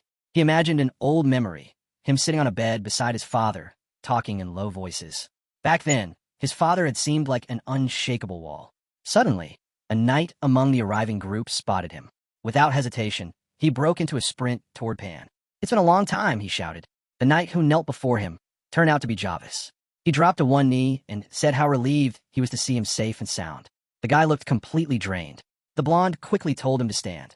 After all, the other knights were watching. But Jarvis blurted out that he was only following the orders of the knight in front of him. Then, with arms spread wide, he said it had only been a few months, but the kid had shot up. Soon he'd be taller than him. Still, his face looked tired and worn. He asked if the journey had been rough. With a soft smile, the young knight said the route had been fine. He'd been busy, sure, but he kept everything running on schedule. The young master glanced at him, eyes full of quiet understanding. Of course, it was hard. Jarvis wasn't just a knight of the Steel Guard second class at night. He also lived as an Yulaf merchant. Suddenly, someone from the knights came rushing up to the scene. He called out loudly, demanding to know what was going on. Said Jarvis had run off so suddenly. He thought they were under attack. But then he spotted the young master and stopped mid-sentence. He walked up to the green-haired man, muttering that they'd talk later. Together, they made their way toward the carriages. Someone nearby mentioned they hadn't expected the young master to personally come out and greet them. As the group gathered, many offered their greetings, and he returned each one, asking how they'd been. Then a slight shift came over him. With a more serious tone, he asked, "Is my father in the carriage?" But before anyone could answer, his eyes widened. His father was stepping out. He froze. His father, with a quiet voice, said it seemed like his son was a bit nervous to see him after all this time. The hero quickly lowered his head and replied, by the book, that he wasn't. But deep down, he knew this reunion carried weight, something only he truly understood. He bowed deeply. "Your son greets you," he said. His father looked him over, then asked about the creature around his neck. Without missing a beat, the young master gave its name and explained he found the animal in the capital and decided to raise it. The elder nodded. It did seem like a clever little thing. Then, a voice rang out from the crowd. "A ruin." A girl dashed over and threw her arms around him. It was his sister, Karen. She looked at him with sad eyes and asked if things had been lonely all this time away from home. She also congratulated him on receiving Carson. He smiled faintly. Her voice hadn't changed, still warm, still piercing. Karen looked almost exactly the same. But then he quipped that actually, it wasn't hard at all. After all, he didn't have to listen to her nag every day. Karen blinked, stunned, until he added it was just a joke. She rolled her eyes and turned to the little animal, scooping it up and hugging it tight. "Its fur is so soft," she said, cuddling it. Their father watched quietly, arms folded, smiling to himself. Just then, the main character turned around, noticing someone else. A girl stood by the carriage, Darren's sister. Her hair was neatly done, and she looked completely out of place. He hadn't expected her. She leaned casually against the carriage and asked, "What's with that look? Like you've seen something you'd rather not." Scratching his head, he said he was just surprised. She hated society events, banquets, receptions, all of it. So why was she here? With a serious tone, she answered, "It's not about the banquet. I came to broaden my horizons." That caught him off guard. "Broaden your horizons?" She stepped into the shade beside the carriage and said someone once told her, "You only open your eyes when you start moving to higher places." He immediately knew who she meant. He shot a glare towards someone nearby, elbowed Jarvis, and yanked him aside. Once they were out of earshot, he leaned in close and whispered sharply, "Why did you bring Darren here? What about the trade guild?" Jarvis leaned in and said quietly that all his subordinates were trustworthy, and for now, work would continue without any issues. Still, the blonde whispered back, pointing out that most of the leaders were gone. Jarvis, worn out and on edge, responded in a low voice. He didn't have a choice. He was starting to think the lady was growing suspicious. They tried to keep their conversation discreet, voices hushed. A visual flashed. Jarvis split in half, one side showing him, the other representing Yulaf. He admitted her suspicions had started to center around the idea that he might actually be a merchant. He explained that while he was away, the Scandinavian persona couldn't appear at the Steel Guard's residence. It would have made things obvious. The young master agreed. His sister wasn't the type to fall for something so shallow. Just then, Sari showed off, balancing on one hand, catching everyone's attention.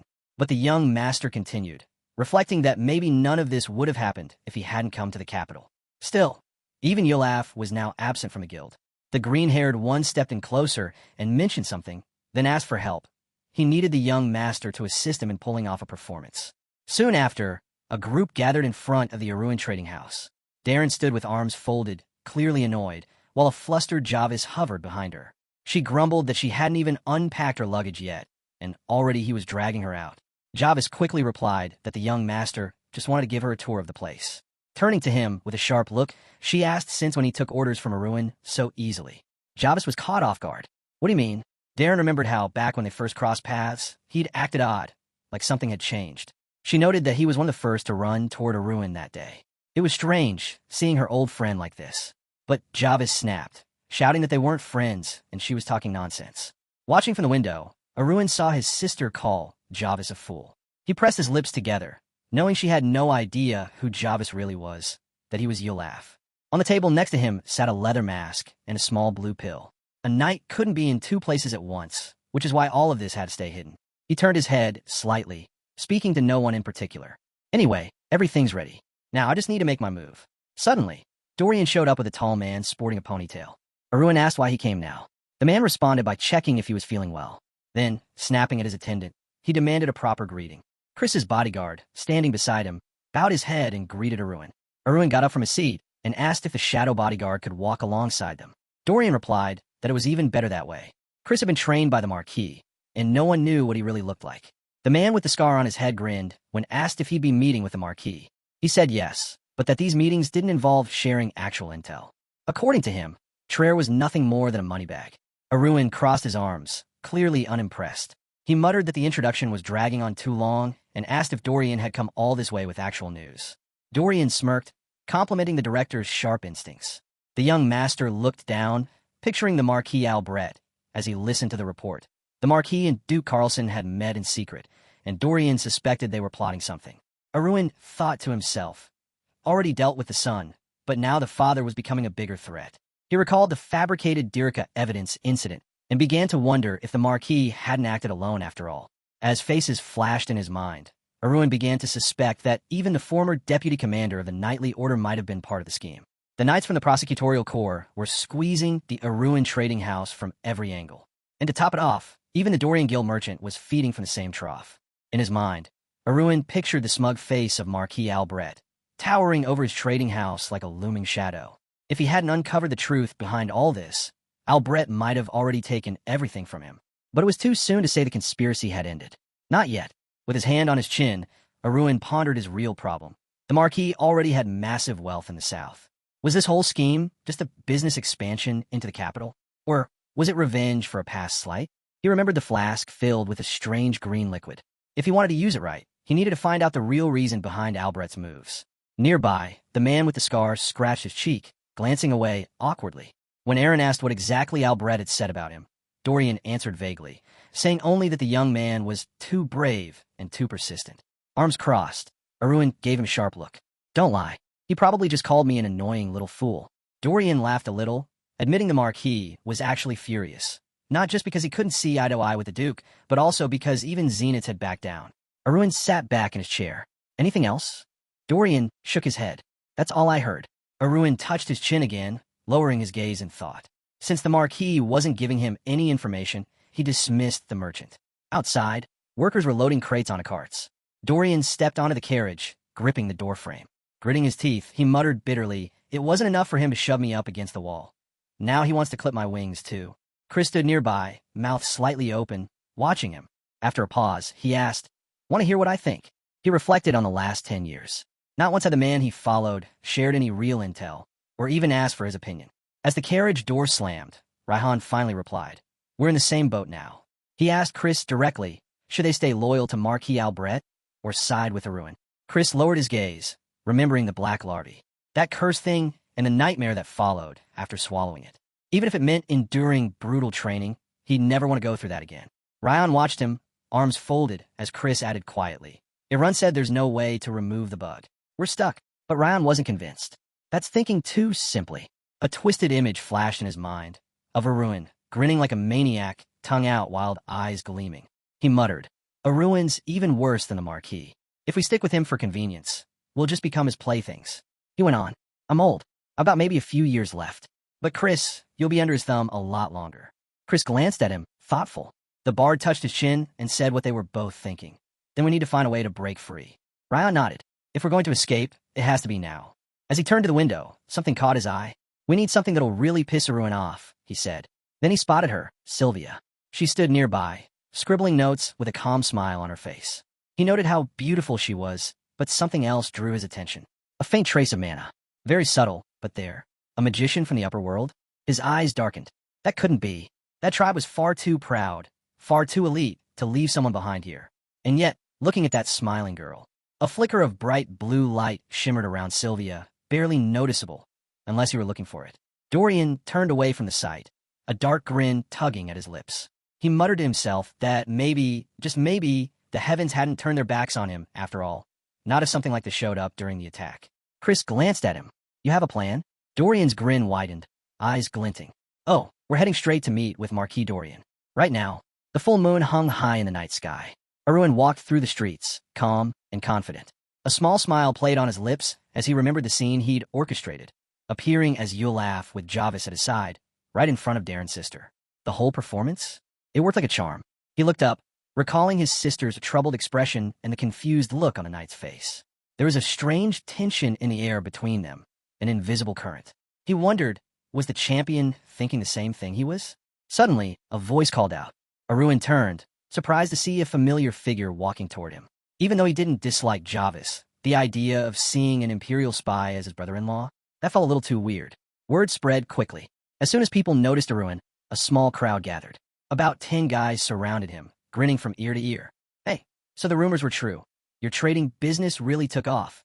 Wait, how'd you afford a mansion while still in the academy? Amazing. You've achieved so much so young. You're really something, man. Arun held his jacket casually over his shoulder, offering them a small smile. The voices were familiar, painfully so. He couldn't help but compare it to the cold silence at the Steelgar residence. The difference in reactions over the last 2 years was night and day. Among them, a short-haired guy with black hair, Fry, smiled at him. Arun asked where his father was. He's resting, Fry replied. Karen's training right now. A flash of white light split the air. Karen, her long blonde hair flying, swung her sword and cleanly sliced through a thick tree trunk. Breathing heavily, she paused, the remains of the log crashing down beside her. A familiar voice called out, asking if she was done already. I wanted to watch. Waving as he approached, Arun stepped into the training area, where chopped trunks lay scattered like fallen soldiers. Karen turned around, surprised. I heard you were busy. He nodded. I was, but I caught your training. He added with a nod. Keep practicing like that, and you're guaranteed a second-class rank. Karen looked a little disappointed. I was hoping to polish my skills more, to surprise you. Durin raised a finger with a smile. Karen lit up, remembering the book he had given her. She said the more she read it, the more it resonated. It just sinks in, she said. Then she asked where he even found something like that. It was sitting in a dusty old bookstore, he replied casually. Karen blinked. Wait, a hidden treasure like that, just lying around? She lowered her gaze with a warm smile, hugging her sword close. Arun said softly, to someone without a trained eye, even a jewel looks like just a stone. I don't know how it ended up there, but finding something truly valuable in a pile of junk? That's rare. Karen nodded, agreeing. It's hard to judge the worth of technique at first glance. Arun's expression shifted slightly, surprised, as Karen added something else. This one's different, it's designed for women. You even studied its nuances for me, didn't you? That caught him off guard. Optimized for women? She looked down at the purple-covered book, and Arun asked if she brought it with her. She nodded. Every time I read it, I feel something new awaken inside me. Taking the book into his hands, Arun flipped through it using advanced speed reading. His eyes widened. He muttered internally, it's real. Most martial arts were created with the male body in mind. But this one? It was crafted to enhance female strength and movement. Karen looked up at him, surprised by the expression on his face. And Arun realized his sister had reached class 4, just by practicing on her own. Arun's eyes stayed locked on the book, flipping pages as realization dawned. This wasn't just some basic mana breathing method. It was more than wings. It was an engine. Karen caught the look on his face and tilted her head. Why are you looking at me like that? Before he could answer, she suddenly froze, eyes wide, when he asked if she'd maybe expected help from their father. She quickly shook her head. No, I never told him. Arun stared at her. So she made it this far entirely on her own. That technique really was a perfect fit for her. Still holding the book, he asked, confused, then why didn't you tell me? Karen smiled and said softly, I wanted to surprise you with my aura. She looked down and added that she didn't think their father would have approved. Learning a breathing technique from an unknown source? That wasn't exactly something he'd endorse. Before Arun could respond, both of them turned their heads, surprised. A voice cut in. Your thinking's off. Levidan walked up to them, arms crossed, smiling calmly. I believe you chose the right path, he said. Karen spun to face him. You knew. I could not know, he replied. You made a bold and important decision. Her eyes widened. Levidan stepped closer and added, when we return to the estate, I'll fully support you. He placed a firm hand on her shoulder as she stammered. You don't have to, but he interrupted her gently. Don't say that. Nonsense. Any day now, this family will welcome its first 4th grade aura user. Arun closed the book, rubbing the back of his head. His father turned to him, smiling. I can see my youngest has done well. Arun laughed lightly and replied, compared to Karen's progress and your support, what I've done is nothing. But in his mind, he thought, this is the Jan continent. A patriarchal society. Investing in a daughter is usually seen as giving away your family's wealth once she marries. Still, Levadon smiled knowingly. They say trouble never comes alone, but no one warned me the same goes for good fortune. Resting his palm on his sword, he said firmly, Karen will become an aura user soon. Arun's eyes widened as his father suddenly raised the tip of his sword, stopping just before his son's face. And you, he added with a grin, graduated the academy with a Carson grade. He narrowed his eyes, clearly amused. They won't stop asking how I raised children like you, just by managing things from the sidelines. It's almost embarrassing. Arun's smirk turned sharp. So, what? You came to see for yourself. Levadon frowned slightly. Better to witness it once than to hear about it 100 times. With that, he pointed the sword right at Arun's throat, bathed in the silver moonlight. I want to see how much you've grown. Arun's lips curled into a wide grin. The excitement in his chest swelled. Looking over at Karen, he asked, mind if I borrow your sword? Karen nodded, handing it over without hesitation. Thanks, he said, gripping it firmly. I'll take good care of it and return it in perfect condition. Raising the sword in front of him, he smiled and asked, so, you really want to spar with me? Levadon lowered his own blade, letting a light aura shimmer faintly around it. I'll keep it simple. Basic aura only. And with that, he dashed forward. Let's begin. Their swords clashed, steel ringing out in the quiet night. Arun's aura surged along his blade, scattering dust around them. He didn't back down for a second, matching his father's strike for strike, blocking every blow as their duel intensified. Levadon grinned mid-swing, clearly impressed. You're moving well. Arun scoffed, sword raised. You're just flattering me. He launched an overhead strike, but Levadon crouched and slipped under the blade with ease. Karen watched from the side, hands covering her mouth in shock. All she could see were flashes, bursts of aura clashing in the air like lightning. At first, she tried tracking their movements, but the speed was overwhelming. She quickly lost sight of their attacks completely. This is real, she whispered. You can't follow the movements of a special class knight with your eyes alone. Arun held his position with laser focus as Karen, wide-eyed, murmured, he's doing great. Even if Dad's not going all out, I didn't think he'd last this long. Suddenly, her expression changed. Levadon surged forward, blade in hand, closing the distance in a heartbeat. Arun didn't back down. He charged too, sword raised high. The moment their auras collided, a massive white flash engulfed them. Karen, face pale, rushed into the fog. Arun, for a moment, she feared the worst. Maybe their father had miscalculated. But then a familiar voice echoed through the dust. I'm fine, Arun said, stepping out of the haze, blonde hair tousled but standing tall. Her relief was short-lived. She turned toward her father and froze. Levadon was down on one knee, leaning heavily on his sword. Blood trickled from the corner of his mouth as he stared down at his hand, face grim. Karen gasped. Father, he didn't meet her eyes. I'm fine, he muttered. She clutched her face in panic while Arun's expression darkened, eyebrows pulling together. His father's next words made it worse. You've proven yourself. A true master of the sword. You earned that Carson grade through your own effort. Arun's jaw dropped. You're not fine. Gripping his sword tightly, he looked down confused and angry. How? He wasn't even using full aura. His thoughts spiraled. Why didn't I see it sooner? When they told him Levadon had arrived in a carriage, it should have clicked. His father always rode on horseback. Always. That was his creed. A knight rides with his men. But he'd shown up in a carriage? Arun's heart sank. Then he remembered something else. His father had recently visited Trensom, a sacred place where priests live and divine magic flows. Levadon had always avoided that place until now. Sweat rolled down Arun's cheek as a heavy realization settled in. There's something he's hiding. Something serious. He looked at Levadon, coughing blood, struggling to stay upright, while Karen hovered nearby, clearly shaken. And in that moment, Arun knew. His father was facing a serious health issue. Later, in the mansion's bedroom, Levadon sat quietly on the bed, fingers resting on his chin. I'm glad I left command of the knights to Captain Hapahel, he said softly. His two daughters stood by the bedside, giggling over old memories, their laughter gently filling the room. Karen glanced at the captain's somber expression and softly said it really was a relief. Darren, standing beside her, added with a surprised smile, I never thought I'd see a giant like him shedding tears. The room fell silent. Inside the spacious chamber were their father, both sisters, and Arun. The blonde stood quietly, lips pressed together, eyes shadowed with guilt. Even though his father was trying to lighten the mood with a joke, it only made things worse. Looking at the worn-out man sitting on the bed, hands slightly raised, Arun wondered if it would have been better if his father had just opened up, or even complained a little. But Levadon simply said he was fine, just needed rest. Darren immediately waved her arms, upset. You were coughing up blood? How is that fine? Again, the man insisted he was okay. Karen gently placed a hand on her sister's shoulder, her own expression heavy. After Levadon said they could all go, Karen turned to Darren and softly suggested they step outside. Once the room emptied, Levadon looked at his son, eyes steady. He could tell by Arun's tense expression there was something on his mind. You've got something to say? Arun nodded slowly. He remembered stoic face. Even if the others didn't notice, there's no way you could hide this from your right hand. Levadon confirmed it. Only Alloy knows. I didn't tell the others. They'd worry too much. Arun, still staring down at the floor, shook his head. No, I'm not just curious. He raised his gaze. I have one more question. He asked about the symptoms and what might have caused the illness in the first place.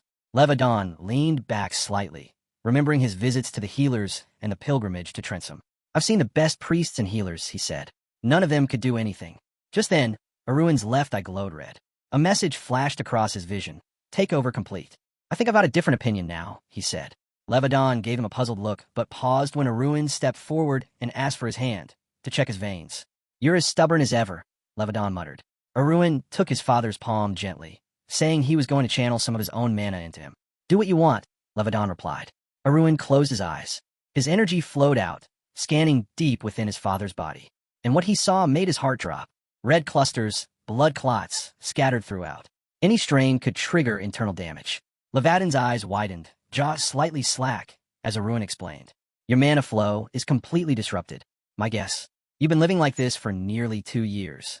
Still holding his father's hand, Arun raised his finger and continued. It probably started as mild discomfort, but little by little, it got harder to control your mana, until eventually you lost the ability to use it properly. Levadon let out a soft breath. You're right. Then, with a hint of sarcasm, he added, What? They teach healing at the academy now. Arun didn't answer. Instead, he placed a small medicine capsule in his father's palm. Levadon looked at it. What's this? A restoration pill, Arun said. Heals internal injuries immediately. Levadon examined it curiously, unsure, but Arun met his eyes. Trust me, you won't find anything better for this. With a slight smile, Levadon popped the pill into his mouth and swallowed it. Almost instantly, a calm washed over his face. He placed a hand over his chest and closed his eyes. It's been so long. I'd forgotten what this felt like. He smiled faintly. None of the other potions helped. But this worked. Arun looked to the side, his lips tight. Despite his condition, Levadon had traveled all the way to the capital. In his mind, Arun pictured his father, standing tall with arms crossed, the family crest glowing behind him like a silent vow. No matter what anyone said, Arun knew exactly who his father was. A cold-blooded count. Someone who'd long stepped away from central politics. A man who had never once left the Steel Guard residence. And yet, as he recalled the warmth in his father's face while hugging Karen, he saw something else. Even a man like that had a parent's heart, one that still burned with pride and a desire to praise his children. Faint glimmers appeared in Arun's vision, memories and emotions overlapping. In his past life, he'd never even considered it. Never imagined that beneath the stoic exterior, his father had hot blood running through his veins, just like anyone else. He lifted his hand and wiped his tears away with his sleeve. I don't know what you'll think of me in the future, he said quietly. Whether it's disappointment or doubt. Levadon cleared his throat, fist near his mouth, as Arun spoke with conviction. But I swear, I'll get you back on your feet. Levadon shook his head slowly. The medicine helped, but this illness isn't something simple. He closed his eyes, heavy with exhaustion. Arun pressed forward. The mana flows are tangled. If we can unravel them. But Levadon cut him off. That's only a symptom, not the cause. Arun froze. His eyes widened, mouth slightly open. What's killing me, Levadon said flatly, is the demonic heart. Arun blinked. A dumbfounded smile tugged at his lips as the weight of the words sank in. You're serious? He stammered. In his mind, a terrifying image formed. A massive burgundy snake, its fangs sunk into a human leg. Twisting, devouring. The demonic heart. It was like a knotted mass deep inside the chest. The hidden curse of many powerful masters. A lurking enemy that crushed them the moment they tried to break through the wall to the next level. Looking at his father, worn but proud, sitting on the bed, Arun understood what that meant. He was on the brink of legendary rank. Levadon nodded. To fix this, I need someone at legendary rank. With your talent, it'll take you maybe 20 years. Aruin's mouth parted in shock. 20 years? But, Levadon added, once you reach it, you'd be able to untangle the knot. Aruin's voice was steady. Then, what if I found someone who's already reached legendary rank? Could they help? Levadon's eyes dropped. If you're thinking of asking Dran, he warned, drop it now. Aruin imagined a man, tall, broad-shouldered, with silver hair, leaning casually on his sword. Dragon Lever, the only known legendary knight in Navarro. But even with his status, Aruin knew, Dragon hated the Steel Guard. Hated them with his whole soul. No one knew why. But even in his old age, the fire in him still burned hot. Aruin closed his hand into a fist and pressed it to the glowing red screen before him. Don't worry about Dran, he said. The person I'm thinking of would be more upset than he would. Levadon's brow furrowed. In your left eye, why is it glowing red? Aruin's face hardened. Because I've already decided. Levadon's lips parted slightly, eyes wide with realization. Aruin looked toward the screen. No matter what it takes, I'll heal him, even if I have to pull off an interdimensional trade. He reached his hand out. A red shimmer spread through the air, and behind him, a tall figure emerged. Flaming red hair, blazing like wildfire. Aruin smiled. This is the sun god, Li Jiam. He pointed to the red screen and looked at his father. I want you to meet him. Levadon raised an eyebrow, mouth slightly open. The sun god, on the other end, Li Jiam sat at a large desk, scratching his chin, surrounded by bookshelves that stretched to the ceiling. If you're summoning me, then it must be serious, he said. So what's going on? Aruin nervously raised the corners of his lips and began to explain, but before he could finish, a loud, furious cry echoed through Li Jiam's study. Li Jiam clenched his teeth, eyes blazing with anger. Are you kidding me? You summoned me for this. His voice thundered with disbelief as he slammed a hand against his chest. I'm speechless. You disturbed me over something like that? Arms crossed. Aruin calmly read the message on screen. Li Jiam wasn't willing to share his enlightenment. I'm not asking you to, Aruin replied. I just need a hint. Something to help raise my rank. You can manage that, right?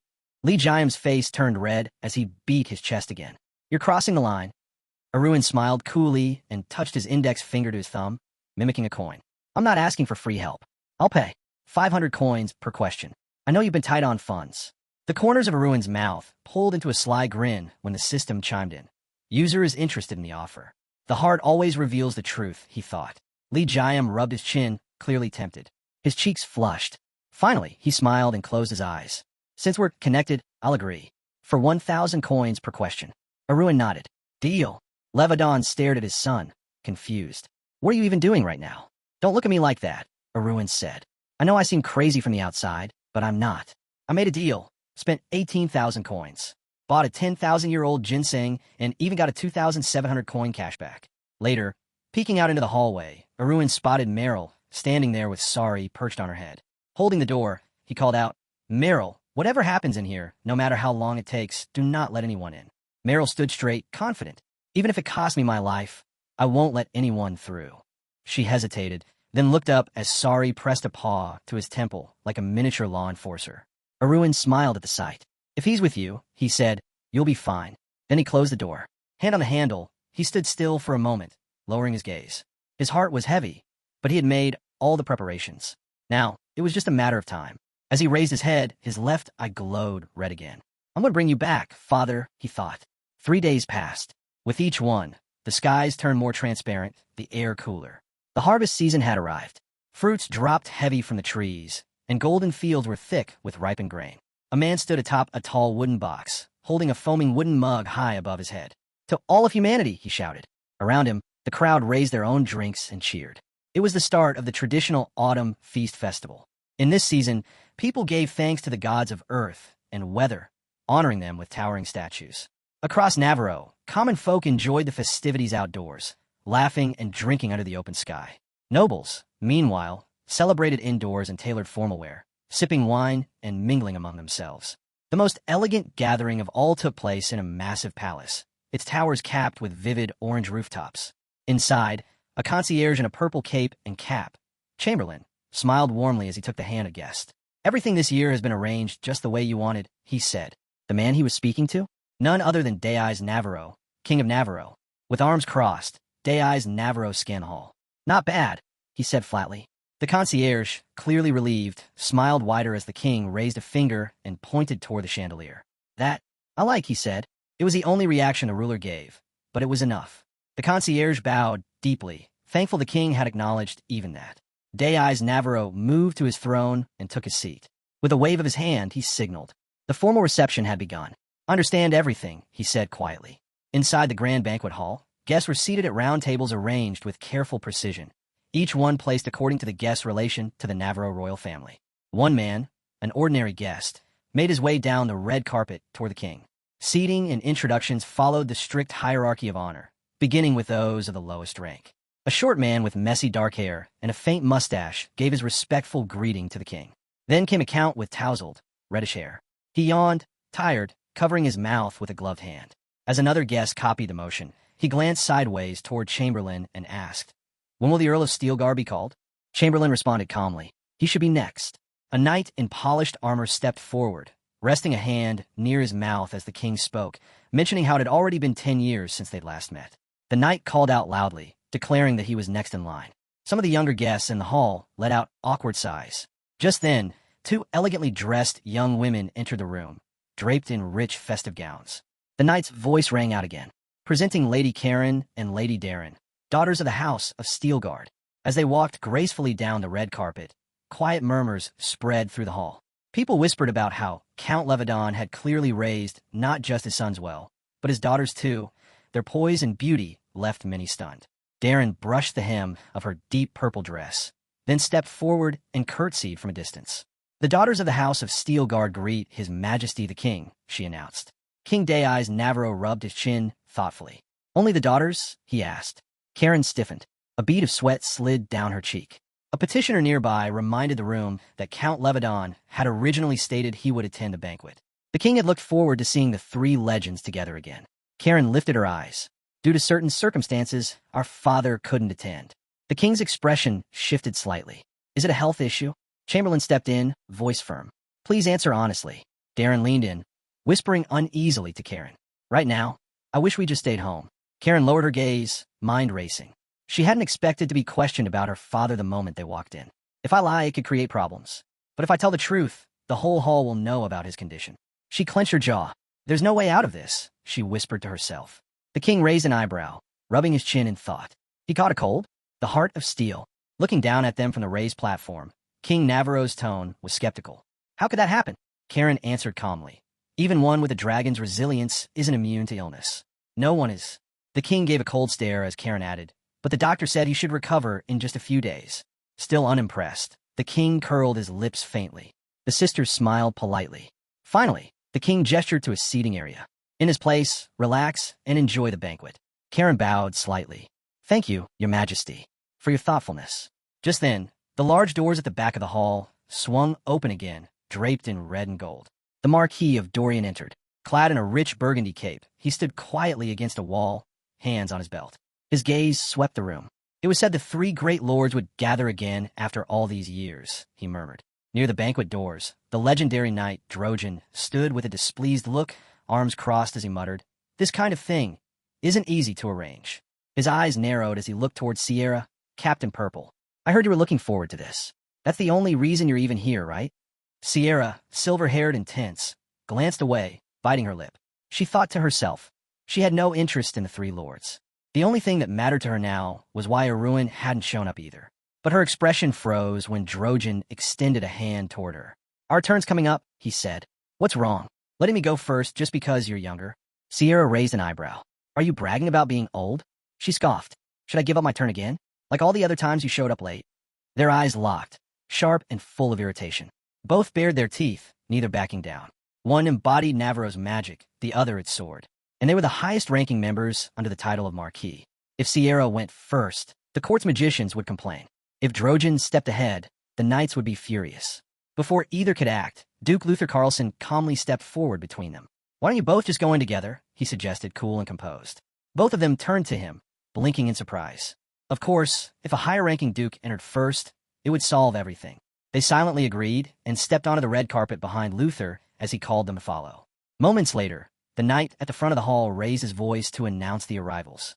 Duke Luther Carlson, Marquis Drojan Looper, warrior of legendary rank, and Lady Sierra Felgas, 14th head of the Maris Magic Tower, pay their respects to His Majesty. The room went quiet as the nation's top figures approached the king and bowed, heads lowered in perfect sync. Even the ruler of Navarro couldn't find fault with these three. King Dayeyes Navarro rose from his throne, resting his hands on the armrests. Karen, Darren, and the rest of the nobles stood from their seats in unison. Marquis Dorian lifted his head, glancing toward the king. With a wide, open gesture, Dayeyes smiled. Today is a day for celebration. Eat, drink, and enjoy yourselves to the fullest. He began to speak about the fine foods and drinks he had specially prepared, but suddenly his words faltered. His eyes widened. Two figures entered the hall, both dressed in dignified formal suits. Count Levedon Steelguard and his youngest son, Erwin, had arrived at the banquet. Murmurs swept through the hall as all eyes turned toward them. Even the knight at the carpet paused, unsure. "They're late," he muttered, watching the two walk forward with relaxed smiles. He hesitated, then opened his mouth wide and announced in a booming voice. "Entering now, heroic ranked warrior, Count Levedon Steelguard, and his son, Erwin Steelguard." They walked calmly down the center of the banquet hall. The knight watched them, glancing toward the king's face, grim, unreadable. As expected, the knight thought. Nothing's changed. He pictured Levedon smiling, with the image of his father Lane standing proudly behind him. No matter what the king says about valuing the Steelguard, deep down, he resents them, because the people admire Levedon and his father even more than they admire the throne. And it wasn't just in the air. It was obvious. There stood Levedon, his physique still strong and lean like a warrior's. Meanwhile, the king's stomach was clearly protruding beneath his robes. Even more humiliating, Levedon had managed to stall the signs of aging through aura circulation. While the king's wrinkles grew deeper every season, Levedon remained composed, regal. Forcing a strained smile, Dayeyes Navarro finally spoke. "How's your health, Count?" Levedon raised his head, smiling brightly. With a hand to his chest, he replied with perfect grace. "I heard from your daughters you were bedridden," the king said, voice tinged with suspicion. Levedon answered smoothly. "Thanks to your prayers, I've made a full recovery." Both father and son placed their palms over their hearts. The king waved his hand. "Good. I'm glad. Please enjoy the banquet." As they approached their table, Karen and Darren rushed to greet their father, relief and joy in their expressions. They clasped their hands together and bowed. "I'm sorry I worried you," Levedon said gently, his eyes soft as he looked at them. From afar, eyes across the banquet hall watched them carefully. A wave of murmurs rippled through the hall. Guests leaned toward one another, whispering that this moment was historic. All three of the great lords gathered in one place. Some speculated that Count Levedon's sudden appearance in the capital was because of his son's remarkable achievement, earning the Karsam rank. They clustered in small groups, commenting that though Levedon was rumored to be sick, he looked perfectly fine now. A few even suggested he had shown up late on purpose, just to steal the spotlight. Many eyes turned toward Levedon and Erwin, watching them closely. But despite the heavy attention, nothing dramatic happened. Eventually, the formal proceedings began, a slow, ceremonial speech that most barely paid attention to. Afterward, Erwin stepped forward, knelt before the king, and presented him with a luxurious sword, an offering, as he was this year's Karsam. Moments later, the sharp clink of glasses filled with alcohol echoed across the hall. The banquet had officially begun. Laughter and conversation bubbled through the room as nobles began to eat, drink, and mingle. But Erwin's head snapped to the side as a familiar voice called out. "Erwin!" Hugh Carlson, heir to the Carlson family, beamed at him with a goofy grin. "It's been forever," he said, practically bouncing with excitement. Erwin frowned. "It's been 3 days since the final exam." Hugh pouted. "Well, when you're used to seeing someone every day, a few days feels like forever." Erwin gave him a sharp, wolfish grin. "So, 3 days is forever now?" He leaned in, smirking. "You're getting soft, Junior Count. See, cold-blooded." Hugh stammered, pointing at him in mock outrage. "That's what they're calling you, isn't it?" Erwin tilted his head. "Composure's more my style. What are they calling you these days?" Hugh's face turned bright red. Erwin took his time, drawing out each word. "Ice. Blooded. Junior. Count." He pointed behind him dramatically, a triumphant grin on his face. "Who told you that?" Hugh blurted, voice rising as he jumped in place. At a nearby table, Sharple sat quietly, flipping through documents. The blue-haired mage looked up. "When did you even find time to talk to him?" Erwin shrugged. "I figured he came here on behalf of Uncle Kendall. But yeah, I got plenty out of him." He smiled slyly, catching the baffled look on Sharple's face. "Not only did I find out Hugh's ridiculous nickname," Erwin thought, "but I also learned something else." An image flashed through his mind, Bar Ion clashing with strength. Bar Ion held the top spot all year, and he's a strong contender to become the next graduate of Karsam. Mita, after intense training, is about to hit second class. Benjamin and Davin are deep in their own fields. Arun's thoughts return to Sharple. Despite coming from a prestigious fencing family, had chosen magic. He had become a fourth ring mage, and was just waiting to come of age to officially join the magic tower. Arun smiled softly. Everyone's first steps in this life are better than the last. He looked back at Hugh, who was now clenching his fists in frustration. This guy, Arun thought, produced the best results, became head of the SOAR Club, and earned the title Ice-Blooded Junior Count, without even needing the Ring of Courage. Sharple suddenly paused and looked up. Arun had just asked him, "How's it going with SAR's second gen?" "They're still," Hugh hesitated, "still rough around the edges." A glowing image of a white pearl crossed Hugh's mind. "At first, I didn't understand why you picked them, but now I get it. They're hidden pearls, buried in the dirt." He smiled to himself, just like when we met 2 years ago. Scratching his chin, Hugh looked thoughtful. "Now the question is, who do I choose from this year's freshman batch?" In response to Hugh's earlier question, Arun nodded and said, "After the reception ceremony, pick out a few decent ones. Put together a list, and I'll take a look during the second stage. I'll handle weeding out the rest." He lit up with a grin. "Thanks. I owe you one." Arun glanced over his shoulder and noticed several figures observing them from a distance. He leaned in slightly. "Looks like I've been hogging your time." Hugh raised a hand and pointed toward the group. "Were they waiting for me?" Arun shook his head. "I doubt it. Even with the Karsam rank, I'm still just a recent graduate." The air's still adjusting. But watching the way the men watched Hugh, nervous, attentive, he corrected himself. "They're not knights. Probably political figures tied to the Carlson family. I think they're just trying to use this opportunity to cozy up to the successor." Hugh folded his arms, closing his eyes with a sigh. "You can tell just by looking. The type who'll try to butter me up." He waved them off half-heartedly. "They can wait." But before he could say more, someone reached out toward him. A blond man, grinning maliciously, mocked him with a hand gesture. "Who's this in the ice-blooded junior count stance?" Hugh yelped. "Don't call me that." "Hands up," he added. "Every time I hear that name, my fingers cramp." Arun smirked. All right, I won't call you that." Then his tone shifted. "But you should still go talk to them." Hugh blinked. "Why?" "Because what the Duke needs most is political influence," Arun said flatly. He watched as Hugh was soon swallowed by the group of eager nobles and officials, swarming like bees around him. Leadership is important, Arun thought. That's why I made him head of the SOAR Club. But he also needs to learn how to navigate the noble class face-to-face. Turning his gaze to the side, Arun's expression shifted. There, standing calm and composed in his own circle of admirers, was the current head of the Carlson family. The man's face was unreadable, the corners of his mouth raised ever so slightly, like a permanent mask. Arun stared at him. So that's the cold-blooded Duke, he thought. Now I see where the name comes from. Up on the second floor of the palace banquet hall, Arun leaned casually on the railing, his eyes scanning the scene below. Groups were gathered in clumps, circling around specific figures. He noted that nearly everyone was focused on winning favor from nobles or royalty, more concerned with networking than actually enjoying the reception. Still, he couldn't blame them. Everyone's just doing what they can to survive in this world. His eyes shifted toward the dance floor, where a few couples twirled to the soft rhythm of string instruments. Well, not everyone forgot how to have fun, he thought. Suddenly, his left eye flashed softly, white light pulsing in his vision. A message from AlphaScan. "Hey, are you planning to work, or what?" The red-haired figure on the other end waved an arm, clearly irritated. "I said I'd be a minute. It's been over an hour," he protested. Arun sent back a quick apology.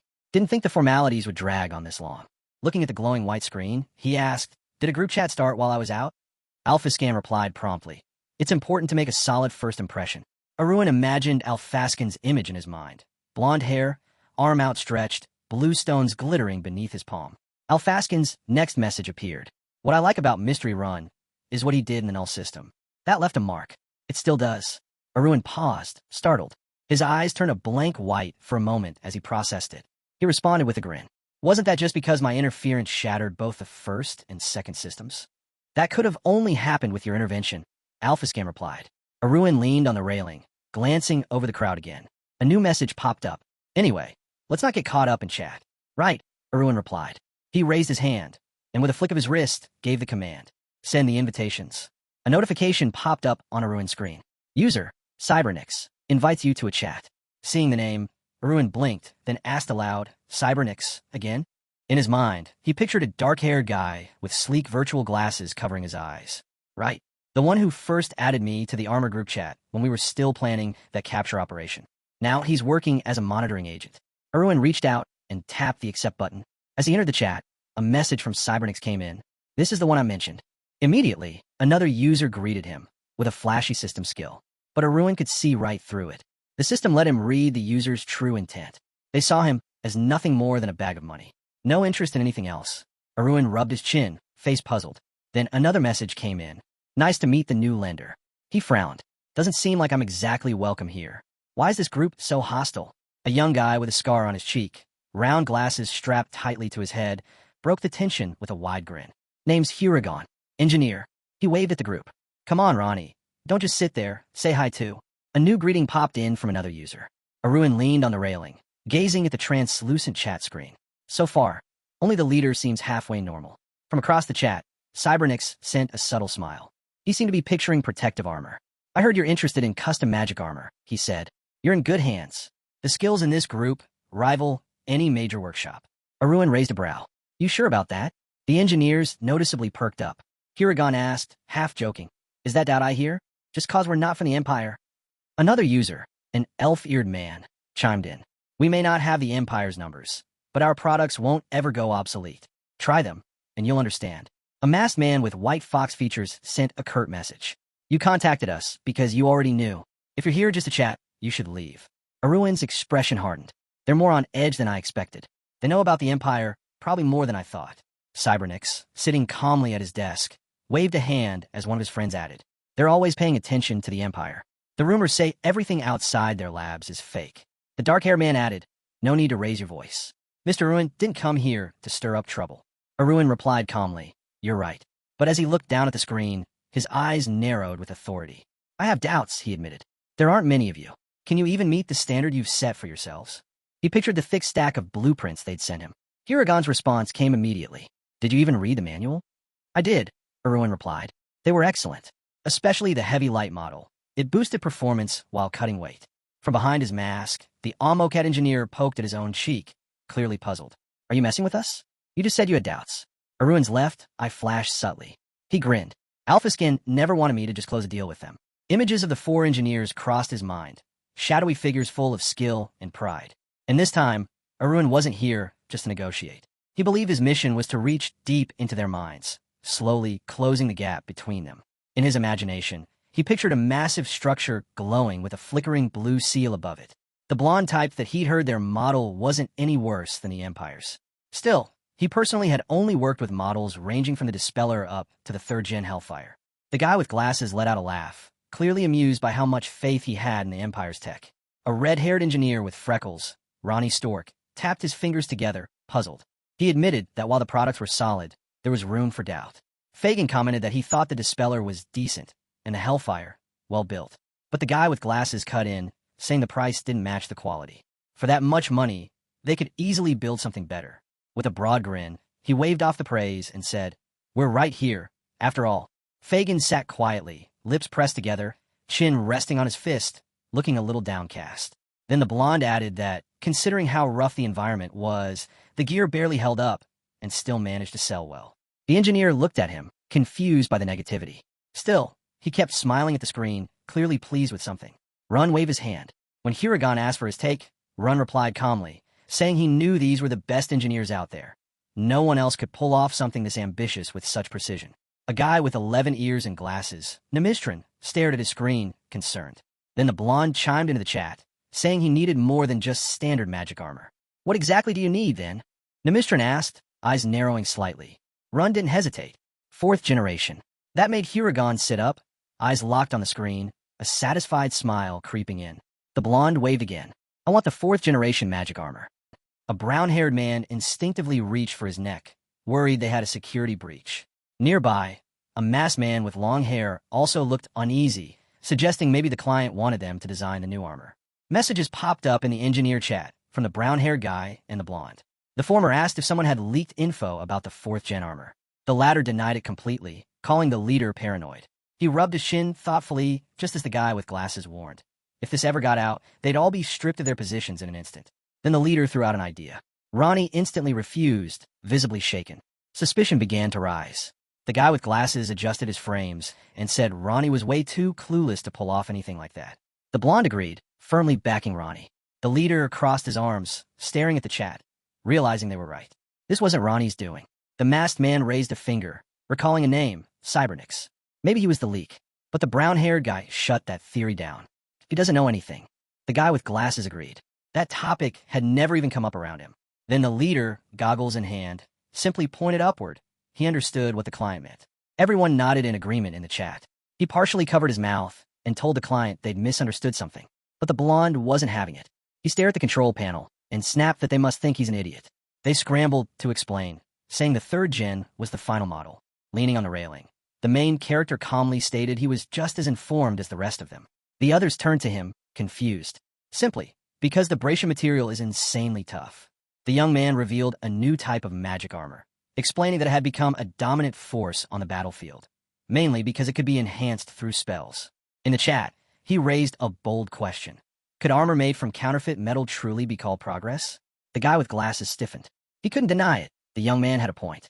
Armor like that wasn't even officially classified as third generation. The real version hadn't been released yet. The blonde spread his arms wide, gears spinning behind him. He declared that real progress needed to be achieved in other fields as well. To prove his point, he unveiled a massive, circular magical device, an upgraded power unit, he said. The masked man touched his chin, clearly shaken. His thoughts had been heading in the same direction, though no one had seriously considered the fourth generation, until now. As this played out, someone appeared on the edge of the scene, a tall, female figure coming closer. The blonde made a few gestures, signaling that design wasn't his only goal. He was thinking beyond that. He had hoped to pitch investment, but fed up with the chat's reaction, he prepared to leave, calling the whole exchange a waste of time. The leader tried to stop him, but it was too late. A notification appeared. He had exited the chat. Looking ahead, the young man locked eyes with the approaching figure.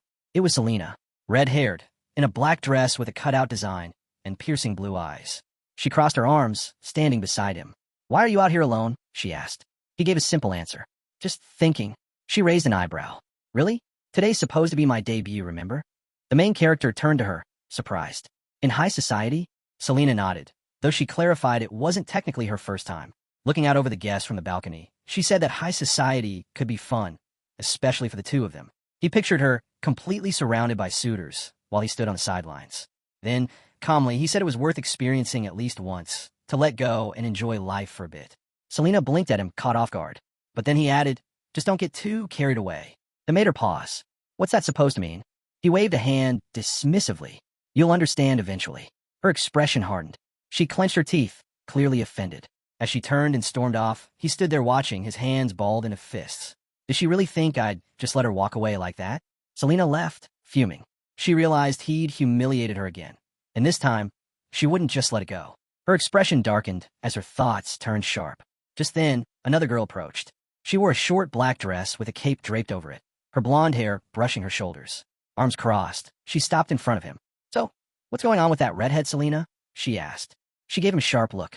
For someone who's just an acquaintance, she sure is clingy. Glancing over at the crowd, she spotted Selena and smirked. "Looks like she's already regretting something about you. Want me to deal with it?" Then, without waiting, she launched into an enthusiastic rant about hormones and something called a spiritual connection spell. The guy just blinked, surprised, silently relieved that nothing had escalated. He stood across from the blonde girl, arms at his sides, about to respond. She asked what he was thinking. He shrugged. "Nothing in particular." She stepped closer, voice dripping with sarcasm. "Right, and here I thought you were about to pull something." The young man denied everything, casting her a disapproving glance. When she asked about the redhead, he calmly replied, "She's from the Loop, Ever family." At that, the blonde girl wrinkled her nose, clearly unimpressed. She teased that maybe he was hoping to marry into the family. His expression hardened. "I hate that family," he said flatly. The girl leaned over the balcony and pointed downward. Selena stood near a table, her elbow resting on it. Suddenly, Drojan slammed his glass down with a loud crack, leaping to his feet and shouting, drunk and furious, cursing out the main character's family. He yanked his granddaughter's hand and stormed off. Together, they strode toward the Count, who was casually chatting with guests. The knight didn't hold back. He lunged at the Count, shouting at him, unable to comprehend how he could raise his children so poorly. Drojan raised the girl's hand, revealing a raw abrasion beneath her glove. Levadin's eyes narrowed. "Did my son do this?" he asked. He tried to explain, but Drojan wasn't listening. Already boiling over, he looked ready to strike again. When the Count tried to defuse things, Drojan scowled. "Shut up. The gray-haired knight roared loud enough for the entire hall to hear. All eyes turned toward them, including the king's. The blonde girl standing nearby sensed a powerful aura building. The young man watched silently, his expression darkening. A glowing white aura began to form around the knight, rippling outward. Honora stood beside him, and Drojan muttered harshly about their bloodline. Suddenly, a white glove hit the floor right in front of the count. A formal duel challenge. Layskin raised his hands again, trying to keep the peace, but the knight stood tall, clutching his granddaughter's hand, refusing to back down. As realization dawned on the count, his eyes went wide. He'd said too much. The blonde girl covered her mouth in shock and jabbed the young man with her finger. The count's daughters rushed in, trying to hold their father back. He raised his glove again. The blonde boy stood motionless. The girl beside him glanced over, but got no response. He grabbed her wrist just as she was about to leave. She turned back, confused. "Don't do anything," he said firmly. She stared at him, stunned. He repeated himself. "Stay out of this." The king stepped forward, arms crossed. Calmly, he declared that the matter should be resolved here and now. The girl gasped, whispering that the king had finally lost it.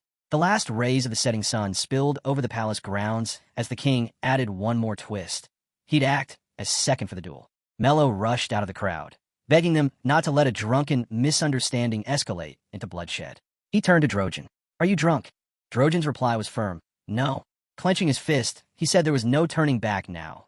The other side had accepted the duel. The count raised his gloved hand again, shaking off his daughters. "I won't hide behind titles or a pretense," he growled.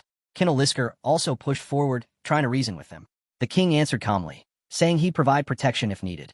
Gasps rippled through the crowd. The girl slammed her hands against the railing.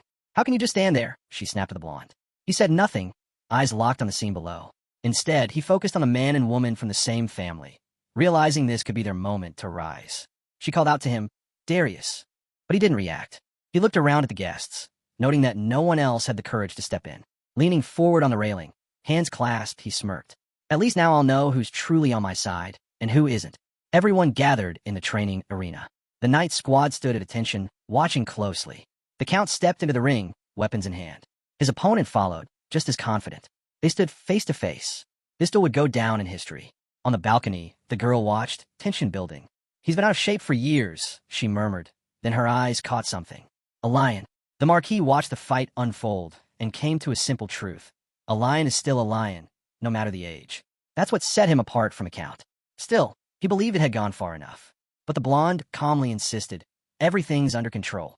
The king sat before the guards and raised his hand, signaling for the duel to begin. The count shifted into position, ready to fight. Across from him, the Marquis drew his sword and, with a nod, offered the first move. Levedon gripped his blade tightly, a golden aura flaring around it. His stance radiated power. He lunged first. His sword slashed through the air toward the Marquis, who blocked the attack just in time. Drojan grinned, holding his ground. The clash had begun. Their swords collided again and again, each strike deflecting the other. The Marquis countered with a powerful swing. The count met it head-on. Sparks flew, light exploded around them. They moved with precision and strength, matching each other blow for blow. With a loud cry, Levedon swung his sword, his confidence unwavering. After all, he held the rank of legendary. The Marquis's expression tightened, bracing for the hit. Their weapons crashed again, shockwaves blasting across the arena. Neither gave an inch. Then, the knight sneered, "It gave you too much freedom." Suddenly, a flash of blinding light burst between them, forcing both men to leap back. Levedon stared across at his opponent, sword still raised, puzzled by what he saw. A glow began to pulse at the tip of the Marquis's blade. Then, with a crazed cry, he activated his aura blade. The light intensified, and he charged. The count readied himself, raising his sword. Their weapons met in a roaring clash, sending violent winds surging across the stands. The shockwaves struck with such force that they reached the spectators. Explosions and bursts of energy lit up the field. Dodging through the chaos, the Marquis avoided Levedon's strike. Grinding his teeth, Levedon realized the truth. His opponent was leveraging the full might of his legendary rank. The distance between ranks wasn't absolute, but it mattered. A silhouette hit the ground, someone defeated. If your rank was below awakened, the aura blade was unstoppable. A man stepped forward, wielding his own AA-class blade. He explained that while a heroic rank fighter could use it, the quality would drop. Still, the Marquis pressed his advantage, slamming down another attack with a primal roar. The resulting shockwave rippled out like a storm. Gasps and screams echoed from the crowd. A whirlwind erupted in the center of the arena. Chunks of stone collapsed from above. The guards raised their shields as rocks rained down. One shouted orders to protect the king, who sat behind them, chuckling as if it were a show. The Marquis walked steadily across the rubble, pebbles crunching beneath his feet. Facing his wounded opponent, he spoke coldly. You should have just apologized. The Count stood firm, sword still in hand. But his body was a mess, his shoulders slashed, legs cut and bleeding, fabric torn. He gasped, struggling for breath. Drojan swung his sword up and rested it on his shoulder. The glory days of the Lightning family are over, he said. How long do you plan to enjoy your privilege? Then he raised his blade again and unleashed a shockwave so fierce it brought down one of the stone columns. The Count flinched as dust stung his eyes. He stood by a massive crack in the floor, silently taking in the threats. From the balcony, the girl continued watching the brutal match unfold. She finally spoke up, offering to end it.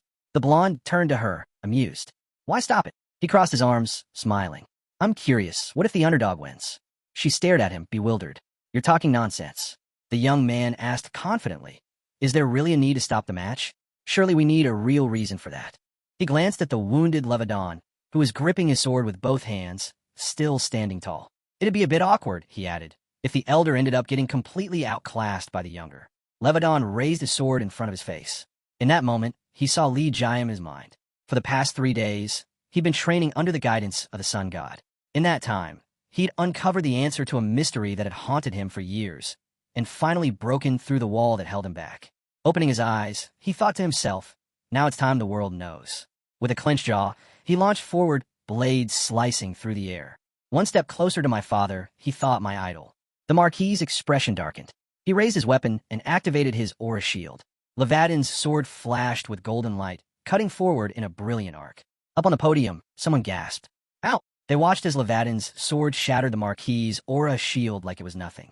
The Marquis staggered back with a shout. A wave of thick dust rose, capping the arena. Through the haze, a single silhouette emerged. Levadon, standing firm, sword drawn slightly out to the side, his grip steady and eyes full of confidence. Durin stood next to a stunned Sierra. Cheers erupted below them. The Count of Steel! He did it, someone cried. At his age, over 40, another added in disbelief. The girl beside them turned and asked, Does that mean he's of legendary rank? The young man didn't answer. He just smiled faintly as he looked down at the arena.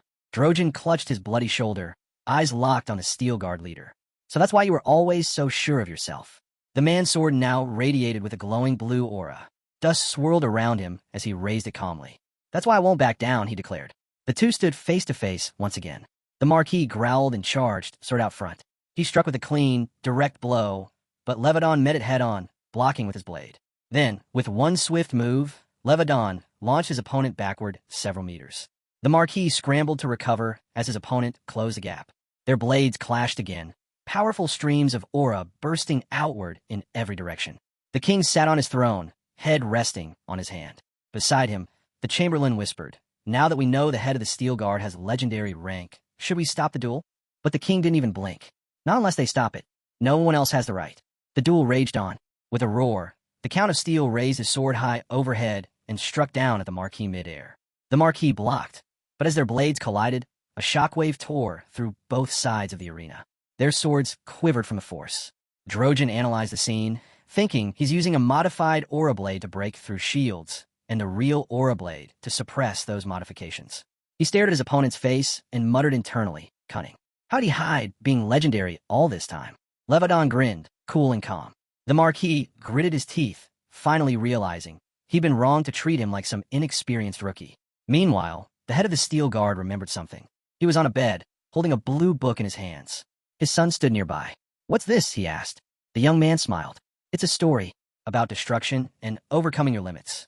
He added that while the techniques inside were too advanced for basic training, anyone with legendary rank could use them effortlessly. Snapping back to the present, the Count struck with power and silently thanked his son. Because of you, he thought, I force a man with 10 years of legendary rank to retreat and maybe even defeat him. The Marquis Drojan's aura shield cracked, then shattered completely. He stumbled back, shocked, staring at the broken fragments. So this is the gap between us. He thought about the energy, the spirit, the youth his opponent had, things he could no longer rely on. And technically, I can't keep up either. As he skidded back across the arena floor, the truth set in. Sure, I've lived longer. But across from him, Levadon stood ready, weapon in hand, unshaken. The Marquis gritted his teeth, thinking to himself, he had way more mana reserves. Still, both men charged. Their swords swung with fury, rage in every strike. The Marquis shouted his opponent's name. Steel met steel in a brilliant clash, a blinding burst of light exploding from the point of impact. Aura surged outward as dust rose and filled the arena. The king leaned forward, trying to see through the haze. How did it end? He asked aloud. Then his eyes widened. The stands fell silent. The crowd stared in shock. The girl nearby shielded her face with both hands. The man beside her shook his head. This is insane. And there he was, Levadon, towering over the fallen Marquis. Up on the podium, someone asked in disbelief, how is that even possible? Drojan clutched his bloodied mouth, stunned. What just happened? With a calm smile, the Steel Earl pulled out a medicinal root and casually said, having a good son is truly a blessing. He thought back to the rare 10,000-year-old herb his son had given him. How powerful it was. The energy now circulating in his core surpassed even the Marquis's mana pool. Standing before his defeated opponent, Levadon silently marveled. If I can fully absorb all the knowledge I've gained, how far could I go? Then he asked the Marquis directly, are you going to continue? The man looked down, eyes filled with disbelief. When he didn't answer, Levadon said coldly, I can't hear you. Say it properly. Drojan's jaw tightened. Levadon repeated, speak clearly, loud enough for everyone to hear. The Marquis slowly placed a hand on his chest, then shouted, I've lost. You crush me completely. His voice cracked slightly. I don't have a strength to go on. Are you satisfied now? But Levadon wasn't done. He looked him in the eye and said, take back what you said earlier. Admit you were wrong. The Marquis, confused, asked, what do you mean? With a stern voice, Levadon replied, the Steel Guard family has never known cowardice. A shadow of Lane appeared behind him, his father's image watching over him. This isn't just about me, Levadon continued. It's about my father, too. The Marquis clenched his teeth. His pride screamed against it, but he had no choice. I take it back, he finally muttered. Levadon closed his eyes, smiling just slightly. Drojan kept talking bitterly. What else can a loser say? The Steel Guard family, none of them are cowards. Not even the head. Levadon gave him the final nod. Thank you. Then, step by step, he walked away from the kneeling man. The Marquis glared after him, furious and humiliated. What curse, he thought. I gave it everything, and I still lost to his son. He pictured himself on his knees before the Steel Guard family crest, surrounded by drifting clouds of dust. Watching from above, Arun reflected on the end of the brutal match. In the end, victory went to my father. He made it. He became legendary. Sometime later, a girl dressed as a maid quietly passed by with a tray of food. The banquet had resumed. Karen and Darren looked around in surprise. Behind them, Levadon stood smiling as a crowd gathered around him. People surrounded the count, offering congratulations. Their attitudes completely changed from earlier. From a balcony above, the young man stood beside Kendall. They looked down over the banquet. No matter where you look, Kendall said, they're like hyenas. They know what it means, he added. Legendary rank, and now they all want to bask in his light. The young man turned his eyes toward his father, who calmly said, if I had lost today, they would have treated me coldly. He simply nodded. That's just how they are. Then he introduced Kendall and Mello, expressing his gratitude. I appreciate both of you for stepping forward earlier and saying what needed to be said. The man chuckled and asked, and what's the point of being a good friend if it turns out we were trying to stop a duel that shouldn't have been stopped? But the young man disagreed. No, it was worth it. That situation gave me exactly what I needed. I learned who's with me and who isn't. His thoughts drifted to Sierra. He turned and asked his father, did something happen to her? She turned pale and just left. His father shook his head. No idea. Can't say for sure. Down in the crowd, Levadon stood, smiling as he exchanged words with guests. Kendall chimed in. I'm just glad your father's illness finally backed off. When I heard how bad it got, I thought. He trailed off, gesturing to his chest. Even his blood flow was deteriorating. Just then, Levadon's gaze shifted. He looked down with surprise. At one of the tables sat Albret, alone, nursing a glass of wine. Has it really been 2 years? Someone muttered. Despite his calm appearance, the Marquis still looked weighed down, his sadness lingering. Albret stood slowly, planting his hands firmly on the table. The young man watched carefully. He's nervous, he thought. He's definitely uneasy. As the Marquis approached, the young man's uncle spoke up, calling out to him. The Count of Steel turned as Albret stepped closer and offered his congratulations. It's been a while since anyone's seen you, the Count replied. Then he turned directly to the Marquis, who said, you know, the old saying was right after all. The Count raised a brow. What do you mean? Albret's voice was cold. Misfortune always follows happiness. And clearly, the Count is no exception. The Steel Count narrowed his eyes. So he didn't come to congratulate me. He came to stir up trouble. The Marquis stared him down. What exactly are you implying? Albret didn't blink. I'm saying, you raised a traitor. Did you even know that your youngest son is hiding one? Gasps rippled from the balcony. The young man's father turned toward the Marquis, stunned. What are you talking about? Albret gestured to someone nearby. I'm talking about Raina Bailey, who now goes by Sylvia. Your son's assistant. Lehite turned to the king, confused, asking, did I hear that right? A traitor? The king, arms crossed, stared at the Marquis as he repeated the accusation. The Count of Steel stepped forward toward them. Albret added, of course, capturing traitors is a job for the Royal Knights, but as a loyal subject, I couldn't just stand by. The royal advisor leaned in to speak with the king, trying to recall something. That name, it sounds familiar. Then it clicked. He remembered a blood-soaked execution, the silhouette of a demonic figure. Yes, he said grimly. That entire family was executed. Turned out they were possessed by demons and planning an uprising. Albret listened with a slight smirk. The king nodded, recalling. They were a family of prominent merchants. But the granddaughter, the head's granddaughter, was never found. It seems urgent to detain her, the king added. No need to worry, the Marquis said smoothly. The king clapped his hands together with a smile. That's good to hear. Albret followed up. My men are bringing her here now. Devarro, who had stayed quiet, finally spoke impressed. Your speed is impressive. From the balcony, the young man watched all of it unfold, concern tightening in his chest. This isn't just some interdimensional political maneuver, he thought. They're going all in. Kendall turned toward him as he approached and said quietly, you can trust me. I've got your back. The young man stepped forward slowly, his boots echoing on the red floor as he approached the center of the hall. All around him, whispers stirred among the crowd. If the accusations are true, it would be a serious blow to the Steel Guard. But if they're false, another murmured, then the Albret family is in serious trouble. Some spoke cautiously, noting that with the Steel Count now holding legendary rank, simply controlling the situation wouldn't be enough. Levadon watched his son with visible concern, turning toward him as hushed voices continued to cast doubt. At this rate, someone whispered, everything points to the Marquis telling the truth. The young man passed his father without a word and stood directly in front of the king. Then the doors creaked open. A frightened face peeked in, Sylvia. Her voice trembled. Please let me go. Two knights stepped inside and dragged her in. All eyes turned to her. Don't touch me, she pleaded. The king looked over calmly.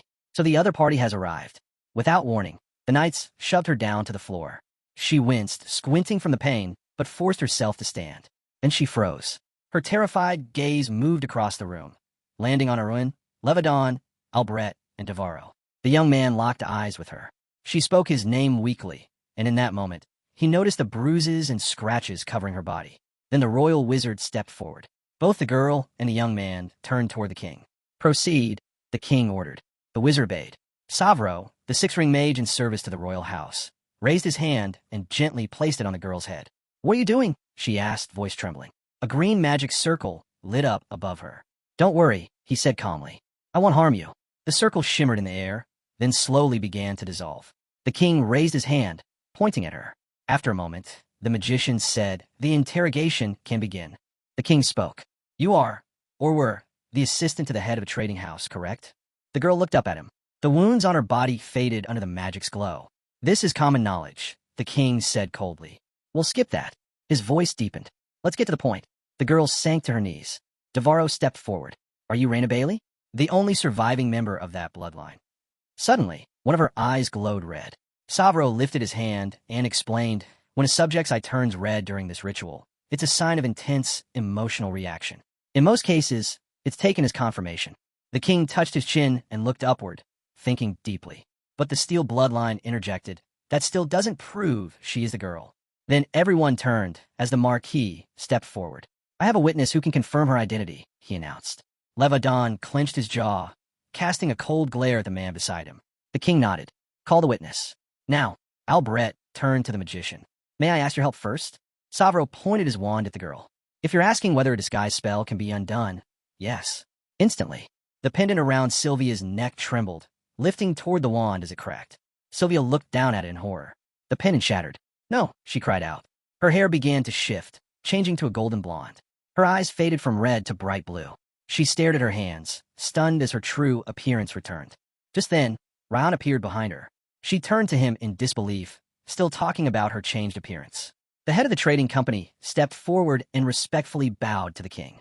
I am Raihan, of House Valtis, he introduced himself, an associate of the Bailey family. Devarro turned toward him. How do you know about this? We've had a strong business relationship for some time, Raihan replied. Savra looked at the girl. In her real form, he said coldly, she looks exactly like her mother, the traitor. She's a mirror image. Raihan sighed and rubbed his forehead in frustration. Sylvia turned to him, her eyes burning with anger. The merchant stepped forward and said solemnly, the memories of that family still linger in my mind. Who would have thought they were capable of such evil? Sylvia snapped, her voice rising. Stop it. That's nonsense. You're the enemy of my family. The king remained silent, listening carefully. The merchant continued. In every way, her appearance mirrors those who once called upon demons, those drenched in darkness. The king exhaled and nodded grimly. Then the real issue lies with the son of the Steel Earl, the one who's been hiding this traitor. Devarro opened his mouth to argue. What if he didn't know? But Albret cut him off. Even if that's true, it still counts as treason. Durin stood firm, staring straight ahead. The Marquis added, he knew. Of course he knew exactly who she was. All eyes turned to Sylvia.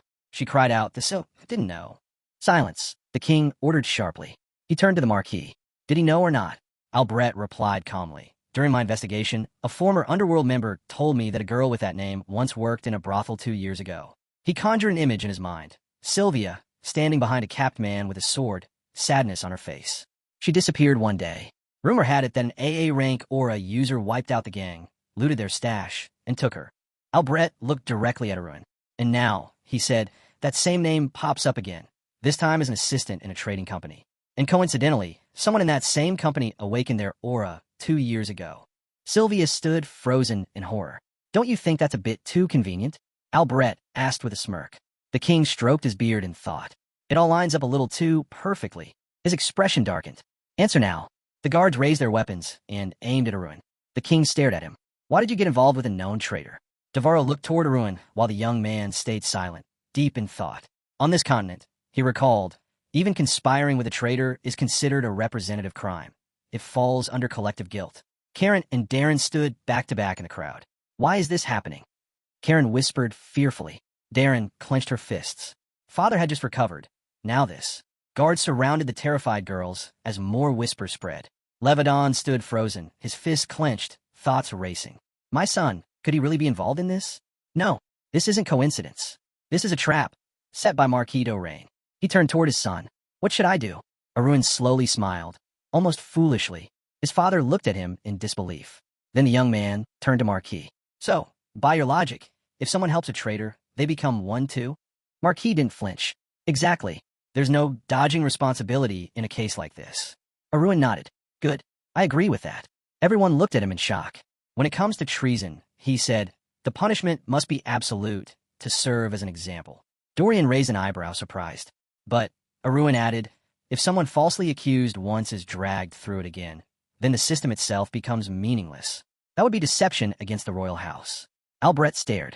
What are you saying? Arun stepped forward until he was face to face with the guards.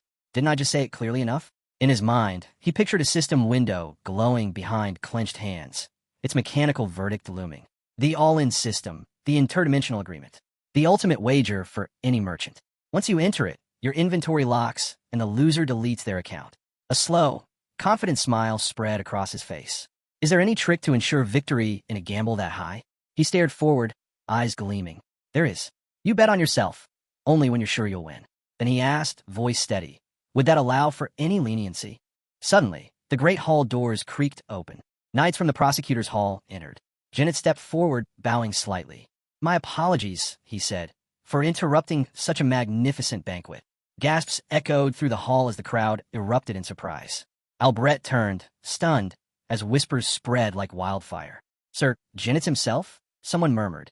But if he's here, what does that mean? Another whispered. Through the stunned silence, the elite knights of the royal corps made their entrance, marching calmly past the crowd. Albret's eyes narrowed, mind racing. Why is the mad dog here? Just then, from all sides of the hall, the king's knights pointed their spears, aimed directly at Arun and Levadon. A ripple of confusion ran through the guests. What's going on? Who's the traitor now? Is it Albret or the Steel Guard? The Marquis pressed his lips into a tight line, glancing around as quiet voices murmured behind fans and goblets. He remembered the duel just hours ago. I don't know what Genitz is about to reveal, he thought, but that duel could have been avoided altogether. His eyes moved to Levadon, who now stood encircled by sharp steel, confusion across his face. The king allowed that fight because he sees us as threats. Now he's using this chance to trap us, to discredit us, no matter what. Then Genitz, the infamous mad dog, smiled slightly and lowered his head in a respectful bow. Devarro narrowed his eyes. You don't look like someone who came late to a party. So what brings you here? Genitz lifted his hand, revealing an envelope. Matters of treason, he said clearly, must be reported at once, banquet or not. The king rubbed his chin thoughtfully. I received this a few days ago, Genitz continued. It's an anonymous letter, one that claims to reveal the truth behind the incident from 9 years ago, the tragedy that wiped out the Bailey family. Whispers broke out again as the tension tightened in the room. Devarro's eyes widened. That was the Bailey incident. Genitz nodded. Correct. And I've only got one question about it. The crowd leaned in. Why? Genitz asked slowly. Would a family at the peak of its commercial power throw everything away? With a chilling smile, he turned toward the king and clenched his fist. How could anyone know the thoughts of those who serve demons? He paused, then added sharply, yet for some reason, I can't shake the feeling that someone still sympathizes with them. The mad dog raised his voice. Treason is absolute, unforgivable. The king looked down at the floor, brows furrowed in confusion. Genitz raised the envelope. After digging into the case, I uncovered something that completely stunned me. Devarro stepped forward. What did you find? Genit's gaze drifted toward the steel guard. Arun and Levadon still at spear point. The truth, he said. There's someone behind it all. And that person is in this room. Gasps rang out across the palace. Now Captain Knight. Shock rippled through the crowd. Wait, Genitz figured out there was a warlock involved? One man blurted out. Another exclaimed, That's incredible. Genitz stood calmly in the center, a satisfied smirk on his face as the praise poured in. Of course, someone added. You wouldn't expect anything less from him. Genitz cracked one eye open, quietly amused. So that's how they react? But as he looked around, his grin faded. More than a few faces in the hall were indifferent, blank, skeptical. His gaze landed on Arun, who stood expressionless, clearly unimpressed. Arun gave a lazy wave of his hand. I've already dealt with false accusations today, thanks. The king clenched his jaw and gave a dismissive wave. Still calm, Genitz turned back and asked, Then, Your Majesty, will you allow me to call a witness? He may enter, the king declared.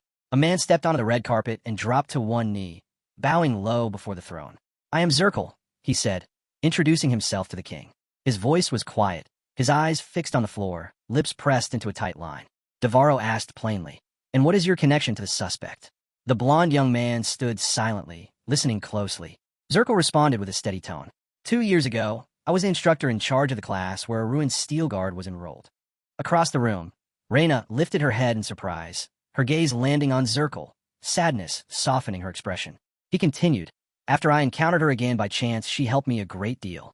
His eyes dimmed, staring down at the floor.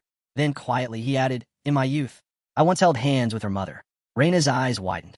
She was the woman I loved. A flash of memory struck him, the cold blade of the guillotine, the moment their bond was severed. I couldn't protect her. Our love, Zirkle said, his voice trembling. Later, she was branded a traitor, sentenced to death. He recalled Reyna as a child, crying beside her mother. He clenched his fists. A man kidnapped that little girl and sold her to a brothel. He looked toward the young man. Arun heard my story and chose to help. Zirkle took a breath. If there's a crime here, if treason is the charge, then it lies with the one who kept the truth hidden all this time. The king rubbed his chin, deep in thought, as Zirkle's words settled over the room. That's how it happened, the instructor said solemnly. Devarro stepped forward. So, those were the circumstances. Sweat beaded on Zirkle's brow. His expression darkened when the king finally spoke. Even if that's all true, the king said coldly, hiding it is still betrayal. Zirkle's voice softened. I know. I am truly sorry. He looked down again, eyes filled with sorrow. For 9 years, I believed the Bailey family was wrongly condemned. He raised his hand and pointed firmly. The real criminal is him. Gasps echoed as his finger shot toward Dorian, the bald merchant standing among the crowd. Dorian staggered backward, stunned. Genitz stepped forward, holding a black folder. Dorian burst out, furious. You dare accuse me without proof? Mad Dog Genitz simply replied. There's proof. The king took the folder with surprise, flipping it open. This can't be real, Dorian muttered. To glance back at Zirkle, who remained silent behind him. This, Genitz announced, is the ledger of the Bailey Trading Company. He paused. We believe it was lost, but it ended up in his possession. Inside were records, clear evidence of Dorian embezzling from their joint ventures. Dorian's face went pale. His mouth opened slightly, but no words came out.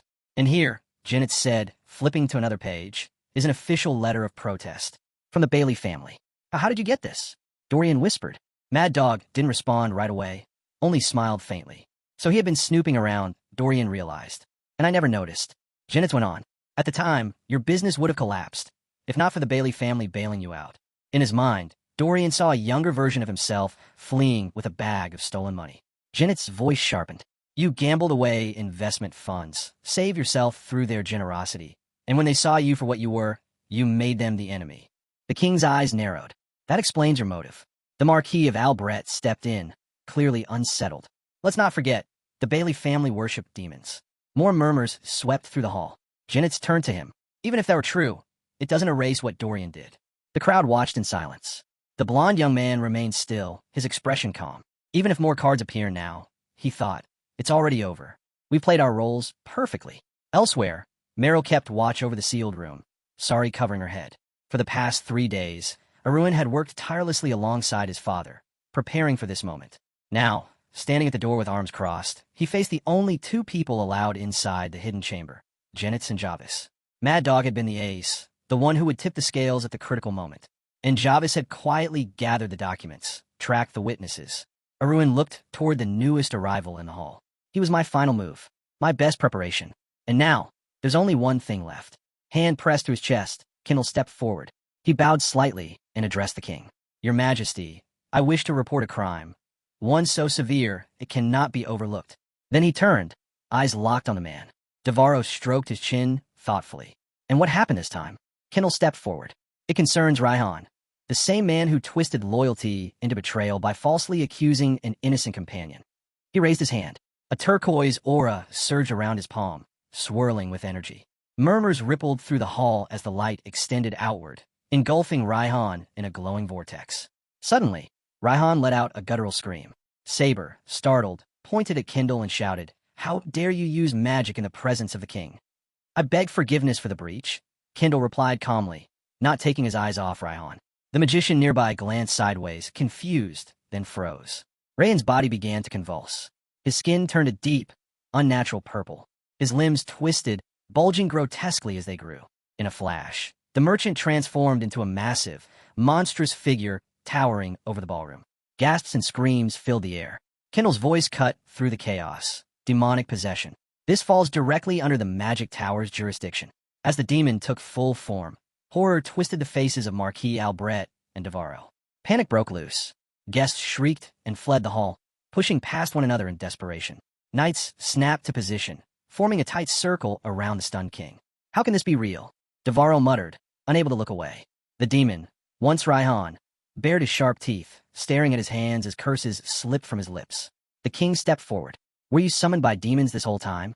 Gunn calmly placed a hand behind his head, pressing it to his neck. Raihan's monstrous voice roared. If I'm a summoner, then we all die together. Arun narrowed his eyes. He's trying to take me down with him, because he has no escape left. Kendall raised his glowing palms once again. Check the boy, Devarro ordered quickly. The man stepped toward Arun and placed his palm to the young man's chest. A magic seal flared beneath his hand. The demon froze. He's clean, the magician declared. He's not a summoner. Arun looked up at Raihan with a cool grin. Raihan shouted in outrage. That test was fake. I saw myself, but Arun just stared back. All this time, I've been under a necromantic concealment skill. He remembered it clearly, a strange item from a blue-eyed warlock, one he never thought he'd actually use like this. Raihan stood paralyzed, sweat pouring down his monstrous face. Knights began to close in from every side. He tried to command them, ordering bodyguard to charge, but no one moved. Why did I ever side with Albret? It was like sinking into a swamp, and now there was no getting out. Regret filled his heart as a wave of despair crushed him. Was this it? Was this really how it ends? His life had been a web of lies, deception, and darkness. Now it was unraveling. No, he muttered. I can't die like this. From the floor, Reyna looked up. Her face was frozen in horror as the monstrous shadow loomed over her, a massive claw stretching out. Raihan charged toward her, fury overtaking him. I won't go down like this, he screamed. A brilliant white aura ignited across a sword blade. With a flash, Arun lunged forward, his blade slicing the air. In a blink, he slashed Raihan multiple times with devastating precision. Blood sprayed across the ballroom in every direction. The demon stopped mid-roar, mouth wide in a silent scream, as his eyes turned pitch black. Reina sat frozen, her dress drenched in scarlet, her expression locked in terror. At that moment, one of the knights stared at his empty hands in confusion. "Wait, where's my sword?" he asked. Arun lowered his glowing blade, white aura still blazing around it. "I want to take my time cutting him to pieces," he said flatly, casting a glance over his shoulder. But it couldn't be helped. Blood pooled behind him. He looked down at Raihan's lifeless form. "Goodbye, demon summoner." He said his final goodbye to Raihan, as blood splattered in all directions once more, triggered by someone accusing him of being a demon summoner. On the royal palace training grounds, magicians formed a wide circle, preparing the monster's body for incineration. One stood with arms extended, unleashing violet flames, while the lead magician gave a sharp order, "Don't lower your guard. Not until every trace is gone." Two figures stood in silence, watching as the fire formed a dome over Reich Catch's corpse. One of them remarked, "This year's banquet ended fast." The other replied, "Banquet?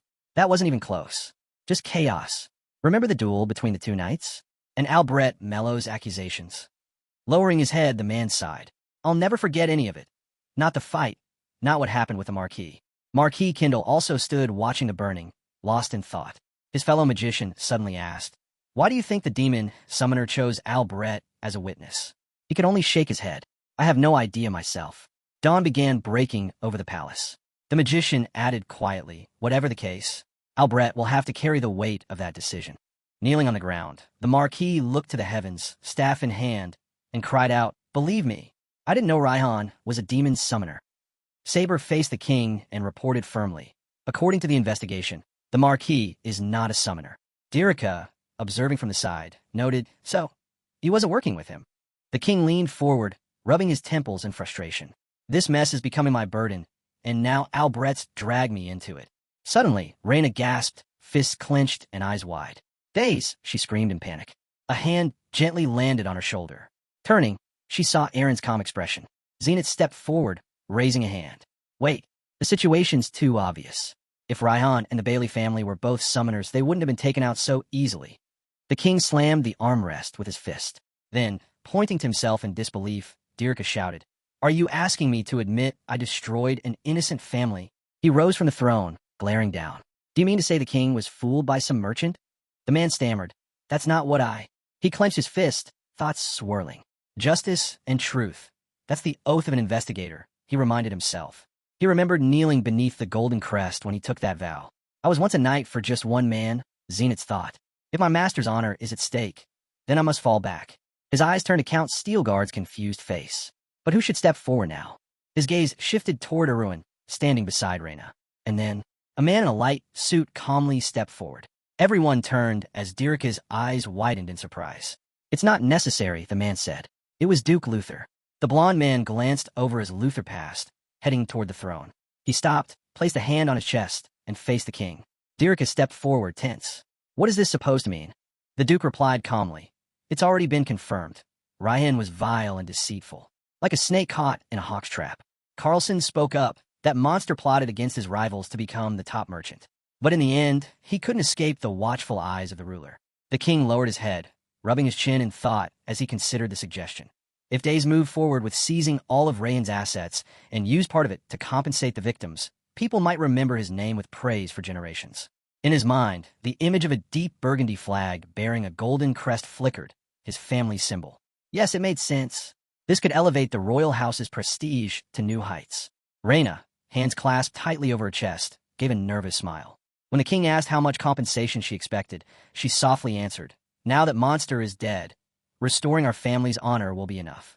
Still on his knees, Albrecht lifted his eyes to Dirika, who calmly stated, "Then compensation must be arranged accordingly." He turned his attention to the Marquis. "Do you understand me?" The king stared down at him with a cold, almost scornful gaze. When Marquis hesitated and asked why he was being told this, the king's voice cut in sharply. "You truly expect me to believe you didn't know Raihan was being funded by you?" Albrecht's face went pale with fear. The king continued, "You likely did it to outshine the other two lords, didn't you? So tell me, what was your next ambition?" Albrecht's voice cracked as he shouted, "That's not how it happened." Everyone around him fell into a tense silence. "I did it for my son," he cried out, the image of his child flashing in his mind. His head dropped low, shadowed with pain. Dirika responded, "We know your son disappeared 2 years ago." "Yes, but the truth behind it is different." Albret snapped, eyes burning with fury as he turned his gaze toward one man. Arun stood still, face blank, unflinching. Albret shouted, "It was him. He's the one who killed my son." All eyes locked on the blond man. The king's voice rang out. "What is this?" Zenith stepped forward, placing a hand on his chest. The king turned to the marquis, his tone sharp. "Are you accusing Arun Stilgar of murder?" Albret's voice wavered. "Let me explain." In his mind, the memory of a skirmish resurfaced. 2 knights clashing, tension boiling into a personal battle. Mad Dog added that 2 years ago, the blonde had been en route to the capital to join the academy when he got into a conflict with Albret's son. A note was left behind shortly after. His son had Arun away. Arun recalled his grim talk with Zenith in a damp chamber. He remembered how Zenith had claimed he was being investigated for murder. Dirika's face appeared in his thoughts. How it was later discovered the evidence had been tampered with. Albret raged at the injustice, flailing his arms in fury. Duke Luther stepped in before things escalated further, helping steer the conversation.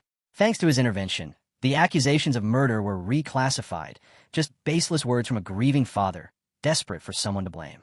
Hours passed. Fane lay in bed, face drawn and weary, eyes closed. Beside him, the blonde sat holding his hand. He turned his head and said quietly, "I've done all I can, but this is my limit." Luther, arms crossed, nodded slowly. With proper care, he might live another 10 years. The man thanked him. Dorian, sitting nearby, looked confused. "Didn't we already close this deal 3 days ago?" Javis followed behind a visibly annoyed Dorian, grinning. "Come on, why not look around a bit more?" Around the corner, the blonde stood silently, holding a leather mask. He watched his sister and comrade from a distance. The girl turned, asking the knight why he was acting so strangely. Arun's thoughts sharpened. Time to begin the show. The masked man in the white cloak looked up, confused, as they approached and asked for a moment of his time. Then he saw Duke Luther's serious expression. Caught off guard, the blonde stiffened, quickly hiding the items strapped to his back.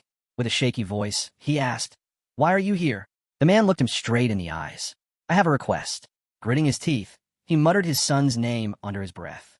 Arun stood frozen as Duke Luther suddenly dropped to one knee before him. "Please help him."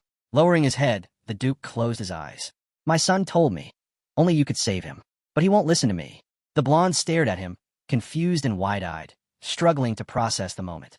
"That's why," Luther continued, "I'm asking you instead of him." Arun rose slowly, glancing at the fragile figure in the bed. The boy's body was already ruined.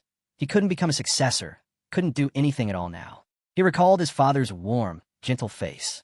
There was only one reason. The cold, calculating Duke would go this far to save someone. His eyes narrowed, lips pressed tight. Because that was his son. Taking a seat, Arun turned to Luther. "So Albret really did all that, because he believed his son's disappearance was my fault?" The Duke gave a slow nod. "That's right." His mind drifted to the marquis-haunted expression. "I have no children yet, so I can't fully understand it," Luther admitted. "But any parent who loses a child, they lose their grip on reason."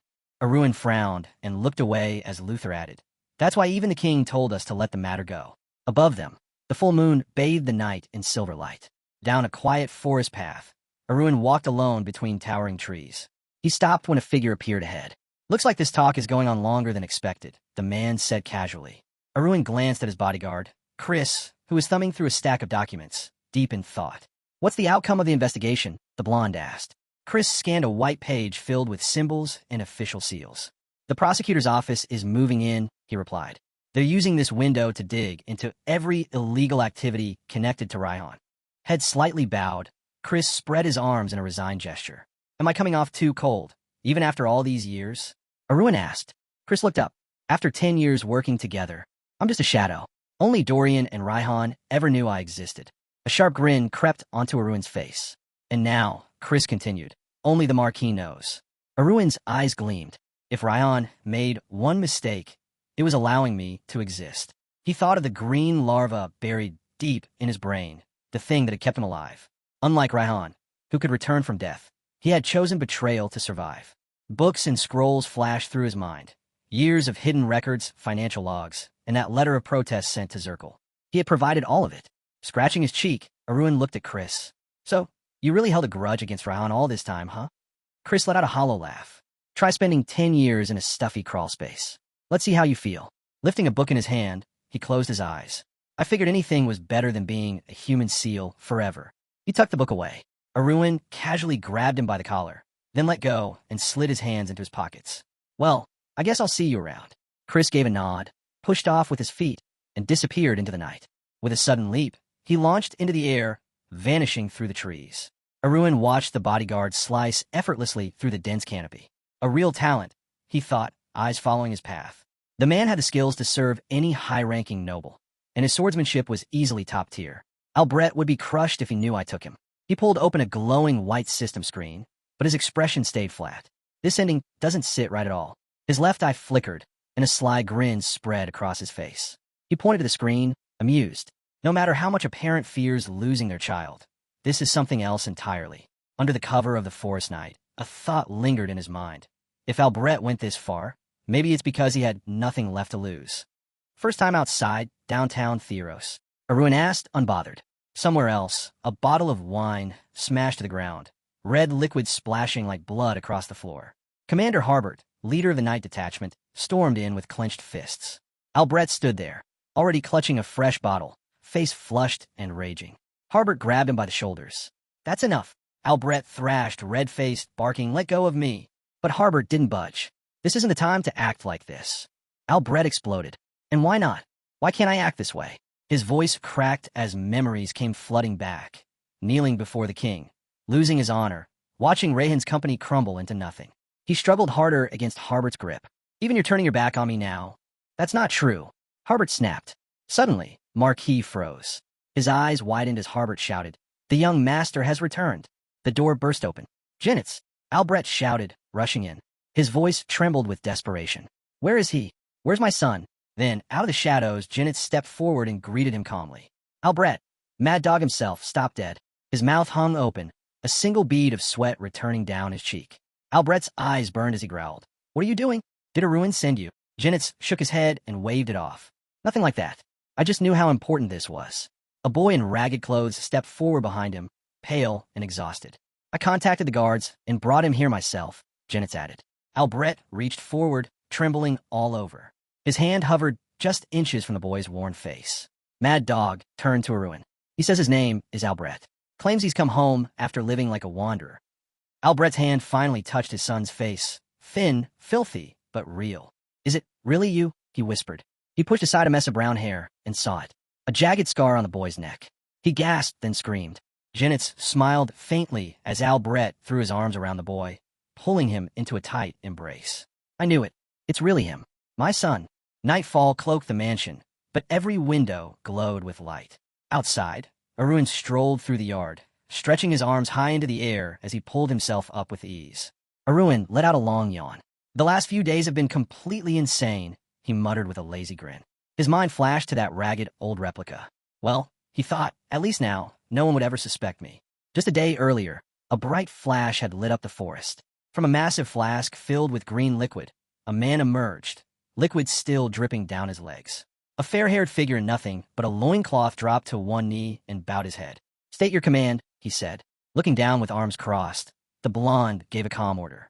You'll start your duties now. That means sticking to the rules. No exceptions. Without hesitation, the man rose and accepted. But then, stepping forward, he scowled, mouth wide open, hurling curses at Arun. Arun chuckled to himself. Even the attitude, he got it down perfectly. Satisfied, he studied the man in front of him. During his research into interdimensional exchange, back when he was still working at the trading company, he found himself drawn to magical beings, particularly the homunculus. He recalled the murky black swirl inside the green liquid. Homunculi, artificial life forms created by mages, their potential shaped by how they were cultivated. He remembered the blood-soaked handkerchief and the memories, time spent with Kunz at the academy and in the night squad. Becoming a true person through cultivation alone, impossible, he thought. But with Kun's blood and their shared memories, he'd created something far more refined. Even now, the copy glared at him with defiance. Arun hadn't expected the result to be this precise or this much of a headache. The replica clenched his fists, turned his back, and stomped toward the trees. Play your role properly, Arun called out, waving casually. And get dressed, would you? The man tossed back a retort, something like, don't give me orders, and made it clear he'd do things his own way. Hand still raised mid-wave. Arun smirked. Got it. He glanced at another clone, slumped against a bush nearby. Even like this, Arun mused, he still follows every command. Strolling along the stone path, arms crossed, he took a breath. Now just wait. Let the plan unfold. His eyes narrowed, a grin pulling at his lips. In the end, it'll be Albrecht's mansion that devours him whole. Entering the garden, Arun paused when a voice greeted him. You're late tonight. At a marble table sat Lanin, hands clasped, calm beneath the night sky. Arun raised a hand and ruffled his own hair. Why are you still awake, old man? It's way past midnight. Lanin gave a soft sigh. I've had a lot on my mind. He looked away, gazed distant. Is it time for you to tell me everything? Arun blinked, caught off guard. Tell you what. Lanin's eyes grew heavier with memory. When I think about it all, it still feels unreal. He spoke of things that seemed almost mythical, warriors of legendary rank, bizarre medicinal plants, and Arun himself, reaching hero rank. His voice softened. How did it happen, son? Arun froze. His mind flashed to an image of his grandfather, arms crossed, stoic and unwavering. Does this have anything to do with your father? Lanin asked quietly. A bead of sweat traced down Arun's cheek. His mouth opened, but the words just wouldn't come. I thought I was ready for this, he told himself. But now, Lanin leaned forward, eyes wide, hands still locked in front of him. And then, Arun finally spoke. I have a book, he said, voice low. A book on interdimensional trade. Arun slowly stepped toward his father. Laiskin asked again, voice low, but this time with weight. You heard me right, Arun replied, calm but firm. The older man rubbed his chin, confusion in his eyes as he looked down at the table. Arun continued. I used that book, and with it, I became a hero of this country. Evie murmured quietly. I never would have imagined. Standing before the marble table, Arun let the silence settle as thoughts spun in his mind. If the people from System Zero heard this, their entire sense of reality might shatter. They had no idea such transactions existed. My father's calm. He reasoned, maybe because Jan is different. This continent is not like Earth. Images surged in his head. A massive dragon flying above the clouds. A goblin armed with a blade. An elf drawing her bow. Here, humans aren't the only form of intelligent life. He pictured comets raining from the skies, a monstrous shadow looming over a city in flames. This world has spirits, entities from other realms, constantly trying to break through. He thought back to the evil that never quite made it to Earth, the catastrophe that nearly plunged the continent into chaos. A memory followed, a stern, gray-haired man in a white cloak, staff in hand, sitting on a throne. A godlike presence, influencing this world with miraculous power. Arun's mind drifted to Earth again. Even without being told directly, people on Earth 1342 must feel it, that they're not alone, not special. He imagined the glowing light of higher planes, beings of pure perfection in endless space. Levadin's voice broke the silence. So that sun god, he was part of the deal too. Arun nodded. Yeah, he was. Levadon rubbed his chin again. Sweat beaded on his brow and dripped down his face as he stared down at the table. So I lived my whole life aiming for mythical rank, he said quietly, only to find out I was just another cog in the system. He gave a bitter chuckle. So this place, where you've been, it's called System 1. Arun watched his father carefully. Yes, and beyond that, there's a System 2, 3, even 4. You've seen them? I know for sure they exist, Arun answered. But past that, it's all unknown to me. He could tell by his father's face that the truth was settling in, slowly, painfully. No one could take all this in at once, Arun thought. He remembered the maid entering his room in the past, how she froze in horror at the sight of him slumped on the floor, pale, unblinking. Back then, when I learned the truth, I was paralyzed for days. Levadon sat in silence, his face dark. Arun waved a hand and forced a small smile. But hey, don't worry. Up there, we're nothing more than fragments, sure. But we're in different dimensions. We're safe. At the marble table, Levadon lowered his head, his voice quiet and heavy. So my fencing, it was unfinished after all. He sighed. Just a System 1 martial art. Arun's mind conjured up an image. A young businessman riding a horse, fighting off enemies near the family mansion. My grandfather was a war hero, he thought. A loyalist who stayed behind to protect what we had after the conflict ended. Up to now, the stories had been told with reverence, and they weren't wrong. He imagined his sword, a black hilt, a red gemstone pulsing at its center, surrounded by jagged mouths. The fact that my swordsmanship nearly rivals that of the founding emperor, that's just because people don't know any better. Arun couldn't help but think. Despite all the praise, his grandfather was far from the genius the continent had made him out to be. His lips pressed together as he looked at his father, sadness flickering in his eyes. Running a hand through his hair, he sighed. This must have been a massive blow for Levadon, he thought. Someone who idolized his grandfather like that. He didn't have the heart to say anything else. But then, Levadon's lips suddenly curled into a wide grin. His face lit up, and he burst into laughter. Huh, so that's what it was, he shouted. Arun stared at him, confused and a little concerned. Father, Levadon lowered his eyes, palm resting on his face. I tried so many times to surpass him, he said, voice tinged with old frustration. But always felt like I was staring at a wall I could never climb. That's why, he admitted, he'd chosen to stick with the martial arts he already had. But now I see it clearly, he said, eyes widening with realization. Then he looked up at Arun, a spark of clarity in his gaze. From a different perspective, he was nothing less than a true genius. Arun gave a small wave of his hand, and a glowing blue light pulsed to life. Honora's energy radiating from the object he held. In his hand appeared a radiant, shimmering blue book. With a faint smile, he said, a genius of interdimensional trade. Levadon, still seated at the marble table, echoed the words in disbelief. Interdimensional trade? Arun nodded. Yeah, remember, he came from a family of humble knights. And yet, he reached mythical rank. That alone is almost unthinkable. In his mind, he pictured Lane, standing tall and proud, a mountain of gold behind him, grand white mansions in the distance. Back then, Arun thought, I had the Steelguard legacy behind me, and I still failed when I challenged that path. But he had nothing. And still, he made it. Levadon stroked his beard in silence. Then, with a knowing look, he said, I understand now. Arun had been disheartened at first when he uncovered the truth behind fencing. But as he learned more about interdimensional trade, and how complex it was, his perspective shifted. He had started giving it the attention it deserved. Levadon gave a soft smile. In any case, thank you for being honest. It means more than you think. Arun scratched the back of his head sheepishly. He hadn't expected thanks, especially not now. And thank you for saving my life, Levadon added, voice a little quieter. Arun looked at him, surprised. Holding the glowing blue book, his single burning eye softened.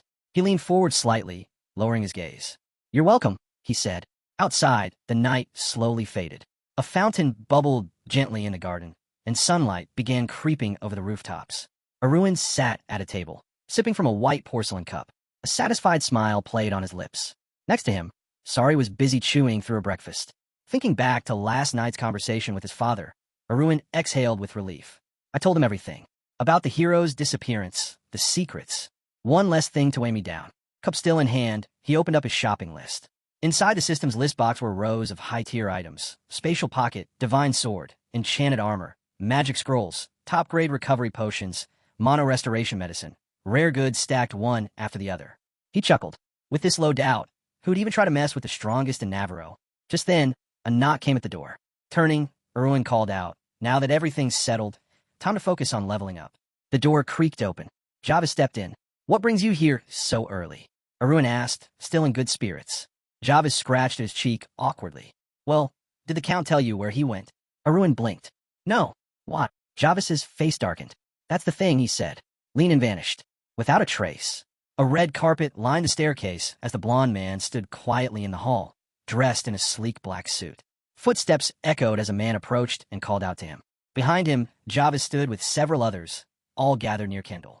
The brunette among them gave a report. No signs of magic, none in the Lord's room, nor anywhere else in the mansion. Another added, the forest surrounding the estate is clean too. Kendall turned to the knight beside him.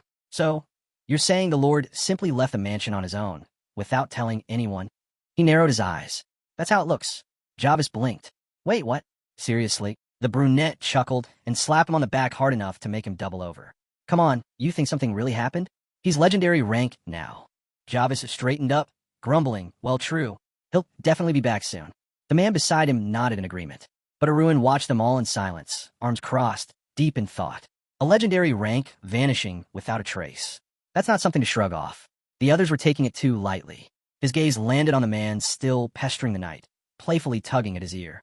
Maybe I'm overreacting, Arun thought. But still, he pictured the empty bed in his father's room. That uneasy feeling was creeping in again. At the same time, a small spark of hope flickered, like something just out of reach was telling him, this disappearance isn't normal. But 2 days passed, and Levadon still hadn't returned. In the quiet room, a table sat with untouched glasses and a plate full of round bread rolls. Darren stepped inside, spotting her brother sitting motionless on the bed. Karen's worried, she said, arms crossed. She brought food herself, but you didn't even touch it. What's with this self-punishment? Arun muttered. You don't need to get involved. But thanks. She didn't back off. Stepping closer, she looked him over seriously. You're clearly not okay. You look drained. Then, with zero hesitation, she shoved a bun into his mouth and grabbed his shoulder. Listen, full to perfect son is a big leap. You should at least know your limits. Now chew. Arun struggled, glaring at her. What are you doing? You're not understanding words, so I'm using actions, she declared. Look, worry all you want, but eat first, then panic later. Grumbling, he grabbed his glass and squeezed it with annoyance. Then he let out a sigh, threw up his hands, and muttered, Fine, I ate. Happy now? She gave him a sharp look. All the buns. As he reluctantly chewed, Darren watched him closely. He's still himself, she thought. He'll bounce back. Sure enough, Erwin didn't budge from his spot until every last roll was gone. He finally wiped his mouth with his hand and stood. Darren's eyes widened in surprise. He turned to her and asked, You really thought I'd lock myself in this room and never step outside again?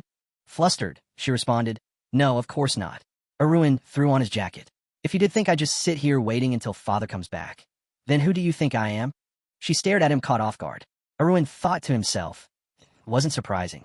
If this had happened before he chose to change, before he decided to become someone new, yeah, the Oldham would have shut everyone out, locked himself away, and drowned in anxiety.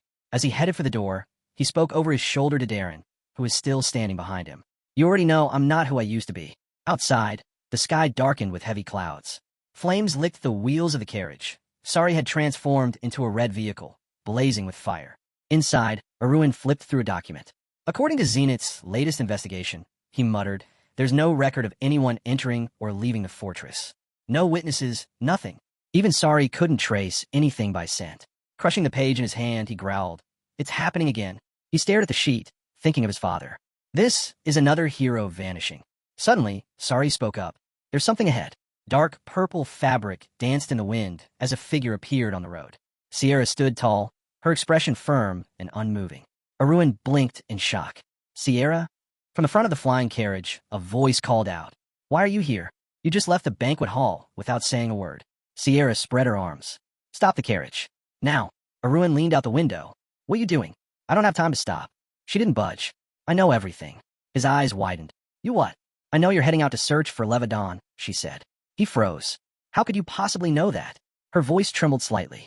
Because I had to stop you. I had to do everything I could to make sure you couldn't find him. His heart dropped. What? What are you talking about? Then she said it. I'm the one who made Levadon disappear. The page slipped from Arun's hand. It fluttered out the window as the carriage ground to a halt before the girl floating midair. What did you just say? He asked, voice hollow. Staring at her, he was stunned. Sierra made my father disappear? His mind raced, memories flashing by. The first time they met, she was waving her arms around, armored and combative. It hadn't been a friendly introduction. He remembered them sitting at a table, pointing fingers at each other during some heated discussion. But over time, that changed. They started understanding each other. Bit by bit, she'd become his closest friend. Now, that image, the smiling face he once trusted, was cracking apart like shattered glass. And she was standing there, saying she was behind the disappearance of a hero. The carriage came to a stop in the middle of the trees. Sierra reached out, hand trembling, trying to touch his shoulder. I'm sorry, she whispered. But Arun smacked her hand away, palm sharp against hers. Don't. His eyes burned with anger. Stay right there. Better yet, take a step back. Sierra flinched, but tried to explain. If you're reacting this way to what I said earlier, then I had to tell you. I didn't know any other way. Didn't I say don't come near me? Arun shouted. Her eyes glowed, faintly pink. She was sensing his emotions now. Suspicion, mistrust, the instinct to create distance. She took a step back, accepting it. This was something she couldn't change now. He rushed her words as she tried to continue. When Levadon disappeared, well, I set everything up this way. Arun stared at her in disbelief. You're saying there's a secret society on this continent? Sierra nodded. They're called the Seven Eyes, a hidden group that unites all archmages. His brows furrowed. Archmages? So each of them has one of the 7 rings? Are they trying to take over the world or something? Sierra waved her hands quickly. No, it's not like that. Their goal isn't world domination. Then what is it? To eliminate anyone who surpasses their level of genius, she said, her voice low. She conjured images of individuals, some clad in knight's armor, others in wizard robes with staffs or books in hand. They identify promising sword and magic users across the continent. They monitor and evaluate them in real time. With a flick of her finger, A triangle appeared in the air, each tier labeled. From bottom to top, mature, higher, gifted, talented, brilliant, and at the peak, monstrous. For your information, Sierra added, you fall into the gifted tier. Second from the top. Arun stared, unblinking. If I had told the truth about you, she pointed at him, they would have ranked you as monstrous. A 17-year-old with a heroic rank and 5 rings? That's unheard of. She changed the image again, Levadon surrounded by golden sparks. Your father's classified as talented. And even at that level, he's the strongest. He made it to legendary rank. They're watching him closely to see if he can go even further. Arun crossed his arms, unimpressed. And these archmages, heads of magic towers, wielders of incredible power, they're out here organizing hit lists? He narrowed his eyes. Something feels off. This reeks of something darker. And for what? He asked coldly. Sierra hesitated. He pressed again, sharper. Is it some great secret you're not allowed to reveal? No, that's not it, she said quickly, flustered. It's about keeping balance in the world. Balance, he scoffed. Really? I know it sounds childish, she admitted, lowering her eyes. But to those old men, this is deadly serious. They've devoted everything, time, resources, power to it. Arun let out a long breath. They're good at dressing it up in grand phrases like world balance. An image formed in his mind, a ruler with a golden-framed blue crown. Superhumans do change the world, he thought. Just like the founding emperor. Just like that knight of superior rank who ended an era. He pictured Levadon, sword ablaze, and his grandfather, mythical ranked, crushing an empire's conquest with a single move. He turned to Sierra, voice steady but firm. History should never be changed by the will of just one group. I can't agree with their methods. Sierra looked down somber. I know, but because of your grandfather, our homeland didn't become a colony. Because of the founding emperor, we have the magic towers we do now. She sighed. I don't agree with him either. Why do you think I gave you the bracelet? Why do you think I made you hide my ring? Arun clenched his fist, and there it was. A black bracelet on his wrist. He remembered Sierra pressing it into his hand. So that's why he realized. Sierra closed her eyes as he asked grimly. So they saw my father as a threat. And they removed him. She nodded slowly. Yes. He was marked for exclusion. What does that even mean? His voice dropped, tense. She looked up, her face pale. It usually means death. Arun's eyes widened in shock. You're telling me they were going to kill my father? She quickly raised her hands. Not this time. He's still alive, but you must not try to find him. Not yet. He stared at her, eyes shadowed. Why? I wanted to protect him, she said softly. But he's not in my hands anymore. I couldn't do anything else. Sierra pulled out a glowing blue orb. What's that? Arun asked, narrowing his eyes. It's a video, she said. A memory crystal. I want you to see for yourself how hard I fought to protect both of you. She held it out with both hands, eyes locked on his. Arun took the crystal, and as the image inside flickered to life, he heard a voice echo from within. What do we do with Levadon? Another voice answered, sharp and cold. Isn't it obvious? Kill him. No. Sierra's voice rang out.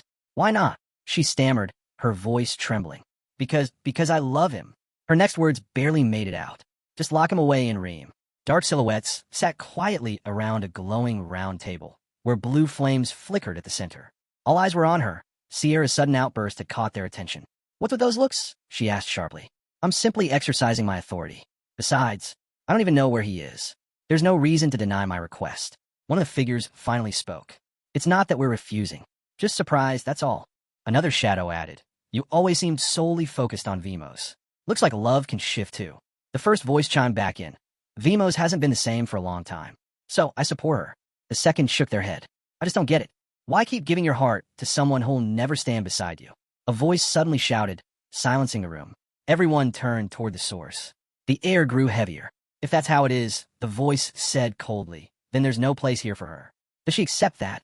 Sierra looked into the memory crystal, where the conversation was being replayed. She answered quietly, yes. I accept. Back in the present, she turned to Arun. Can you see it now? Levadon is safe. He's just being held for now. There are 6 mages watching over him, she added. Using her ability, Sierra scanned Arun's emotions. Courage, resolve, fierce determination. Even she was taken aback by the intensity. He brought the crystal ball closer to his face. Because of me, my father became Seven Eyes' target. His grip tightened. He reached legendary rank on his own, Arun thought. But I stepped forward recklessly and brought this down on him. Are you really going there? Sierra asked, alarmed. He clenched his fist tighter. That's exactly why I have to fix this. Right now.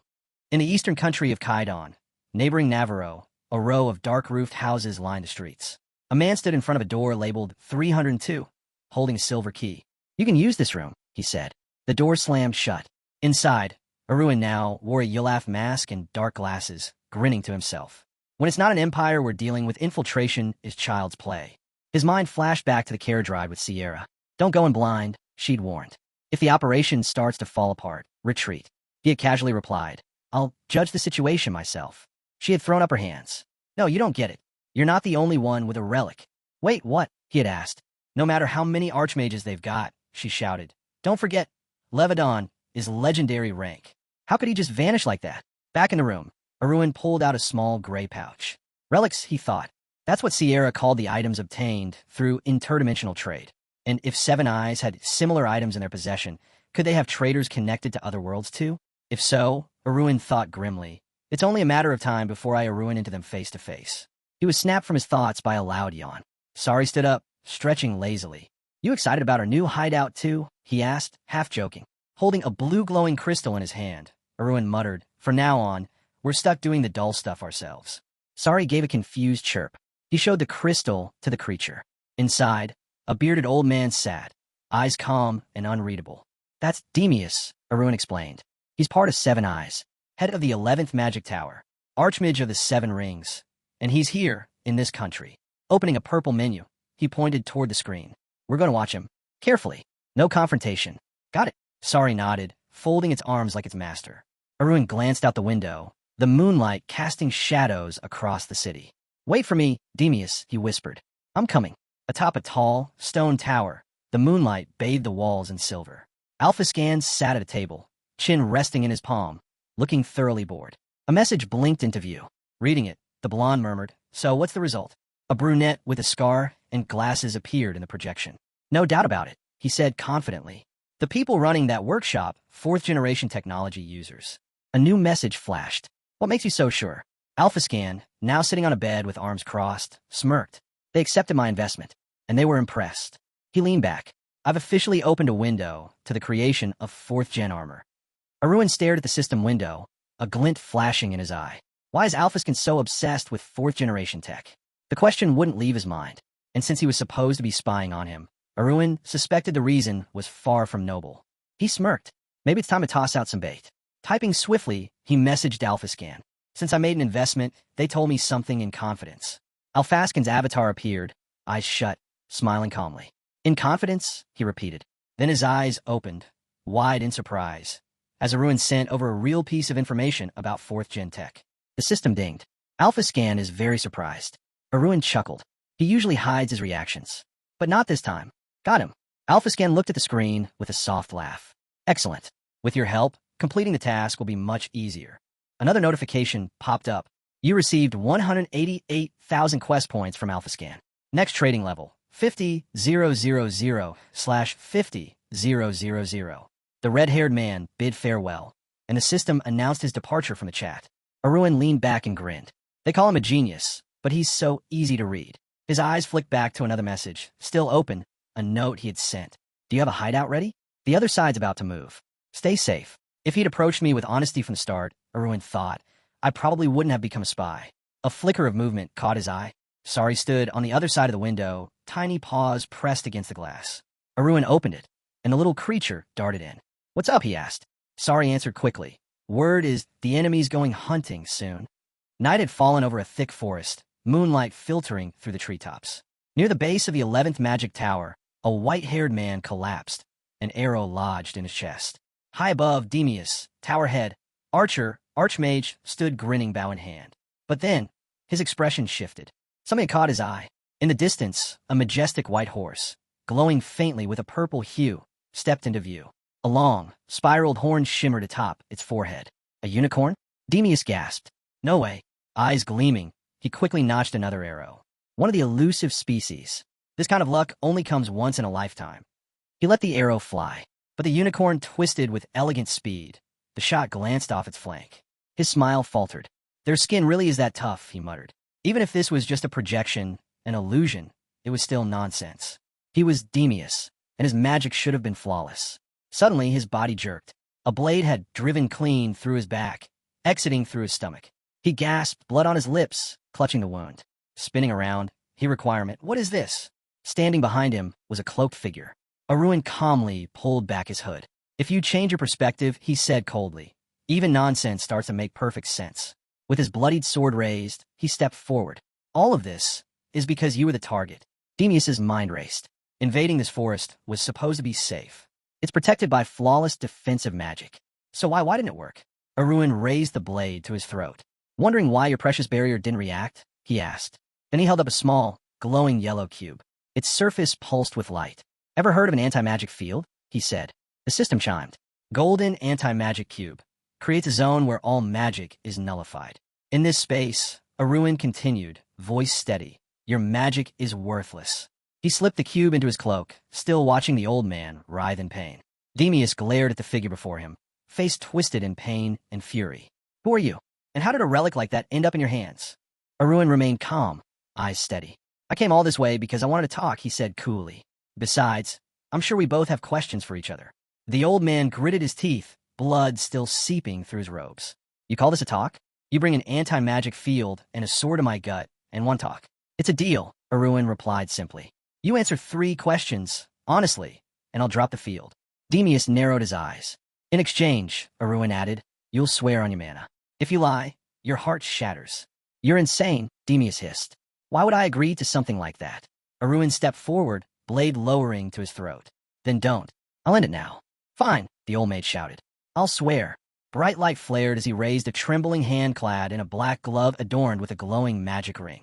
Arun stood beside him. First question, he said, voice steady. Where's the place called Requiem? Demeus's eyes widened. How do you know about that? He winced, the oath binding him to truth. I don't know its location. Only Areldo, and a handful of the oldest in the assembly know where Requiem is. Arun studied him. No hesitation. No sign of deceit. He's telling the truth. He raised 2 fingers. Second question. I want information on the relics held by 7 Eyes. How was someone like Levadon captured so easily? Demeus flinched. Levadon. So you're for Navarro. Arun folded his arms. Did I give you permission to ask questions? Demeus coughed, then finally answered. They used a subspace creator. A glowing image appeared in Arun's mind.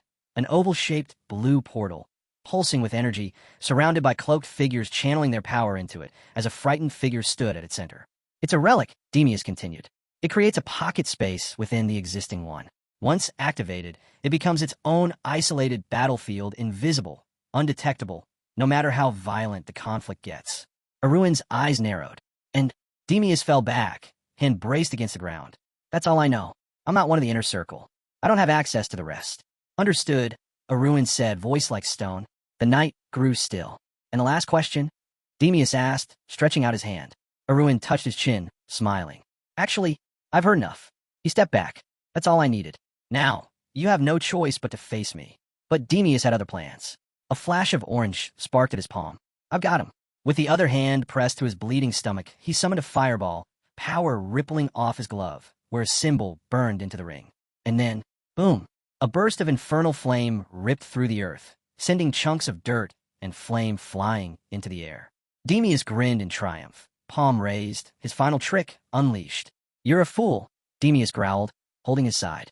Even if you damaged the magic circle, I still have protective enchantments carved into my very flesh. His tone turned grim. There won't be anything left of you but ashes. But then he fell silent. Flames erupted in front of him, swirling wildly. From within the blaze, Arun stepped forward, his cloak now fully alight. Demeus's eyes widened. What kind of magic is this? Is it another relic? Arun stood tall, calm inside the inferno, his fire-wrapped mantle flickering like it was alive. A crooked smile pulled at his lips. Good guess, he said smoothly. You're not wrong. His boots crunched forward on the scorched ground, confident, deliberate. Meanwhile, elsewhere near the tower, chaos had broken out. People scattered in panic. Their leader shouted orders, disperse. Find a teacher. An elderly man emerged from the shadows, holding his injured left arm, stepping into the commotion. Several disciples surrounded Demeus, panic etched on their faces. What happened? Their expressions twisted in horror as the truth sank in. The leader bowed his head low before the old mage, apologizing again and again. But Demeus, cold and silent, walked past them as if nothing had occurred. Train harder, he muttered. I've already figured it out. Back at the 11th magic tower, under the light of the blue moon, Arun leaned back in a chair, arms behind his head. The bloodless conquest, he said with a smirk, has already begun, and it had been far easier than he expected. He recalled standing face-to-face with Demeus, his appearance completely altered. Through the distortion technique, he had changed not just his face, but his entire skeletal structure. He'd slipped inside without a trace. Sari sat beside him, proud in his unicorn form. Arun reached over and gave him a pat. "Nice job," he said. "You nailed the transformation." In his hand, Arun now held Demeus's ring, a gleaming piece set with a vivid blue gem. The moment he touched it, the wall beside him shimmered with magic. "Expected as much," Arun said, turning toward the glowing wall. Before him stretched mountains of gold, overflowing treasure chests, piles of jewelry. The true hoard of a Magic Tower's master. He pulled out his trade ledger and calculated the coin value of the loot. Not bad. Just then, a notification blinked in the corner of his interface. It was from Joe Giamwi. "How are you feeling?" Arun paused. His mind wandered to the name, Joe Gyunum, his grandfather. The Golden King, the King of Trade. He gripped the hilt of his sword and looked off into the distance. Thoughts clouded. "They once called me the support who would lead the next generation of Murim." Another notification lit up. "I've only just now been able to contact you." "Why now?" Arun wondered. Why 2 years later? He touched his chin, feeling a creeping unease. The next message chilled him. "User is in pain." He sat up straighter. Meanwhile, elsewhere, a brunette grinned, having received a notification from another figure, one filled with hatred and revenge. Arun's eyes widened in disbelief. "I've already avenged 2 of the 3, the message read. And I've finally found the 3rd.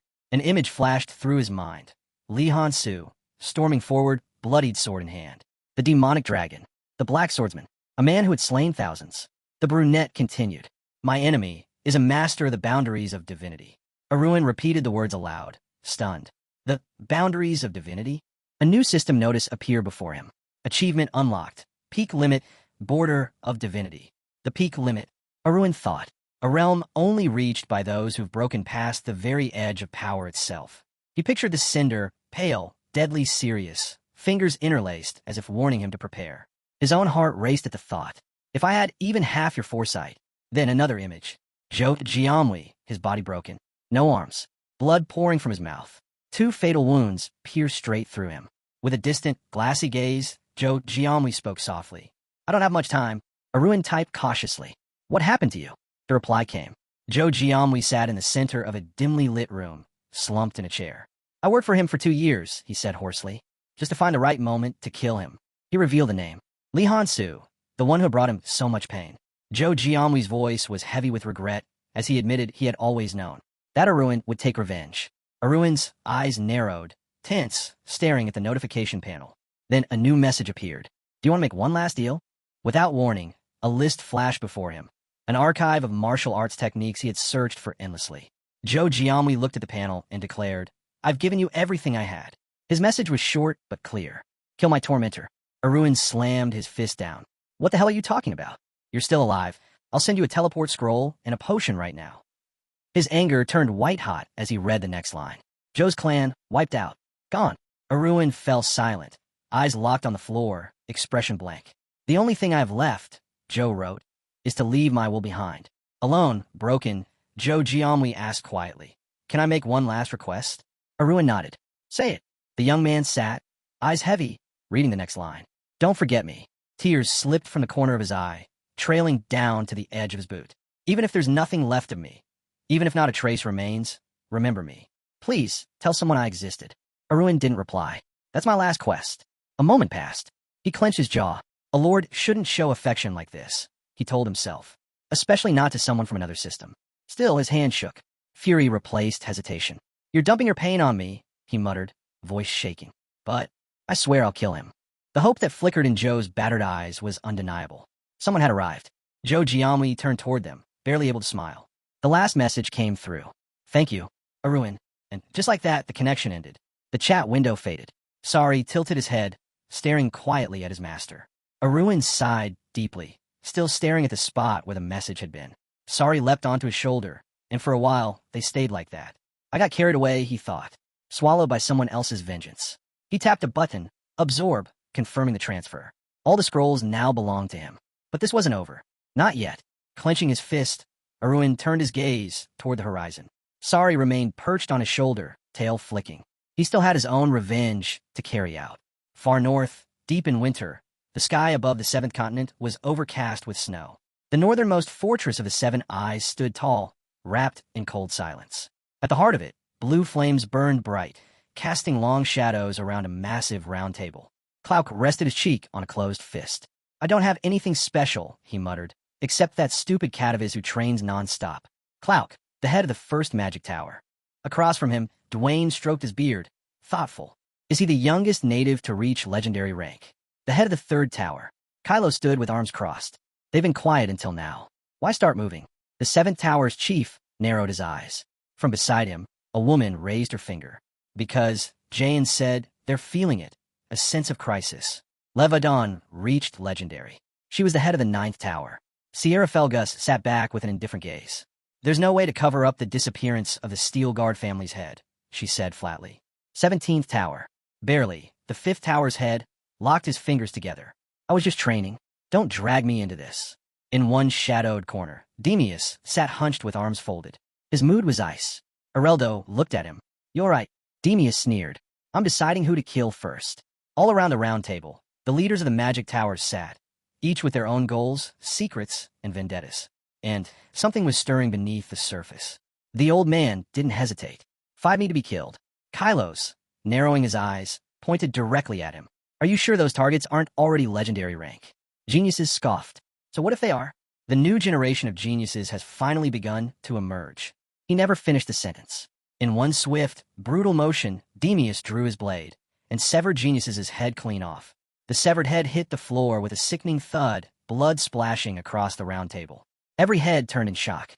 Demius stood tall, sword in hand, his expression possessed by someone else. The blonde's voice came from him, calm, cold. 4 targets remain. The tower heads leapt to their feet. He's lost his mind, someone shouted. Chaos erupted. Kylos looked at his hand, his eyes widened. Something was wrong. In an instant, the old man lunged toward the blonde, sword drawn. Arun, his real self, stared at the incoming figure, frozen in horror. But before the blade could reach him, something massive slammed down between them with a metallic crash. A massive iron golem blocked the strike. Behind it, a gray-haired man shouted, "Get back! Now!" Demius grinned, still gripping his sword, eyes flicking with madness. The golem raised its arm and brought it down, but the old man narrowly dodged, diving to the side just before the ground split apart.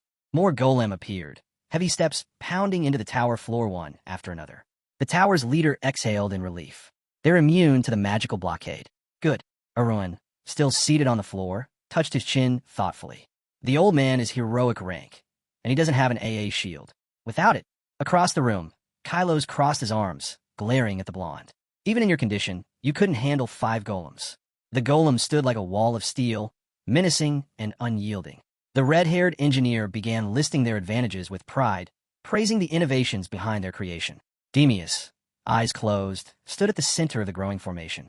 A cloaked blonde woman glanced at the engineer, frowning. Even a heroic rank can't survive this many. One of the golems lunged, but was instantly obliterated by a single swing of Demius's blade, a brilliant blue wave of energy slicing it apart. Gasps echoed through the chamber. That aura, one of the men whispered wide-eyed. That's beyond legendary. The leader crouched beside the shattered golem, running his hand over its remains. This isn't over. The red-haired engineer froze, pointing at something in disbelief. The gray-haired head of the tower pulled a device from beneath his cloak. It began forming a subspace field. Meanwhile, Demius had already destroyed another golem. 2 remained, then only 1. The final one stepped forward. A sphere nearby began expanding. Magic surged violently, rushing down to the floor like a waterfall of energy. With a roar, Demius charged the last golem, blade raised, ready to bring it down. But in the blink of an eye, the world around him shattered. Everything turned black. When he opened his eyes, he was standing in the ruins of some strange, empty dimension. Nothing but rubble beneath his feet and silence in all directions. Far above, one of the tower heads hovered midair. Arun flew up too, eyes narrowed at the man who had helped initiate all of this. His anger was clear. He's out of reach, Arun realized. Now he can cast freely. Hovering above him, the man shouted, "Who are you?" Demius's expression darkened. Then the answer came, firm and proud. "I'm a son, who came for his father." With that, the old man charged down, blade gleaming. The two clashed in midair, sword against sword, sparks flying as the battle began. Watching from a distance, the gray-haired tower head gritted his teeth. "It's time," he muttered. "All units, attack." The red-haired mage shouted out in panic, "What about the blonde?" Clock stepped forward, conjuring a wave of fire with a surge of magic. The blonde girl unleashed her own spell. Beside them, a long-haired man tensed, gathering power and preparing his attack. All three spells surged forward at once, colliding with the old man in a violent cascade of explosions. Dust and flames swallowed the battlefield. Clock stood with arms spread wide, exhaling sharply. With a triple cast from Archmages, he has to be dead by now. But then, a voice cut through the smoke. Cold, unnerving. You're running on empty, aren't you, Clock? The redhead's eyes went wide as a violent surge of magic rushed toward him. From the side, the last remaining head of the tower's requirement, Clock. The blonde girl stepped forward, brows furrowed. She raised her hand calmly, not saying a word. Areldo looked toward the scorched corpse in the distance, but said nothing. The long-haired man glared at the caster, fury rising. The girl flew upward, her hand tightening into a fist. You're the traitor, Areldo shouted at her. But she closed her eyes, indifferent to the accusations. Where do you even find someone willing to die for you? Clouds, she replied simply. Smoke curled high into the sky. Then, before their eyes, her appearance began to change. Her long white hair shortened, shifting to golden yellow. Her clothes shifted, too, her form now unmistakable. The one standing there was a ruin. Draped in his robe, he smiled calmly. If I hadn't used void mode, I'd be dead right now. He tilted his head slightly. Funny thing about magic. The longer you live, the more power you collect. Areldo stared at him in disbelief. Elevaden, he muttered, but Aruin's eyes locked with his. That quiet, unwavering gaze left no doubt. This wasn't Levadan. This was Aruin's steel guard. They stood across from each other in the void. Aruin spoke, steady and sharp. Do you still think you have the right to be here? The old man gave a bitter smile. A sad day indeed. All around them, energy sparked wildly in the void. Sierra Felgus opened her eyes wide, sensing something wrong. Then, in the next moment, the earth trembled. Before Aruin stood a figure clad in advanced armor, glowing with power. Fourth-generation magic armor. Armor built around a mana reactor, a new energy source that used pure mana stones as fuel.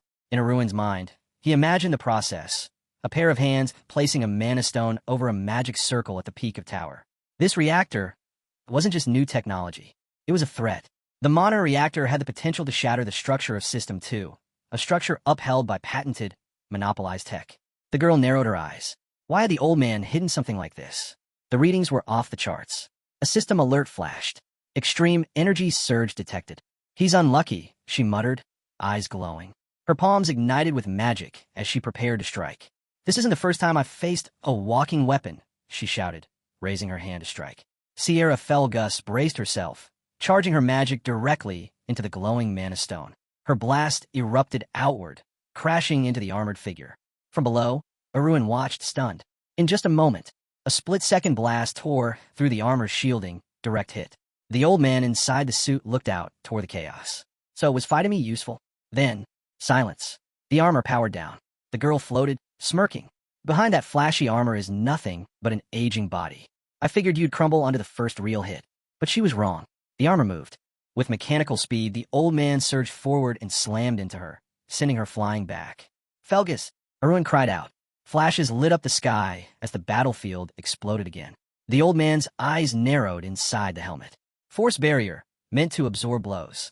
Sierra Felgus lay unconscious, blood trailing from the corner of her mouth. He turned away. On the ground, Aruin clenched his fists. From beneath his cloak, Sari peeked out. Aruin looked down at his companion. Take care of her. The pet nodded and scurried toward the injured mage. Aruin turned his gaze back to the armored figure. Pray, he growled through clenched teeth. Pray that Sierra Felgus survives. The old man's expression faltered for the first time. His armored leg dropped heavily to the ground with a metallic thud. Aruin activated his armor, the plates snapping into place around him with a burst of light. This is the only way, he muttered, if I want to walk out of this world alive. The old man stared at him, stunned. That's divine armor? The two locked eyes. Their tension crackled like lightning.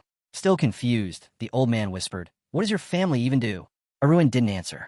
He launched forward, bursting off the ground. They clashed midair in a brutal exchange, each blow heavier than the last. Aruin swung first, his armored fist aimed for the old man's head. But the elder retaliated, kicking him square in the helmet. The recoil was harsh. Aruin's leg shot upward, striking hard. He hit back just as fiercely. Their faces twisted with mutual frustration. A strike to the cheek. Then another. Mirror images of anger locked in midair. Blinding flashes lit up the sky around them with every collision. The old man raised his arm again, lashing out. Arun flew backward from the blow, flipping midair before landing hard and crouching, one knee on the ground. He scowled, breath ragged. Across from him, the old man eyed him warily. "How did you get your hands on 4th gen magic armor?" he asked. Smoke curled off Arun's armor. He looked up with calm defiance. "Do you even understand what magic armor really is?" From a distance, Areldo watched, eyes narrowed. "A great figure foresaw this," he said quietly, "and left behind relics for moments like this." The old man dove from the sky, ready to strike again, but suddenly, a flash of orange, a foot slammed into his face, sending him reeling. A figure in sleek orange armor dropped beside Arun, sliding into a combat stance. "Sorry, you holding up okay?" the transformed creature asked. Arun grinned. Sari's ability, he thought. He becomes what he eats. Magical armor included. The old man staggered to his feet, cursing. His power was fading. The mana stone embedded in his chest pulsed erratically, glowing brighter and brighter. He realized he was running out of time. There was only one option left. If he was going down, he'd take them with him. With a guttural roar, he turned, not toward Arun, but toward his own allies. Finish the mission, no matter what. Sari stepped in front of Arun, yelling, "I'll hold him." But he was blasted back in an instant. The old man surged forward, wild and reckless, a last-ditch charge, and Arun met him head-on. The clash sent shockwaves through the air. When the dust settled, Arun was sitting upright, his hand clenched tightly around something glowing. The mana stone. It was no longer in the old man's chest. That place was now empty. The elder's body was embedded into the wall, motionless. A notification flashed in Arun's system. Item acquired. Damaged mana reactor status. Needs repair. He stared down at the mana stone in disbelief, then laughed softly. "I really thought I was going to die." Sierra's voice snapped him out of it. "What's going on?" Arun looked up. She was awake. She had come to her senses. Her memory was hazy, but she recalled Sari shoving something in her mouth, some glowing pill. She blinked at Arun. "What was that medicine your friend fed me?" He smirked. "Company's secret." Nearby, the damaged, iron-suited creature sat slumped against the wall. Arun spotted him. Still alive? He wondered, but Sari was okay too. Arun walked toward the injured figure, ears poking from under the helmet. He squinted. "Should I take him out now?" A bead of sweat ran down the man's face as he noticed Arun's approach. Before Arun could act, the Iron Man raised a hand, his voice calm but hoarse. "The magical armor that was sent to you." He pulled off his helmet, adjusting his cracked glasses. "Where did you even find this junk?" he said with a dry chuckle. "Looks like something from a museum exhibit." Arun opened his system screen, tapped a button, and ended the chat. "Thanks for the info." He lowered his head slightly, thinking even first-gen armor could deliver insane results. On his arm now rested a glowing, rank B pink mana reactor. It pulsed with potential. It was because of this small piece of tech. Arun thought, staring at the glowing mana reactor on his arm, that everything worked. But he couldn't afford to relax. The 4th-generation magic armor's core, its entire power source, was now in his possession. That alone made him a target. And yet, the real problem wasn't just the armor. It was Alpha Scan, and whoever was backing him. Whoever was trying to suppress the rise of this new generation of magical tech.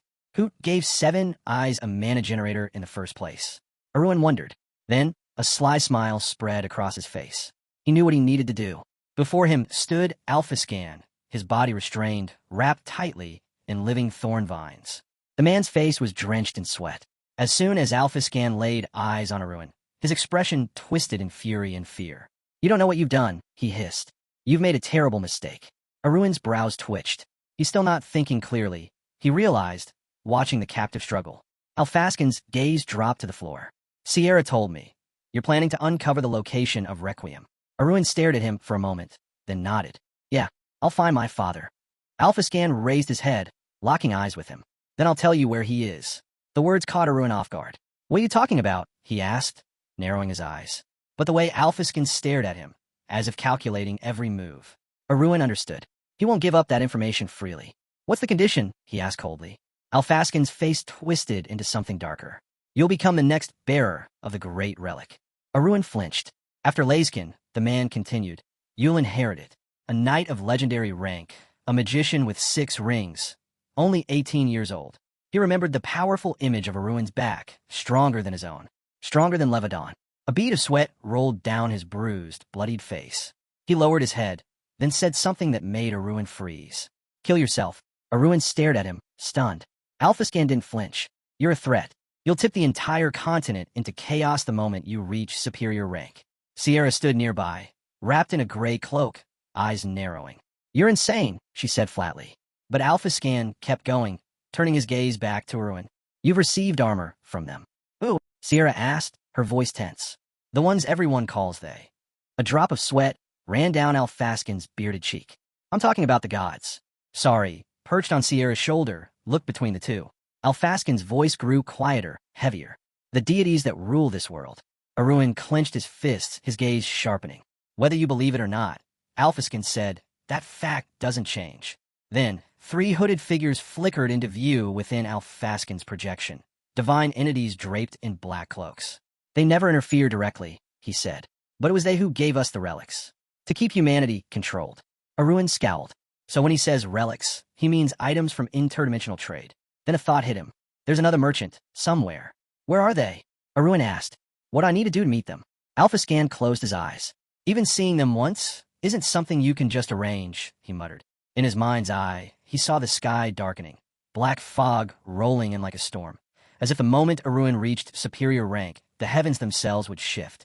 The thorn vines constricting Alphaskin's body suddenly tightened. He screwered, his voice echoing off the stone walls. Blackness began to seep through his skin, crawling over his body like a disease. Aruin stepped forward, alarmed. Is that a spiritual form? No, it was Manhwa, the man's own energy turning on him. Alphaskin's head lifted slowly, barely conscious. This is the price for speaking the truth. His voice cracked. I was already dead the moment I opened my mouth. His body hung limp between the twin stone pillars, his mana completely drained. The end had come. Alphaskin's voice was barely above a whisper. Swear to me, right now. He demanded it as payment. If Aruin wanted to know Levadin's location, he had to give up his life. Sierra's eyes widened. What? She couldn't believe what she'd just heard. A bead of sweat rolled down her cheek as she looked at Aruin, who calmly nodded. I agree. What are you talking about? Sierra cried out, voice rising in panic. But Aruin remained still. If Areldo dies, it's all over. When did he become someone who'd throw his life away so easily? She thought. Suddenly, waves of mana began pouring out from his body. There has to be another way, he told himself, clenching his fist. But if not, he pressed a hand to his chest. I vow to fulfill our agreement, he declared. Mana flared around him like a storm, swirling with deadly intensity. Sierra could only watch in shock as his oath triggered. If he broke it, his heart would literally explode. Tears welled in her eyes. Alphascan laughed wildly, drunk on the spectacle of it all. Where's Requiem? Aruin asked coldly. Sari stayed behind, while Aruin slowly walked forward. The imprisoned man sneered. Come closer. Head lowered, Aruin stepped up. Thank you, Alphascan muttered, as if savoring the moment. Now you're one of us. Jin will remember your sacrifice. From his side, Sierra stared in disbelief. Why is he doing this? She thought. He can save his father without dying for this lunatic. Even Alphascan, still bound and bruised, watched him closely. You do understand that breaking a mana oath kills you, right? I do, Aruin answered.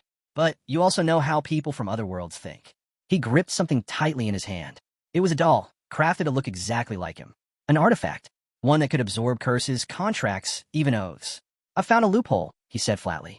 The doll began to glow with intense white light. Alphascan's eyes went wide. What? Aruin looked up, a fire in his gaze. And now, I know where Requiem is. No, Alphascan roared, furious. Aruin, above Mount Paths, the sky had turned black. Thick fog rolled across the southern edge of the Jan continent. Somewhere in the jagged cliffs, a hidden cave yawned open, dark and silent. Aruin narrowed his eyes, peering into the gloom. So this is it. With Sierra at his side, they entered the underground passage. What they found inside stopped them cold. Rows upon rows of glowing capsules lined the walls.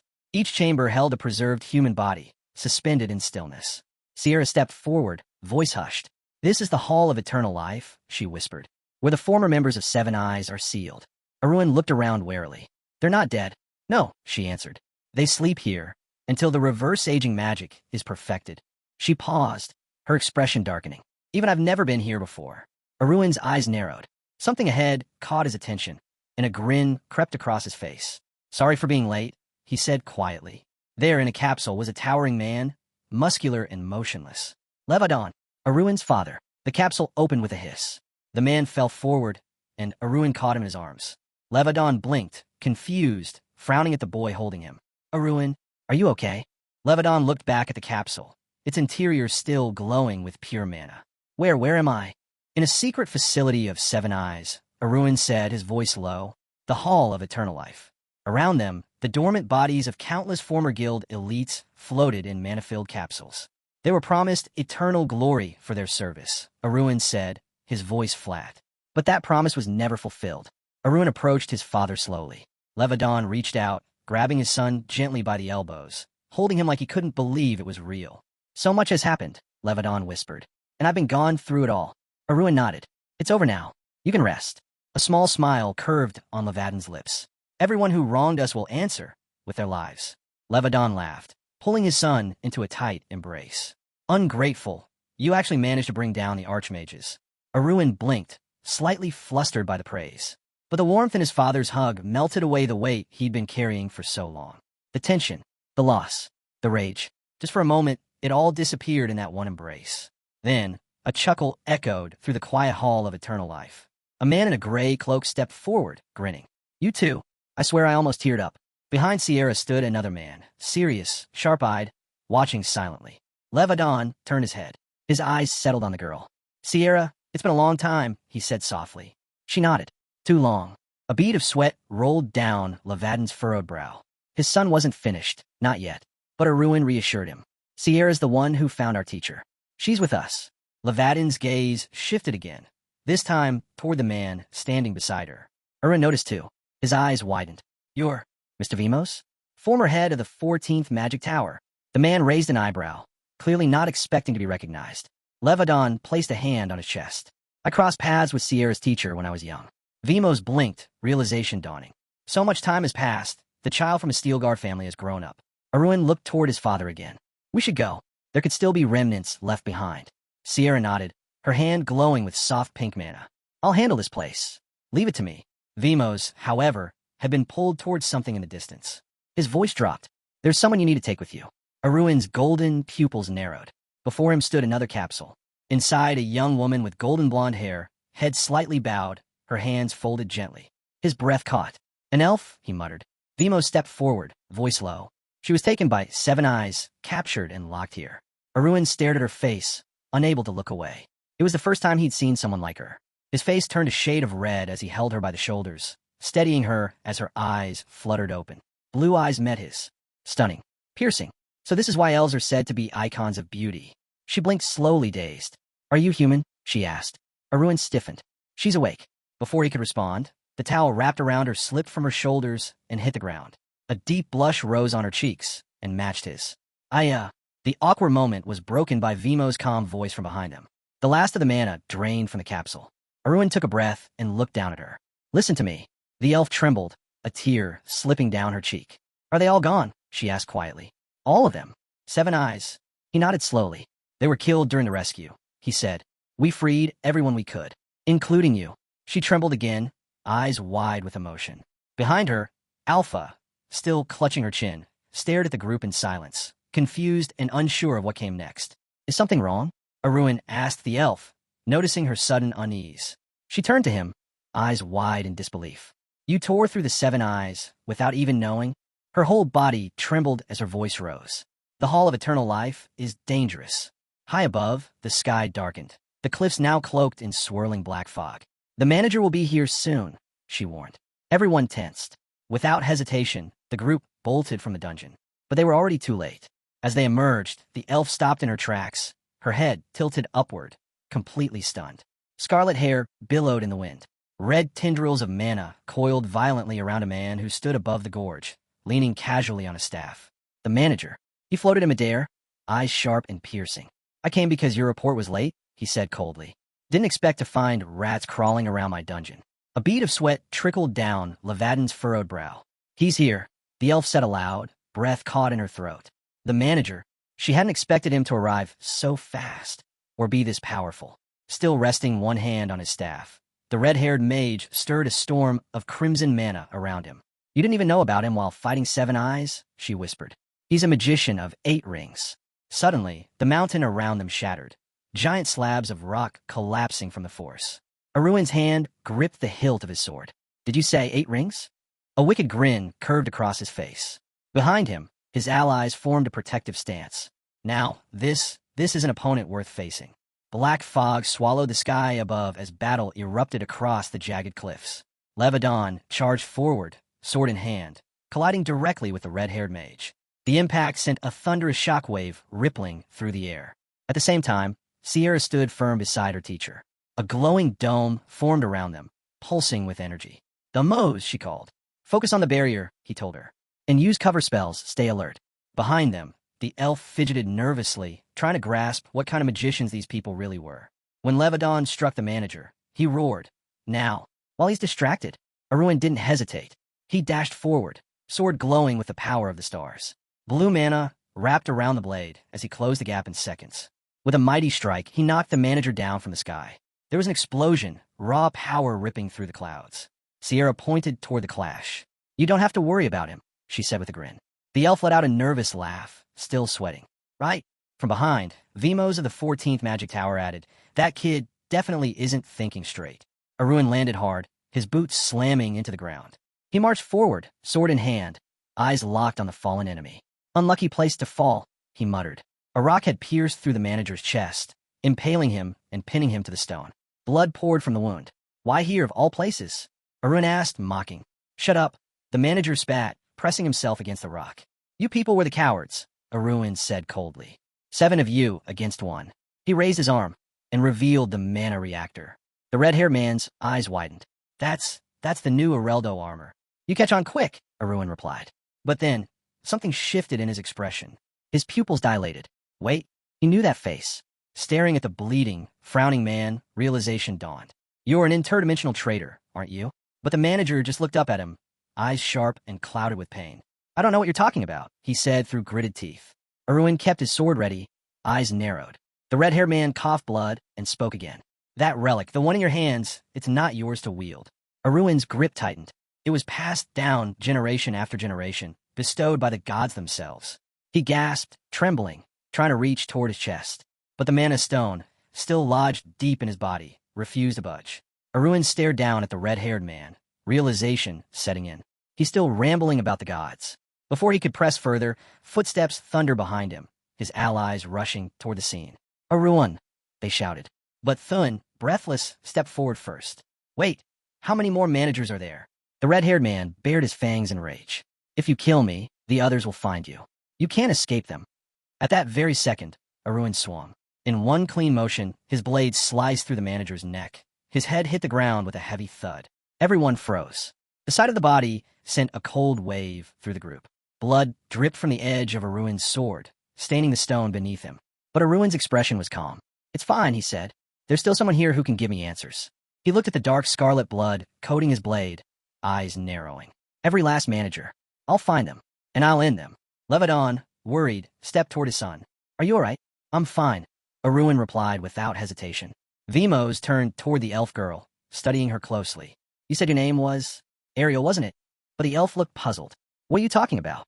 Still gripping his bloody sword, Arun walked over. "You've got a lot to explain," he said firmly.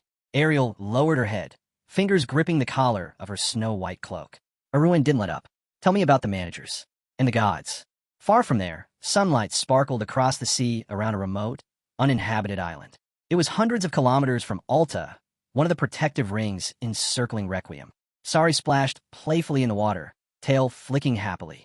Arun chuckled. Having fun, the cat-like creature meowed cheerfully, then invited him to join. He smirked but pulled Sari from the water. "Enough flirting. It's time we got moving." On the island stood a simple 2-story wooden house, tucked among lush greenery. The survivors of Seven Eyes had built it as a temporary hideout, just in case enemy reinforcements showed up. Arun, with Sari perched on his shoulder, glanced at the house and smiled. "Making that hut must have been a walk in the park," he muttered. "With 2 archmages helping, no less." As he reached for the wooden door, he overheard voices from inside. He paused. Sierra's voice rang out, frustrated. "Why did you pretend not to know? Even after everything?" Inside, she faced Vimos, who calmly touched his chin, eyes closed. "I'm still your teacher, Sierra, and I had my own taboos." Sierra flushed, placing her hand over her chest. "The age gap isn't even that big." Then, she admitted softly, "I'm already 60. That stunned him. 60? You? But you look. The girl grabbed her cheek, blushing hard. "I told you, reverse aging spell." Outside the doorway, Arun raised an eyebrow. So that's why she was so determined to master that spell. Just then, Sierra spotted him peeking in. Her eyes went wide, and in a flash, she pushed Vimos aside and bolted from the room. "It's not what it looks like," she yelled, red-faced. Inside, the flustered teacher stayed frozen where she left him. Arun passed by them casually, waving a hand. "Don't mind me. No judgment here." Sierra glared, her face still burning. Then Arun added with a small grin, "Actually, I was hoping to nudge you two together. Since you've been in love with him for, 20 years? Sierra's pink pupils widened. "You." Sorry dangled from his shoulder, still munching on a snack. Sierra stepped forward, then suddenly stopped. Her tone softened. "There's something I wanted to tell you." She bowed low. "Thank you." Arun blinked. A smile formed on her lips. "You defeated 7 Eyes. You saved my teacher. I never could have done any of it alone." He smiled back. "Well, I'll leave you two alone while I'm gone. Catch up." "We're already done," she yelled after him. Ariel, off to the side, watched the whole scene unfold. A drop of sweat slid down her cheek. Finally, she spoke. "I can't answer all your questions," she said slowly, "because I've taken a mana oath. But," her eyes dimmed slightly, "you deserve to know everything." Arun's eyes lit up with excitement the moment Ariel confessed. He grinned, pointing a finger at himself. "Oaths and mana contracts? That's my specialty." Right on cue, a doll resembling him appeared on the table. "This little guy," he said, tapping the doll's head, "will fulfill the oath on your behalf. So go ahead, answer freely." Everyone gathered around the round table, curiosity high. Arun leaned forward, voice light. "All right then, where were you born? And how old are you really?" Ariel's blue eyes sparkled. "I was born in the Great Forest. Over 300 years ago." Sierra gasped, her jaw practically hitting the floor. Vimos nodded thoughtfully. "That would have been around the end of the Elven era, when humans first began appearing." Ariel continued, her voice soft but clear. "They asked me to become a balance holder. I refused. That's why I was sealed in the Hall of Eternal Life." Thun squinted. "Wait, they imprisoned you just for saying no? Why not just kill you?" Ariel blushed, glancing away. "Because the manager at the time was in love with me." Dead silence. Even the doll's eyes spun wildly at that. Its arm popped off and clattered to the table. Arun stared at it. "That's probably not a great sign." Ariel ducked her head in embarrassment while Sierra snapped at her. "Are you seriously telling us this is true?" Vimos muttered under his breath. "So she was forced into a mana oath because some guy caught feelings?" Arun scratched his cheek awkwardly, giving Ariel a teasing grin. "I mean, no offense, but you're not even heroic rank. Why were they offering you that role in the first place?" Ariel's expression flipped. She leapt to her feet, cheeks flushed. "I hadn't recovered yet, okay?" Clenching her fist, she shouted. "In my prime, I was near legend rank." Glaring at him, she added, "And I will fight you for that insult later." Arun chuckled and backed off. All right. How about you start by telling us more about the managers?" Ariel let out a breath. "Truthfully, I don't know what they really are. Even I never saw their full form." Her tone turned serious. "But I can tell you this. There are at least 10 of them." Everyone fell quiet. She added, "The one you defeated wasn't even one of the stronger ones." Arun's face darkened. He folded his arms, thoughtful. "A system where 8-ring mages are considered average? That's enough to dominate an entire continent. Then why do they even need 7 Eyes?" he asked aloud. He imagined the manager again, puppet strings pulling his limbs from above. "They were afraid of something," Ariel said, nodding. "That's why they never acted directly. They used agents." A bead of sweat rolled down Levatin's face as Ariel continued. "Managers don't work together often. But once they understand what's happened here, it won't be safe for anyone." Sierra looked away, lips tight. "They'll come for revenge," Ariel finished quietly. "That much is certain." Arun lowered his head in silence. "If 2 of them had shown up today, instead of 1, we wouldn't be here." Then he looked up again, gaze sharp. "What race are the gods from?" Ariel's expression changed instantly. She froze. Sweat trickled down her face. "I'm sorry." In his mind, Arun saw it clearly. A dark god, blade at her throat, forbidding her from speaking. She couldn't answer that question. A new day dawned on the uninhabited island. Sunlight poured through the trees. Sari stretched lazily before hopping up to Arun, pawing at his cheek. "Morning already?" Arun groaned, eyes half open. The cat bounced off the bed, tail flicking. "It's a brand new day." Arun yawned and stretched, cracking his knuckles. Today, they'd return to the Steel Guard residence. But now, he had what he came for. Answers, intel, and a solid plan. Arun let out a long breath. He hadn't realized just how many binding contracts Ariel was tied to. And now, he'd learned there was something even more powerful than a mana oath. That was a first.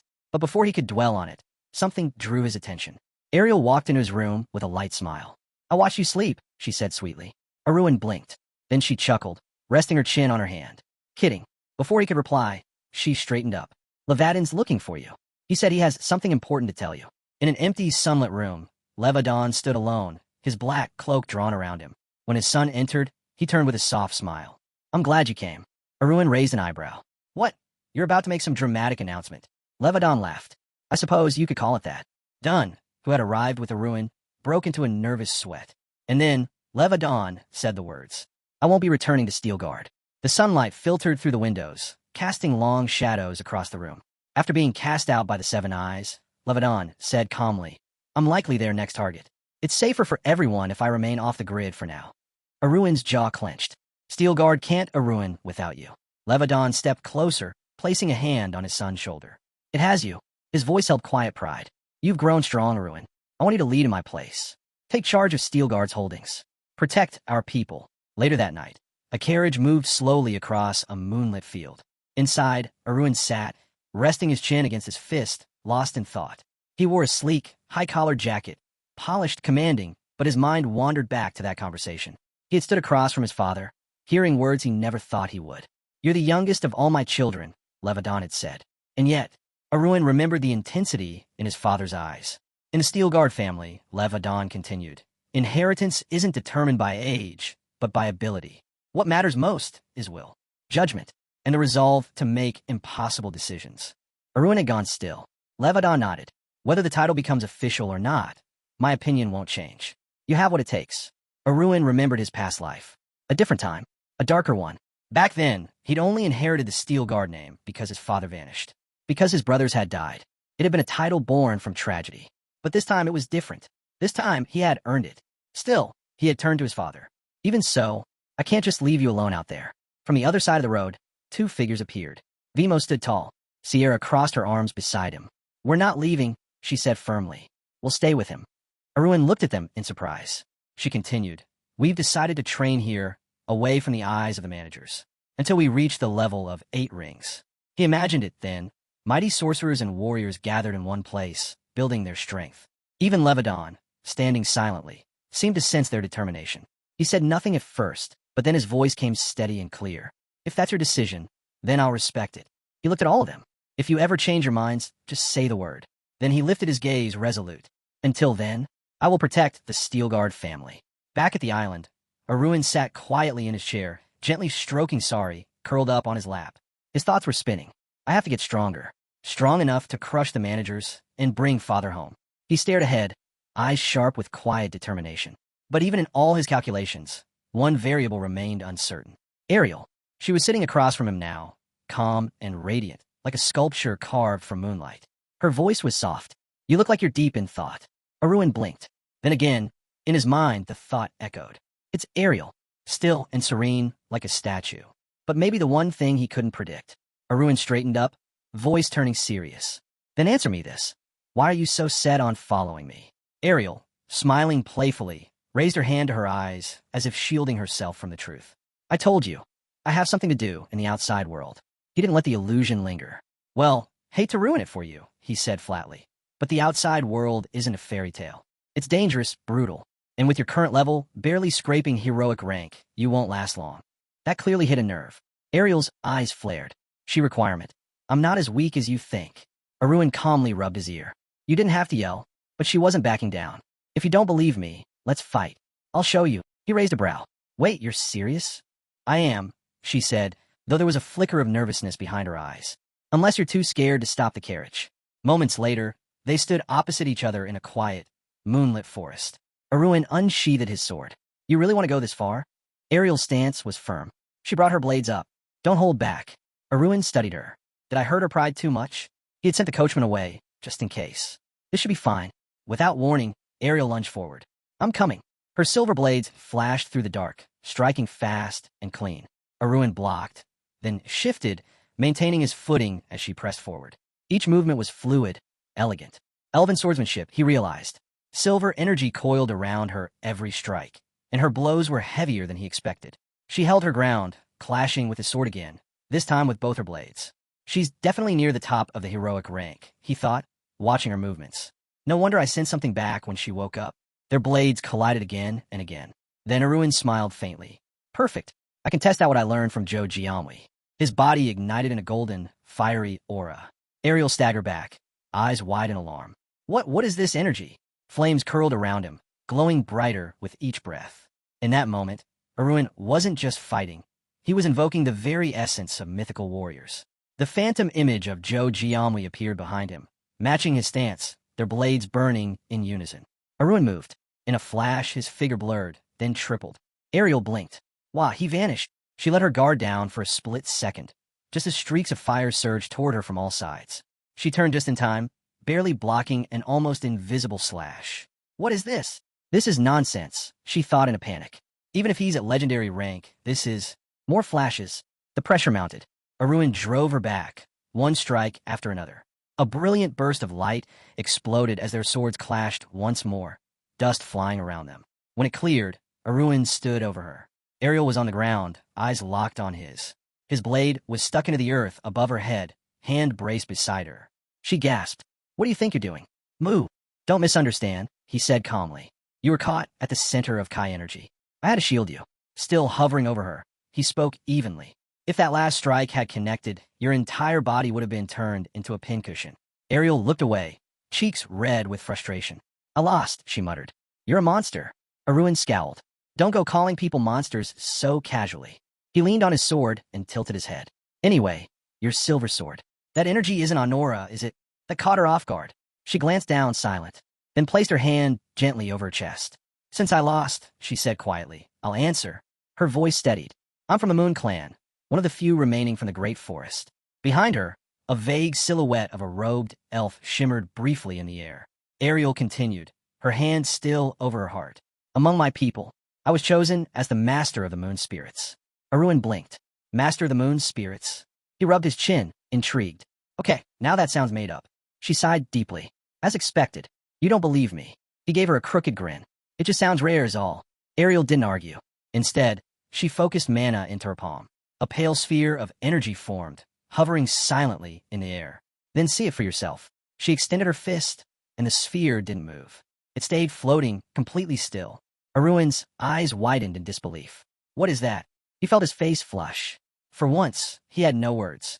Arun stared in complete awe. What an unbelievably adorable creature. Ariel had summoned a tiny spirit that looked like a blue-haired fairy, delicate, glowing softly like moonlight. Beside her stood a green-haired elf, calmly explaining. The form of a spirit is shaped by abstract perception. It changes based on the observer's awareness and consciousness. Arun blinked. In simpler terms? The elf chuckled. It appears in the most comforting, familiar way to whoever's looking at it. For example, fire spirits often look like little lizards. Ice spirits? Snowmen. Arun nodded slowly. So this is what moon spirits look like in the minds of elves. He held the miniature fairy between his palms, mesmerized. Its hair shifted gently into a soft sky blue hue. I guess it makes sense. The moon's often seen as the little sister of the sun, or even a child. The tiny spirit crawled slowly up his arm. His cheeks flushed red. Too cute. Way too cute. He was completely frozen. Is this even allowed? He asked, voice barely above a whisper. The spirit replied with a cheerful nod. Maybe it was because Arun had spent his last life surrounded by stunning men and women, his sisters, Sputnik and Selena, constantly flaunting their beauty, that he'd built a sort of immunity to charm. Even Ariel, stunning as she was, didn't faze him much. But this was different. This wasn't beauty. This was cuteness incarnate. And he had zero defense against it. The elf stood nearby, baffled. What just happened to his mood? But Arun couldn't take his eyes off the little moon spirit. The spell only broke when Sari, his feline companion, growled in warning. Arun perked up. Hey, easy. But the tiny spirit just floated over to Sari and stretched out her tiny hand, gently booping him on the nose. Sari was stunned, then immediately melted. She began to stroke him gently, and within seconds, they were perfectly in sync, like old friends. When Arun snapped out of his trance, he glanced at Ariel. Are moon spirits normally hostile toward strangers? He rested a thoughtful hand on his chin. She smiled and shook her head. They're drawn to beauty. I guess she liked what she saw. Arun folded his arms smugly. So even the spirit of the moon acknowledges my looks. What can I say? I've committed many sins. Ariel blushed and didn't respond, choosing to remain very, very quiet.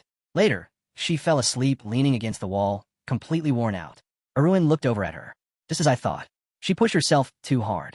Now she's out like a light. Suddenly, a system notification flashed across his vision. Numi Zytran has requested a conversation.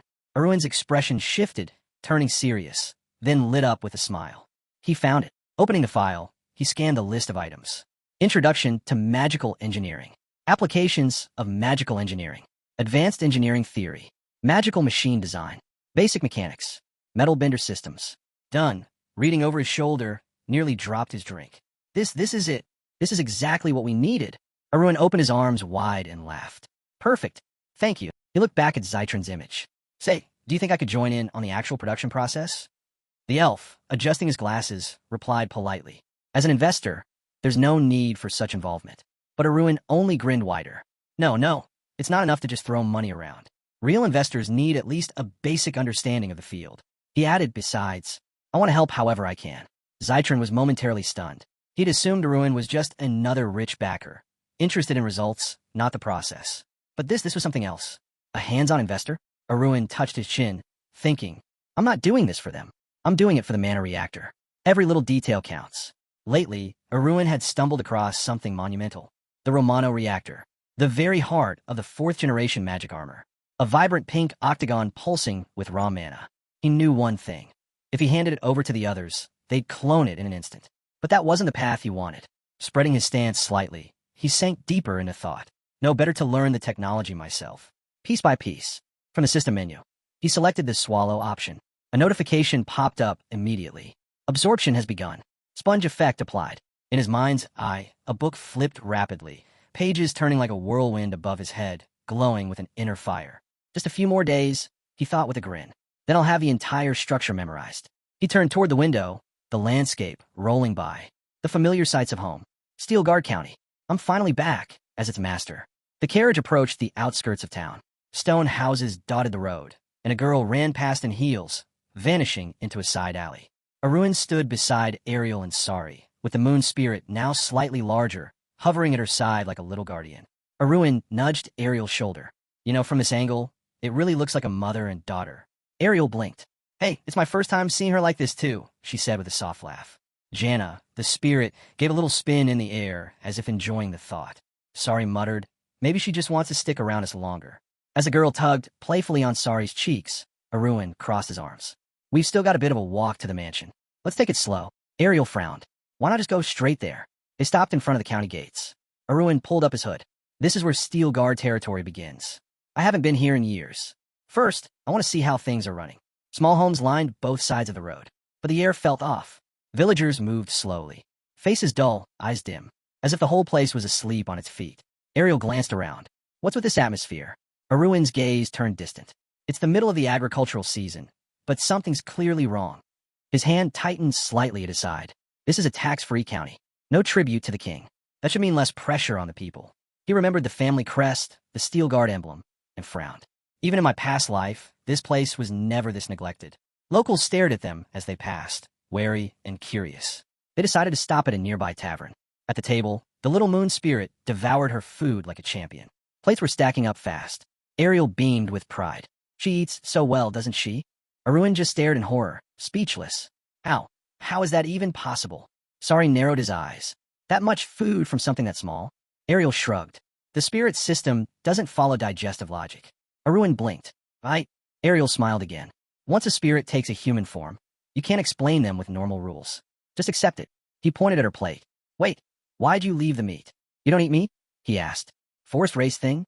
She glanced up, amused. Not exactly. We can't digest fat. Arun paused mid-bite. Wait, that's it. Not some spiritual forest belief or nature vow. Ariel shook her head. That's just a common misunderstanding humans have. How do you expect anyone to survive on grass alone? Before he could reply, a tall man with a bandage wrapped around his forehead walked up to the table. He cleared his throat. That'll be 3 gold and 30 silver. Arun choked. 3 what? Even the elf's eyes widened. Their peaceful little return to town was about to get a whole lot more complicated. The moment the protagonist brought up the payment, he pointed out there were already 33 silver coins. But the bandaged man wasn't having it. His tone turned cold. He demanded full payment and warned of consequences. Almost instantly, figures began rising from the shadows. Unfazed, the hero smirked. He casually remarked that he'd been wondering why such a countdown place had so many guests. As the thugs closed in, he asked if this was how business was normally handled around here. Then, almost as an afterthought, he added that things in the county must have really fallen apart.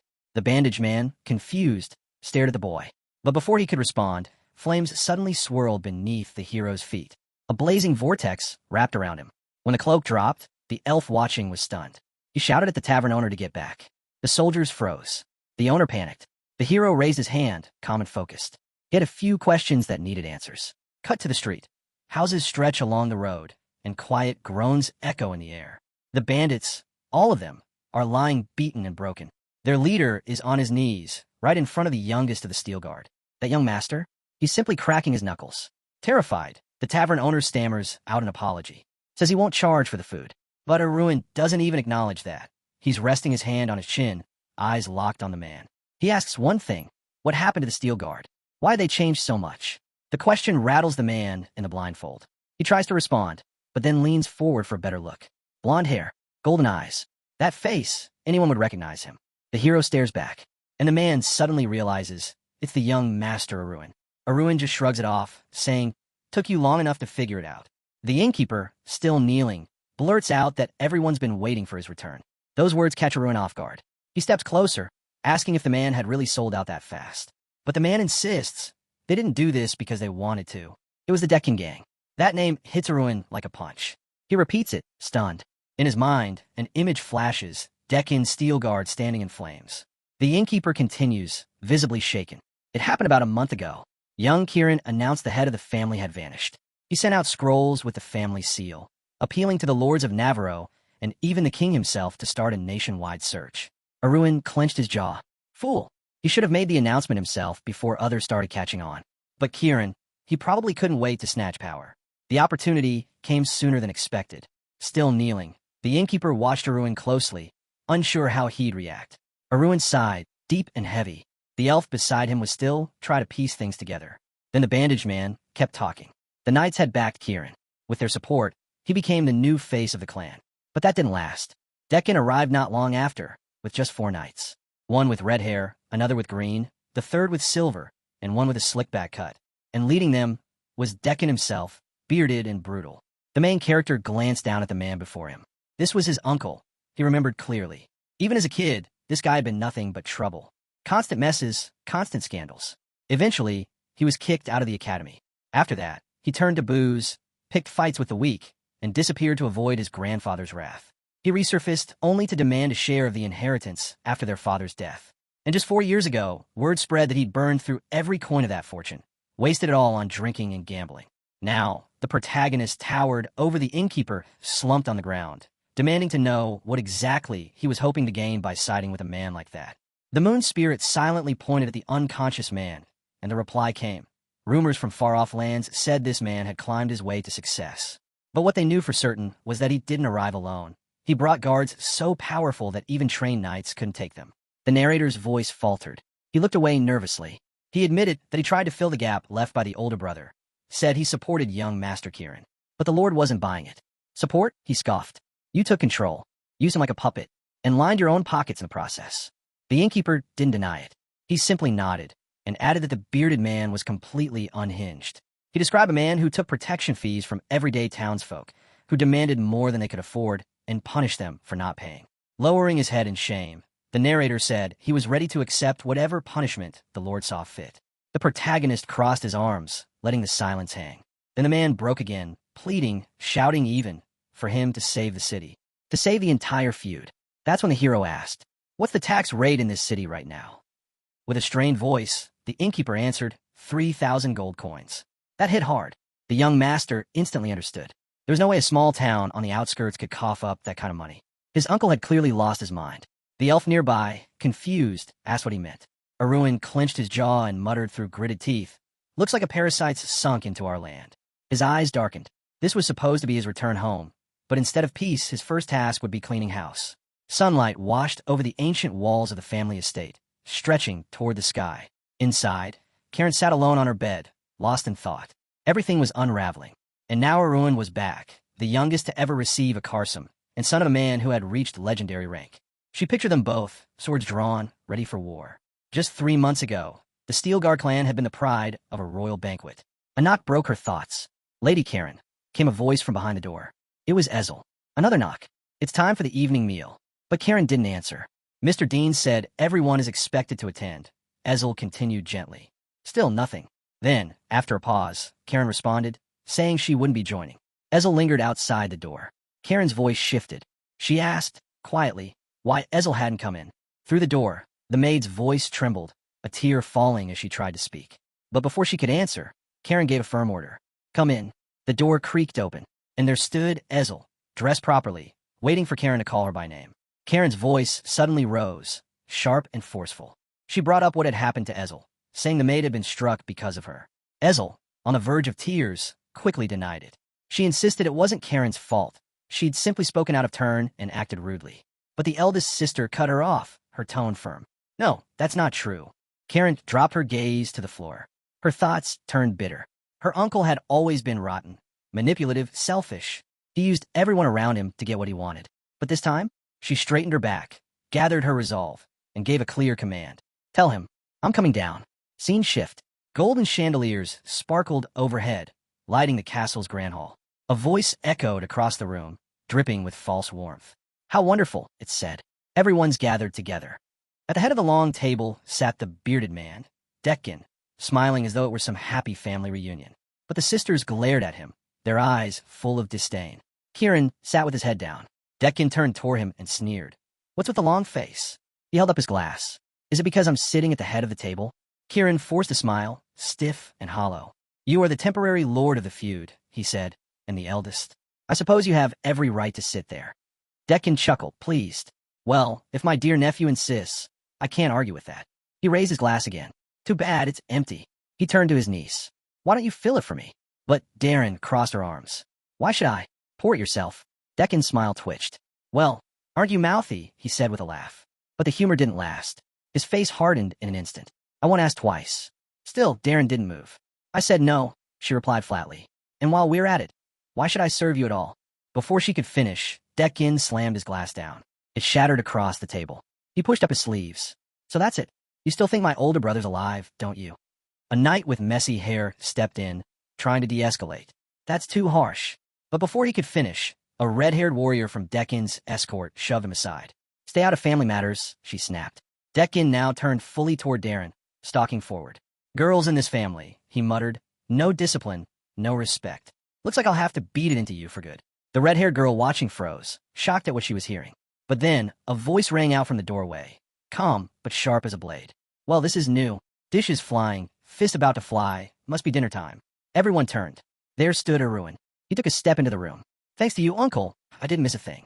Dekin blinked in surprise. Nephew, you came. He extended a hand, smiling awkwardly. But Arun remained completely composed. It's been 10 years, he said. Nice to know I'm still recognizable. He paused. So, how should I return the favor?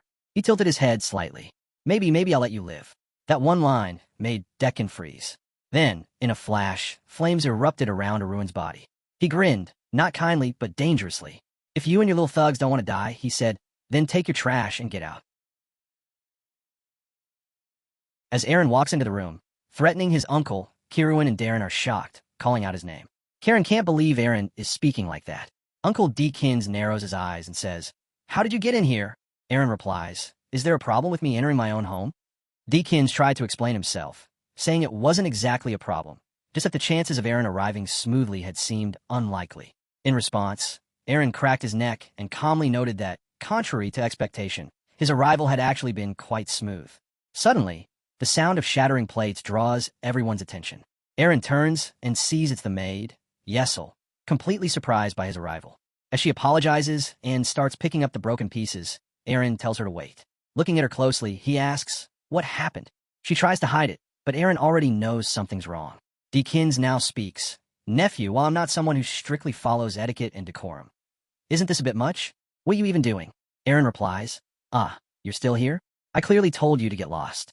Deakin snaps back and asks if this is how Aaron turned out because he grew up without a mother. He claims Aaron is too attached to unnecessary things. He begins to justify himself and says this is the reason Steelagard needs such measures. Then he flinches and starts listing. Zarya Village costs 3,000 gold coins. Delphiron costs 4,000. Rosswood costs 6,000. The list, he implies, keeps going. Aaron remains firm. To him, Deakins hasn't just taken resources. He has drained them dry to the last drop, and even further. Deakins, his voice rising with frustration, argues that the burden is being shared by everyone and insists Steelagard is in crisis. Everything he's done, he claims, has been a help. Deakins suddenly flares with rage and demands to know if he's back too. Eren answers calmly, no, but if he knew what was happening here, would he really be able to control that anger? Deakins falls silent. Eren glares at him. If father were here, he says, it might actually be better for Deakins. Deakins lets out a laugh, mocking. Eren still has a cute side, huh? Now that the vassals are siding with him, he started thinking he's some kind of savior. But Eren ignores him. He draws his sword and swings at his uncle. Suddenly, the bodyguard leaps in and blocks the attack. Eren says coldly, I'm not a patient person, not enough to give you a second chance. Deakins shouts, you've completely lost your mind, haven't you? Sensing the rising tension, everyone draws their weapons and takes a fighting stance. Deakins commands his guards, attack him immediately. The guards rush toward Eren, who stands his ground calmly. Darren immediately orders the commander, assist Eren, but the commander protests, asking why they should interfere. Even Kiruin raises his voice and shouts at Darren, questioning whether she really believes Eren would kill his own uncle and telling her to leave him be. Darren fires back, demanding to know how he can say that. She accuses him of siding with Eren just because he's family and reminds him that no matter how bad things are between them, Eren is still his younger brother. Kiruin replies firmly. He says he may be acting as Lord only temporarily, but when he considers the future of Steelguard, he feels he has no other choice. Darren draws her sword and says she didn't expect anything better from him anyway. Then she charges into the fray, telling him to get out of her way. As she rushes to help Eren, Jason joins her and says he's coming too. The commander objects, warning that this goes directly against Lord Kiruin's orders. Jason responds by saying that if the young masters or Miss Darren get hurt, they'll never be able to face Lord Rebadan. Now the battle intensifies. The clash of swords rings out as the guards press forward. But Eren remains calm. He's actually enjoying their moves. He mutters to himself that there's a sprinkling of tier 2 knights, maybe 1 tier 3 at best, and says this barely qualifies as a proper squad. Then he turns to Deakin's bodyguard and asks if the tier 1 knight is the commander. The bodyguard struggles to hold back the force of Eren's sword. Meanwhile, Darren cuts down one of the guards, who collapses instantly. The 2 others nearby freeze in shock and frustration. Take her down, one of them shouts, and they charge. Their blades glow with purple mana. Eren observes the field and realizes, there are too many of them. I won't be able to block them all. He makes a quick decision, let the left one through. In a flash, Eren appears in front of the 2 enraged guards. He dispatches them effortlessly. Then, pivoting, he redirects his attention to those on the right. He blocks their incoming attacks, then slams a boot into one of them, sending the guard crashing into the wall. Darren frowns, clearly annoyed. I came to help him, she thinks, but it's like he doesn't even need it. Eren smirks. Didn't expect you of all people to take my side. But seeing her anger, he adds, the knights and I will handle the rest. You don't need to get involved. He steps on one of Deakin's bodyguards and stares straight at his uncle, asking if this is the commander. Deakins finally begins to grasp the situation. He mutters that he may have misjudged and insists he was only trying to help. Before he can finish, Eren delivers a clean slap across his uncle's face. Deakins is launched backward, tumbling and crashing into the wall. His face is a wreck, but Eren isn't finished. He steps forward again and asks if it was Isil's other cheek that Deakins had struck. Then he slaps him again, balancing the damage. Eren adds that even if they're Deakin's personal bodyguards, they still belong to an elite squad. But when it comes to taking control of Steelagard, they're nowhere near enough. Deakins, struggling to stand, can barely respond. Eren raises his sword above him. Suddenly, the secretary cries out, don't do it, young master. If he dies, we'll never be able to face the 3 Viscounts. That name stops everyone. Even Eren is taken aback. The 3 Viscounts? He asks, narrowing his eyes. What are you talking about? After a while, another guard approached, but Eren simply tapped 2 fingers against a pressure point on the man's body. The guard instantly lost consciousness. Eren knew he had cut off the blood flow. Once the man woke up, he'd be paralyzed and no longer a threat. The commander asked what Eren had just done, clearly startled, but Eren just shrugged off the concern like it was nothing. He then turned to Deakins and ordered him to maintain the punishment posture properly. Surprisingly, Deakins obeyed without question, like a scolded child. Just then, someone stepped into the room, demanding to know what was going on. Eren greeted the man with a wide grin, calling out that it had been a long time, Kiruin. Taken aback by Eren's casual tone, Kiruin snapped, saying he wasn't in the mood for greetings. He demanded to know who gave Eren the right to act like this, and asked if he even understood the current state of Steelagard. Eren, still calm, said that he was only trying to help, and promised to take full responsibility for what he had done. Kiruin began to sweat and shouted back. Take responsibility? Who do you think you are to say that? Without hesitation, Aaron said, I am the new Lord of Steelagard. Silence dropped like a hammer. Everyone in the room froze, stunned, the words ringing in their ears. Kiruin, now practically screaming, demanded to know if Aaron was serious. Aaron explained that if Kiruin hadn't transferred the lordship to Deakins, he might have hesitated a little longer. Kiruin shouted that he hadn't done it willingly, that it was all because of the pressure from the 3 viscounts. Aaron retorted that it was all because Kiruin had tried to reclaim the mining rights by force. That's when the narrative shifted to the Laval Mountains, located in northern Navarro. These mountains held 3 valuable mines that had historically belonged to Steelagard. But Aaron's grandfather had once acknowledged the bordering viscounts' rights to mine the area, which had created strong relations between the families. Even Aaron's father had maintained the tradition. However, when Kiruin, acting as temporary lord, suddenly announced that he would reclaim those rights, it enraged the viscounts. In retaliation, they formed an alliance with a military force rivaling even national armies. Aaron scoffed at the situation, saying that Kiruin had reaped what he sowed. Why provoke those who had remained peaceful? Kiruin fired back, asking if they were expected to tiptoe around mere viscounts. He boasted that Steelagard was the strongest family in the north and rightful owners of Laval. Aaron pointed out that despite that claim, Kiruin had aligned himself with Deakins. He added that had Kiruin done nothing, he might have retained some position, but his time as acting lord was over. Then, Aaron announced that he was formally proposing Kiruin's removal from the lordship. Onlookers murmured in disbelief at what they were witnessing. Kiruin cursed loudly, demanding to know what right Aaron had to make such a declaration. But before he could finish, a new voice agreed with Aaron. Turning around, Kiruin saw that it was the chief secretary. The secretary apologized, but admitted that Aaron's argument had no flaws. Darren stepped up beside Aaron, declaring her support once more. Frustrated, Kiruin glared around and asked if everyone was really siding with Aaron. Then he looked to Karen and questioned whether she, too, had chosen Aaron's side. Karen remained silent. Kiruin then turned to the knights, hoping for support. One of them spoke, stating that since Lord Rebidan hadn't officially named a successor before vanishing, law dictated that the eldest son, Kiruin, should be the lord. That gave Kiruin hope. If the knights backed him, he could still win. Strength would decide the matter. He looked at Aaron menacingly and asked what his next move was. Aaron laughed, saying that while he didn't hate Kiruin, he didn't exactly like him either, just a bit of dislike. That stunned Kiruin. Aaron then drew his sword, saying he had tried to avoid open conflict for the sake of brotherhood. Kiruin, caught off guard, shouted in confusion. Suddenly, the sword shimmered with brilliant blue mana, sparking small lightning bolts in the air. At its tip, a glowing blue rose formed. Kiruin was speechless.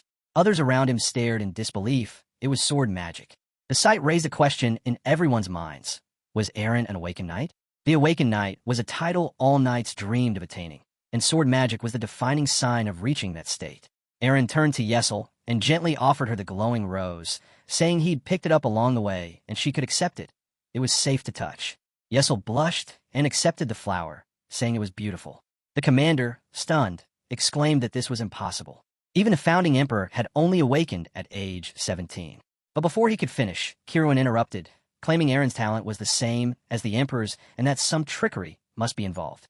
The commander quietly disagreed. Kiruin had misunderstood the real shock. It wasn't just that Aaron was an awakened knight.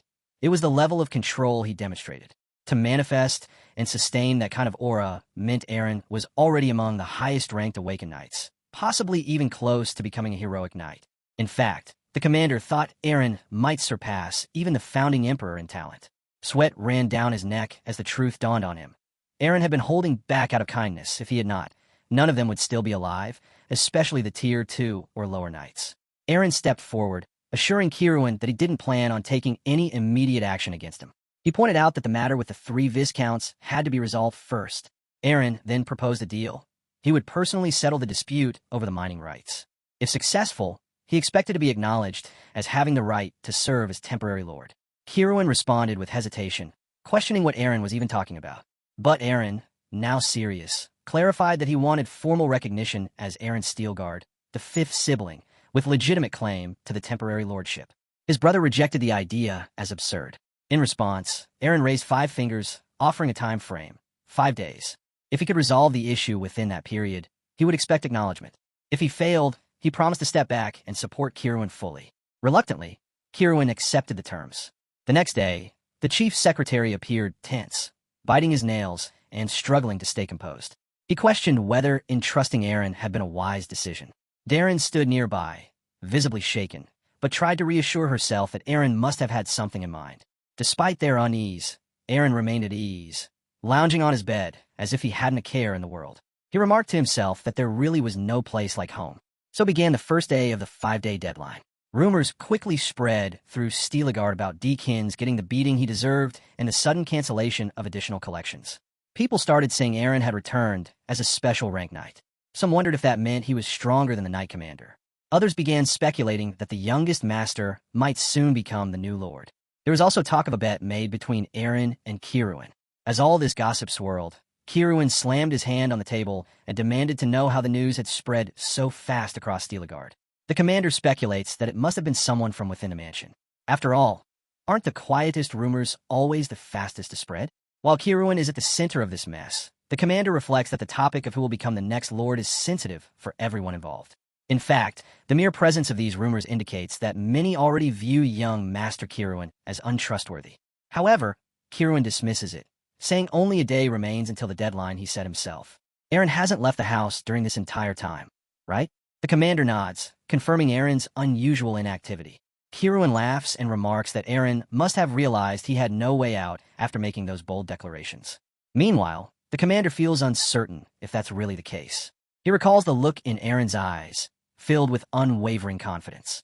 It's been 5 days since Aaron claimed he would resolve the issue with the 3 Viscounts and prove his right to be the next lord. But 4 days have passed, and Aaron is still lounging in his bed, doing nothing. As he opens his system interface, the chat window loads. It connects to the Hirigan workshop. Aaron scrolls through the messages, checking how the project is progressing. Once the chat fully connects, the researchers greet him with excited messages, eager to show progress on his idea. From her cheerful updates, Aaron concludes that things are going well. With her current pace, the dream of 4th-generation magic blade armor may become reality. It turns out that not long ago, Aaron had shared a bit of knowledge regarding mana reactors with the workshop. Seeing how much they've achieved from such minimal input, he realizes their brilliance. Even a single fragment of information sparked this breakthrough. One of the researchers comments that the method is stunning and asks how someone who isn't even a professional or junior investor came up with it. Aaron simply replies that he's happy to help. Privately, he reflects that it's because he personally studied and dismantled a mana reactor. He encourages them to keep up the great work, and they assure him that he can leave everything in their hands without concern. While Aaron considers that the 4th-gen armor is only a matter of time now, there's a knock on the door. It's the maid, arriving with a plate of cookies. As Aaron takes a bite, he asks whether she baked them herself. Isa looks pleased that he enjoyed them. He then asks why she isn't scolding him like everyone else has been doing lately. Aaron adds that ever since he confined himself to his room, it seems everyone has lost their patience with him. Even the secretary had enough. Isa explains it's because she trusts her master. Aaron looks surprised and asks if she still trusts him, even though he's done nothing for 4 days except eat cookies in bed. She answers calmly that yes, she does. Aaron warns her that if she keeps trusting people so easily, she'll eventually get scammed. She laughs and says it's okay because her intuition is pretty good. Aaron looks at her with disbelief, not entirely convinced by her confidence. Suddenly, the door bursts open and Karen storms in, full of fury. She yells at Aaron, demanding to know how long he plans to keep lounging around like this. She tells the maid to leave immediately. Turning back to Aaron, she furiously asks if he has any idea how serious the current situation is. Aaron tries to act casual, but Karen is having none of it. She reminds him that he promised to resolve the mining rights issue without mobilizing the knights, and that he'd produce results even the public could acknowledge. She says those terms were outrageous from the beginning. Aaron replies calmly that they're not as unreasonable as she thinks. Karen shouts again, reminding him there's only 1 day left, and he still hasn't taken action. She asks what he plans to do if Kiruin manages to secure his position as lord. Aaron laughs and says he didn't expect her to have such a fiery temper. She's about to continue arguing, but Javis enters the room before she can speak further. As our boy gives the update, he says, "So what did they say? They were all happy with it, right?" Javid replies, "Yeah, they didn't say it out loud, but you could tell from how their lips kept twitching. All the Viscounts seem inclined to sign the agreement." Karen chimes in, "What agreement?" Our boy explains, "In exchange for handing over full mining rights to the 3 mountains, we'll receive a portion of the discount territory bordering Steelgard." Karen is shocked. What kind of ridiculous terms are those? Aaron, do you even know how much those mining rights are worth? She turns to our boy again. "Are you sure this is okay?" But our boy isn't really paying attention. He's wondering how his pet, Sari, is doing. Meanwhile, in the Laval Mountains, the little creature munches on something. Flames flicker from its tail. It is a small, lizard-like creature fully focused on mining. Sari thinks about how it must eat everything here before returning to its master. It wonders how long the task will take. The scene shifts to a forest where soldiers stand guard outside a tent. Inside, Viscount Gates raises a concern to the others, suggesting that the agreement might be too good to be true. One of the men agrees and points out that the terms are heavily in their favor, with the other side giving up valuable mining rights in exchange for what he considers useless land. Viscount Heron finds the situation suspicious, especially since the youngest member of the Steel Guard family has returned and is rumored to be an Awakened Knight. Viscount Einst dismisses the rumor as baseless and presents a document, proposing they continue provoking the Steel Guard side. He suggests that once they confirm the youngest is not an Awakened Knight, they should remove the farming land clause from the deal, arguing that such valuable land should not be given up. Gates supports the plan and agrees that it is a smart move. Now the Steel Guard family arrives, and all the Viscounts grow tense at their appearance. As Aaron approaches with Javis, one of the Viscounts mutters, "They've only sent 2 people? Are they underestimating us?" Aaron casually walks up, smiling. "You've brought quite a crowd. Planning to start a war?" He pauses, then adds, "Relax. I'm only here to talk, unless you do something foolish." Upon hearing this information and our boy's bold remarks, the Viscount thinks to himself that Aaron is nothing more than an insolent bastard and a rude brat. However, they each greet him one by one and say that they've been waiting for him for quite some time. Observing their campfire, our hero comments that they must have set up camp the night before. The Viscount reflects on this, realizing they had prepared in advance to anticipate a possible ambush. They didn't even receive the full value of their investments. At that moment, it becomes clear to them, Aaron is no ordinary person. Among the group stands a man named Count Peacelead, who is serving as the notary today. He addresses Aaron and says it has been a long time since they last met, and he has grown into a young man. He then expresses sympathy for what happened to Aaron's father and hopes Aaron and his siblings can unite to overcome the tragedy. Our boy, Jens, steps forward and expresses his thanks for the kind words. Soon after, the stage is set. The Viscounts announce that since everyone has already agreed upon the general framework of the agreement, Aaron only needs to confirm the detailed clauses. As Aaron reviews the terms, he observes and questions whether proceeding with this plan would result in the Medicaean fiefdom being the only party to suffer losses. Gates responds immediately, dismissing Aaron's concern as nitpicking and says the 3 of them had already finished discussing it beforehand. Aaron pushes back, saying it isn't nitpicking. He's genuinely concerned that this could damage their mutual relationships. He points out that the Risk counties all cover roughly the same area. Because of that, the other 2 probably agreed it would be fine if each of them gave up land a similar size. The Viscounts nod in agreement. But Aaron explains that unfortunately, there's a loophole they must have overlooked. Risk Count Gaines stands to benefit unfairly. Ainz reacts in shock at hearing this. Then Aaron elaborates. If all parties gave up equally sized land, Medicaean would suffer the greatest loss because it has the smallest amount of farmland among the 3. Ian suddenly realizes Aaron is right and turns to the other 2 Risk Counts, asking if they had known this all along. They deny it, claiming surprise. Aaron, meanwhile, observes that although the 3 Risk Counts appear to have formed a tight alliance, in reality, they're only superficially united. They're each keeping the others in check. There is no true trust among them. Blade urges everyone to calm down and not lose their temper. He says that had he known, he would have made the adjustment in the agreement. He then questions Aaron. How does he even know the precise size of other people's farmland? Aaron answers that Gaines's farmland lies at the foot of the mountains. In contrast, Iran's territory is relatively flat. Because of that, Iran will suffer greater losses. Hearing this, Iran is stunned. He yells out, saying that can't be true and reminds Gates that he had said otherwise. Then Gates, while heading toward the tent, speaks up. He declares that the farmland he'll give up will be 1.5 times the original amount. He then asks if that is acceptable. Dean responds coldly. He says he's disgusted by Gates's actions, but will remain silent for the sake of protecting his land. Heron adds that he will be watching Gates closely from now on. Gates grows irritated. He grumbles internally about his precious land, regretting the missed opportunity to profit without the other 2 bastards catching on. Then he turns to Liam and instructs him to confirm whether Aaron really is an Awakened Knight. Liam responds and introduces himself as the 53rd Darebreath, Liam Lywell. He says he's heard Aaron is this year's Carbreath and that it's an honor to meet him. Aaron responds politely, saying it's nice to meet Liam as well.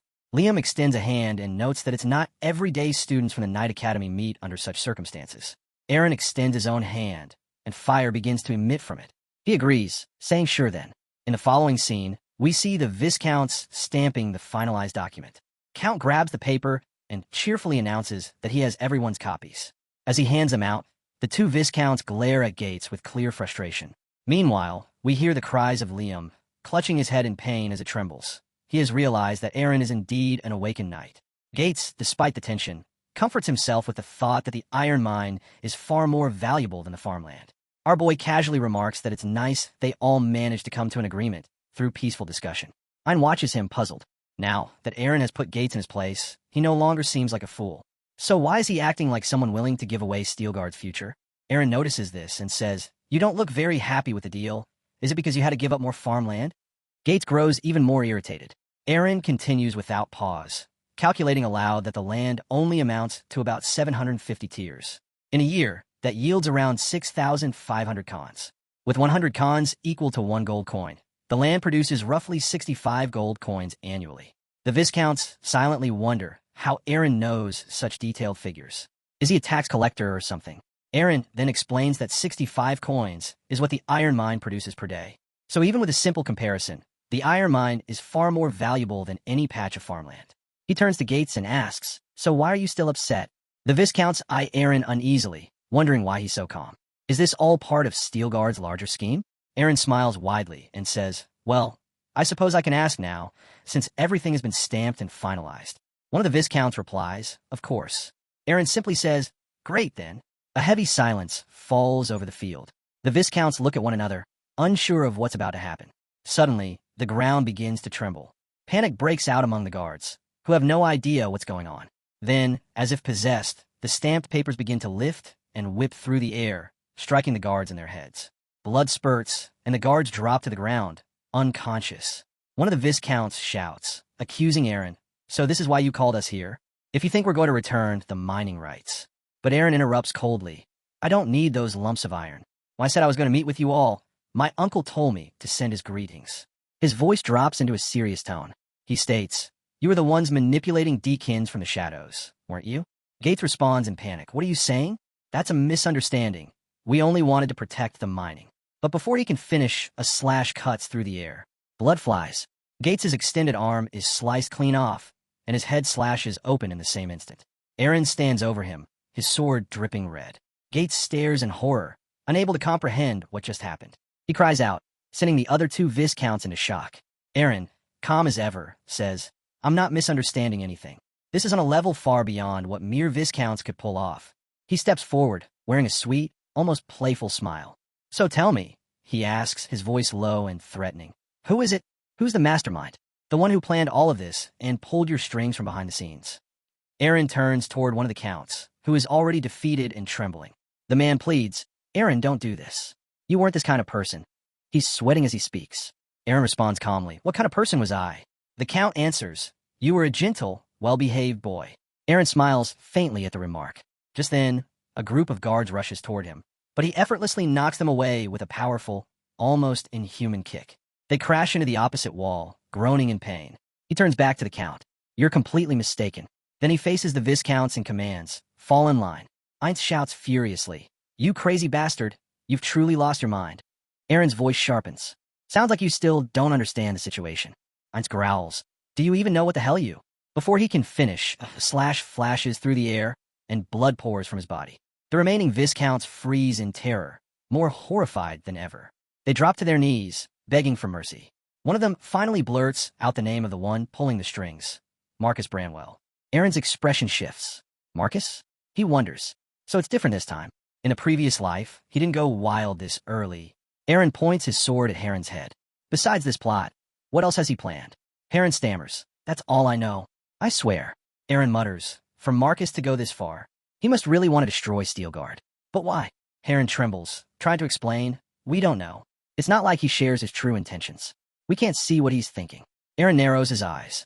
He knows they're telling the truth. He turns and calls out, "Jarvis, start the cleanup." Jarvis begins moving, but one of the Viscounts panics. Crawling backward, he begs, "Please, spare us. Killing us won't bring any benefit to Steelguard. We've told you everything we know." But Aaron doesn't reply. He ends it, swift and final. The last of the schemers falls. Then, with a sigh, Aaron mutters, almost theatrically, "Honestly, I was just planning to knock them out for a while." He hands Javis a premium healing scroll. Reattach their limbs with this. Javis nods. Understood. Then, a little confused, he adds, if you're going to erase their memories anyway, couldn't you have just scared them a little? They both glance at the trembling bodies on the ground. Aaron responds coolly, even if we erase their memories, the fear will stay buried in their bones. While Javis gets to work healing the broken men, Aaron says, at least once, we need to make sure they never crawl back up. Javis watches his lord, a quiet thought crossing his mind. Just for a moment, he really seemed more like a villain. After some time, Count regains consciousness. As his vision clears, he sees our boy smiling gently and greeting him. Shocked, Count realizes Aaron is standing right in front, while the Viscounts casually wonder why they had all fainted as they too come around. Our boy gestures toward a giant rock nearby and explains that it just happened to fall in the middle of the area. The Viscounts, confused and disoriented, accept the explanation without question. The guards, clearly alarmed, call out for their lords and demand that a healer be summoned immediately. One of the Viscounts assures them they're fine and says it's just a mild headache, no serious injury. Gates glances at the boulder and remarks that it's a miracle they survived such a massive object falling near them. Our boy walks over and asks if everyone is all right. They remain speechless for a moment, reminded again of just how absurdly strong Aaron truly is. Gates's eyes narrow. He senses something terrifying in Aaron, but can't quite grasp what. Unbeknownst to him, Aaron is actively manipulating their memories, selectively erasing or rewriting them as needed. Aaron claps his hands and tells them it's time to wrap up and disperse, as they must all be busy. Gates agrees, though his heart pounds uncontrollably every time he meets Aaron's eyes. He doesn't understand it, but something about that presence deeply unsettles him. Later, the scene shifts to Sari, Aaron's pet, who bounds toward its master with excitement, declaring how much it missed him. Aaron warmly responds that he missed Sari too, calling it his squishy companion. He teases it for being a carefree creature that never gets sick. Sari beams with joy at the praise. Aaron opens his inventory, and a glowing door of light appears. He steps inside to reveal a vast, empty land. Aaron instructs Sari to transform or deposit items here, and Sari obeys. It conjures a magical pattern, and enormous steel blocks begin materializing. Sari, a monster from the fourth realm, possesses a rare ability. It can consume limitless matter, grow stronger from it, and refine it into any desired form. Aaron watches in awe as 500,000 tons of top-quality refined steel stack up in moments.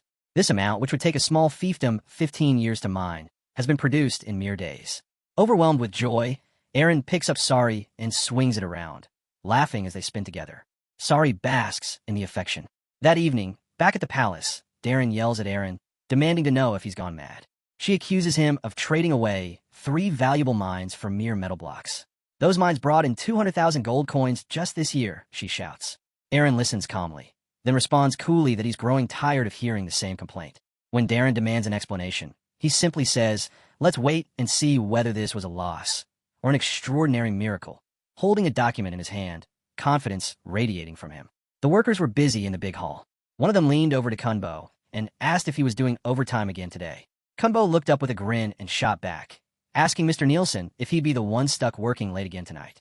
Kunbo joked with Nielsen about pushing himself too hard with his bad back, and Nielsen called him a brat while bragging about how he still had tons of energy. A moment later, Kunbo thought about whether he should start wrapping things up and then turned back, surprised to catch Nielsen's gaze. Out of nowhere, 2 workers came rushing in, saying they had warned Mr. Nielsen to be careful. They made a beeline for the cave, where everyone else was gathering. One of them asked what was going on, and Nielsen pointed inside, mentioning how the tunnels looked like they went on forever and that all the iron ore was gone. Kunbo and Nielsen stared at the empty shafts, and after a short pause, they found out that the same thing had happened in the other 2 mines. Meanwhile, Ariel was lounging in the fancy room, asking Aaron how much longer she had to stay in the beautiful mansion. He told her to hang in there and promised that once Steel Guards got back on track, he'd introduce her to his family.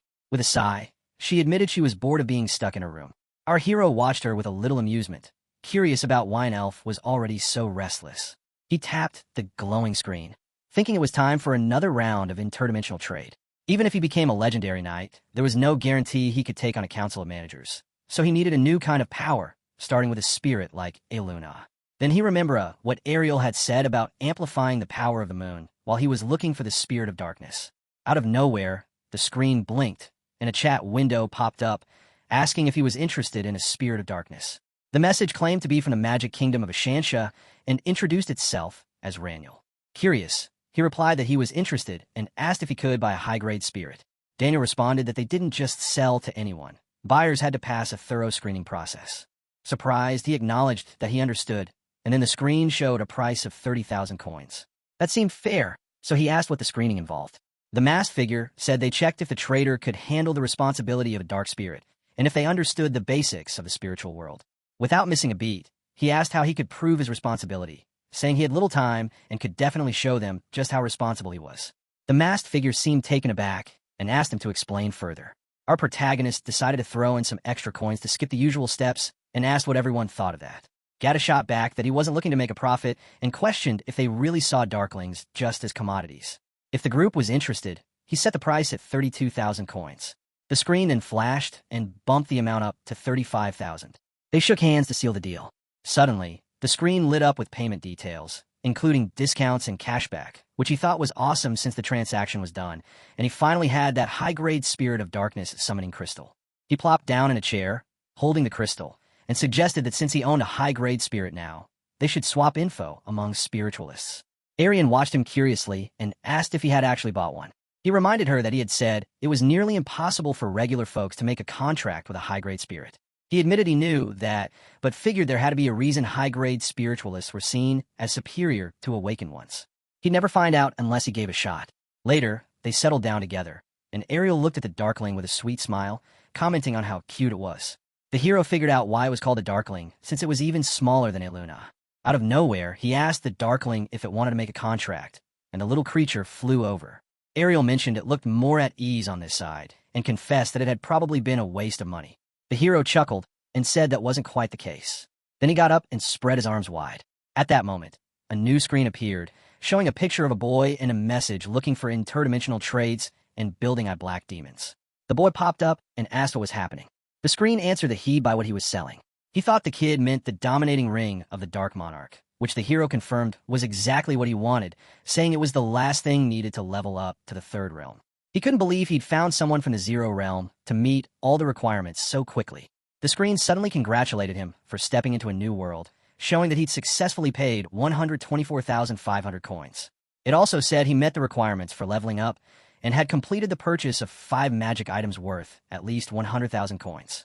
Plus, his trade rank shot up to level 3. As he stood there, purple energy swirled around him, leaving Ariel in shock while the darkling lounged by his feet.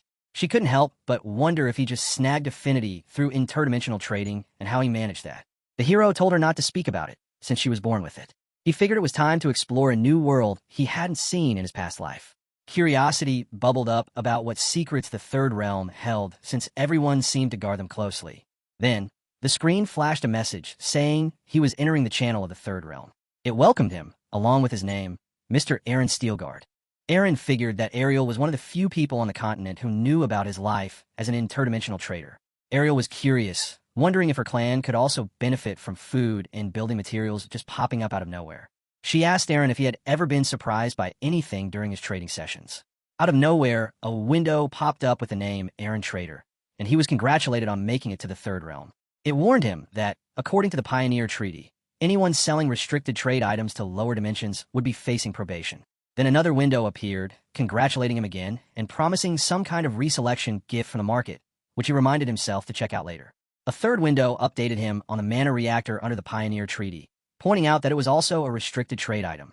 As he tapped on the screen, he suddenly understood why mentioning the third realm could quiet a room. Items from that realm and above couldn't be sold in lower dimensions. Being from the Zero Realm, he felt a mix of curiosity and a bit of pride, wondering what exactly the Pioneer Treaty was all about. The windows then showed the Eye of Truth and broke down the interdimensional trading treaty that the realm leaders had agreed on. There were 2 main points. First, the top interdimensional forces needed to work to keep each realm unique, and second, any item that could mess up a dimensional ecosystem would be off-limits for trade. Aaron figured this was why each dimension felt distinct, and he couldn't help but wonder how those rules played out in that mysterious third realm. Suddenly, another window popped up advertising fighter planes, meditation techniques, and a safe playground promising a free half-coin bonus. Aaron thought the weird combo really showed just how unpredictable this realm could be. He glanced at his ring and heard a mocking voice introduce itself as Yonats the Dark Monarch, claiming it could offer power and dignity beyond anything human. Realizing the spirit was speaking through the ring, Aaron reminded himself to stay strong. He didn't want the monarch to take over. Looking at the Darkling, Aaron figured it was the right time to ask if it wanted to make a contract with him. But before he could say anything, Ariel jumped in, questioning what kind of contract he was trying to pull off, since it seemed like he just wanted to force the Darkling to submit. Aaron fired back, pointing out that she was pretty naggy for someone who hadn't pitched in at all, and Ariel shot back that this wasn't what true spiritualism was about. Before things could get more heated, Eluna dashed in, tears streaming down her face. Ariel quickly asked what was up, guessing it was all the dark energy around them. Without missing a beat, she turned to Aaron and told him to do something about it. Aaron sighed, thinking, fine, and told the Darkling to chill inside for a bit to help settle things down. Just then, someone called for Aaron to step outside. When he opened the door, Darren stood there, looking really upset. Aaron asked what was going on now, and Darren, looking serious, asked what on earth he had done. She explained that the Viscounts were outside the mansion protesting, demanding answers. Aaron was confused, asking what she meant. Darren filled him in that all the iron ore was gone, making their mining rights worthless. A surge of anger hit Aaron as he thought, what the hell did you do? The scene shifted to a guy with long hair who was quietly thinking that today might be his last day in charge. It marked the 5th day that Aaron had talked about, and since he had failed to keep his promise, he'd have to give up his title as Lord. The guy realized that because he stood by Aaron, he'd be out as well. Even though he didn't regret his choice, a heavy weight sat on his chest. Suddenly, someone called out for the chief secretary, and he quickly asked what was going on. A soldier rushed over to explain that chaos had erupted, and the Viscounts were out front protesting. The chief secretary looked stunned and couldn't understand why the Viscounts would act like this when they had already taken everything they could. In his mind, he thought grimly that all the iron ore they'd been given was completely gone. They stepped outside, and Aaron glared at the group of Viscounts, demanding to know how they thought they could barge in there with so many nobles. One of them stepped forward and mocked that bulldozing sounded exactly like something Steelguard would pull. Aaron shrugged and said he didn't have the magic to make iron ore disappear. When they insisted that there had to be some sneaky trick behind a vanished mine, he reminded them that a depleted mine was just a wasteland and wondered why they were so mad. He then held up the agreement and pointed out the last clause that made their deal permanent and unchangeable. His friends gave him a nudge, urging him to keep pushing, and he could sense the fear still lingering in the air, even though their memories had been wiped. He dared any Viscount to have the guts to make Steelguard an enemy, and a few guards shifted awkwardly before admitting they'd never dream of defying Steelguard. Their anger must have clouded their judgment for a moment. Aaron asked if they had anything else to say, and when they went quiet, he ordered them to gather every soldier they brought and get out of Steelguard lands right away. Later in the council hall, the golden hair pointed out that Aaron had pulled off an impressive deal by trading off some worthless, worn-out mines for land worth nearly 2,000 tiers. Darren gave him props for fixing the crisis in just 5 days, but Kiruin raised some eyebrows, suggesting that maybe everything was staged with the Viscounts and questioned whether the mines were actually spent. Aaron just grinned, saying that Kiruin's only flaw was his tendency to expect the worst. When Kiruin insisted he couldn't believe it was just a lucky coincidence, Aaron showed them a sealed authorization to access the Lord's vaults, revealing a key with the Lord symbol on it. With a dramatic flourish, he held up the fancy angled key, letting its shine speak for his win. The scene kicked off in the great mansion, and he found himself thinking about whether this was what true comfort was all about. The whole place felt designed just to spoil its residents. Then, a bright screen lit up, displaying the model name Sysmon H900 ULA, and he swiped through to see what else had been sent. The screen shifted to show the Trio-Back limited edition deluxe room, featuring a bunch of gear like a chair, a gun, a helicopter, and even a subspace module. The real standout, though, was an AI trading assistant, which he knew was the 13th VIP perk. It would take care of interdimensional trades when he wasn't around, freeing him from staring at the trading screen all day long. He reminded himself that he wasn't looking for just trading all the time. He was back in this role, protecting Steelguard for the Lord of Steel until his dad returned, and he vowed not to screw up like he did before. Out of nowhere, someone knocked on the door, and the guard announced entry was allowed. Commander Haffel swaggered in with a serious look, making him wonder if something was up. Haffel blinked and said that sin wasn't in his vocabulary, because he was the type who could survive even without any rules. He looked at Haffel directly and asked if he was planning to bail on Steelguard. Haffel said since our hero was the last one to take the vault key, and he himself had a knack for reading people like books. Protagonist shot back with a quick glare and asked, did he really think he had to leave that early? Haffel asked, are you sure you don't? He replied that after this incident, he now knew who was genuine and who was just putting on a show, able to tell the true supporters of the Steelguard from those just hanging onto outdated traditions.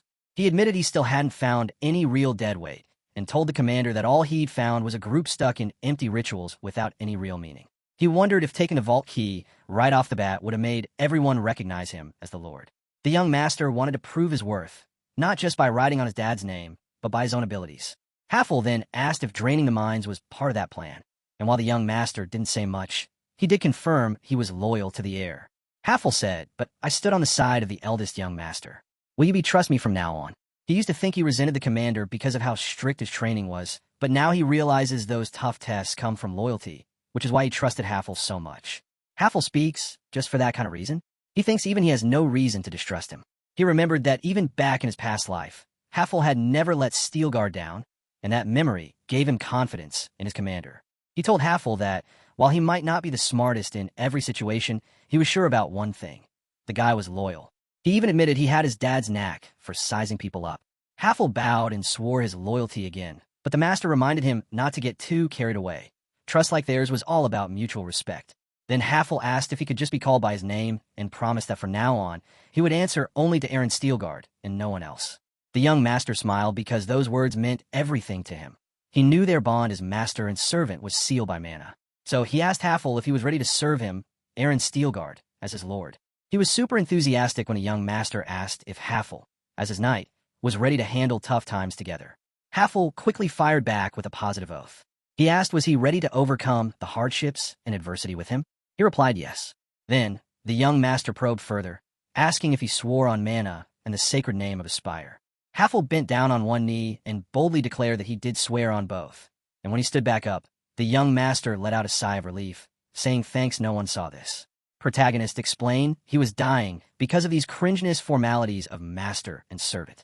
Haffel blinked in surprise at that, and the lord laughed at the awkward moment before telling his knight to get back to work and, under his breath, to never mention quitting again. Haffel nodded in agreement and promised to stick to his orders. As the scene shifted with the issue of the 3 miscounts sorted out, the lord felt solid in his position as Aaron finally took a moment to breathe. Then things shifted to a pile of documents showing the realm's debt. He asked this is all department? The chief secretary replied yes. The young master pointed out that they owed 5,000 gold coins to the Damien Merchant Guild and 8,000 to the Krite Merchant Guild, which was almost a third of the annual tax income. He wondered why his father had borrowed so much. The chief secretary explained that the Krite Guild had offered generous terms during a tough harvest year, making it a lifesaver. The young master asked what the reason they did that, and realized that the merchants were all about profit. The secretary added that the guild probably wanted to build a long-term relationship with Steelguard to ensure their future success. The chief secretary thought that opening the vault would help them pay off their debts quickly. But Aaron wasn't so sure. He mentioned that the Krite Guild had warned they wouldn't go easy on them. Chief secretary asked why he thinks that. Aaron suspected that while Dussel may be the face that represents the Merchants Guild, the real mastermind was Marquis Branwell. He figured Branwell had used the 3 viscounts to set up the fall of Steelguard, even though he still funded the realm. A flash of a frog and snake crossed his mind, making him realize that Branwell probably planned to take over the whole family with overwhelming interest rates. The chief secretary argued that once they opened the vault, they'd have enough. Aaron looked him straight in the eye and questioned if they should really rely on ancestral prayers for their future. The secretary stuttered his apology, but Aaron stood his ground and insisted he follow. He twirled a key between his fingers, slid on his sunglasses, and said he'd explain more on the road, then asked if the secretary was up for a race. The scene kicked off with Aaron zipping down the road in a car, while the chief secretary was holding on for dear life, shouting at him to slow down.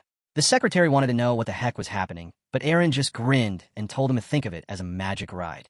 The chief secretary's eyes widened as Aaron casually explained that this beast weighed almost 4,500 pounds and had the power of 400 horses, so it was just another everyday vehicle in the third realm. He added that according to the driving manual he had memorized, he should stick to the speed limit, but those rules were a joke in the Zero Realm.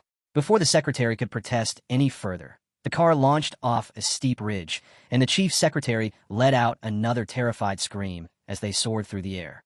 The scene kicked off at the Krite merchant's house, where Dussel Krite smiled and mentioned how awesome it was that Aaron became the car breath at just 17. He pointed out that Aaron was probably the youngest, not just in Navarro, but on the whole continent. As the head of a big merchant group, Dussel went on to joke about how he wished his own son could be a bit more like Aaron. After a quick laugh, he leaned in and said it was time to talk business. Aaron was on board, and Krite wasted no time getting to the point. He needed to sort out a bill that was way overdue. The chief secretary looked totally stunned as Dussel laid it all out, saying the payment was 2 months late, and that just wouldn't cut it. The secretary quickly jumped in, reminding Krite that he'd promised there'd be no deadline and they could pay whenever they were ready. Krite just shrugged, saying that while that might have been true back then, things had changed and he couldn't stick to that agreement anymore. Aaron sat there reflecting on how quickly things could flip and wondered what had caused Krite's sudden change in tone. Krite just smiled and said that things always change, leaving Aaron wondering what to do when something that seemed possible yesterday suddenly isn't anymore. It all felt pretty confusing, but without wasting a moment, Aaron called out to the chief secretary to confirm that they owed 8,000 gold coins. When the chief secretary nodded, Aaron upped the offer to 16,000 coins to settle everything for good. Krite shook his head, saying it wasn't enough. Without a second thought, Aaron tripled the amount, but Krite still refused, making it clear that no amount of gold would change his mind.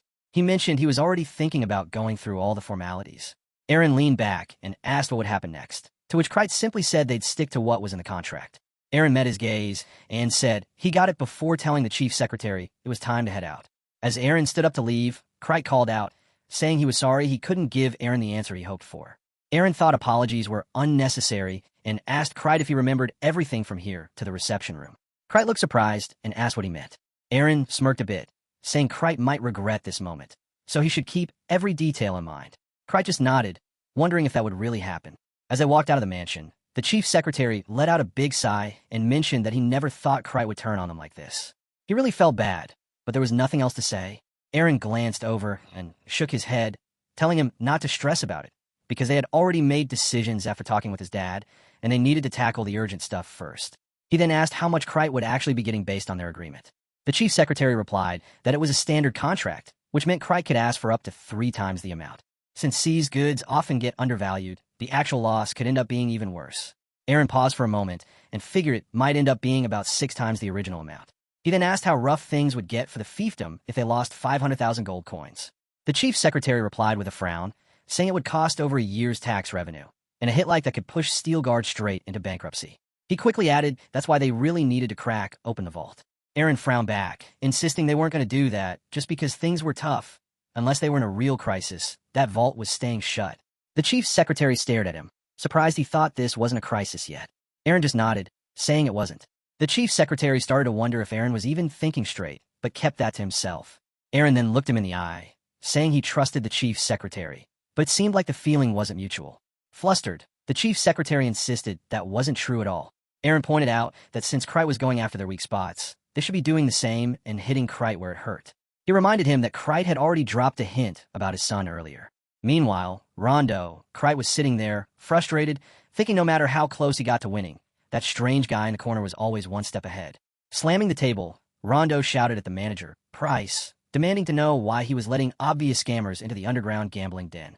The manager quickly jumped in, saying he'd been keeping a close watch on the guy and didn't think he was up to anything shady. Rondo threw his hands up and shouted that it was all nonsense, asking if they were really going to chalk up all this bad luck to coincidence. He stomped over, trying to grab the quiet guy's face, but before he could, the guy stood up and knocked Rondo back hard, making him yell for him to let go.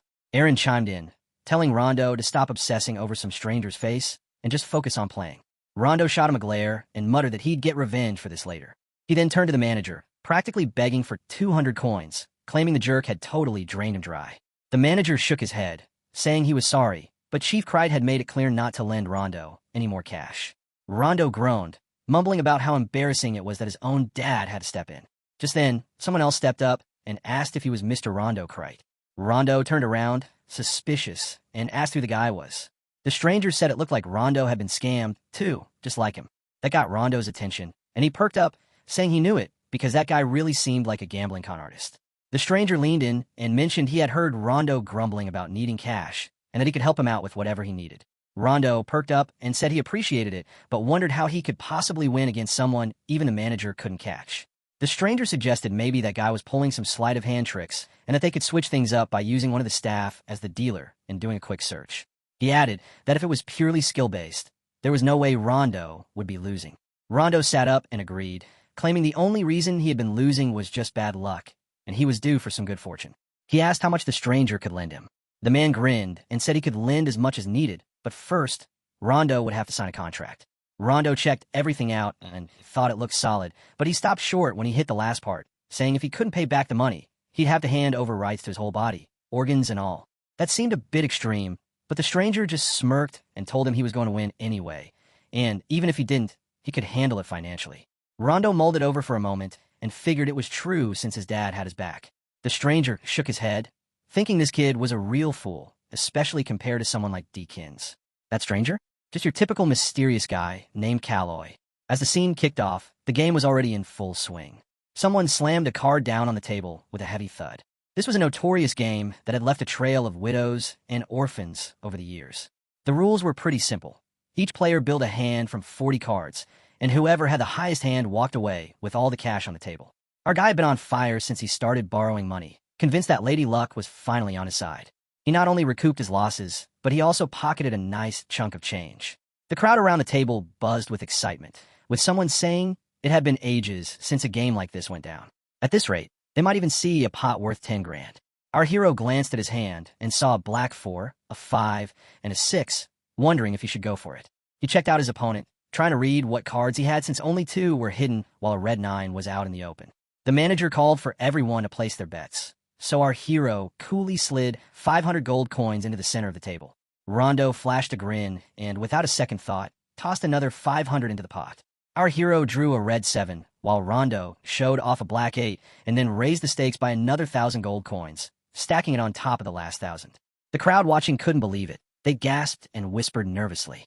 The pot had ballooned to a whopping 5,000 gold coins, enough for anyone to live comfortably for life. Rondo had a leg up, being the only son of Krite, but everyone was left wondering what the other guy did for a living. As the tension in the game built, our hero played a card with a confident smirk, leaning in and challenging Rondo. Rondo shot him a serious look, his anger bubbling up.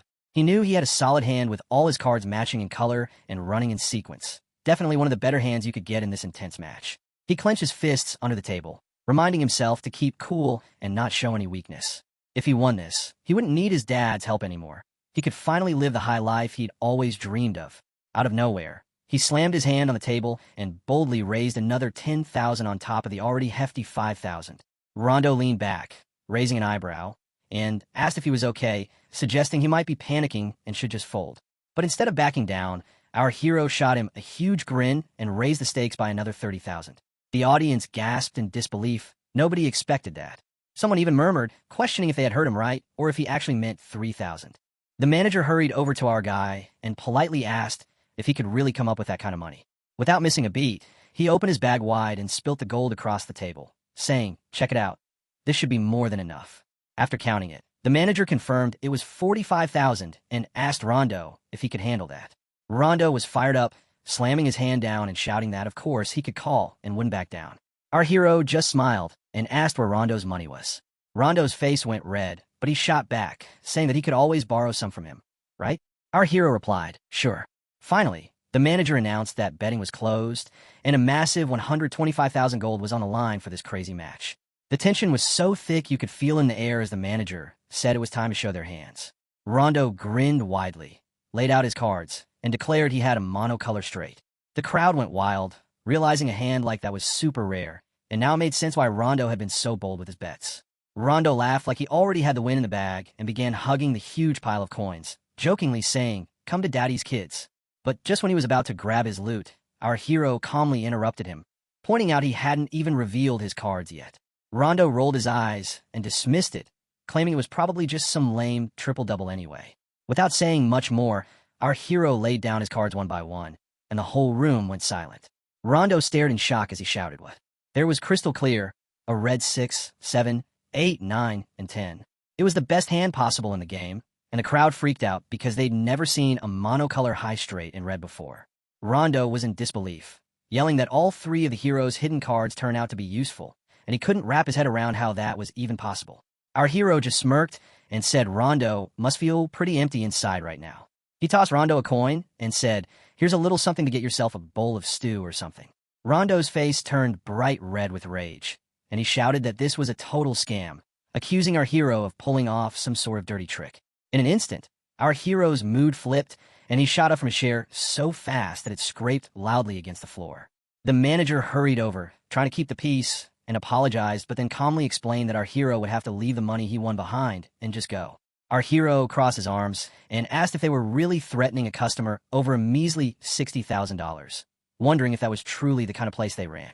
The manager slightly bowed his head and explained it wasn't about the amount, but because our hero had picked the wrong opponent to win against. Without waiting for a response, he snapped his fingers and told the guys to grab the customer's stuff. Our hero chuckled and said that losing all night wasn't an issue, but now that he'd actually won, everyone was acting like it was a big deal. He shrugged and pointed out that if it bothered them so much, maybe they should have been born into rich families. He squinted and asked if they even knew who they were messing with. At that moment, a big guy stepped up and wanted to know who our hero thought he was. He nudged a smaller kid out of the way and kept coming until he was right in front of our hero. In a flash, our hero showed him a card, then spun around and kicked the manager hard enough to make him stumble back. He yelled, "Who do you think you are? Messing with our white anaconda?" Our hero just raised an eyebrow and said that was a pretty lame name. He asked if they had stolen it from the Black Snake Gang. Rondo, puffed up with pride, declared that their gang was the original and told him to remember that. The stranger who had been watching stepped in and grabbed Rondo by the shoulder just as he was about to bolt. Rondo was totally confused and shouted, "Why are you doing this?" The guy just laughed and said, "What do you mean, why? You're totally broke now." Without saying anything else, he yanked Rondo by the arm and told him they were heading somewhere else. That's just how Aaron Steelguard, the mysterious gambler, operated. The scene opened inside the Krite Merchants Guild, where Krite looked at his son and said he had no idea he could be so reckless. His son yelled furiously and called out for his father's help, but Krite just stared at him and asked why his front and bottom teeth were missing. At that moment, the hero stepped forward and explained that the guy owed him 60,000 gold along with an additional 20% interest. He continued saying the total amount he needed to get back was 72,000 gold. The hero casually added that 2 teeth were worth 500 gold, so after receiving that payment, the remaining debt stood at 71,500 gold. Krite looked completely shocked and blurted out asking what he was even talking about. Without wasting a second, the hero pulled out a contract and waved it in front of him, which made Krite freeze as he realized just how stupid his son had been to actually sign a contract that allowed the hero to take his body parts as collateral. Trying to recover the situation, Krite quickly said he would prepare 70,000 gold immediately, but the hero shook his head and said that would not do. He pointed out that since Krite had rushed over himself, it was obvious he could not take care of the matter properly. Krite snapped back, asking what he meant by that, but the hero only gave him a cold look and reminded him that while he could have accepted such an offer in the past, he definitely could not now. He told Krite that, as a merchant, he should understand that better than anyone. As Krite reached out a hand toward his son, the boy started yelling in fear and tried to back away, but the hero stepped forward without hesitation. He coldly stated that after the tooth payment, there was still 71,400 gold left. Krite's face turned pale, and he finally tried to fight back by accusing the hero of committing serious crimes like hiding gamblers and using torture. The hero just gave a casual shrug and replied that nobody had forced Krite's son into a duel, and it was his own choice to borrow money, lose it, and then refuse to pay it back. He even thanked Krite for the idea and said he would be happy to file a formal protest with City Hall. The hero added that he could work with the Merchant Association to cut off all trade with the Steel Gods if it came to that. Another hero standing nearby chuckled and said he seriously doubted the Merchant Association would be willing to make such a move. Then he leaned in and said with a smirk that Krite must be crazy if he thought they did not already know he had been secretly siding with the Merchants of the Height. Krite could not believe what he was seeing, and he thought this young man was as silly as a snake. Was he really the same age as his own son? Trying to stay calm, Krite said that 70,000 gold was not an easy amount to prepare and asked if the hero would not accept it, then what exactly was he planning to do instead? Without a moment's hesitation, the hero pulled a knife out of his coat and said he would simply do what the contract demanded. Krite jumped back in shock and yelled that the hero was crazy and asked why he was acting like this. He shouted that there was no way such behavior could really resolve the issue over the promissory note. He tried to argue that if the hero thought he would surrender after just 2 threats, then he had misunderstood badly from the beginning. Before Krite could say more, his son suddenly screamed and cried out about his eye. The hero calmly showed his knife and said that with this injury, the debt now stood at 69,400 gold. Anyone watching could tell that although they knew the hero was a vicious bastard, this went even beyond anything they had imagined before. The hero stood tall and firm, gripping his knife tightly as Krite's son kept yelling and pleading for his father to help. The hero coldly announced that next would be the 63,000 gold mark, but before he could move, Krite shouted for him to stop. Desperately, he said he would cancel the expired promissory note and begged that they pretend none of this ever happened. The hero simply shrugged and said he should have offered that deal earlier. Krite gritted his teeth and warned the hero that even if things had turned out his way this time, he should not think they would always be this easy. But the hero just gave a small smile and asked what he meant exactly. Inside, The hero thought to himself that these men would use any brutal method for a bit of merchant gold, but he wondered if they really believed the vassals would stand by and allow such things to continue. The hero chuckled and leaned closer as he warned Chief Krite Deakins and the three viscounts that he probably knew a lot more than they realized. Krite went stiff with shock as the hero turned to the chief of security and said it was time to leave. The chief quickly answered, "Yes, my lord." As they walked away, the chief asked Krite's son if he was all right and offered to call a healer immediately, but the son insisted he was fine. Krite could hardly believe it, as he thought that other than his missing front teeth, the boy had no scars at all. Suspicion gnawed at him as he wondered if the hero had somehow tricked him with phantom magic. Passing by the chief's secretary, the hero asked if he could trust him a little more now, and the secretary bowed his head and apologized for his earlier foolishness. Inside, he thought bitterly that Lord Aaron had wiped away a potential debt of 500,000 gold in the blink of an eye, and realized that this was not a man he could afford to underestimate. The secretary asked if they were heading back, but the hero shook his head and said they still had unfinished business. He explained that once you started something, you had to see it through to the end.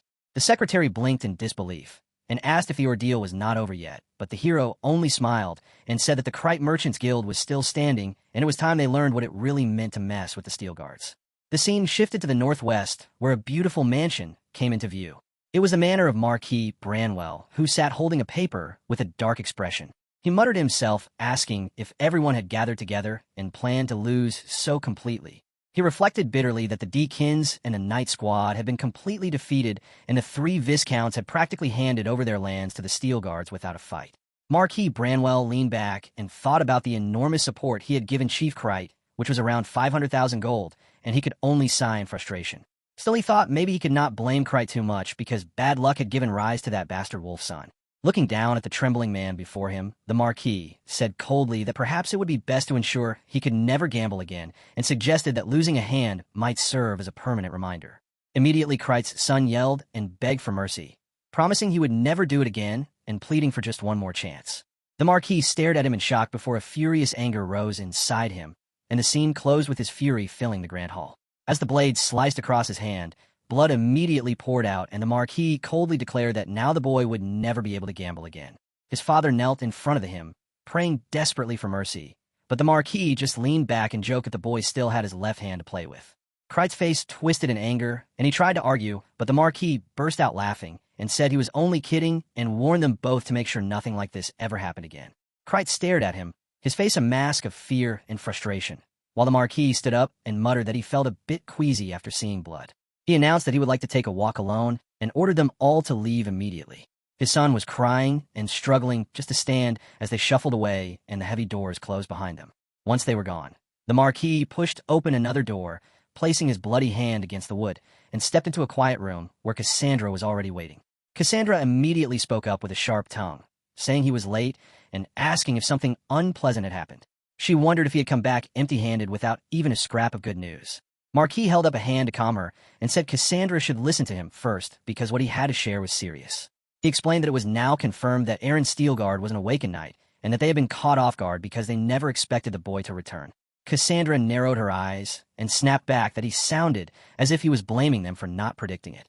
Marquis quickly denied it and said that was not what he meant, but Cassandra cut him off and shouted that they were in this mess because he had failed to act when he should have. She demanded to know how he dared to talk back to her now. Lowering his head, Marquis apologized bitterly. She then asked if he could not simply send Aaron back to his father, but he shook his head and said it was impossible because the speed of Aaron's growth was not normal and it was far too dangerous. When she asked for an explanation, he coldly told her that she did not need to know and accused her of being unusually rude today. Still trying to steady the situation, he said there was no need to panic because Steelguard's financial situation was already weak and they would just keep pressing them until they collapsed. He reached out a hand and swore that it would be through his efforts that the downfall of the Steel Guards would be sealed, and begged her to trust him one more time. Cassandra leaned back and finally agreed, warning him not to disappoint again unless he wanted to be discarded by certain powerful figures. Swallowing his pride, he nodded and said he understood. The scene shifted to a street where a carriage was rolling along at a steady pace. Inside, Krite sat quietly beside his injured son and muttered that even though the boy had lost a hand, at least he was still alive. He promised to hire the best craftsman available to make a perfect prosthetic hand. Meanwhile, his son sat seething with rage, thinking that he would one day make Aaron Steelguard suffer the same fate he had endured. Standing near the carriage, Chief Krite was quickly approached by two of his subordinates who rushed toward him with urgent looks. They said they had arrived, but more importantly, there was serious trouble. When Kreid asked what all the fuss was about, they explained that the Aaron Merchant Organization had partnered with the Yulaf Merchant Organization to expand their influence into the north. The men added that Chief Aaron had managed to hire every available worker from the labor market by locking them into long-term contracts. Kreid's expression darkened as he asked where they had gotten the money for such a move, and the boys quickly answered that it was the Aaron Merchant Organization backing it all. Kreid felt a jolt of shock and began to wonder if Aaron was trying to swallow up his entire business. His mind flashed back to Aaron's cold warning at their last meeting when he had said to remember everything between here and the reception room because he would regret it someday. And now, standing there on the side of the street, Kreid realized that perhaps this was the moment when it all started to go wrong. As the scene shifted, Aaron and his AI assistant Emong were flying high through the air while the AI calmly relayed data. Emong specialized in selecting and analyzing information, and Aaron could not help but marvel at how incredible it was to use a monk not just for trading, but also as a real advisor. It felt almost too convenient. On the floating screen in front of him, the civilization development score for Steelguard Freedom blinked into view, and it showed a mere 1.7. Aaron frowned and asked if that was considered low, and Emong immediately answered that the average usually hovered somewhere between 9.07 and 9.32. Hearing that made Aaron sigh and mutter that it was seriously that bad. Still, he thought it over and realized it was not so surprising since Steelguard's land were not particularly fertile to begin with, and last year's harvest had been poor across the entire territory. The screen updated again and showed that in order to boost production, they would need P-photon-enhanced wheat and compound fertilizers, and it also recommended setting up additional serving systems in the northern mountains. Although the Laval Mountains were rich in resources, Aaron knew that the area was rugged, high, and mostly untouched because of how hard it was to traverse. Another notification appeared suggesting the use of drones for geological surveys and resource exploration, and it also pointed out that if grain production increased through the development of new crop varieties, the extra labor could then be put to work developing the mountains.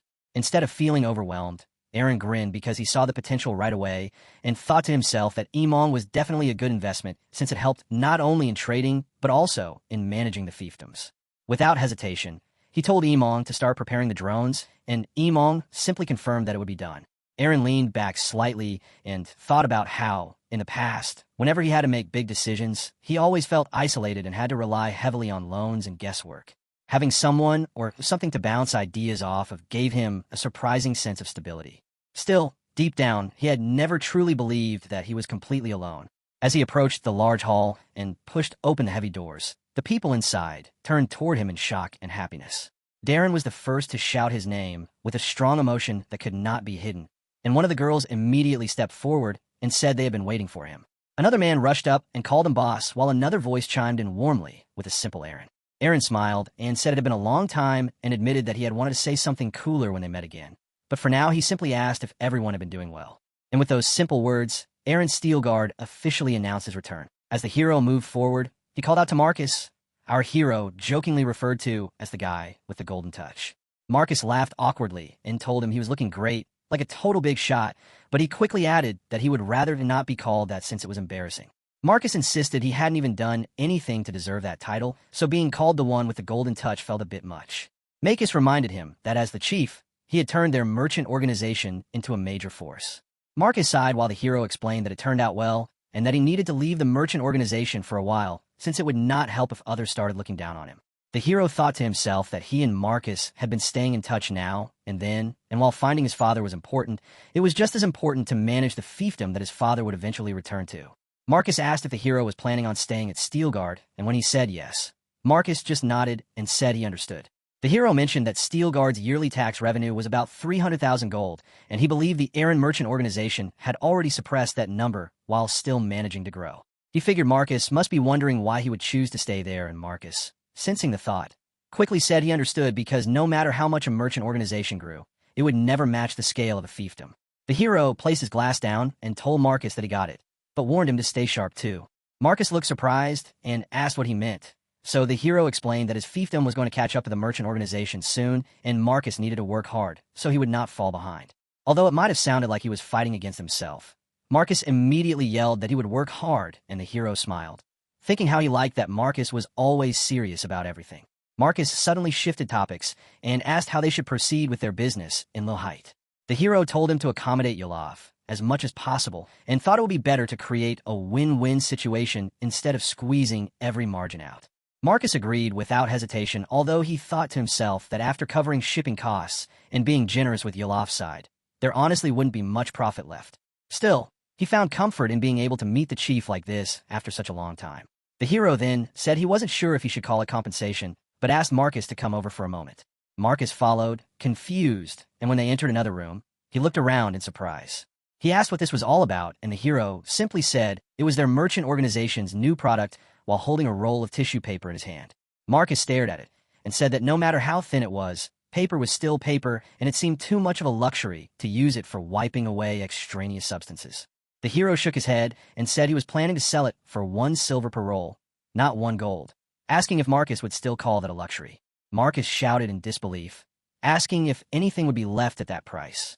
The hero calmly explained that if he bought in bulk from the third realm, he could get 3,000 rolls for a single coin, so even after logistics costs, they would still make a solid profit. Marcus looked thoughtful, but asked if common people would really spend money on something like this.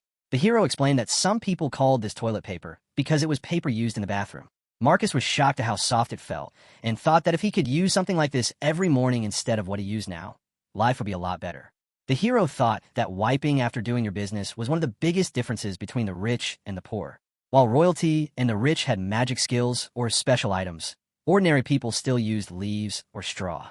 He went on to explain that this was the high-end version, but if they made a slightly lower quality one and sold it for 30 or 40 copper, it would sell extremely well. Marcus immediately agreed, and even asked if he could try it out himself, which made the hero chuckle because it seemed Marcus might have some personal issues he could not talk about. Meanwhile, at the Aaron mansion, Aaron was sitting and thinking that he should probably buy about 100,000 rolls. It would only cost about 30 gold coins anyway. He noted that he was currently at level 3 in interdimensional trade, and it wouldn't be right if the standard of living for his people remained stuck at the level of the Zeroth realm. Aaron's true goal was to develop both his merchant organization and his fiefdom until they became the best on the entire continent. As he passed through the fields, he thought they would grow so much that they could not even be compared to how things had been in his previous life. Suddenly, someone knocked on the door and asked if they could come in. Aaron told them to enter and thought to himself that it was time to meet the faces he had missed. Officially, he had returned to calm public sentiment, but deep down he knew it was also to make up for his absence. A soldier entered and asked how he had been doing, but quickly switched to being polite, which made Aaron chuckle and tell him to just act the way he always had. Aaron asked about the academy and if anything unusual had happened. The soldier thought for a moment and said that the Sword Club members had mostly gone back to their hometowns and that Kunz Albert had returned. Aaron said he already heard the news from Commander Genitz. The soldier then said he was glad Aaron had been cleared of the false charge and how terrible it must have felt. Aaron shook his head and said that actually it had not been a false charge at all and there was no reason to feel aggrieved since Kunz was actually a homunculus that Aaron himself had sent. The soldier gave a little laugh and said that running away seemed to have worked out for Kunz since he was apparently doing quite well and even getting excellent grades. The hero just shrugged and explained that puberty was bound to end at some point anyway. As the soldier thought about it, he asked if Reyna was doing well, and the hero replied while smiling that he always wondered why Jerkle had come all the way to Steelgar in the first place. It was clear to him that Jerkle was still the same as ever. Jerkle just nodded and said that he only wished that child would find happiness. The hero thought to himself that Sylvia, or rather Reyna, had been helping out with the Steelgar merchant organization because Jerkle had personally requested it. Reyna gave a small polite thanks, and the hero could not help but wonder why she always avoided making eye contact with him. He thought that maybe it was because he had chosen her as a bodyguard, but never really used her for anything serious. When he mentioned it aloud, Reyna immediately replied that it was not a problem at all, and he thought to himself that Mary must have been keeping up with her training the whole time, since she looked ready to move at any moment. Just then Titan stepped forward and asked what he should do next. The hero looked at Titan and thought about how he was one of the joint bosses of the Black Snake group, before he told him that he had a small job for him. He wanted Titan to take control of Lil Height's Dark Society, because the gang in charge at the moment was called something like the Anaconda. Titan practically yelled when he heard that, and asked what was up with their name because it sounded like they had ripped off the Black Snake's branding. The hero just smirked and said that the Anacondas also had some shady ties with the Krite Merchant Guild and asked if Titan could handle it. Titan scoffed and said how could the hero even ask such a thing before rushing off and saying he would start dealing with it immediately. As Titan disappeared out of the room, the hero quickly turned to Chris Ryan and ordered him to follow Titan just in case something unexpected happened. Chris Ryan nodded without hesitation and took off right away. The hero watched him go and thought to himself that Chris Ryan was technically his subordinate now after ingesting a poison that only Steelguard could cure. In order to survive, Chris would have to work under the hero's command for 5 years. With that last task handled, the hero leaned back and said with a grin that now all the urgent matters were settled, it was finally time to enjoy some proper interdimensional trading. His heart was full of excitement as the scene shifted, and he found himself thinking about the strange message someone had left him. It was odd because that person never usually left any messages, and now they were even yelling through it. The hero frowned and muttered to himself, wondering how things had ended up like this. The scene opened with the camera panning across a robot as the screen displayed the name Luanesia Magic Blade Armor Industry. Its market capitalization showed 41.19 million coins, and the number of shares issued was sitting at 2.23 million.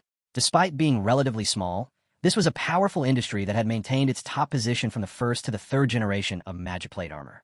The view shifted to a large screen showing the company's plunging stock price while the hero sat quietly in his chair. He stared at the graph, which was not just dipping but practically free-falling. In the past, he might have dug into the details or tried to analyze every part of the situation, but now he knew what this screen really meant. The lower the line dropped, the more desperate the investors became. One example of this panic popped up instantly.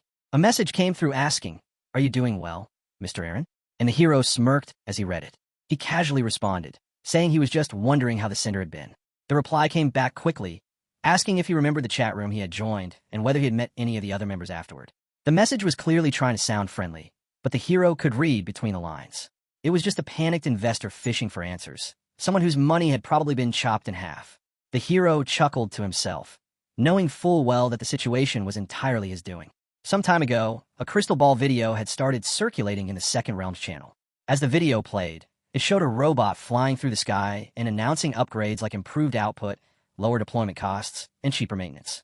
The footage then introduced the upcoming 4th generation model, which looked sleeker and more powerful. The scene changed to the Hirigan workshop, where a group of armorers were huddled around the same video. One of them shouted that the unit in the clip had no mana crystals and could even dispel while fighting and maneuvering. Another chimed in, amazed that 6 parts could be powered by a single energy source. They had always assumed that when the 4th generation came, it would be from Luanesia. Now they were shocked to see it emerge from a small, almost unknown workshop. One of the men suggested they should probably pull their investments out of Luanesia right away. The hero, who had planned this, admired the work of the person who shot that video. Everything was coordinated: the planning, the production, the casting, and even the filming location, which happened to be the back mountain of his own fiefdom. With the video spreading like wildfire, the stock price of Luanesia Magic Plate Armor Industry nosedived, sending investors like AlphaScan into a full-blown panic. He wondered to himself if this was really the end of it. At first, the blame and the angry investors would focus on Luanesia, but he knew that over time, their attention would shift to the Hirigan workshop instead. While he thought this through, the investor who had been chatting with him earlier suddenly asked if he knew where the workshop members were. The hero responded vaguely, saying he had a rough idea. When a man pressed for more details, the hero casually said he thought they were located at the top of Wall Mountain, somewhere around Kazinger or something like that. In truth, he meant Kazinger Mountain, and he knew that if the workshop really was based at the summit, then it would not take long for mercenaries to find it. The investor thanked him and promised to repay the favor in the future. The hero grinned and thought about how even the calmest people could unravel when money was on the line. Just then, a masked man beside him asked if they should continue hiding underground. The hero gave a simple reply, saying they should stay put for now and that he would be in touch soon. Meanwhile, up on Kazinga Mountain, the search party was already combing through the area. The captain called out that the first floor was clear, and the same went for the basement. He ordered the team to search the surroundings more thoroughly. Nearby, a red-haired boy was examining a piece of armor and pointed out that the dispeller set did not match what they had seen in the crystal ball footage. He looked closer and realized it really was a 4th-generation magic plate, or at least something that looked like one. He whispered to his partner to be careful with it, since taking it back could earn them 10,000 coins. But then he froze and called out to his captain. When asked what the problem was, the red-haired boy explained that the whole thing was a scam. The parts had been modified to hold 2 mana crystals each, and the entire setup had been built to trick anyone who looked at it. As the captain asked for an explanation, the red-haired boy clarified that the so-called 4th-generation magic plate didn't actually exist. He said it was all fake. The video had just been a clever piece of trickery, and the workshop clearly didn't have the kind of tech needed to make something like that. The captain let out a long sigh of relief and said that this would definitely calm the investors down. After all, there was no way a small-time workshop could have developed that kind of advanced armor. Back in the Steelguard base, the screen once again displayed the Luanesia Magic Plate Armor Industries stock chart. The graph was rising fast, and our hero leaned back with a grin, saying how awesome it was.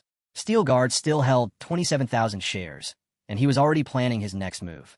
Once the stock hit its peak, he would sell it all in one go, right before revealing the real 4th-generation armor on a large scale. That move would bring Luanesia crashing down, but the Hirigan Workshop would rise and take its place as the new leader.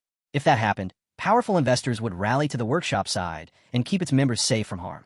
Just then, Emong appeared and offered a proverb related to investing. He said people should buy when the price is at the knees and sell when it reaches the shoulders. The hero laughed and replied that he preferred to buy when it was flat on the floor and sell at the very top of the head.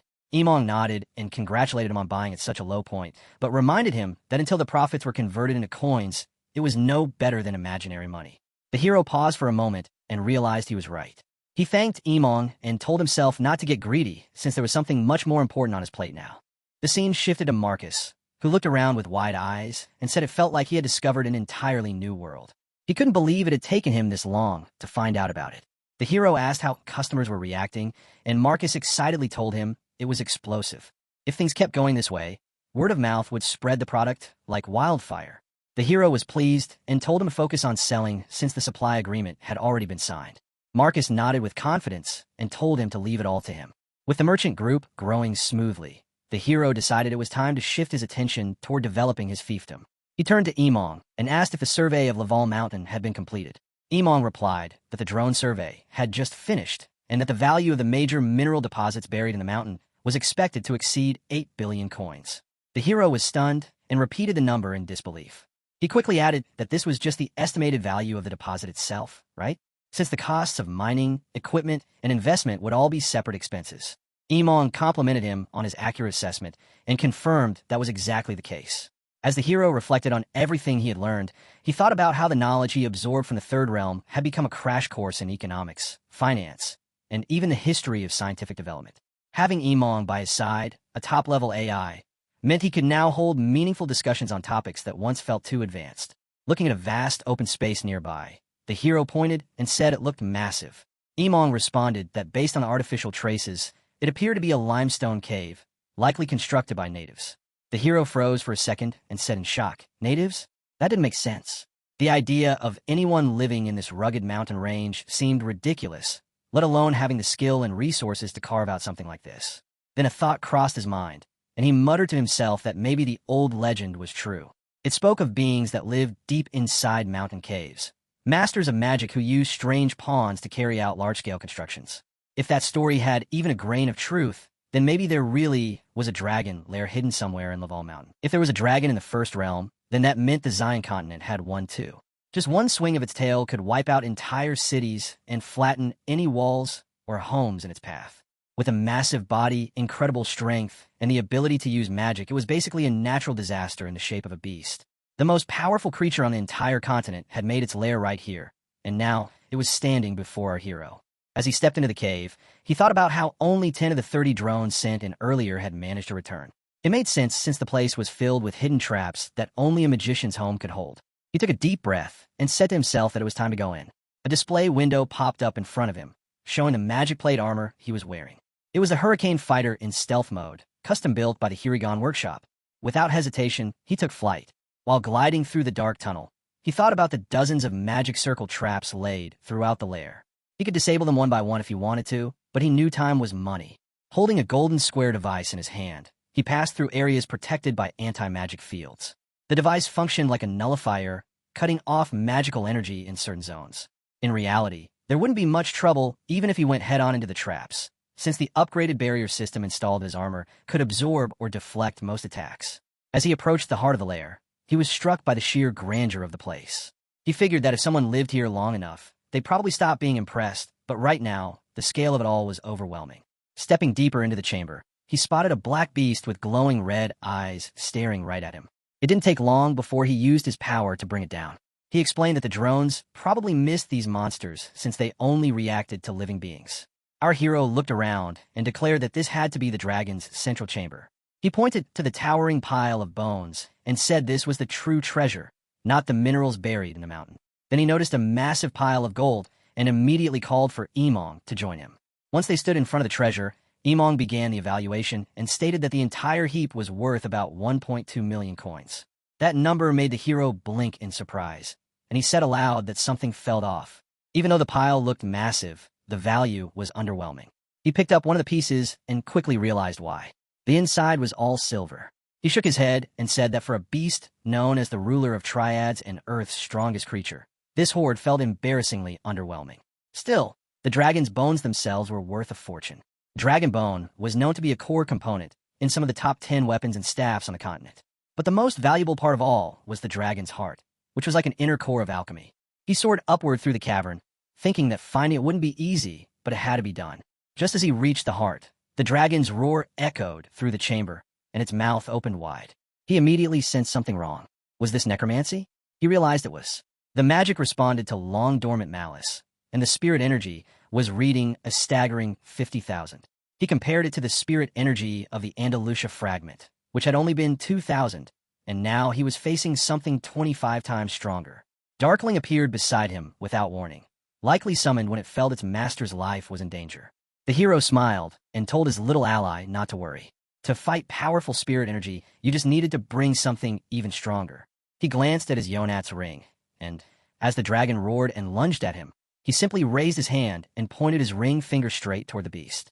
Almost instantly, the dragon stopped in its tracks and lowered itself before him. It didn't just look surprised.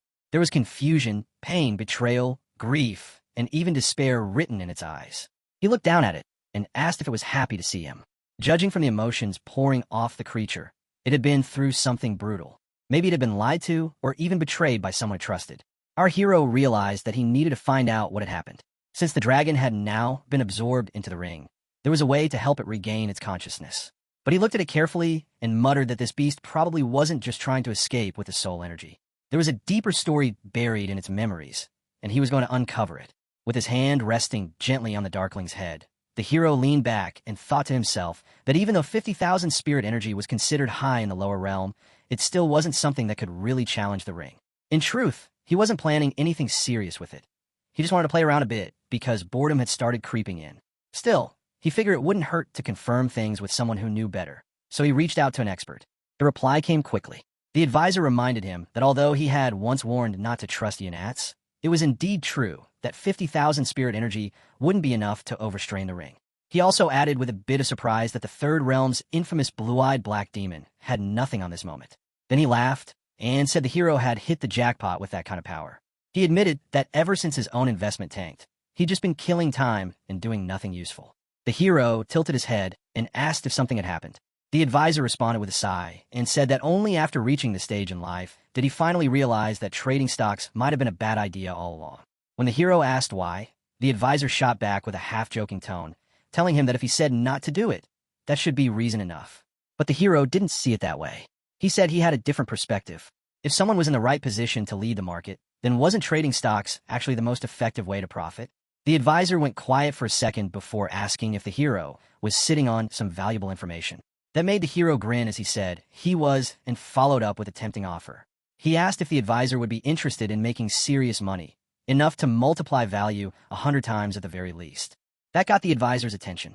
He admitted that he was intrigued, but pointed out that if the offer sounded that good, there was probably a price to pay.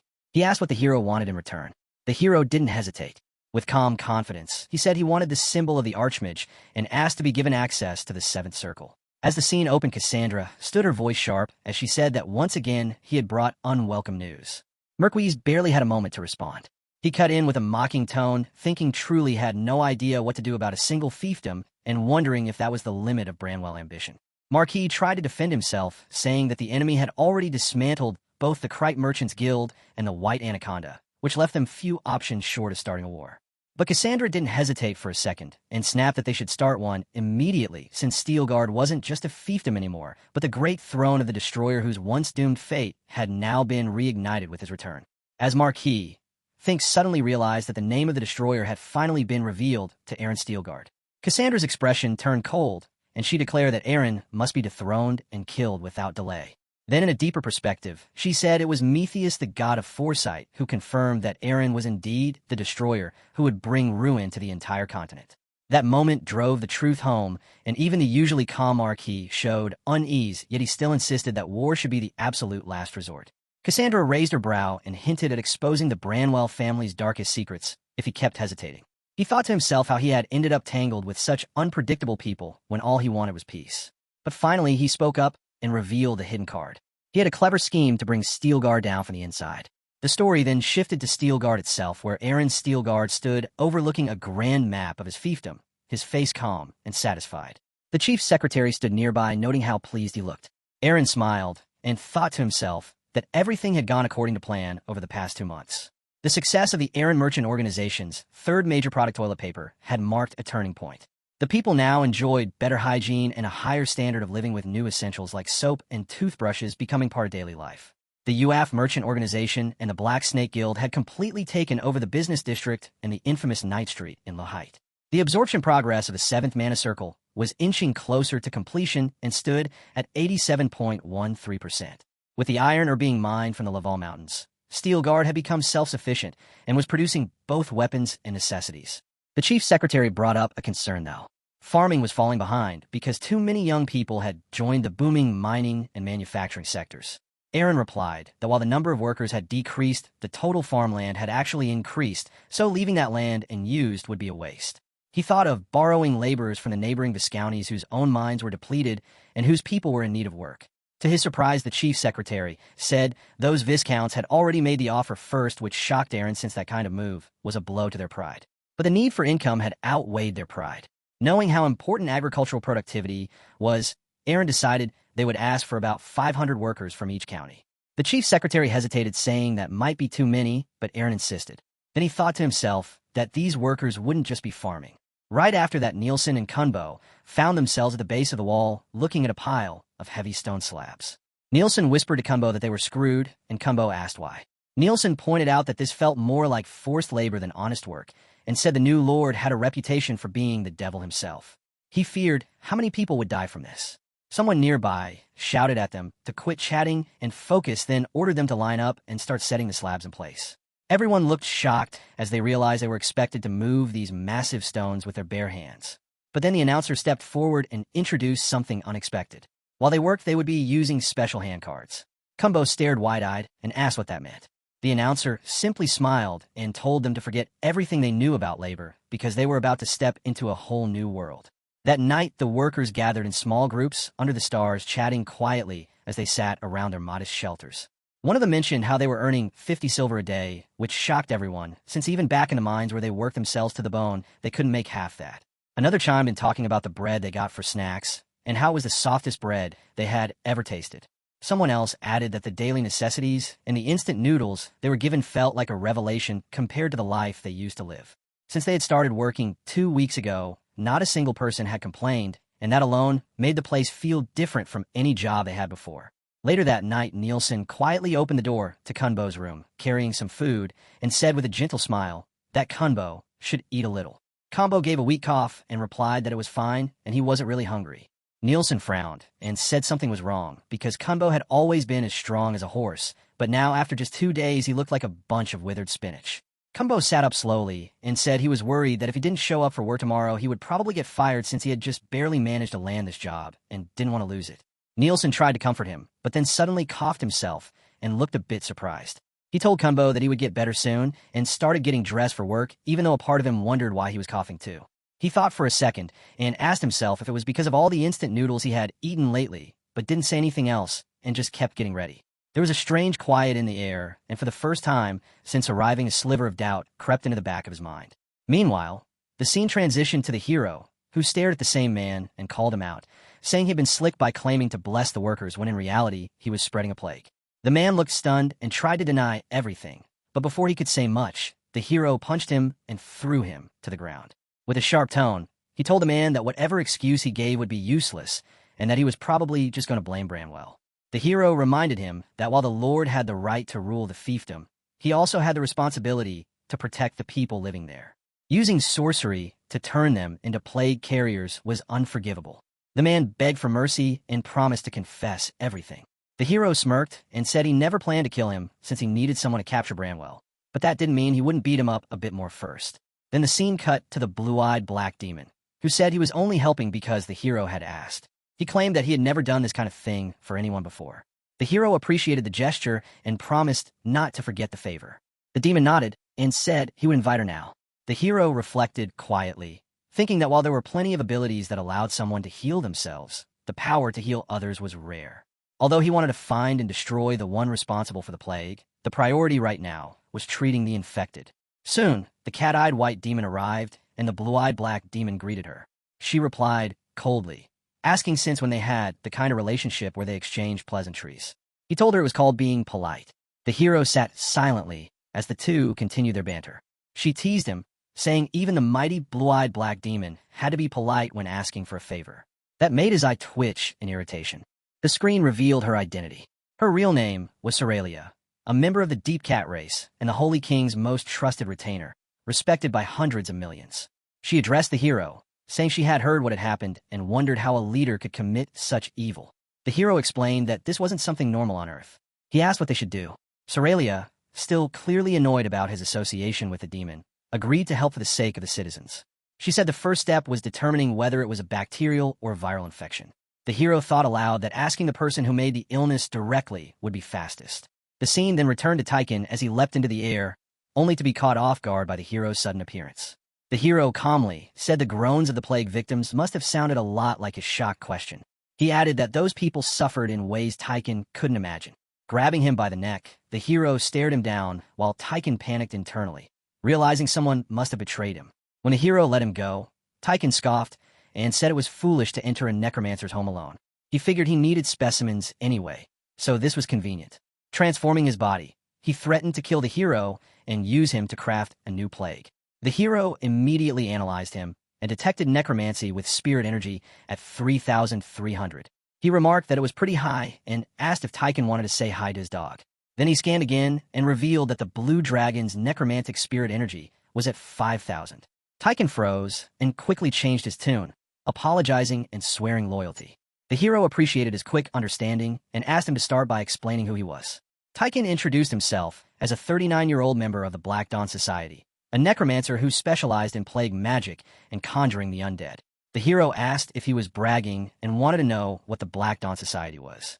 Taiken explained that since black mages weren't welcome in most parts of the world, the society existed to help them share knowledge and support one another. The hero summarized that it was just a bunch of outcasts banding together. Then he asked about the plague, whether it was a type of black magic. Taiken explained it was something else entirely. She gasped and said it was a pathogen. She realized Taiken had incubated it himself before spreading it. The hero confirmed it, and Soralia was stunned that someone from the lower realm could pull that off. She asked if he was an interdimensional traitor. The hero said no, that Taiken had simply discovered the pathogen on his own through research. She found it unforgivable that someone with such talent would choose to hurt others. Still, she suggested they could develop a vaccine and administer quickly. She urged the hero to take action and promise compensation. He refused the reward, saying he didn't need to be paid to save lives. However, she demanded that he show no mercy to the one who caused all this. The hero replied that he couldn't do that just yet, surprising her. He explained that along with punishing Taiken, he also planned to bring down those who backed him and made this happen. As the scene shifted once again, someone asked the hero, whose name was revealed as Aaron, if he had returned. He apologized for being away and asked about the mansion. The person said the place was still a safe zone, but ISIL had caught the plague. Aaron was shocked and learned that she had visited her parents, who had already been infected.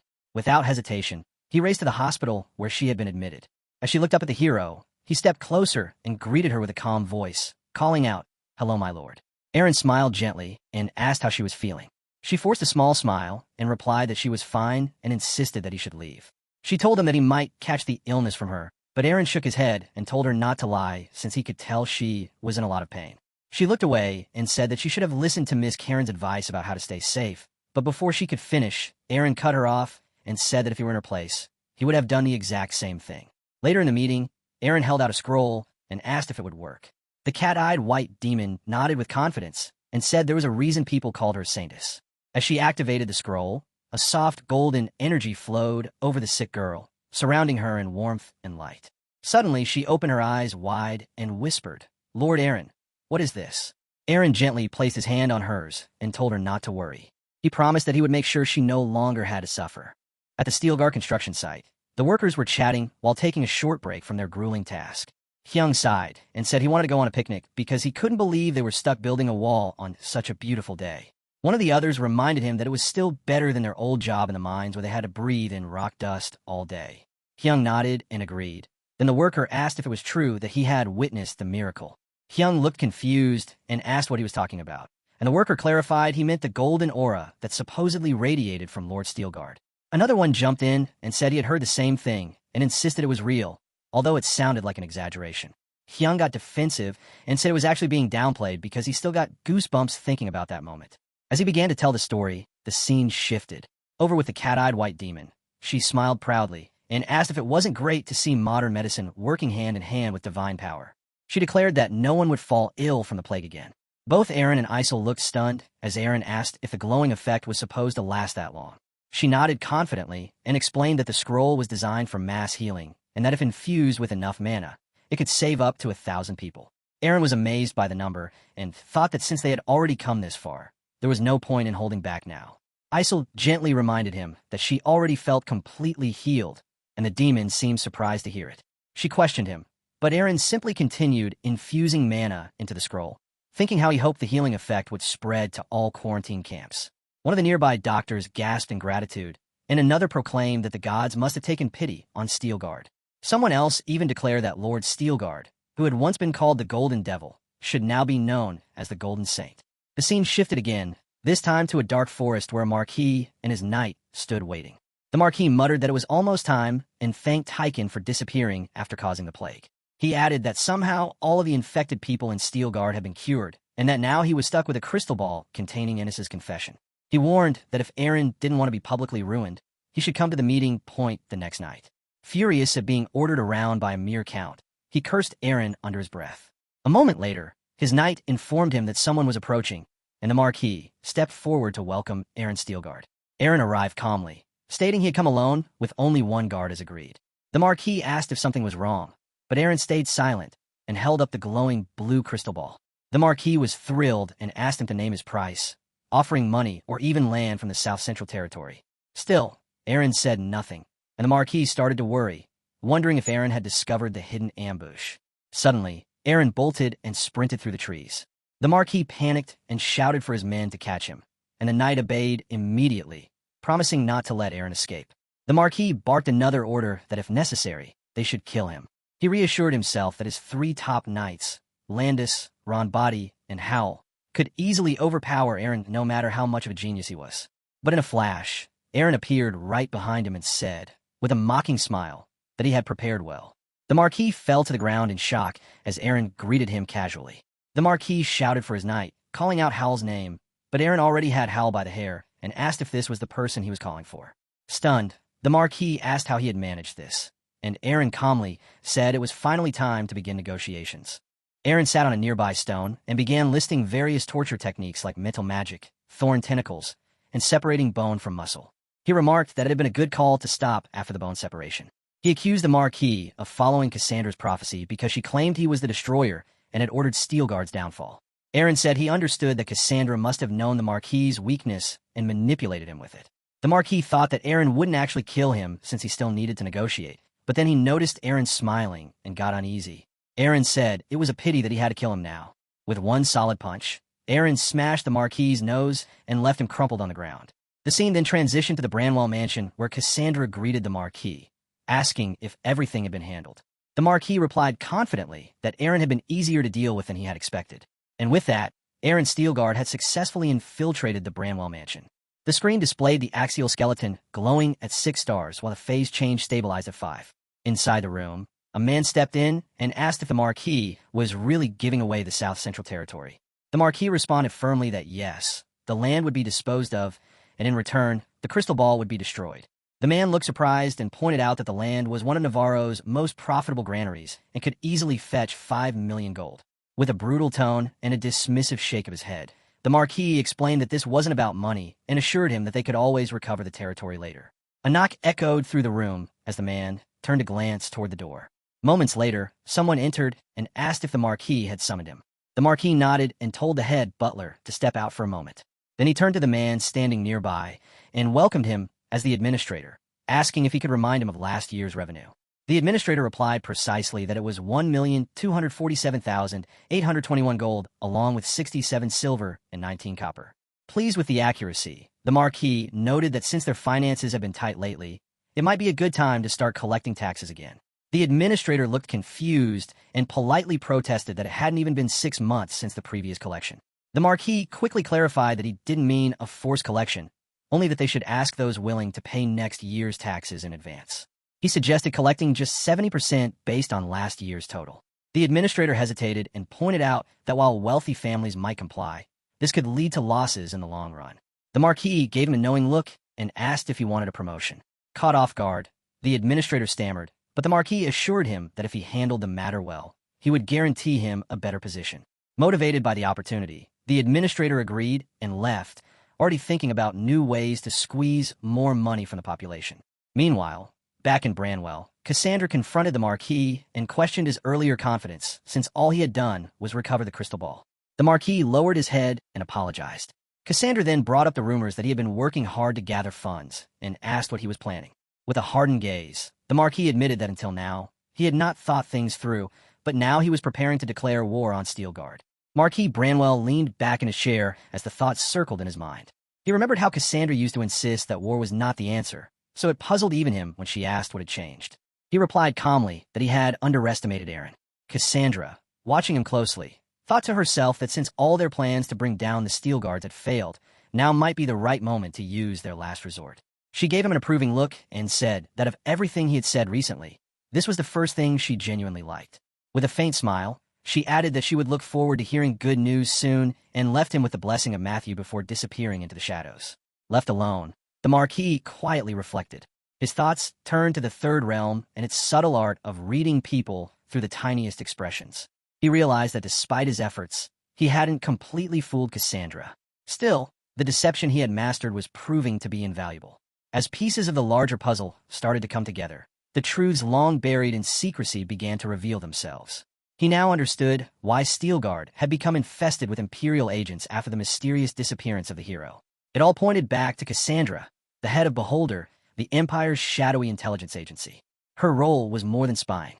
She was the voice of prophecy and strategy to the Empire's elite. And it was her prophecy that branded Strelick as the birthplace of the destroyer who would one day bring down the Empire. Those few words led the Empire to tighten its grip on the Steel Guards, sending agents like Javis to monitor their every move. Now, they were even considering wiping out the family altogether. Marquis Branwell seethed with quiet anger. All this because of one Oracle's vague warning? He placed his hand on the heavy wooden door and made a silent vow. He wouldn't back down. Not now. If the world insisted on calling him the Destroyer, then so be it. He would face them head-on until the bitter end. As the door creaked open and he stepped outside, a knight was already waiting. The knight gave a quick salute and said they were ready. The Marquis gave a nod of approval and replied with cold determination. Great, let's go. Sari stood close to the Marquis, still wearing her disguise as the Night Howl. The Marquis glanced at her and thought to himself how her speaking skills had yet to catch up, even though she had no trouble holding entire conversations through telepathy. When he spoke aloud, his tone was more patient than critical. He told her that it was all right, and she didn't have to talk today either.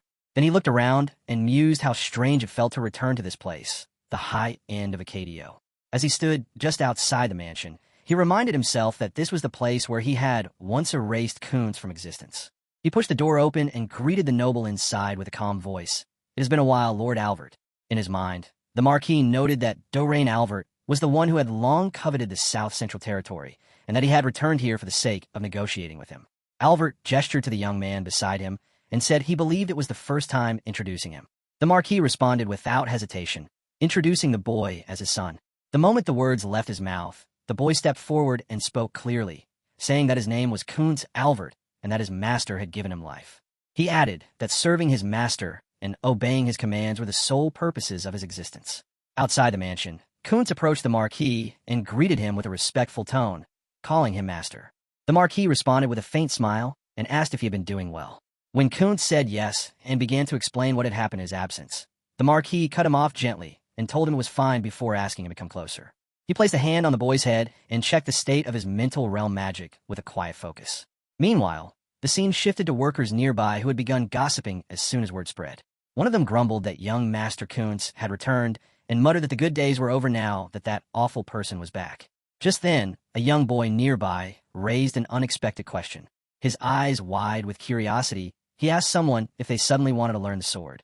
She looked surprised as she saw him, and asked with wide eyes if it was really her brother who had returned. In her panic, she accidentally spilled water and immediately dropped to her knees, saying she deserved to die, and begged for pardon. But he simply told her it was fine. Her curiosity quickly replaced her fear as she asked how he had performed those techniques just moments ago. She admitted that she had come to realize something, that although he appeared rough and gruff on the outside, deep down he was actually kind and warm.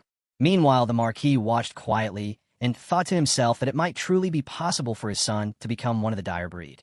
He believed that with just a little more effort his son might even master the breath. After 2 years of effort and training, it seemed his son was finally beginning to blossom. He smiled faintly and thought that this young master might just be the future of their entire family. The Marquis told him that he had been doing well, and even added that his progress was almost excessive. Kunz then asked directly if the Marquis was planning to annihilate the Albert family. The Marquis responded with a casual question of his own, wondering why Kunz seemed so worried. Kunz admitted that the thought of his father and other family members being killed by his own hands brought him pain. The Marquis raised an eyebrow and thought to himself with mild concern that Kunz had developed feelings. He questioned whether he had given the boy only the best qualities without considering the consequences. The Marquis assured him not to worry and asked if Kunz really thought he was some kind of psycho. He explained that to him, the Albert family was simply a wallet and nothing more, so there was no need for concern. Kunz nodded and said that in that case, he should inherit the lordship as soon as possible. The Marquis chuckled and pointed out that even though Kunz had grown fond of the Alberts, he was still perfectly fine with treating them like a wallet. Kunz responded with a straight face and said that money was just a tool for making exchanges and that the truly precious things in life could not be bought with gold. The Marquis replied thoughtfully that he only agreed with that sentiment in part. He leaned in slightly and reminded Kunz that in the end the thing you need to protect, what money cannot buy, is still money. As the scene shifted, the screen lit up to reveal Aaron's coin account, which had now reached an all-time high, marking a new era of wealth and power. The scene opened with a glowing screen displaying a total of 3,385,261 gold coins, and the hero leaned back in his chair with a satisfied grin. He thought to himself that ever since he had nailed the Branwell family deal, his fortune had exploded, raking in about 10 million gold. His coin account had now hit an all-time high, and the thrill of it lingered in his chest as he turned to a different screen showing the Hirigon Workshop interface. This particular screen belonged to a private group chat made up of a few key players: Hirigon, Amocat, Ronnie, and Amidjitron. But now 2 more users have been added. One of them, named Blue-Eye Black Demon, sent a message asking if the magic plate armor business was really going public. He reminded the group that someone had claimed this would bring a return 100 times more than the lease investment. Katie'd White Demon, who was still silently watching from the side of the screen, seemed skeptical. The hero nodded and confirmed it, saying that the stocks would skyrocket once the Hirigon Workshop officially went public. He told them this was their golden opportunity to become major shareholders. But then Katie'd White Demon asked bluntly why he had been dragged into the conversation. The hero leaned forward and explained that their revival depended on Luanesia's magic armor plate industry. That industry just happened to have the Holy Land's Priest Pension Service as its second largest shareholder. He pulled up another graph on the screen and pointed to it as he continued. According to the latest trends, the Nesha magic armor plate industry was on the verge of collapse. If that happened, the Holy Land would take the biggest hit since they had the most at stake. Katie'd White Demon immediately looked worried and asked what would become of the Holy Land in that case. The hero responded flatly, almost casually, that it would be ruined. There was no sugarcoating it. The Holy Land would fall apart. Katie'd White Demon was stunned and could barely speak. He finally managed to say that it couldn't be true. Those priests had devoted their entire lives to service and faith. The idea that they could lose everything just like that felt completely unfair to him. Blue-Eye Black Demon chimed in, saying he could invest 500,000 gold once he handled a few things. The hero nodded and said that would be enough since he was planning to cover most of the initial investment. Curious, Katie'd White Demon asked how much he was putting in. The hero paused for a moment before answering that he was going to invest 3 million coins. The entire chat room went silent in shock before someone finally said that sounded excessive. Blue-Eye Black Demon asked if he had lost his mind and where he was even getting that kind of money from. The hero answered without hesitation and said that backing out was no longer an option because he had staked everything on this. As the scene shifted to Cassandra's home, the camera revealed the headquarters of the Empire's intelligence agency, Beholder. Cassandra sat deep in thought, suspecting that while Aaron might be the so-called destroyer, if Branwell declared war, even he would not make it out alive. She believed that if her plan succeeded, she could win even more favor from Matthews. But her train of thought was interrupted when a girl in a white dress entered suddenly and said that a message had arrived from Matthews. Cassandra seemed confused and asked why an oracle had come early. The girl scolded her, saying the destroyer was right in front of her and she had failed to recognize him. Stunned, Cassandra asked if the girl was saying that Ferranta Branwell was actually Aaron Steelguard. She tried to reason that if it were magical camouflage, she would have noticed, but deep down she recalled something odd. Under the excuse of preparing for war, Aaron had been aggressively collecting funds. Suddenly it all made sense. She yelled his name in frustration and realized this wasn't about war at all, but about draining the Branwell family's wealth. Determined to stop him, even if she had to act alone, she rushed out. The girl quickly warned that someone had already invaded the chambers. When Cassandra asked what she meant, the girl told her a blonde man presumed to be the destroyer was spotted near Steelguard. Looking up with disbelief, Cassandra yelled Aaron Steelguard's name and thought the man had truly lost his mind. Aaron calmly entered and said he knew exactly where he was. It was the place where the Empire's trash gathered, waiting to be erased. He summoned a massive magic circle, revealing his identity, and the room went tense as someone pointed out the spell was at least 7th circle magic. Cassandra immediately ordered everyone to teleport out, but the attempt failed. The hero looked at her and said they weren't going anywhere. Furious, Cassandra cursed him and said he was finally showing his true colors. Aaron smiled and said that the title of destroyer was something she and her people had branded him with, and if they hadn't pushed him first, none of this would be happening. He declared that the destroyer wasn't born but made, and that Beholder was responsible for shaping him into one. Without warning, a blizzard of 7th circle ice magic stormed through the chamber. Cassandra tried to retreat, unable to understand how quickly everything was falling apart. Meanwhile, a giant beast appeared and stomped its foot down in front of her. Its fiery eyes locked onto her as Aaron stood atop its head, calm and resolute. He said he had come prepared, and today Beholder would vanish from history. The beast unleashed a wave of fire, scorching everything in sight, while Aaron simply watched in silence. Cassandra, furious, shouted that he was foolish to challenge a god. Aaron tilted his head and asked if she was truly possessed, mocking Matthews, the god of foresight.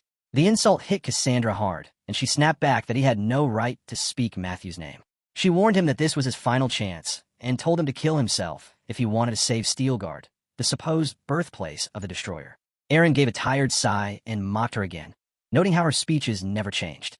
Cassandra gasped and demanded to know what he meant. Drawing his sword, Aaron replied that whether prophets or gods stood in his way, if they were Steelguard's enemies, he had only one duty left. He had to punish them and make sure they never posed a threat again. With a flash of his blade, he stepped forward and declared that this was the responsibility of a lord. The scene opened with the hero standing tall, sword in hand, while Cassandra sat slumped on the ground, her voice weak but still defiant. She glared up at him and asked if he really thought he could get away with what he had done. She warned him that he had invoked the wrath of the gods. The hero looked down at her, completely unfazed, and told her that if he had been afraid of things like that, he never would have started this journey in the first place. Cassandra tried to make one last threat, saying she would offer him a final chance, but before she could finish, the hero snapped. He slammed her down with one swift strike and muttered that she was an annoying bastard who never seemed to get tired of repeating the same threats over and over again. Behind him, the massive beast that followed him, a creature born of fire and steel, spoke up in a deep, eager voice, asking if it could devour everything around them. The hero turned and looked at it, thinking about how much it had grown, which made sense given that Sari had been gorging on the rare metals from Branchium and draining all the iron from the 3 major mines. With a casual nod, the hero told it to go ahead and eat its fill and destroy everything. The beast's eyes lit up as it cheered with excitement, thrilled by the permission. Meanwhile, the hero turned his attention to a nearby door, thinking it was time to see if there was anything left for him to salvage. As he opened it, he overheard a hushed conversation between 2 girls. One of them, her voice trembling, told her sister to hold on just a little longer and promised to melt something away. The hero stepped in and asked bluntly if she could even boil water for tea with that much power. The girl jumped in shock and immediately recognized him. With wide eyes, she asked if he was the destroyer, Aaron. He stared at her for a moment and asked if she was one of Beholder's survivors. Noting how much she resembled Cassandra, he thought it worked out nicely since he had a few questions for her. But the girl stood firm and refused to answer anything. Instead, she begged him to just kill her. The hero raised a brow and said that if that was her choice, he would at least make her death painless. But just before he struck, she cried out and asked him to wait. She pleaded for her life, saying that all she had ever done was work tirelessly without even going on a single date, and it felt unfair to die like that. She explained that she had been next in line to become the head of Beholder after Cassandra. If he spared her, she promised to be useful. He studied her for a moment and asked if she truly meant it. Before she could answer, another girl, her younger sister who had been covering her face, tried to speak up, but the older one called her sis and stepped in first. She too begged the hero to spare both of them and said they would do whatever he asked. The hero smiled slightly and said that he had a good idea. He stepped forward and cast a healing magic spell, releasing a soft glow that restored their wounds. The sisters looked stunned, and the older one quickly thanked him with a mix of confusion and relief. He then asked her name. She told him it was Rose. The hero nodded and said, "All right, Rose. Since Cassandra's gone, that makes you the new head of Beholder, doesn't it?" Rose hesitated and admitted that was the natural order of things, though she seemed unsure. The hero smirked and thought to himself that everything was falling into place. Then he looked at her and said it worked out perfectly because, as it happened, he had some business to take care of in the Empire. Our hero grinned and let out a confident laugh as he declared that starting today, the Empire's intelligence agency, Beholder, would operate under his command. With that bold statement, the scene shifted away from the battlefield and into the Temple of Foresight on Earth number 1342, where the god of Foresight slammed his hand down on the table in frustration. He growled through clenched teeth and cursed, wondering when Aaron Steelguard had managed to reach the seventh circle of magic. He glanced at the screen showing the current state of Luanesia's magical plate armor industry, and scowled even more as he saw that the value had dropped again. He muttered bitterly that it was all that bastard's fault. Meanwhile, another part of the divine realm lit up as Earth number 1342's interdimensional chatroom came to life. The god of diligence and thrift, Dameron, stared at the stock chart and echoed the same frustration, blaming the same individual for the ongoing losses. Moments later, the god of foresight entered the chat with a scowl on his face, addressing Dameron directly. He pointed out that over 3 million had been lost and reminded Dameron that he had warned against risky investments like this in the first place. The chatroom grew more active as other deities joined in. The god of the moon, Urung, and the god of chivalry and mana, Aspire, appeared next. Aspire, looking skeptical, questioned the god of foresight about his earlier prediction. He asked if the god had not insisted the stock price would rise and demanded to know why it had now dropped to half its value. Then, the god of abundance and fertility, Ceres, chimed in with a thoughtful tone. He suggested that perhaps the event foreseen had nothing to do with Luanesia and might have actually been about the Hurigon Workshop stock price going up instead. The god of foresight looked even more agitated as he thought through the situation. He confirmed that the prophecy had been about Luanesia, not Hurigon, and explained the complication. In the realm of interdimensional trading, his skills of prophecy and foresight were useless. While he could still use those powers freely outside the trading system, within it he was completely blind. He remembered a warning he had received about a black-haired man and muttered to himself that he should never have traded with Aaron Steelguard. He had believed in a prophecy involving a sudden spike in value caused by a lucky combination of flying combat gear and magical tech. Convinced by that vision, he had poured everything into Luanesia's magic armor plates, hoping for a big return. But now, facing the harsh reality, he muttered that he could only borrow a limited amount of divine credit, and that too was based solely on his connection to the higher divinity, Matthias. At that point, Diligence spoke again, asking bluntly why the god of foresight had summoned them all. The god of foresight took a deep breath and looked around at the divine avatars gathered in the chat. He said he had a request and promised to repay them generously. His voice hardened as he asked them all to get rid of the destroyer, Aaron Steelguard. God of Diligence raised an eyebrow and responded with surprise. He asked if Aaron was not Ranzikin's grandson, that traitor who had originated from their Earth. He then questioned why the god of foresight couldn't just handle Aaron himself if he was causing so much trouble. The god of foresight let out a tired sigh and admitted that he had already tried to deal with Aaron Steelguard himself, but had failed. Right now, he couldn't even use his relic, and his intermediary had been taken out, leaving him with no options. Just then, the goddess of healing appeared and without hesitation told him she couldn't help either. She explained that not long ago, Aaron had wiped out a deadly plague, and in doing so had boosted the status of her entire order. The god of diligence followed up right after and said they were in the same situation. Then the gods of the moon and chivalry made their entrance. The god of chivalry seemed eager to lend a hand, but before he could say much, the god of the moon cut him off. She calmly but firmly stated that he was not allowed to help because she had already claimed Aaron for herself. She added that she had even sent her own intermediary to him. This shocked the god of foresight, and he immediately asked when she had done that. The god of the moon coolly responded that it was none of his business and reminded him that he should handle his own problems rather than dragging everyone else into his mess. The god of chivalry, caught in the middle, awkwardly stepped back and said that if Arung was taking that position, then he would have to decline helping as well. Arung smiled sweetly and praised the god of chivalry for backing her up, calling him sweetie and beckoning him over for a kiss. As she leaned in affectionately, the god of chivalry mentioned that most of their fellow gods were present now. The god of diligence sighed and told them to keep it professional, but Arung casually brushed off the comment and told him to mind his manners. Meanwhile, the god of foresight sat in silence, feeling a sting in his chest as he wondered if he really meant less to Arung than Eren did. He muttered to himself that maybe he should have just given up altogether. In the middle of his internal spiral, someone unexpected joined the call and addressed him directly. The voice asked if he was Mr. Matthews and requested a quick word. Matthews, not in the mood for business, replied that if it was a trade inquiry, they would have to come back later. But the mysterious voice responded with just 2 words, trade Eren.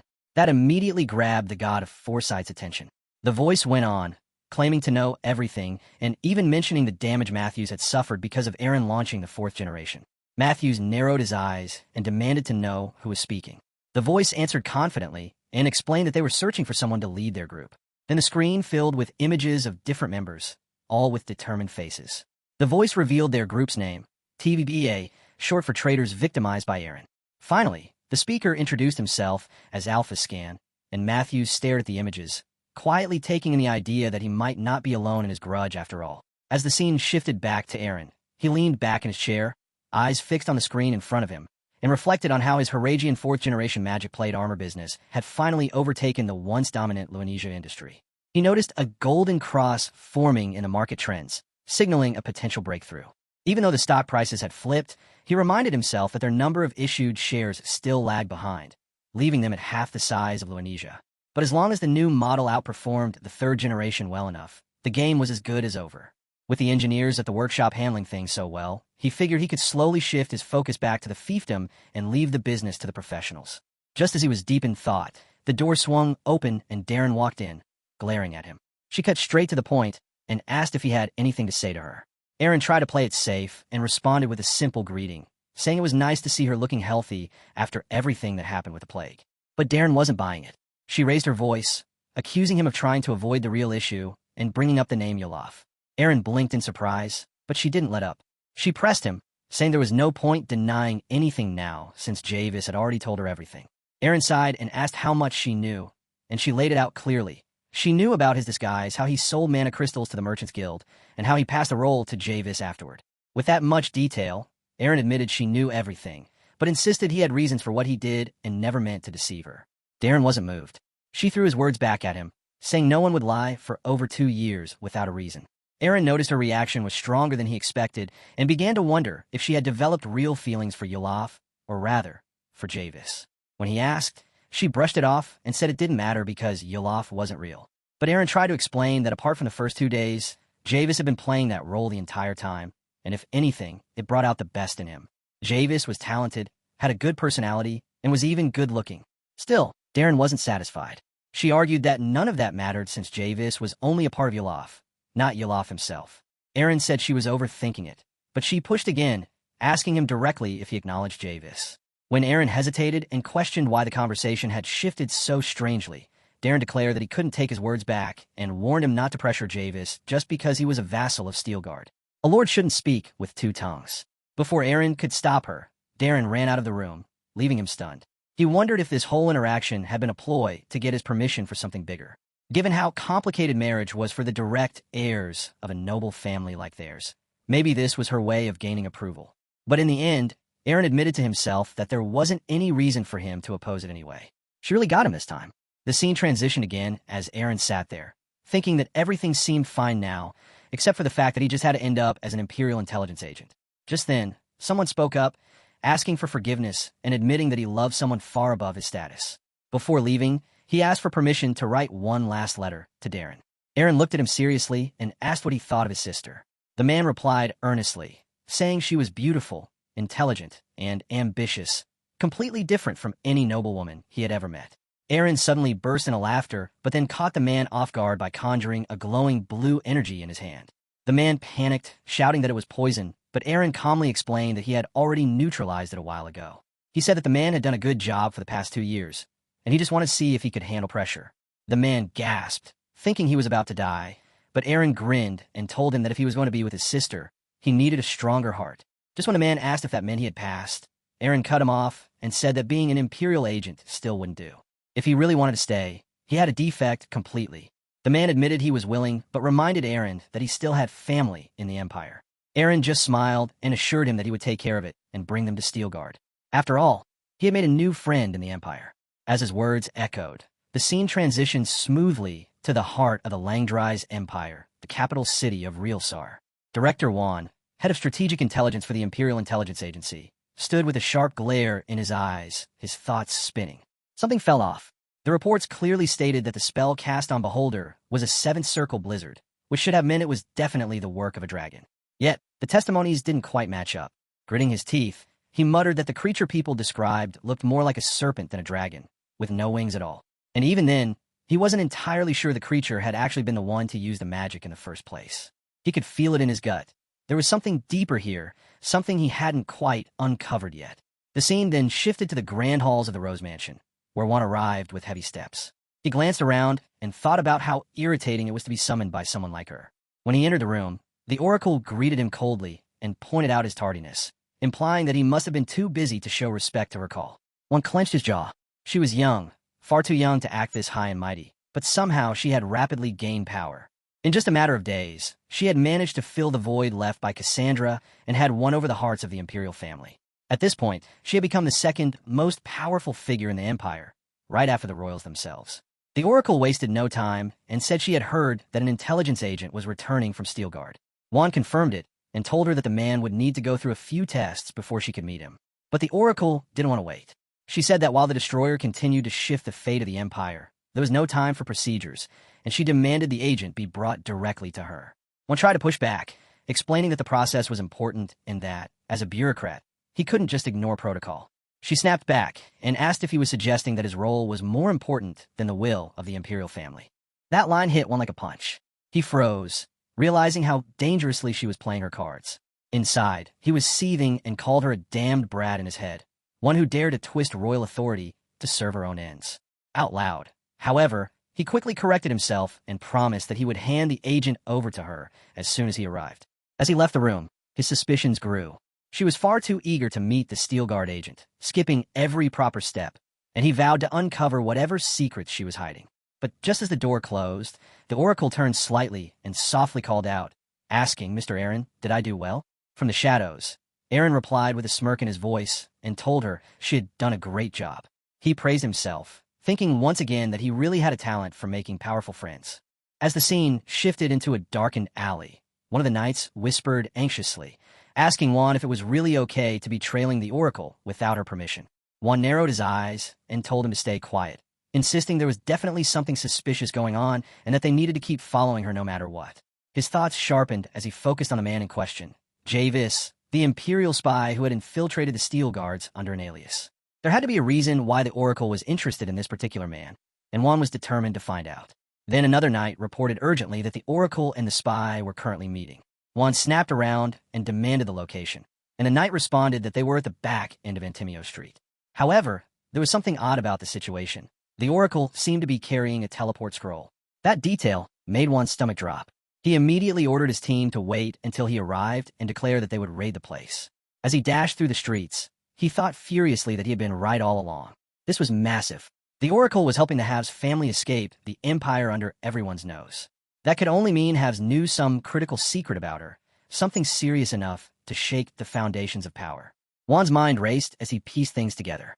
It had to be Haves who helped her eliminate Cassandra, the previous Oracle. If that was true, then everything made sense. Slamming the door open with a kick, Juan burst in and declared that he had caught them red-handed. Javis barely flinched and commented that it seemed they had been under surveillance. Rose started to speak, but Juan cut her off, furious that she would dare betray the Empire. He demanded to know how she even got her hands on a dragon, or if it was a basilisk instead. Then a masked man stepped forward, lifted his hand calmly, and interrupted Juan with a mocking tone, calling him Dr. John. He said something fell off and asked how Juan had not realized this was an obvious trap. As he pulled off his mask, revealing his face, Juan's eyes widened in shock. It was Aaron Steelguard. Staggering back, he stammered, unable to believe that the destroyer himself was standing there. Eren raised his hand and cast Hold Person, freezing Wan's knights in place. One of them struggled and realized with disbelief that he couldn't move. The spell was a fifth circle high-level magic, and Eren had cast it multiple times with ease. One of them gasped, realizing that Eren had even paralyzed an awakened knight. Turning toward Rose, Wan shouted that she was insane for teaming up with the destroyer. She rolled her eyes and told him he was being too noisy. Eren stepped forward and handed Wan something to eat, telling him to chew and be quiet. Wan panicked and asked what he had just consumed. Eren explained it was a special poison called Inyan Go-Worm, which would cause his brain to explode the moment he acted against Eren's will. Staggered and terrified, Wan asked how far Eren planned to go. Was he planning to gather the Emperor or trigger another war of conquest? Eren laughed and said he had no such plans. Instead, he would want to keep doing exactly what he had been doing.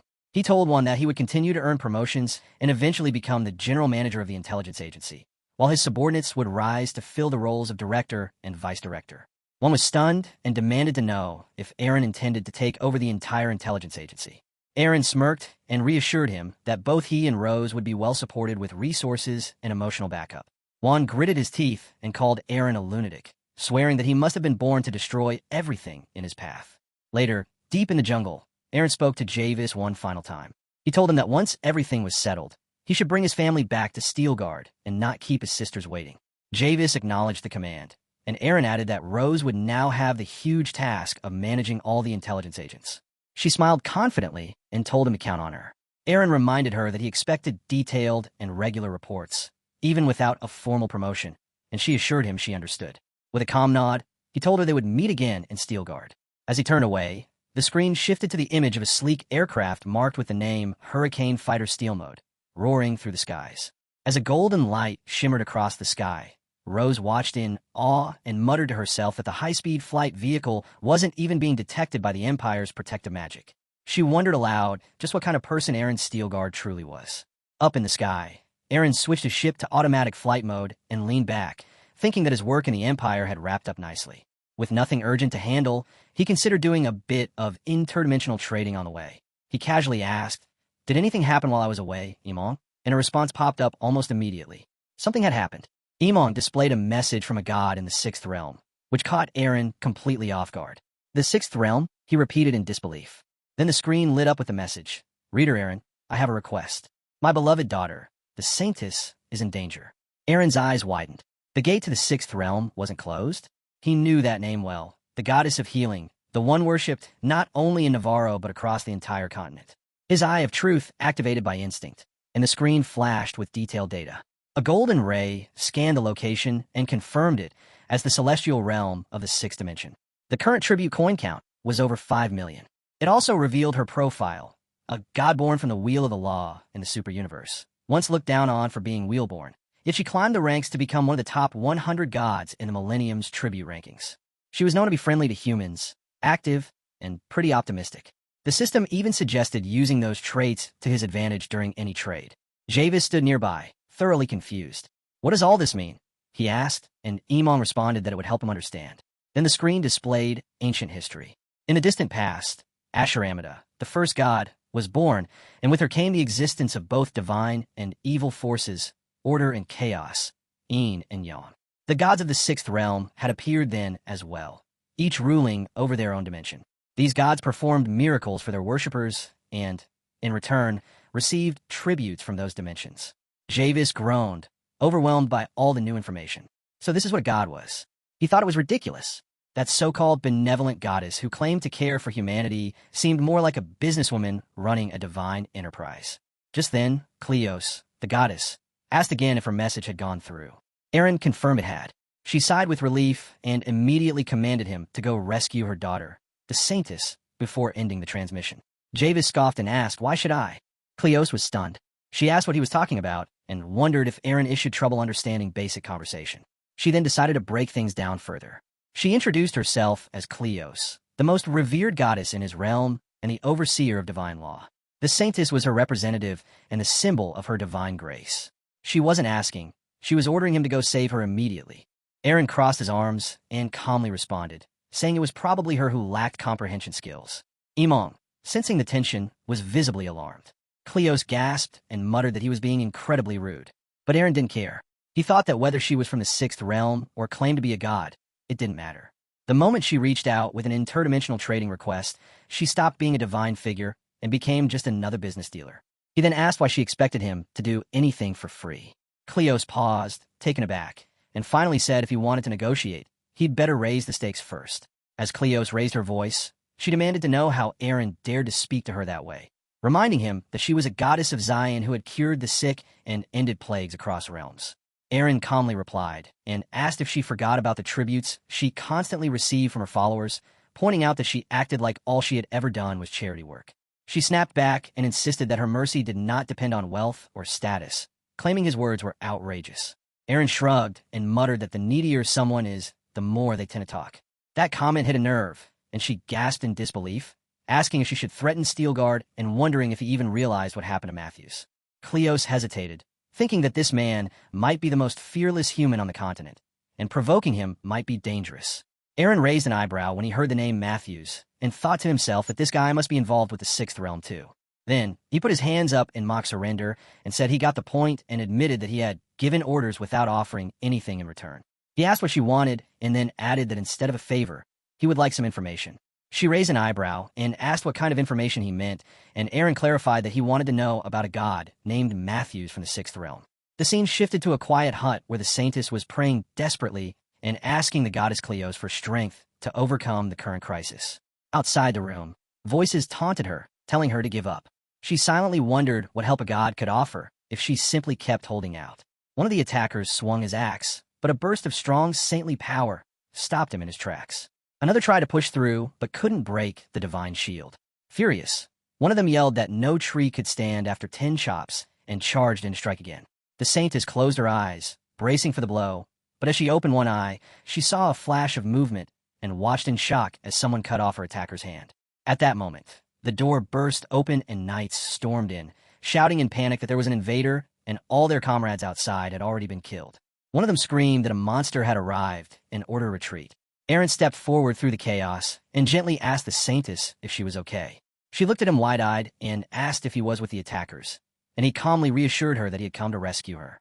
Stunned, she wondered if she was dreaming because a princely figure had suddenly appeared to save her. Aaron smirked and asked if she wanted him to catch the people who had done this, then reminded her that wasn't part of their original deal. She reminded him that she had told him everything she knew about Matthews, then panicked as she realized the attackers were escaping. She begged him to go after them. Aaron replied that if she gave him more information, he would do as she asked. In his mind, he wanted to know how gods could influence other dimensions and whether devil summoners had any connection to the sixth realm. The saintess was taken aback, thinking this man might be a traitor, but the way he talked made her wonder just how much he really knew.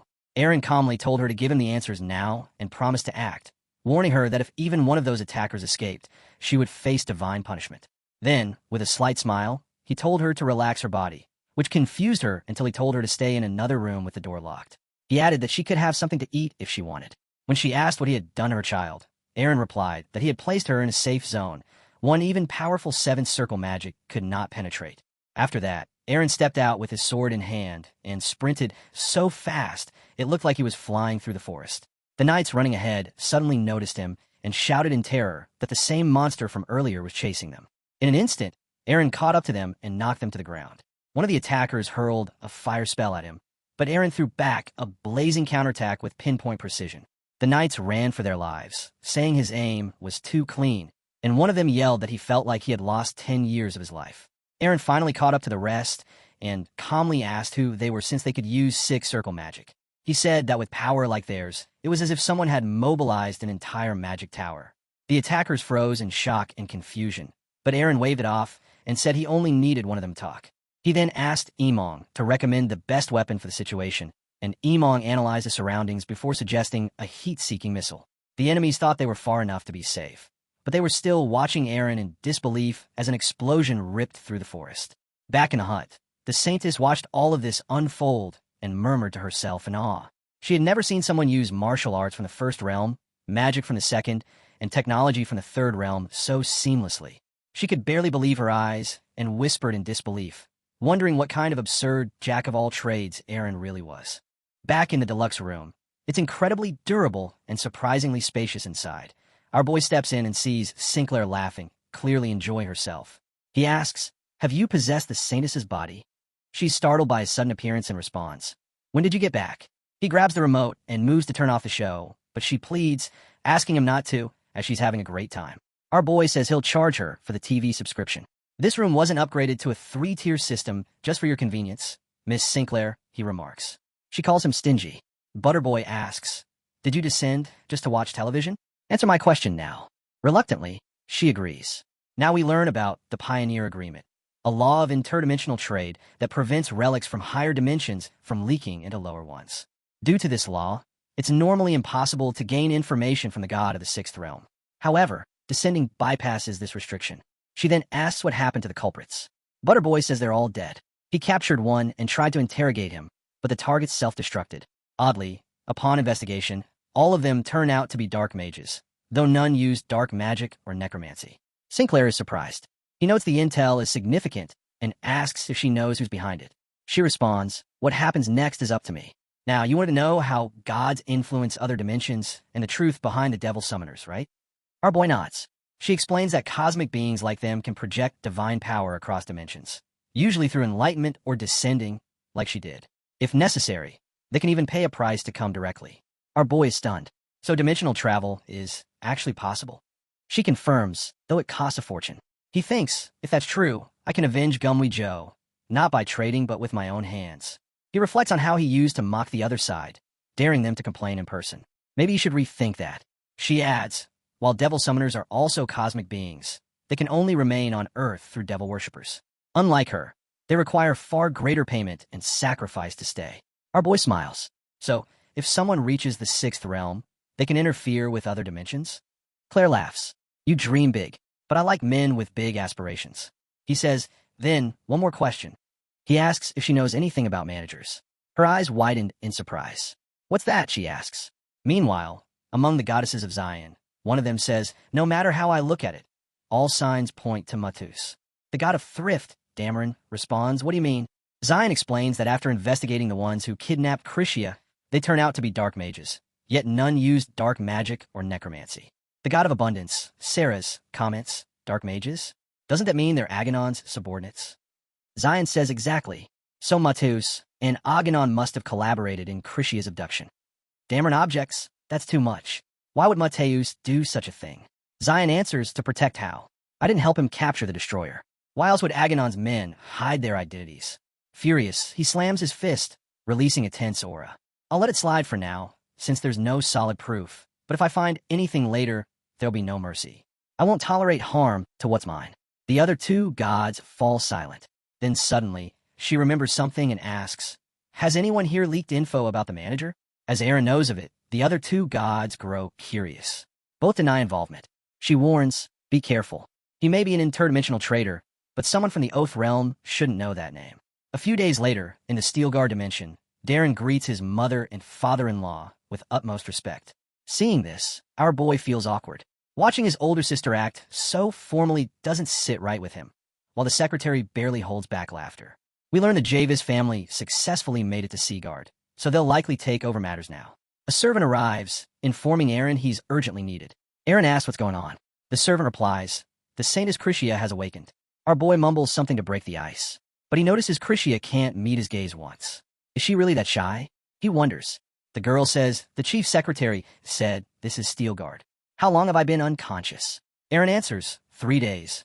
He adds, if calling you by name is impolite, should I refer to you as Saintess? Krishia quickly responds, it's fine. I could never make my savior act so formally. Aaron tells her to speak casually and just use his name. He wonders, what does saving her have to do with formality? Is this tied to her doctrine or national etiquette? So he asks, you're the Saintess of her nation, so wouldn't calling you casually be? But she cuts him off, blushing, not at all. Others might think so, but after all, you're Lord Aaron, saint of the goddess Cleo. Our boy is stunned. She's already convinced herself. As he tries to argue, Zion interrupts. Aaron, enter the dimensional trade, now. Once inside, he asks, seriously? You're just going to use divine power like this? She tells him, you can treat me however you like, but please treat Krishia like a gentleman. He replies, why should I? The goddess snaps back, because I don't want you destroying my daughter's fantasy. He's baffled. She's fantasizing. Zion says, my daughter has good taste. If you were just some nobody, she would have simply thanked you and moved on. But you're not. You're a golden man, my apostle, and currently shaking the empire. To be honest, she thinks I sent you to her on a white horse. Or maybe she thinks you're the saint on a white horse. Aaron blurts out, "What the hell is going on?" The goddess of Zion proclaims, "People, hear my words. Krishna's partner has already been revealed. He is a saint from the planet Earth. A respected man will appear when the time is right. Anyone who dares tamper with faith shall face harsh punishment." Adam says she might be the saintess, but isn't she spoiling the girl a bit too much? She responds that in the holy land of Mayastan, early marriage was tradition. They had no idea how those depraved princes lusted after Krishna. Then, frustrated, she states that this prophecy was made 12 years ago. The boy realizes that means she was Iluna's current age back then. He asks if those bastards truly went insane. She replies that now Aaron understands the goddess's concern. Aaron asks, "But why am I the saint from the Barren Lands?" She says her daughter used to wonder who the saint from the Barren Land was.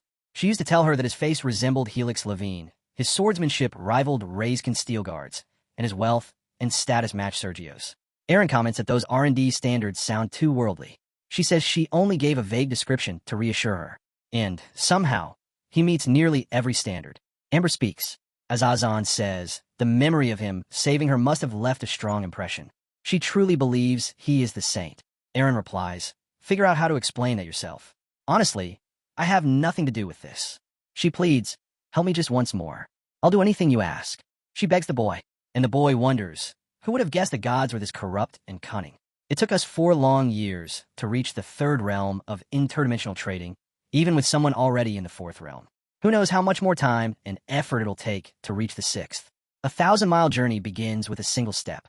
For now, let's focus on reaching the 4th realm of interdimensional trading. To advance to the next trading level, beyond just a soul status, I'll need an enormous amount of QP, up to 300,000. The most efficient method of earning QP is through quests. What surprises you is the sheer scale of these quests. The spending required in the 3rd round has grown exponentially. For instance, processing 1 million tons of plastic waste in the 3rd round yields a reward of just 13,000 QP. Yet processing only 5,000 tons of waste brings in 20,000 QP. Inventors have arrived, but these are the only types of quests available. Is the 3rd round some giant waste processing hub for the lower world or something? Are there even useful eco-friendly quests? Looking deeper, there's one. Supplying 100,000 megabases of eco-friendly energy gives a 100,000 QP reward. He asks Among, "How can I produce eco-friendly energy?" It responds, "Considering the stingy arch trait, wind-powered emission is recommended. If you can secure a large tract of land with stable wind conditions, it's estimated you could generate 120,000 to 130,000 megabases of energy. However, the single alternative system doesn't have that kind of land." Harbor explains that it's because the highland is incredibly expensive. And while Steel Guard itself doesn't have sufficient land either, there are areas nearby that might work. Then he hits upon a good idea. Later, as they walk together, Zion comments that seeing them together make her more than happy. Our hero, however, is irritated by her constant attempts to pair them up. But as they continue talking, the older person begins to wonder if the newcomer is somehow connected to their lord. Some say she's quite beautiful. Perhaps she's the lord's lover. Rumors quickly spread that the lord now has a girlfriend. Others even speculate she might be his fiancée. Excitement grows among the people eager to see her. When they arrive at a certain location, Sinclair says this must be the site of the miracle. I can still feel the benevolent touch of the goddess Cleos. Our boy suspects this is a setup. He notices the flag was placed using something like a cat's eye and a broad javelin. And since Miss Leos had touched his foot earlier, he decides to play along. Laughing casually, he says to the girl, "I feel like I'm overflowing with divine power just by coming here again." Sinclair, surprised, grabs his hand with passion and says she felt exactly the same. Then she adds, "You sound just like the person my goddess spoke of." This startles our boy, but he doesn't have time to respond. People start gathering around them, buzzing with excitement. Looking at the glowing faces around him, he realizes these are the people of the fiefdom. They begin chanting that the couple looks adorable together. Someone asks if the young lord is engaged, saying they heard a date had already been set. It's a win for the rumors. Word is spreading fast, and when he looks at the girl, her face is flushed. She's blushing bright red. Meanwhile, the goddess Zion is absolutely delighted and formally offers him the title of Saint of the Barren Lands. Aaron, overwhelmed by the swirling gossip, just wants to go home and focus on interdimensional trading. That night, as they return, Zion remarks, "That was a lovely date, wasn't it?" But our boy simply tells her never to make such a request again. She presses, "Why not? Didn't you enjoy it at least a little?" If we're already on the topic, what's so wrong with dating my daughter seriously? Besides, you two look amazing together. Our hero casually rejects her suggestion, saying, I don't have the time or freedom for that. There's still many responsibilities I must carry. Zion muses that Eren is the embodiment of a true lord, and that's why the people of fiefdom hold him in such high regard. Eren reminds her of the promise she made. She reassures him, don't worry. You might not believe it, but I've made a living based on trust. That night, we learn that after Viscount Ainz fell into ruin along with Marcus, the lands of the Medicine Viscount became ownerless. The royal family then sent a mediator to appoint a new lord, Edvil Navarro. Out of nowhere, the goddess Zion descends into Edvil's bedroom while he's sleeping. He awakens and quickly recognizes her. A distinct trait of this mediator is that he is a devoted follower of Zion. He falls to his knees and joyfully exclaims, My goddess, you've come. Zion tells him she brings a prophecy. Give the ownerless land to a saint, specifically Eren Steingard, and build a temple for me there.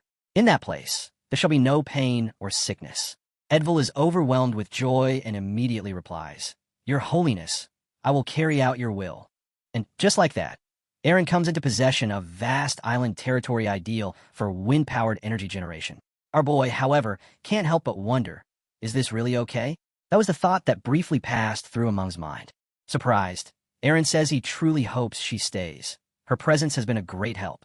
While they talk, a little girl approaches Sinclair and tugs at her dress. Sinclair kneels, smiling at how adorable the child is. Then, in a serious tone, the girl says Sinclair should return already, since she's just a newcomer and can't replace a veteran like her. Sinclair is stunned by the girl's words and asks Eren how someone that young can even speak like that. He shrugs casually and says, she just mumbles. Now, a few days after the media appeared, people still find it odd that everyone eats breakfast in pairs. And, strangely enough, Cleo hasn't sparked a revolution in days, a rare calm. Eren wonders how Cleo would answer if asked why she's been so quiet for a whole week.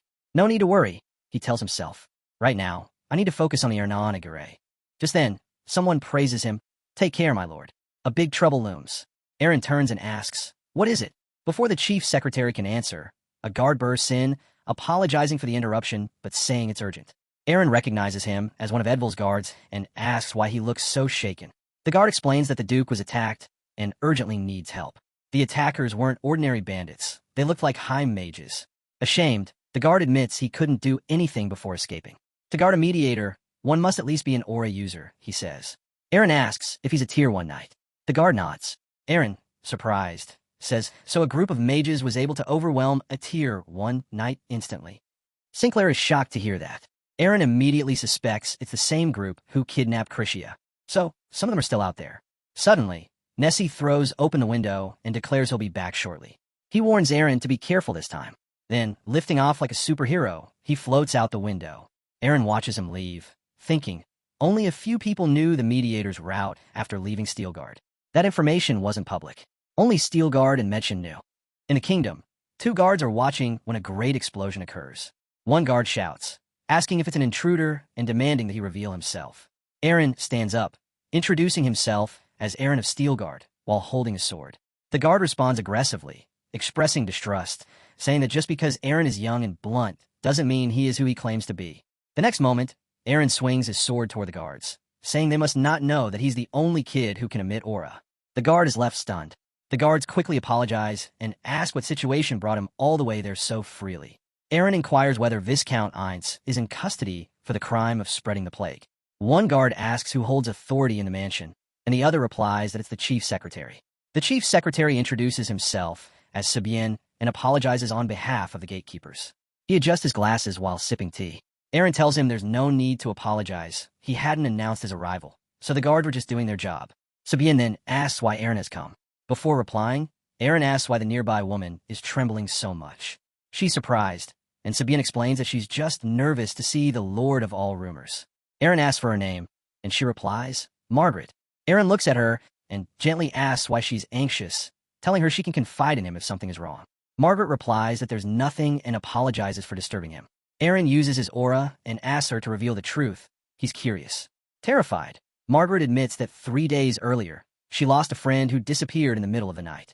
Eren is surprised, but Sabien brushes it off, saying it's common. Servants run away all the time.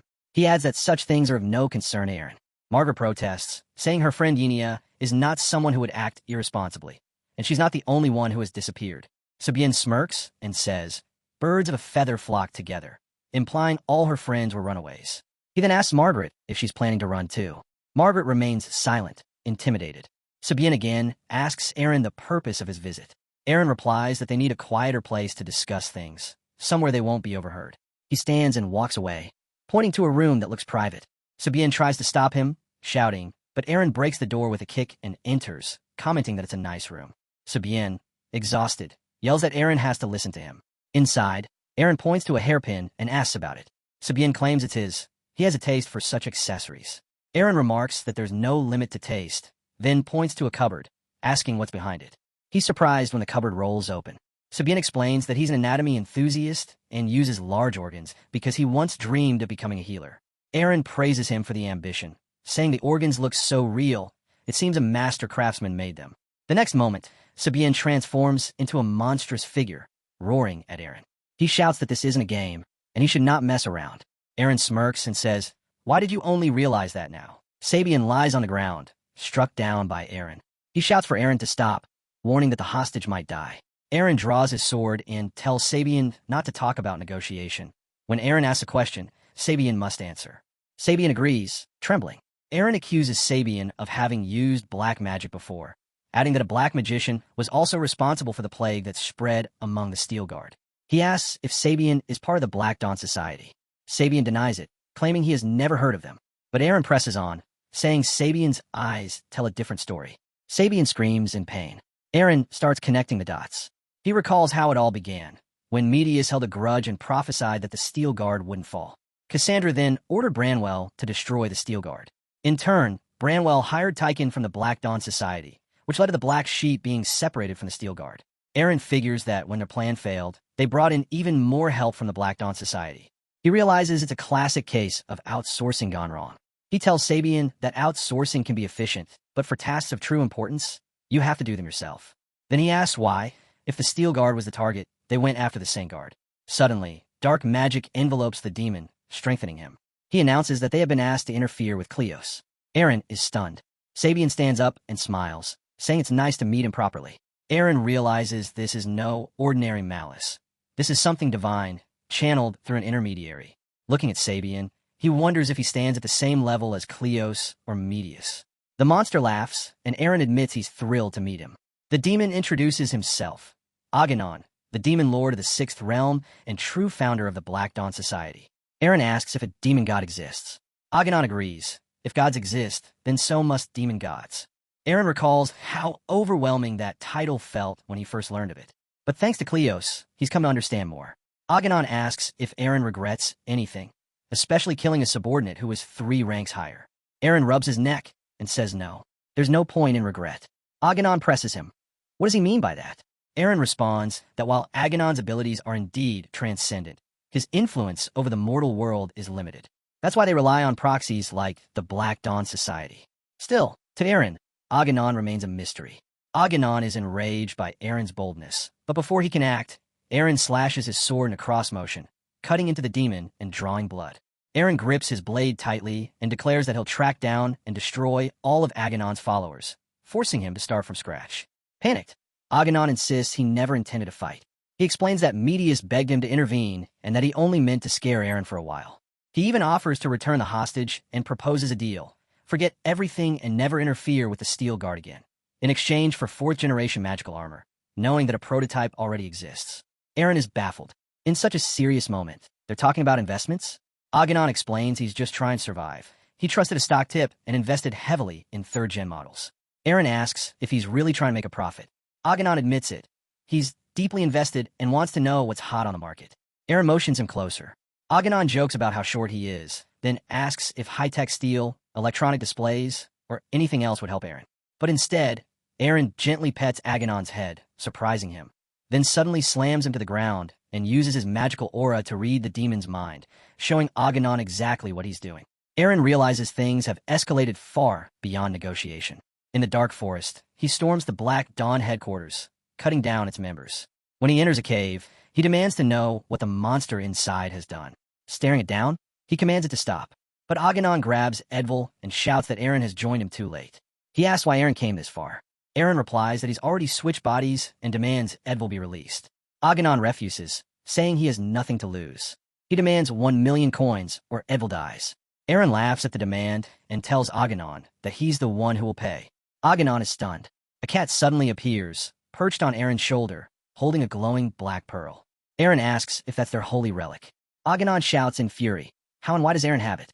Aaron explains that without a relic, demons can't descend into the mortal world. Losing it means losing everything, his job, his influence. Aghanon grips Edvil tighter, claiming relics can be replaced. He warns Aaron that if he breaks the pearl, he'll regret it. Aaron says that by the time Aghanon pays his debts and finds a new relic, 100 years will have passed. He prepares to shatter it. Aghanon panics and pleads, asking Aaron to let it go and call things even. Aaron doesn't budge. Desperate, Aghanon says one word, Epimo. Aaron freezes, intrigued. He asks what that is. Aghanon says that with Epimo, he can help Aaron. There's no need to destroy the relic. Aaron grins and demands to know more. Aghanon smirks and reveals the truth. Epimo is an association of those victimized by Aaron, and he's one of its members. Aaron looks at the victims' exchange group. There are certain conditions for membership. The members must have suffered severe material or psychological damage, harbor deep resentment toward Aaron, and be determined to take revenge on him. The system provides a list of Epimo members. It also contains an oath system, where blood transforms into a heartstone.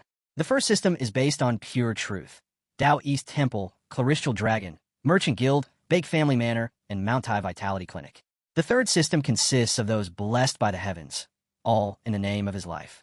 Aghanon is intrigued by the oath system, noticing that the major players come from the first system.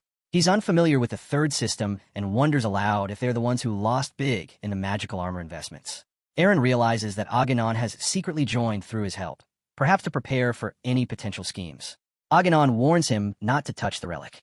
Aaron agrees, but in the very next moment, he decapitates Aghanon. Aaron yells, "What have you done?" Aghanon, still somehow present, replies, "I'll keep the relic in a safe place, but I must wipe out the Black Dawn Society." Everyone is terrified. Aghanon is supposed to be dead, yet he's yelling at Aaron. A few days later, Aaron is at the Merchant Guild. Someone informs him that Lord Edvil has arrived. Aaron replies, "He will come. I had doubted it, but right at this moment." Aaron sees Edvil, who says, "I was expecting him." Aaron answers, "He can come and mention Edvil doesn't need to be here on the way." But Edvil responds, "It's only right that he came to escort him." Aaron says he's making him uncomfortable. He is royalty. To which Edvil asks, "Do bloodlines or status matter against the one who saved your life?" Edvil, a royal orbiter distantly related to the main lineage, believes, thanks to the Kleos revelation, that Aaron is a saint. Aaron saved his life from the Black Dawn Society, and for Edvil, that puts Aaron above the king himself. As Aaron stands in front of a vehicle, he asks if they're headed to the palace. Edvil reassures him, "You can relax." Every royal family member is familiar with the situation. He offers his hand and says Aaron can consider it a simple meeting. The scene shifts to the kingdom of Theros. Aaron arrives to meet the king, who wants to personally thank him for rescuing their royal member and exposing the Black Dawn Society's headquarters, a monumental achievement. The royal members praise Aaron, even joking that toilet paper has become unbelievably convenient thanks to him. Aaron mentions that the Merchant Guild has just launched a new product, wet wipes. They laugh, admiring his sense for such things.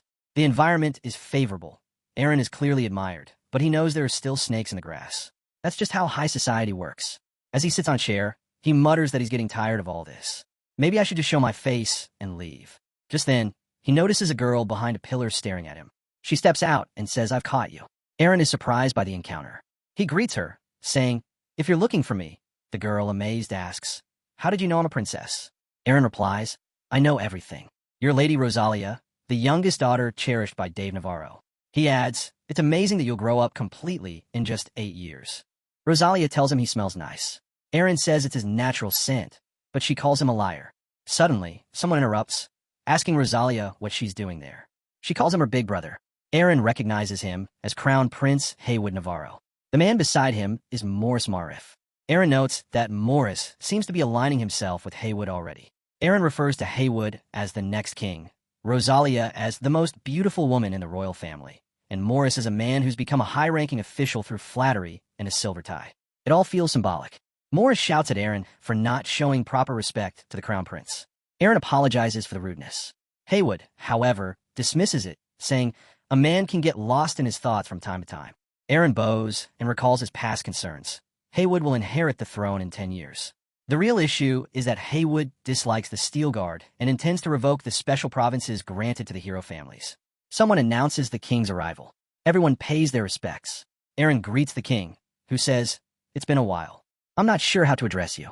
You should have an official title, perhaps Count."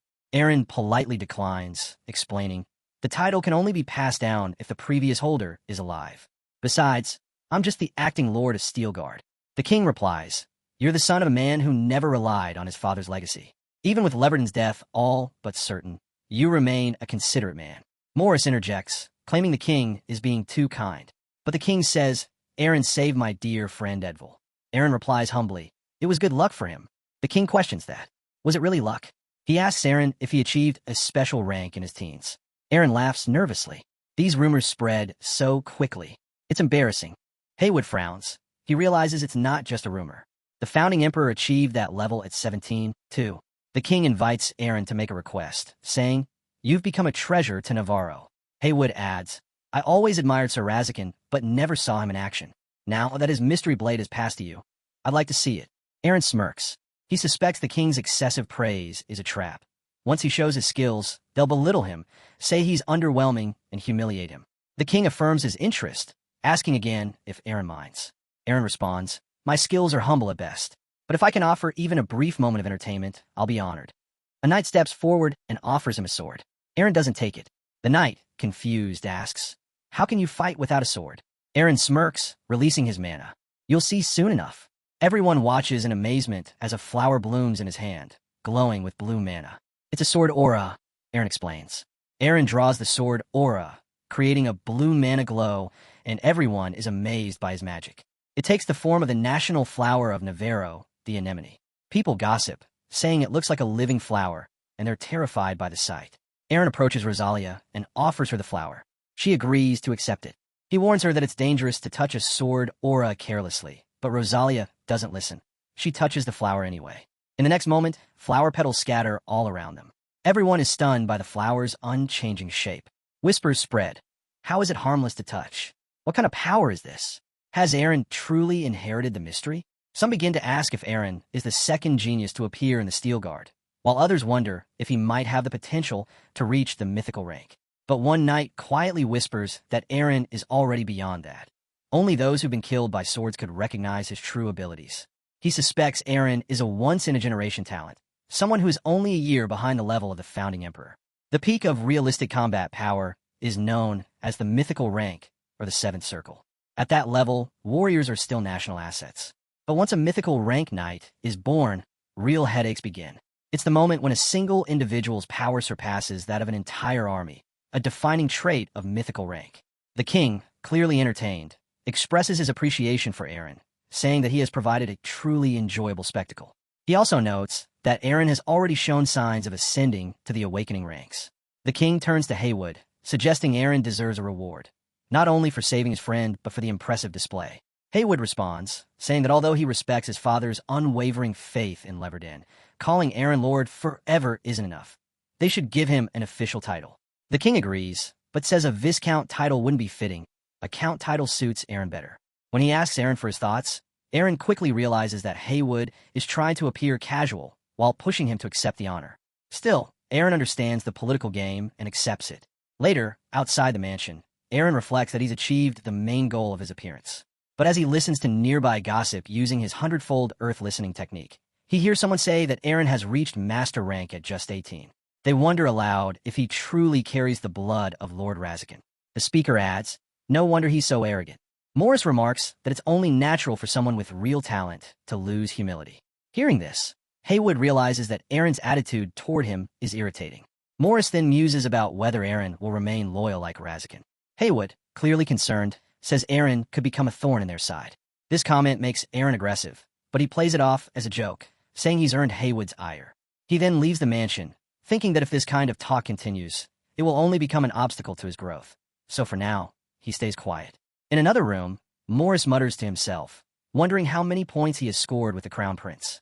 He's aware that Aaron clearly hates him, and that he's done enough for now. Pushing too hard might backfire. Suddenly, Aaron appears out of nowhere and asks if Morris is talking about the current situation. Terrified, Morris stammers, asking if Aaron is there to take care of some business. Aaron calmly says that he hasn't drunk much, so there's no need. Morris tries to excuse himself, but before he can leave, Aaron grabs him by the neck, yellow mana emanating from his body. Morris screams in pain.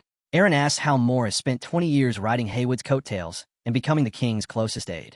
He accuses Morris of blocking the king's eyes and ears, calling him the worst kind of sycophant. Aaron demands to know what benefit Morris expects to gain, since he's neither Steelguard nor Navarro.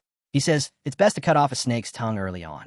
In the next moment, both vanish in a cloud of red ash. Meanwhile, Haywood wonders what Morris is up to. Suddenly, Rosalia appears and asks what she should wear to Count Aaron's title ceremony. Haywood, annoyed, asks if it's really necessary for her to attend.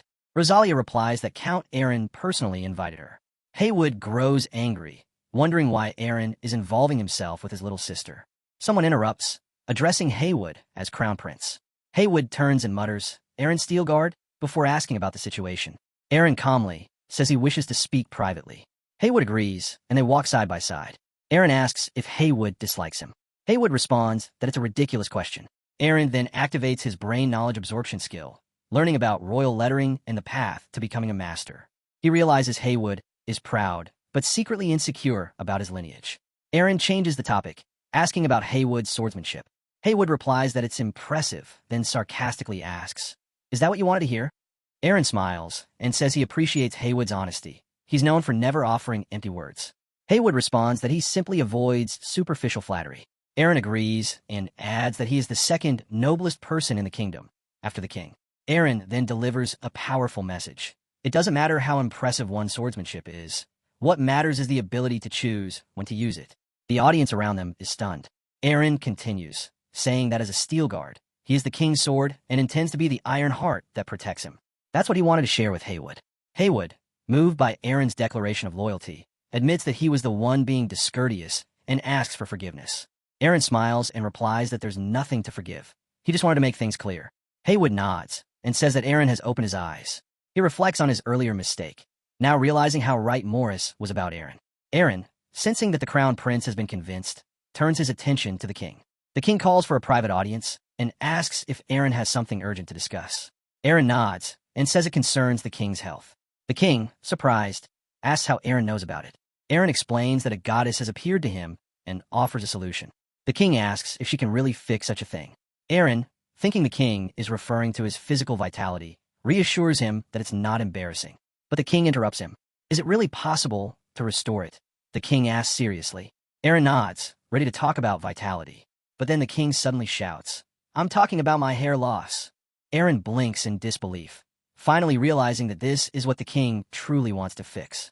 The knights raise their swords, announcing that the king will preside over the ceremony to grant Aaron the title of count. Aaron stands in the center, ready to receive the honor. He remembers the noble ceremony proceeding without issue. As a formality, he has to swear an oath of mana, though he plans to use a substitute doll for that part later. The king hesitates, then asks Aaron if the blessing elixir will truly work. Aaron assures him it will. The king then asks if there's any chance of acquiring more. Aaron replies that the goddess has already provided more than enough. The king inquires what can be done to obtain more, perhaps a donation. Everyone is surprised when the king declares he can manage 3 million gold. Aaron responds that he'll need to consult the goddess on the king's behalf.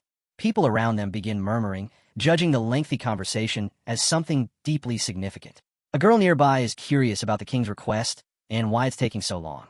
Aaron later tells her they've struck a deal for 3.5 million gold and calls a windfall. He then offers something called the Hairy Miracle, a hair loss treatment, where for 1 coin, a person can receive 50 pills. The king is so pleased that he forgets all about the title ceremony and abruptly declares Aaron a count. He announces the conclusion of the ceremony and orders everyone to be dismissed. The crowd promptly obeys. Aaron feels something strange. Suddenly, someone calls out to him, teasing, "Do we have to call you Count Aaron now?" Miss Darren chimes in, warning Aaron not to get too full of himself just yet.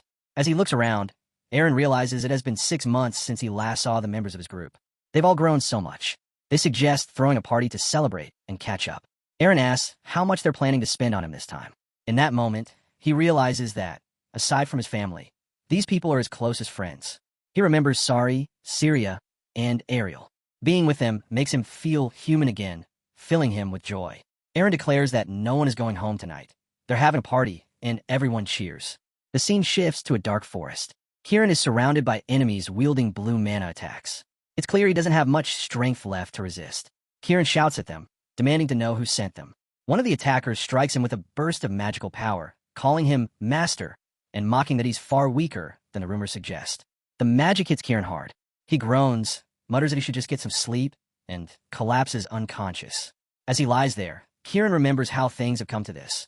Joining a lordship, getting pushed out, and then joining a mercenary corps to start over. He's been a good and capable swordsman, which helps him rise to a high rank. With his remaining savings, he starts his own company, hoping for a fresh beginning. Elsewhere, a man pats himself on the back, proud of having delivered once again. A sudden mass announcement goes out. Another person asks if this is a new trolling scheme. Aganon, disappointed, reminds them that they all mocked him when he failed to kidnap the saint. But this time, he proudly declares he has captured the big brother instead. Someone asks if Aganon has already broken off from the steel guard. Aganon claims that's why they haven't been able to catch him. He instructs others to grab someone holed up in the Lord's stage. Then, he yells at the group to stop wasting points on Medius and to back him instead. They look at the funding process, tracking progress toward their goal. The system prompts them to choose the next project, either to support Aganon's rise or to promote Matthias's return. Matthias comments that funding has already grown by over 10% and wonders aloud what Aganon intends to do with Kieran. Aganon replies that he's going to negotiate. Matthias argues it won't benefit their group. He'll only earn a few coins. Aganon mocks him, speculating they might squeeze out 1 million coins. But then he raises the stakes, asking if they can get 10 million. Everyone is shocked. A member asks if that's even possible. Aganon replies that it's a different story. He tells them to watch carefully, proclaiming that this is what real negotiation looks like. Suddenly, everyone is surprised to see Aaron. Aaron asks a man if he's the one. The man confirms. Aaron questions why he doesn't just quit and where he plans to take the hostage.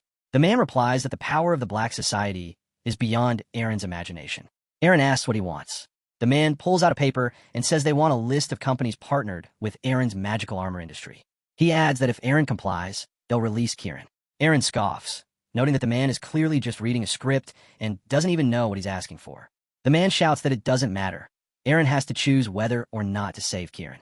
Looking at the hostage, Aaron guesses the truth and agrees, shocking the man. Darkness surrounds them. Aaron declares that he will save everyone at once. He lists companies: Davies Magic Steel, Constant Design Society, and Engineering. The moment he speaks, a brilliant purple light appears. Then, everyone vanishes. Members of the Lockdown Society are intrigued by the company's Aaron lists for dimensional investment. One of them asks if investing now will lead to huge profits. Aganon answers that they'll only get a fraction of the gains. These returns are in the range of 10 times the investment. Aganon looks at the status window and shouts that Aaron has saved them, and now everyone will finally believe him. Aaron, thinking of Aganon, realizes that it still isn't enough. He calls him a demand buster. The kidnappers bow to Aaron, thanking him for his direction. They ask for permission to leave, but Aaron stops them. There's still one thing left, he says. The leader asks what it is. Aaron explains that to make the hostage situation feel real and convincing, they need to leave evidence.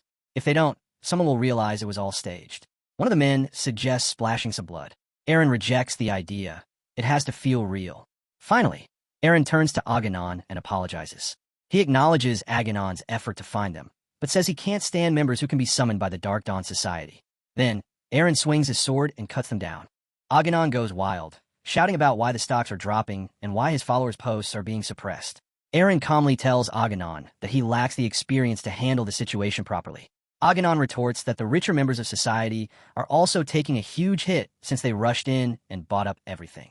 Aaron recalls that he gave out a fake list for a drop operation, and instead of rising, the stocks have been tanking. Aganon yells that he's cleared out a ton of risk factors in one go and demand a peek at the real list. But Aaron brings up the funding Aganon received and reminds him of his 150,000 coin debt. Aganon counters by asking if Aaron has any idea how deep in debt he is. He says he can't pay it off even with this deal. Aaron finally agrees to help him earn some coins. Excited, Aganon asks how. Aaron says it's not for free. Aganon has to split the funding amount in half and send it to him. Aganon complies, sending 75,139 coins to Aaron.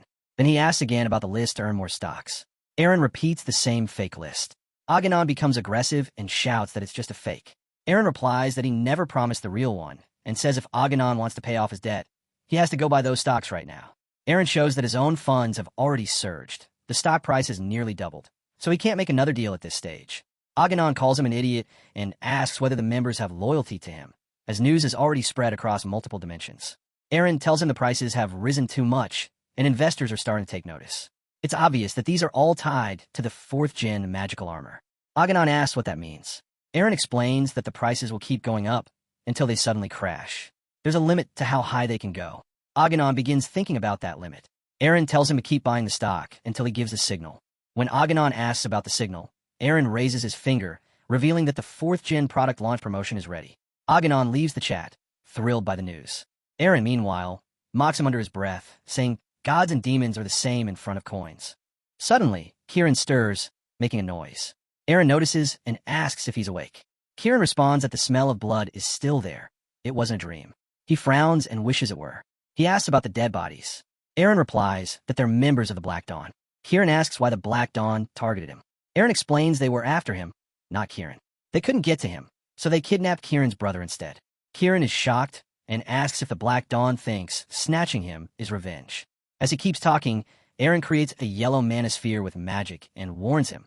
If this keeps happening, it's going to be a problem. Kieran, angry, says if that's the case, he should just die. He looks Eren in the eyes and says he's already given up his domain, his vessels, even his land. He orders Eren to take his life while he's at it. Eren calmly replies that if Kieran dies, it means he's failed. Kieran is taken aback by Eren's words. Eren clenches his fist around the yellow mana and prepares to attack. Kieran braces for a fight, crossing his arms. Eren punches him, and Kieran reacts. He really wants to kill Eren. He asks if Eren still dares to call him brother. But Eren remains composed and strikes again, sending Kieran crashing to the ground. Kieran begins to feel something strange. The more Eren hits him, the more power surges through his body. Eren has activated pressure point release, a technique that strikes key meridian points to improve the flow of internal energy. Eren recalls that Kieran has decent talent, and this technique will help him grow. Kieran, still furious, shouts at Eren, but he can't resist the surge of energy. Eren tells him his body is probably feeling strained, but warns him not to die.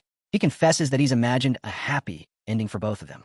He also remembers Kieran's tragic death at age 29, an unexplained accident, a fall. The more he thinks about it, the more convinced he becomes that it was orchestrated by Marcos Branwell. A goddess watches and comments on the strange bond between the brothers, one hitting the other to raise his power. She wonders aloud whether Eren's apostle is becoming a bit of a teaser. Eren notices her and asks if she's paying attention. He tells her he's only helping Kieran because he has to, not because he likes him. The goddess nods, saying she understands. She recalls when she was allied with Kleos. Eren notes that there's no telling when or how she might change sides. That's how dimensional politics work. Yesterday's enemy can become today's ally, and today's ally might be tomorrow's enemy. He remembers installing safeguards against most of the powers that once threatened Steelguard, and now it's time to keep building strength. His next goal, reaching the 4th system. Half a year later, the scene shifts to the Kleos temple in Medshin. A man protests, saying they can't do this. The temple is under Steelguard's jurisdiction. Suddenly, someone grabs him. She is Cecilia Sergio, the Northern Flame, who threatens him. She warns that if he doesn't comply, she'll kill everyone, regardless of whether they're with Steelguard or not. She demands one thing: bring back my little brother. It has been a year since peace returned to Steelguard. Eren is practicing, forming a yellow aura around himself. The system notifies him that his training is excellent and that it is proud of him. As a 3rd system trader, an Asnamor, Eren realizes that in order to ascend to the 4th system, he needs a 3rd system aspect. After much thought, he chooses the aspect of Mastermind. Eren continues his training, now focusing on generating a blue aura from his finger. He uses Physionic, a mysterious power also known as psychic energy. For several days, he has practiced diligently, following Asnamor's policy: never sell Physionic, pass it down only through training. As he studies a status window, Eren mutters that he needs the aspect now.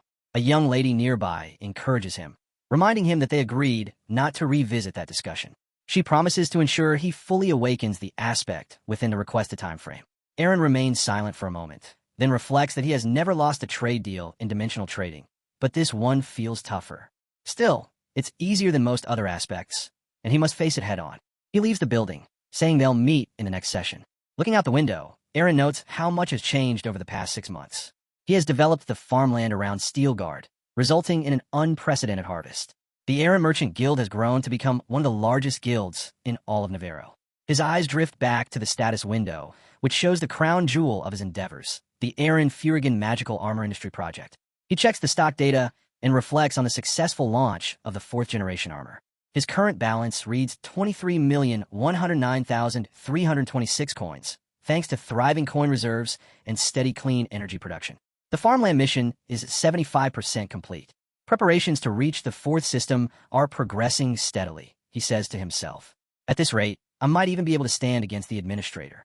He notices a letter on the table, sent by Cecilia. Opening it, he's surprised. It concerns one of the Empire's 5 legendary swords, wielded by the only legendary ranked knight in all of Navarro. The knight, known as the Northern Flame, has requested to visit Steelguard. Aaron is curious. How did she get permission from the Royal Approval Association? He whispers. The Sergio family is famous for its overwhelming wealth and power. There must be a reason she's coming. Just as he's pondering whether this is just a courtesy visit, his secretary bursts in, reporting an emergency. Aaron chuckles at his own anticipation, which surprises the secretary. He turns serious and asks for details. It's about Lady Cecilia, the secretary says. She was scheduled to arrive this morning, but she's causing a huge commotion at the Cleos temple. Aaron is shocked. How was that possible? The scene shifts to the temple where doctors are trying frantically to save a patient. Cecilia, furious and desperate, orders them to bring him back to life, threatening that no one will leave alive if they fail. The monitors show no signs of survival. One of the doctors solemnly says the patient is beyond saving. What do you mean, beyond saving? Cecilia screams. She flies over and grabs the doctor by the collar. You can't say those words about my brother. The doctor explains that life and death are beyond their control. They're not gods. Is this the famed temple of the healing goddess Cleos? She demands. The doctor insists he's done everything he can. Cecilia silences him with a scream, shoving him into the wall in rage. At that moment, a voice cuts through the chaos. Is this your real behavior? Cecilia turns in shock. Aaron steps into view. So much for the Northern Flame, he says, unimpressed. Should I be calling you the Northern Menace instead? One of the doctors, recognizing Aaron, calls out to him. Aaron asks Ihan for a status update. Ihan explains that the patient is Cecilia's younger brother. He had been hospitalized, but suddenly suffered a cardiac episode. Despite medical intervention, his heart went into overload for reasons they don't understand. I'll take a look myself, Aaron says. Cecilia narrows her eyes. You recount Steelguard? Aaron nods. Yes. Calm down. Losing your temper won't help him. Cecilia lashes out, blaming the temple's clerics for their incompetence. Aaron asks her what she last gave her brother before the episode, urging her to answer honestly if she truly wants to save him. Surprised, Cecilia admits she gave him some white dragon fruit to boost his energy. Aaron asks if she gives it to him often. She nods. It's an extremely rare elixir, rich in mana and extraordinarily expensive. People had warned her not to waste it on someone terminal, but she refused to listen. And what's wrong with feeding my brother something I bought with my own money? She demands. Aaron replies, because that is the problem. It's not his illness. It's you. You made it worse. Cecilia recoils at his words. It's just white dragon fruit. He's been eating it for years. If you want to believe that, fine. But if I'm wrong, there's nothing I can do, Aaron says coldly. Are you sure you're right? Cecilia asks, her voice trembling. I can save Alex. But with a guardian like you, it's difficult to even try. Cecilia, once the proud noble of the mighty Sergio family, known to talk down to royalty, kneels without hesitation. Please, she begs. Save my brother. Aaron is taken aback, but quickly regains focus. You only came here for him, didn't you? Cecilia doesn't reply. Don't move, Aaron instructs, surprising her. He then begins the treatment. Yellow mana flows from his hands. It's the first system medical secret, a technique from the way of living hands. The Cleos Temple is built in the 3rd dimension based on modern medicine, as most illnesses can be treated without relying on divine powers. Aaron realizes that Ihan cannot diagnose Alex's illness since it's not something modern medicine can fix. Alex has an extremely youthful constitution. Aaron notices his internal body structure and realizes that due to fragmented meridians, his internal energy cannot circulate properly, causing chronic illness. However, Cecilia's continued feeding of white dragon fruit, overflowing with youthful energy, has pushed his body to the brink of collapse. Aaron remembers that even legendary powers in mana hearts and mana roads would be clueless when it comes to the 8 extraordinary meridians, well-stranded meridians, and the principles of yin and yang. Despite this, Aaron is determined to treat Alex, as he can't let anyone die in his temple. Looking at the mana, Cecilia is surprised and asks what Aaron has done to her brother. Ihan tries to stop her, asking her to wait, as Aaron can take care of it. Cecilia wonders how a high priest can say such words, as she trusts Aaron more than herself in this medical emergency. She's curious about what kind of territory this place is. Aaron is still monitoring Alex's body. The next moment, Alex's breathing starts to increase, and Aaron realizes his powers have worked. Alex breathes slowly again. Cecilia rushes towards her brother, shouting his name. Aaron asks Ihan if there's a vacant room, and Ihan points in a direction. In the vacant room, Aaron practices emitting mana orbs. He realizes he's absorbed Alex's energy, and Alex's internal energy has jumped from 10 cycles to 12 cycles. Aaron wonders if this is a fortuitous encounter. He whispers that 12 cycles means 720 years worth of internal energy. Aaron says that going beyond 5 QI harmonization and reaching peak perfection is crucial, but having more internal energy isn't a bad thing. He remembers that Cecilia fed Alex so much white dragon fruit that Alex has become a walking elixir. While examining Alex's body, Aaron feels a strong energy emanating from him and becomes increasingly interested. He notes that instead of blood, it seems like gold is flowing through the Sergio family's veins. However, he's determined to uncover the truth, sensing a dark and ominous energy surrounding the situation. He decides that he needs to get Ihan or Rose to investigate the richest family in the empire, suspecting that there are sinister secrets hidden beneath their wealth. Cecilia approaches Aaron, hesitating to speak with him. She expresses her guilt over her previous behavior, explaining that her concern for her brother Alex overwhelms her, and she can't control herself in such situations, but she's not always like that. Aaron asks if that's all she wants to say. Cecilia offers to pay for the damages, asking if 100,000 gold will suffice. Aaron responds mockingly, asking if that's all she's capable of doing. Cecilia, surprised, asks what more he wants. Aaron mentions that she already knows what he wants, prompting Cecilia to yell at him aggressively. Aaron remarks that her pride still comes before her own brother's well-being. Cecilia thanks Aaron for his work, expressing her deep gratitude for saving her brother and preventing the worst-case scenario of him dying because of her actions. Aaron looks at her, wondering if she's genuinely thankful or still upset with him. Having convinced her to consider Alex's side and brought her to this state, Aaron ponders the wind power plant located in the area, which is protected with a concealment barrier. However, if anyone discovers it, things could become complicated. Cecilia gazes out the window at the farm fields, advising Aaron to harvest the crops before they spoil. Aaron teases her, asking if she's a spy worried about someone else's harvest, but she remains silent in response. Cecilia gets angry and asks why Aaron is talking down to her, to which Aaron asks if she's not doing the same. Cecilia curses at him, saying he's not intimidated by her and guesses that he's a newly awakened rank at most. She realizes she can't pick a fight with the person who saved her brother. As they enter Steel Guard Central Plaza, Cecilia comments that it's a lively city at night, having heard different things about it. Aaron tells her that one has to experience things themselves to truly understand them. Cecilia asks if overhauling things like this can't be true, to which Aaron responds that compared to the real deal, this is nothing. Cecilia realizes that Aaron Merchant Gill is a relatively minor challenger to the Sergio Merchant Gill, nothing more or less. However, she wonders if Aaron's success at such a young age is due to the backing of the gods. Aaron is surprised by her perceptive gaze, and she asks if he's truly born lucky. Aaron is taken aback, and she comments that he's being underrated, questioning if all his abilities are publicly known. Aaron remains surprisingly silent, wondering what Cecilia is up to. He's impressed by her accurate guesses after just their first meeting. Aaron recalls that among nobles, he's often seen as a pampered heir riding on his bloodline, a kid coasting through life thanks to being chosen by a goddess. Aaron whispers that Northern Flame, which is more rational and open-minded than he expected, so he needs to be more cautious while Cecilia is in Steel Guard. 5 days after Cecilia's visit, someone contacts Aaron through a globe. The person introduces himself as Joan, director of the Imperial Intelligence Division, and tells Aaron that he can be called Count in his vessel. Joan offers to give Aaron the report he wants. He explains that he needs to overview the Sergio family's village to understand why Cecilia is so protective of her brother Alex.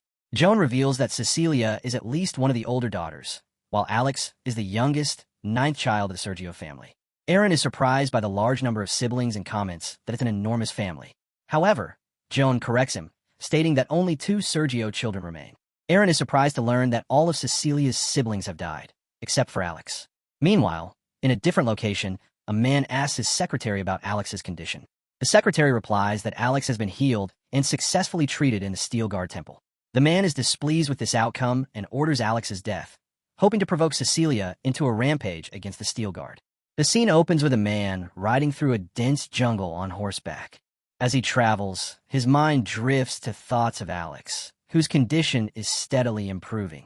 He believes that at this pace, Alex will be ready for discharge soon, and he resolves to contact the Lord as soon as he arrives at the temple the next day.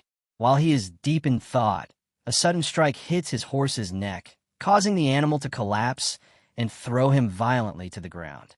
As the dust settles, the attacker steps forward, and before the man can fully recover, voices call out from the shadows. One of them demands, "Are you Priest Ihan from the Steel Guard?" Ihan tries to rise to his feet, but another voice coldly instructs him, "Answer only what you're asked." A third one steps forward and claims, "I want to end this without unnecessary bloodshed." Then another man accuses Ihan of giving Alex Sergio improper treatment so he can die slowly. Ihan stares at him and calmly replies, "Have you come to kill Alex?" He then accuses them of working for the Empire. Without warning, someone strikes him hard, and another voice offers a reward of 100,000 gold if he gives Alex poor treatment. Pressing a sword toward Ihan, the attacker advises him not to refuse, claiming they do not take joy in killing. Ihan chuckles through the pain and tells them they're truly out of luck. He says they might have had a better chance pulling this off in the Lord's Manor or even the temple. The attackers exchange confused glances, one of them asking what he is talking about. Ihan then reveals that the place they are standing on is the Madison Plateau, marked by a fast-moving purple line, and it is one of the locations his lord watches most closely. Suddenly, a man with anger burning in his eyes steps forward and a powerful blast erupts. The attackers are thrown into shock as one of them cries out in disbelief, wondering what just happened. Their confusion turns to fear when a figure steps into the clearing. The man stands tall and composed as he addresses the attackers. He asks if they actually reacted to the blast, realizing they're not just common thugs. The moment they see his face, one of them gasps and shouts his name, Aaron Steelguard. Aaron looks at the group and observes that with 6 awakened ranks among them, they have the power to wipe out a mid-sized territory in the broader world. He demands to know who they really are. One of the attackers, clearly panicking, thinks that if the Lord himself has sent Aaron, the situation might spiral out of control. He concludes they will have to eliminate everyone here to bury the evidence. Another attacker angrily yells that Aaron is arrogant and accuses him of mistaking himself for a Levadon Steelguard. Aaron coldly responds that his father might have shown them mercy, but he has no intention of doing the same. Fueled by rage, the attackers rush toward him, shouting insults and threats. Aaron stands firm and raises his gaze as a wave of blue energy bursts outward. One of the attackers immediately feels his mind disturbed and realizes something is deeply wrong. He attempts to flee the energy, but another thinks in disbelief that Aaron is dodging all 6 awakened attacks with ease. He begins to wonder if Aaron can actually see their attack trajectories. Aaron's mind briefly slips into memory. He recalls how his psionic ability eyes from the 3rd system allowed him to train for days on end until he reached the 4th system. A trader from Asnamore's 3rd system had once watched his progress and shouted in awe at his unnatural speed, claiming the word fast could not even capture it. Aaron remembers himself as a boy molded through perfect synergy between magic and martial arts, possessing an overwhelming mental strength. Now, with his psionics, he feels a new edge forming. As the battle continues, Aaron weaves between the enemies with surgical precision. He thinks to himself, "I can now see every single attack pattern." With a steady resolve, he decides to test something new. He recalls that psionic abilities have 2 major traits. First, they can infiltrate an opponent's mind and deal damage directly. Aaron steps forward and lifts his hand, red mana flaring from his palm. One of the attackers suddenly freezes and yells that he cannot move his body. Just as Aaron prepares the second application of his psionic ability, he lifts his hand, and all the enemies are flung upward into the air as if gravity has reversed. One of the men panics and mutters that if this is spell reversal, it should be easy to counter. He activates a spell reversal scroll, but immediately realizes it has no effect. Aaron remembers the key reason why psionics are feared because they do not rely on mana. Thus, Spell reversal or dispel abilities are completely useless. Without hesitation, Aaron turns his fingers downward and slams them into the ground. The floating enemies plummet like stones and crash with brutal impact. Standing over them, Aaron calmly declares that the situation has been resolved. He then proposes they go one by one to uncover what each of them is hiding. The scene then shifts to another part of the city. A girl named Celestia walks through the bustling streets, lost in memory. She comes from immense wealth and has always known only the best of everything: finest foods, rarest items, and the most luxurious lifestyle the continent could offer. Her refined taste, particularly when it comes to desserts, is something she takes great pride in.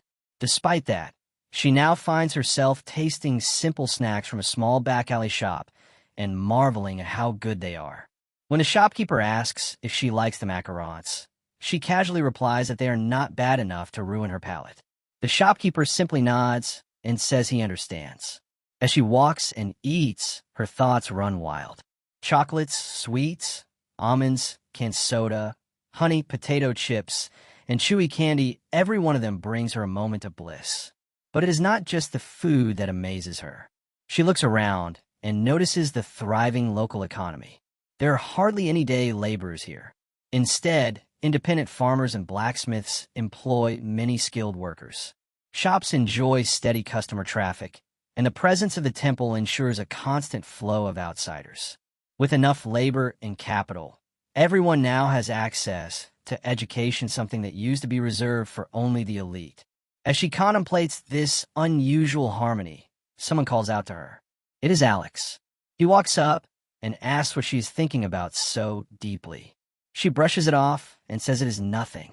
Alex smiles and guesses she must be thinking about Aaron Steelguard. She stares at him in surprise and asks how he knew. He just grins and offers to take her on a walk, saying he wants to show her something interesting about Aaron Steelguard. The scene began deep within a mountain as Nuna stepped forward. Shouldn't we be heading back to the temple? She questioned. Why are we climbing higher instead? Alex immediately responded by reminding her of her curiosity about Aaron Steelguard. I'll show you what that man is hiding, he declared. She reacted with shock, insisting, we should just return while we still can. But Alex simply cursed under his breath and stepped forward, placing his paw against the stone.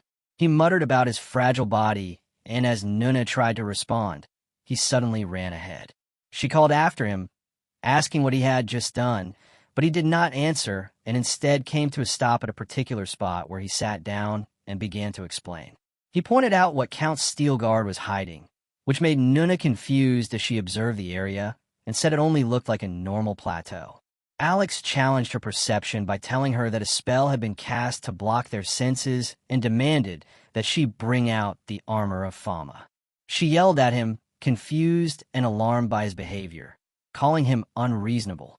Without hesitation, he placed a knife against his own neck and threatened to end his life unless she complied. Startled and frightened, she told him to calm down and finally agreed.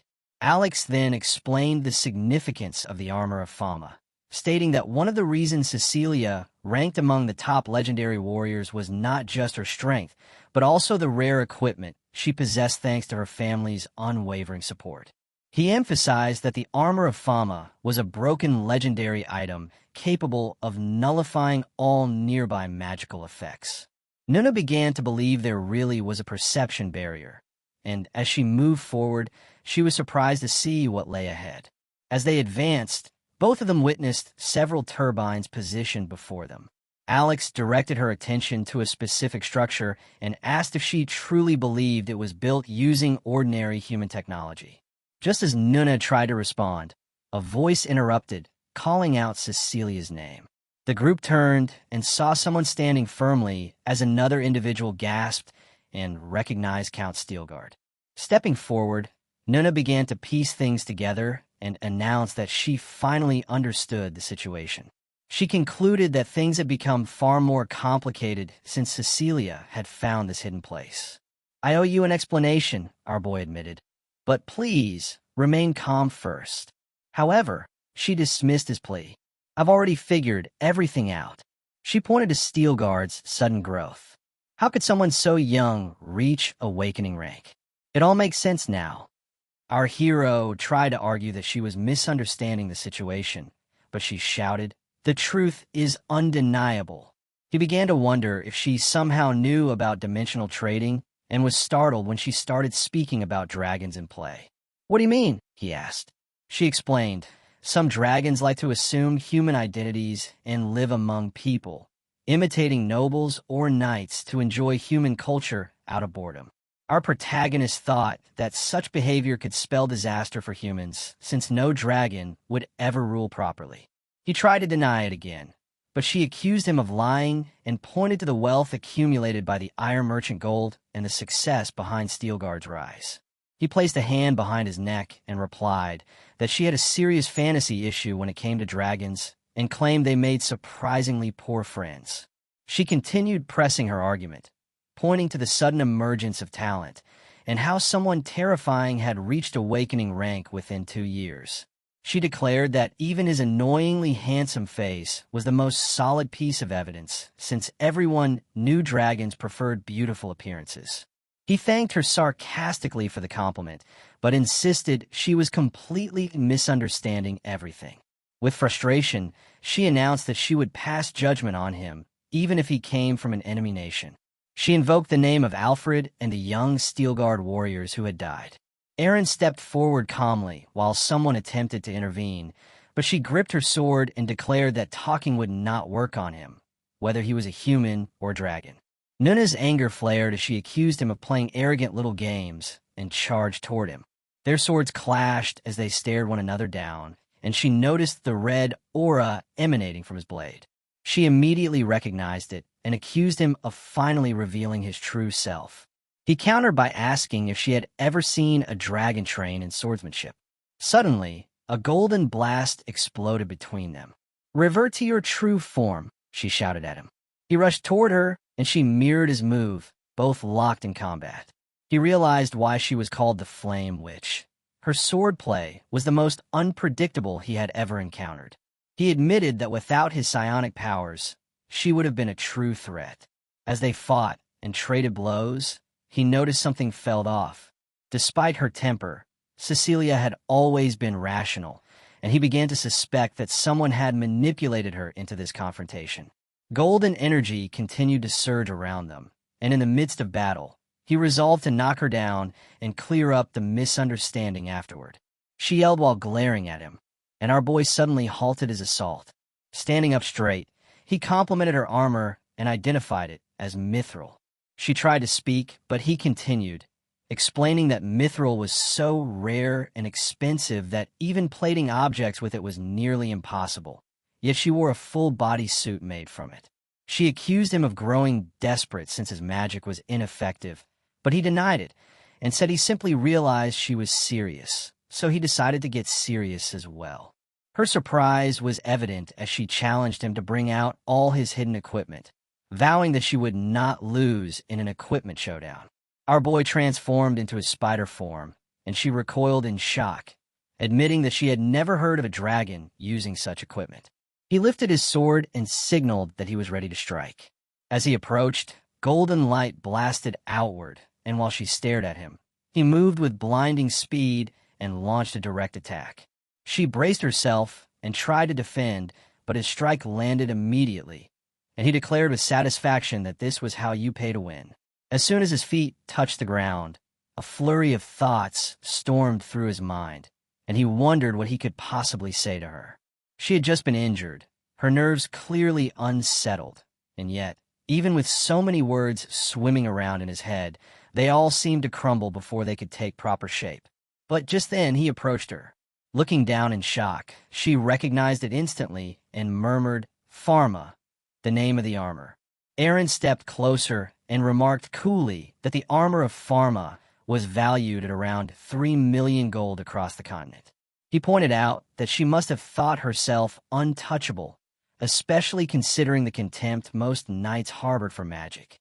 Holding up his sword, he mentioned that it had only cost about 200,000 gold and was on its way to becoming the new symbol of cost efficiency. Unable to bear the arrogance, Nuna yelled out and accused him of talking nonsense. As anger flared, she gathered red energy into her palm and launched it straight toward the hero. Yet, Aaron stood there, calmly dispersing the attack with a sweep of energy.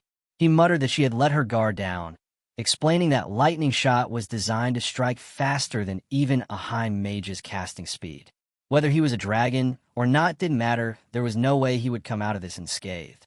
But the moment he placed his hand against his ear and simply muttered that the attack tickled, she was taken aback and demanded an explanation. Aaron then said that she reminded him of himself, someone who didn't care about means or methods. He admitted he never thought he would meet someone like her on this continent. Furious, Nuna rushed forward, demanding that he shut up. As she attacked, Aaron calmly raised his sword in defense. She countered by placing her hand on his chest, and a sudden blast erupted from the point of contact. Delighted by the impact, she concluded that if lightning was ineffective, then she would simply strike harder and faster. After all, the weapon she wielded was powerful enough for siege warfare. Surely, even the armor of Pharma wouldn't hold. However, emerging from the blast, a single hand reached out. Aaron grabbed her neck with force, his grip unrelenting, and said that everyone in the Sergio company should know the gold they worked so hard to hoard was now going up in a glorious explosion. Holding her firmly, he questioned whether that blast had been a cannon shell and asked if she had used subspace, noting how such shells cost nearly 1,000 gold per shot. She screamed and cursed him, but Aaron remained composed, reminding her that he had never intended to fight her. Looking in her eyes, he asked if he still looked like a dragon to her. She froze, the realization dawning on her. If Aaron were truly a dragon, the armor of Pharma would have already dispelled any polymorphic disguise. That could only mean one thing. Desperately, she asked, "Are you truly Aaron Steelguard? How is everything from blade magic to your armor, and even the message structure, even possible?" But Aaron dismissed her confusion and told her to focus, calling her by her full name, Cecilia Sergio. Raising his hand, he gestured toward a group of people who suddenly collapsed to the ground before them. She gasped, recognizing the figures, and her eyes locked on one of them. Martin. Aaron calmly stated that he had already absorbed the memories of those who had attacked Ihan. From those memories, he uncovered something shocking: the involvement of the Shadow Clan, one of the key pillars supporting House Sergio. He revealed that these very individuals had attempted to assassinate Ihan, Alex's attending physician. Cecilia's face twisted in disbelief as she exclaimed that it couldn't be true. The Shadow Clan was supposed to be one of their staunchest allies. Aaron, unshaken, said the words that made her blood run cold. Northern Flame, Cecilia Sergio.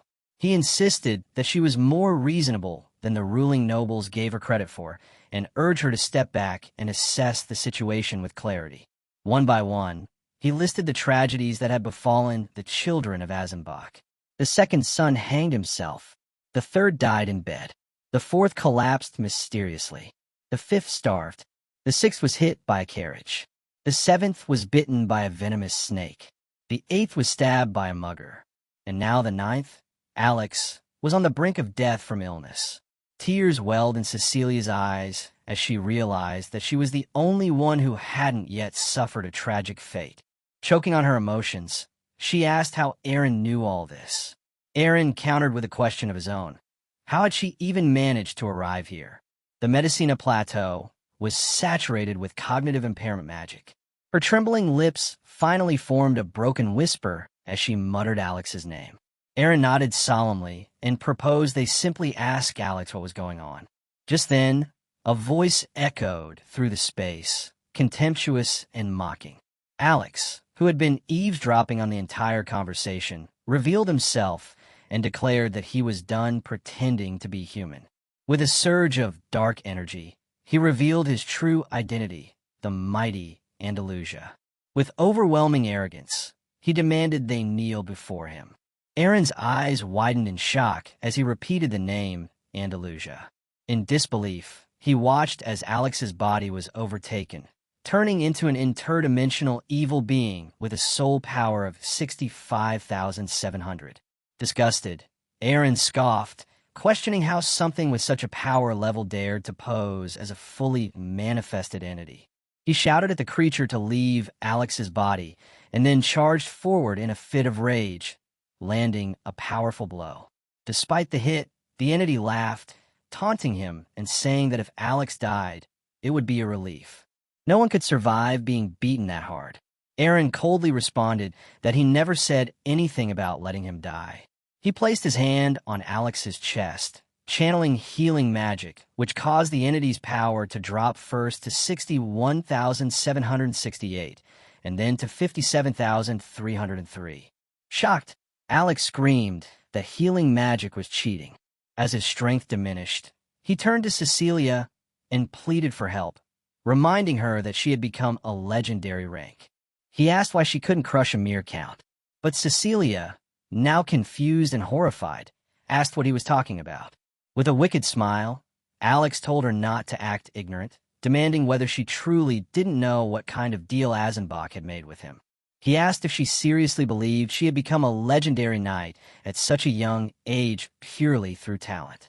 Then he dropped the final bombshell the bet he had made with Azenbach. He revealed that Azenbach had agreed to sacrifice all of his children, except for the firstborn. If Azenbach lost his mind, his body and soul would belong to Andalusia. But if he held on to his sanity, then with every death of a sibling, the firstborn Cecilia would gain more power. Shocked beyond words, she stammered, realizing that each time one of her siblings died, she had conveniently achieved a breakthrough. Alex laughed cruelly and asked her how it felt to know she was a monster who had devoured her own brothers and sisters to become stronger. Enraged, Aaron punched him again with brutal force, sending him sprawling across the ground. Standing over him, Aaron said he had no interest in the twisted drama of their cursed family, but one thing was certain: Alex deserved every bit of the beating. The scene opened with both of them standing in the middle of a clearing scarred by chaos and unspoken truths. Tension hung thick between them, as if the very air had been cut by the weight of what they'd just witnessed. Her voice trembled slightly, but it carried the sharpness of disbelief as she asked the question she had been holding back. Was Alex a demon summoner? Aaron didn't turn to face her immediately. His voice, cold and steady, answered with a calm certainty that belied the horrors behind his words. No, real summoners were far more grotesque than people could imagine. Just looking at one was enough to make someone want to vomit. With that, he turned his back and began walking forward, surveying the perimeter as though expecting another disturbance. He told her to trust him, reminding her that this kind of thing, dark dealings, forbidden contracts, ancient spirits, was his specialty. She snapped back, her voice shaking not from fear, but from the pressure of conflicting loyalties. How was she supposed to trust him? Aaron slowly turned and stared straight into her eyes. With quiet authority, he said he was the Lord of Steelguard, and whatever happened within his domain, it was his duty to see it through. That sense of purpose seemed to settle into the ground itself. But then, without warning, a harsh cough shattered the fragile calm. From the shadows, Alex stumbled into view, his body broken and blood leaking from his lips. With venom in his voice, he growled the words, "You bastard." Even as he spoke, his thoughts churned. Something didn't add up. The more of Azenbach's children died, the stronger Cecilia became. That much was obvious. But wouldn't that be a disadvantage to the demon involved?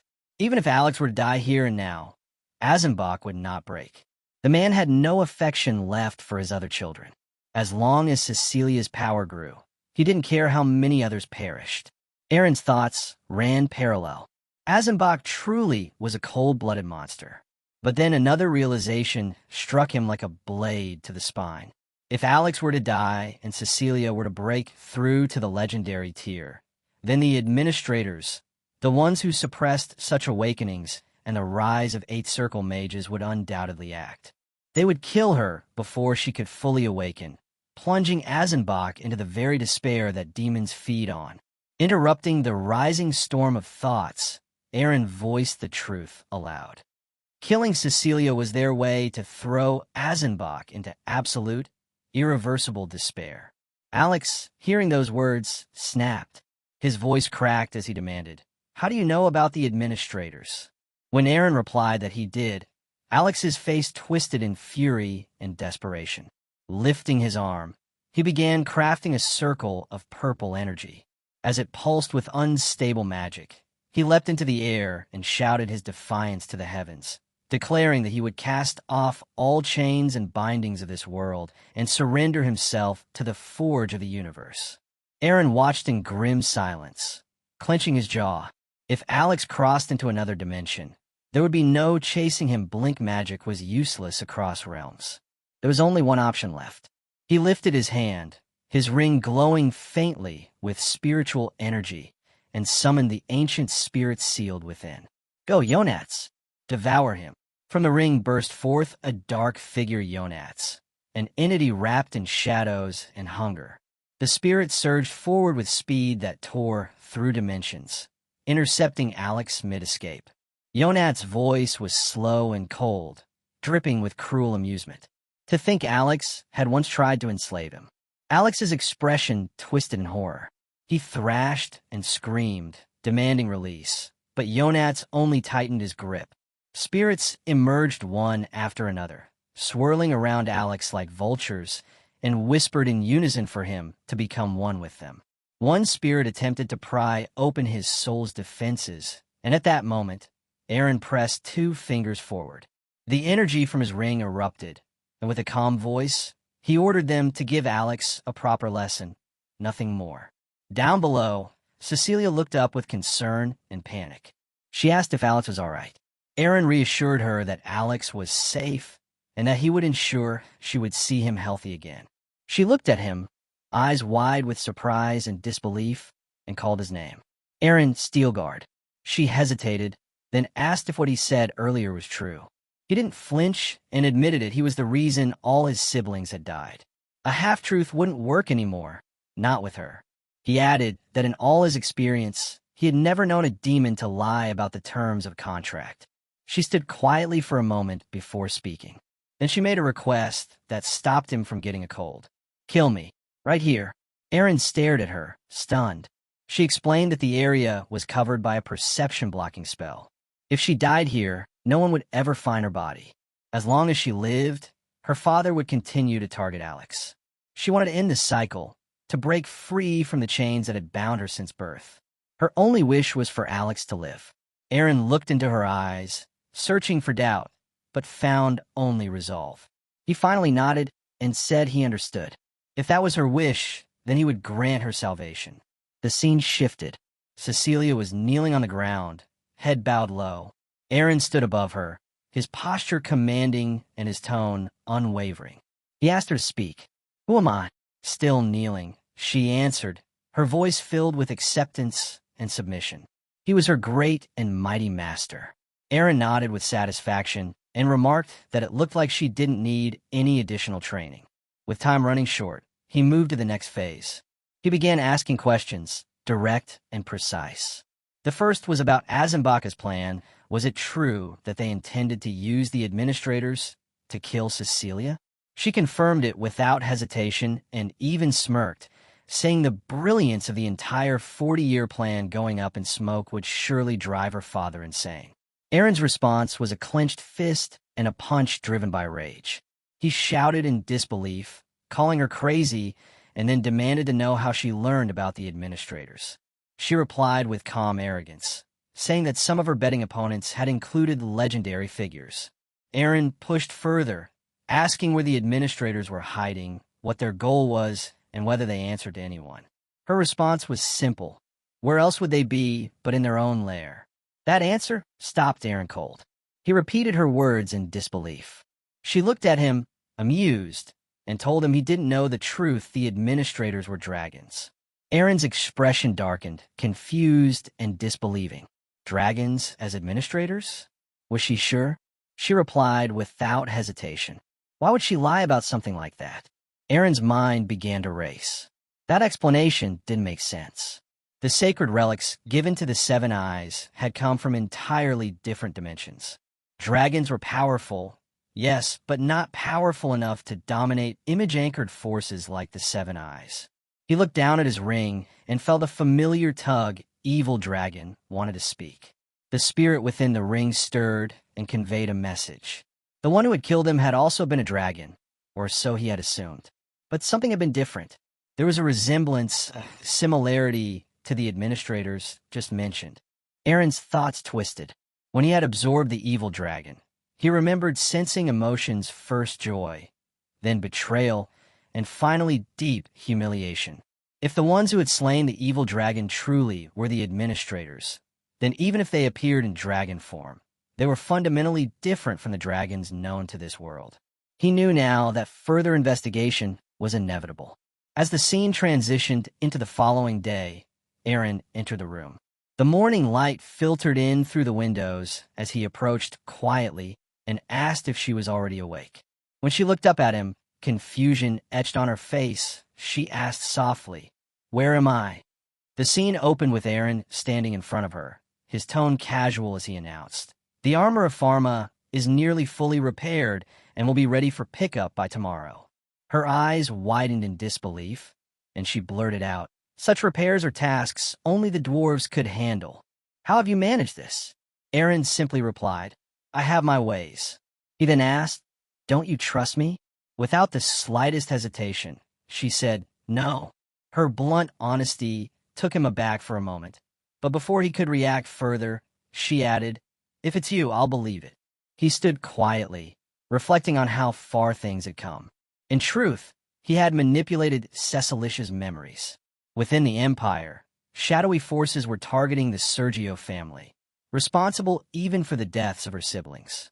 Her armor of Fama had been damaged during one such ambush, and she had barely survived only because Aaron had intervened. Rather than burden her with the cruel truth, he had offered her a comforting lie.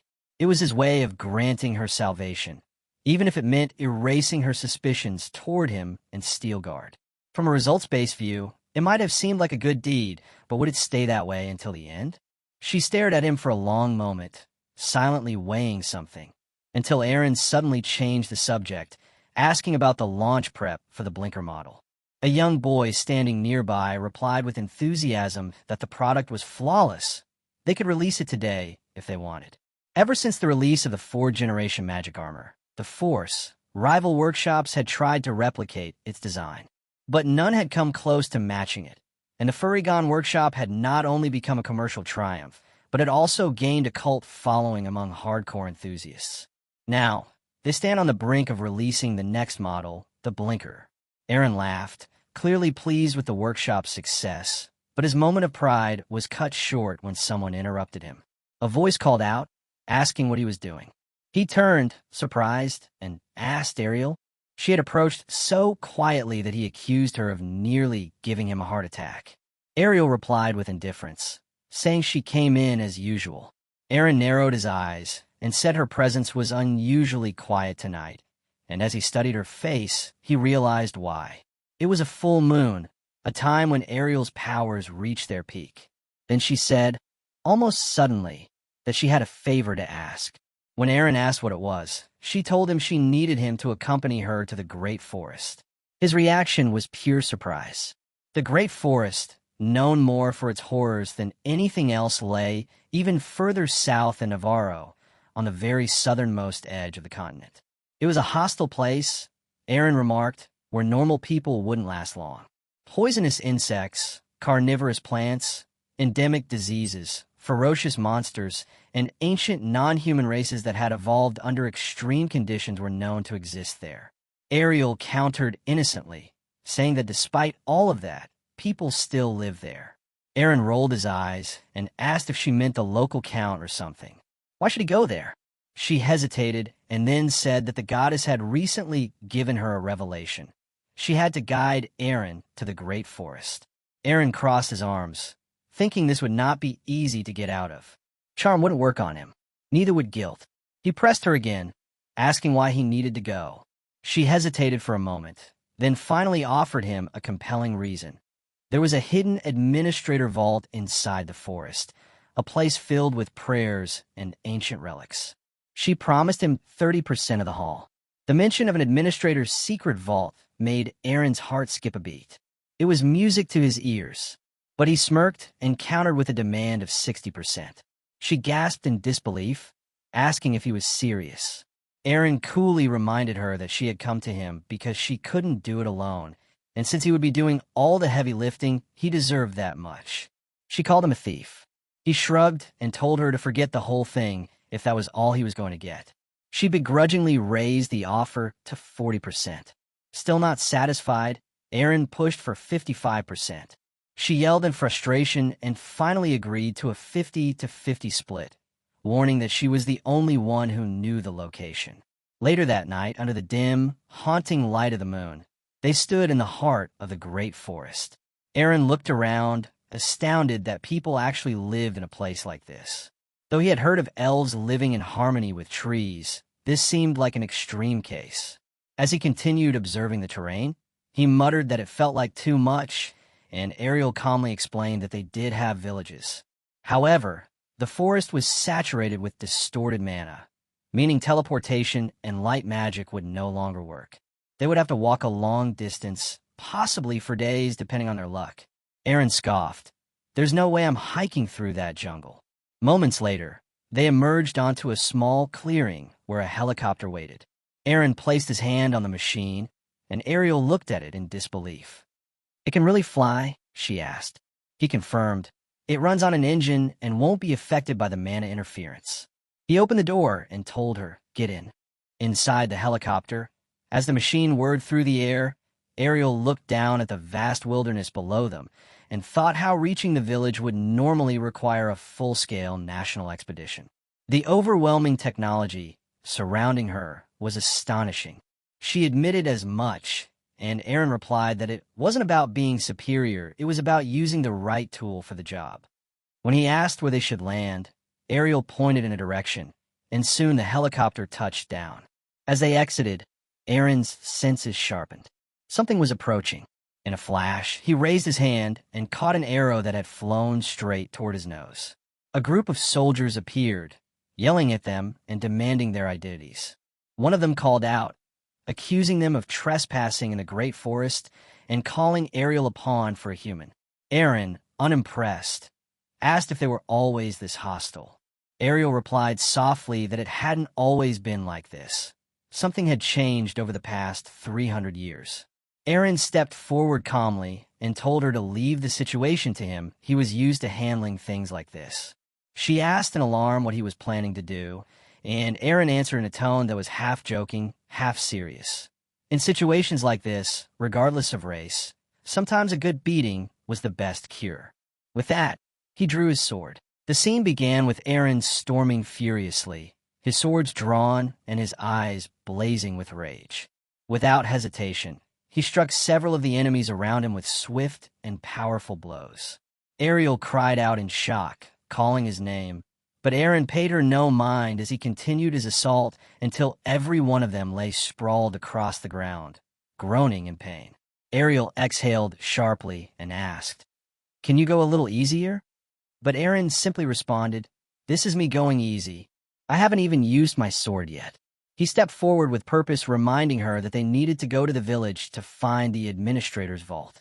Ariel confirmed this, and Aaron approached one of the men lying at his feet, asking if he was the leader. He crouched down and demanded that the man lead the way. After tying up the captives, Aaron marched them in a column, while Ariel looked around and shouted that the whole situation felt incredibly strange. Aaron calmly replied that if they left the captives untied, they would become wild and uncontrollable, so this was their only option. One of the prisoners suddenly shouted in anger, accusing Ariel of betraying their clan and planning to sell them out as if she were some pet for the powerful or a circus act to be paraded around. Ariel was stunned by the accusation and tried to explain that it was not like that at all, but the man went further and hurled an insult implying she belonged in a brothel. Furious and shaken, Ariel shouted back in disbelief. Aaron quietly commented that their paranoia was clearly growing worse, and Ariel replied with a heavy heart that these were still children, not even 100 years old. Aaron raised an eyebrow at her and asked if 100 was still considered a child. As they continued onward, they reached a wall, and Aaron stood before it examining its weak structure. He remarked that such barricades were laughable and could not even keep out a breeze, let alone monsters. Ariel questioned where the real defenses were, and Aaron noted that it looked like the villagers now lived above the wall in makeshift shelters. He asked if elves had not once lived in proper homes with walls and roofs. Ariel nodded solemnly and explained that it had not always been like this. 300 years ago, everything changed, and Aaron wondered aloud what could have led to such a collapse. Ariel asked about the current High Elder, mentioning the name Nemet Surreal. One of the villagers replied that there were no more High Elders and that no one even remembered what that title meant anymore. Another villager added that there was only one elder left, and when Aaron heard the name Nemet Surreal again, he felt a sense of nostalgia. As they approached the inner area, a young elf warned the elder to go back inside, claiming the newcomers were dangerous. The elder, however, dismissed the warning and insisted on speaking with them directly. Ariel was stunned and asked if the man before her was Kale. He looked at her with tears streaming down his face and whispered her name, Ariel Nuna. The scene then shifted to the interior of a house known as the Eternal Chamber. Ariel explained that this was why she had vanished for 3 centuries. Kale listened quietly as she revealed that the administrators had not imprisoned her in the traditional sense. Because they adored her, they refused to kill her and instead locked her in eternal confinement when she refused to become a balance keeper. Kale nodded in understanding and then asked who the man standing beside her was. Ariel introduced Aaron as the Steel Guard and Count of Navarro's northern territory, explaining that he had been the one to break her out of confinement. Kale looked at Aaron with a new sense of respect, and Ariel revealed that Aaron too opposed the balance keepers and was determined to drive them off the continent. Kale confirmed that the village had fallen into its current state because of the administrators who had massacred any warriors or elders who refused to serve. Aaron turned to Ariel and asked if Kale could be trusted, and she assured him that she would personally vouch for him. She also explained that they would need the help of an elder to open the administrator's vault. Kale was startled to hear that they intended to open the vault, and Ariel responded with excitement, though she added that this was not the only reason she had returned. Kale admitted that he was simply glad she had come back. Looking around at the ruined village, he asked what had happened to the once glorious elven homes. Ariel explained that it had all begun 300 years ago when the Moonlight Tree began to lose its power and the protective barrier had vanished shortly after. Kale added that he was the only one left in the village over 300 years old, and that the younger generations no longer remembered the past. Over time, a new belief had taken root, claiming that the goddess had abandoned them due to their sins. The villagers believed that living without metal or proper shelters would bring her back. Ariel was deeply disturbed by this revelation, and Kale continued explaining that the children had especially clung to this belief ever since Tekker became the leader of the village warriors. Suddenly, the door burst open violently, and all eyes turned as a man stormed in, demanding, "What's all the whispering about?" Kale stood up and scolded him for interrupting such an important gathering, but the man sneered and mocked Kale for always bringing up the past. With fury, he declared, "It's over. I will purge the village of these sinners and restore the goddess's favor." Aaron internally noted that the man seemed far more confident than before and realized he had brought all the elven warriors in the village with him. The man shouted for the warriors to cleanse their sins with their own hands and promised that the goddess would return. Just as tension reached its peak, a bright light erupted from above as the roof of the hut vanished. Everyone looked up in awe as a small girl floated down from the sky, her presence radiant and joyful. Aaron stared in disbelief and murmured the name Iluna, the spirit of the moon. The others gasped in recognition and wondered aloud if it could truly be her. Ilona descended gracefully and smiled at Aaron, then gently placed her hand on the back of his neck and laughed before greeting him with warmth. The scene opened with her sitting quietly and gazing at Aaron with a teasing expression. Suddenly she spoke, "You can't take your eyes off me because of my beauty. It's a normal reaction for a human." Aaron responded flatly, pointing out, "The way you're sitting would misalign your pelvis." His comment made her laugh instantly. As their conversation unfolded, the situation grew stranger when divine names began to surface. The threads of fate seemed to weave together through Matthews, a six-dimensional god with influence on Earth, and Urung, the goddess of the moon. The atmosphere shifted as a man burst onto the scene, yelling with fury and demanding how Aaron dared show such disrespect before goddess. Urung, calm and composed, turned her gaze upon the man and rebuked him instead, declaring him the rude one and ordering him to be silent. With everyone's attention captured, she raised her voice and proclaimed that Aaron would become her grand warrior and protector of the Moon Clan, commanding all present to show him the respect he now deserved. The crowd was stunned, and murmurs spread quickly among them. One among them questioned in disbelief if a mere human could truly be granted such a title. Aaron stood in shock and protested that he had never agreed to anything. Without a word, Urung pointed a small golden object at him, and a radiant energy surged forth, forming a glowing circle around him. She explained that becoming her grand warrior meant becoming her vessel, a concept Aaron was familiar with, recalling those like Krisha and Cassandra. Urung elaborated further, revealing that Aaron had drawn attention from many gods due to his unconventional actions and unexpected rise from the Oth dimension. He had become a person of interest, though not all who noticed him were allies. She explained that while some gods favored him, most demon lords saw him as a threat, and the demonic cultists he had defeated were only the beginning. She even mentioned the time he burned Agnon alive and warned him that even Verse 1 would now come after him. Aaron, trying to make sense of everything, asked whether becoming her vessel meant she would protect him. Urung confirmed it, stating that she was the only god in these dimensions standing on his side. Still wary, Aaron questioned how he could trust her, prompting Urung to respond with a more serious tone, revealing that they shared a common enemy. The words common enemy caught Aaron off guard, and she clarified that the enemy was none other than the administrators. He stared at her in disbelief, and she continued, offering to tell him their origin if he chose to trust her. She leapt gracefully from the table to the ground and confirmed that the administrators came from another dimension.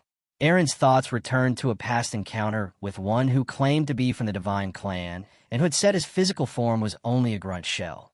When Aaron shared this, Urung laughed, scoffing at the idea of such beings impersonating gods. Still, she admitted that they were not entirely false in their claims, revealing that only one administrator had truly migrated to their dimension, known as the Father of the Administrators. Aaron's face darkened as the weight of the revelations settled on him. Urung warned that from this point forward, there would be a price for knowledge.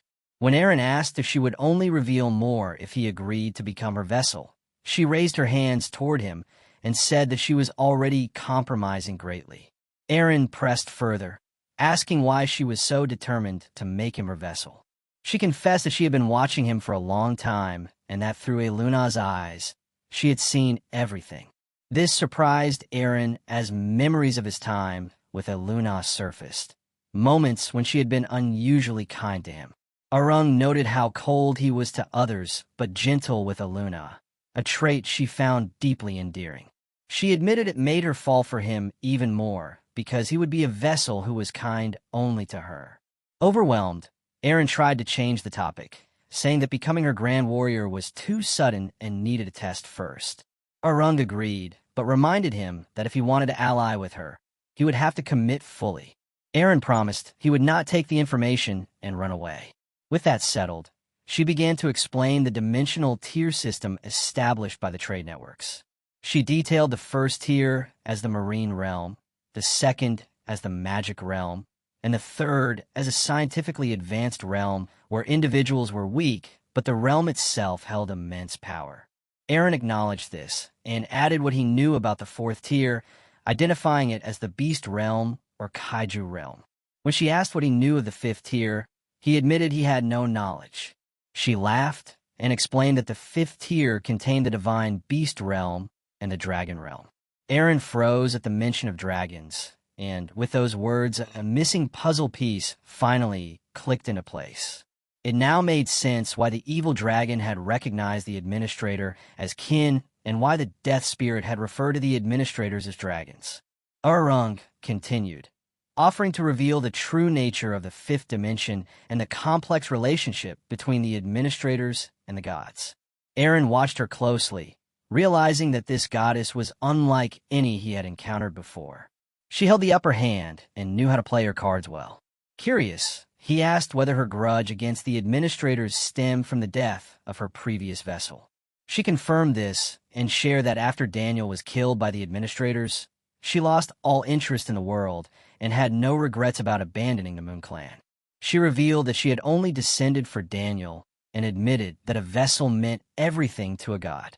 She confessed that if not for Eren, she would have continued ignoring the world. She asked if her sincerity had reached him, and Eren stood silent, realizing he had no choice. As the golden curtain of energy began to rise around him, everyone outside looked on in awe and confusion.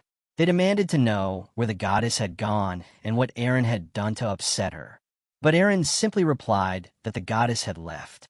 When one of the men sensed the divine energy and asked if Eren had truly become the Grand Warrior, Eren did not offer a speech. Instead, he drew his weapon and said it was time to bury them all. The scene began under a bright sky as the wind gently swayed the trees in every direction. Several figures stepped forward and bowed deeply, admitting their mistake as they addressed the one they now called the Great Warrior. Inside a modest hut, their heads lowered to the ground, while the hero sat calmly on a wooden chair. With a composed tone, he declared, "As the Great Warrior of the Moon Elves, I will begin by correcting your corrupted thinking." A spark of enthusiasm flickered in his eyes as he warned them, "Brace yourselves for what's coming." He reflected silently that although becoming a great warrior to acquire information about the fifth system had been valuable, his role now carried a greater responsibility. The duty to ensure the prosperity of the Moon Elves weighed heavily on him. He considered relocating them to Steelguard, but decided to deal with that matter later. With a firm gesture, he raised his fist, activating a golden bangle that shimmered with power. Placing the bangle against his forehead, he identified it as a Thunder Dragon Emperor Horn bracelet. Then, placing it onto his palm, he began to question its purpose just as Ariel's eyes fell on it. At that moment, Urung stepped in to explain that it was a gift and suggested he open the manual. The 100-Dragon King Horn, once known as the Emperor of the Fifth System, was bound to its user and granted the immense powers of the Thunder Dragon. As the information poured into his mind, the hero realized that the bracelet was definitive proof of the Dragon Realm's existence. More than that, it contained the Thunder Dragon's protective barrier and several unique skills.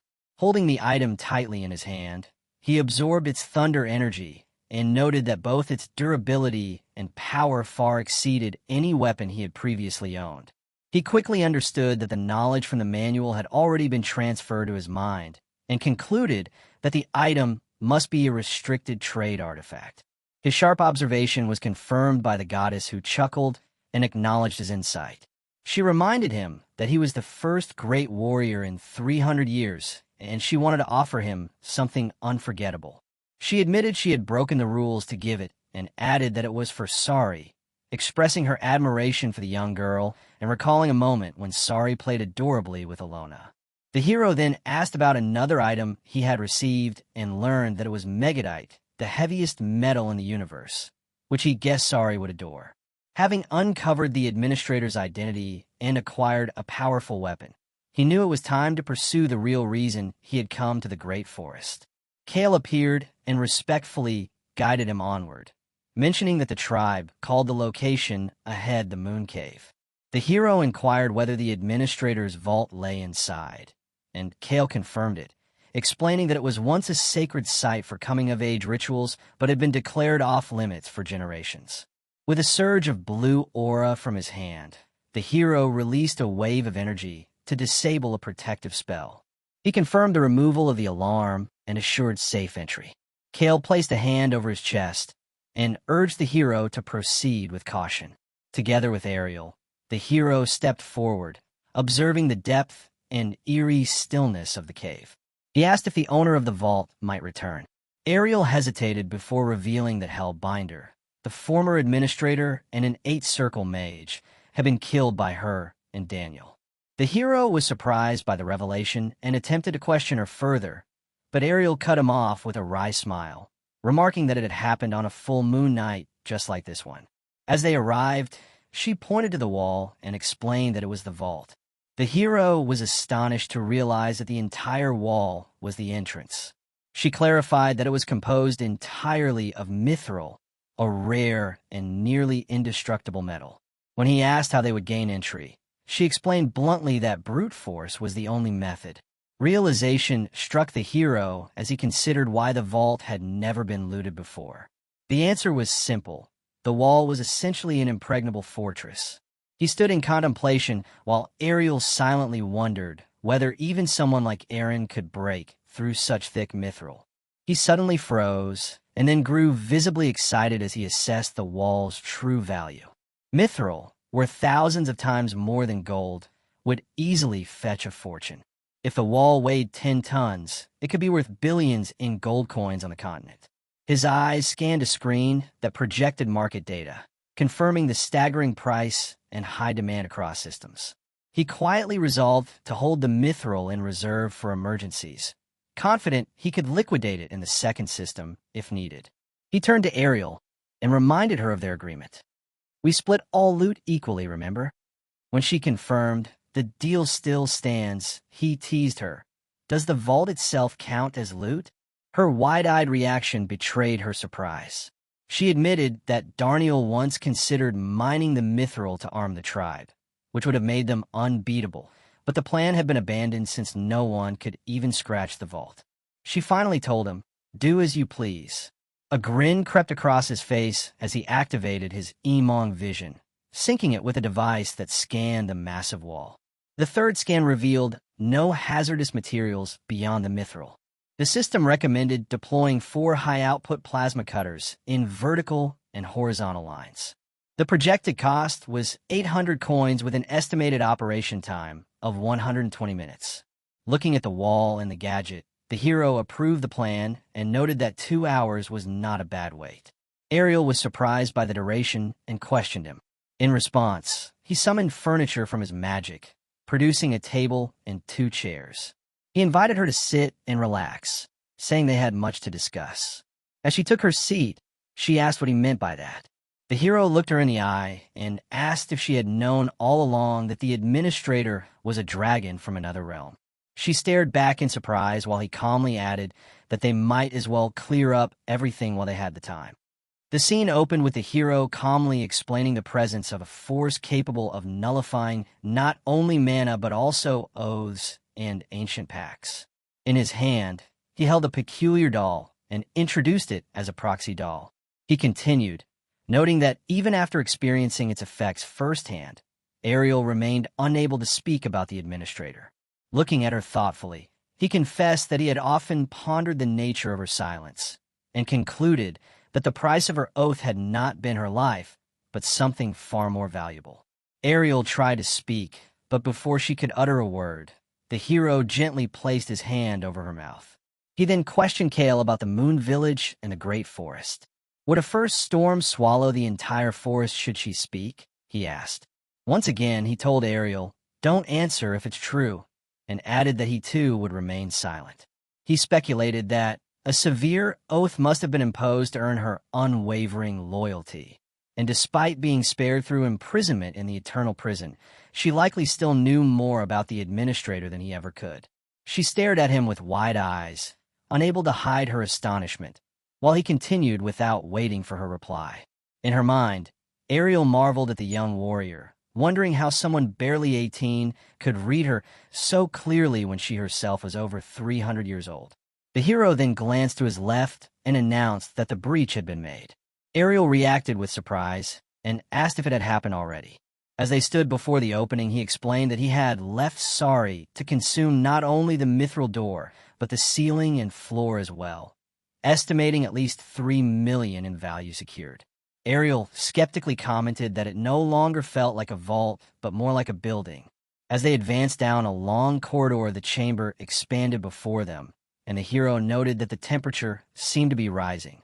Ariel responded that it might be so, and then suddenly stopped speaking as she laid her hand over her mouth. Before them, a fiery serpent or dragon twisted and writhed in blazing flames. Ariel identified it as a fire spirit of at least high grade. The hero signaled that they needed to scout the chamber first. Observing the space, he described it as a hexagonal interior with 6 crystals stationed at each corner. He then realized they were facing more than just one elemental. Ariel asked for clarification, and the hero told her to prepare as multiple fire spirits began to swarm around them. As the spirits closed in, Ariel leapt into action, and the hero crouched low to better understand the situation. As he analyzed the environment, he concluded that all magic had been suppressed. They were standing in an anti-magic zone, a place where combat against spirits would rely solely on physical prowess. Without hesitation, he raised his hand, and from it burst a wave of golden fire as Eluna materialized ready for battle. He explained aloud that a high-ranking spirit combat ability was somewhere between the awakened and spirit resonance levels, and that in the absence of magic, these spirits were not especially formidable. By that logic, Ariel should have been able to handle at least one with ease. But something was wrong. Observing her carefully, he wondered why she appeared to be struggling. Drawing his weapon, the Thunder Dragon Emperor Horn modified sword, he remarked inwardly that it had been a while since he last used it. With a powerful swing, a wave of electric force erupted from the blade, sending a shock through the chamber. Ariel glanced at the energy in awe as the hero pressed forward to confront the spirits directly. One blue spirit tried to flee in panic, but then turned suddenly and attacked Eluna. The hero called out for everyone to hold on tightly as he placed his hand on one of the glowing crystals. Identifying it as the Supreme Fire Crystal, he recalled that it could generate, amplify, and store flame energy with an average value of 140,000 coins. Alongside it were the Supreme Bottle Crystal and the Supreme Void Crystal. Examining the chamber further, he thought to himself that this was truly a Treyarch vault. Ariel watched in amazement as he handed her a gadget and instructed her to apply a golden recovery potion.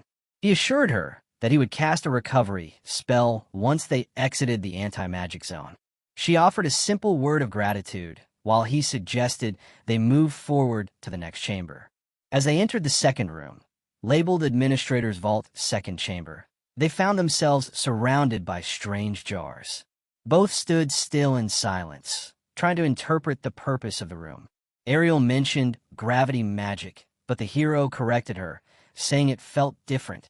He soon realized that aside from speech, all other actions were slowed as if a powerful debuff had been placed on them.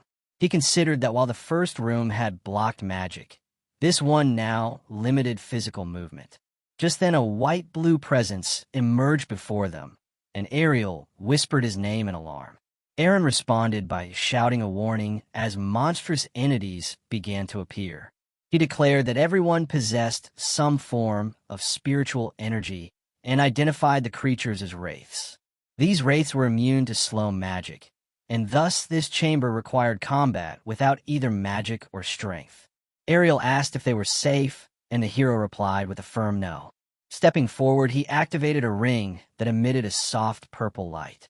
He remarked casually that to him, these were merely weak wraiths, and then joked about the challenge's lack of balance. A voice echoed in response, and Yonades appeared curious and slightly amused, asking what kind of buffet this was and whether it had been prepared as a gift for him. Yonades soared through the air with delight, shouting that the hit had truly satisfied him. As the creature floated back down, the hero calmly asked, "How much soul energy did you absorb?" Yonades grinned and replied, "Around 200,000. The hero raised an eyebrow and said he should be ashamed for gathering so little. Ariel tried to interject, but her thoughts drifted elsewhere as she considered the dramatic growth of the territories ever since the new lord arrived. She reflected on how they had survived even the most mysterious of places under Lord Aaron's guidance, and how they were now experiencing another year of abundant harvest. She silently praised the steel god and wondered at the seemingly miraculous string of events that had unfolded. She reasoned that while interdimensional trade explained part of it, something about Aaron remained enigmatic. Although she felt she knew him well, there were moments when he seemed like a complete mystery. The hero noticed her expression and asked if something was bothering her. She brushed it off, saying it was nothing, and suggested they move on to the next room. He gave her a curious look and asked what had sparked her sudden confidence. With a sly smile, she revealed that she had an ace up her sleeve, leaving him speechless. Before he could say more, a loud cry echoed as a dragon crashed to the ground before them. The hero explained that they had entered the third room, known as the Gargoyle Chamber. These were no ordinary gargoyles, but rather ones imbued with a disciple's aura. He noted that such gargoyles were mostly resistant to physical and magical attacks, but their movements were slow and predictable, making them little more than sluggish, flying targets. Ariel listened carefully while gripping a sophisticated auto crossbow, which she identified as a weapon that had burst fire, auto reload, and even fired explosive and electric bolts. She stared in disbelief and asked what kind of broken weapon it was. The hero chuckled and remarked that elves and boars had always paired well with gadgets, and joked that she might have struggled if handed a submachine gun instead. Glancing around the room, he observed that there was not much worth looting here compared to earlier chambers. Ariel then asked him seriously how much he had earned aside from the mithril. He replied that he was not sure. She pressed him, assuring him she was not asking for a share, and just wanted to know. He responded that it was about 82,000 gold. Her eyes widened in shock. "That's more than what most vaults contain," she exclaimed. The hero quietly wondered if she had spent too much time in Steelguard and perhaps developed a merchant's eye for currency vaults. After a moment, he offered to give her 410,000 gold. She laughed and told him it was unnecessary. They proceeded into the fourth chamber, where a round table sat with 9 distinct stones placed upon it. The hero approached and commented that it resembled a council table, noting there were 9 differently colored switches corresponding to 9 seats. Confused, he asked aloud what it could mean. Ariel tried to voice a suggestion, but the hero moved forward and tested one of the stones himself. She warned him that pressing it without understanding could be dangerous, but the hero observed that nothing had happened.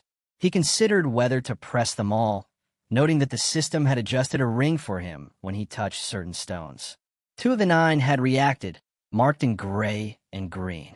The rest remained inert. He looked around and realized that the chamber's strange architecture must have had a purpose. Ariel asked him what he meant, and the hero explained that perhaps Hellbinder, the previous administrator, had followed a different path from others.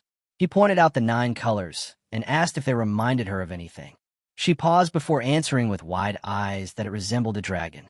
The hero nodded and elaborated that there were 9 known dragon types on the continent. He speculated that Hellbinder must have formed an alliance with a dragon from the Oath system. Although he did not yet understand the full reason, he encouraged her to consider the trials they had passed so far. He described the first room as a spirit zone that blocked magic, meaning a mage could not proceed. The second chamber required power against undead wraiths, which would be impossible for a knight who had already been eliminated by the first room. Then came the third room, where disciple-level gargoyles eliminated spirit mages, but knights were already filtered out.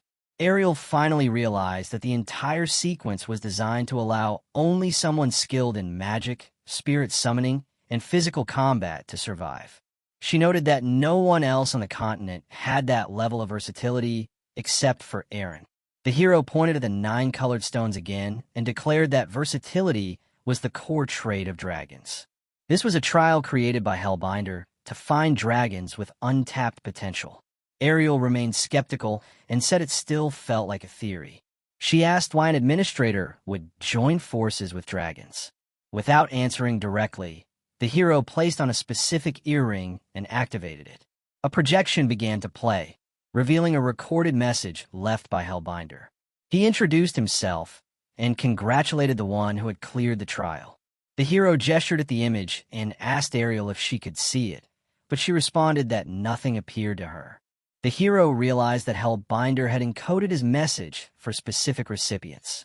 Hellbinder's voice continued, explaining that although he was an administrator, he was not their enemy.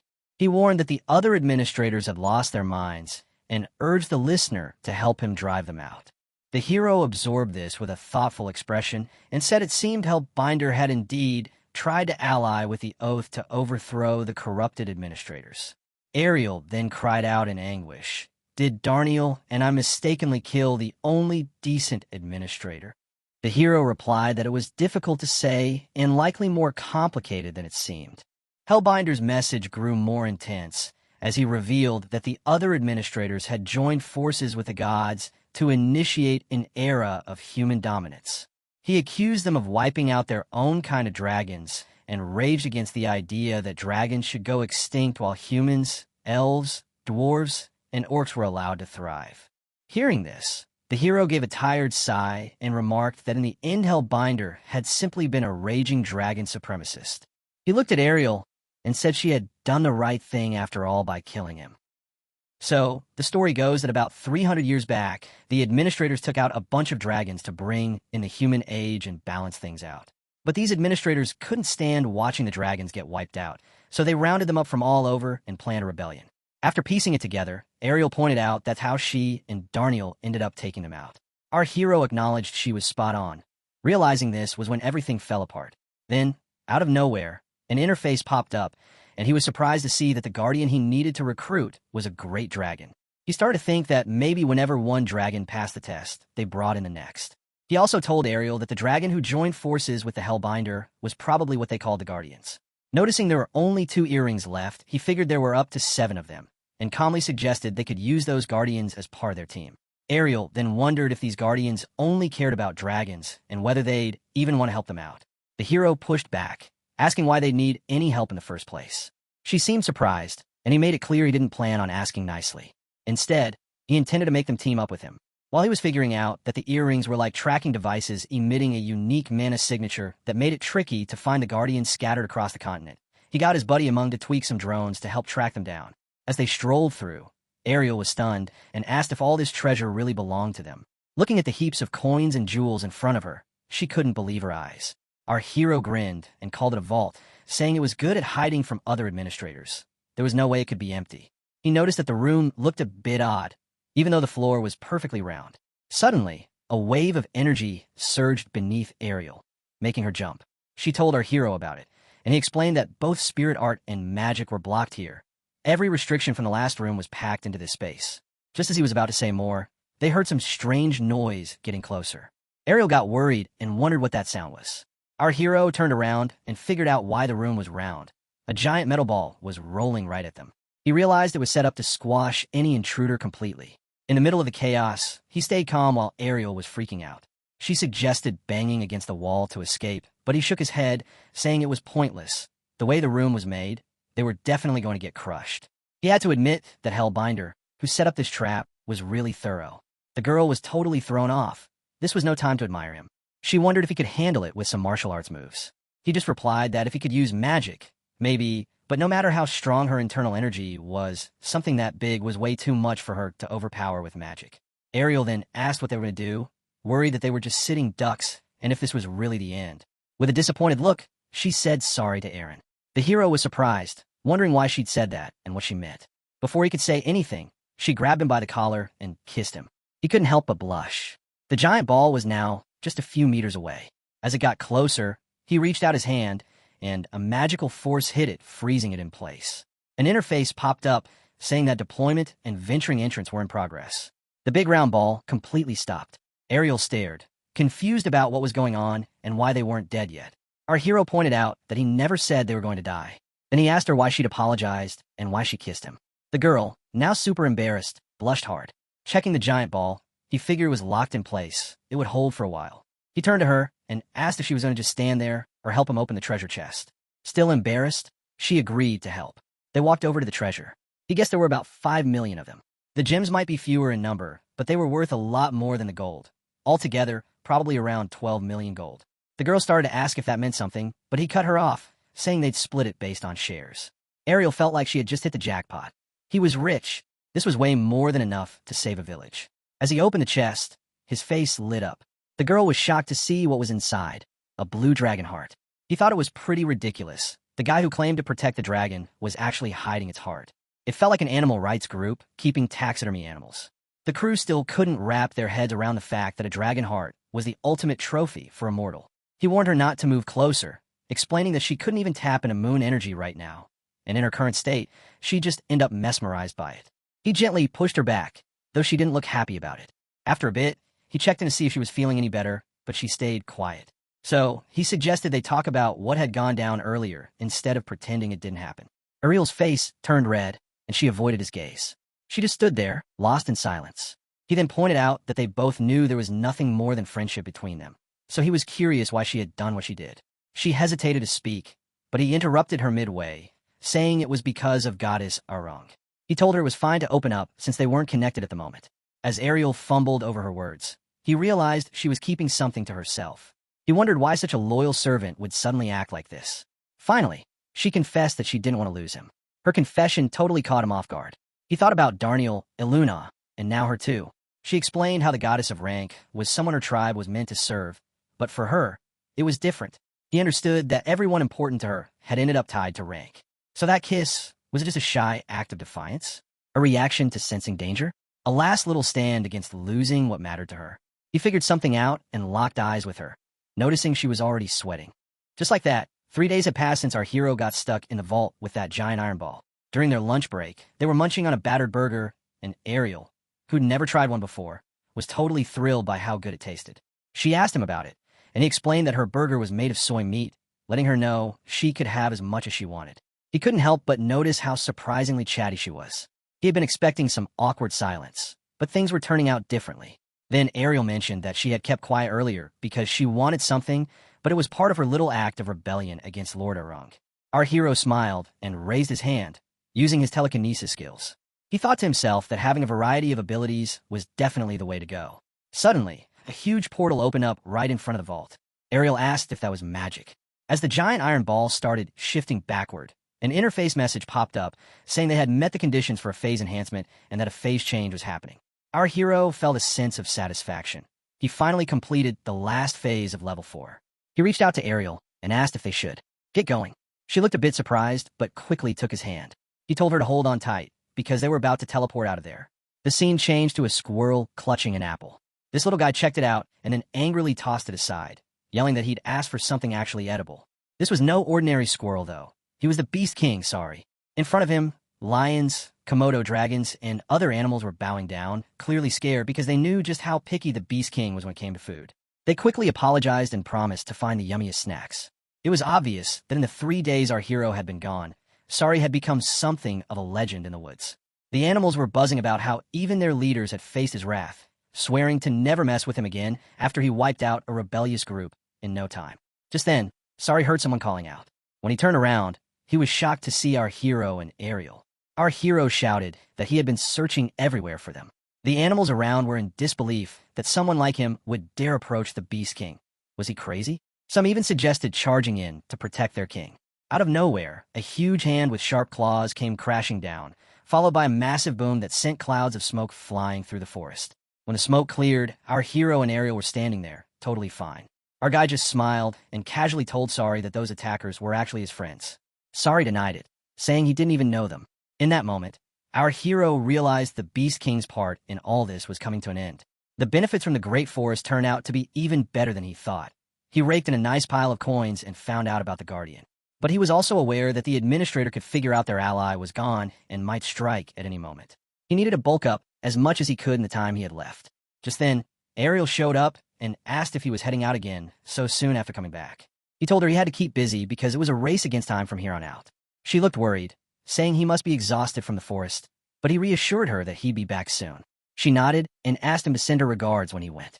He agreed and then vanished using long-distance teleportation. The scene switched to Sierra, who was concentrating light in her hands. As she watched the patterns change, she mentioned it was a magic reaction.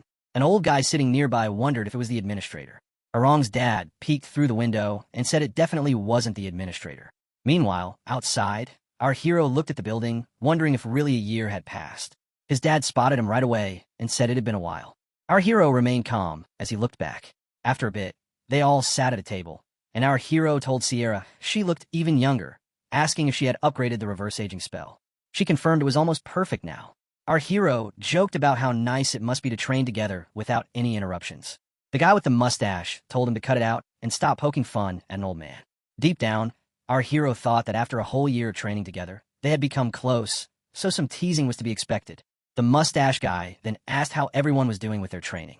He mentioned he was really close to finishing the 8th circle, but he had to sort out this mana capacity issue first. He wondered if his gift could help him out. At that point, our hero dropped the dragon heart on the table. The mustache guy was taken aback, realizing it was a dragon heart, the rarest and most valuable magic ingredient around. Our hero explained he grabbed it from the administrator's vault just in case and suggested the guy absorb it into himself. The mustache man was super grateful for that. Then his dad asked if Aaron had picked up any new insights during their training. Our hero thought about how, thanks to the Sword Grandmaster's legacy, he had reached a peak level of mastery, almost mythic. An interface popped up, flashing some clues about mythical realm knowledge.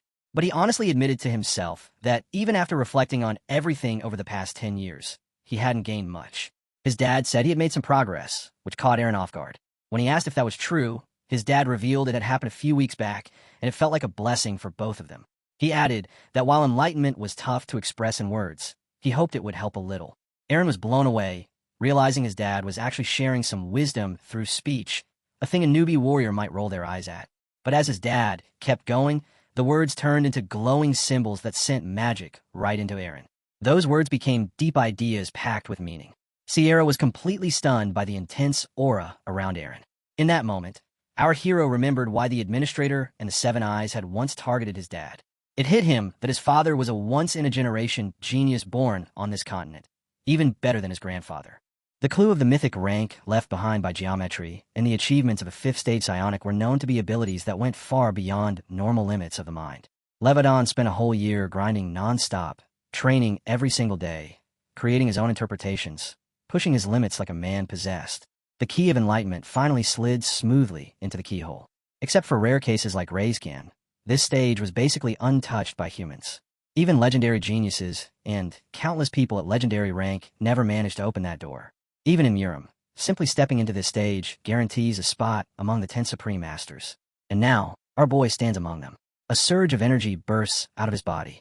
He raises his hand and thinks to himself that this feels like complete rebirth, and that it took him 2 long years to reach this point. His father immediately stands up, filled with pride, saying he has finally done it and that he is proud of him. Sierra looks at him in shock and asks if it is what she thinks it is.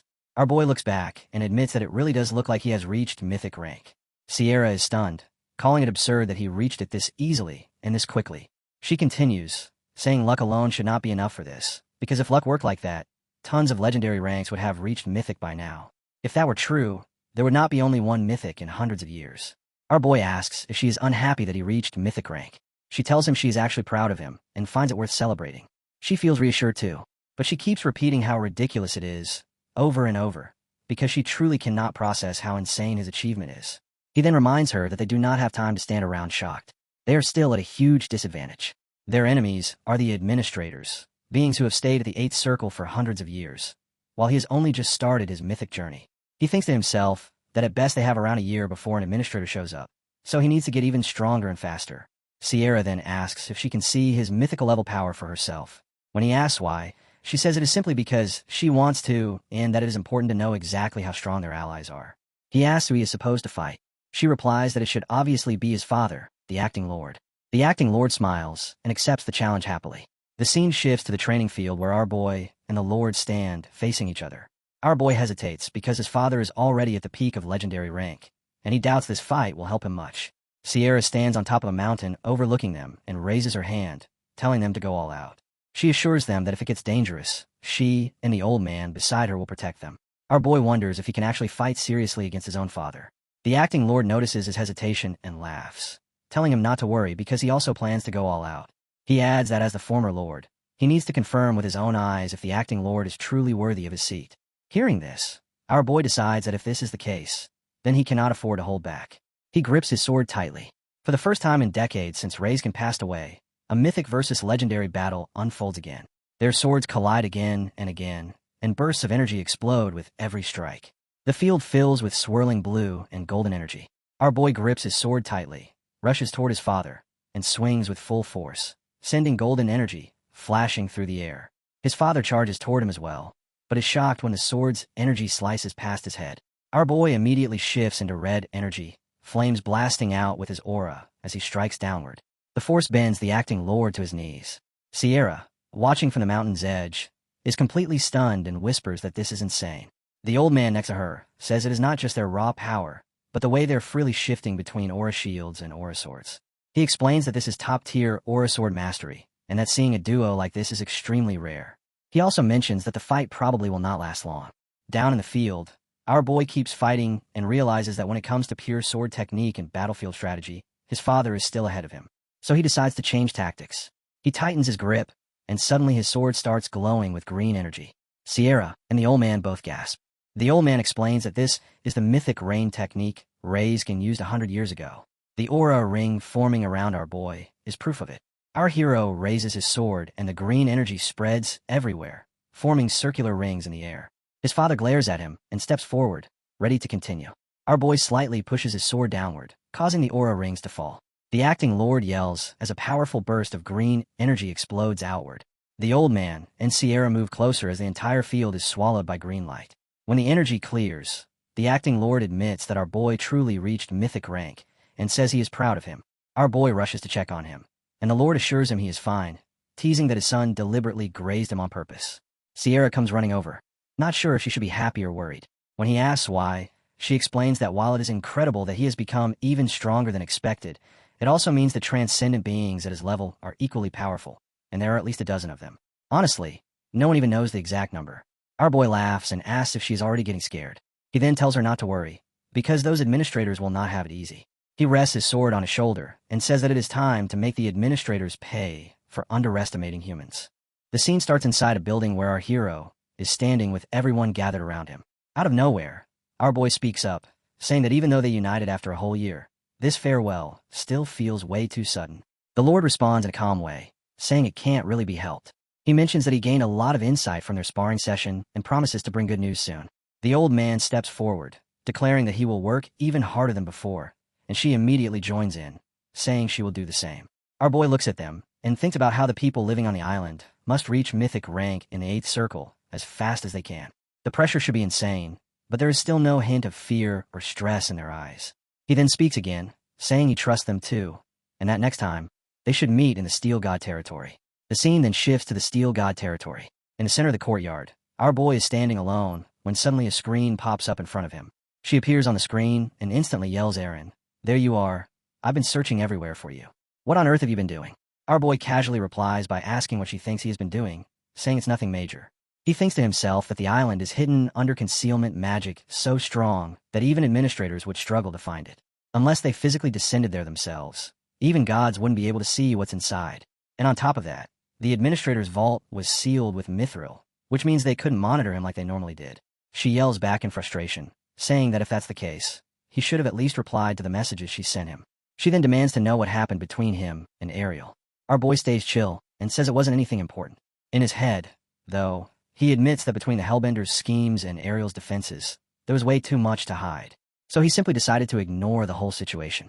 He decides to change the topic and quickly brings up something else, telling her that he actually got lucky and had a breakthrough. She freezes in pure shock and goes silent. Our boy lifts his hand, and a ring of green energy forms out of thin air around his fingers. She gasps, completely stunned, and she realizes that forming a force ring like that can only mean one thing. She blurts out that Aaron has finally reached mythic rank. Our boy stands steady, and she starts getting excited, saying her great warrior has become a mythic rank. She always knew it would happen someday, but she didn't think it would be this fast. He humbly says he's still only at the starting line. She becomes even more eager, saying she feels like descending in person just to congratulate him and asking what gift he wants to celebrate this huge milestone. He says he doesn't really need anything and that what she already gave him is more than enough. But she refuses to accept that. She claims it's definitely not enough, saying that if he has reached mythic rank, he needs martial arts that match that level. She then insists that she'll get him a mythic rank martial arts manual, and that he will soon understand just how powerful a supporter he has gained. The scene shifts again, this time to the girl named Calroy, who is deep in thought and looking very serious. She says she was only gone for a single day, yet somehow it has already been almost a week without receiving any updates. Two people stand beside her with their heads lowered. Kaiten bows and asks their lord to please return soon. The other person adds that they have no idea where the lord has disappeared to. Calroy thinks that this situation makes her realize how much work the lord normally handles on his own. Suddenly, a voice echoes from behind them. They all turn around, startled. Calroy speaks up, sensing who it is, saying that if Sari is here, then the lord must have returned as well. Both attendants stiffen in shock and start looking around frantically. A voice shouts me first, and another one argues, telling them to wait their turn because they're in a hurry. All of them immediately scramble in emotion, each desperately wanting to be the first to greet the lord. They rush toward him, and a page window opens up. There, in the middle of everything, our boy is already standing and checking a massive stack of documents at insane speed. One of the attendants calls out to him, addressing him as their lord. Calroy stares in disbelief, thinking about how fast he is processing the paperwork. With a whole pile of papers in her hands, she watches him closely. Our boy finishes looking through the documents, and casually says he's done with all of them, and that she can take the stack away. She needs to handle the writing for the next step. Calroy steps forward, stunned, asking if he seriously checked the entire huge stack already. He simply replies that it didn't feel like that much to him. Calroy puts a hand on the papers, still unsure, wondering if he actually reviewed them properly. Then she checks and gets shocked. Every stamp is placed exactly where it should be. On the few missing documents, he even left a recheck mark along with detailed notes for improvement. Our boy smiles confidently, thinking about how he awakened his full psychonic abilities. The screen shows multi-psychometry, and he thinks about how he can now read the thoughts imprinted in objects and written text. He asks Calroy if there is anything else she needs. Calroy replies that there isn't. He turns to Kaidan and asks about his issue. Kaidan explains that the temperature in the smelter keeps dropping, and they still can't figure out the cause. Our boy hands him a manual and tells him that if the problem stays the same even after following the instructions, he should return immediately. Kaidan agrees and leaves. Our boy then turns to the last person. The man gets nervous and admits that he's stuck on the teleportation interference magic circle that our boy told him to complete. No matter what he does, the formulas keep getting tangled. Our boy looks at the chart for a moment and goes before asking if this part right here is where he got stuck. The man panics and asks where exactly he means. Then our boy casually says it's just a simple fix. The man's eyes widen as he realizes the mistake and says the problem is solved. He runs off right away to continue working. Our boy sighs and says it's so typical of him to miss something like that. Calroy thinks about how many different issues he solved without even getting up from his seat. Our boy then asks Calroy about the biggest problem in their territory. She answers honestly, explaining that under his leadership and thanks to their abundant resources, everyone in the Steel God territory enjoys a high standard of living. But if she had to choose one issue, it would be their night order. Compared to most major territories, their night order is still much weaker, and to maintain their growth, they need power equal to the Royal Night Order. Our boy tells her that she said exactly what he had in mind. Calroy then mentions that they managed to secure some mithril. He tells her to distribute it to the Night Order and sell whatever remains. Calroy freezes, shocked, asking if he's serious about the mithril. She then asks how much they're even talking about. Our boy raises his hand and thinks silently that it's not just 3 kilograms, not even 30 kilograms, but around 300 kilograms. Calroy repeats the estimate, saying around 300 kilograms. Our boy says they should aim even higher and suggests adding another 0. Calroy's jaw drops as she yells, asking if he means 3 tons. She turns toward him, calling the administrators in disbelief. In reality, our boy is thinking it's actually closer to 30 tons, but for the administrator's mental well-being, he decides not to say that part out loud. The scene shifts and Carol is standing in front of our boy, explaining that mithril is basically a top-tier strategic resource every nation wants. Hearing that, our boy snaps back to reality. He snaps his fingers and suddenly remembers the land that has over 3 tons of the stuff buried in it. He asks where exactly that location is again, and the answer drops, the Great Forest.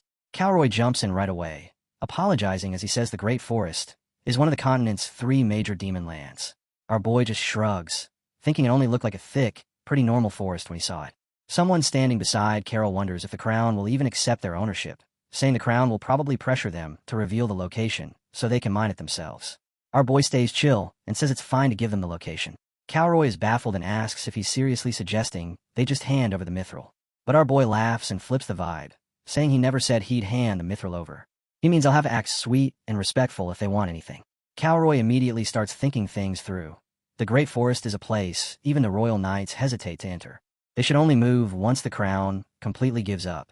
If Steelguard manages to mine it themselves, they'll hold all the power in this entire matter. He figures the Lord must already have a way to extract it since he brought the topic up so confidently. Our boy then tells the administrator to set everything up properly. After all, It's not every day they get to play hardball with the crown. The scene shifts again into a quiet hallway where she sits, sipping tea. She gently says she can't even remember the last time the two of them spent time together like this. Our boy agrees. He can tell something's off. Her face is full of worry. She tells him that she knows his responsibilities as Lord come first, but she wishes he'd at least warn her when he is going to be gone for a long time. Thanks to his personics, he can sense her emotions. She's anxious. With her father gone, one of the main pillars of her world just collapsed. She wonders what would happen if Aaron vanished too. Darren, she believes, will probably be fine with or without the Steelguard name because she's capable enough. But she herself feels like she is nothing without it. Our boy suddenly gets it. So Nuna has definitely been conscious of Darren all along. Darren is only human, but the comparison seems to bother her. He tells her that he understands. She asks what he means. He replies that he knows why she is anxious and assures her he's not going to disappear the way their father did. She demands to know how he can possibly guarantee that. First their grandfather, then their father. It feels like some kind of shadow keeps falling over Steelguard at predictable intervals, almost like someone is targeting them. Our boy thinks she reached that conclusion from extremely limited hints. Truly a Steelguard. He snaps his fingers and tells her he will prove why he can make this promise. Golden energy fills the room, surprising her completely. She asks what she's seeing. He tells her it's a teleportation magic circle because there's somewhere he wants to take her. The magic activates, wraps around them, and in an instant, they're transported. They flash through, land on treetops, and she realizes they've arrived in the Great Forest. She's shocked that he can teleport without a scroll or artifact, and even use flight magic so casually. She asks where they are, and he tells her this is the Great Forest, and asks if it's her first time here. She freaks out, yelling that he's brought her into one of the continent's 3 major demon lands, and demands to know why he brought her somewhere so dangerous. Our boy stretches out his hand, golden energy pulsing from his palm, and tells her it's not dangerous at all. He explains that this place is what will make Steelguard greater than ever. She is stunned as they speed across the massive tree roots and thick forest floor. She asks what kind of magic he's using. He casually tells her to think of it like the spell Dig. She can't believe it. Dig is just a tiny hole-making spell. So how is this huge-scale magic even possible? With teleportation, flight, and magic of this ridiculous level, she finally sees the message he's sending her. The youngest is a magic swordsman, and a mind-blowingly talented one. She can't believe even Uncle Kendall couldn't pull any of this off. She asks if Aaron is above the 6th circle. He stays silent.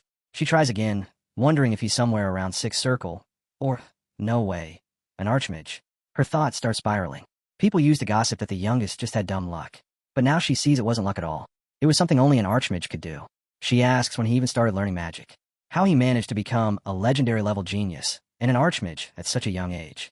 He only asks if she believes him now. Her eyes go wide and she admits she wants to feel safe again. Our boy tells her he isn't as weak as she thinks. She realizes he did all of this to ease her heart. Then he tells her he has a gift. She picks up a blue object and is shocked, recognizing it as a dragon heart. Aaron explains that there was a dragon's lair in the Revel Mountains. He steps closer and mentions the legend of the dragon that crossed the mountain range. She is overwhelmed and asks if he's a dragon slayer. He says no, because by the time he got there, the dragon was already dead. She asks why he would give her something so valuable instead of using it himself. He laughs and says it barely matters to him anymore, and that Steelguard needs another top-tier knight. He places his hand on her back, focusing on her meridians. The yin and yang channels merge cleanly. He notes that maybe it's the quality of the dragon heart combined with her talent, but the synchronization is smooth. She won't wake up for a while. He quietly murmurs that it's done. Sari appears and responds right away. He asks if she prepared everything he requested, and Sari proudly says she brought everything, because she is the king. Our boy tells her he already overturned the earth, so she should spit out the mithril she had stored before. Sari agrees and gets ready. Our boy thinks ahead. The crown will eventually get Happel's report and rush here to try mining mithril themselves. But he knows how difficult mithril mining really is. He plans to make them cry their eyes out and run away after realizing how impossible the task is.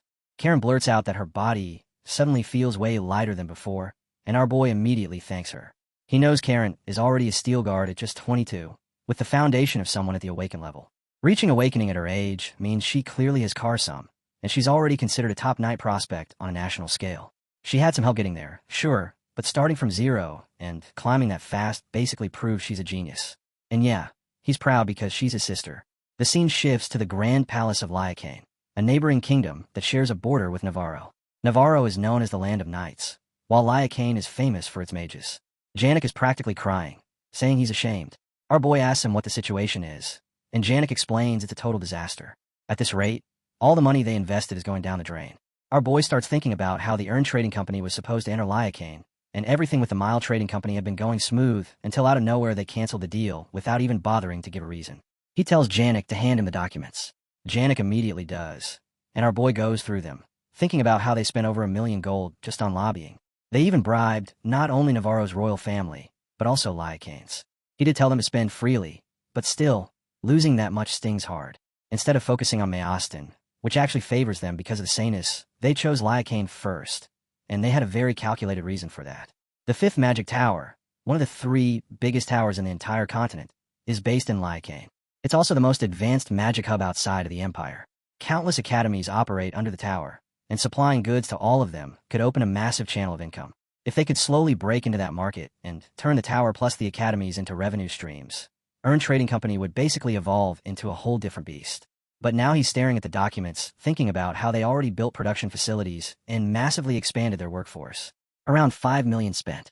If this crashes, they lose 3 million straight. He sighs, remembering that just 2 years ago, he would have been shaking over losing 300,000 coins. Now, with a coin balance of 25,122,810, it doesn't faze him nearly as much. Still annoying, but not life-ending. He decides the first step is to meet the head of Mile Trading Company. The scene jumps to the Mile Trading Company, where our boy and Janek walk in. The owner, Mile, greets them cheerfully, saying it's an honor, and asking if he's the Count Steelguard. Our boy immediately cuts through the fake niceness, saying it doesn't seem like the right time to be smiling. Mile tries to play it off, going on about how he respects Lord Layskin's grandson. But our boy shuts it down, saying he's not here as Count Steelguard. He's here as the head of Earn Trading Company, and it's time to talk business. Mile laughs and tells them to take a seat. Janek freaks out, asking if he really plans to talk right there. Mile shrugs, saying there are chairs and tables. Janek tries to say that's not what he meant, but our boy tells him to sit. Janek glares at Mile, thinking the guy is mocking him, but trembling at the same time. And that fear means something. It means Mile knows he did something dirty, something worth getting stabbed over. At least he's smart enough to know right from wrong. Mile casually brings up the contract, and says there's nothing they can do, that business deals fall apart even when things are going well. That's just life. Janek snaps, yelling that they trusted his promise, and came all the way to Liacane instead of going to Mayastin or expanding inside Navarro. How could he just cancel like that? Mile apologizes, but insists he has no choice either. Our boy then demands a cancellation fee. Mile agrees and offers 2 slips. Janek asks if that's only 2 million, since their loss is over 3 million. Mile goes, oh come on, not 2 million, 200,000. Janek freezes, and before he can react, Mile drops it again, 20,000. Janek is shocked out of his soul. 20,000 is beyond insulting. Mile just tells him he talks too much, and that if they don't like it, they can walk away with nothing. 20,000 is still more than 0, and that's their choice. Our boy calmly asks if this isn't a breach of contract. Mile shrugs, saying so what if it is? Earn is just a trading company, and Mile Trading Company's base is in Liacane, not Navarro. Meaning, Navarro's people have no authority there. Our boy lets out a no, so that's what you really think? Mile confidently says that's exactly how he feels and doubles down that Navarro can't touch them on Liacane soil. In the next second, our boy punches him so hard that Mile flies, hits the floor and slides. Our boy tells him they may not have legal power here, but physical force? That can be applied anytime. Janek yells at him, asking what he thinks he's doing. Our boy looks at him like he's asking if he even knows how to use a sword. Janek admits he doesn't. Our boy grabs Mile by the collar and tells Janek to stick close then. Someone outside yells that they're taking the chairman and to go after them. Our boy raises his hand, golden energy burning in the air, and warns them not to follow him inside. Someone calls him a coward, and then the door gets locked. Inside, Mile starts panicking, saying our boy is making a mistake. But our boy tells him he's the one who messed up.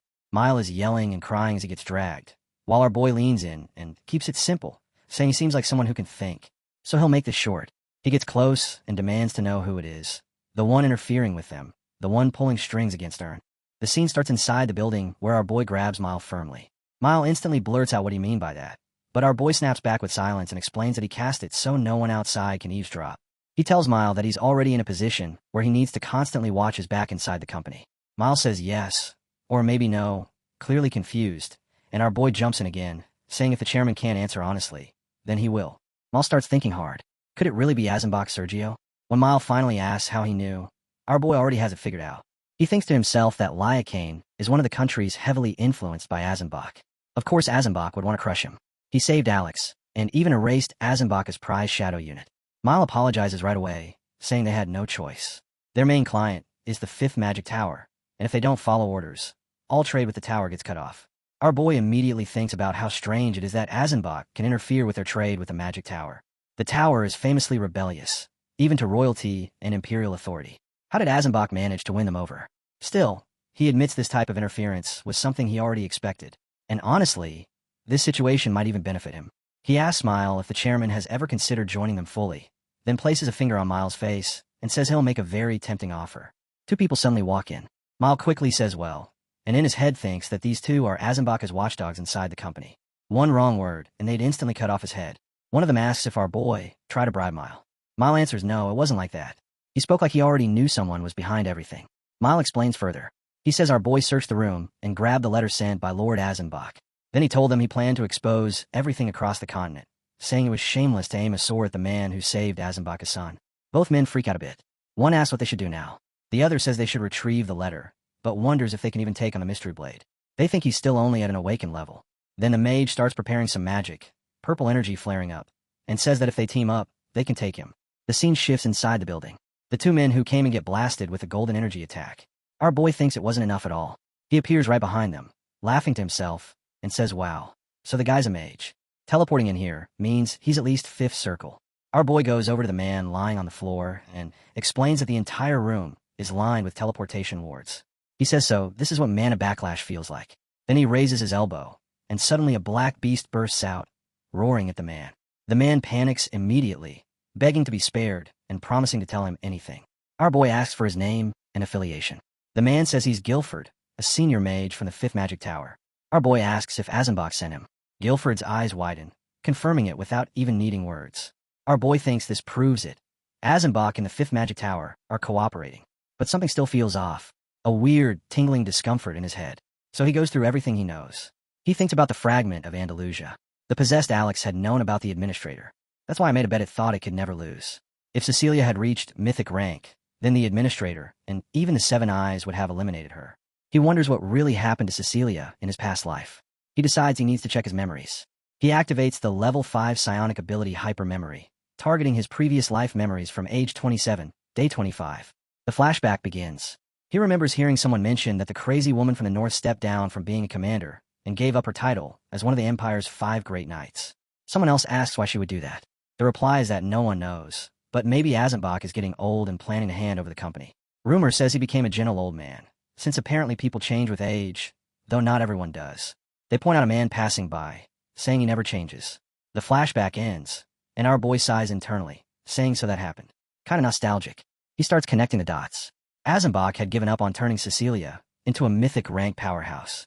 Mythic strength is usually a legendary family's biggest obsession, unless Azenbach found something even more appealing. What could be better than building a dynasty with brute force? The only thing that makes sense is immortality. If you can live forever, you don't need a successor at all.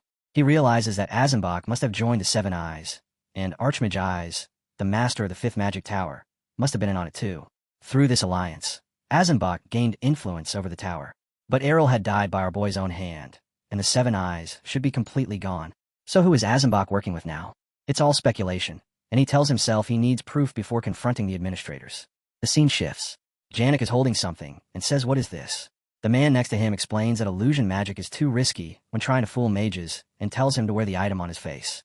Then the story jumps to the 5th Magic Tower. Janek stands beside the man. The man tells him to keep his mouth shut and that he'll do the talking. Janek hears the man's voice, sounding exactly like the chairman. The man tells him let's go, and Janek quickly agrees. Janek thinks to himself that if you live long enough, you really do see anything. He never imagined he'd witness something this bizarre. In his past life, he had a swollen ego mixed with the guts of a fearless gambler, and eventually became a tycoon bold enough to stand toe-to-toe with Azenbach. In this life, though, after meeting Aaron, he had been living more quietly. But now he feels a spark, a chance to leave a strong impression on the chairman. That dormant, unawakened potential inside him slowly begins to rise to the surface. The scene opens inside the 5th Magic Tower. Someone suddenly barges in and tries to wake the senior mage up. He groans and asks what time it even is, since the sun isn't up yet, and wonders if the guy has some kind of death wish. The man panics and says that's not the issue at all, because the senior mage has arrived. Right then, the senior mage walks in and checks on them, asking if they're working hard. The red-haired guy instantly jumps to his feet when he sees Sir Guilford, acting way more polite. Sir Guilford looks around and says everyone seems to be working well. Very good. The two mages behind him are thinking they're totally screwed. Sir Guilford senses the weird mood and asks why they all look so guilty, telling them to relax before they ruin their health. The red-haired guy thinks to himself that there's honestly no place more old-fashioned and hierarchy-obsessed than the magic tower, especially when mages hear stuff like this. The senior mage adds more pressure, and Sir Guilford asks if they want him to stir things up even more. Sleeping at night? Huh? He says he doesn't care if their bodies break, as long as they deliver results. The red-haired guy immediately apologizes, begging for forgiveness just this once, promising they'll do whatever it takes to produce results. Sir Guilford internally sighs because, no matter what he says, it somehow sounds like he's scolding them. He tells them to handle things properly, and keep up the work. The red-haired guy tells him to take care as he leaves. Once they're outside, the man walking with Sir Guilford is shocked that their act worked so well. He can't believe they actually fooled mages of the magic tower. He asks what the plan is now. Sir Guilford says he's going to find the highest-ranking mage in the tower. He knocks on a door. The voice inside asks who it is. Sir Guilford introduces himself as Guilford from the Enixon lab and asks for Sir Manhua. Manhua immediately recognizes the name and calls him a sensible man, asking what business brings him here in the middle of the night. Guilford says the matter is urgent and asks if he can come in. Manhua refuses and tells him not to bother him at night. Sir Guilford freezes for a second because he catches a strange smell. His companion asks what they should do. Sir Guilford replies with a "what do you think" kind of attitude and notes that Manhua's magic cube nullifies magical cultivation within the area. He decides not to waste time and forcefully opens the door. Manhua is shocked, yelling and demanding to know who they are. Sir Guilford grabs his face hard, pushing pressure points until the man cries out. Guilford comments that the fifth tower really knows how to pull all kinds of shady tricks. While holding the old man in place, he says he smelled blood earlier and suspected something was happening, but he didn't expect a full-on demon summoning ritual. The old man insists they've got it wrong. He says they were just experimenting out of curiosity and hadn't even made a pact yet. Sir Guilford asks him if he still thinks he's talking to the real Guilford. Then our boy removes the veil and reveals himself as Aaron Steelguard. He tells the old man that because of their actions, his company is in huge trouble. Manhua is shocked and asks if he's really Aaron Steelguard, the Count Steelguard of Navarro. Our boy asks if Manhua pressure Mile Company to avoid trading with own trading under Azenbach Sergio's orders. Manhua says that's not how it is. He starts explaining that the day Aaron wiped out the entire group, known as the Seven Eyes, the whole magical world went into chaos. From that day on, even Arel and all the Magic Tower Masters disappeared, leaving only the Six Circle Mages behind to hide the whole situation and prevent total disorder. Our boy points out that this means lots of people must be aiming for the now empty Tower Master seats. Manhua says it has almost been a full year since the Masters vanished. Aaron concludes that some mages have turned to demon summoning rituals just to reach the Seventh Circle, because all former Tower Masters were Seventh Circle mages. With all the Masters gone, reaching Seventh Circle basically makes you a new Master instantly. But reaching that level normally requires insane time and resources, so Azenbach is clearly exploiting that desperation among the Six Circle mages. Our boy asks who among the notable mages might try for the Tower Master position. Manhua says almost every Six Circle mage is aiming for it. Our boy tells him to summon all of them. Manhua asks why. Aaron laughs and says it's interview time. The scene shifts to Aaron questioning the mages. One mage complains, saying he never took Azenbach's money and asks what Aaron takes him for. Another mage laughs and says he wishes he could have gotten support like that. And another says Aaron must have lost his mind because he knows very well they all hate those imperial bastards. They accuse him of calling them there for nonsense. Manhua, disguised as himself by Aaron, starts thinking something doesn't add up. He clenches his fist, realizing he assumed it would take at least 3 or 4 people working together to manipulate the entire tower, but apparently one person managed to pull everything off alone. Then Enixon, a Six Circle mage, steps forward and confirms everything. He admits he blocked on trading company's entry into Liacane under Azenbach's orders. Manhua is stunned and says he can't believe this. He asks if Enixon thinks he's some kind of Tower Master and asks if he understands the other top mages wouldn't just sit quietly if they found out. Enixon insists he had his own reasons. Manhua says there's no choice now and tells him he's going to the council, because the impeachment process will start immediately. Enixon panics and yells, asking what he means by impeachment. Manhua says that if Azenbach's gold was really that irresistible to him, then he has nothing more to say, and he tells him to leave. He also adds that he'll see him at the council tomorrow. Manhua thinks the other mages will love this, since it's a legal way to get rid of a rival. Our boy, still behind the disguise of Manhua, thinks it's pathetic that a Six Circle mage would let Azenbach control him for some cash. Enixon then suddenly asks what if he actually had the potential to become a Tower Master? What if everything he did was actually part of the Tower Master's will? He reveals that everything happening in the Fifth Tower was all by the will of Lord Arel, the Fifth Tower Master. He says he is the only senior mage who knows this, because Arel asked him to keep the secret. He begs Manhua to understand. Manhua pauses and asks him to repeat the name. Enixon says it again, Lord Arel. He claims Arel has returned from the brink of death. Manuan's eyes sharpen as he realizes Nixon is completely serious. The scene shifts again. Someone says they've met the Tower Master and can feel his presence, wondering if the time has finally come. Our hero remembers that Arel is dead. He himself burned the body and then burned the remaining ashes again. Now he walks toward Arel's room, thinking how is he alive even after that. So even black magic couldn't bring him back. He knocks at the door while these thoughts are running through his mind wildly. Now our hero has disguised the face of the black-haired boy. Suddenly, a voice comes from inside the room, asking if Nixon is that you. Hearing the voice, our hero eyes sharpens with the thought he heard before. However, he says that he came urgently to report something. Arel asks if it is that important that you come late at night. Our hero says it is important. There has been a major disruption in the plan. Please share your wisdom with your disciples. Arel opens the door and weirdly, without facing them, turns back. He goes to his place and keeps looking at the books while my boy looks at him silently. Then he glances at our hero with clear suspicion hiding inside. Janek bows down and says that it is an honor to meet you, Lord, and he does not know how to express himself. Our hero clearly tells Janek not to give Arel that honor crap. Janek says that, but he is Lord Arel, he deserves respect. Our hero says he does not think so, especially from Janek. Janek snaps back asking what he means by that. Our hero reminds us that among the kidnapping targets listed in the Seven Eyes archive, Janek's younger siblings was one of them. In his past life, Janek grew into quite a major merchant. When his siblings disappeared, he went crazy and started ranking in money like a madman. Our hero wiped out Seven Eyes, so Janek never lost his siblings, nor went insane in his life. Still, the current situation is kind of ironic. Our hero thinks that Janek is now bowing to the enemy, who ruined his past life. So he quietly tells Janek, and more than anything else, this man is an arrow that stunned Janek. The old man stays calm when our boy asks him who he really is pretending to be Arel. This old man stayed quiet for a while. Then, he asked our hero how he knew that. Janek is stunned that this dude accepts he isn't Arel. However, Arel says he doesn't care at all. Then he makes an energy circle in his hand and gets ready to attack after being exposed. He shoots it towards our hero, and the energy ripples through the place in lightning speed. When our hero summons a 7 circle to block the attack, the Arel impersonator gets shocked. Our hero blocks the attacks while saying the impersonator is skilled enough to mimic Arel quite well. The impersonator fires off another attack, launching sharp, icy crystals straight at them. Our hero immediately tosses Janek out of harm's way and turns to face the incoming strike.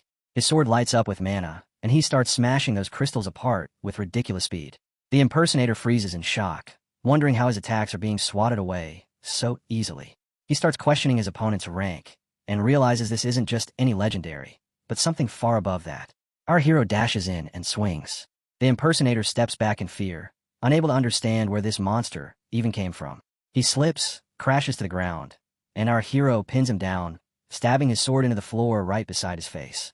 While leaning on his back, our hero quietly considers the truth. The dead are not supposed to return.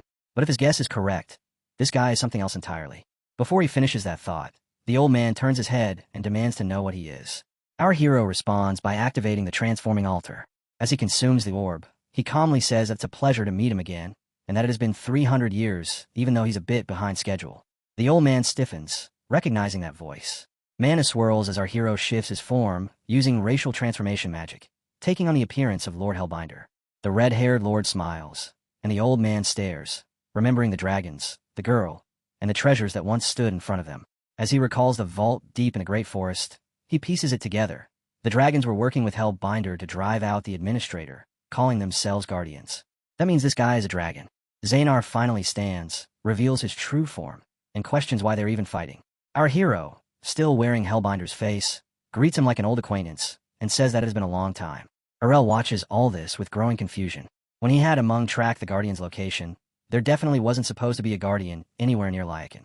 Our hero looks at Xanar and asks if he happened to lose the earring he took from the vault. Xanar snaps his fingers as everything clicks, admitting that this must be why our hero didn't recognize him at first.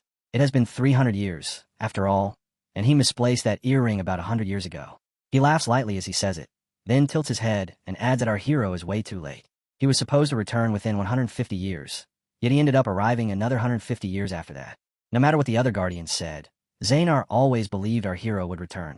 That was exactly why he had been quietly preparing the grand plan.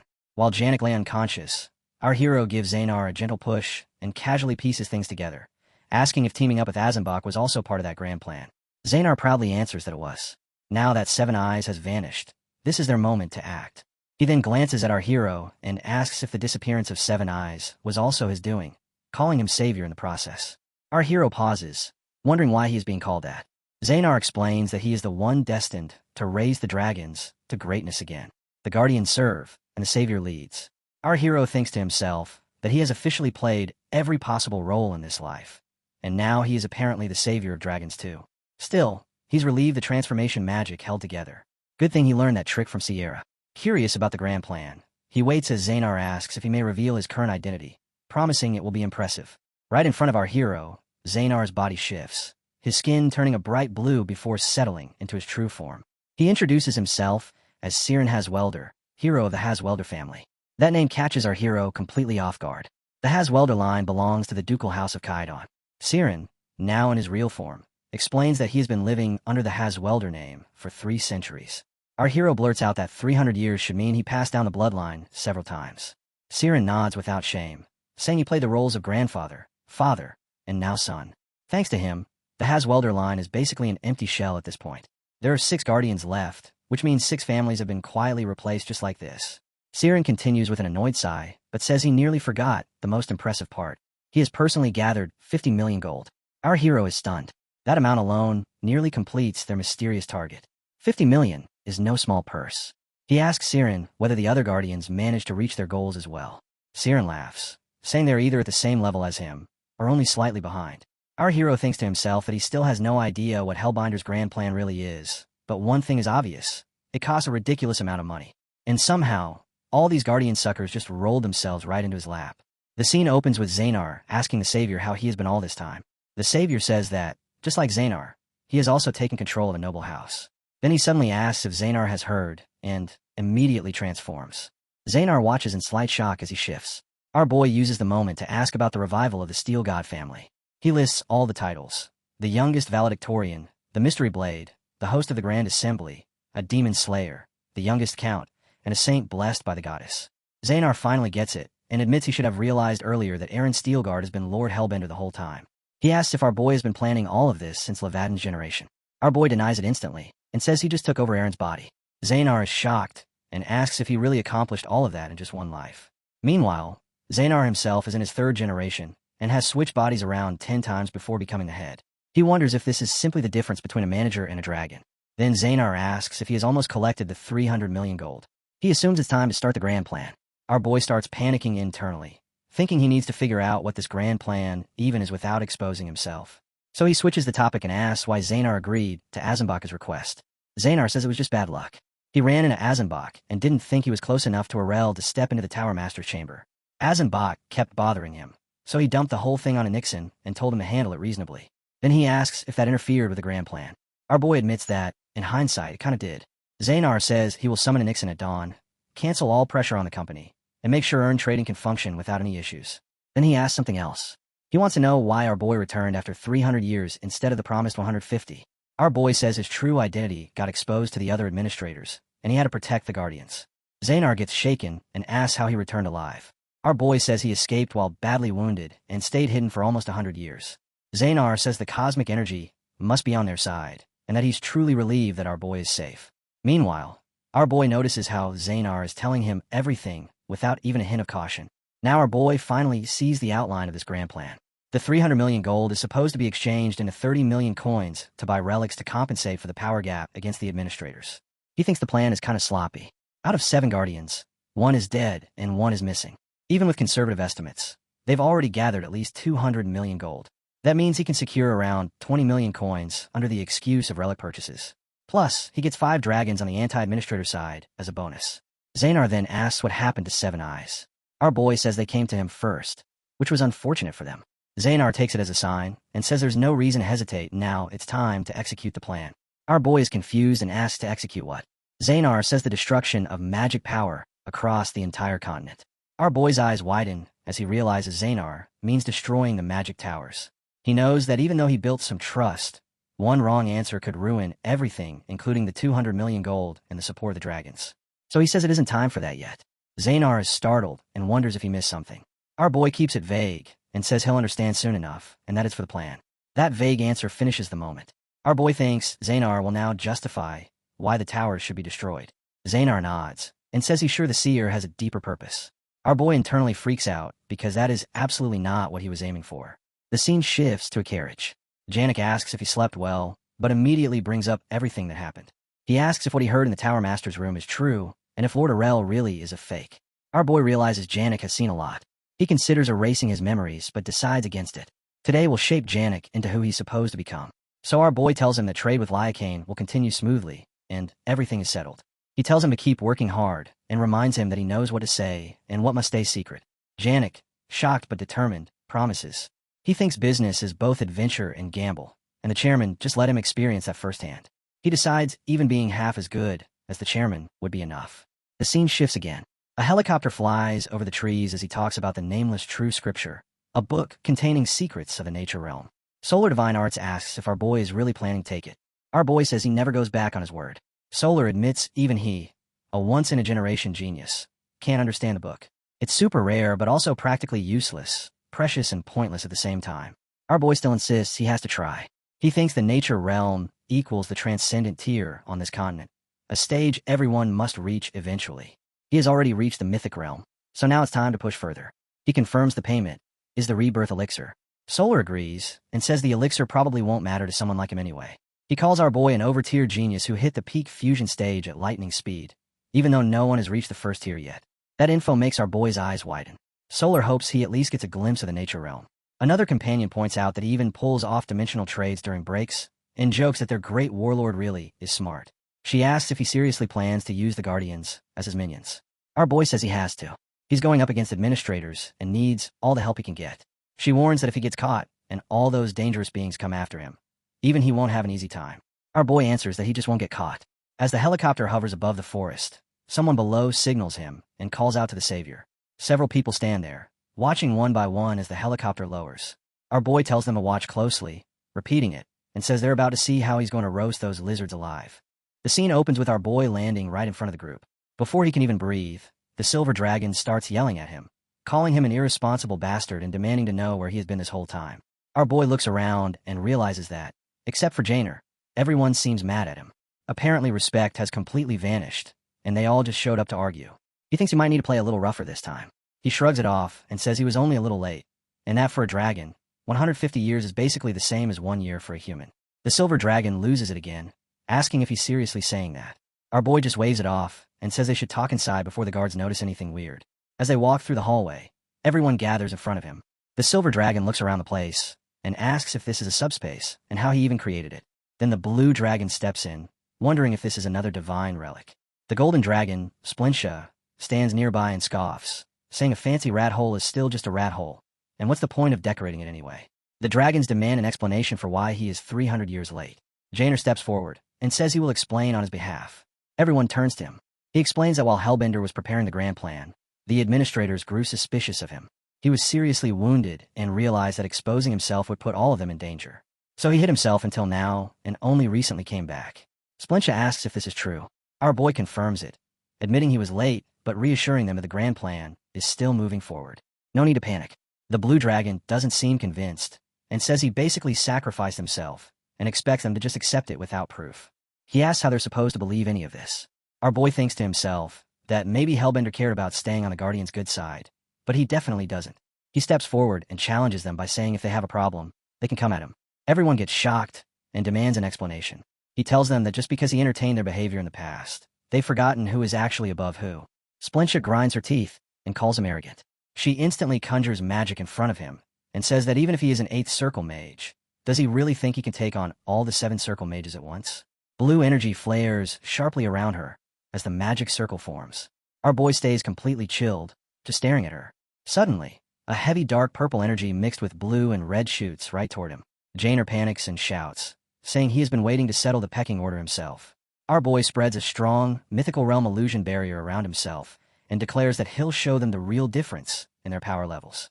The silver dragon raises his hand, forming a circle and cursing him. All of them begin unleashing their 7th circle spells. Destruction magic, frozen tempest, everything they've got. But the spell casting collapses instantly.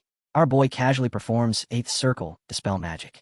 Splincha's eyes widen as she says there's no way he can counter all of their combined spells. Before she even finishes, he starts casting again, and she and the silver dragon freeze in shock. The silver dragon suddenly panics and says they should talk this out. The moment everything shakes apart, the dragons drop to the ground, bowing in front of him and claiming they must have temporarily lost their minds. Splincha bends a little and laughs awkwardly, saying she was being a bit thoughtless. Off to the side, the white dragon glares at her and asks what she's doing, reminding her that she is 3,000 years old and shouldn't act like that. Splincha fires back, yelling that dealing with ancient geezers for centuries while maintaining this level of beauty would make anyone act like this. The white dragon snaps again, saying she never shuts up. Meanwhile, the silver dragon turns back to our boy and says that Splincha talks sweetly but never has any real substance. He mentions that the Urn Merchant Guild recently announced expansion in Eliacane, and since he also happens to be Eliacane's finance minister, he'll support our boy fully with all resources. Our boy thinks that regardless of race or age, a little beating always resets everyone's attitude. Then he asks for everyone's current gold and clan counts. They all start reporting their numbers one by one. The Golden Dragon has 35 million gold and 3 clans. The Silver Dragon has 48 million gold and 1 clan. The Blue Dragon has 40 million and 4 clans. The Red Dragon has 50 million gold and 2 clans. And the White Dragon has 38 million gold and 4 clans. Our boy nods and says it's perfect, and reminds them they kept 500 million, so he orders them to bring it out immediately. Splincha asks if he means right now, then sighs and says understood. They start forming circles and taking out golden bricks. The Silver Dragon looks at the piles and says the sight of all that gold together is spectacular. Splincha dramatically says farewell to her beloved treasures. Our boy watches them, thinking that even humans can't beat dragons when it comes to greed. Their faces are glowing with both excitement and regret. The total comes to around 100 million gold, a full 10 million coins. Our boy stores all of it in his inventory and tells them they did well. He then says it's time to begin the grand plan. The Blue Dragon gets hyped, saying it's finally time to destroy that cursed magic tower. But Janer stops him, saying it's not time yet. The Blue Dragon demands to know why. Janer explains that Savior instructed that the tower destruction must be postponed. Our boy thinks that the moment has finally come. He activates Pysonic's ability to read their true thoughts and figure out what the grand plan actually is. He realizes that they want to start the plan, but delay its very first step. What does that even mean? He senses their thoughts about how ever since the tower was built, the mana density of Zion has crashed massively. It's nothing like the past. They clearly know the tower is both a symbol of dragon subjugation and a cursed shackle. Our boy questions the idea of a shackle and realizes the truth. The magic tower is actually a dragon-suppressing device. Then something clicks. The age of myth ended and the human age began, all because of the magic tower. The scene starts inside the 14th magic tower, where the tower's ego controller suddenly blinks its eyes and basically yells, calling the boy a wicked human. The device, which also acts like the dragon vein control system, asks him why he has been so quiet for a while and what he wants now. The boy stays calm and says to relax because he isn't here to suck mana this time. He explains that he has a question about the connection between dragons and the magic towers. The controller gets annoyed and acts offended, asking how low he thinks of it. It says he must think it's some kind of information broker. But the boy insists, saying the device was created along with the magic tower itself, so he needs information from when the towers were first made 300 years ago. The controller complains, asking why the boy suddenly needs this info now. The boy teases it and asks if he should jog its memory. The controller finally begins explaining that all magic towers were built on top of dragon veins. It asks him if he even knows what a dragon vein really is. The boy explains what he knows. A dragon vein is a place that releases mana and spreads it across the entire continent. He guesses that maybe they were made to suppress dragons. The controller says he only knows half the truth. If the dragon veins ever get blocked, the mana across the continent drops, and the strength of every living being weakens with it. Then it asks him if he knows how humans ended up becoming the rulers of the continent. The boy starts piecing things together and says humans were never affected by mana to begin with. The controller responds with its usual attitude and says that every other race is basically wearing heavy iron chains while humans are just wearing sandbags. It explains that the magic towers are what made this huge advantage possible. The boy then asks his next question. The magic towers were built by the founding emperor. So, is there a link between the administrator and the emperor? The controller suddenly stiffens in shock, and when the boy asks why it isn't answering, the device says its mind just turned blank, like something is blocking the memory on purpose. The boy gets shocked too, and realizes there must be a seal placed on that information. He wonders why. He starts thinking through the history. 300 years ago, the administrator summoned dragons to restore balance to the world. Around the same time, the founding emperor built the magic towers to restrain dragon power. If there's a seal blocking all information tying the towers, the administrator, and the founding emperor together, then the truth must be that the founding emperor was actually the administrator himself. The same legendary figure who dragged humanity out of the Dark Ages, brought the age of humans, built the entire empire, and became the great founding father of the whole zone. The boy realizes something even crazier. The founding emperor wasn't just a human hero at all. He was actually an administrator, a dragon that descended from the fifth dimension and basically shaped the world. The boy snaps out his thoughts and asks another question to the controller. What happens if the sealed dragon veins ever get opened? The controller replies that the mana density across the whole continent would shoot up to 5 times its current level.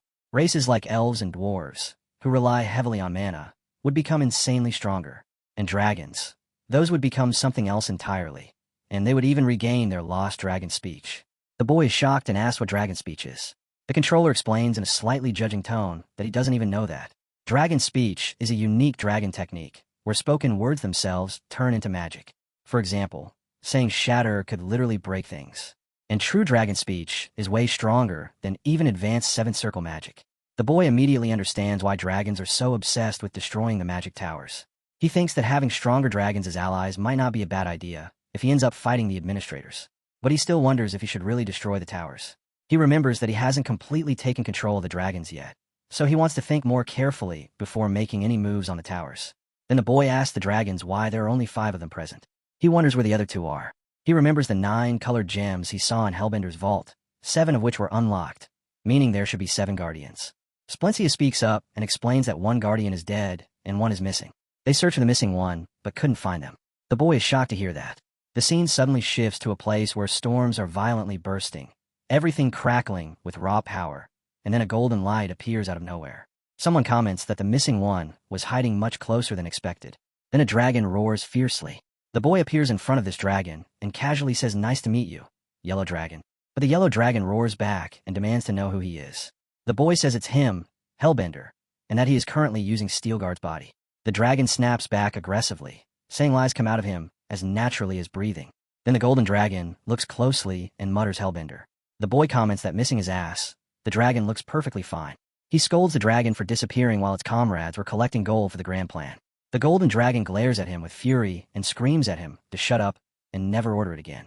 It releases a massive wave of golden energy toward him. The dragon thinks to itself that he barged into its lair uninvited, and that even administrators wouldn't survive this level of power. But the boy stands unfazed as the energy fades away from him. He glares back and asks if the dragon's rebellion is over. Then he unleashes the lightning stored inside the Thunder Dragon Emperor's horn. He thinks to himself that he absorbed the yellow dragon's thunder using only 1 horn, and he wonders just how strong the dragon must have been when alive. A dragon from the 5th dimension. He also realizes the administrators might be way stronger than he originally expected. The golden dragon collapses onto the ground, begging for forgiveness and saying she must have lost her mind for a moment. The boy says she's at least smarter than the others, since she knows her place. He asks why she was hiding in a place like this instead of collecting gold for the grand plan. She starts explaining but also sniffling. She admits that the human world scares her. This shocks the boy, so he listens closely. She explains that she disguised herself as a count in the imperial court and kept switching bodies while serving there for 200 years. Living among humans constantly drained her, no matter how much magic she used. The exhaustion never went away. One day, after finishing endless paperwork, she stared blankly at nothing and realized she'd rather die than keep living like that. She cries out that in her whole 2,000-year lifespan, she has never felt suffering like this. The boy is stunned. A dragon, one of the most powerful beings alive, ran away from the human world because of pure burnout. The scene starts with her asking if he really has to take everything with him. Our boy casually replies that it is all part of the grand plan, then teasingly wonders if she burned out and gave up on the plan too. She quickly denies it, saying that is not the case. He turns to face her and tells her that he will keep her slacking a secret, and that she should rest properly until her mind recovers. She softly thanks him. Inside his head, our boy admits that at first he never imagined a dragon could actually get burnout, but after working nonstop for 200 years, it really does make sense. Rest is honestly the best cure for burnout anyway. The scene then switches to the palace, where he is standing with Among. Our boy asks how things went. Among reports on the pure gold sale he was entrusted with, and hands over a detailed list. Our boy thinks to himself that the dragon's pure gold is steadily being turned into coins, already reaching 2 million coins. Everything is going smoothly, and soon they will break that 30 million coin barrier. Even though the 3rd tier is packed with wealthy capitalists, these numbers easily place him among the top 100 in the civilized realm. And this doesn't even include all his other assets beyond simple coins. He glances over the stock reports for Earn and Hedgen. While he was busy handling goods and dealing with administrators, the side market suddenly hit the jackpot. The market cap of his companies has more than doubled. Investors across multiple channels now see them as the leaders of the 4th generation. One report says the recent growth rate is at 150%. Another praises Earn Horizon Magic as a miracle in modern business. and a third one calls them the shining light of fourth-generation industries. Our boy thinks they have successfully attracted both niche consumers and major investors, so this upward trend will keep climbing steadily. With this, his total assets have crossed 100 million coins. It is finally time to knock on the doors of the fourth tier. The requirement for moving up to the next trading rank is 2 lakh by 3 lakh, and he checks the needed soul prestige for ranking up. 1 financial achievement and 1 soul prestige. He thinks that he needs 1 lakh soul prestige, and that he now lives the weird double life of both a grunt fighter and a financial giant. The screen displays the description of a financial giant, someone who has enough influence to sway national policies, make business people laugh, cry, cheer, or disappear entirely. To obtain this prestige, one must own more than 50% of a company valued above 100 million coin market cap. Our boy tells Among that since he has already cleared the hardest requirement set, the 100 million coin market cap nowadays, he only needs to buy 2 more companies. He calls it a very pleasant problem. Then he starts browsing through possible listings. One option is the first-tier listing for the Sir Mina Goblin Breeding Farm at 9,500 coins, unlisted. He skips it. Next is the Heartstone Manastone Mine listed at 3 lakh coins, also unlisted. He thinks about it for a moment. The Eye of Providence appraisal says the actual value of the mine is around 1 lakh coins, medium-high rank. Our boy mutters that the owner is still trying to inflate a 1 lakh mine into a 3 lakh sale, and that he still has not learned his lesson. So our boy decides to pass on all the unlisted ones for now, skipping the first tier as well. Only 2 listings really catch his attention. Second tier Mukla Magic University at 1.12 billion coins, which is a listed company. Second tier Bahamut Mercenary Corps at 800,000 coins. He decides to ask the second tier experts for advice. They tell him Mukla University is not bad at all, and that 1 million coins is actually cheap for it. Mukla is a prestigious school that will not collapse easily, although universities are not ideal for short-term profits. Another expert comments on the Bahamut Mercenary Corps. He knows them well and says their past achievements were top-notch, but they have been slowly fading away. With the rise of fourth-generation magic armor, normal mercenaries have lost a lot of strength, and, as the members age, the group is shrinking. Our boy wonders if that might make them a good target for a buyout. He decides that if he wants to build another fourth-generation factory, he will need some serious backing, and the Bahamut Mercenary Corps can fill that role perfectly. One of his people points out that if the Bahamut Corps protect their business, even the Empire will hesitate before interfering. Our boy agrees. If they supply Bahamut with fourth-generation armor units, they will gain both factory protection and real battle data. Someone else adds that when those mercenaries retire, they can recruit them as test operators. A masked man admits that he thought the mercenary idea came out of nowhere, but actually sees how well it fits. A girl steps in and jokes that with magic armor businesses, mercenary groups, and even a university under him, they should start calling him chairman now. Our boy just shrugs and says she can do whatever she wants. Then the goddess appears. She says his grand strategy already has him leading an affiliated company in the Oath tier at such a young age. Our boy quickly corrects her, saying not yet, because the acquisition process will still take time. She insists that it is practically confirmed, which is worth celebrating, and she decides she should give him a gift. Our boy awkwardly says she doesn't need to give him anything. Before anything else happens, someone rushes in and interrupts, calling out to him. He asks what it is. Calliope explains that he should head to the temple because St. Crucia has arrived. Our boy is surprised and asks why she came without any notice.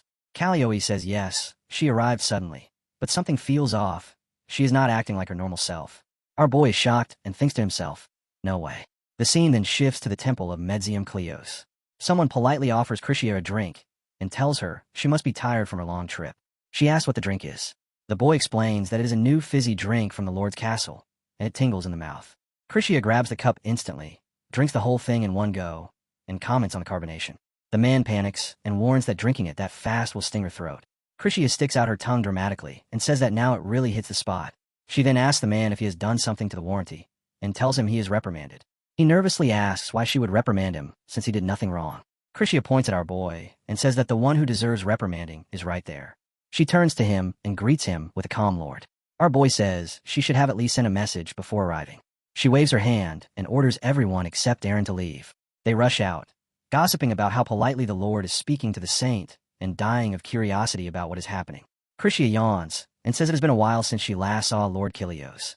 She explains she had important business to take care of, but now that it's done, she won't be going anywhere for some time. Our boy thinks this situation is worse than the worst.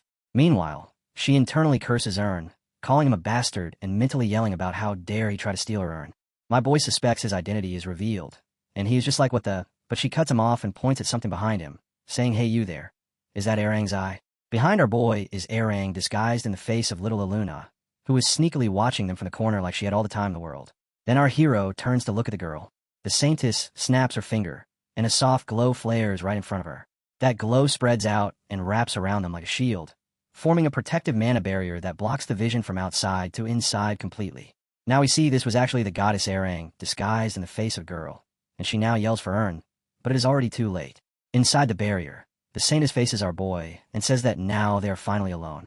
Our hero snaps back, asking if becoming a great warrior of goddess Erang is something to be angry about. The saintess gets even angrier and yells at him, asking if he thinks someone would not be upset. Our hero apologizes, saying he is sorry for becoming the great warrior without consulting her, explaining that the situation was urgent and he had no choice. She asks in shock and still yells at him, saying he's exactly like that Erang. She had plans to make him her protege. Our boy says that even if he becomes the goddess's great warrior for her, it does not change their relationship. She fires back, asking what relationship he is even talking about. Our boy says what else? They are the best business partners. This makes her even more annoyed, and she gets so mad she does not speak at all. Our hero calmly explains that there are many people and beings who work with him on the continent and in dimensional trade, but she is the only one who cooperates with him in both. He asks if she has seen their stock surge. The goddess shares a loan past 10 million coins, which makes the situation even more intense. The saintess says she saw it and thinks that is exactly why she is angrier. Power, strength, and even charm. She feels she should have made him her intermediary no matter what, so she asks why he chose Erang. Our hero says that of all gods, it had to be Erang. The saintess starts thinking that Cleos pretended not to know about the administrator, but she already suspected Cleos knew about it. On the other hand, Erang sought revenge for the former great warrior Darniel, and she approached the inner world to pass information about the administrator. Choosing Erang over Cleos was an unavoidable decision. The scene shifts to the 6th tier, celestial realm, where a massive floating realm hangs in the heavenly clouds like a kingdom carved out of light. There, a beautiful blonde girl, Leo, is walking through the glow and thinking that honestly she is hurt, but Ern is not at fault. But Erang, she cannot forgive that bitch. She is furious at our boy's girl. Now, the system chimes in and tells her to check the visitor ID as she steps toward the gate. The panel pops up, shows her name, and instantly grants her entry. As she walks inside, she is still thinking about what she should say first to really wound Erang. But just then she hears someone yelling from deeper inside the realm, asking where she spent all this time. This is our hero, who is yelling at Erang and demanding to know if she has any right to spend that many coins without asking him. She fires right back, yelling if he thinks she needs to report every little thing she spends on. Our hero reminds her that when she spent 3 million coins last time, he wanted to ask, but he held back. Some of his wealth belongs to her too, but he still feels that he deserves to enjoy it too. Then our hero furiously asks her why she's been spending so many coins lately. She snaps back and asks if he was watching all of that. Our hero yells even louder, saying he was not watching like surveillance, no. But those coins are still something he earned. Now she starts to get furious, and her voice rises as she asks if he really thinks he earned those alone. Our hero answers a little reluctantly, saying he did not mean it like that. Now it is her turn to explode. She tells him that he talks about her having the right to enjoy it while thinking like that, and that his praise was just empty words. It was exactly like that back then too, when because of her, he suffered that humiliation from the leading gods. This makes our boy go silent. Beside them, Cleo stands quiet as well, because things are already heated enough. Our hero finally asks Erin why she even brought up that topic right now. He adds that he does not know what she has been up to lately, but his patience ends here. That line makes her eyes well up, and the anger on her face softens for a moment. Then our hero turns around and finally notices Leo. He is stunned to see her standing behind him, almost like she had been watching the whole scene.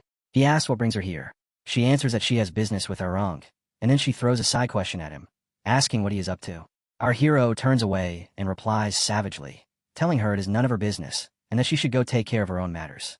Cleo stays quiet, gives our hero one cold glance, and then leaves without a word. Our hero then looks at Arung, who now appears worried and has both hands on her head, trying to calm herself. Leo steps closer and calls her name, asking if this is about Ern, about the fight they just had. Erang does not want to say anything at first, so he simply asks her how she even knew about that. Cleo sits beside her and tells her that she could not expect him to remain unaware forever. Then she suggests they step outside for a moment.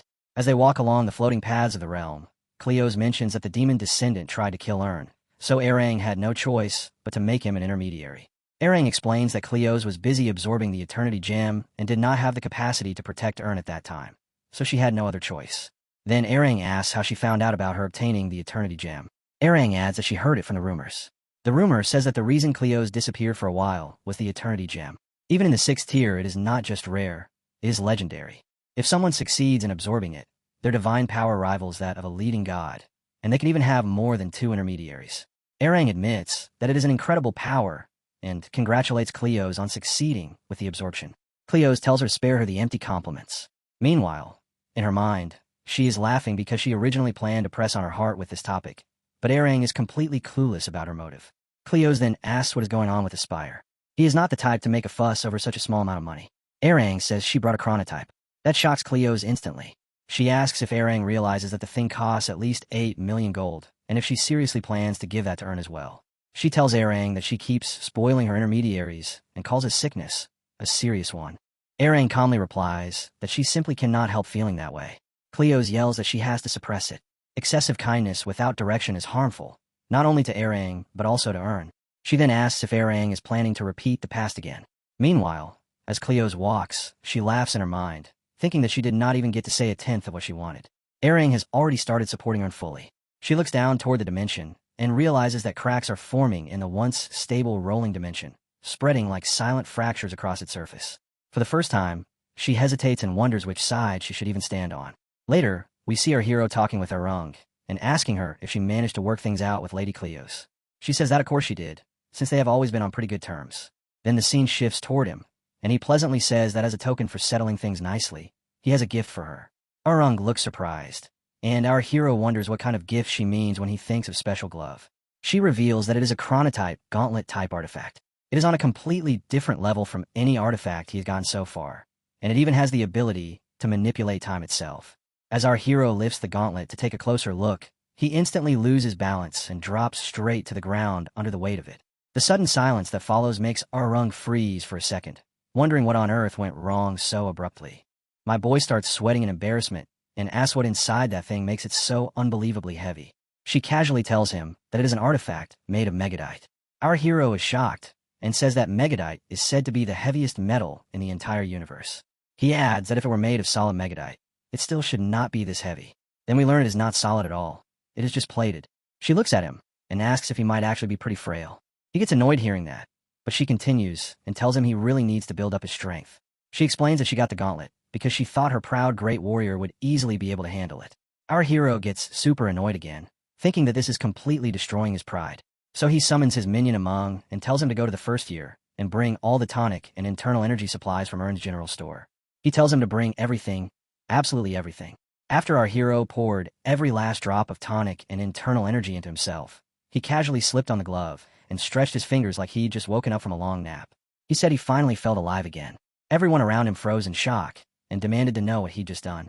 Our hero explained that he gathered some inner energy and absorbed it.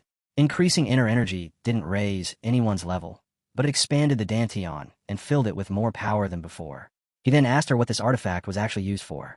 She laughed a little, as if she already knew he wouldn't believe it, and warned him not to freak out. She told him it was a device that controlled time. He blinked and asked what she even meant by that. She told him to stop questioning and just try it for himself. The artifact used a rare resource called Time Depressor, and it was such a unique material that he'd have to harvest it on his own. She explained that there were two ways to collect it: direct extraction and indirect extraction. Indirect collection gathered Time Depressor automatically using the artifact sensors. Direct collection was the faster method, but also the more shocking one, so she suggested he just try it out. Our hero made a small motion, and a glowing ball slowly formed in his palm. The light changed shape and suddenly turned into an apple. She told him to try directly extracting the Time Depressor from the fruit. Our hero activated the Time Depressor's direct collection ability, and the energy instantly reversed the flow of time so violently that the apple rotted away on the spot. He stared at the shriveled remains, stunned. She calmly explained that direct collection meant stealing time from nearby objects to gather Time Depressor. She then told him to try using time reversal properly. As our hero activated full time reversal and split the energy into 100 million fragments, the system notified him that he could now use both time reversal and time depression freely. He let the ability flow, and the decayed fruit reversed again until it completely vanished from his hand. He looked down at his palm and noticed the calluses on his skin were gone. He wondered if his body had reverted to how it was 3 years ago, before he ever picked up a sword. With an artifact that broke the rules of nature this openly, the possible uses were endless.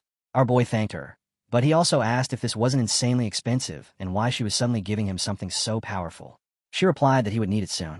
He didn't understand what she meant, so she added that before anything else, he needed to master how to use it.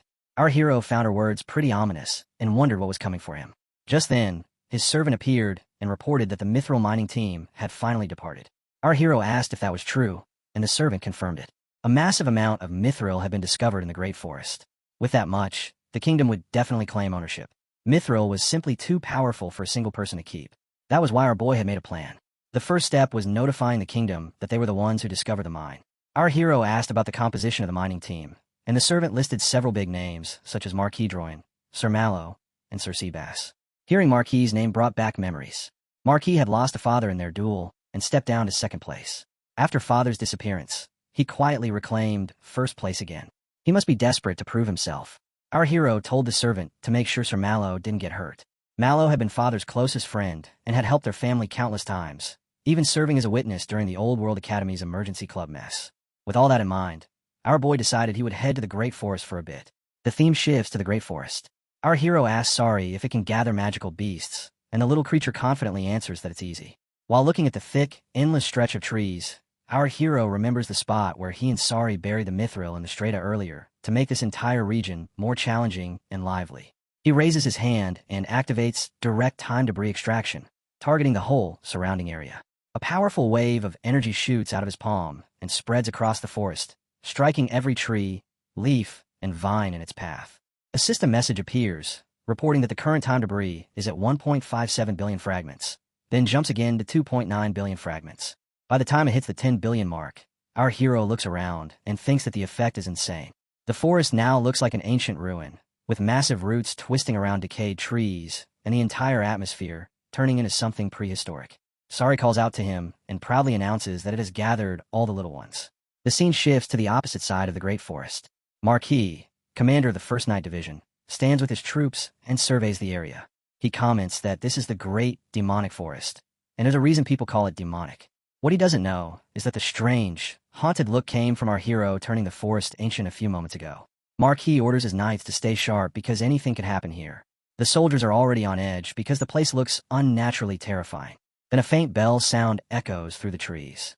Marquis pauses and asks what that noise is. A split second later, the sound ripples across their entire formation, and every knight's helmet begins clanging violently like metal being hammered. Panic spreads as the knights fear something is attacking their minds. Marquis quickly realizes it's a mental-type magic, strong enough to trigger fear throughout the whole division. Another commander asks what's wrong with the knights and why they're reacting so strangely. This commander is Sir Mello, the leader of the 3rd Night Division. He looks confused because he hears nothing at all. Then the scene zooms to the real source of the sound.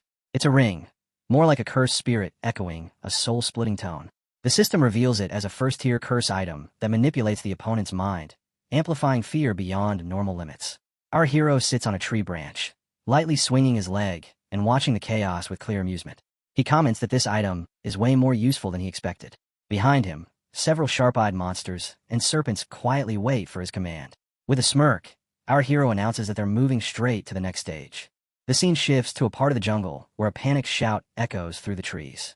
A knight is thrashing in the air, almost pissing his pants as a giant monstrous chimpanzee lifts him effortlessly in one massive hand. He screams for help, his voice trembling with sheer terror.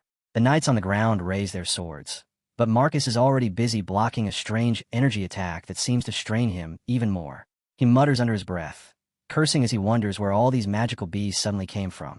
Then his gaze drifts to the side, and his face drains of color. A serpent lunges out of nowhere and sinks its fangs into his arm. He smashes the snake away with a single hard thud, but it's too late. The poison has already begun spreading through his veins. Marcus mutters that this is bad. One soldier shouts that his mana won't gather, that he can't even form an aura. Marcus is shocked, realizing the gravity of the situation. Meanwhile, the Dream Soul Mountain Void Formation, a formation designed to scatter internal mana using external energy, has already been activated by the 3rd Night Corps, making matters even worse. Mallow swings his sword in wide arcs of energy, cutting through the beasts around him. He yells at his soldiers to get their act together and focus, but just as he finishes, a giant eagle monster lands right in front of them. This is the human beast king the knights were told not to touch. The half-eagle, half-monster creature glances at them, and then takes off mid-air, clearly avoiding any conflict. The knights are stunned. One of them tells Captain Mallow that the monster fled because he's so strong. Mallow, however, is lost in thought, wondering if he might actually be built for the demon realms. One of the damned pets reports to our hero that some of their animals have been injured. A giant dragon monster comes into view, and our hero commands all the pets to return immediately. Once they've gathered, he uses chronotype time reversal to heal them in an instant. He reverses time before their mortal wounds, and then applies recovery, effectively making them as good as new. In theory, he thought it might work, but the actual performance is incredible. The injured beasts are treated safely, recover fully, and then return to fight again, creating a repeating cycle. The result is complete defeat for the knights. The knights return to the king, who is furious and shouts at the commanders for returning empty-handed. Marcus explains that there were no deaths, but the first and second knight divisions suffered devastating losses. They only survived because Sir Mallow cleared a path for them. The king's eyes widen as Marcus presents a shining stone. Marcus explains that it isn't just any stone, it's mithril. Sir Mallow adds that they collected a small amount from a vein exposed on a cliff. The king immediately realizes it's true. There's a mithril vein in the Great Forest. He orders the second and third mining teams to prepare immediately. Marcus warns that the forest is dangerous, and that their luck was the only reason they survived. The king cuts him off, saying that even without hope, they must try. If the Empire hears about this, securing mithril would trigger a second conquest war immediately. Marcus realizes that the Empire's focus on the Great Forest could actually work in their favor, as the Empire would keep losing ground while trying to claim it. The king is shocked at the strategic implications, and wonders if the threat is really that serious. Considering the warnings of some of Loughborough's legendary levels, he realizes it might be. Sir Mello then suggests that someone capable of mining it still exists. The king demands to know who, and Mello proposes the name of the person who originally discovered the mithril vein, Ernst Steelguard. The king falls silent at the mention of the name, while Marcus growls, questioning if this is really the time for jokes, recalling how the king had handed over control of it before. The king calms him and starts thinking, yes, if it's him, it might be possible. After all, he was the one who cured the king's incurable hair loss. If Ern discovered the mithril first, he might know the safest way to navigate the Great Forest. The king immediately orders attendants to send a letter to Ernst Steelguard. A few days later, the scene shifts to a banquet at Navarro Royal Castle. It's held to celebrate the year's great harvest and honor the Steelguard family's contributions, but our hero knows it's only a cover. The Emperor's true intention is probably something else entirely. A loud voice announces the arrival of Master of Steelguard, Saint of Gold and Diamond Slayer, Count Ernst Steelguard's grandson, a special great knight. The crowd cheers as our hero enters. Next, Karen Steelguard is introduced, a fierce first-grade knight of the North Wind Sword. Then comes Darren Steelguard, a brilliant prodigy, Saint of the North Trade Realm, and Master of the Trading Company. Finally, Jason Steelguard is introduced, a Knight Academy graduate with 0 demerits and perfect attendance, though the way they present him leaves him looking rather unhappy. The guests begin whispering among themselves, gossip spreading like wildfire. Everyone is impressed, saying that the Steelguards are truly thriving and that Lays can really raise fine children. Our hero watches the chatter and thinks to himself that acting too flashy or over the top here would probably just get him into trouble. Better to stay low for now and avoid drawing unnecessary attention. The king steps forward, drawing everyone's attention to our hero. He announces that this banquet honors the Steelguards, celebrating their dedication, and urges everyone to enjoy it fully. Dedication deserves a proper reward, he adds. He raises his cup, and the crowd follows suit, cheering in unison. Karen murmurs that she wishes her father were here to see this, and Darren nods, equally pleased by the occasion. The king then shifts his gaze toward our hero and brings up the recent news. Count Steelguard had discovered a mithril vein. Our hero responds respectfully, acknowledging it. The king continues, saying that even if all the mithril legally belongs to the crown, it's proper to reward Steelguard for discovering the vein. If he assists with excavation, they're considering granting Steelguard 20%. He then looks expectantly at our hero, awaiting his response. Our hero notes the calculated generosity behind the offer. It's clear the crown recognizes their limits, yet wants to appear magnanimous. All eyes in the hall are on him, and the atmosphere is palpably uncomfortable. Making a counteroffer here would be tricky, but he inwardly appreciates the king's perfect prediction. He replies calmly that they can take more than the royal family itself. But then, with deliberate modesty, he cuts it down, saying that 9% is enough. The king blinks in surprise. Are you truly fine with that? He asks. Our hero nods, and the king accepts. Secretly, he chuckles to himself, thinking it excellent. Even 20% would have been a major win, but having the Steelguard settle for less than half shows how completely he has fallen into their plan. Curious, the king asks what our hero meant by taking more than the royal family. Our hero explains that mining mithril in the demon realm is no simple task. Extracting it without massive effort requires the cooperation of the natives, and even the intervention of gods. The king slowly begins to understand the implication. He asks, is that so? And our hero, with a pleasant tone, confirms that unfortunately, a share must indeed be given to those helping in the process. Meanwhile, our hero's mind runs wild with amusement. How dare these people try to outmaneuver him? He's already planning to show them what it truly means to deal with someone who doesn't play by any rules. The king looks vexed, completely unaware that the young count before him is arguably the greatest schemer that has ever existed.